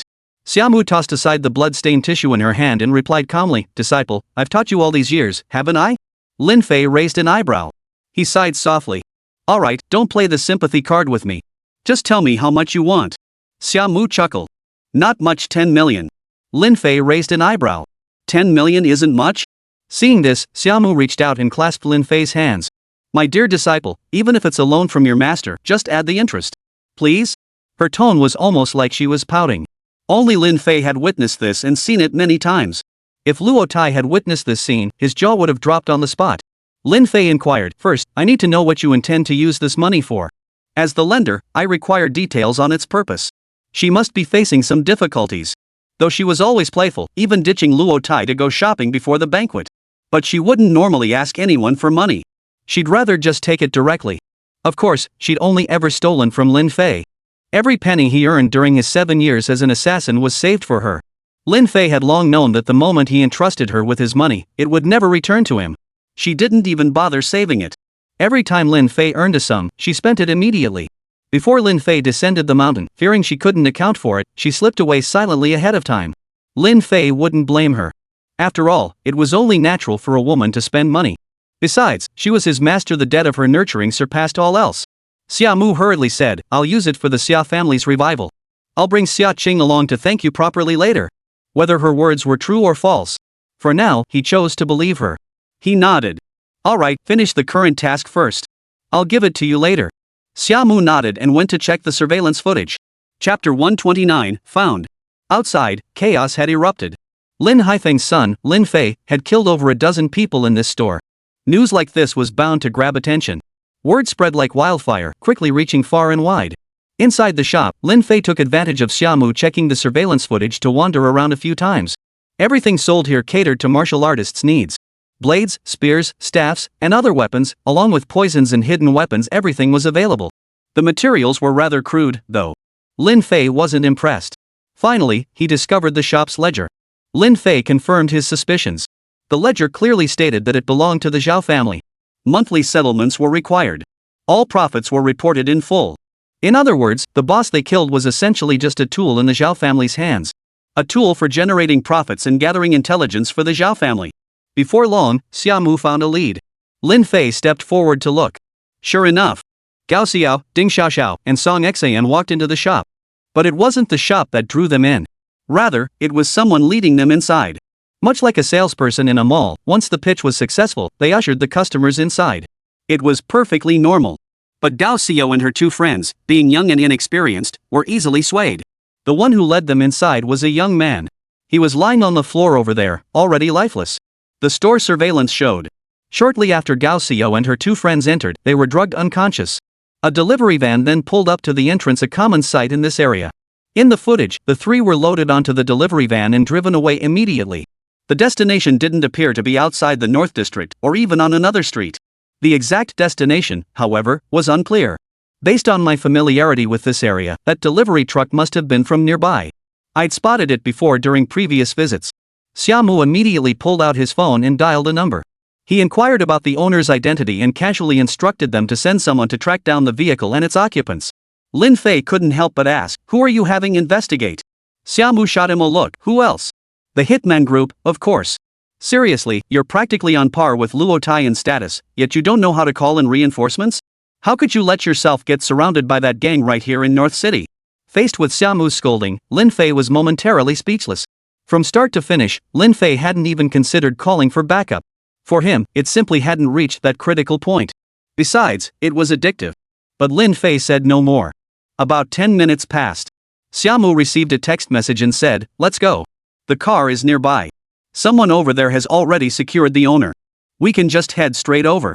Immediately, Lin Fei and Xiaomu headed outside. Her sudden eagerness was nothing but an attempt to impress him, hoping he'd hand over the money more readily. Otherwise, she probably wouldn't have given him the time of day. Women are just that pragmatic. You can't help but admit it. The shop door swung open. The crowd outside remained gathered, all waiting for the door to open. The moment the door swung open, tension filled the air. Seeing Lin Fei and that unknown, stunning woman approach, the crowd instinctively parted to make way. Who dared to cross them? Only after Lin Fei and the woman had walked far away did the crowd rush into the shop. After a moment's observation, several individuals began looting. Where there's a leader, there are followers. In the blink of an eye, the entire shop was stripped bare, not even the ashtrays on the tables were spared. The looters grabbed what they could and fled, leaving the place deserted in an instant. Lin Fei knew nothing of these events. But it would later cause Lin Fei no end of trouble. He arrived at the designated meeting spot. This was outside the martial artist equipment commercial street, in a fairly large parking lot. Just as he was about to enter, he was stopped by a young security guard. "What's the deal? You gotta pay every time you come in or out. 100 per person." This young security guard was an ordinary person, not a martial artist. He didn't look much older than 18. Probably just trying to make some extra cash. Lin Fei ignored him. He kept walking inside. The young man, hot-headed, instantly pulled out a stun gun and switched it to high power. He was about to charge at Lin Fei. Suddenly, a hand struck him hard from behind, sending the man crashing to the ground. This was the work of the assassin group. Such low-level scum weren't even worth killing. Knock him out to prevent interference. Immediately, the young woman led the way ahead. The parking lot was quite spacious, filled with all kinds of vehicles. Without guidance, one would never find their way. They reached the farthest corner. In front of a delivery van, a young man was pinned to the ground by two other young men. Spotting Lin Fei and Xiaomu approaching, one of them declared, "We got it out of him. This guy works for the Zhao Group. He did indeed kidnap 3 women and deliver them to Zhao Yuankui right around here, actually. Young Master Lin, you may not know this, but most of the Zhao family has returned to Yunhai City and is temporarily staying in this northern district." Lin Fei had already suspected as much. He hadn't expected it to be true. He inquired, "What about Luo Tai?" Over the years, these three had only ever heard Lin Fei address Master Luo by his first name. The man standing before them was none other than Flying Dragon, a legendary top-tier assassin renowned throughout the Assassin Guild. Whenever the three looked at Lin Fei, they couldn't help but gaze at him with admiration. Such fame at such a young age. How could they not be impressed? The man replied, "We don't know yet, but if Lord Luo is in trouble, he'll notify us." It's said that almost none of those who went ahead to pursue Qin Shou returned. But one thing is certain, Lin Haifeng was captured and returned to prison. Lin Fei nodded. "Take me to Zhao Yuankui." The two men acknowledged the order and promptly escorted the car owner away. They left the parking lot, the security guard still lying on the ground. 5th Street outside this area. This was a residential street, lined almost entirely with houses, with only a few occasional high-rises. The buildings here weren't tall either, 3-story detached courtyard houses. Of course, the people living here were no ordinary folk, they were martial artists, one after another. According to the 3 assassin group members who were guiding us, the weakest martial artists reside on the outer perimeter, though even the weakest among them are at least intermediate-level practitioners. Moving inward from the periphery, the central area is where the strongest reside. Over the years, the area has roughly divided into 5 zones. Weaker practitioners generally dare not venture into those inner regions. Just how powerful they are? No one has ever tested it. Everyone knows those are the domains of the mightiest warriors, and no one would be foolish enough to cause trouble there. But one thing is certain. The Zhao family occupies 3/5 of the territory. Even the Zhao family could only occupy such a region, which speaks volumes about the formidable strength of the martial artists residing in the remaining 4/5. Lin Fei's brows furrowed deeply upon hearing this. To evaluate the hierarchy in such a manner was utterly unprofessional. Lin Fei felt it was essentially the difference between buying first and buying later. However, Lin Fei had no time to dwell on these matters now. He had to find the 3 of them quickly. He couldn't afford any mishaps. Chapter 130, Disdain. Arriving at the 3/5 zone. It must be said.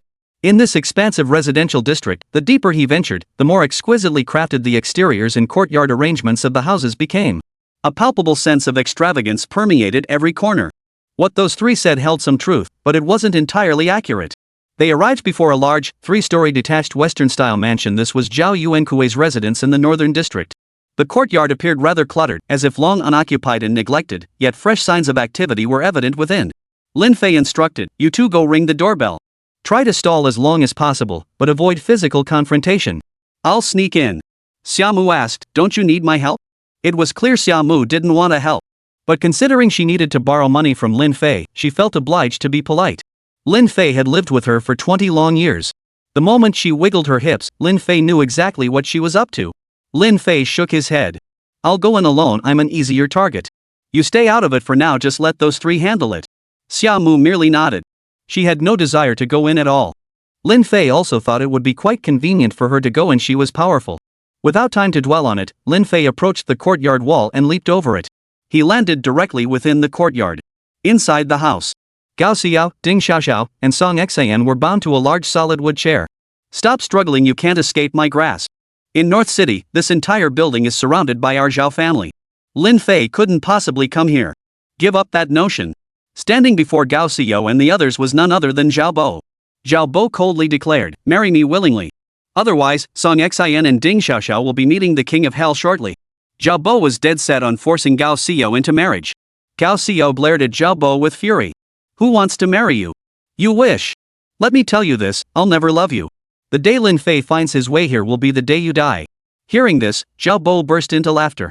"Ha! Lin Fei? There's no way Lin Fei will ever find this place. Guards, take Gao Xiao away to freshen up. We'll complete the marriage ceremony this afternoon." Zhao Bo absolutely must marry Gao Xiao. Because he genuinely loved Gao Xiao. This marks the 3rd consecutive time Zhao Bo has attempted to capture and abduct Gao Xiao. Zhao Yuankui, standing nearby, interjected, "Zhao Bo, don't rush things. Knowing Lin Fei as I do, he'll definitely come looking for Gao Xiao. We'll just postpone the wedding for now." Zhao Yuankui naturally supported his son's choice of woman. Zhao Yuankui actually hoped Lin Fei would come looking for them. That way, they could catch him in one fell swoop and eliminate him completely. Zhao Bo, however, refused to wait. "Why wouldn't I be impatient? Forget washing up. Dress her in the bridal gown right now and send her to the bridal chamber. Once I've cooked the rice into a done deal, let's see what she can do then." Immediately, he was led away by the 2 women into an adjacent room. Song Xian and Ding Xiaoxiao were left behind. Both were utterly terrified. How desperately they wished Lin Fei would find them here. Because they had no choice but to turn to Lin Fei for help. At that moment, Gao Xiao kept struggling. Having spent a long time with Anna and the others, they occasionally taught her some basic martial arts techniques. The 2 women who had taken her away found themselves momentarily unable to fully restrain Gao Xiao. Zhao Bo saw this and strode forward. Smack! A slap landed squarely on Gao Xiao's face. "I advise you not to resist. Otherwise, you'll only suffer more." Gao Xiao, stung by the slap, glared furiously at Zhao Bo. A trickle of blood had already appeared at the corner of her mouth. But she didn't cry out. She knew crying out here would serve no purpose. Seeing Gao Xiao staring at him like this, Zhao Bo's expression darkened. He barked, "I hope you know what's best for you." He then waved his hand. 2 women immediately stepped forward and began beating Ding Xiaoxiao and Song Xian. The agonized screams of Ding Xiaoxiao and Song Xian echoed continuously. At that moment, Lin Fei had already entered the spacious and luxurious living room. He immediately witnessed the brutal assault on Ding Xiaoxiao and Song Xin. Both women were beaten into submission, unable to fight back. Zhao Bo roared, "Stop! Take them to that room over there and let those guys have their fun." Zhao Bo chuckled, "You guys probably haven't tried a little delinquent girl before. Enjoy yourselves. But first, let's see what you have to say, Gao Xiao."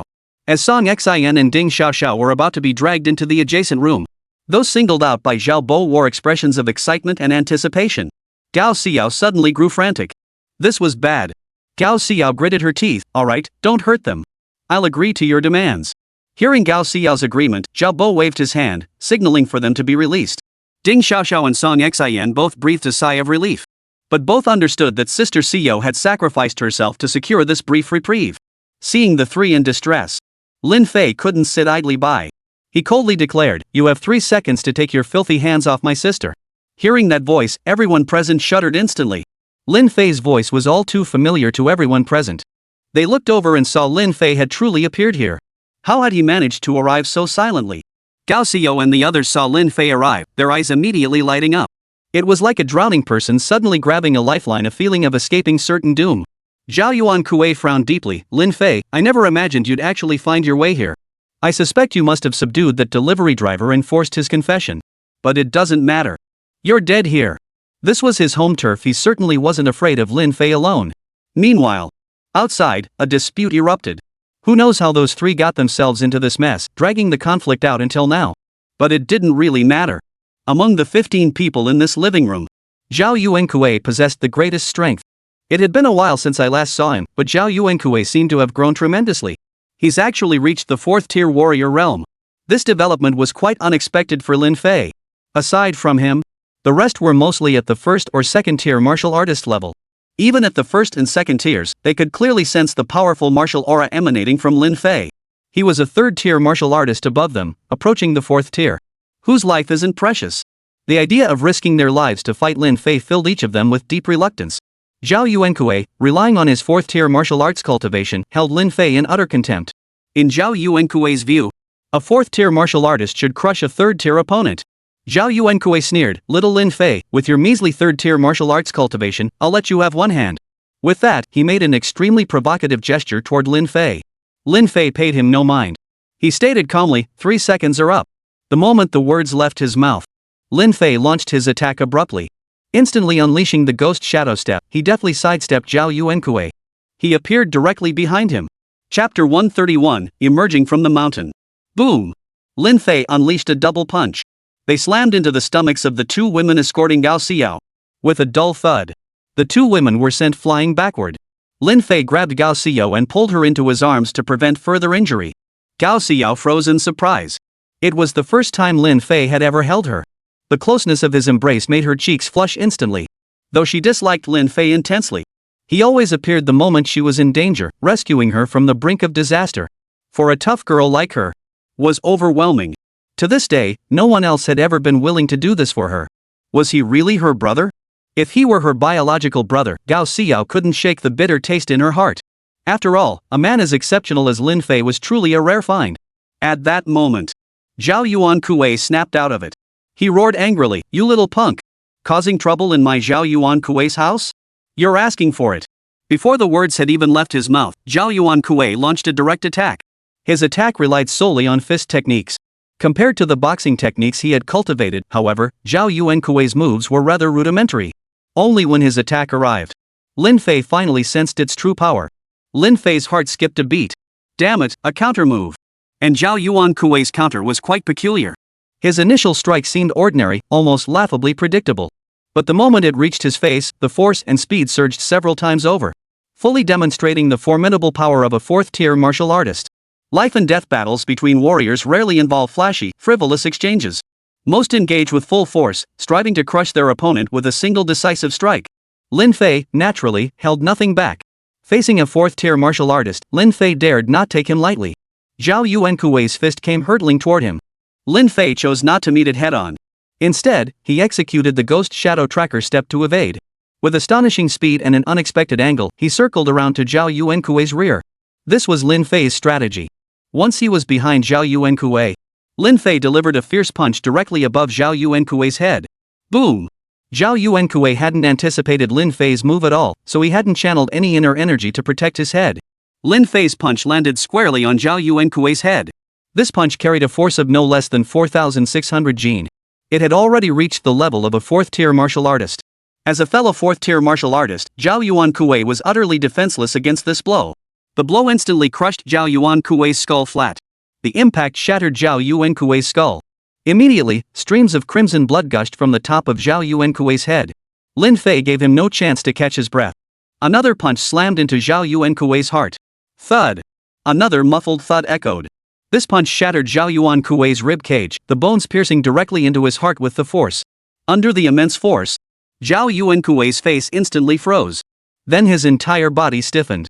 His heart was ruptured, the wound vast and gaping. Zhao Yuankui could never have imagined ending this way. In that instant, Zhao Yuankui's entire body went rigid as he collapsed with a thud onto the ground. Then, he lay completely motionless. His life force faded away completely. Dead. The crowd gasped in shock at the sight. How could Zhao Yuankui, a 4th-tier martial artist, be killed in just 2 moves by Lin Fei, a 3rd-tier martial artist? This was simply too hard to accept. Yet the truth was undeniable, reality staring them in the face. Lin Fei didn't pause. He advanced, sending the 2 men holding Ding Xiaoxiao and Song Xan flying. Lin Fei didn't stop there, advancing directly toward Zhao Bo. Midway, he snatched a dagger from one man's waist. A cold gleam flashed. Zhao Bo's head flew clean off. In that instant, Lin Fei not only killed Zhao Yuankui but also completely severed the head of his son, Zhao Bo. It hit the ground with a clatter, rolling to the side. Before his death, Zhao Bo witnessed his own decapitation. He couldn't accept it. Yet he could do nothing to change the outcome. In just this instant, Lin Fei had committed such audacious acts one after another.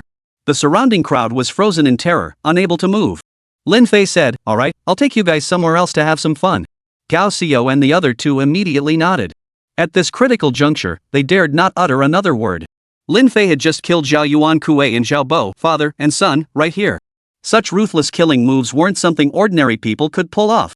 Gao Xiao couldn't help but wonder what kind of person Lin Fei truly was. Soon after, Lin Fei led the 3 young delinquents away from the scene. It wasn't until 10 minutes after Lin Fei had left did the crowd finally snap back to reality. One of the men tremblingly pulled out his phone and dialed a special number. "Grandfather, Lin Fei has killed Zhao Qi, Zhao Kai, Zhao Yuankui, and Zhao Bo one after another. Please step in, old master, or Lin Fei will slaughter every last member of the Zhao family." Grandfather referred to the previous head of the Zhao family. He later voluntarily relinquished the position, leaving his descendants to vie for it. At this moment, only the patriarch can kill Lin Fei.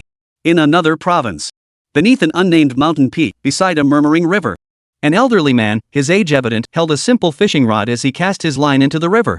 His breath was steady, exuding the aura of a reclusive master. Grandfather hung up the phone and couldn't help but smile. Lin Fei?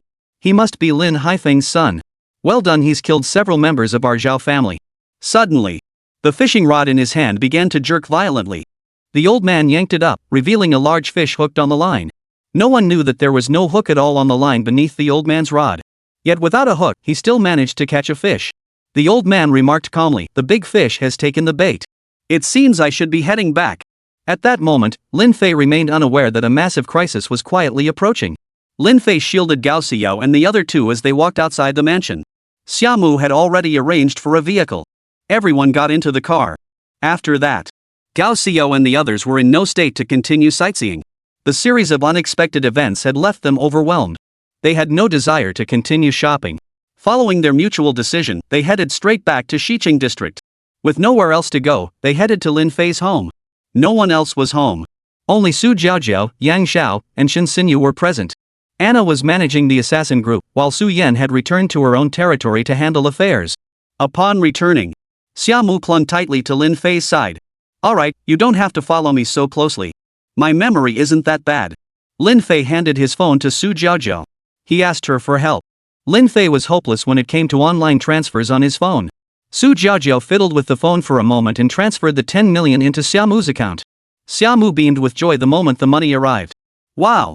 Xiaomu planted a kiss right on Lin Fei's cheek. "I love you so much." Chapter 132, Taking Turns. Everyone was stunned. She kissed Lin Fei. Especially Su Jiaojiao. Suddenly, the air around her thickened with jealousy. "Then I'll leave my niece in your care. She can't come with me for now." He immediately summoned Xia Qing. He told her, "Stay put here and don't cause any trouble." Xia Qing immediately refused. I won't cause trouble. Why can't I just live outside? Why must I stay here? Just seeing that scoundrel's ugly mug makes me lose my appetite. Xia Mu retorted, do you have money? Can you handle the attacks from those people out there? Just stay here. You won't have to worry about anything. Xia Qing was unconvinced. She didn't want to stay here either. But she truly didn't have a penny to her name. She'd given all her money to Xia Mu, and as the saying goes, he who pays the piper calls the tune. Xia Qing didn't want someone like Lin Fei to hold her over a barrel. But staying here seemed her only option. Shen Xinyu said, you have to pay for food and lodging here, I've already paid. It was clear Shen Xinyu was picking on Xia Qing. Still, Lin Fei didn't press the matter. Shen Xinyu had been through a lot. Xin Chang had transferred his company to Lin Fei to settle his debts. Lin Fei and Gao Yaro each took on a portion of the debt. The debts had long since been repaid. But the misunderstandings from before led to Xin Chang being hunted down. He's now hidden away within the assassin group. Shen Xinyu dared not leave the villa at will. If she went out, the Zhao family would certainly deal with her. Xinya faces the same predicament. Having severed ties with the Qins, Qincho has been contacting her constantly these past few days, but she refuses to return. As for Su Jiaojiao, well, she was quite content to stay here. Lin Fei said, no need to pay. Your food expenses aren't much anyway. If you want to stay, stay. If you don't, I can't force you. Xia Qing was naturally displeased by Lin Fei's words. She retorted, consider it a loan. I'll pay you back when I have the money. Don't make it sound so unpleasant, it's pointless.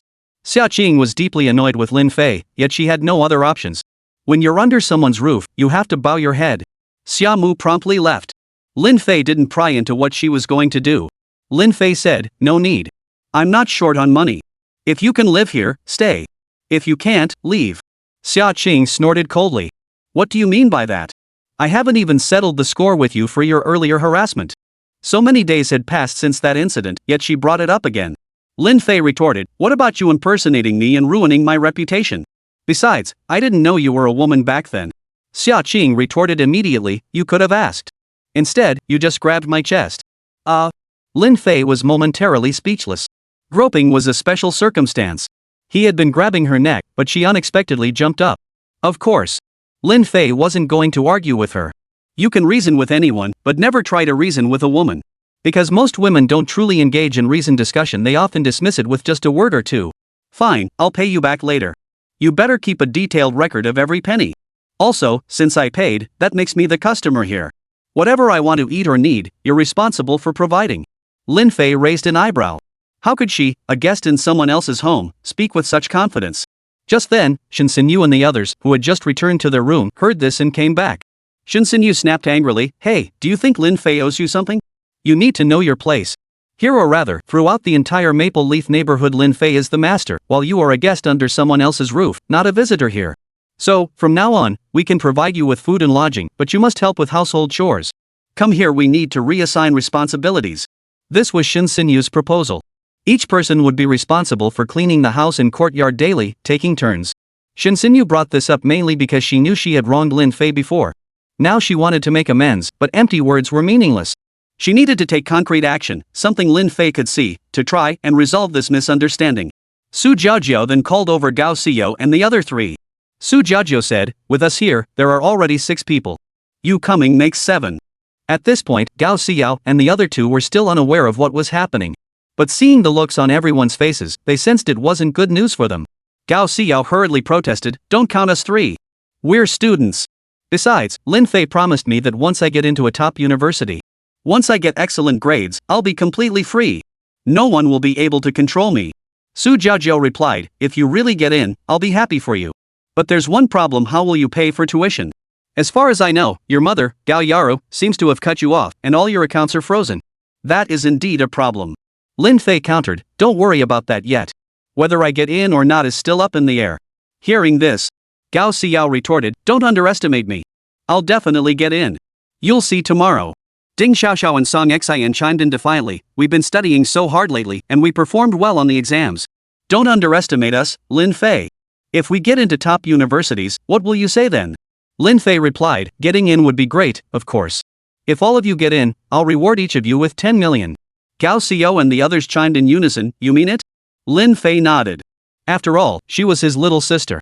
Gao Yaro couldn't just ignore her. That left only her brother to keep an eye on her.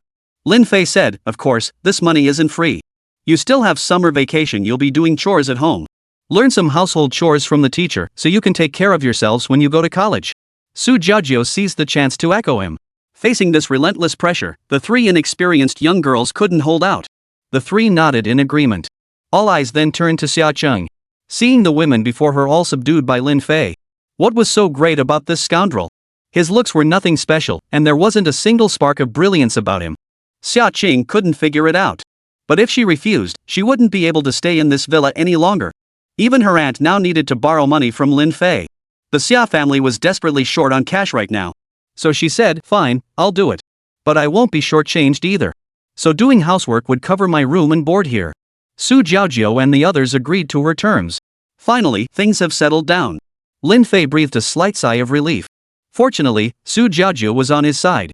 She would always speak up for Lin Fei first. As a teacher, Su Jiajiu possessed exceptionally meticulous and flawless logical reasoning. She wasn't much different from Yang Xiao in that regard. The next morning, Lin Fei called for a car to take Su Jiajiu, Gao Xiao, and himself to the academy. Today was the day report cards were distributed. Gao Xiao and the others looked visibly nervous. Lin Fei, could you sit in the back? Gao Xiao suddenly whispered to Lin Fei. Chapter 133, The Super Strong. Gao Xiao looked extremely nervous. Ding Xiaoxiao and Song Xian were equally tense. They'd been studying incredibly hard recently, and Su Jiajiu felt it most keenly. If they didn't do well on the exam, the blow would be devastating. Lin Fei nodded in agreement and promptly sat in the back row. Ding Xiaoxiao and Song Xian wore their nerves on their faces. The moment she sat down, Gao Xiao clung tightly to Lin Fei's arm with both hands. Lin Fei had saved Gao Xiao multiple times. Despite her rebellious nature, she had developed some affection for Lin Fei. Besides, she had no other choice. Her mother was indifferent and uninvolved. Only Lin Fei remained by her side constantly. If he weren't her own brother, Lin Fei wouldn't have gone to such lengths. Lin Fei reached out and embraced her. His hand rested on Gao Xiao's head, gently stroking her soft, fragrant pink hair. Gao Xiao offered no resistance. The journey passed in silence. At the academy, they each received their transcripts.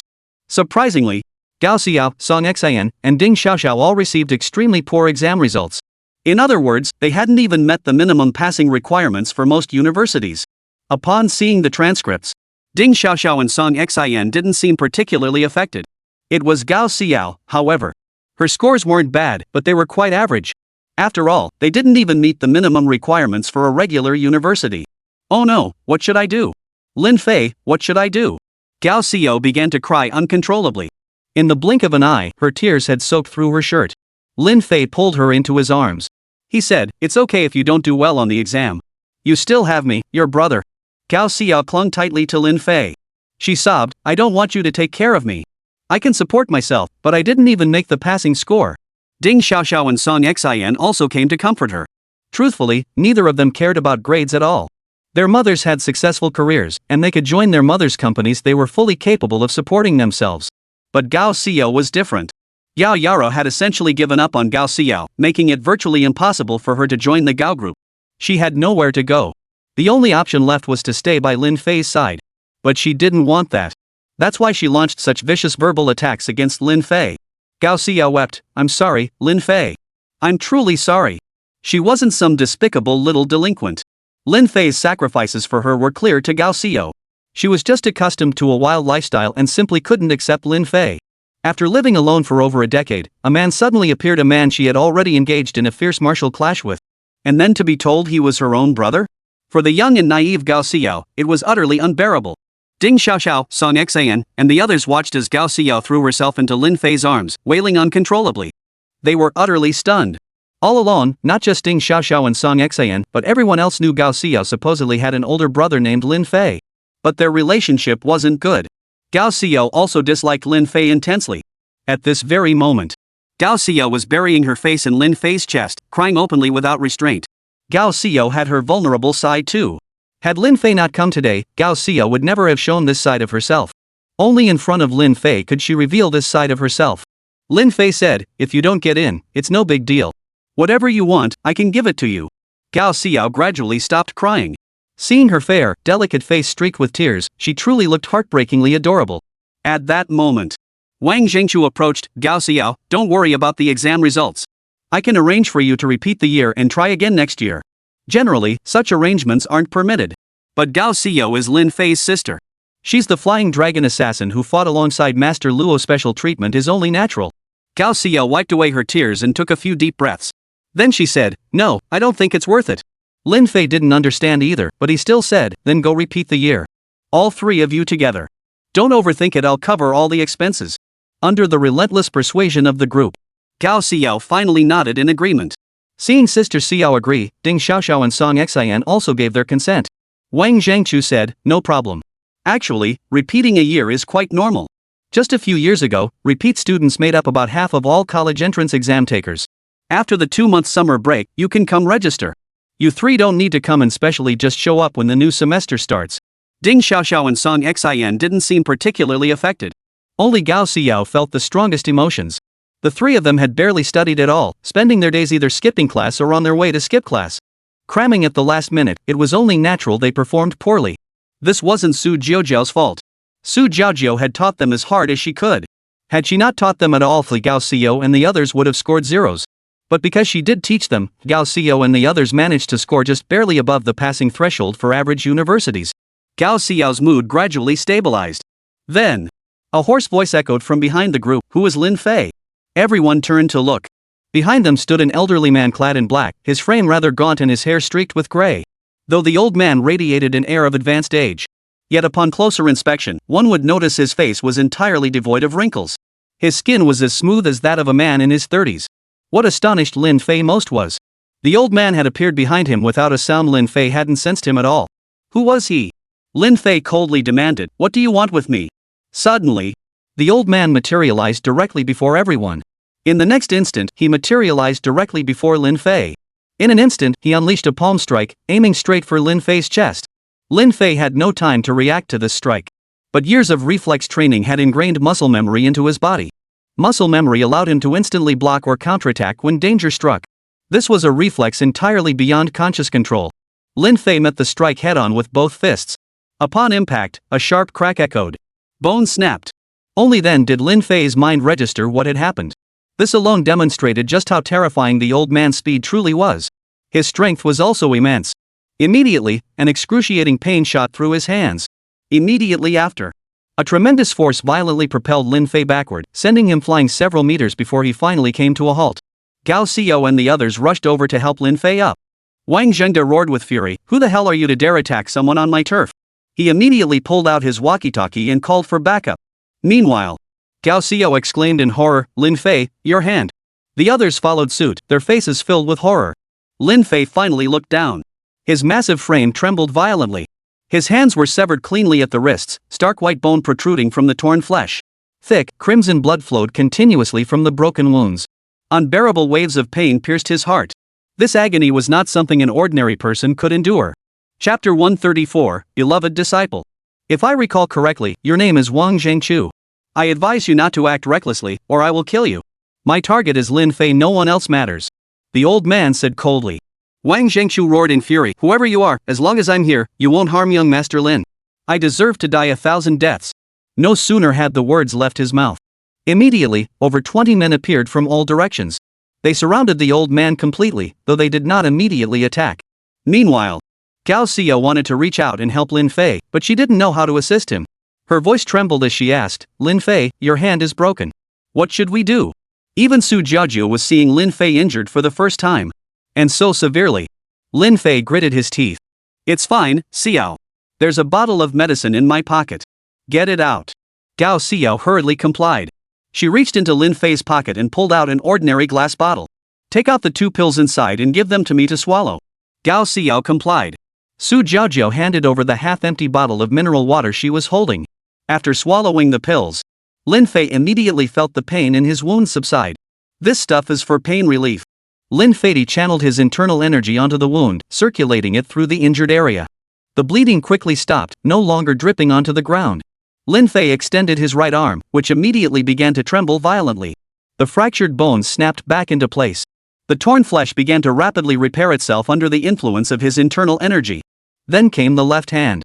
"Xiao, I have a bottle of medicine in my pocket. Could you get it out for me?"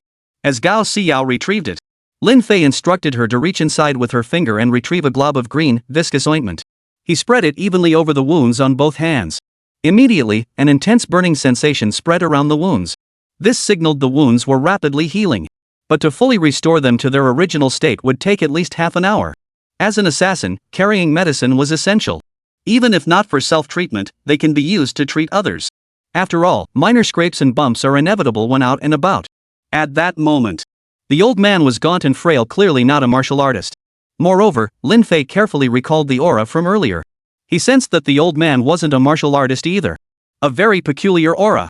It was, however, quite similar to the aura emitted by his beautiful master, Xiamu, during combat. Lin Fei had never truly grasped the extent of Xiamu's power. Lin Fei declared, "Wang Zhengqiu, you and your men back off. You're no match for him." Wang Zhengqiu retorted, "No, young Master Lin. This man wounded you so severely on my turf. Even if I know I can't win, I must show him the courage of Wang Zhengqiu." Lin Fei insisted, "Listen to me. Stand down." Wang Zhengqiu held deep respect for Lin Fei. With a wave of his hand, the others stepped back. Lin Fei stared directly at the old man. He asked, "Since you intend to kill me, why not at least state your name?" The old man snorted coldly. He was in no hurry, for he knew all too well that killing Lin Fei would be a simple matter. Naturally, he had no concern for a mere moment or two. The old man said coldly, "You have no right to know. I can grant you time to restore your hands. Then I'll slowly torture you to death." Su Jiaojiao and the others were utterly horrified. They knew full well that killing Lin Fei would pose no challenge to this old man. Gao Xiao stepped forward and pleaded, "Don't kill my brother." She had already acknowledged Lin Fei at the bar yesterday. At this critical moment, she repeated those words publicly. Lin Fei knew full well he stood no chance against this old man. The disparity in strength was simply too great. It feels like even 7th or 8th rank martial artists wouldn't stand a chance against this old man. For Wang Zhengqiu and his men to charge in would be suicide. However, the more Lin Feiyue looked at the old man, the more familiar his face seemed. It felt like he'd seen this man somewhere before. Lin Feiyue offered no reply. He searched his mind carefully. After a long moment, Lin Fei finally remembered. 2 years ago, Lin Fei had taken on an assassination contract in Yunhai City. The target was a nobleman. He had attended a large-scale banquet and event for nobles to network among themselves. He had seen this elderly man there. But he still didn't know his true identity. The moment he arrived, he made an intimidating display to Lin Fei. He would later torture Lin Fei to death. Such extreme hatred could only drive an elderly man to such actions. This was absolutely not a grudge born from the assassin's period. Beyond these possibilities, only one explanation remained. This old man was a member of the Zhao family.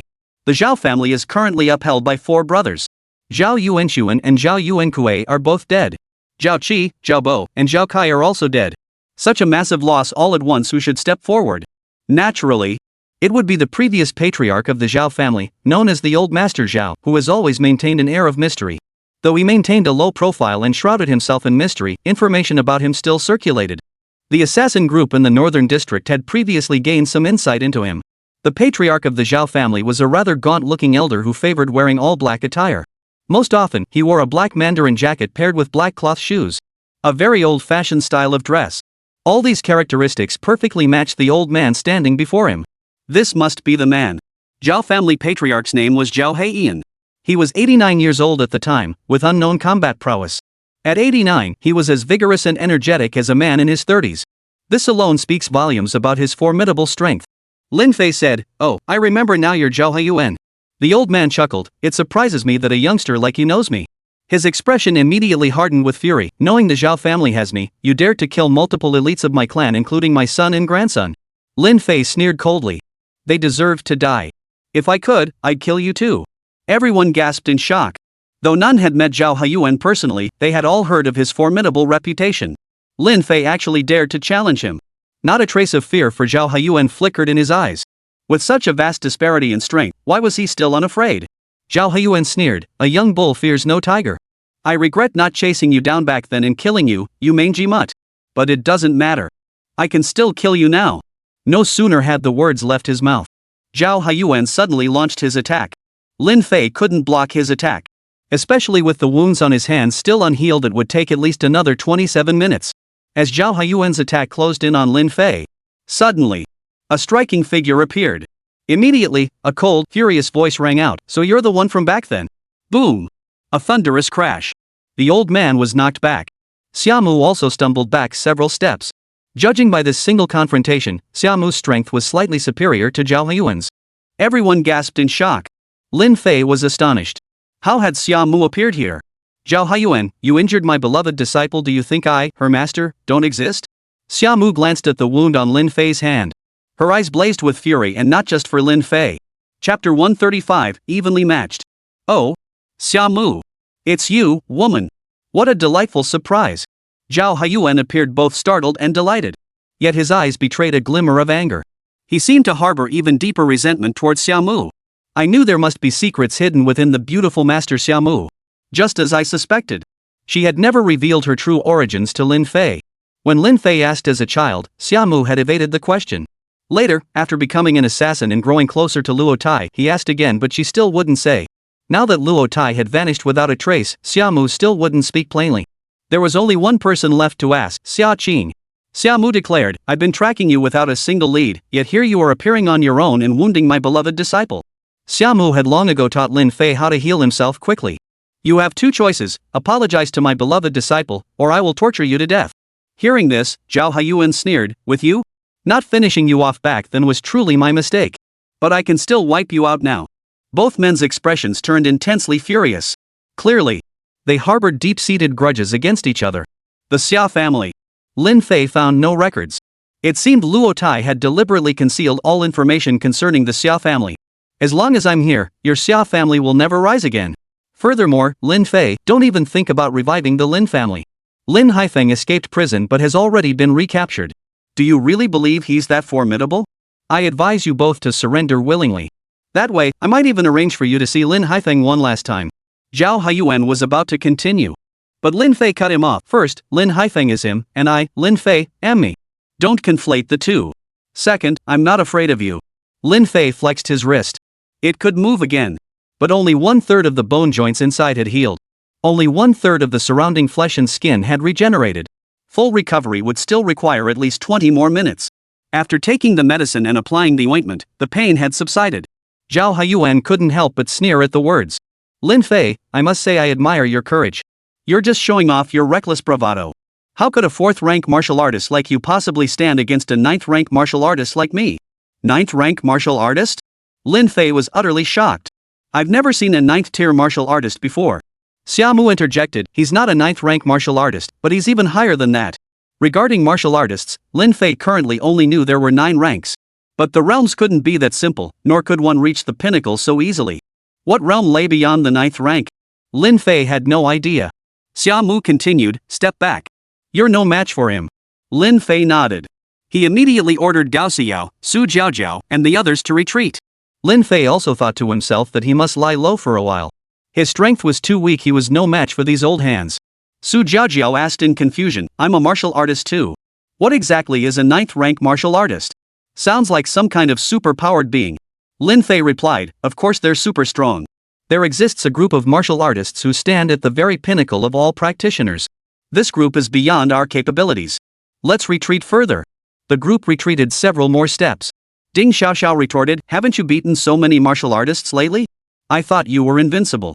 Who knew you'd get humiliated here? Gao Xiao added, in this world, there's always someone stronger out there. Who knew such a super-powered master would suddenly appear? Gao Xiao had begun to subtly favor Lin Fei, gradually regarding him as her own brother in her heart. Ding Xiaoxiao worried, great. Now that Lin Fei has such a powerful enemy, we're even less safe. I don't even dare go back now. If they target my mother, she'll be in danger. Song Xin echoed her concern. Lin Fei reassured them, don't worry. I'm here. Gao Xiao remained silent. Song Xin and Ding Xiaoxiao, however, remained deeply troubled, their faces still etched with worry and distrust toward Lin Fei. Just as the two were about to speak again. Suddenly, Xiaomu and Zhao Haiyuan collided violently. Wang Zhengqiu had already cleared the area, ensuring no one else witnessed the scene. At first, a glimpse could still be seen. But as their attacks grew faster and faster, Lin Fei could only make out faint after-images, unable to discern their offensive maneuvers. Gao Xiao and the others couldn't make out a thing. Was this what combat between super-elite warriors looked like? What realm must one reach to surpass the 9th-tier martial artist level? What realm must that be? Perhaps only those who reach that realm can truly comprehend it. Earlier, his hands had been shattered in an instant. That was merely a fraction of Zhao Haiyuan's strength. With just a fraction of his strength, he had severely wounded Lin Fei. Had he not carried medicine with him, his hands would have been rendered useless. 1 minute. 10 minutes. 20 minutes. All they could hear were muffled thuds. Xiaomu and Zhao Haiyuan remained locked in combat. But the surrounding air had already grown scorching hot, as if all the oxygen had been sucked away. Even Lin Fei found this atmosphere unbearable. Gao Xiao and the others, unable to withstand the scorching heat, retreated to the very back. Wang Zhengqiu and his group moved to shield them. Then, 2 minutes later, with the final thunderous boom, everyone finally caught sight of Zhao Haiyuan and Xiaomu. They stepped back, panting heavily as they stood. A closer look revealed a trickle of blood at the corner of Zhao Haiyuan's mouth. Xiaomu, however, was merely panting heavily. Clearly, Xiaomu had wounded Zhao Haiyuan. But killing Zhao Haiyuan? That was nearly impossible. Xiaomu said, "We can't kill each other, so why keep fighting? You're old now, it's time to retire. I'm young, and my physical condition far surpasses yours. I could fight you all day long, but you couldn't keep up." Zhao Haiyuan's expression shifted slightly. Zhao Haiyuan knew he couldn't endure a full day of fighting. He retorted, "You're all talk. Next time we meet, you'll be alone." Before the words had even finished echoing, Zhao Haiyuan vanished without a trace. Xiaomu did not pursue him, for she too was exhausted. After fighting at full strength for over 20 minutes, Xiaomu was utterly exhausted. Lin Fei and the others stepped forward to support her, but Xiaomu stopped them. "No need. That old man hasn't gone far. Don't let him see us." Several minutes passed. Only after Zhao Haiyuan's presence had completely vanished did Xiaomu plop down onto the ground. She exhaled a long breath. "That was close, he nearly killed me. Lin Fei, you guys better find a place to hide. There's more than just Zhao Haiyuan among these old fools." A storm of bloodshed was already quietly approaching. Zhao Yuanjie, Zhao Yuanda, Xinqiu, they're just the frontmen. Lin Fei frowned. "So that's how it is." Chapter 136, Worldview.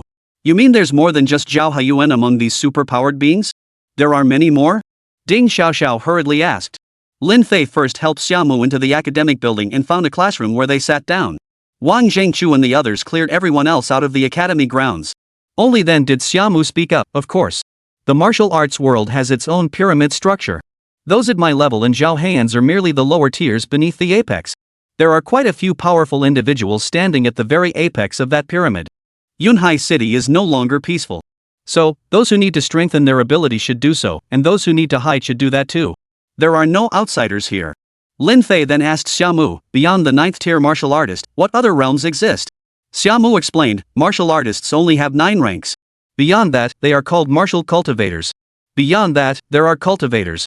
Within the cultivation world, practitioners primarily divide into external cultivators and internal cultivators.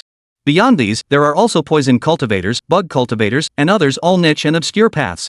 Those who pursue these paths are exceedingly rare, so there's no need to dwell on them. The primary practitioners are external cultivators and internal cultivators. External cultivation refers to martial cultivators, while internal cultivation pertains to cultivators." Based on her explanation, Lin Fei's worldview suddenly expanded. Though his cultivation method primarily focused on martial cultivation, it could also specialize in internal cultivation or even pursue both simultaneously. Xiaomu herself likely had no idea where Lin Fei's cultivation method originated. A small portion was created by Lin Fei himself. The rest came from a martial arts manual titled Tianxin Jing, discovered in an underground chamber during an assassination mission. After practicing it, he discovered it was exceptionally well suited to him. However, Xiaomu also stated, to pursue martial cultivation or internal cultivation, you must first meet a primary requirement. That is to become a 9th rank martial artist. For internal cultivation, one must first achieve qi refining before advancing to foundation establishment. Martial cultivation represents a new realm attained after reaching the 9th rank of martial arts. For internal cultivation, one must first refine qi. Reaching the 9th level of qi refinement allows for foundation establishment. Upon completing foundation establishment, one enters an entirely new realm of cultivation. Establishing the foundation is extremely difficult, typically requiring a foundation establishing pill. Lin Fei understood. But Gao Xiao, Su Jiaojiao, and the others couldn't comprehend it. To them, it might as well have been gibberish. Wang Zhengqiu stated, "If you wish to conceal your cultivation, this academy offers specialized martial arts training programs. We are currently in need of an instructor. I would like to boldly request that young Master Lin take on this role. First, it would allow you to conceal your identity. Second, you could secretly cultivate a group of martial artists. Ever since Zheng Feng was eliminated, I've taken full control of Gardenia Street. Unless a powerhouse like Zhao Haiyuan arrives, no one can escape the eyes I've placed everywhere." Xiaomu added, "That's a sound plan. Stay here, Lin Fei. This storm of bloodshed won't descend immediately. Use this time to strengthen yourselves, all of you. I'll remain here too, ready to offer guidance. Lin Fei pondered for a moment before agreeing. The Moonlight Club and hotel operations would continue under Yu Chun, Lei Biao, and the local power brokers. The Gao Group would be put on hold for now. Reclaiming it only to lose it again would be a wasted effort. Lin Fei understood clearly, unless he pulled down each of those powerful figures at the apex of the pyramid, he would never establish a foothold in Yunhai City. Only now did Lin Fei truly grasp how this world operated. A new world had opened before him. Wang Zhangqiu said, "Young Master Lin, rest assured. If it's inconvenient for you, I can arrange for your family members to be accommodated here. Our academy happens to offer summer programs right now, staffed by carefully selected, trustworthy individuals. Of course, young Master Lin, you may personally select them. If you find anyone untrustworthy, you can simply order their expulsion." Lin Fei nodded. But it wasn't just students from this academy he needed. For instance, Lei Biao's people, Yu Chun's people, and so on. Fortunately, the academy's grounds were spacious enough. Having said all this, Lin Fei turned his gaze to Gao Xiao and the other two. He asked, "What are your plans?" Ding Xiaoxiao, however, asked, "Aren't you tired? We still want to go out and have fun during summer break." Song Xin echoed her sentiment. Lin Fei sighed, "Of course it's tiring. Do you think this is playing house? If you want to learn, I'll make arrangements. If not, that's fine too, I won't force you. But you've heard it yourselves, Yunhai City isn't peaceful. A bloody storm could hit any moment. When things get dicey, I won't be able to look out for you anymore." Gao Xiao and the other two nodded. Still, the three of them didn't want to be so exhausted every day. Xiaomu explained, "Whether you pursue martial cultivation or internal cultivation, reaching a new realm grants the ability to slow aging. Lifespans also extend to some degree. Theoretically, a primary martial cultivator corresponds to a foundation establishment cultivator, granting a lifespan of 150 years, with even greater longevity at higher levels." This was incredibly tempting for women. Only women truly understand women. At this revelation, Gao Xiao and the others exchanged glances. They immediately chimed in unison, "Then we want to learn." Xiaomu explained, "If you fear exhaustion, you may choose internal cultivation instead. Martial cultivation enhances physical strength and power, while internal cultivation cultivates inner energy. At the same level, martial cultivation is several times stronger than internal cultivation. Zhao Haiyuan practices internal cultivation, which is why I could injure him despite being lower ranked." Got it? Without hesitation, Gao Xiao and the others chose internal cultivation. Xiaomu reminded them once more. Internal cultivation may not be physically taxing, but it demands immense patience. Once seated in meditation, it often takes at least 3 to 5 days, sometimes 10 days, half a month, or even months. Martial cultivation allows for diverse training methods, while internal cultivation relies solely on absorbing cosmic energy to enhance abilities. The former involved sweating and exertion, while the latter was tedious and monotonous. Impatient individuals are ill-suited for internal cultivation. Impatience suits only martial cultivation. Yet Gao Xiao and her two companions resolutely chose internal cultivation. With their confirmation, Xiaomu began administering aptitude tests. They then proceeded to the classroom where Wang Zhangqiu was about to commence his martial arts training course.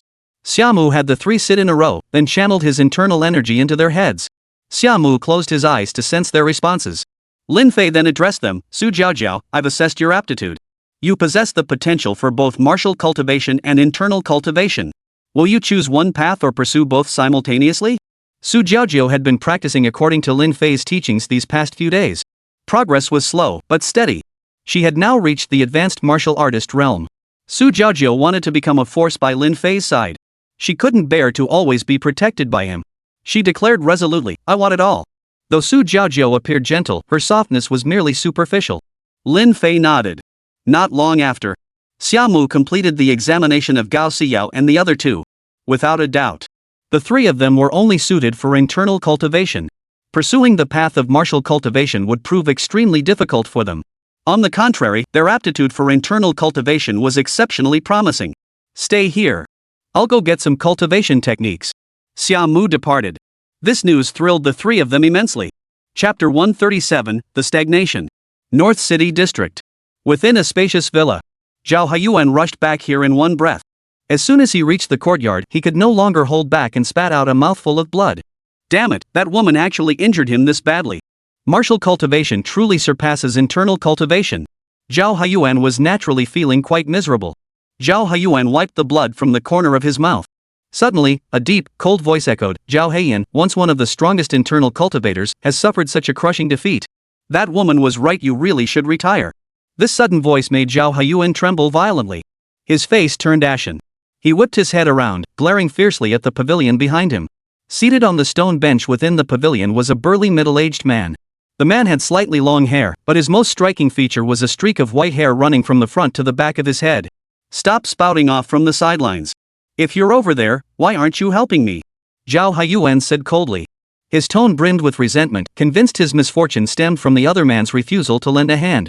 The middle-aged man poured himself a drink. He replied indifferently, why should I help you? What benefit would I gain? Our common enemy is Lin Haifeng. That woman isn't my enemy. As for Lin Fei, he's just a young upstart not even at the 4th-tier warrior level. If I were to kill him, wouldn't that be a huge loss of face for me? His words showed not a shred of regard for Lin Fei. Zhao Haiyuan snorted coldly. He strode into the pavilion, picked up the wine flask before him, and took a long, hard swig. Fine. If you don't kill Lin Fei now, you'll regret it when he grows stronger in the future. The middle-aged man's aura grew even stronger. Zhao Haiyuan felt a flicker of fear deep within. But he wouldn't let it show. After all, he knew the man before him stood with him. The middle-aged man spoke with a calm, detached air, then we'll wait until he grows stronger to kill him. Slaughtering the weak tarnishes one's reputation. I wouldn't do something so reckless unlike you. Our top priority now is to negotiate with the capital and secure Lin Haifeng's release. Otherwise, we'll be stuck waiting another 5 years far too long. Once he emerges, we'll eliminate him. Then the capital's high-ranking officials won't have a word to say. Zhao Haiyuan nodded. After I retreat for a few days of cultivation, you and I will journey to the imperial capital. The middle-aged man nodded, then rose and vanished instantly. Zhao Haiyuan clutched his chest and coughed twice. He then limped toward the interior of the villa. He was about to begin his seclusion to recuperate his injuries. He also intended to further enhance his strength. Otherwise, if he encountered that woman again, she might very well kill him. Meanwhile, Wang Zhengqiu had already brought Qinya, Shen Xinyu, and Xiaoqing to this academy. Accommodations were arranged for all of them. Moreover, the academy never truly closed for summer break. Various tutoring classes, large and small, would be offered. Gao Xiao and the other two needed to repeat the year and retake the exams next year. Therefore, they didn't need to attend extra classes. Xiaoqing was brought over, as her aunt Xiaomu was staying nearby. Upon arriving to find no one there, she immediately began confronting Lin Fei. Lin Fei, look at the mess you've gotten us into. You've offended such a powerful internal cultivator. Now we have to flee with you too. It's beyond words. Xiaoqing was thoroughly annoyed with Lin Fei. The slightest thing would set her off, and she'd blow it out of proportion. Lin Fei said, even if you hadn't come with me, you'd still be on that group's hit list. If you want to stay, stay. If you don't, then go your own way. Shen Xinyu chimed in, exactly. If you don't want to be here, why did you come in the first place? Since you're here, just stay put and don't cause trouble for Lin Fei. Shen Xinyu had no choice but to side with Lin Fei now. She needed to make an effort to clear up the misunderstandings that had arisen between them. Lin Fei had long since lost any fondness for Shen Xinyu. Even if she was now siding with him, he assumed she was doing it for the greater good. Evening. Accommodation and meals were arranged by Wang Zhengqiu. They ate in the cafeteria and stayed in the dormitory. However, they could also stay in the villa Wang Zhengqiu had built within the dormitory complex. It had plenty of rooms, more than enough for a few women to stay comfortably. Seeing Lin Fei arrive with several women in tow, Wang Zhengqiu couldn't help but feel a pang of envy deep down. Youth is truly wonderful. Principal Wang, I counted there are 8 women. How fortunate he is. Young Master Lin wakes up every day surrounded by so many women, truly enviable. Wang Zhengqiu suddenly turned to the man beside him. You bastard, don't get any ideas. These women are not to be trifled with. But I can tell young Master Lin truly favors Su Jiaojiao. That night. Ahem, never mind. Order everyone to activate level 1 alert. The man acknowledged the order and withdrew. How could he not know what happened at his own university? But it really is enviable. Inside the villa, Lin Fei paid no attention to the women inside. They couldn't stand the sight of each other. Especially Shen Xinyu and Xiaoqing.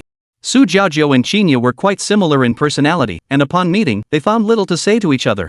The 3 young troublemakers, Gao Xiao and the others, huddled together playing games, completely oblivious to the commotion around them. Throughout the entire journey, only Shen Xinyu and Xiaoqing had argued fiercely. Xiaoqing had tried several times to lay hands on Shen Xinyu. But Lin Fei had already made it clear. Living under the same roof, anyone who laid a hand on another would be kicked out immediately. No exceptions. Lin Fei stepped into the courtyard and began his cultivation. The time he had left was running out. 2 superpowered individuals had already emerged, Xiaomu and Zhao Haiyuan. This was merely the beginning. More would follow. Yet he hadn't even reached the 4th tier martial artist level. Facing such powerhouses meant certain death. The training equipment in the courtyard had long been prepared by Wang Zhangqiu. He was meditating with his legs crossed, counting on an abacus. Su Jiajiao emerged. She sat down on the nearby steps.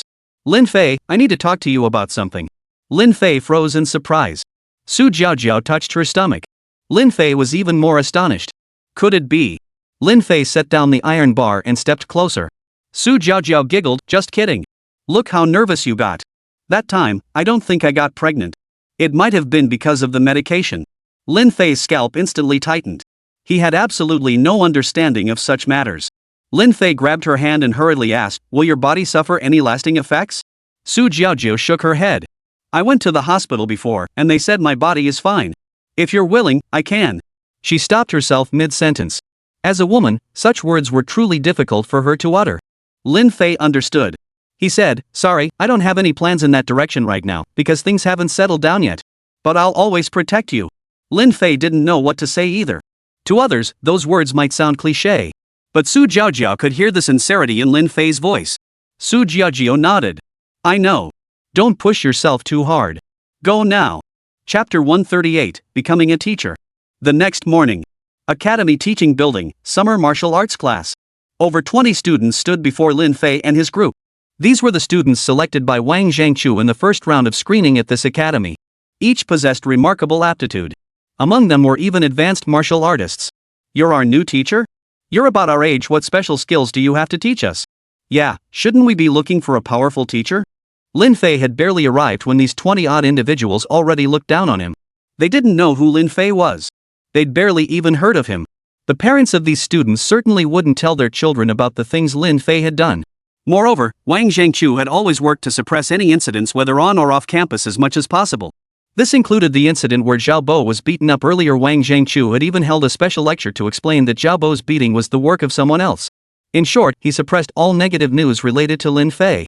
At this moment, Wang Zhangqiu was not present. He was in the office building meeting with the parents of these students. With an increasing number of martial artists appearing in Yunhai City, concerned for their children's safety, Wang Zhangqiu was working to reassure these parents. In truth, Wang Zhangqiu aimed to build a team of supporters for Lin Fei. Lin Fei declared, you're welcome to challenge me to a duel anytime. In the martial world, strength always reigns supreme. After a full night of cultivation, Lin Fei had made significant progress. He had already reached the realm of a fourth-tier martial artist. Of course, this was far from sufficient. At any rate, he would first deal with this bunch of punks. Then he would have ample time to cultivate. Only Lin Fei had arrived at this location. Su Jiajiao, Gao Xiao, and the others remained at the villa. Xiamu was teaching them. Immediately, a rather burly man stepped forward from the crowd. I'll take him. You look ordinary, not exactly built like a fighter. If I beat you, you'll kneel before me and let me be your teacher. No one else dared to speak out of turn. Seeing this man speak up, the others followed suit. Clearly, this man was the leader among them. It made sense. Ever since Zhao Bo stopped coming to school, they'd heard bits and pieces.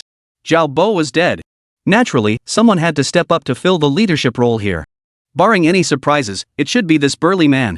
Judging by his appearance, he seemed close to 30, but he just looked older than his years. In reality, he was barely 18. I'll take you on one-on-one. A voice suddenly cut through the air. Immediately, a group of people strode in from outside. Seeing this group advance with fierce momentum, each face radiating murderous intent and an intimidating aura, the 20-plus men were instantly cowed. The young man strode directly before Lin Fei and immediately knelt on one knee. The others followed suit, kneeling in unison as they shouted in unison, "Greetings, young Master Lin." Everyone was stunned. Lin Fei raised his hand slightly, signaling them to rise. These were Lei Biao's men, and the young man leading them was Lei Biao's disciple, Long Yang. Long Yang was a promising prospect. Exceptionally suited for martial cultivation. He was someone Lei Biao had saved by chance during his days working outside. Lei Biao recognized a ruthless streak in the young man, much like his own. So Lei Biao took him as a disciple and taught him some basic martial arts. Later, Lei Biao realized his own martial arts were fundamentally unsuitable for Long Yang. Otherwise, given Lang Yang's innate talent, he should have surpassed Lei Biao long ago in his cultivation. In the martial arts world, or rather the entire cultivation realm, factors like differing aptitudes and physical constitutions, the cultivation methods practiced also varied greatly. This diversity meant that within the cultivation world, whether martial cultivators or spiritual practitioners, techniques proliferated endlessly, each more dazzling than the last. Every cultivator seeks the practice best suited to them. Lei Biao was no exception. Upon learning that Lin Fei was teaching martial arts at this academy, Lei Biao specifically sent Long Yang to study under him. Lei Biao was naturally more than willing. Long Yang rose and beckoned to the man before him. "Come on, a one-on-one duel with you will suffice." The man retorted, "Who are you? I didn't ask for you." Long Yang declared, "I'm sufficient. You're not qualified to spar with young Master Lin. Besides, I'm worried he'll beat you to death. The weak must submit to the strong, that's the rule in the cultivation world. You can't even defeat me, how dare you challenge young Master Lin?" These words made the man feel utterly worthless. Yet it swiftly ignited a surge of rage within him. He immediately retorted, "Fine. I'll beat you to a pulp first, then deal with that mediocre nobody." Lin Fei paid no heed to his brazen boasts. He had no desire to fight him. Having reached the 4th-tier martial artist realm, a single ordinary punch carried 4,000 gene of force. Lin Fei genuinely feared that a single ordinary punch might kill the man. The area was cleared, and the crowd formed a circle. The man launched a direct attack at Long Yang. Long Yang showed no panic, his expression unusually calm. Unlike Lei Biao, who had a fiery temper, Long Yang possessed a much cooler disposition. His gaze was piercing. Before the man could even charge, Long Yang had already spotted every single one of his weaknesses. He possessed the strength to finish the fight with a single strike. But he deliberately chose to showcase his skills before Lin Fei. This would make it easier to seek Lin Fei's guidance afterward. Lin Fei, too, scrutinized Long Yang's every move. He had already spotted the problem. Lei Biao was his master, yet Lei Biao's techniques were unsuitable for Long Yang. Thus, Long Yang had no choice but to create his own cultivation technique. Developing techniques from scratch was essentially reinventing the wheel. He had no experience to draw upon, so he simply practiced whatever felt comfortable. In truth, the martial arts techniques themselves were secondary. The most crucial aspect of cultivation was the mental discipline, the core of any cultivation technique, employed during cross-legged meditation. Cold Yang moved with uneven breathing, causing his internal energy to deplete more rapidly. But despite this, after demonstrating his boxing and kicking techniques twice, Long Yang struck the man down with a single move. Long Yang turned, bowed with clasped hands, and knelt on one knee. "Young Master Lin, please instruct me." Lin Fei motioned for him to rise. He then stepped forward to help the man up, asking, "What is your name?" The man knew he was no match for them. If he couldn't even defeat one of Lin Fei's men, what hope did he have against the others? He replied, "My name is Liu Yang. But I won't bow to you. One day I will defeat you. Please teach me." Lin Fei smiled. He turned away without responding. That smile spoke volumes to anyone who understood its meaning. Without the right attitude, Lin Fei wouldn't teach him. He said, "Lang Yang, your cultivation methods are all over the place. Go find a few notebooks." Lang Yang immediately went to find them. Finding a few notebooks within the academy grounds was, of course, extremely easy. He just needed to go to the office building next door and ask Wang Zhengchu for them. Liu Yang really didn't want to kneel before Lin Fei. But he had no choice. He wanted to learn higher-level cultivation techniques, and clearly, Lin Fei possessed them. "Master." Just as Lin Fei turned his head, Liu Yang suddenly dropped to both knees. The thud echoed loudly in the empty classroom. Everyone nearby froze in shock. Liu Yang had actually knelt down. Chapter 139, Taking a Photo. Liu Yang wouldn't bow to Zhao Bo. Because his status was not as noble as Zhao Bo's, he had to be one rank below him. After Zhao Bo's death, Liu Yang naturally became the leader here. Such a proud man, yet he actually knelt before Lin Fei. "Please teach me your martial arts techniques." Lin Fei inquired, "If I teach you, what are your intentions?" Without hesitation, Liu Yang declared, "To defeat you." Lin Fei raised an eyebrow. This kid's got some guts. "So you're my enemy. Have you ever heard of anyone personally training their own adversary? But since you're willing to call me teacher, I'll instruct you. First, 3 rules: you may target only me, but you must not harm anyone around me. Otherwise, I'll end your life at any moment. Cultivating an enemy with my own hands, that sounds rather thrilling. This guy's got that kind of temperament. Now you can't go head to head with him at this moment." Lin Fei had only recently passed through that age himself, so he understood a thing or two. Liu Yang nodded without hesitation. He immediately performed the ritual of pledging allegiance to Lin Fei. The other 20-odd men followed suit. Most of them had followed Liu Yang, and each aspired to become a hero in their own right. The attitude of seeking a master to learn martial arts must be sincere and earnest. Just then, "Not bad, he's already starting to take disciples." Wang Zhengchu was quite something. He actually managed to persuade the esteemed young Master Lin to teach here. A voice suddenly cut through the air. Everyone turned to look. Standing at the entrance of the spacious martial arts classroom was a rather burly middle-aged man. It was Zhao Yuanjie. Zhao Yuanxuan and Zhao Yuan Kuei were both dead. And both had fallen by Lin Fei's hand. Of the 4 Zhao brothers, only 2 remained. "Since you're so willing to let bygones be bygones, I brought a few people here as well. I've paid Wang Zhengchu my share." With that, Zhao Yuanjie waved his hand. 5 young men in their 20s approached. Zhao Yuanjie had more than just Zhao Qi as his son. He had numerous children. He had 7 or 8 wives, so having 7 or 8 children was perfectly normal. It was just that Zhao Qi was among the more capable ones. This capability referred to business acumen, not cultivation. Zhao Yuanjie had always intended to build a team. That is, he intended to forge a military-civilian alliance. By uniting as one, they could seize the position of head of the Zhao family. Each of these 5 young men bore fierce, intimidating expressions, their faces constantly radiating a "don't mess with me" aura. The Zhao family was, by and large, a rather peculiar bunch.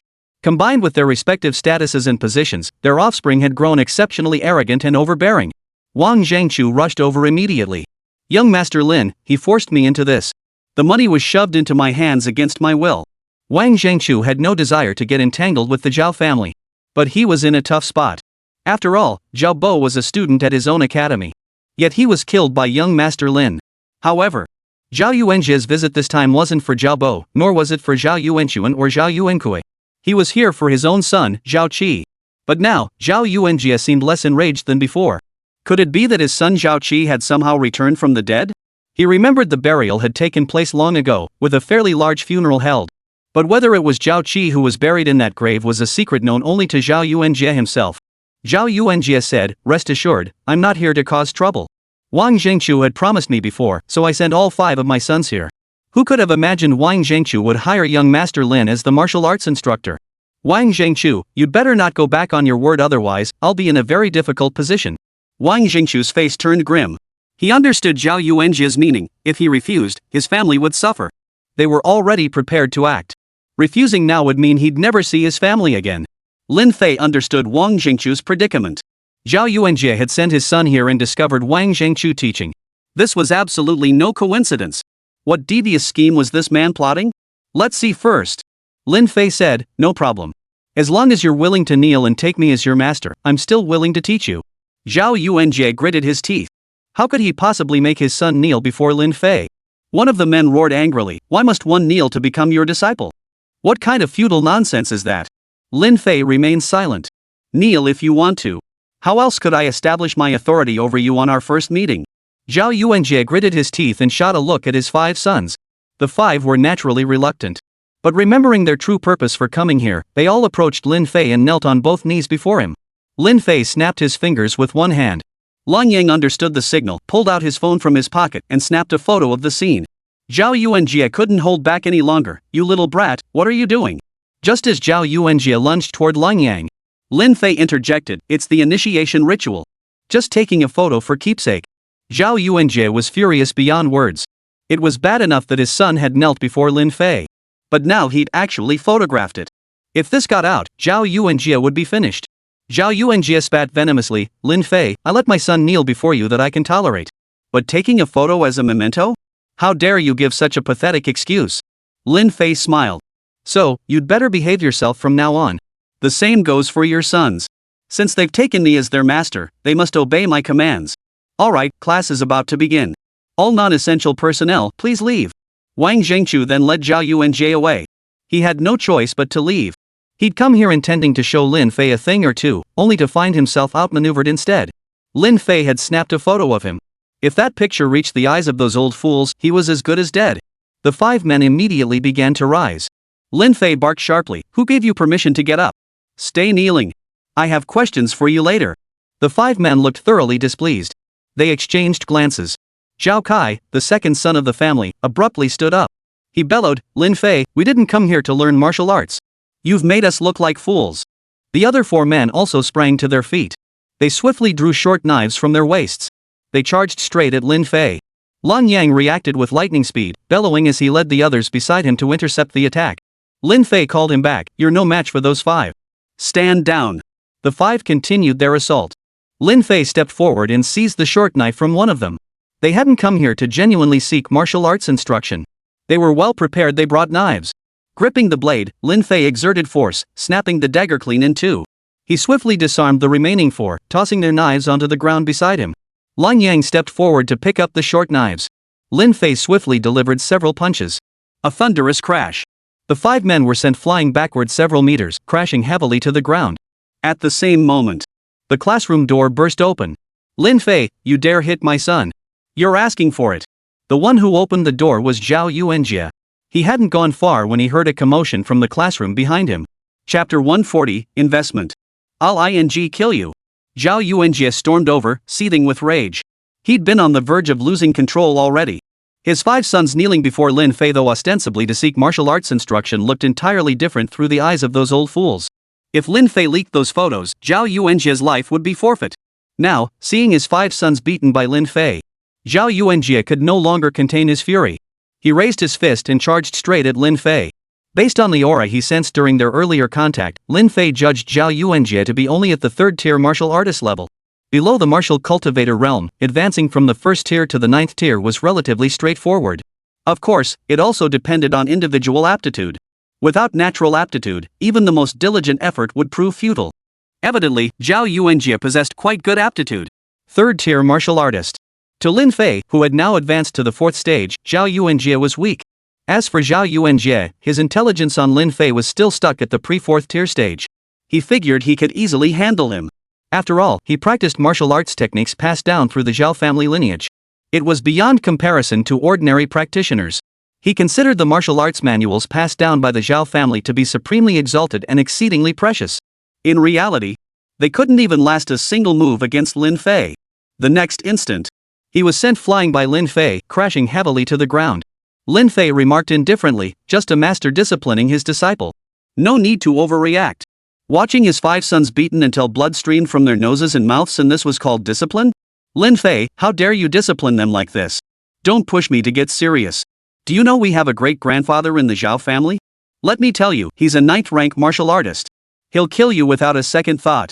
Great-grandfather? Lin Fei pondered for a moment. It must be Zhao Haiyuan, who visited yesterday.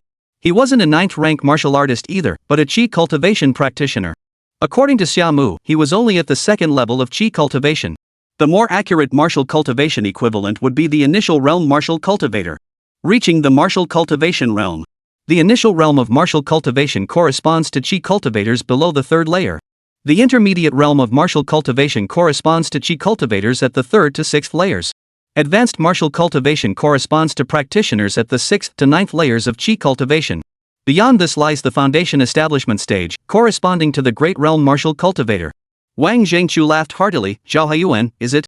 Hearing this, Zhao Yuanjie froze in surprise. Wang Zhengqiu continued, humph.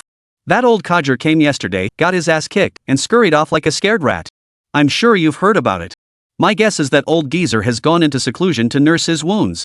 Zhao Yuanjie was well aware of his great-grandfather's seclusion. So that's why the old man rushed off to seclusion yesterday. He was healing his injuries.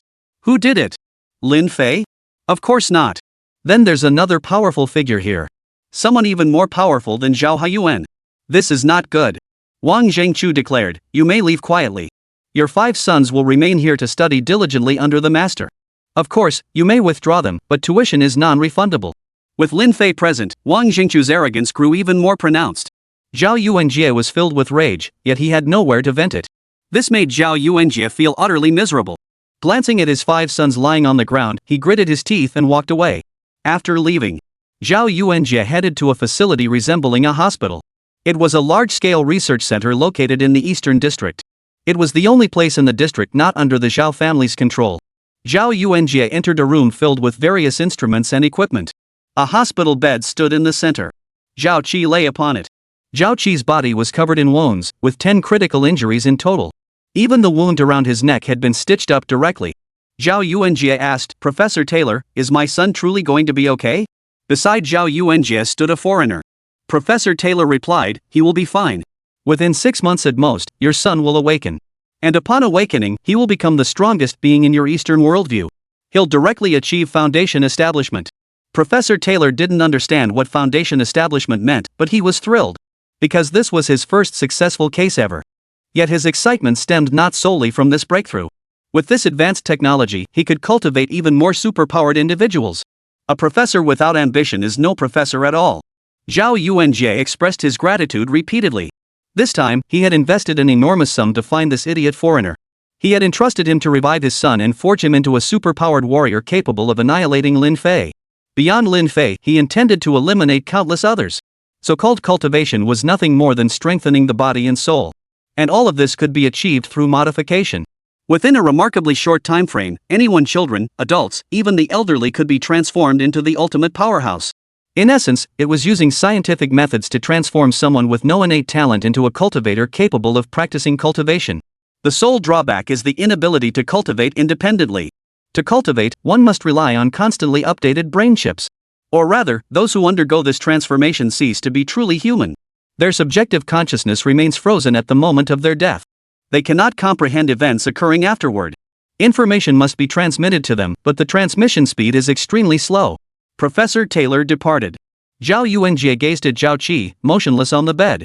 His voice was cold. Son, rest now. When you awaken, no one will stand in your way. Then go kill Lin Fei first, and wipe out those old fools. Dad has invested everything in you. You must deliver results for me. Zhao Qi gave no response. He couldn't hear. Zhao Yuanjie could only wait now. He hoped his 5 sons would finally step up. Over here. Lin Fei and his group were still unaware that Zhao Qi was not dead. Lin Fei merely harbored a faint suspicion. After all, Zhao Yuanjie's demeanor this time was entirely different from his previous visit. He wasn't as furious anymore. He had even brought his other 5 sons along. Lin Fei knew Zhao Yuanjie was up to something. He wanted to stir trouble. After briefly teaching these men some basic techniques, Lin Fei went off to cultivate on his own. He had no time to deal with these 5 troublemakers right now. Besides, there was no rush. He was confident they wouldn't make a move in the coming days. Rather than constantly monitoring them, it was better to let them play out their plans. After correcting Lun Yang's technique, Lin Fei assigned him to oversee matters here. Meanwhile, Wang Zhengqiu and others remained on site to keep an eye on Zhao Yuanjie's 5 sons. Back at the villa. Lin Fei, come see my strength. Gao Xiao skipped over to Lin Fei. She tugged Lin Fei toward a large, solid rock in the courtyard. Several nearby stones lay shattered into pieces. Judging by her cocky demeanor, this was undoubtedly her handiwork. Watch closely. Lin Fei nodded. Then, Gao Xiao raised her tiny fist and slammed it hard onto the stone in front of her. Boom! Oh my! The stone remained completely unmoved. Gao Xiao clutched her fist, her eyes welling up with tears. Ouch, that hurt. A small pearl fell out. Chapter 141, Circling. Ouch, it's bleeding. Gao Xiao puckered her little mouth and blew rapidly on her hand. A trace of red appeared on Gao Xiao's knuckle. Just a scrape. She held her hand out in front of Lin Fei, looking at him with a pouty expression. The meaning was crystal clear. She was begging for comfort. Lin Fei took her delicate, pink little hand and blew on it. Then he said, "Cooperate with me, let me channel my inner energy onto the wound. It'll heal quickly." Gao Xiao furrowed her delicate brows. What's inner energy? Lin Fei froze. Then he remembered. Gao Xiao had chosen internal cultivation, so what Xiaomu had taught her wasn't inner energy. Instead, he had taught her about another type of power called spiritual energy. These two powers were nearly identical. It was merely that some cultivators looked down upon martial practitioners, so they gave their own power a different name. Frankly, it was nothing more than vanity at play. Lin Fei nodded. In short, you need to harness that power within your dantian. You didn't do that when you smashed that rock just now. Gao Xiao's face flushed slightly, her expression tinged with embarrassment. Turns out it was just because she wasn't used to using it. After several attempts, Gao Xiao gradually gained control. Then, the cut on Gao Xiao's hand began to heal rapidly. This was one of the perks of being a cultivator. Minor scrapes like these posed no real threat. Once healed, they left no scars. Lin Fei then guided Gao Xiao through some basic movements. Her final punch shattered the large rock into pieces. She didn't rely solely on brute force. Instead, she channeled spiritual energy into her fist for the strike. The force generated was only a few hundred pounds. Shattering a large rock was no challenge. In the time that followed, no one from the Zhao family came looking for trouble, and Zhao Yuanjie's 5 sons all behaved themselves. They were waiting. Waiting for Lin Fei to leave or let his guard down. In the blink of an eye, 7 days passed. Lin Fei informed his students that he would begin his seclusion. The martial arts class required little further instruction from him. Over the course of 7 days, he had imparted the fundamental cultivation methods to all the students, including Zhao Yuanjie's 5 sons. Late the following night, Zhao Kai, the second son, and his group hid among the greenery. Alright, our chance has come. Lin Fei has entered seclusion. Let's go. The other 4 nodded in unison. All 5 knew exactly what they were about to do. But they wouldn't act immediately. Some things require patience. Without delay, the 5 swiftly scaled the wall and left the academy grounds. In truth, they were unaware that Lin Fei was only pretending to be in seclusion. Perched on a large tree branch, Lin Fei coldly watched the 5 figures scale the wall below. This spot was a blind spot for surveillance cameras. They had even scouted the location beforehand. Once they were gone, Lin Fei slowly changed into his night attire. Then he leapt onto the branches of another large tree. Leaping from tree to tree, he finally landed on the rooftop of a 3-story building. Below, the 5 figures were heading toward their destination. They weren't taking any vehicles and didn't seem to be in any hurry. Clearly, their destination lay somewhere within this Gardenia neighborhood. But where exactly? What were they going there for? Lin Fei followed them silently for nearly an hour. Zhao Kai and his 4 men circled the academy grounds twice. Lin Fei frowned deeply. He couldn't figure out what these guys were up to or where they were headed. He followed them for another 10 minutes. When he finally saw the group enter another blind spot on the surveillance feed, Lin Fei was stunned. Just as he suspected. Their target was one of the women. The place where Zhao Kai and the other 4 entered was the campus grounds, located directly behind the villa. After entering, they simply had to cross a small grove of trees to reach the villa's rear. They'd gone all the way around just to come back. It seemed Zhao Yuanjia had specifically instructed them to maintain counter-surveillance awareness. These 5 chose tonight. Lin Fei pondered. Xiaomu was away these past 2 days, and Wang Zhengchu wasn't staying here either. Only Gao Xiao, Ding Xiaoxiao, and Song Xian remained in the villa, along with Su Jiaoju and the others. Each was practicing cultivation in their own space. Several of them had chosen internal cultivation, so it was very quiet. Only after the 5 of them had quietly slipped into the villa did Lin Fei leap down from the branches of a large tree. With his feet infused with internal energy, he made no sound. Lin Fei took the lead, ascending to the villa's 2nd floor. Sure enough, only 2 of Zhao Kai's 5 men had ascended. The remaining 3 were stationed elsewhere to provide backup. Finally, Zhao Kai and the 3rd brother, Zhao Jun, arrived outside a room near the balcony. It was late at night. The occupant of this room was not Su Jiaojiao or the others. Instead, it was Xia Cheng. Lin Fei hadn't expected these guys' target to be Xia Cheng. Xia Cheng hadn't been cultivating at all during this period. She was still stuck at the 3rd-tier martial artist realm. Even so, these 2 were only at the 1st stage of martial artist cultivation. Even 5 of them combined wouldn't stand a chance against Xia Cheng. Then, Zhao Kai pulled out a small pipe from his pocket. First, he used a tool to cut a hole in the glass, inserted the pipe, and blew out a wisp of blue smoke. The 2 then waited outside. Lin Fei raised an eyebrow at the sight. This method was far too crude. The blue smoke was nothing more than vaporized knockout dope, easy to detect, yet once inhaled, its effects were immediate. It proved effective time and again against martial artists. But against martial cultivators, it was far less effective. Lin Fei had witnessed its effects many times before. Against sleeping potions, one only needs to sense them in advance, lock them with internal energy, and expel them from the body to render them ineffective. But this dope was brutally effective. One could fall victim to it without even noticing. While the drug itself was manageable, its success rate was a staggering 80%. If you randomly target 10 people, at least 7 would be affected. In the blink of an eye, 10 minutes passed. Zhao Kai and Zhao Jun had already prepared their masks and promptly opened the door. Meanwhile, Lin Fei flashed downstairs in the blink of an eye. In the darkness, Lin Fei swiftly knocked Zhao Xiao and the other 2 to the ground, knocking them unconscious on the spot. At that moment, upstairs, Zhao Kai and the others heard not a sound. Not long after, the 2 men carried the unconscious Xia Cheng downstairs. Zhao Kai walked straight to Lin Fei's side and whispered, "What are you still sitting here for? Let's go. We've already delayed this for so many days. Don't keep the boss waiting any longer." Big brother? Zhao Kai was likely referring to Zhao Qi. Among Zhao Yuanjia's sons, Zhao Qi was the eldest. Zhao Kai was the 2nd son, Zhao Jun the 3rd, and Zhao Xiao the 4th. Lin Fei mimicked Zhao Xiao's voice. "Anyway, we've waited this long, a few more moments won't hurt. I like that woman named Su Jiaojiao. By the way, what does Big Brother want with this woman? He can't even touch her." Lin Fei didn't understand what was going on with Zhao Qi either. But he had a rough idea that Zhao Qi wasn't dead, just hanging on by a thread. He'd heard about it earlier from his beautiful master, Xia Mu. Xia Qing went to kill Zhao Qi to avenge the Xia family. As for the nature of the feud between the Xia and Zhao families, Xia Mu hadn't gone into detail. Zhao Qi had his head severed and sustained multiple fatal wounds. Chapter 142, You're Going to Die. Such severe injuries. Decapitated, yet somehow still alive? At least, Lin Fei had never heard of any elixir or miracle cure capable of resurrecting the dead or regenerating flesh and bone. Zhao Kai roared angrily, "What the hell are you thinking? Lin Fei is right here in this villa. Hurry up and leave. Delaying Big Brother's treatment would mean Father's massive investment goes to waste." Lin Fei didn't get a satisfactory answer. Zhao Kai now appeared visibly nervous. He hadn't taken Lin Fei's earlier words seriously. He hadn't even heard them. He hadn't even noticed that the person sitting on the sofa in front of him was Lin Fei. Lin Fei was about to continue questioning him. Suddenly, a figure abruptly stood up before him, followed by the sharp crack of a slap landing on Zhao Jun's face. Lin Fei was startled. Zhao Jun was instantly knocked 2 meters backward, crashing heavily onto the living room floor. Then, the figure collapsed onto the floor, gasping for breath. Only Zhao Kai remained standing. Zhao Kai hurriedly shouted, "Fourth brother, what are you standing there for?" Lin Fei paid no attention. Upon closer inspection, Xia Qing had regained consciousness, but her strength seemed completely drained. Xia Qing tried to rise, for there was still one person left to deal with. But she simply didn't have the strength to rise. Lin Fei understood immediately.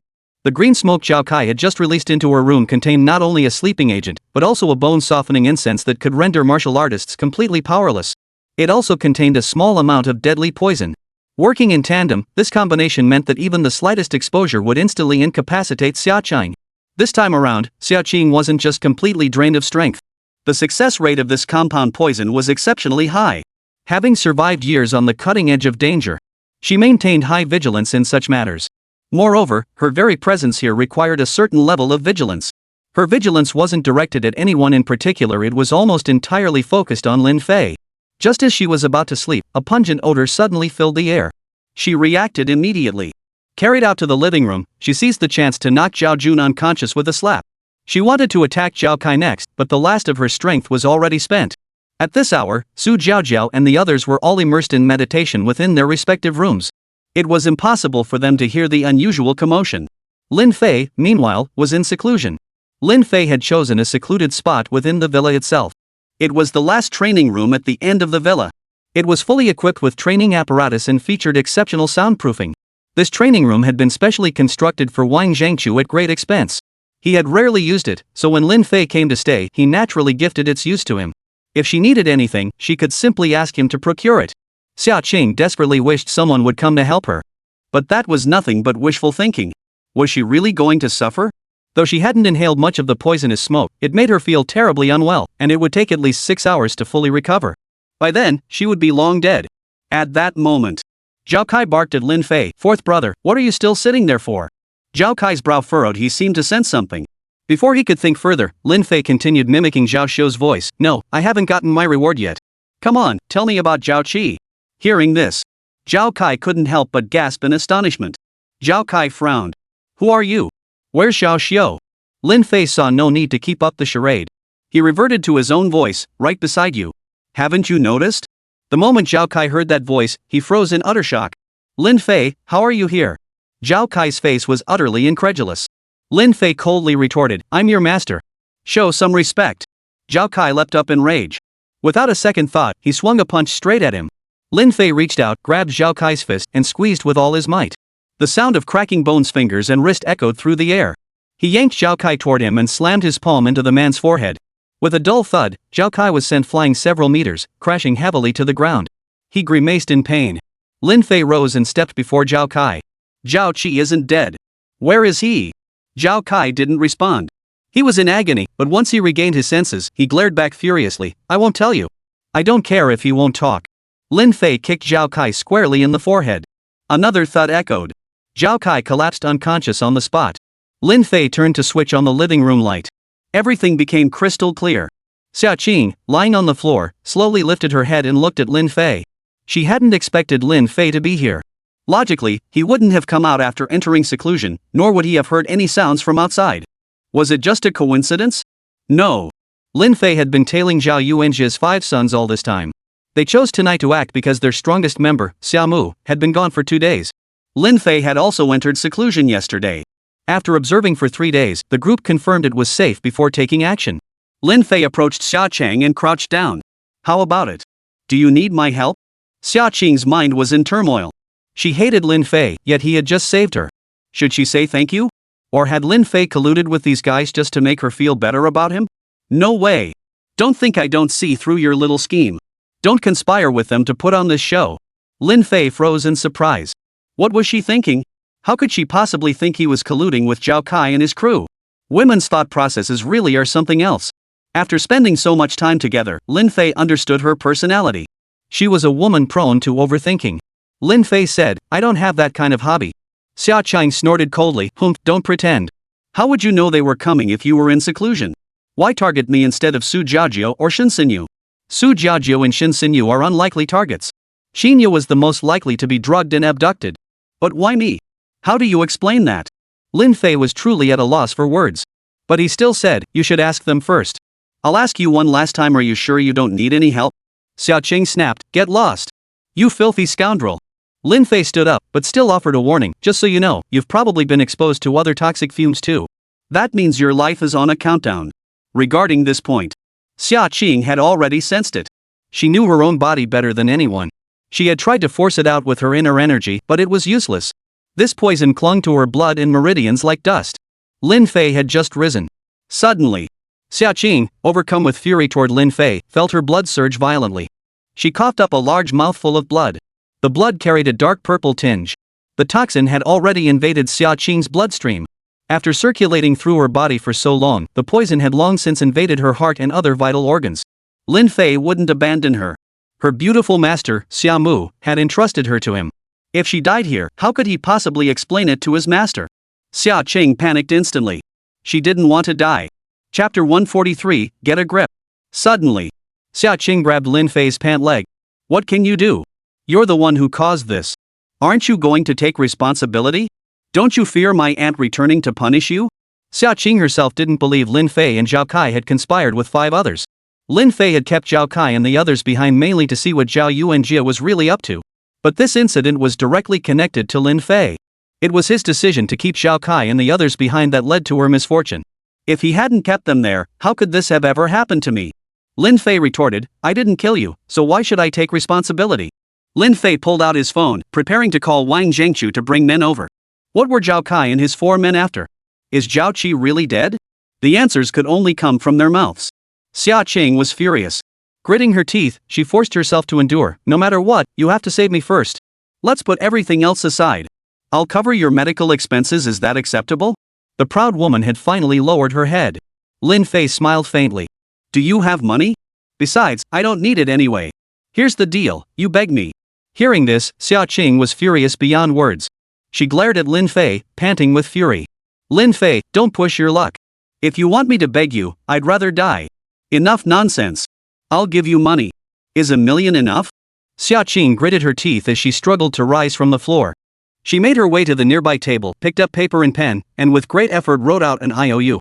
She signed her name and pressed her fingerprint onto it. 1 million, not a penny less. As soon as I'm recovered, I'll go out and find work. I'll pay you back. As a martial artist, earning money was a piece of cake. That's how she'd made her money before. Leveraging Xiaomu's connections, she could directly take assignments from the assassin group. Just 2 of those difficult jobs would net her $1 million or 2 in commission. Lin Fei took the IOU. Alright, I'll treat you. He didn't know medicine, but he could handle basic poison removal. And since he knew exactly what poison she had ingested, it would be easier to counteract. After moving here, Lin Fei brought all the medicinal herbs he had previously collected with him. Anna had also given him some later. Lin Fei took out these herbs. Xiaoqing asked, take them all? Lin Fei shook his head. Some are for ingestion, others for external application. Let's go back to the room. Your room or mine? Xiaoqing gasped in shock, shielding herself with both hands. What are you trying to do? Lin Fei rolled his eyes. I need to use my internal energy with the medicine. If you don't agree, then forget it. Xiaoqing wanted to apply the medicine herself. But using inner energy was impossible, she was too weak to manage it now. Gritting her teeth, she agreed. Lin Fei stood up with the medicine, ready to leave. Turning back, he saw Xiaoqing hadn't moved at all. I don't even have the strength to walk, and my chest hurts so much. Lin Fei asked sternly, then what do you want? Xiaoqing's face flushed crimson as she stammered, I want you to carry me to my room. These words were impossible for her to utter. It took every ounce of courage she had to utter it. Lin Fei stepped forward and lifted her into his arms. Xiaoqing was wearing only a thin, lightweight silk nightgown. The nightgown was a loose-fitting style. Her posture offered a rather revealing view. Though Xiaoqing was a martial artist, a practitioner of martial cultivation, her skin remained exceptionally smooth and tender. It gave off a plump, juicy, and vibrantly energetic feel. But as she was completely drained of strength, Lin Fei picked her up and she immediately collapsed into his arms. It was the first time in her life she'd been carried princess-style by a man. She clearly despised this scoundrel, yet why did a surge of excitement stir within her? Surely she wasn't that desperate? Xiaoqing, snap out of it, this guy is a total jerk. Lin Fei paid no mind to her inner turmoil. He simply carried her all the way to her room. She'd lived here for so long, yet Lin Fei had never once set foot in her room. The moment he stepped inside, a faintly pungent, toxic smoke odor hit his nose. Oh no! I forgot some of the poisonous smoke still lingers in the room. Hold your breath. Lin Fei urged anxiously. Xia Qing couldn't possibly hold her breath. Instead, she grew even more anxious, her breathing becoming increasingly rapid. Lin Fei couldn't care less about that now. Sorry, he said. Holding her with both arms, he couldn't free his hands. He leaned down and kissed her. This time, Xia Qing was completely stunned. Compared to Su Jiejiao's red lips, Xia Qing's red lips also had a sweet and soft, sticky sensation. But Lin Fei didn't actually kiss her, it was just a light touch. Sticking out his tongue would be inappropriate, and Lin Fei wouldn't do such a thing. Xia Qing was completely dumbfounded. Yet this strange sensation brought her immense pleasure deep within. It was her first kiss with a man. It instantly stirred up a fierce passion deep within Xia Qing. Her body felt weak, yet an inexplicable surge of strength erupted within her. Xia Qing used her tongue to pry open Lin Fei's mouth. Lin Fei followed her out of the room. Only then did Lin Fei withdraw his lips. Xia Qing's face had turned completely crimson, as if she'd been boiled alive, even emitting wisps of steam. Xia Qing was completely dumbfounded. What was she doing? She'd actually kissed that scoundrel. Lin Fei said, "Come to my room." Xia Qing immediately refused. "No way. I'm not going into your room. You go in first and clear out the toxic gas." Her tone was commanding. Lin Fei didn't bother arguing with her. He set her down on the floor and walked inside to dispel the lingering toxic fumes. Xia Qing lay on the cold floor. Yet her whole body burned with heat. Xia Qing wanted to tear Lin Fei apart with her bare hands. If he hadn't pressed his lips against hers, would she have ended up in such an embarrassing situation? And he actually made the first move. A wave of awkwardness continued to wash over her. Once she recovered, she would definitely deal with this scoundrel properly. Not long after, Lin Fei cleared the poisonous smoke from the room. Seeing Lin Fei pick her up again in a princess carry, Xia Qing felt utterly uncomfortable. That subtle feeling from earlier vanished without a trace. Seeing Lin Fei remain utterly expressionless about what had just happened. Why was he so calm? Lin Fei placed her on the bed, then turned to close the door. The window inside the room was already open. The acrid, toxic smoke that had filled the room earlier was no longer detectable. Lin Fei said indifferently, "Are you going to take it off yourself, or should I help you?" Xia Qing retorted indignantly, "Do you think I have the strength? But you have to close your eyes and not touch me." Lin Fei nodded. "Close your eyes." Before long, Xia Qing gasped, "What are you doing? Stop groping me, okay?" Lin Fei wasn't sure where he'd touched her. Probably there. Never mind. Not going to stoop to her level. Lin Fei slowed his movements. It took him a while to finish. "You'll only open your eyes when I tell you to." Soon after, rustling sounds could be heard. Not long after, all done. Lin Fei opened his eyes. He saw her covering herself with her clothes. Chapter 144, Stop Hitting. Though her private parts were concealed, every other part of her body was laid bare before Lin Fei. Her flat stomach with defined abs, her skin fair and smooth as porcelain. "What are you staring at? Hurry up, I'm in agony." Seeing Lin Fei scrutinizing her figure from head to toe, Xia Qing instantly flared up. Lin Fei said, "You have to endure it. It's going to hurt." Xia Qing swallowed hard, took 2 deep breaths, and nodded. "All right, go ahead." Lin Fei first poured 1 tablet from a bottle of oral medication and gave it to her to swallow. He then poured a viscous white liquid from another bottle into his palm, rubbing his hands together. He then applied it to Xia Qing's flat, fair belly. Even through the layer of ointment, he could clearly feel the smooth, soft, and supple texture of her skin. Xia Qing was extremely nervous. How could she not be nervous? This was the first time a man had touched her belly so intimately. Lin Fei channeled his inner energy into both palms. This allowed the medicinal properties on his palms to penetrate more thoroughly through her pores into her blood vessels and meridians. As the medication spread across her entire body, the white ointment began absorbing the expelled toxins. The white substance gradually turned black, looking quite filthy.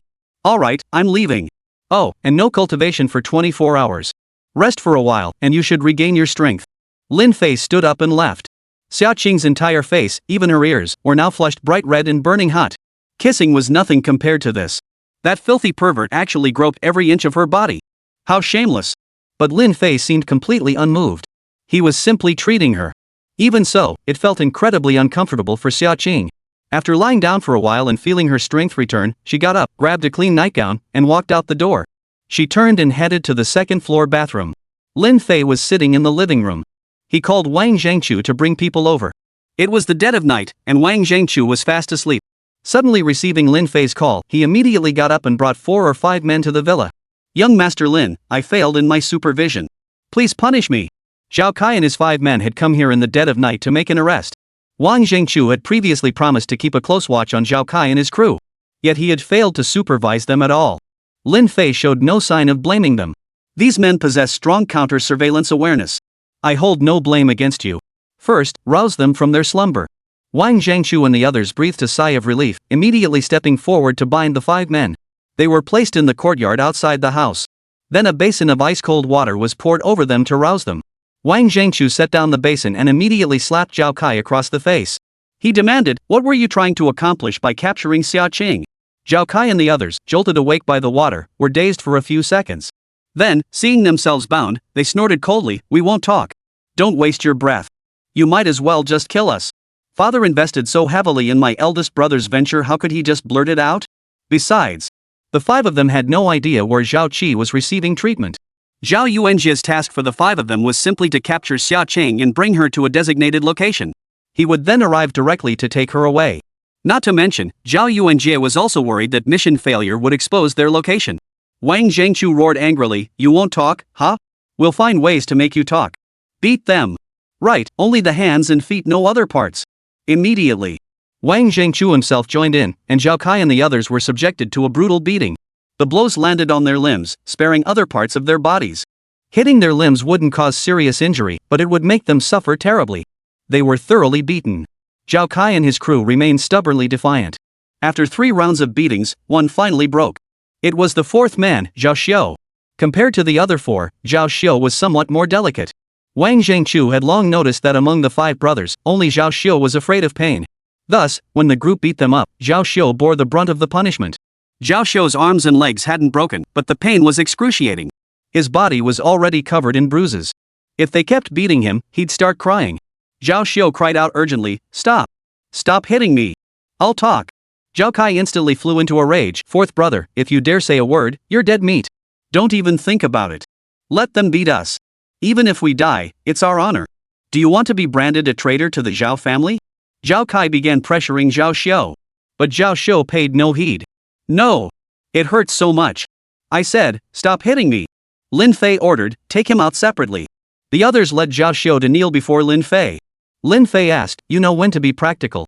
Tell me everything, and I won't let them beat you anymore. I'll even give you other benefits. With scum like him, you have to give him a slap and a sweet treat." Zhao Xiu stammered, "It was Father Zhao Yuanjia who ordered us to kidnap Xia Qing. The reason is that Qinqiu needs Xia Qing as leverage to lure the Xia family out into the open so they can be wiped out in one fell swoop." "That's all?" Zhao Xiu continued, "The medical expenses for Zhao Qi's treatment were astronomical. My father couldn't afford it, so he sought Qin Chao's help. But as for where Zhao Qi is receiving treatment, none of us 5 know. We genuinely don't know." Seeing her timid demeanor, Lin Fei realized she truly didn't know. Pressing further was pointless. Zhao Yuanjia would certainly be this cautious. To invest such a massive sum in reviving the already deceased Zhao Qi, the price paid must have been enormous. Zhao Yuanjia wasn't the top dog in the Zhao family, nor did he control the finances. Most of the Zhao family's assets were held by Zhao Haiyan. If Zhao Haiyuan refused, Zhao Yuanjia would have no choice but to seek help from Qinqiu. As the commander of the mercenary corps, this posed no challenge to Qinqiu. In other words, the Zhao family and the Qin family had long since returned to Yunhai City. They were most likely hiding in the northern district. That area was a lawless zone, making it easier for them to conceal themselves. With super-powered figures emerging one after another, Qinqiu dared not act too arrogantly. After all, he had already failed once, and the blow to him was naturally immense. Another failure could spell his complete downfall. He could only proceed step by step, quietly laying his plans in the shadows. The ones Qinqiu truly sought to eliminate were Lin Haifeng, Luo Tai, Xiaomu, and others like them. As for Lin Fei himself, Lin Fei knew he was nothing but a fart in the eyes of this group of super-powered individuals. The focus simply wasn't on him. And thankfully so, otherwise, even staying here would bring nothing but trouble. Enough. Untie him. Lin Fei looked at him. "I'm giving you a choice: leave, or become my true disciple." The question left Zhao Xiu completely dumbfounded. Become his disciple? What was Lin Fei scheming now? But it was clear leaving meant death. Becoming his disciple meant survival. Yet doing so would mean becoming a traitor to the Zhao family. Chapter 145, Turning Enemies into Friends. What choice should he make? Zhao Kai roared angrily, "Lin Fei, you're utterly shameless. How could we Zhao family members ever become your disciples? Hurry up, you cursed dog. Come bite us to death." Fourth brother, don't stray down the wrong path. Zhao Xiu's face was filled with anxiety. How should I respond? After careful thought. Over these past 7 days, Lin Fei had been wholeheartedly teaching me how to cultivate. He even pointed out flaws in the Zhao family's inherited cultivation technique she was practicing. He said no matter how I practiced, it fell off. It turned out to be just some random cultivation method the Zhao family had given him. Moreover, he held no real standing within the Zhao family. Every day, he was either beaten and scolded by his father or looked down upon by the other Zhao family members. Zhao Xiu declared, I wish to become your disciple, master. Hearing Zhao Xiu's words, Zhao Kai and the others were utterly astonished. Zhao Kai snapped angrily, fourth brother, you're ing out of your mind. Zhao Xiu only snorted coldly, stop putting on that act. Even you lot look down on me. I refuse to accept this. I seek greater power. Master Lin's teachings have been incredibly effective, far superior to father's methods. What future could there possibly be in continuing to cultivate with the Zhao family's techniques? With that, he turned and knelt before Lin Fei with a thud. He immediately performed 3 prostrations. Master, your disciple Zhao Xiu pays homage. This scene left Wang Zhengqiu and the others standing nearby utterly dumbfounded. They couldn't fathom why young Master Lin would do such a thing. He'd actually taken Zhao Yuanjia's son as his disciple. Or did young Master Lin have some ulterior motive? Was he turning Zhao Xiu into his informant? Regardless, it was all young Master Lin's decision. As for Zhao Xiu, he may be a coward, but he's not without his merits. First of all, he was never well regarded in the Zhao family. He endured countless injustices without gaining much in return. Just like Qinya. Qinya, who was Qin Chao's granddaughter, had also come to Lin Fei's side without hesitation. Wang Zhengqiu soon understood. While personal strength remains paramount in the pinnacle of power, but transforming enemies into allies and fully utilizing them, that is true strength. Lin Fei declared, no need to question these 4. Escort them to the group headquarters overnight. Yes. Wang Zhengqiu summoned someone to bring a car. After escorting Zhao Kai and the other 3 into the vehicle, they quietly headed toward the assassin group in the northern district. Only there was a facility capable of holding the 4 of them. Moreover, it was a high-security zone within the organization. Though not as vast as the first prison, it was a place where Zhao Yuanjie and other Zhao family members couldn't rescue anyone. Lin Fei said, Zhao Xiu, you'll stay with Wang Zhengqiu for now. I'll begin your formal training tomorrow. Zhao Xiu knelt once more. Yes, master. Seeing his earnest yet somewhat timid demeanor, he was indeed serious. Every martial artist yearned to rise above the rest. Though Zhao Xiu seemed timid, he too yearned to rise above the rest. He wanted those who had once looked down on him to see him in a new light. And Lin Fei must keep a close eye on him. After all, he was Zhao Yuanjia's son, a fact that could never change. Therefore, there was always the possibility he might betray them one day, turning against them. But Lin Fei had a plan for that too. Taming an enemy, turning adversaries into allies for one's own purposes, wasn't as difficult as it might seem. After Wang Zhengqiu left, the room fell quiet. As Lin Fei turned around, he saw Xia Cheng standing by the door, dressed in a gray ice silk pajama set. She had witnessed the entire scene clearly. Fresh from her shower, Xia Cheng looked even more beautiful. Even from a distance, a wisp of breeze carried the faint scent of her shower gel. Xia Qing couldn't help but ask, Lin Fei, taking Zhao Xiu as your disciple, you really aren't afraid of death, are you? Lin Fei looked at her. Why would you say that? Xia Qing replied, he's Zhao Yuanjia's son, a Zhao family scion. If he betrayed the Zhao family today, he'll betray you tomorrow. Seems you don't know the Zhao family well. They're all weirdos. Once they get something good from you, they'll repay you with something bad. Humph. Why am I even telling you this? I'd love to see you get your comeuppance. Xia Cheng finished with a dismissive snort at Lin Fei. Lin Fei chuckled, so you've started caring about me. Xia Cheng froze in shock, bull. Me care about you? I'd love to see you die sooner. You kissed me, touched me. You're a total creep. Lin Fei instantly grew annoyed, hey. I kissed you because I couldn't spare my hands to prevent you from getting poisoned again. Besides, was I touching you? I was treating you. Instead of a simple thank you, Xia Qing responded with a barrage of insults. Xia Qing knew this all too well deep down. She just couldn't stand Lin Fei. That misunderstanding about groping her, she might remember it forever. That's just how women are. Lin Fei didn't bother arguing with her. He simply walked into the living room and sat down.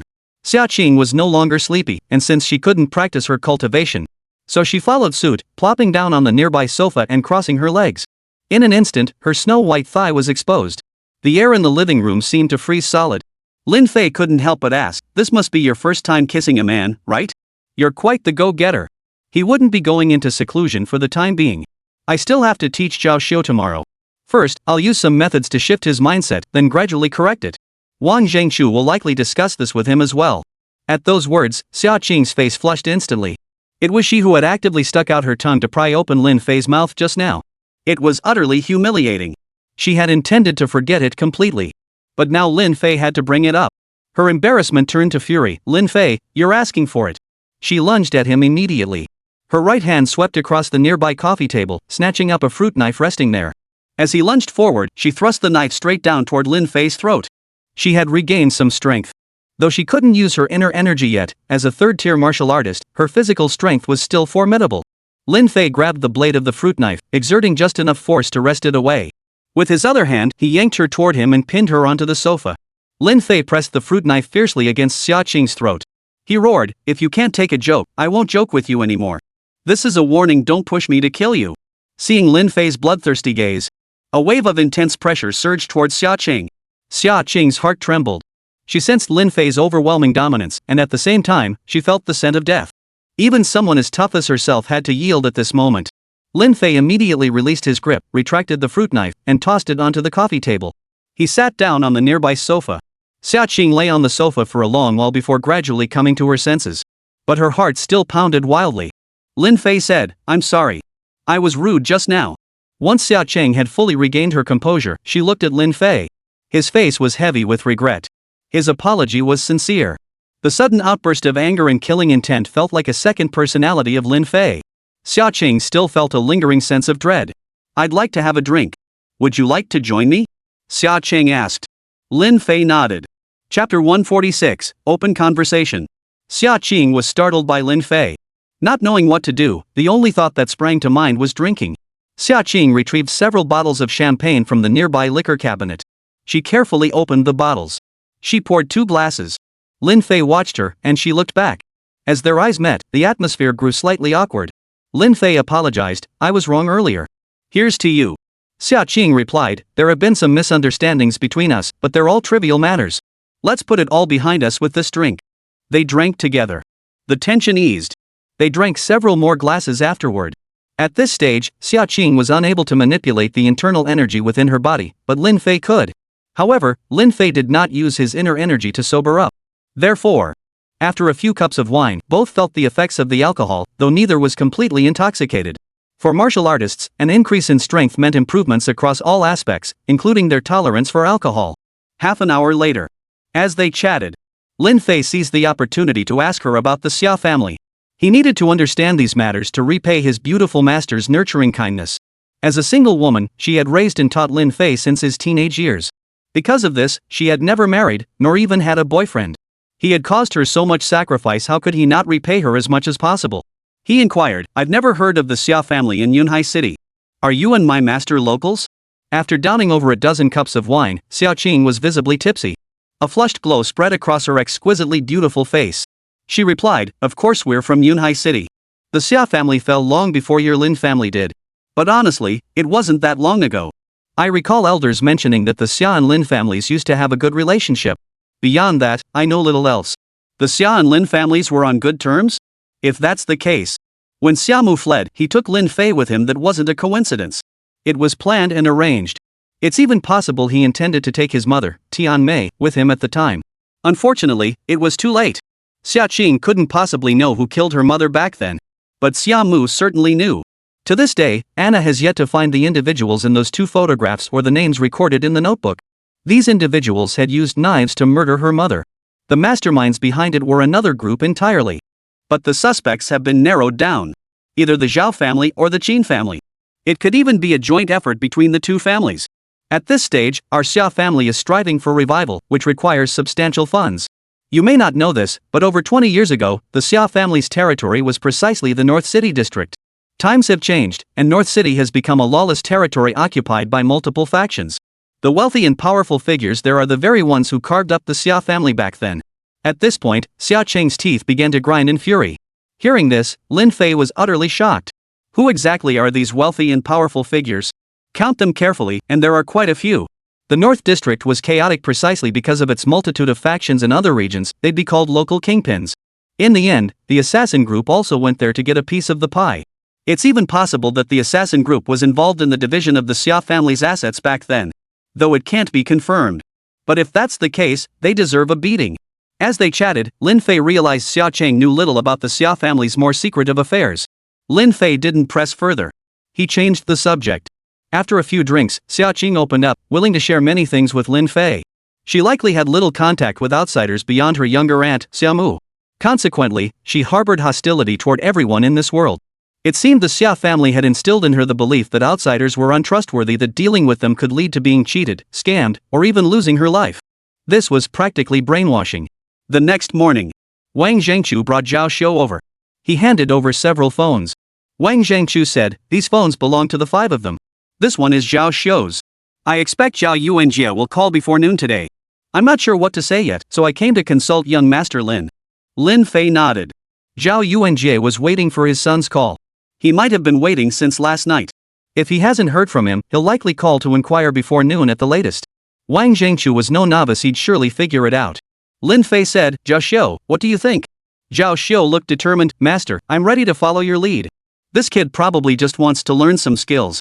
He's timid by nature, he's not without ambition, but it's clear his desires aren't as deep as others." Lin Fei called over Xia Qing, who had just gotten out of bed. Xia Qing was still wearing her nightgown. Seeing the loose nightgown hinting at what lay beneath, Wang Zhangqiu and Zhao Xiu both swallowed involuntarily. She was too hot. Young Master Lin truly had something to envy. However, neither dared entertain the slightest impure thought. This woman wasn't someone to mess with, she was even the niece of that super powerful figure. Lin Fei addressed Xia Qing, "Could you do me a favor? Here, take this." Lin Fei handed her the IOU she'd written the night before. Xia Cheng accepted it without hesitation and asked, "What kind of favor?" Seeing she accepted the note, Lin Fei took that as her agreement. He explained, "Zhao Yuanjie will definitely call later to inquire. You'll pretend to be captured by them, then go through with the transaction tonight. That way, I can use the opportunity to find out where Zhao Qi is hiding." Xia Cheng asked, "That's far too dangerous. What if we fall into a trap? My aunt isn't here, you should take it easy." Lin Fei replied, "No problem. I just need to know if Zhao Qi is still alive." Xia Cheng nodded. After last night's heart-to-heart talk, Xia Cheng felt Lin Fei wasn't so bad after all. Mainly because Lin Fei could set aside all pride and come apologize to her on his own initiative. That alone was truly commendable. Xia Cheng finally understood why so many people were always willing to serve him. Even numerous women followed him devotedly. Even Qinya from the rival Qin family was staying on his side. At first glance, Lin Fei seemed utterly unremarkable. Without close observation or personal interaction, one would never notice the sparkle within him. But once you got to know him, Lin Fei possessed a powerful charisma that exerted a profound influence on those around him. Even his enemies were not immune to its pull. Xia Cheng nodded. "All right. The Zhao family is also my enemy. I'll go with you." Xia Cheng knew she couldn't simply agree outright. She needed some sort of justification. And this reason was perfectly fitting. Sure enough. 11 o'clock before noon. Zhao Yuanjie called Zhao Kai. Lin Fei then answered the call, imitating Zhao Kai's voice. Zhao Yuanjie had indeed waited all night. He hadn't received a single call. He hadn't slept all night, and by midday, he couldn't hold back any longer and called to inquire. If this matter fails, Qinshou would withdraw the funds. It might even risk offending Qinshou. Chapter 147, Operation Plan. The deadline is tomorrow morning. Don't fail me, you've already failed once. Zhao Yuanjie's tone was furious. Lin Fei also had Zhao Xiu speak up beside him. The main purpose was to bolster Zhao Yuanjie's confidence. Zhao Xiu didn't mess around, speaking exactly as Lin Fei instructed. Hearing Zhao Xiu's voice, Zhao Yuanjie's tone grew even more irritated. "Fourth brother, you're weak, just listen to second brother. One more screw up, and I'll break your legs. Do your job properly and don't make me lose all faith in you." With that, he let out a furious snort. These words struck Zhao Xiu like a blow, instantly igniting his fury. Lin Fei reached out, gesturing for him to steady his emotions. Zhao Xiu nodded hastily, composing himself. Imitating Zhao Kai's voice, Lin Fei said, "Come at midnight sharp. But choose a new location, I fear Wang Zhangqiu has already caught on. This matter is no small affair, we must be extremely cautious on our end." Imitating others' voices was child's play for Lin Fei. Not every cultivator could do it. It mainly depends on whether they've cultivated the art of disguise. Zhao Yuanjie strongly agreed with Lin Fei's words. After mentioning a location and giving a few final instructions, he hung up. Lin Fei resumed his normal voice. "All right, Wang Zhangqiu, do you know disguise techniques?" Wang Zhangqiu replied, "I know a little bit. I can alter my appearance, but I can't mimic someone's voice like young Master Lin. The art of disguise isn't exactly a top-secret technique, but mastering it is incredibly difficult." Wang Zhangqiu was a member of an assassin group, which is why he knew a little. Most assassins know a bit of disguise techniques. Sometimes disguise is the simplest and most convenient way to operate, requiring no hiding or evasion. For many practitioners, the time required for disguise techniques is excessive. It would take away from their cultivation time. Lin Fei had wasted far too much time on this particular skill. Fortunately, with guidance from his beautiful master, he avoided many pitfalls. Thus, most cultivators either practice it casually or not at all. Lin Fei briefly taught Wang Zhengqiu the voice disguise technique. As for Zhao Xiu, he had no need for this technique whatsoever. Yet he seemed quite fascinated by this disguise technique. Lin Fei said, "I'll teach you this technique later, but I still advise you to focus on enhancing your own strength first. Voice disguise is merely a supplementary skill." Zhao Xiu nodded. Wang Zhengqiu was also a martial artist of considerable talent. Lin Fei taught him the voice disguise technique, and by evening, he had already mastered it. Though not yet perfected, it was convincing enough to fool others. Later, he wouldn't need to speak much. Even when he did, he'd keep it brief. Lin Fei would handle most of the talking. Zhao Xiu would be himself, Lin Fei would impersonate Zhao Kai, and Wang Zhengqiu would impersonate Zhao Jun. Only 3 people would need to be deployed. Late at night, in Xia Qing's room. This time, Xia Qing had willingly agreed to let Lin Fei come to her room last night. Didn't count as an invitation. Xia Chang was a woman with a rather chaotic daily routine. But that didn't mean she wasn't clean. Her room was tidy and well organized, with the only clutter being this bed. She didn't make her bed, and several pieces of underwear she'd recently changed out of were scattered across the sheets. This was the room of a real woman. And on the bed lies a thick hemp rope. "Come on, tie me up," Xia Qing said, her face flushing slightly.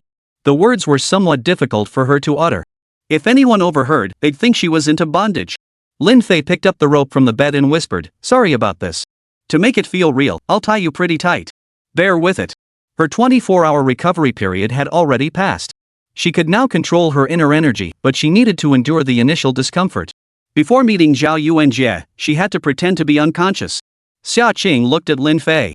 The Lin Fei before her had already transformed into someone else entirely. He was now Zhao Kai's likeness. Only his voice remained Lin Fei's. Though it seemed a bit awkward, Xia Qing knew the person before her was Lin Fei, not Zhao Kai. Xia Qing nodded. Lin Fei began to tie her up. A tight rope made Xia Qing let out a soft moan. The sound was hauntingly beautiful, yet strangely unsettling. Soon, she was bound tightly. Lin Fei hurriedly asked, "How do you feel? Any discomfort?" Xia Qing shook her head. Lin Fei continued, "I left a slipknot at your wrists. You must cooperate with our actions, but you also need to ensure your own safety. If danger arises, don't worry about anything else. Saving yourself is the top priority. Let the mission fail if it must." Lin Fei wouldn't risk Xia Qing's life over this.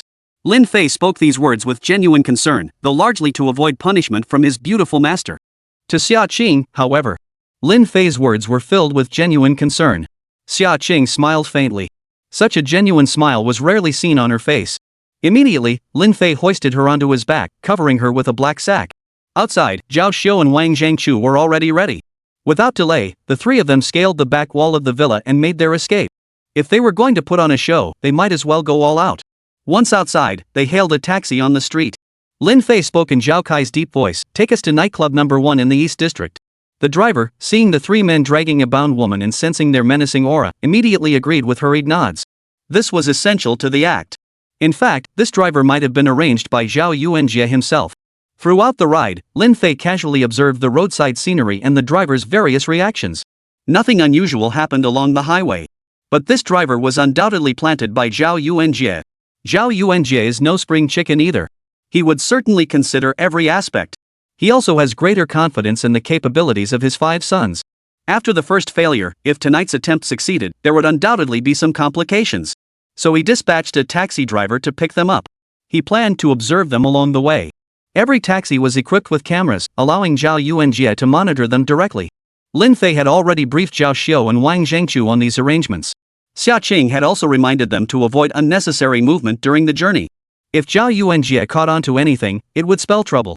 Having spent so much time with Zhao Kai, Lin Fei had picked up on the guy's verbal tics and body language.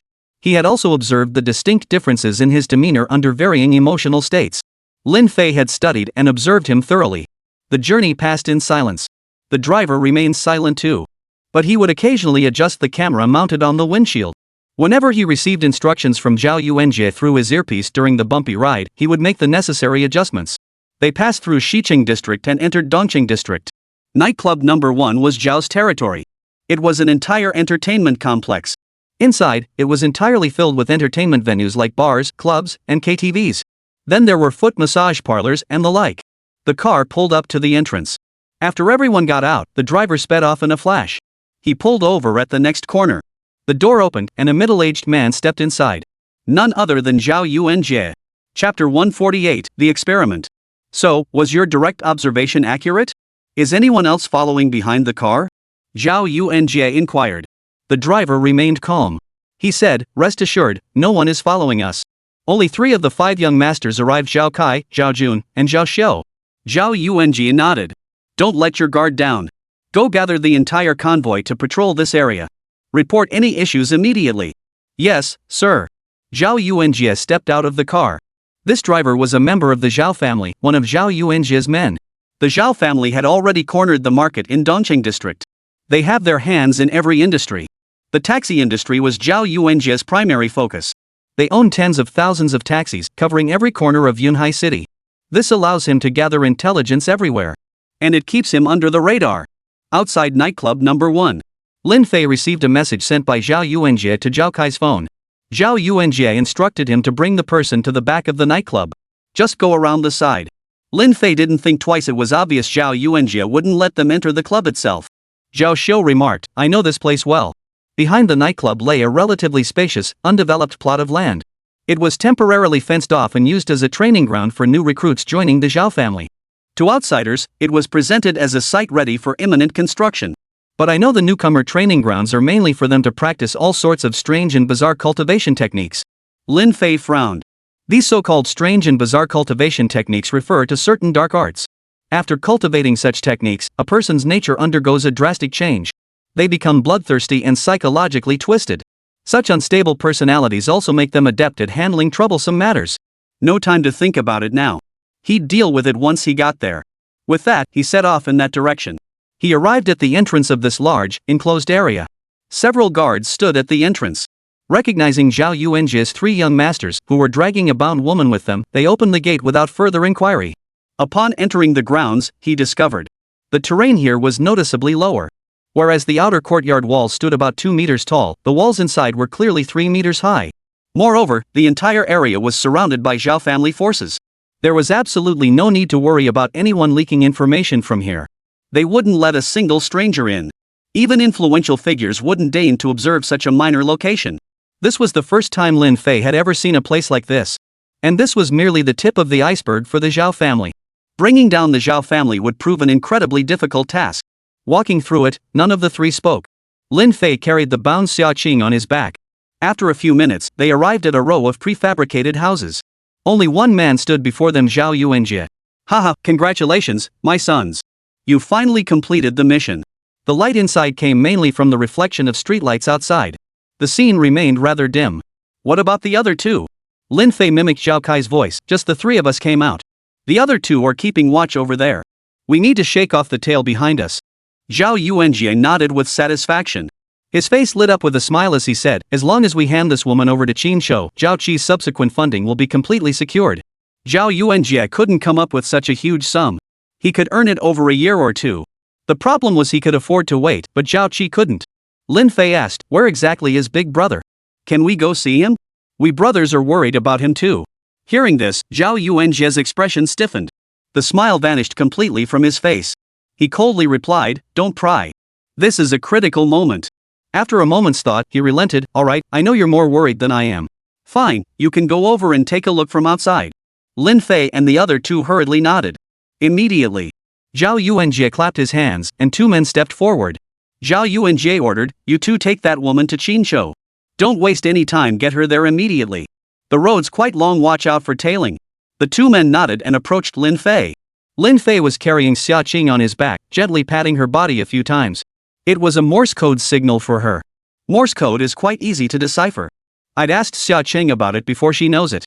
Lin Fei informed her that they must wait at least half an hour before acting. The 2 men before them were merely second-tier martial artists. Xiaoqing had the capability to eliminate them in an instant. Xiaoqing replied to Lin Fei using Morse code. Immediately after, Xiaoqing was taken over by the 2 men and swiftly departed in a vehicle. Zhao Yuanjie said, have them follow us back. We'll meet up directly over there. The mission is complete. There's no need for you to linger over there any longer. Lin Fei nodded in agreement. Zhao Xiu also agreed. But Zhao Yuanjia didn't care for Zhao Xiu and ignored her. This infuriated Zhao Xiu. Even his own father disliked him. This was undoubtedly a huge blow to Zhao Xiu. Lin Fei held Zhao Xiu back. Yet Zhao Yuanjia noticed the displeasure on Zhao Xiu's face. He knew his sons well, of course. That's why he had no doubts upon seeing Zhao Xiu like this. He shot Zhao Xiu a cold glance and snapped, "Fourth son, what's that look on your face? I'm your father, damn it. Show some respect. Don't push me to slap you right here when I'm in a good mood." He had no expectations for Zhao Xiu. He believed only second son Zhao Kai possessed the capability to bring Xia Qing back. Fourth brother Zhao Xiu was merely going through the motions. Zhao Xiu remained silent. He despised Zhao Yuanjie, yet he also feared him. That bloodline-imposed sense of suppression made resistance utterly impossible for Zhao Xiu at this stage. Lin Fei said, "Alright, fourth brother helped a lot this time. Let's go." Zhao Yuanjie finally reined himself in. Mainly because he was in a good mood now. Soon after, they boarded a vehicle and arrived at a large research facility. Surprisingly, it wasn't a hospital. Moreover, Lin Fei noticed that almost everyone inside was a foreigner. They went up to the third floor. A room resembling a laboratory, yet filled with various instruments and equipment of different sizes. In the center was a bed where Zhao Qi lay. Beside him, on a cabinet, sat a ventilator and an electrocardiogram machine. Respiratory support was provided continuously, and Zhao Qi was breathing slowly. The ECG trace fluctuated slightly, though the movements were faint. In other words, Zhao Qi was currently in a state between life and death. According to Xia Qing's account, Zhao Qi had his throat slit by her, decapitated while sustaining at least 10 additional fatal wounds. Such severe injuries would have killed even a 9th-level martial artist. Yet he was still alive. And he's been alive for quite some time. One could barely make out that Zhao Qi's neck had been stitched up. At that moment, a middle-aged foreign man in a white lab coat approached. Foreigners always have such thick body hair, giving them a shady look. "What are you doing here?" He spoke in fluent Mandarin. One glance told you he was no good. Chapter 149, Exposure. "Oh, Professor Taylor." Zhao Yuanjie immediately beamed and stepped forward. "I brought my son to see his older brother." Professor Taylor nodded. But the very next second, Professor Taylor suddenly reached out and touched Wang Jingchu's chin. His expression changed instantly. Lin Fei was still pondering how they would revive Zhao Qi. In a sense, Zhao Qi was already dead. And this wasn't a hospital, it was an experimental center. He hadn't even noticed Professor Taylor suddenly touching Wang Jingchu's chin. By the time Lin Fei reacted, he caught Professor Taylor's face turning pale. "Oh no." Professor Taylor, however, asked in confusion first, "Mr. Zhao, is he your son?" Zhao Yuanjie looked at Wang Jingchu, who was currently impersonating Zhao Jun. Zhao Yuanjie frowned slightly as he looked at him. He nodded instinctively. "Yes, he is my son." Professor Taylor remarked, "If he is your son, then has he undergone plastic surgery? I noticed the skin on his chin doesn't seamlessly match the skin on his neck. That's a common side effect of plastic surgery." This foreigner didn't know much about the mysterious martial arts of the East. But he had picked up some knowledge. He was still wondering if this was some kind of disguise technique. Zhao Yuanjie reacted with lightning speed. "Third brother, come here." Wang Zhengchu froze in surprise. He slapped away the hand Professor Taylor reached out again to confirm. "Don't touch me." "Forget? I had stitches in my jaw before." Wang Zhengchu had no idea whether Zhao Jun had actually been injured. He hadn't examined Zhao Jun's jaw closely before. But he was determined to sound utterly convincing now, to bluff his way through. Wang Zhengchu was betting Zhao Yuanjie couldn't possibly know this. But in reality, Zhao Yuanjie knew his sons better than anyone. Zhao Yuanjie instantly flew into a rage. "Who the hell are you?" Wang Zhengchu wanted to blurt it out, but his temperament made it impossible for him to admit he was Zhao Yuanjie's son. His earlier words hadn't carried the tone of a son addressing his father either. "I am who I am. Who else could I be?" Zhao Yuanjie pressed, "Since you're the third son, just answer one question. What is your mother's my wife's birthday?" "Don't bring that up." Even Zhao Yuanjie's birthday hadn't been investigated before. That was an oversight. Who would have thought this foreigner was so sharp he spotted the disguise right away? But it was also because Wang Zhengchu wasn't familiar with disguise techniques. "We checked everything before leaving." Perhaps during the journey, Wang Zhengchu accidentally brushed against it, causing the fake skin adhered to his face to wrinkle. Wang Zhengchu glanced at Lin Fei. Given the current situation, there was no point in hiding it anymore. Wang Zhengchu caught Lin Fei's signal. Almost simultaneously, both men reached up and peeled off the fake skin covering their faces.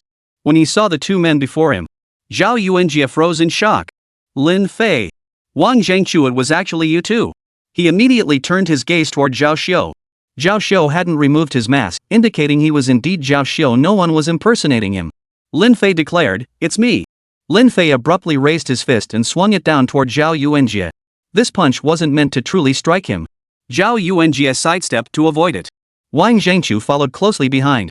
Lin Fei kept advancing, landing a punch directly on the door. The door shattered instantly. Lin Fei intended to enter and finish off Zhao Qi completely. How exactly would they revive Zhao Qi? And he could guess they wouldn't just revive Zhao Qi and call it a day, they'd definitely enhance him in every way. Heaven only knew how far they would elevate Zhao Qi. But Lin Fei overlooked one person. That foreigner, Professor Taylor. Being a foreigner, he was naturally overlooked by Lin Fei. In reality, this guy was actually a martial artist, at least at the 6th rank. This foreigner wanted to make money, and he wasn't going to let Lin Fei succeed. He darted straight to Lin Fei's front. A punch came flying straight at him. Professor Taylor was robust and powerful, his strength easily surpassing Lin Fei's by at least 2,000 gene. Lin Fei hadn't been in seclusion, nor had he truly entered a state of cultivation recently. He was still at the 4th-tier martial artist realm. His strongest punch could only muster a maximum of 5,300 gene of force. Facing this foreigner, who was at least a 6th-tier martial artist, the disparity in strength was staggering. "Kid, I don't know what grudge you have against him, but if you interfere with my business, I'll kill you. Know your place. Leave now, and I won't pursue you. Don't ever come back," Professor Taylor declared. His Mandarin was fluent, yet it carried a distinct accent. Lin Fei knew that with this guy around, he'd never get close enough to Zhao Qi, let alone finish him off completely. "How you make your money is none of my business. I can leave him alone, but you must tell me how you plan to revive him?" "I swear I won't bother you until you're done. I'll come back after you've made your money and left." That's all Lin Fei wanted to know. The rest didn't matter. Besides, killing this foreign professor here would be quite troublesome. Disposing of the body would be extremely disadvantageous for him. Professor Taylor found the young man before him to be exceptionally distinguished. He was unlike any other young man from the East he had ever met. He said, "All right, I'll tell you. But you must keep it confidential." As he spoke, he glanced outside. Wang Zhengqiu was currently engaged in combat with Zhao Yuanjie. Zhao Xiao stood by helplessly, unable to intervene. Naturally, he couldn't bring himself to fight his own father. Zhao Yuanjie was too preoccupied to even notice Zhao Xiao, let alone speak to him. Lin Fei said, "No problem. I won't tell anyone. I can vouch for it with my integrity." Professor Taylor saw that Lin Fei, despite his youth, wasn't the cunning type.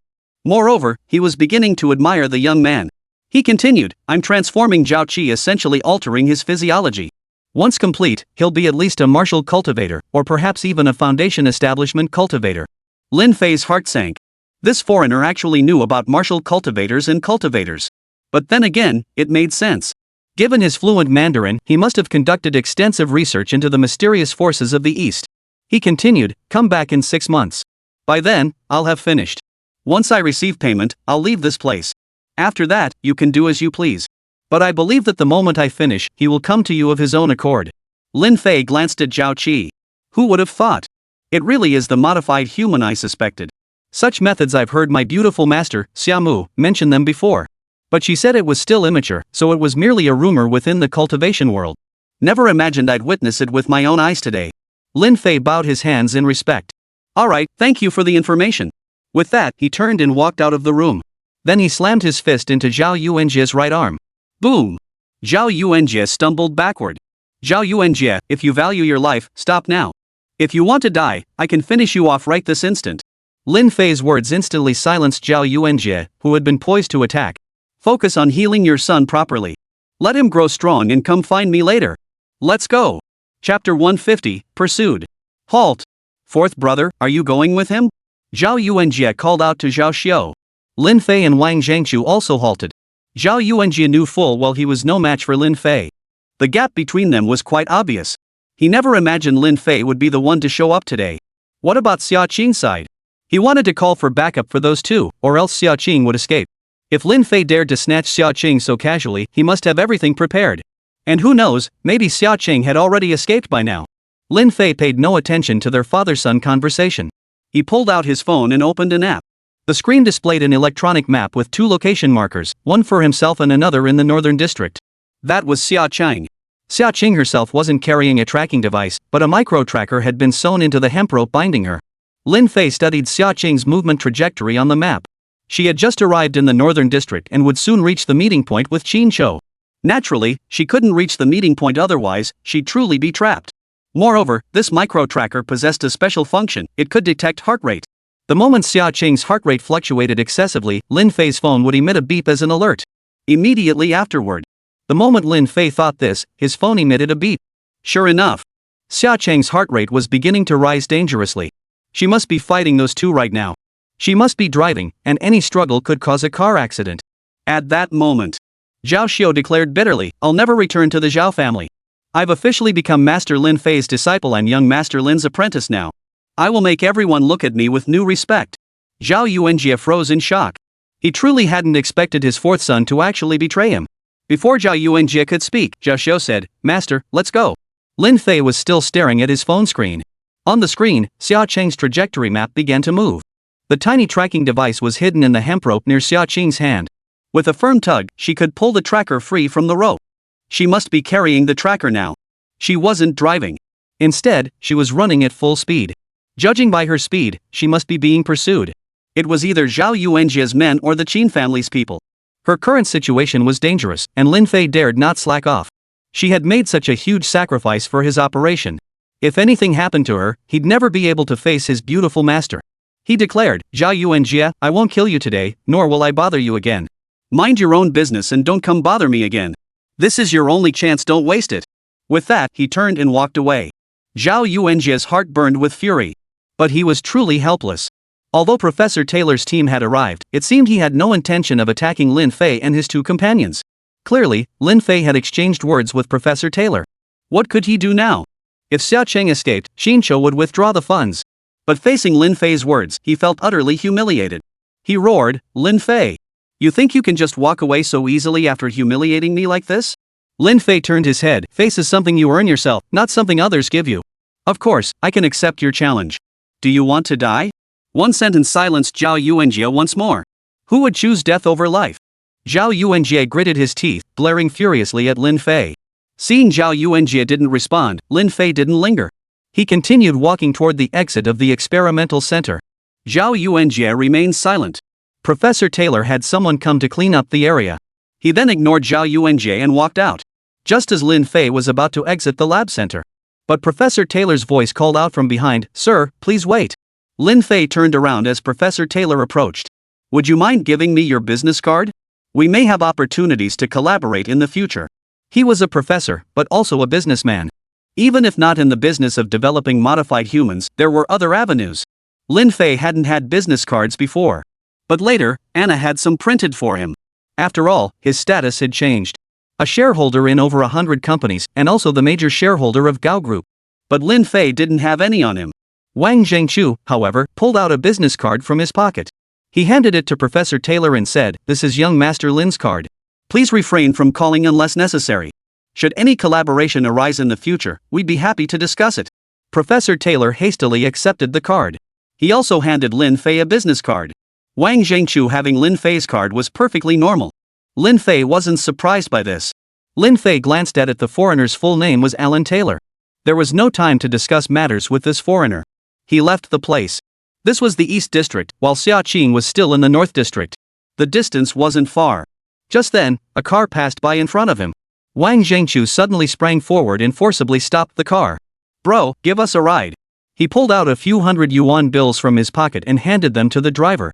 It was a cheap private car clearly not belonging to the Zhao family. The driver, seeing an opportunity to make some money, couldn't refuse. Besides, these three looked so intimidating that if he didn't agree, he'd never get his car back home. He nodded in agreement. They drove all the way to the North City district. Following the route on the map, they arrived at a street near the equipment sales area in North City. This was a lawless area even at this late hour. The streets were still bustling with people. Xia Qing was currently being pursued by over a dozen people. Each of them possessed formidable strength.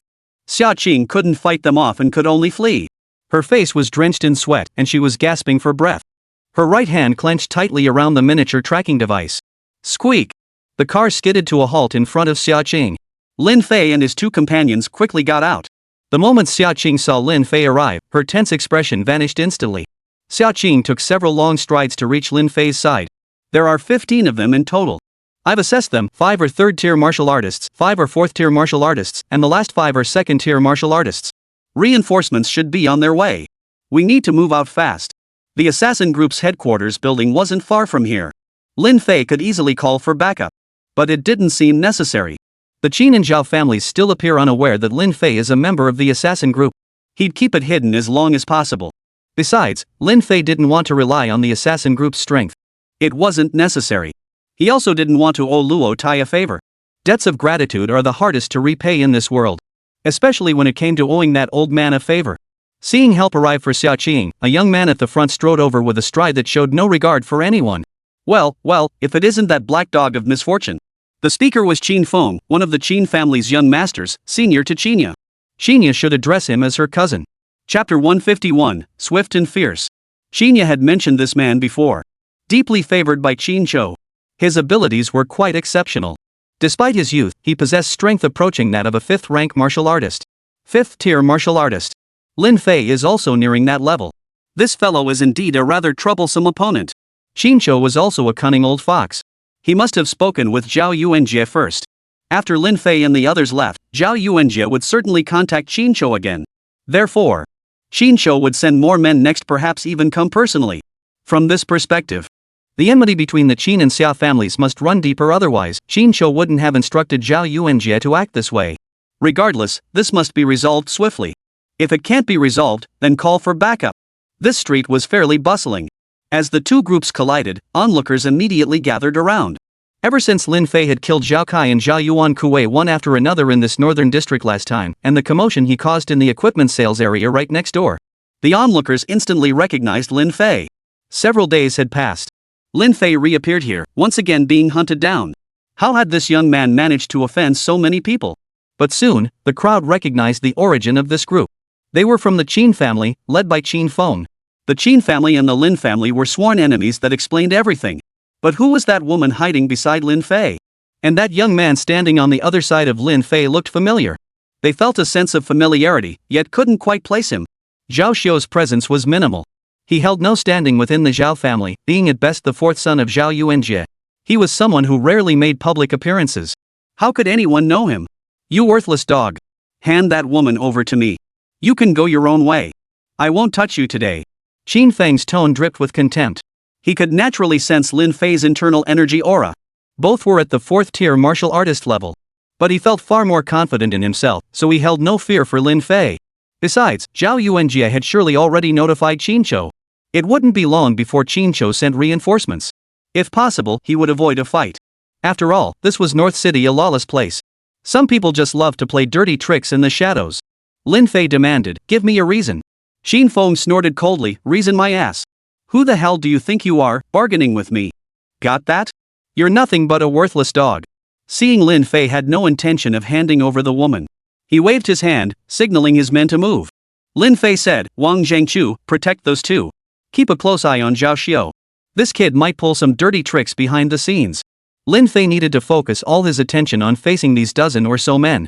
The most troublesome one was Qin Feng right in front of him. Xia Qing retorted, "Don't underestimate me. I'm going to take them all down." Lin Fei didn't respond to her. He immediately turned to face the dozen or so men. They split into two groups, with 5 men sent to capture Xia Qing. Once they captured Xia Qing, they would have leverage to counter Lin Fei. But Xia Qing wasn't as weak as they imagined. Earlier, when chased by over a dozen pursuers including 5 4th-tier martial artists, she had been utterly outmatched. Now Lin Fei was directly holding off those 5 4th-tier martial artists, 2 3rd-tier martial artists, and 3 2nd-tier martial artists. The remaining 5 were now being dealt with by Xia Qing. Wang Zhangqiu called Zhao Xiu over to assist. Zhao Xiu was determined to follow Lin Fei in martial arts cultivation at this stage. He had no intention of harming Lin Fei. He quickly joined the fray. Lin Fei executed the ghost shadow tracker step, weaving in and out among the 10 opponents. Qin Feng held back from attacking immediately. He was studying Lin Fei's fighting style and techniques. Lin Fei had never crossed paths with Qin Feng before. But according to intelligence, Qin Feng was a relatively low-key individual. Over the years, he had repeatedly defeated opponents of higher ranks. Judging from his earlier assessment, Qin Feng possessed exceptional talent and practiced both martial arts and internal cultivation simultaneously. However, it seemed he had encountered a divergence. This has led to rapid advancement in martial arts but slower progress in internal cultivation. Many practitioners pursue both martial and internal cultivation simultaneously. At a certain stage, progress becomes arduous, so most practitioners choose their strongest discipline as their primary focus. The other path is cultivated as a supplementary practice. Naturally, those who cultivate both simultaneously do not become as powerful as those who specialize. Qin Feng was no ordinary practitioner. Lin Fei knew he was studying his fighting patterns. However, Lin Fei generously allowed him to observe. Observing others' techniques doesn't automatically grant countermeasures. Lin Fei could kill all 9 men before him by exerting merely 50% of his strength. But Lin Fei knew he couldn't afford to drag this out. Qin would send reinforcements. It wouldn't be long before their numbers swelled. Therefore, Lin Fei needed to end the battle swiftly. The only way to do that swiftly was to kill Qin Feng. Lin Fei executed a ghost shadow step, weaving in and out among the 9 men. Qin Feng was engrossed in the spectacle. Suddenly, a fist slammed into Qin Feng's face. Boom! A thunderous impact. Qin Feng had no warning whatsoever. He took the full brunt of the heavy blow. He was sent flying backward instantly. Lin Fei seized the opportunity to pursue. He planted his foot squarely on Qin Feng's chest, halting the flying Qin Feng in his tracks. Thud! Lin Fei stomped Qin Feng's body into the hard ground. A sharp dagger now appeared in Lin Fei's hand. This was the dagger he had secretly seized from one of them. Without a word, he plunged it straight toward Qin Feng's heart. With a wet thud, Qin Feng's heart was instantly pierced. His internal energy couldn't withstand Lin Fei's superior force. Qin Feng was stunned. He stared in utter disbelief at Lin Fei, who now stood astride him. Lin Fei's face was fierce, his eyes gleaming with bloodlust. A piercing aura instantly slammed into Qin Feng's soul. Qin Feng froze, a powerful wave of terror emanating from his very soul. Lin Fei's cold voice cut through the air. How does it feel to have your heart pierced? Qin Feng couldn't utter a word. Lin Fei abruptly yanked out the sharp dagger. He swiftly slashed across Qin Feng's throat. His entire head snapped clean off, decapitated instantly. Thick, crimson blood, reeking of gore, gushed from the neck wound, quickly pooling into a large stain. Everyone nearby was stunned. Qin Feng had been killed. And so swiftly. Weren't both of them 4th-tier martial artists? Why did Lin Fei make killing Qin Feng look so effortless? Lin Fei rose to his feet and kicked Qin Feng's head clean off. The head flew straight toward the people in front of him. One of them almost instinctively reached out to catch it. He caught the head. When he saw the eyes still twitching slightly in the skull, he was so terrified he went limp and collapsed to the ground. How utterly brutal. Lin Fei held a sharp dagger and coldly asked, "Want to continue?" The others didn't move. At the same time, Xia Qing, Wang Zhengchu, and the other 2 also took advantage of the moment to kill 5 people. Chapter 152, I won't lend money. Only 9 people remained at the scene. All of them stood frozen in place, dumbstruck. Seeing no response from them, Lin Fei decided to call it quits. Xia Qing and the others understood there was no need to continue the slaughter. Lin Fei walked up to the 3, "Let's go." The group swiftly departed the location. 2 minutes later, while those present were still reeling in shock, another group of Qin family members arrived at the scene. Upon arrival, they saw 6 bodies lying on the ground, one of them even missing its head. Martial artists remain alive for a certain period after death. This was precisely why Zhao Qi had undergone modification. If acted upon in time, massive doses of drugs and the power of cultivators could sustain them. They could survive for several hours. But if no measures were taken within 3 minutes of death, they could never be saved. By the time these people realized what had happened, Qin Feng was already completely dead. He was dead, even Hua Tuo himself couldn't have saved him. Qin Shou also received news of Xia Qing's escape. He was a cunning old fox, but Professor Taylor was even trickier to deal with. He wouldn't perform the modifications without payment. Qin Shou had just transferred the funds to Professor Taylor. Once that money entered a foreigner's pocket, there was no way Qin Shou could get it back. He certainly didn't want to burn bridges with a foreigner. This situation was extremely disadvantageous for him. Swallowing his anger, Qin Shou seethed with rage. Zhao Yuanjie had already received the payment, and Professor Taylor would naturally proceed with Zhao Qi's treatment. With this matter settled, he also remembered Lin Fei's words. He definitely wouldn't cause trouble for Lin Fei at this stage, otherwise, Zhao Qi would never wake up. All the money he'd invested had gone down the drain. Once Professor Taylor completed the treatment, he would leave this place. Dealing with Lin Fei could wait until then. At that moment, Lin Fei and his group had already departed from the northern district. With such a commotion erupting here, they naturally couldn't stay any longer. Nor could they return to the academy immediately. It was highly likely that Qin Shou or Zhao Yuanjie had men lying in wait near the academy. Wang Zhengchu said, "I'll head back with Zhao Shou first. I'll text young Master Lin if anything comes up." Lin Fei nodded. They flagged down a taxi on the highway outside North City and departed. Only Lin Fei and Xia Qing remained. It was now well into the night. What about the tracker? Xia Qing fished it out of her pocket and handed it to Lin Fei. Lin Fei crushed it between his fingers, reducing it to powder. "Why did you destroy it?" Buying another one costs money, you know. Due to the Xia family's circumstances, Xia Qing didn't wear particularly nice clothes in her daily life, aside from her operational gear. She saved money and never spent frivolously. From her, Lin Fei also learned that her beautiful master, Xia Mu, had a playful streak. Hundreds of thousands or even millions could vanish from her hands in mere days. But that wasn't actually the case. According to Xia Cheng, once Xia Mu had money, say, 10 million, she would give 9.5 million to the Xia family. She'd keep 50,000 for herself. And she wouldn't spend it all on extravagant luxury goods. The luxury items she currently owns were purchased earlier. The Xia family required substantial funds to recover. As a member of the Xia family, she is required to regularly contribute a certain amount of funds to the family. Lin Fei couldn't help but ask, "Where is your Xia family? Could you take me to see it?"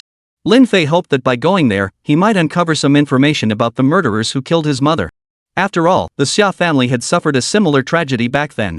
Perhaps they were searching for the same people. A comparison could confirm it.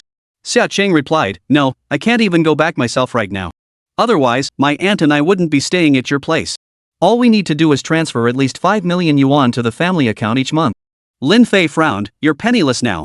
It must be close to a month, right?" Xia Cheng nodded. Her expression began to show signs of anxiety. Lin Fei continued, "If you need money, just tell me." Xia Cheng glanced at Lin Fei. "I won't borrow money," she declared firmly. "You just want me to owe you, so I'll be at your beck and call any time, right?" Her tone was unwavering. As if she was certain that was exactly his intention. Lin Fei said, "Why would I want you to obey me? You're not my wife. Do you want it or not?" Lin Fei genuinely just wanted to help her. Since she wasn't grateful, Lin Fei only asked once. Xia Qing shook her head firmly. "Really, it's unnecessary. I have my own way of handling things, though I still need your help. Come on, I'll take you somewhere." Lin Fei frowned slightly. But Xia Qing had already turned and was hurrying toward the northern district. She'd already come out, so why would she go back? Without a second thought, he followed her. Xia Qing didn't enter the main city district but stopped at the edge of the northern district, right next to the western district. In this location, Lin Fei felt less tense. Even if Qinqiu dispatched a large force to search the north district, they wouldn't reach this area anytime soon. Side by side, they raced across rooftops and along railings. It was now the middle of the night, and the streets were nearly deserted. 10 minutes later, they arrived at a rather unremarkable area, situated almost at the border between the North District and the West District. The area was unremarkable precisely because it lacked prosperity. Most residents here were migrant workers, and the environment was rather poor. Rental houses dotted the area everywhere. All sorts of people lived here, creating a chaotic and disorderly atmosphere. Thus, the environment appears quite harsh. Finally, we arrived at the top floor of a modest 3-story building. There's another small structure here. The rooftop of this building is a large, open terrace. On it stands just this one small house, built with plywood, a structure that's freezing in winter and sweltering in summer. The rest of the rooftop was cluttered with odds and ends and potted plants, adding to the disarray. Xia Qing fished a key out of her jeans pocket and unlocked the door. After turning on the light, Lin Fei saw there were a few things inside. It was an ordinary room, lacking even a bathroom, let alone a shower. Just a bed, a small stool, and a little table. Lin Fei frowned and asked, "Is this the room you rented?" Xia Cheng nodded. "This is the place I rented before," Xia Qing said as she pulled a fairly large suitcase out from under the bed. When she opened it, there were clothes inside, along with things Lin Fei recognized.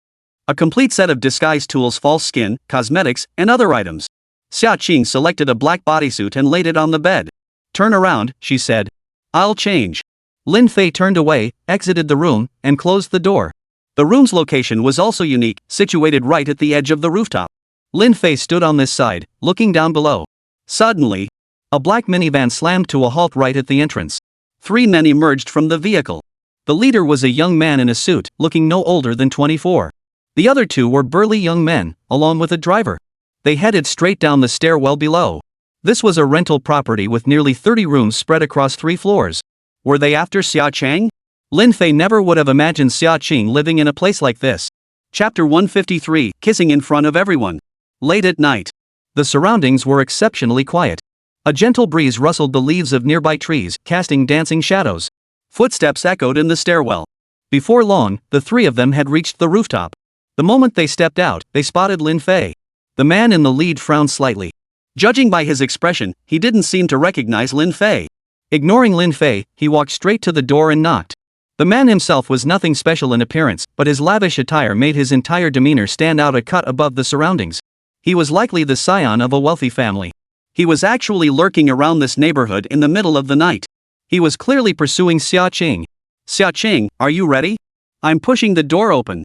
His two henchmen stood with their hands clasped in front of them, glaring at Lin Fei with utter disdain. Before the man could finish speaking, he shoved the door open. Lin Fei tried to stop him. She's changing inside. Behave yourself. The man whipped his head around. Who the hell are you? He snarled. Xia Cheng is my girlfriend. I didn't ask you, man. What the hell are you doing at my girlfriend's place in the middle of the night? Mind your own business. Oh? Xia Cheng has a boyfriend? She never mentioned it, and of course she wouldn't. Even Xiamu might not know. Then, the door opened. Xia Qing had already slipped into a form-fitting black bodysuit, showcasing her stunningly curvaceous, tall figure to perfection. It was a sight to behold. Xia Qing frowned slightly. Yunhai, what are you doing here? Her frown deepened. Her expression made Lin Fei suspicious. Xia Qing said, you installed an alarm in my room, didn't you? As soon as I turn on the lights, no. As soon as I unlock the door, you'll know immediately. Yunhai smiled at her words. I just didn't want you to get hurt. I added this extra safety measure for you. I live nearby, so if you're in any danger, I can rush over to help immediately. He really had installed surveillance. Xia Qing was naturally furious. Turning to glare at Lin Fei, she snarled, this bastard, right? Just you wait, I'm going to take him down.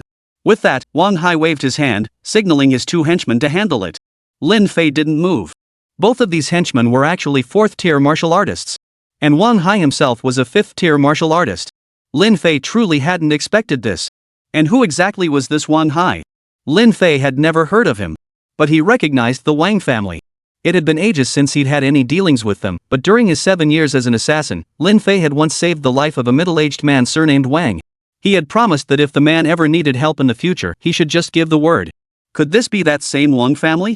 After all, there were several major clans bearing the Wang surname. The Wang surname was exceptionally common. Yunhai City was a vast metropolis. It is divided into 4 districts. Among them, the northern district is the most complex. All kinds of people gather here, making it a hub for numerous powerful individuals.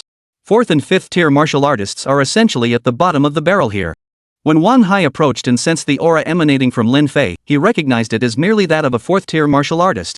Naturally, he dismissed Lin Fei as insignificant. Xia Cheng snapped angrily, Yunhai, stop this at once. Stop bothering me. I'm checking out of this place tomorrow anyway. Besides, I don't like you at all. Stop wasting your time on me. Hearing this, Yunhai felt utterly humiliated. Gritting his teeth, he snapped, you like this guy? Xia Qing replied, not at all. I'm not dating anyone right now. He just came over to help me move. Naturally, Yunhai didn't believe a word of it. Who are you trying to fool? Moving in the dead of night? Xia Qing, I've been pursuing you for so long. Isn't it about time you agreed to be with me? I know you're strapped for cash right now. If you just agree to be with me, I'll give you the money directly, then you won't have to do those dangerous things anymore. Yunhai still wanted to salvage things. After all, he genuinely liked Xia Qing. But Xia Qing replied, no thanks. I earn my own money, nothing to be ashamed of. Just leave. Don't bother me anymore. Yunhai seethed with rage inside. He'd confessed his feelings so many times, only to be rejected each time. This left him utterly frustrated. Xia Qing, since that guy isn't your new flame, I can pursue you. I won't give up. Yunhai declared with unwavering resolve. Xia Qing felt utterly uncomfortable, so she sidestepped Yunhai and walked straight up to Lin Fei. She hooked her arm through Lin Fei's. Alright then, he's my boyfriend now. Have you given up yet? Lin Fei froze in surprise. What's going on? Why did he keep running into women pretending he was their boyfriend? Xia Qing was using him as a shield. But he didn't say much more. Something this obvious, how could Yunhai not notice? He chuckled, cut it out, will you? I'd believe you if you went out and picked up a beggar off the street. What he meant was that Lin Fei wasn't even worth as much as a beggar. Lin Fei didn't get angry. He wasn't the type to get worked up over such trivial matters. Xia Qing retorted, you don't believe me? But behind his back, she pinched his arm, signaling for some reaction. Lin Fei didn't know how to react. If he upset her, it would be a real headache. Still, he said, if you don't believe me, how about we kiss? Xia Qing released her grip, then swiftly wrapped both hands around either side of Lin Fei's jaw. Her height was almost the same as Lin Fei's. Puckering her red lips, she suddenly leaned in and kissed him. Lin Fei froze. She actually went for it. This was their second kiss. The last time had been an accident, and she hadn't initiated it. This time, however, she was the one taking the initiative. Seeing this, Yunhai was completely dumbfounded. But that stupor was quickly replaced by a surge of inexplicable rage. Even a fool could tell these two were putting on a show. Yunhai hated Xiaqing, but he despised Lin Fei even more. The woman he loved was kissing some unknown guy right in front of him. The blow was devastating. Seeing Xiaqing pull away from the kiss, he gritted his teeth. He launched a direct attack at Lin Fei. Lin Fei instantly wrapped his arms around Xiaqing's slender waist and executed the ghost shadow step to evade the punch. But Yunhai didn't stop there, continuing his assault. From Yunhai's furious punch just now, Lin Fei had roughly gauged his peak strength. The clash between martial artists wasn't about flashy techniques. It was pure, raw power. In the face of overwhelming, crushing force, all techniques become mere flashy tricks. Driven by such fury, Yunhai undoubtedly intended to kill Lin Fei with this single punch. Thus, this punch represented his utmost force. Judging by his aura. As a 5th-tier martial artist, Yunhai's peak punch should reach 6,500 Jin. Though I'm only a 4th-tier martial artist with lower internal strength, my most powerful punch still packs 6,300 Jin. That's a gap of 200 Jin compared to Yunhai. Still, I can take him on. Seeing Lin Fei evade several of his punches in succession, Yunhai roared in fury, "You've got the guts, then stop dodging." Chapter 154, The Wang Family. Dodging like a coward. If you've got the guts, face me one-on-one. Yunhai shouted, enraged and humiliated. Lin Fei executed his ghost shadow step, leaving Yunhai unable to even touch his clothes. Lin Fei said calmly, "Fine, I won't dodge. You two, get lost." He was addressing Yunhai's two henchmen. The two henchmen looked thoroughly displeased, but Yunhai waved them away. Lin Fei also motioned for Xiaqing to step aside. Xiaqing whispered, "He's a 5th-level martial artist. Be careful." To say she didn't care about Lin Fei would be impossible. Xiaqing already sensed that to achieve certain things, she must cooperate with Lin Fei. Moreover, she felt strangely unable to do without him. It was a strange feeling. In any case, Lin Fei was far better than Yunhai. Lin Fei nodded. Seeing the area cleared, Yunhai didn't wait, launching his attack immediately. As a 5th-tier martial artist, he was naturally very confident facing a 4th-tier opponent. Lin Fei didn't use the ghost shadow step to evade. This punch carried a force of 6,500 Jin. Lin Fei could meet it head-on. He countered with a right-handed punch of his own. A heavy blow collided violently with Yunhai's fist. Boom! A deafening roar. The rooftop railing shattered and exploded from the impact. The nearby potted plant exploded entirely. This was the collision of martial artists' internal energy causing the surrounding air to explode. Such explosions would shatter nearby objects. Such a tremendous commotion immediately caused lights to flicker on in over a dozen surrounding houses. The blast was no less than a bomb detonating. The area was filled with tenants. Landlords wouldn't live in a place like this. People opened their windows one after another, leaning out to observe the surroundings. As Lin Fei and Yunhai continued their fight, the crowd around them locked onto the rooftop here. Yunhai couldn't care less whether they saw him or not. Having lived here, they were well aware of and accustomed to witnessing martial artists' brawls. At most, they were curious about who would be fighting in such a place at this hour of the night. Several heavy punches collided. The rooftop was already destroyed beyond recognition. Before long, it was a complete mess. Under the relentless exchange of blows, Yunhai began to feel his fists ache. But judging by his opponent's expression, he seemed completely unfazed. Was he truly only a 4th-tier martial artist? Lin Fei also felt the sting in his fists, though it was relatively mild. This slight discomfort was almost negligible. Lin Fei could tell Yunhai was starting to feel the pain. Though continuing like this would mean defeat, Lin Fei still wanted to end this quickly. He immediately unleashed the ghost shadow step once more. Yunhai froze in shock. Because Lin Fei vanished without a trace right before his eyes. Immediately afterward, he felt a powerful force slam into his back. Boom! Yunhai was sent flying straight through the gap in the shattered rooftop railing. Lin Fei seized the opportunity to pursue him. Instantly soaring into the air, he landed a stomp squarely on Yunhai's chest. Another thunderous crash followed. Yunhai was stomped flat against the ground. The hard pavement was instantly pounded into a large crater. Yunhai sank into the hole, unable to withstand the brutal impact. He immediately felt a metallic taste in his throat and violently coughed up a mouthful of blood. Blood splattered across his face and hair. Lin Fei could have killed him outright, but it wasn't necessary. He wasn't a member of the Zhao or Qin families. Lin Fei withdrew his right foot and stood to the side. Yunhai now saw nothing but stars before his eyes. He refused to accept this. He was a 5th-rank martial artist, yet he'd been defeated by a 4th-rank martial artist. Lin Fei stood right before him. Yet his body was drained of strength. Immediately, his two henchmen, along with the driver who had been sitting in the car not far ahead, ran over. They hurried over to help Yunhai to his feet. One of them snapped angrily, "Kid, you're in deep trouble now. Do you have any idea who he is?" You beat him up like this, you're dead meat. They dared not linger, knowing he needed urgent medical attention. They got straight into the car and quickly drove away, looking thoroughly disgraced. Lin Fei leaped up. He made his way straight to the rooftop terrace on the 3rd floor. Xia Qing was stunned too, only snapping back to reality when Lin Fei appeared. Lin Fei asked, "Who is this Yunhai?" Xia Qing replied, "This is trouble. I was supposed to go to him to pick up a task for money. What am I supposed to do now?" Lin Fei frowned. "Take a job?" Xia Qing nodded. In North City, the assassin group isn't the only one handling assassin missions. Besides them, the Wang family has the most influence. They have abundant resources, so naturally, they offer many missions. The only advantage of taking jobs from the Wang family is that you don't have to become their subordinate. Anyone can take jobs there, you just need to pass their screening. The only downside is the low commission rate. For instance, a job worth 1 million yuan might only net you 30,000 yuan, and newcomers get even less. Lin Fei nodded. The assassin group offered a much higher split. Lin Fei could take the entire amount. A million yuan job meant 1 million yuan for him.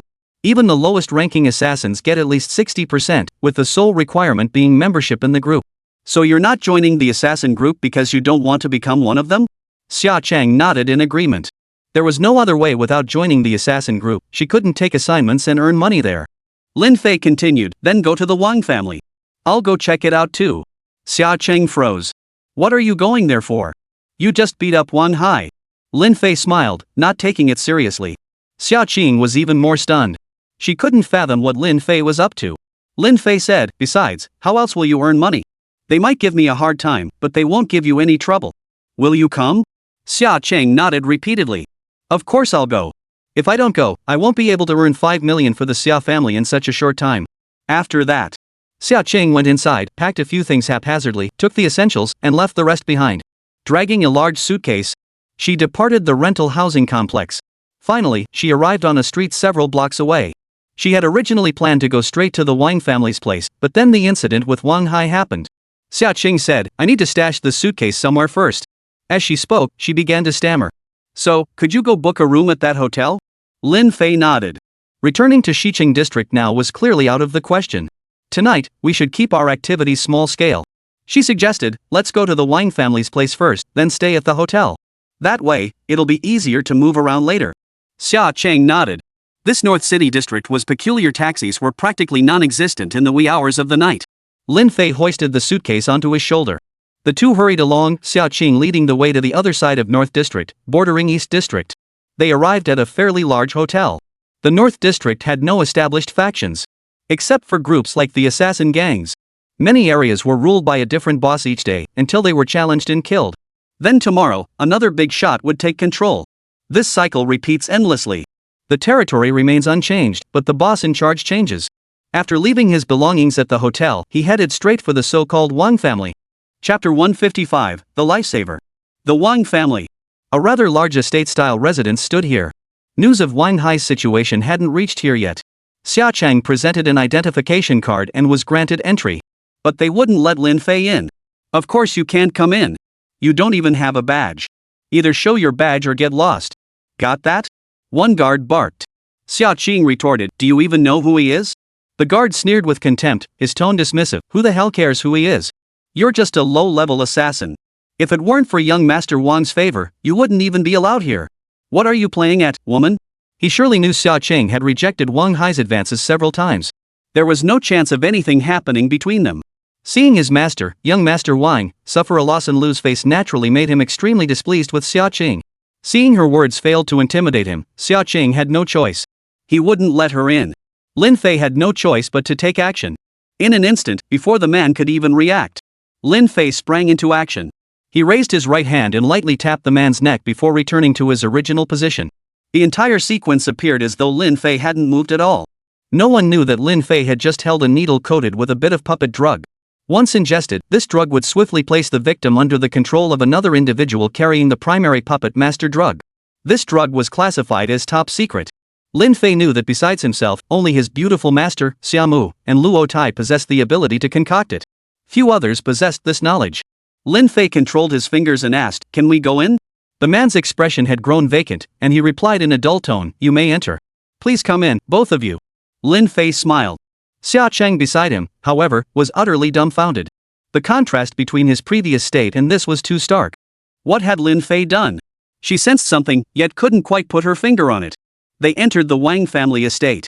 The estate was truly magnificent. With its garden-style layout, the interior resembled an urban park, yet it was private property. To possess such a compound in the northern district directly signified the owner's influence. Most people would think twice before causing trouble here. And the Wang family certainly held considerable influence in these parts. They strode straight into the central courtyard. Lin Fei and Xia Chang were instantly surrounded by a group of people. Dad, this guy hit me. He's even hanging out with the woman I like. Dad, you have to get justice for your son. The speaker was none other than Yunhai. He hadn't gone to the hospital, nor did he need to. The Wang family had a highly capable medical team right at their disposal. He had just seen Lin Fei and Xia Qing walk in on the entrance surveillance, prompting him to intercept them in the central courtyard. Xia Qing immediately grew anxious. But Lin Fei showed no sign of tension whatsoever. Yunhai continued, Xia Qing, you still have a chance if you come over now. I can assume you brought this kid here. Xia Qing, you won't regret following me.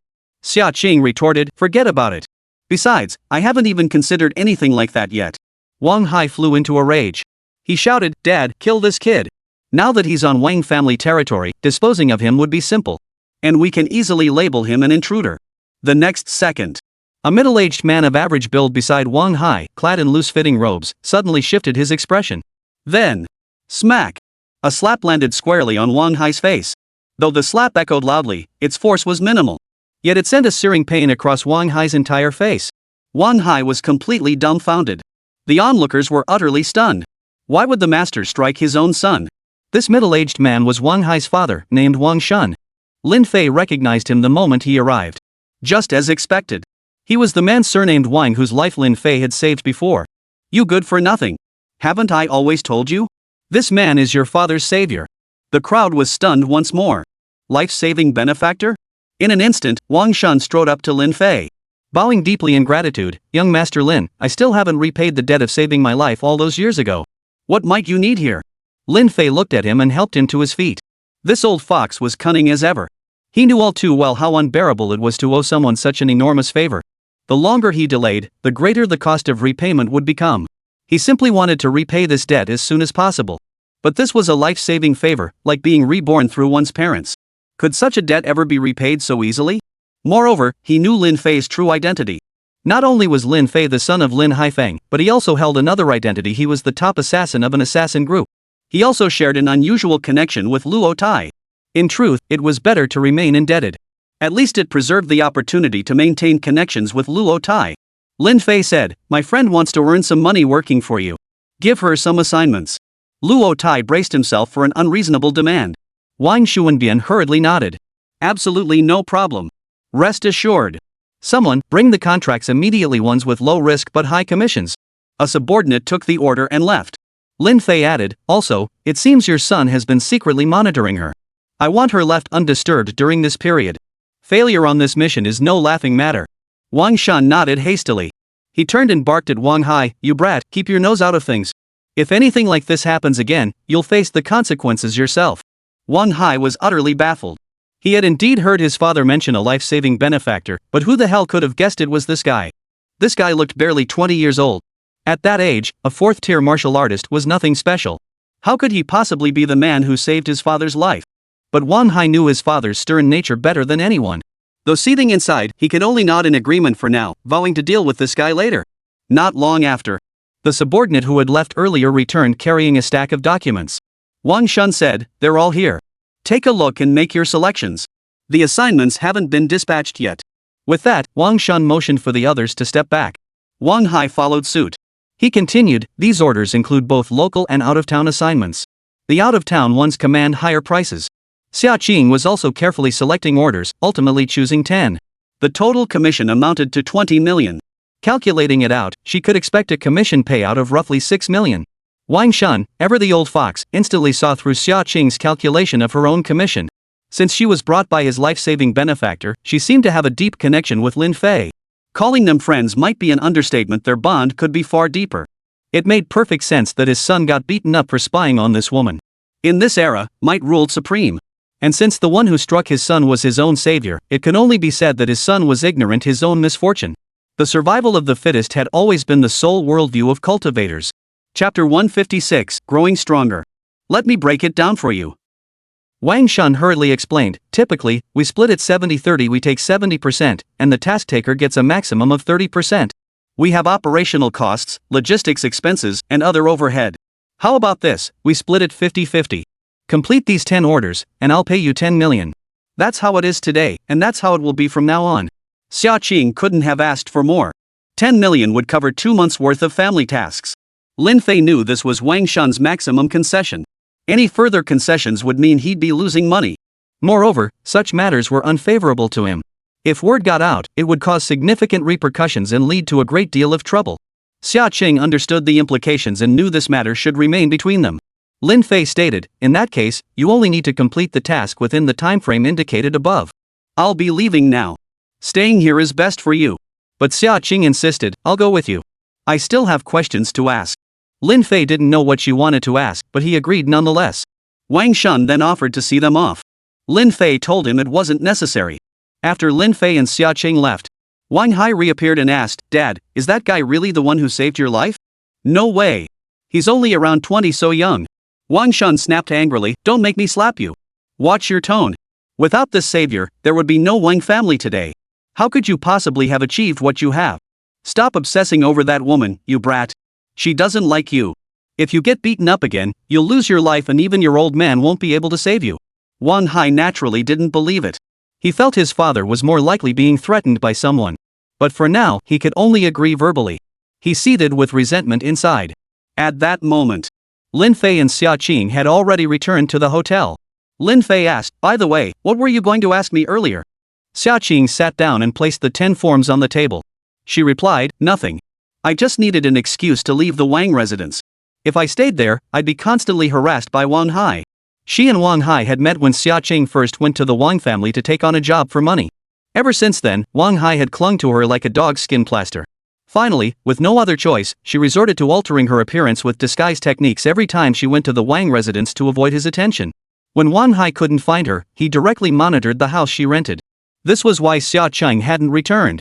Later, when Xiamu arrived in Yunhai City, she simply stayed with Xiamu. Facing someone as formidable as Xiamu, Wang Hai only became more intimidated. Xiamu was seen taking notes with paper and pen, compiling the times and locations from the 10 orders to organize and schedule them. Lin Fei glanced at them too. These 10 assignments would take at least a month to complete. It might not even be enough. Before they knew it, dawn was approaching. Lin Fei lay down for a brief nap. When he awoke, Xia Qing was gone. Xia Qing had left a note on the table. She had already begun preparing for the mission. Naturally, Lin Fei wouldn't accompany her. He checked out of the hotel and returned to the academy on Gardenia Street in the Western District. He began his secluded training.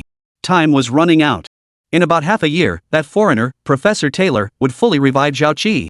Who knew what Zhao Qi would be like then?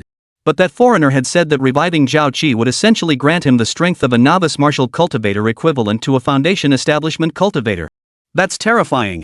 If that's truly the case, then I need to push myself even harder now. According to the foreigner's words, Zhao Qi was nominally dead. But beyond the physical body lies the soul. Zhao Qi's 3 souls and 7 spirits remained within his corpse. Yet after his revival, his memories remained frozen at the moment of death. And he remembered the person who killed him with particular clarity. This meant that even if Zhao Qi no longer recognized his father, Zhao Yuanjie, or others, Lin Fei's face would be forever etched into his mind. Upon returning to life, his first act would be to seek out Lin Fei and kill him. Zhao Qi wasn't killed by Lin Fei. It was Xia Qing disguised using transformation magic. But there was no way to hold Xia Qing accountable now, much less make her take responsibility. Her strength was even weaker than Lin Fei's. Lin Fei didn't dwell on it, choosing instead to meditate first. After half an hour of meditation, he began physical training. One day devoted to martial arts, another to internal cultivation. He pursued both paths simultaneously. Before he knew it, half a year had passed. Lin Fei remained secluded. A cultivator need only drink water. Eating is unnecessary. Internal energy could sustain normal bodily functions. As one's cultivation level advances, one can practice grain-free cultivation, thus achieving the true state of neither eating nor drinking. Half a year passed. Lin Fei's strength surged dramatically. He broke through the 9th tier martial artist level, entering an entirely new realm. First came internal cultivation, reaching the 9th layer of qi, refining just one step away from the foundation establishment stage. Then came martial cultivation. Lin Fei tested his own strength. It reached a terrifying 30,000 jin. This strength was more than sufficient to qualify as a novice martial cultivator, matching the level of a foundation establishment cultivator. He had also mastered various martial arts techniques. Lin Fei only needed to test himself in battle to discover his true peak strength. It was noon, 6 months later. The moment he opened the door, a chill swept over him. Half a year had passed, and the world outside had changed dramatically. Summer had given way to winter. The living room was bustling with activity. Shen Xinyu, Xinya, and others were chatting in the living room. As for Su Jiaojiu and Gao Xiao, the three little delinquents, they weren't there. At this time of day, they should be in the academic building. But here, 2 additional people had appeared. One was Su Yan, the other Anna. Lin Fei observed the 4 women. They had made significant progress. But they were still in a relatively fragile stage. Su Yan and Anna were the strongest. Both Su Yan and Anna had reached the 9th rank martial artist realm. The 4 women immediately ceased their conversation upon seeing Lin Fei emerge from seclusion. Even Su Yan and Anna halted their argument. They all gathered around him. So? Shen Xinyu inquired. Anna said, I sense the powerful aura emanating from Lin Fei. You've made tremendous progress. The others sensed it too. Judging by their expressions, they seemed a bit intimidated. Lin Fei explained, I'm cultivating both internal cultivation and martial arts. My martial cultivation is slightly above the typical beginner level. In terms of internal cultivation, I'm just 1 step away from the foundation establishment realm. Currently, I'm at the 9th layer of chi refining. Hearing this, everyone was utterly astonished. A low-tier martial cultivation realm was one thing. But to be at the 9th layer of chi refining? Anna gasped, do you realize that in this world, most practitioners focus primarily on martial cultivation, using internal cultivation only as a supplementary method? The reverse is also true. It's extremely rare for someone to cultivate both paths simultaneously while maintaining comparable progress in both. Lin Fei, you astonish me. Su Yan added, Lin Fei seeks vengeance. With so many powerful enemies outside, how could he not strive to become stronger? Chapter 157, The End. Everyone nodded in agreement. Lin Fei had indeed planned just that. Over the past 6 months, Lin Fei had exhausted every thought, striving relentlessly. Except for periods of meditation, he scarcely took a single breath of rest. He had reached a state of self-forgetful cultivation. Only then had he attained his current formidable strength. Lin Fei smiled wryly, don't overestimate me. I still don't know how powerful my enemies truly are. Besides, so much time has passed they've surely grown stronger too. Anna asked, so what's your plan moving forward? Lin Fei had already thought it through. He stated, Xinya, Shen Xinyu, you 2 stay here at the academy and protect my sister and the others. I'll send reinforcements over later.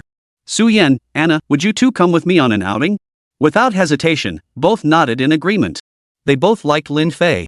They would follow his arrangements without question. Both understood his intentions.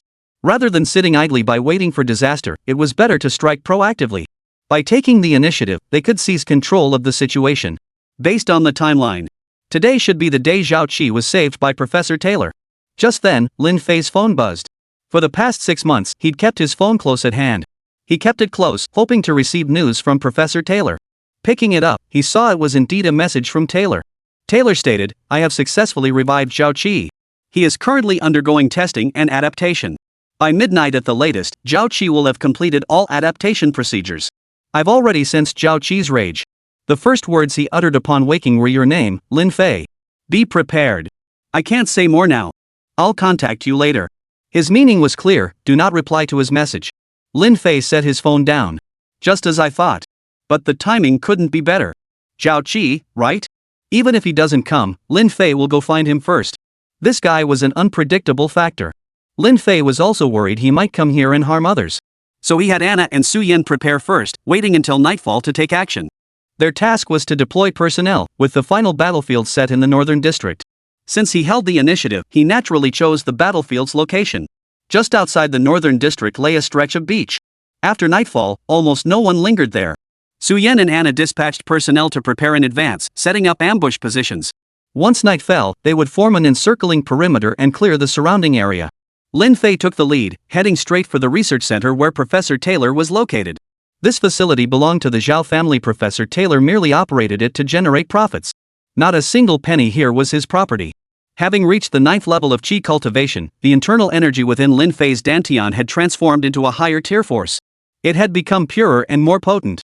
It had even connected with the heavens and earth, enabling the ability to soar through the air. He could literally step on air to fly. Before long, he arrived directly at the top floor of the experimental center. Lin Fei couldn't care less about the details. He dialed Professor Taylor's number directly. Taylor was startled to see Lin Fei's name on the caller ID, but answered nonetheless. Lin Fei's voice came through, "Get yourself and your people out of the lab." Taylor's heart skipped a beat. He made up an excuse and led his team out of the lab.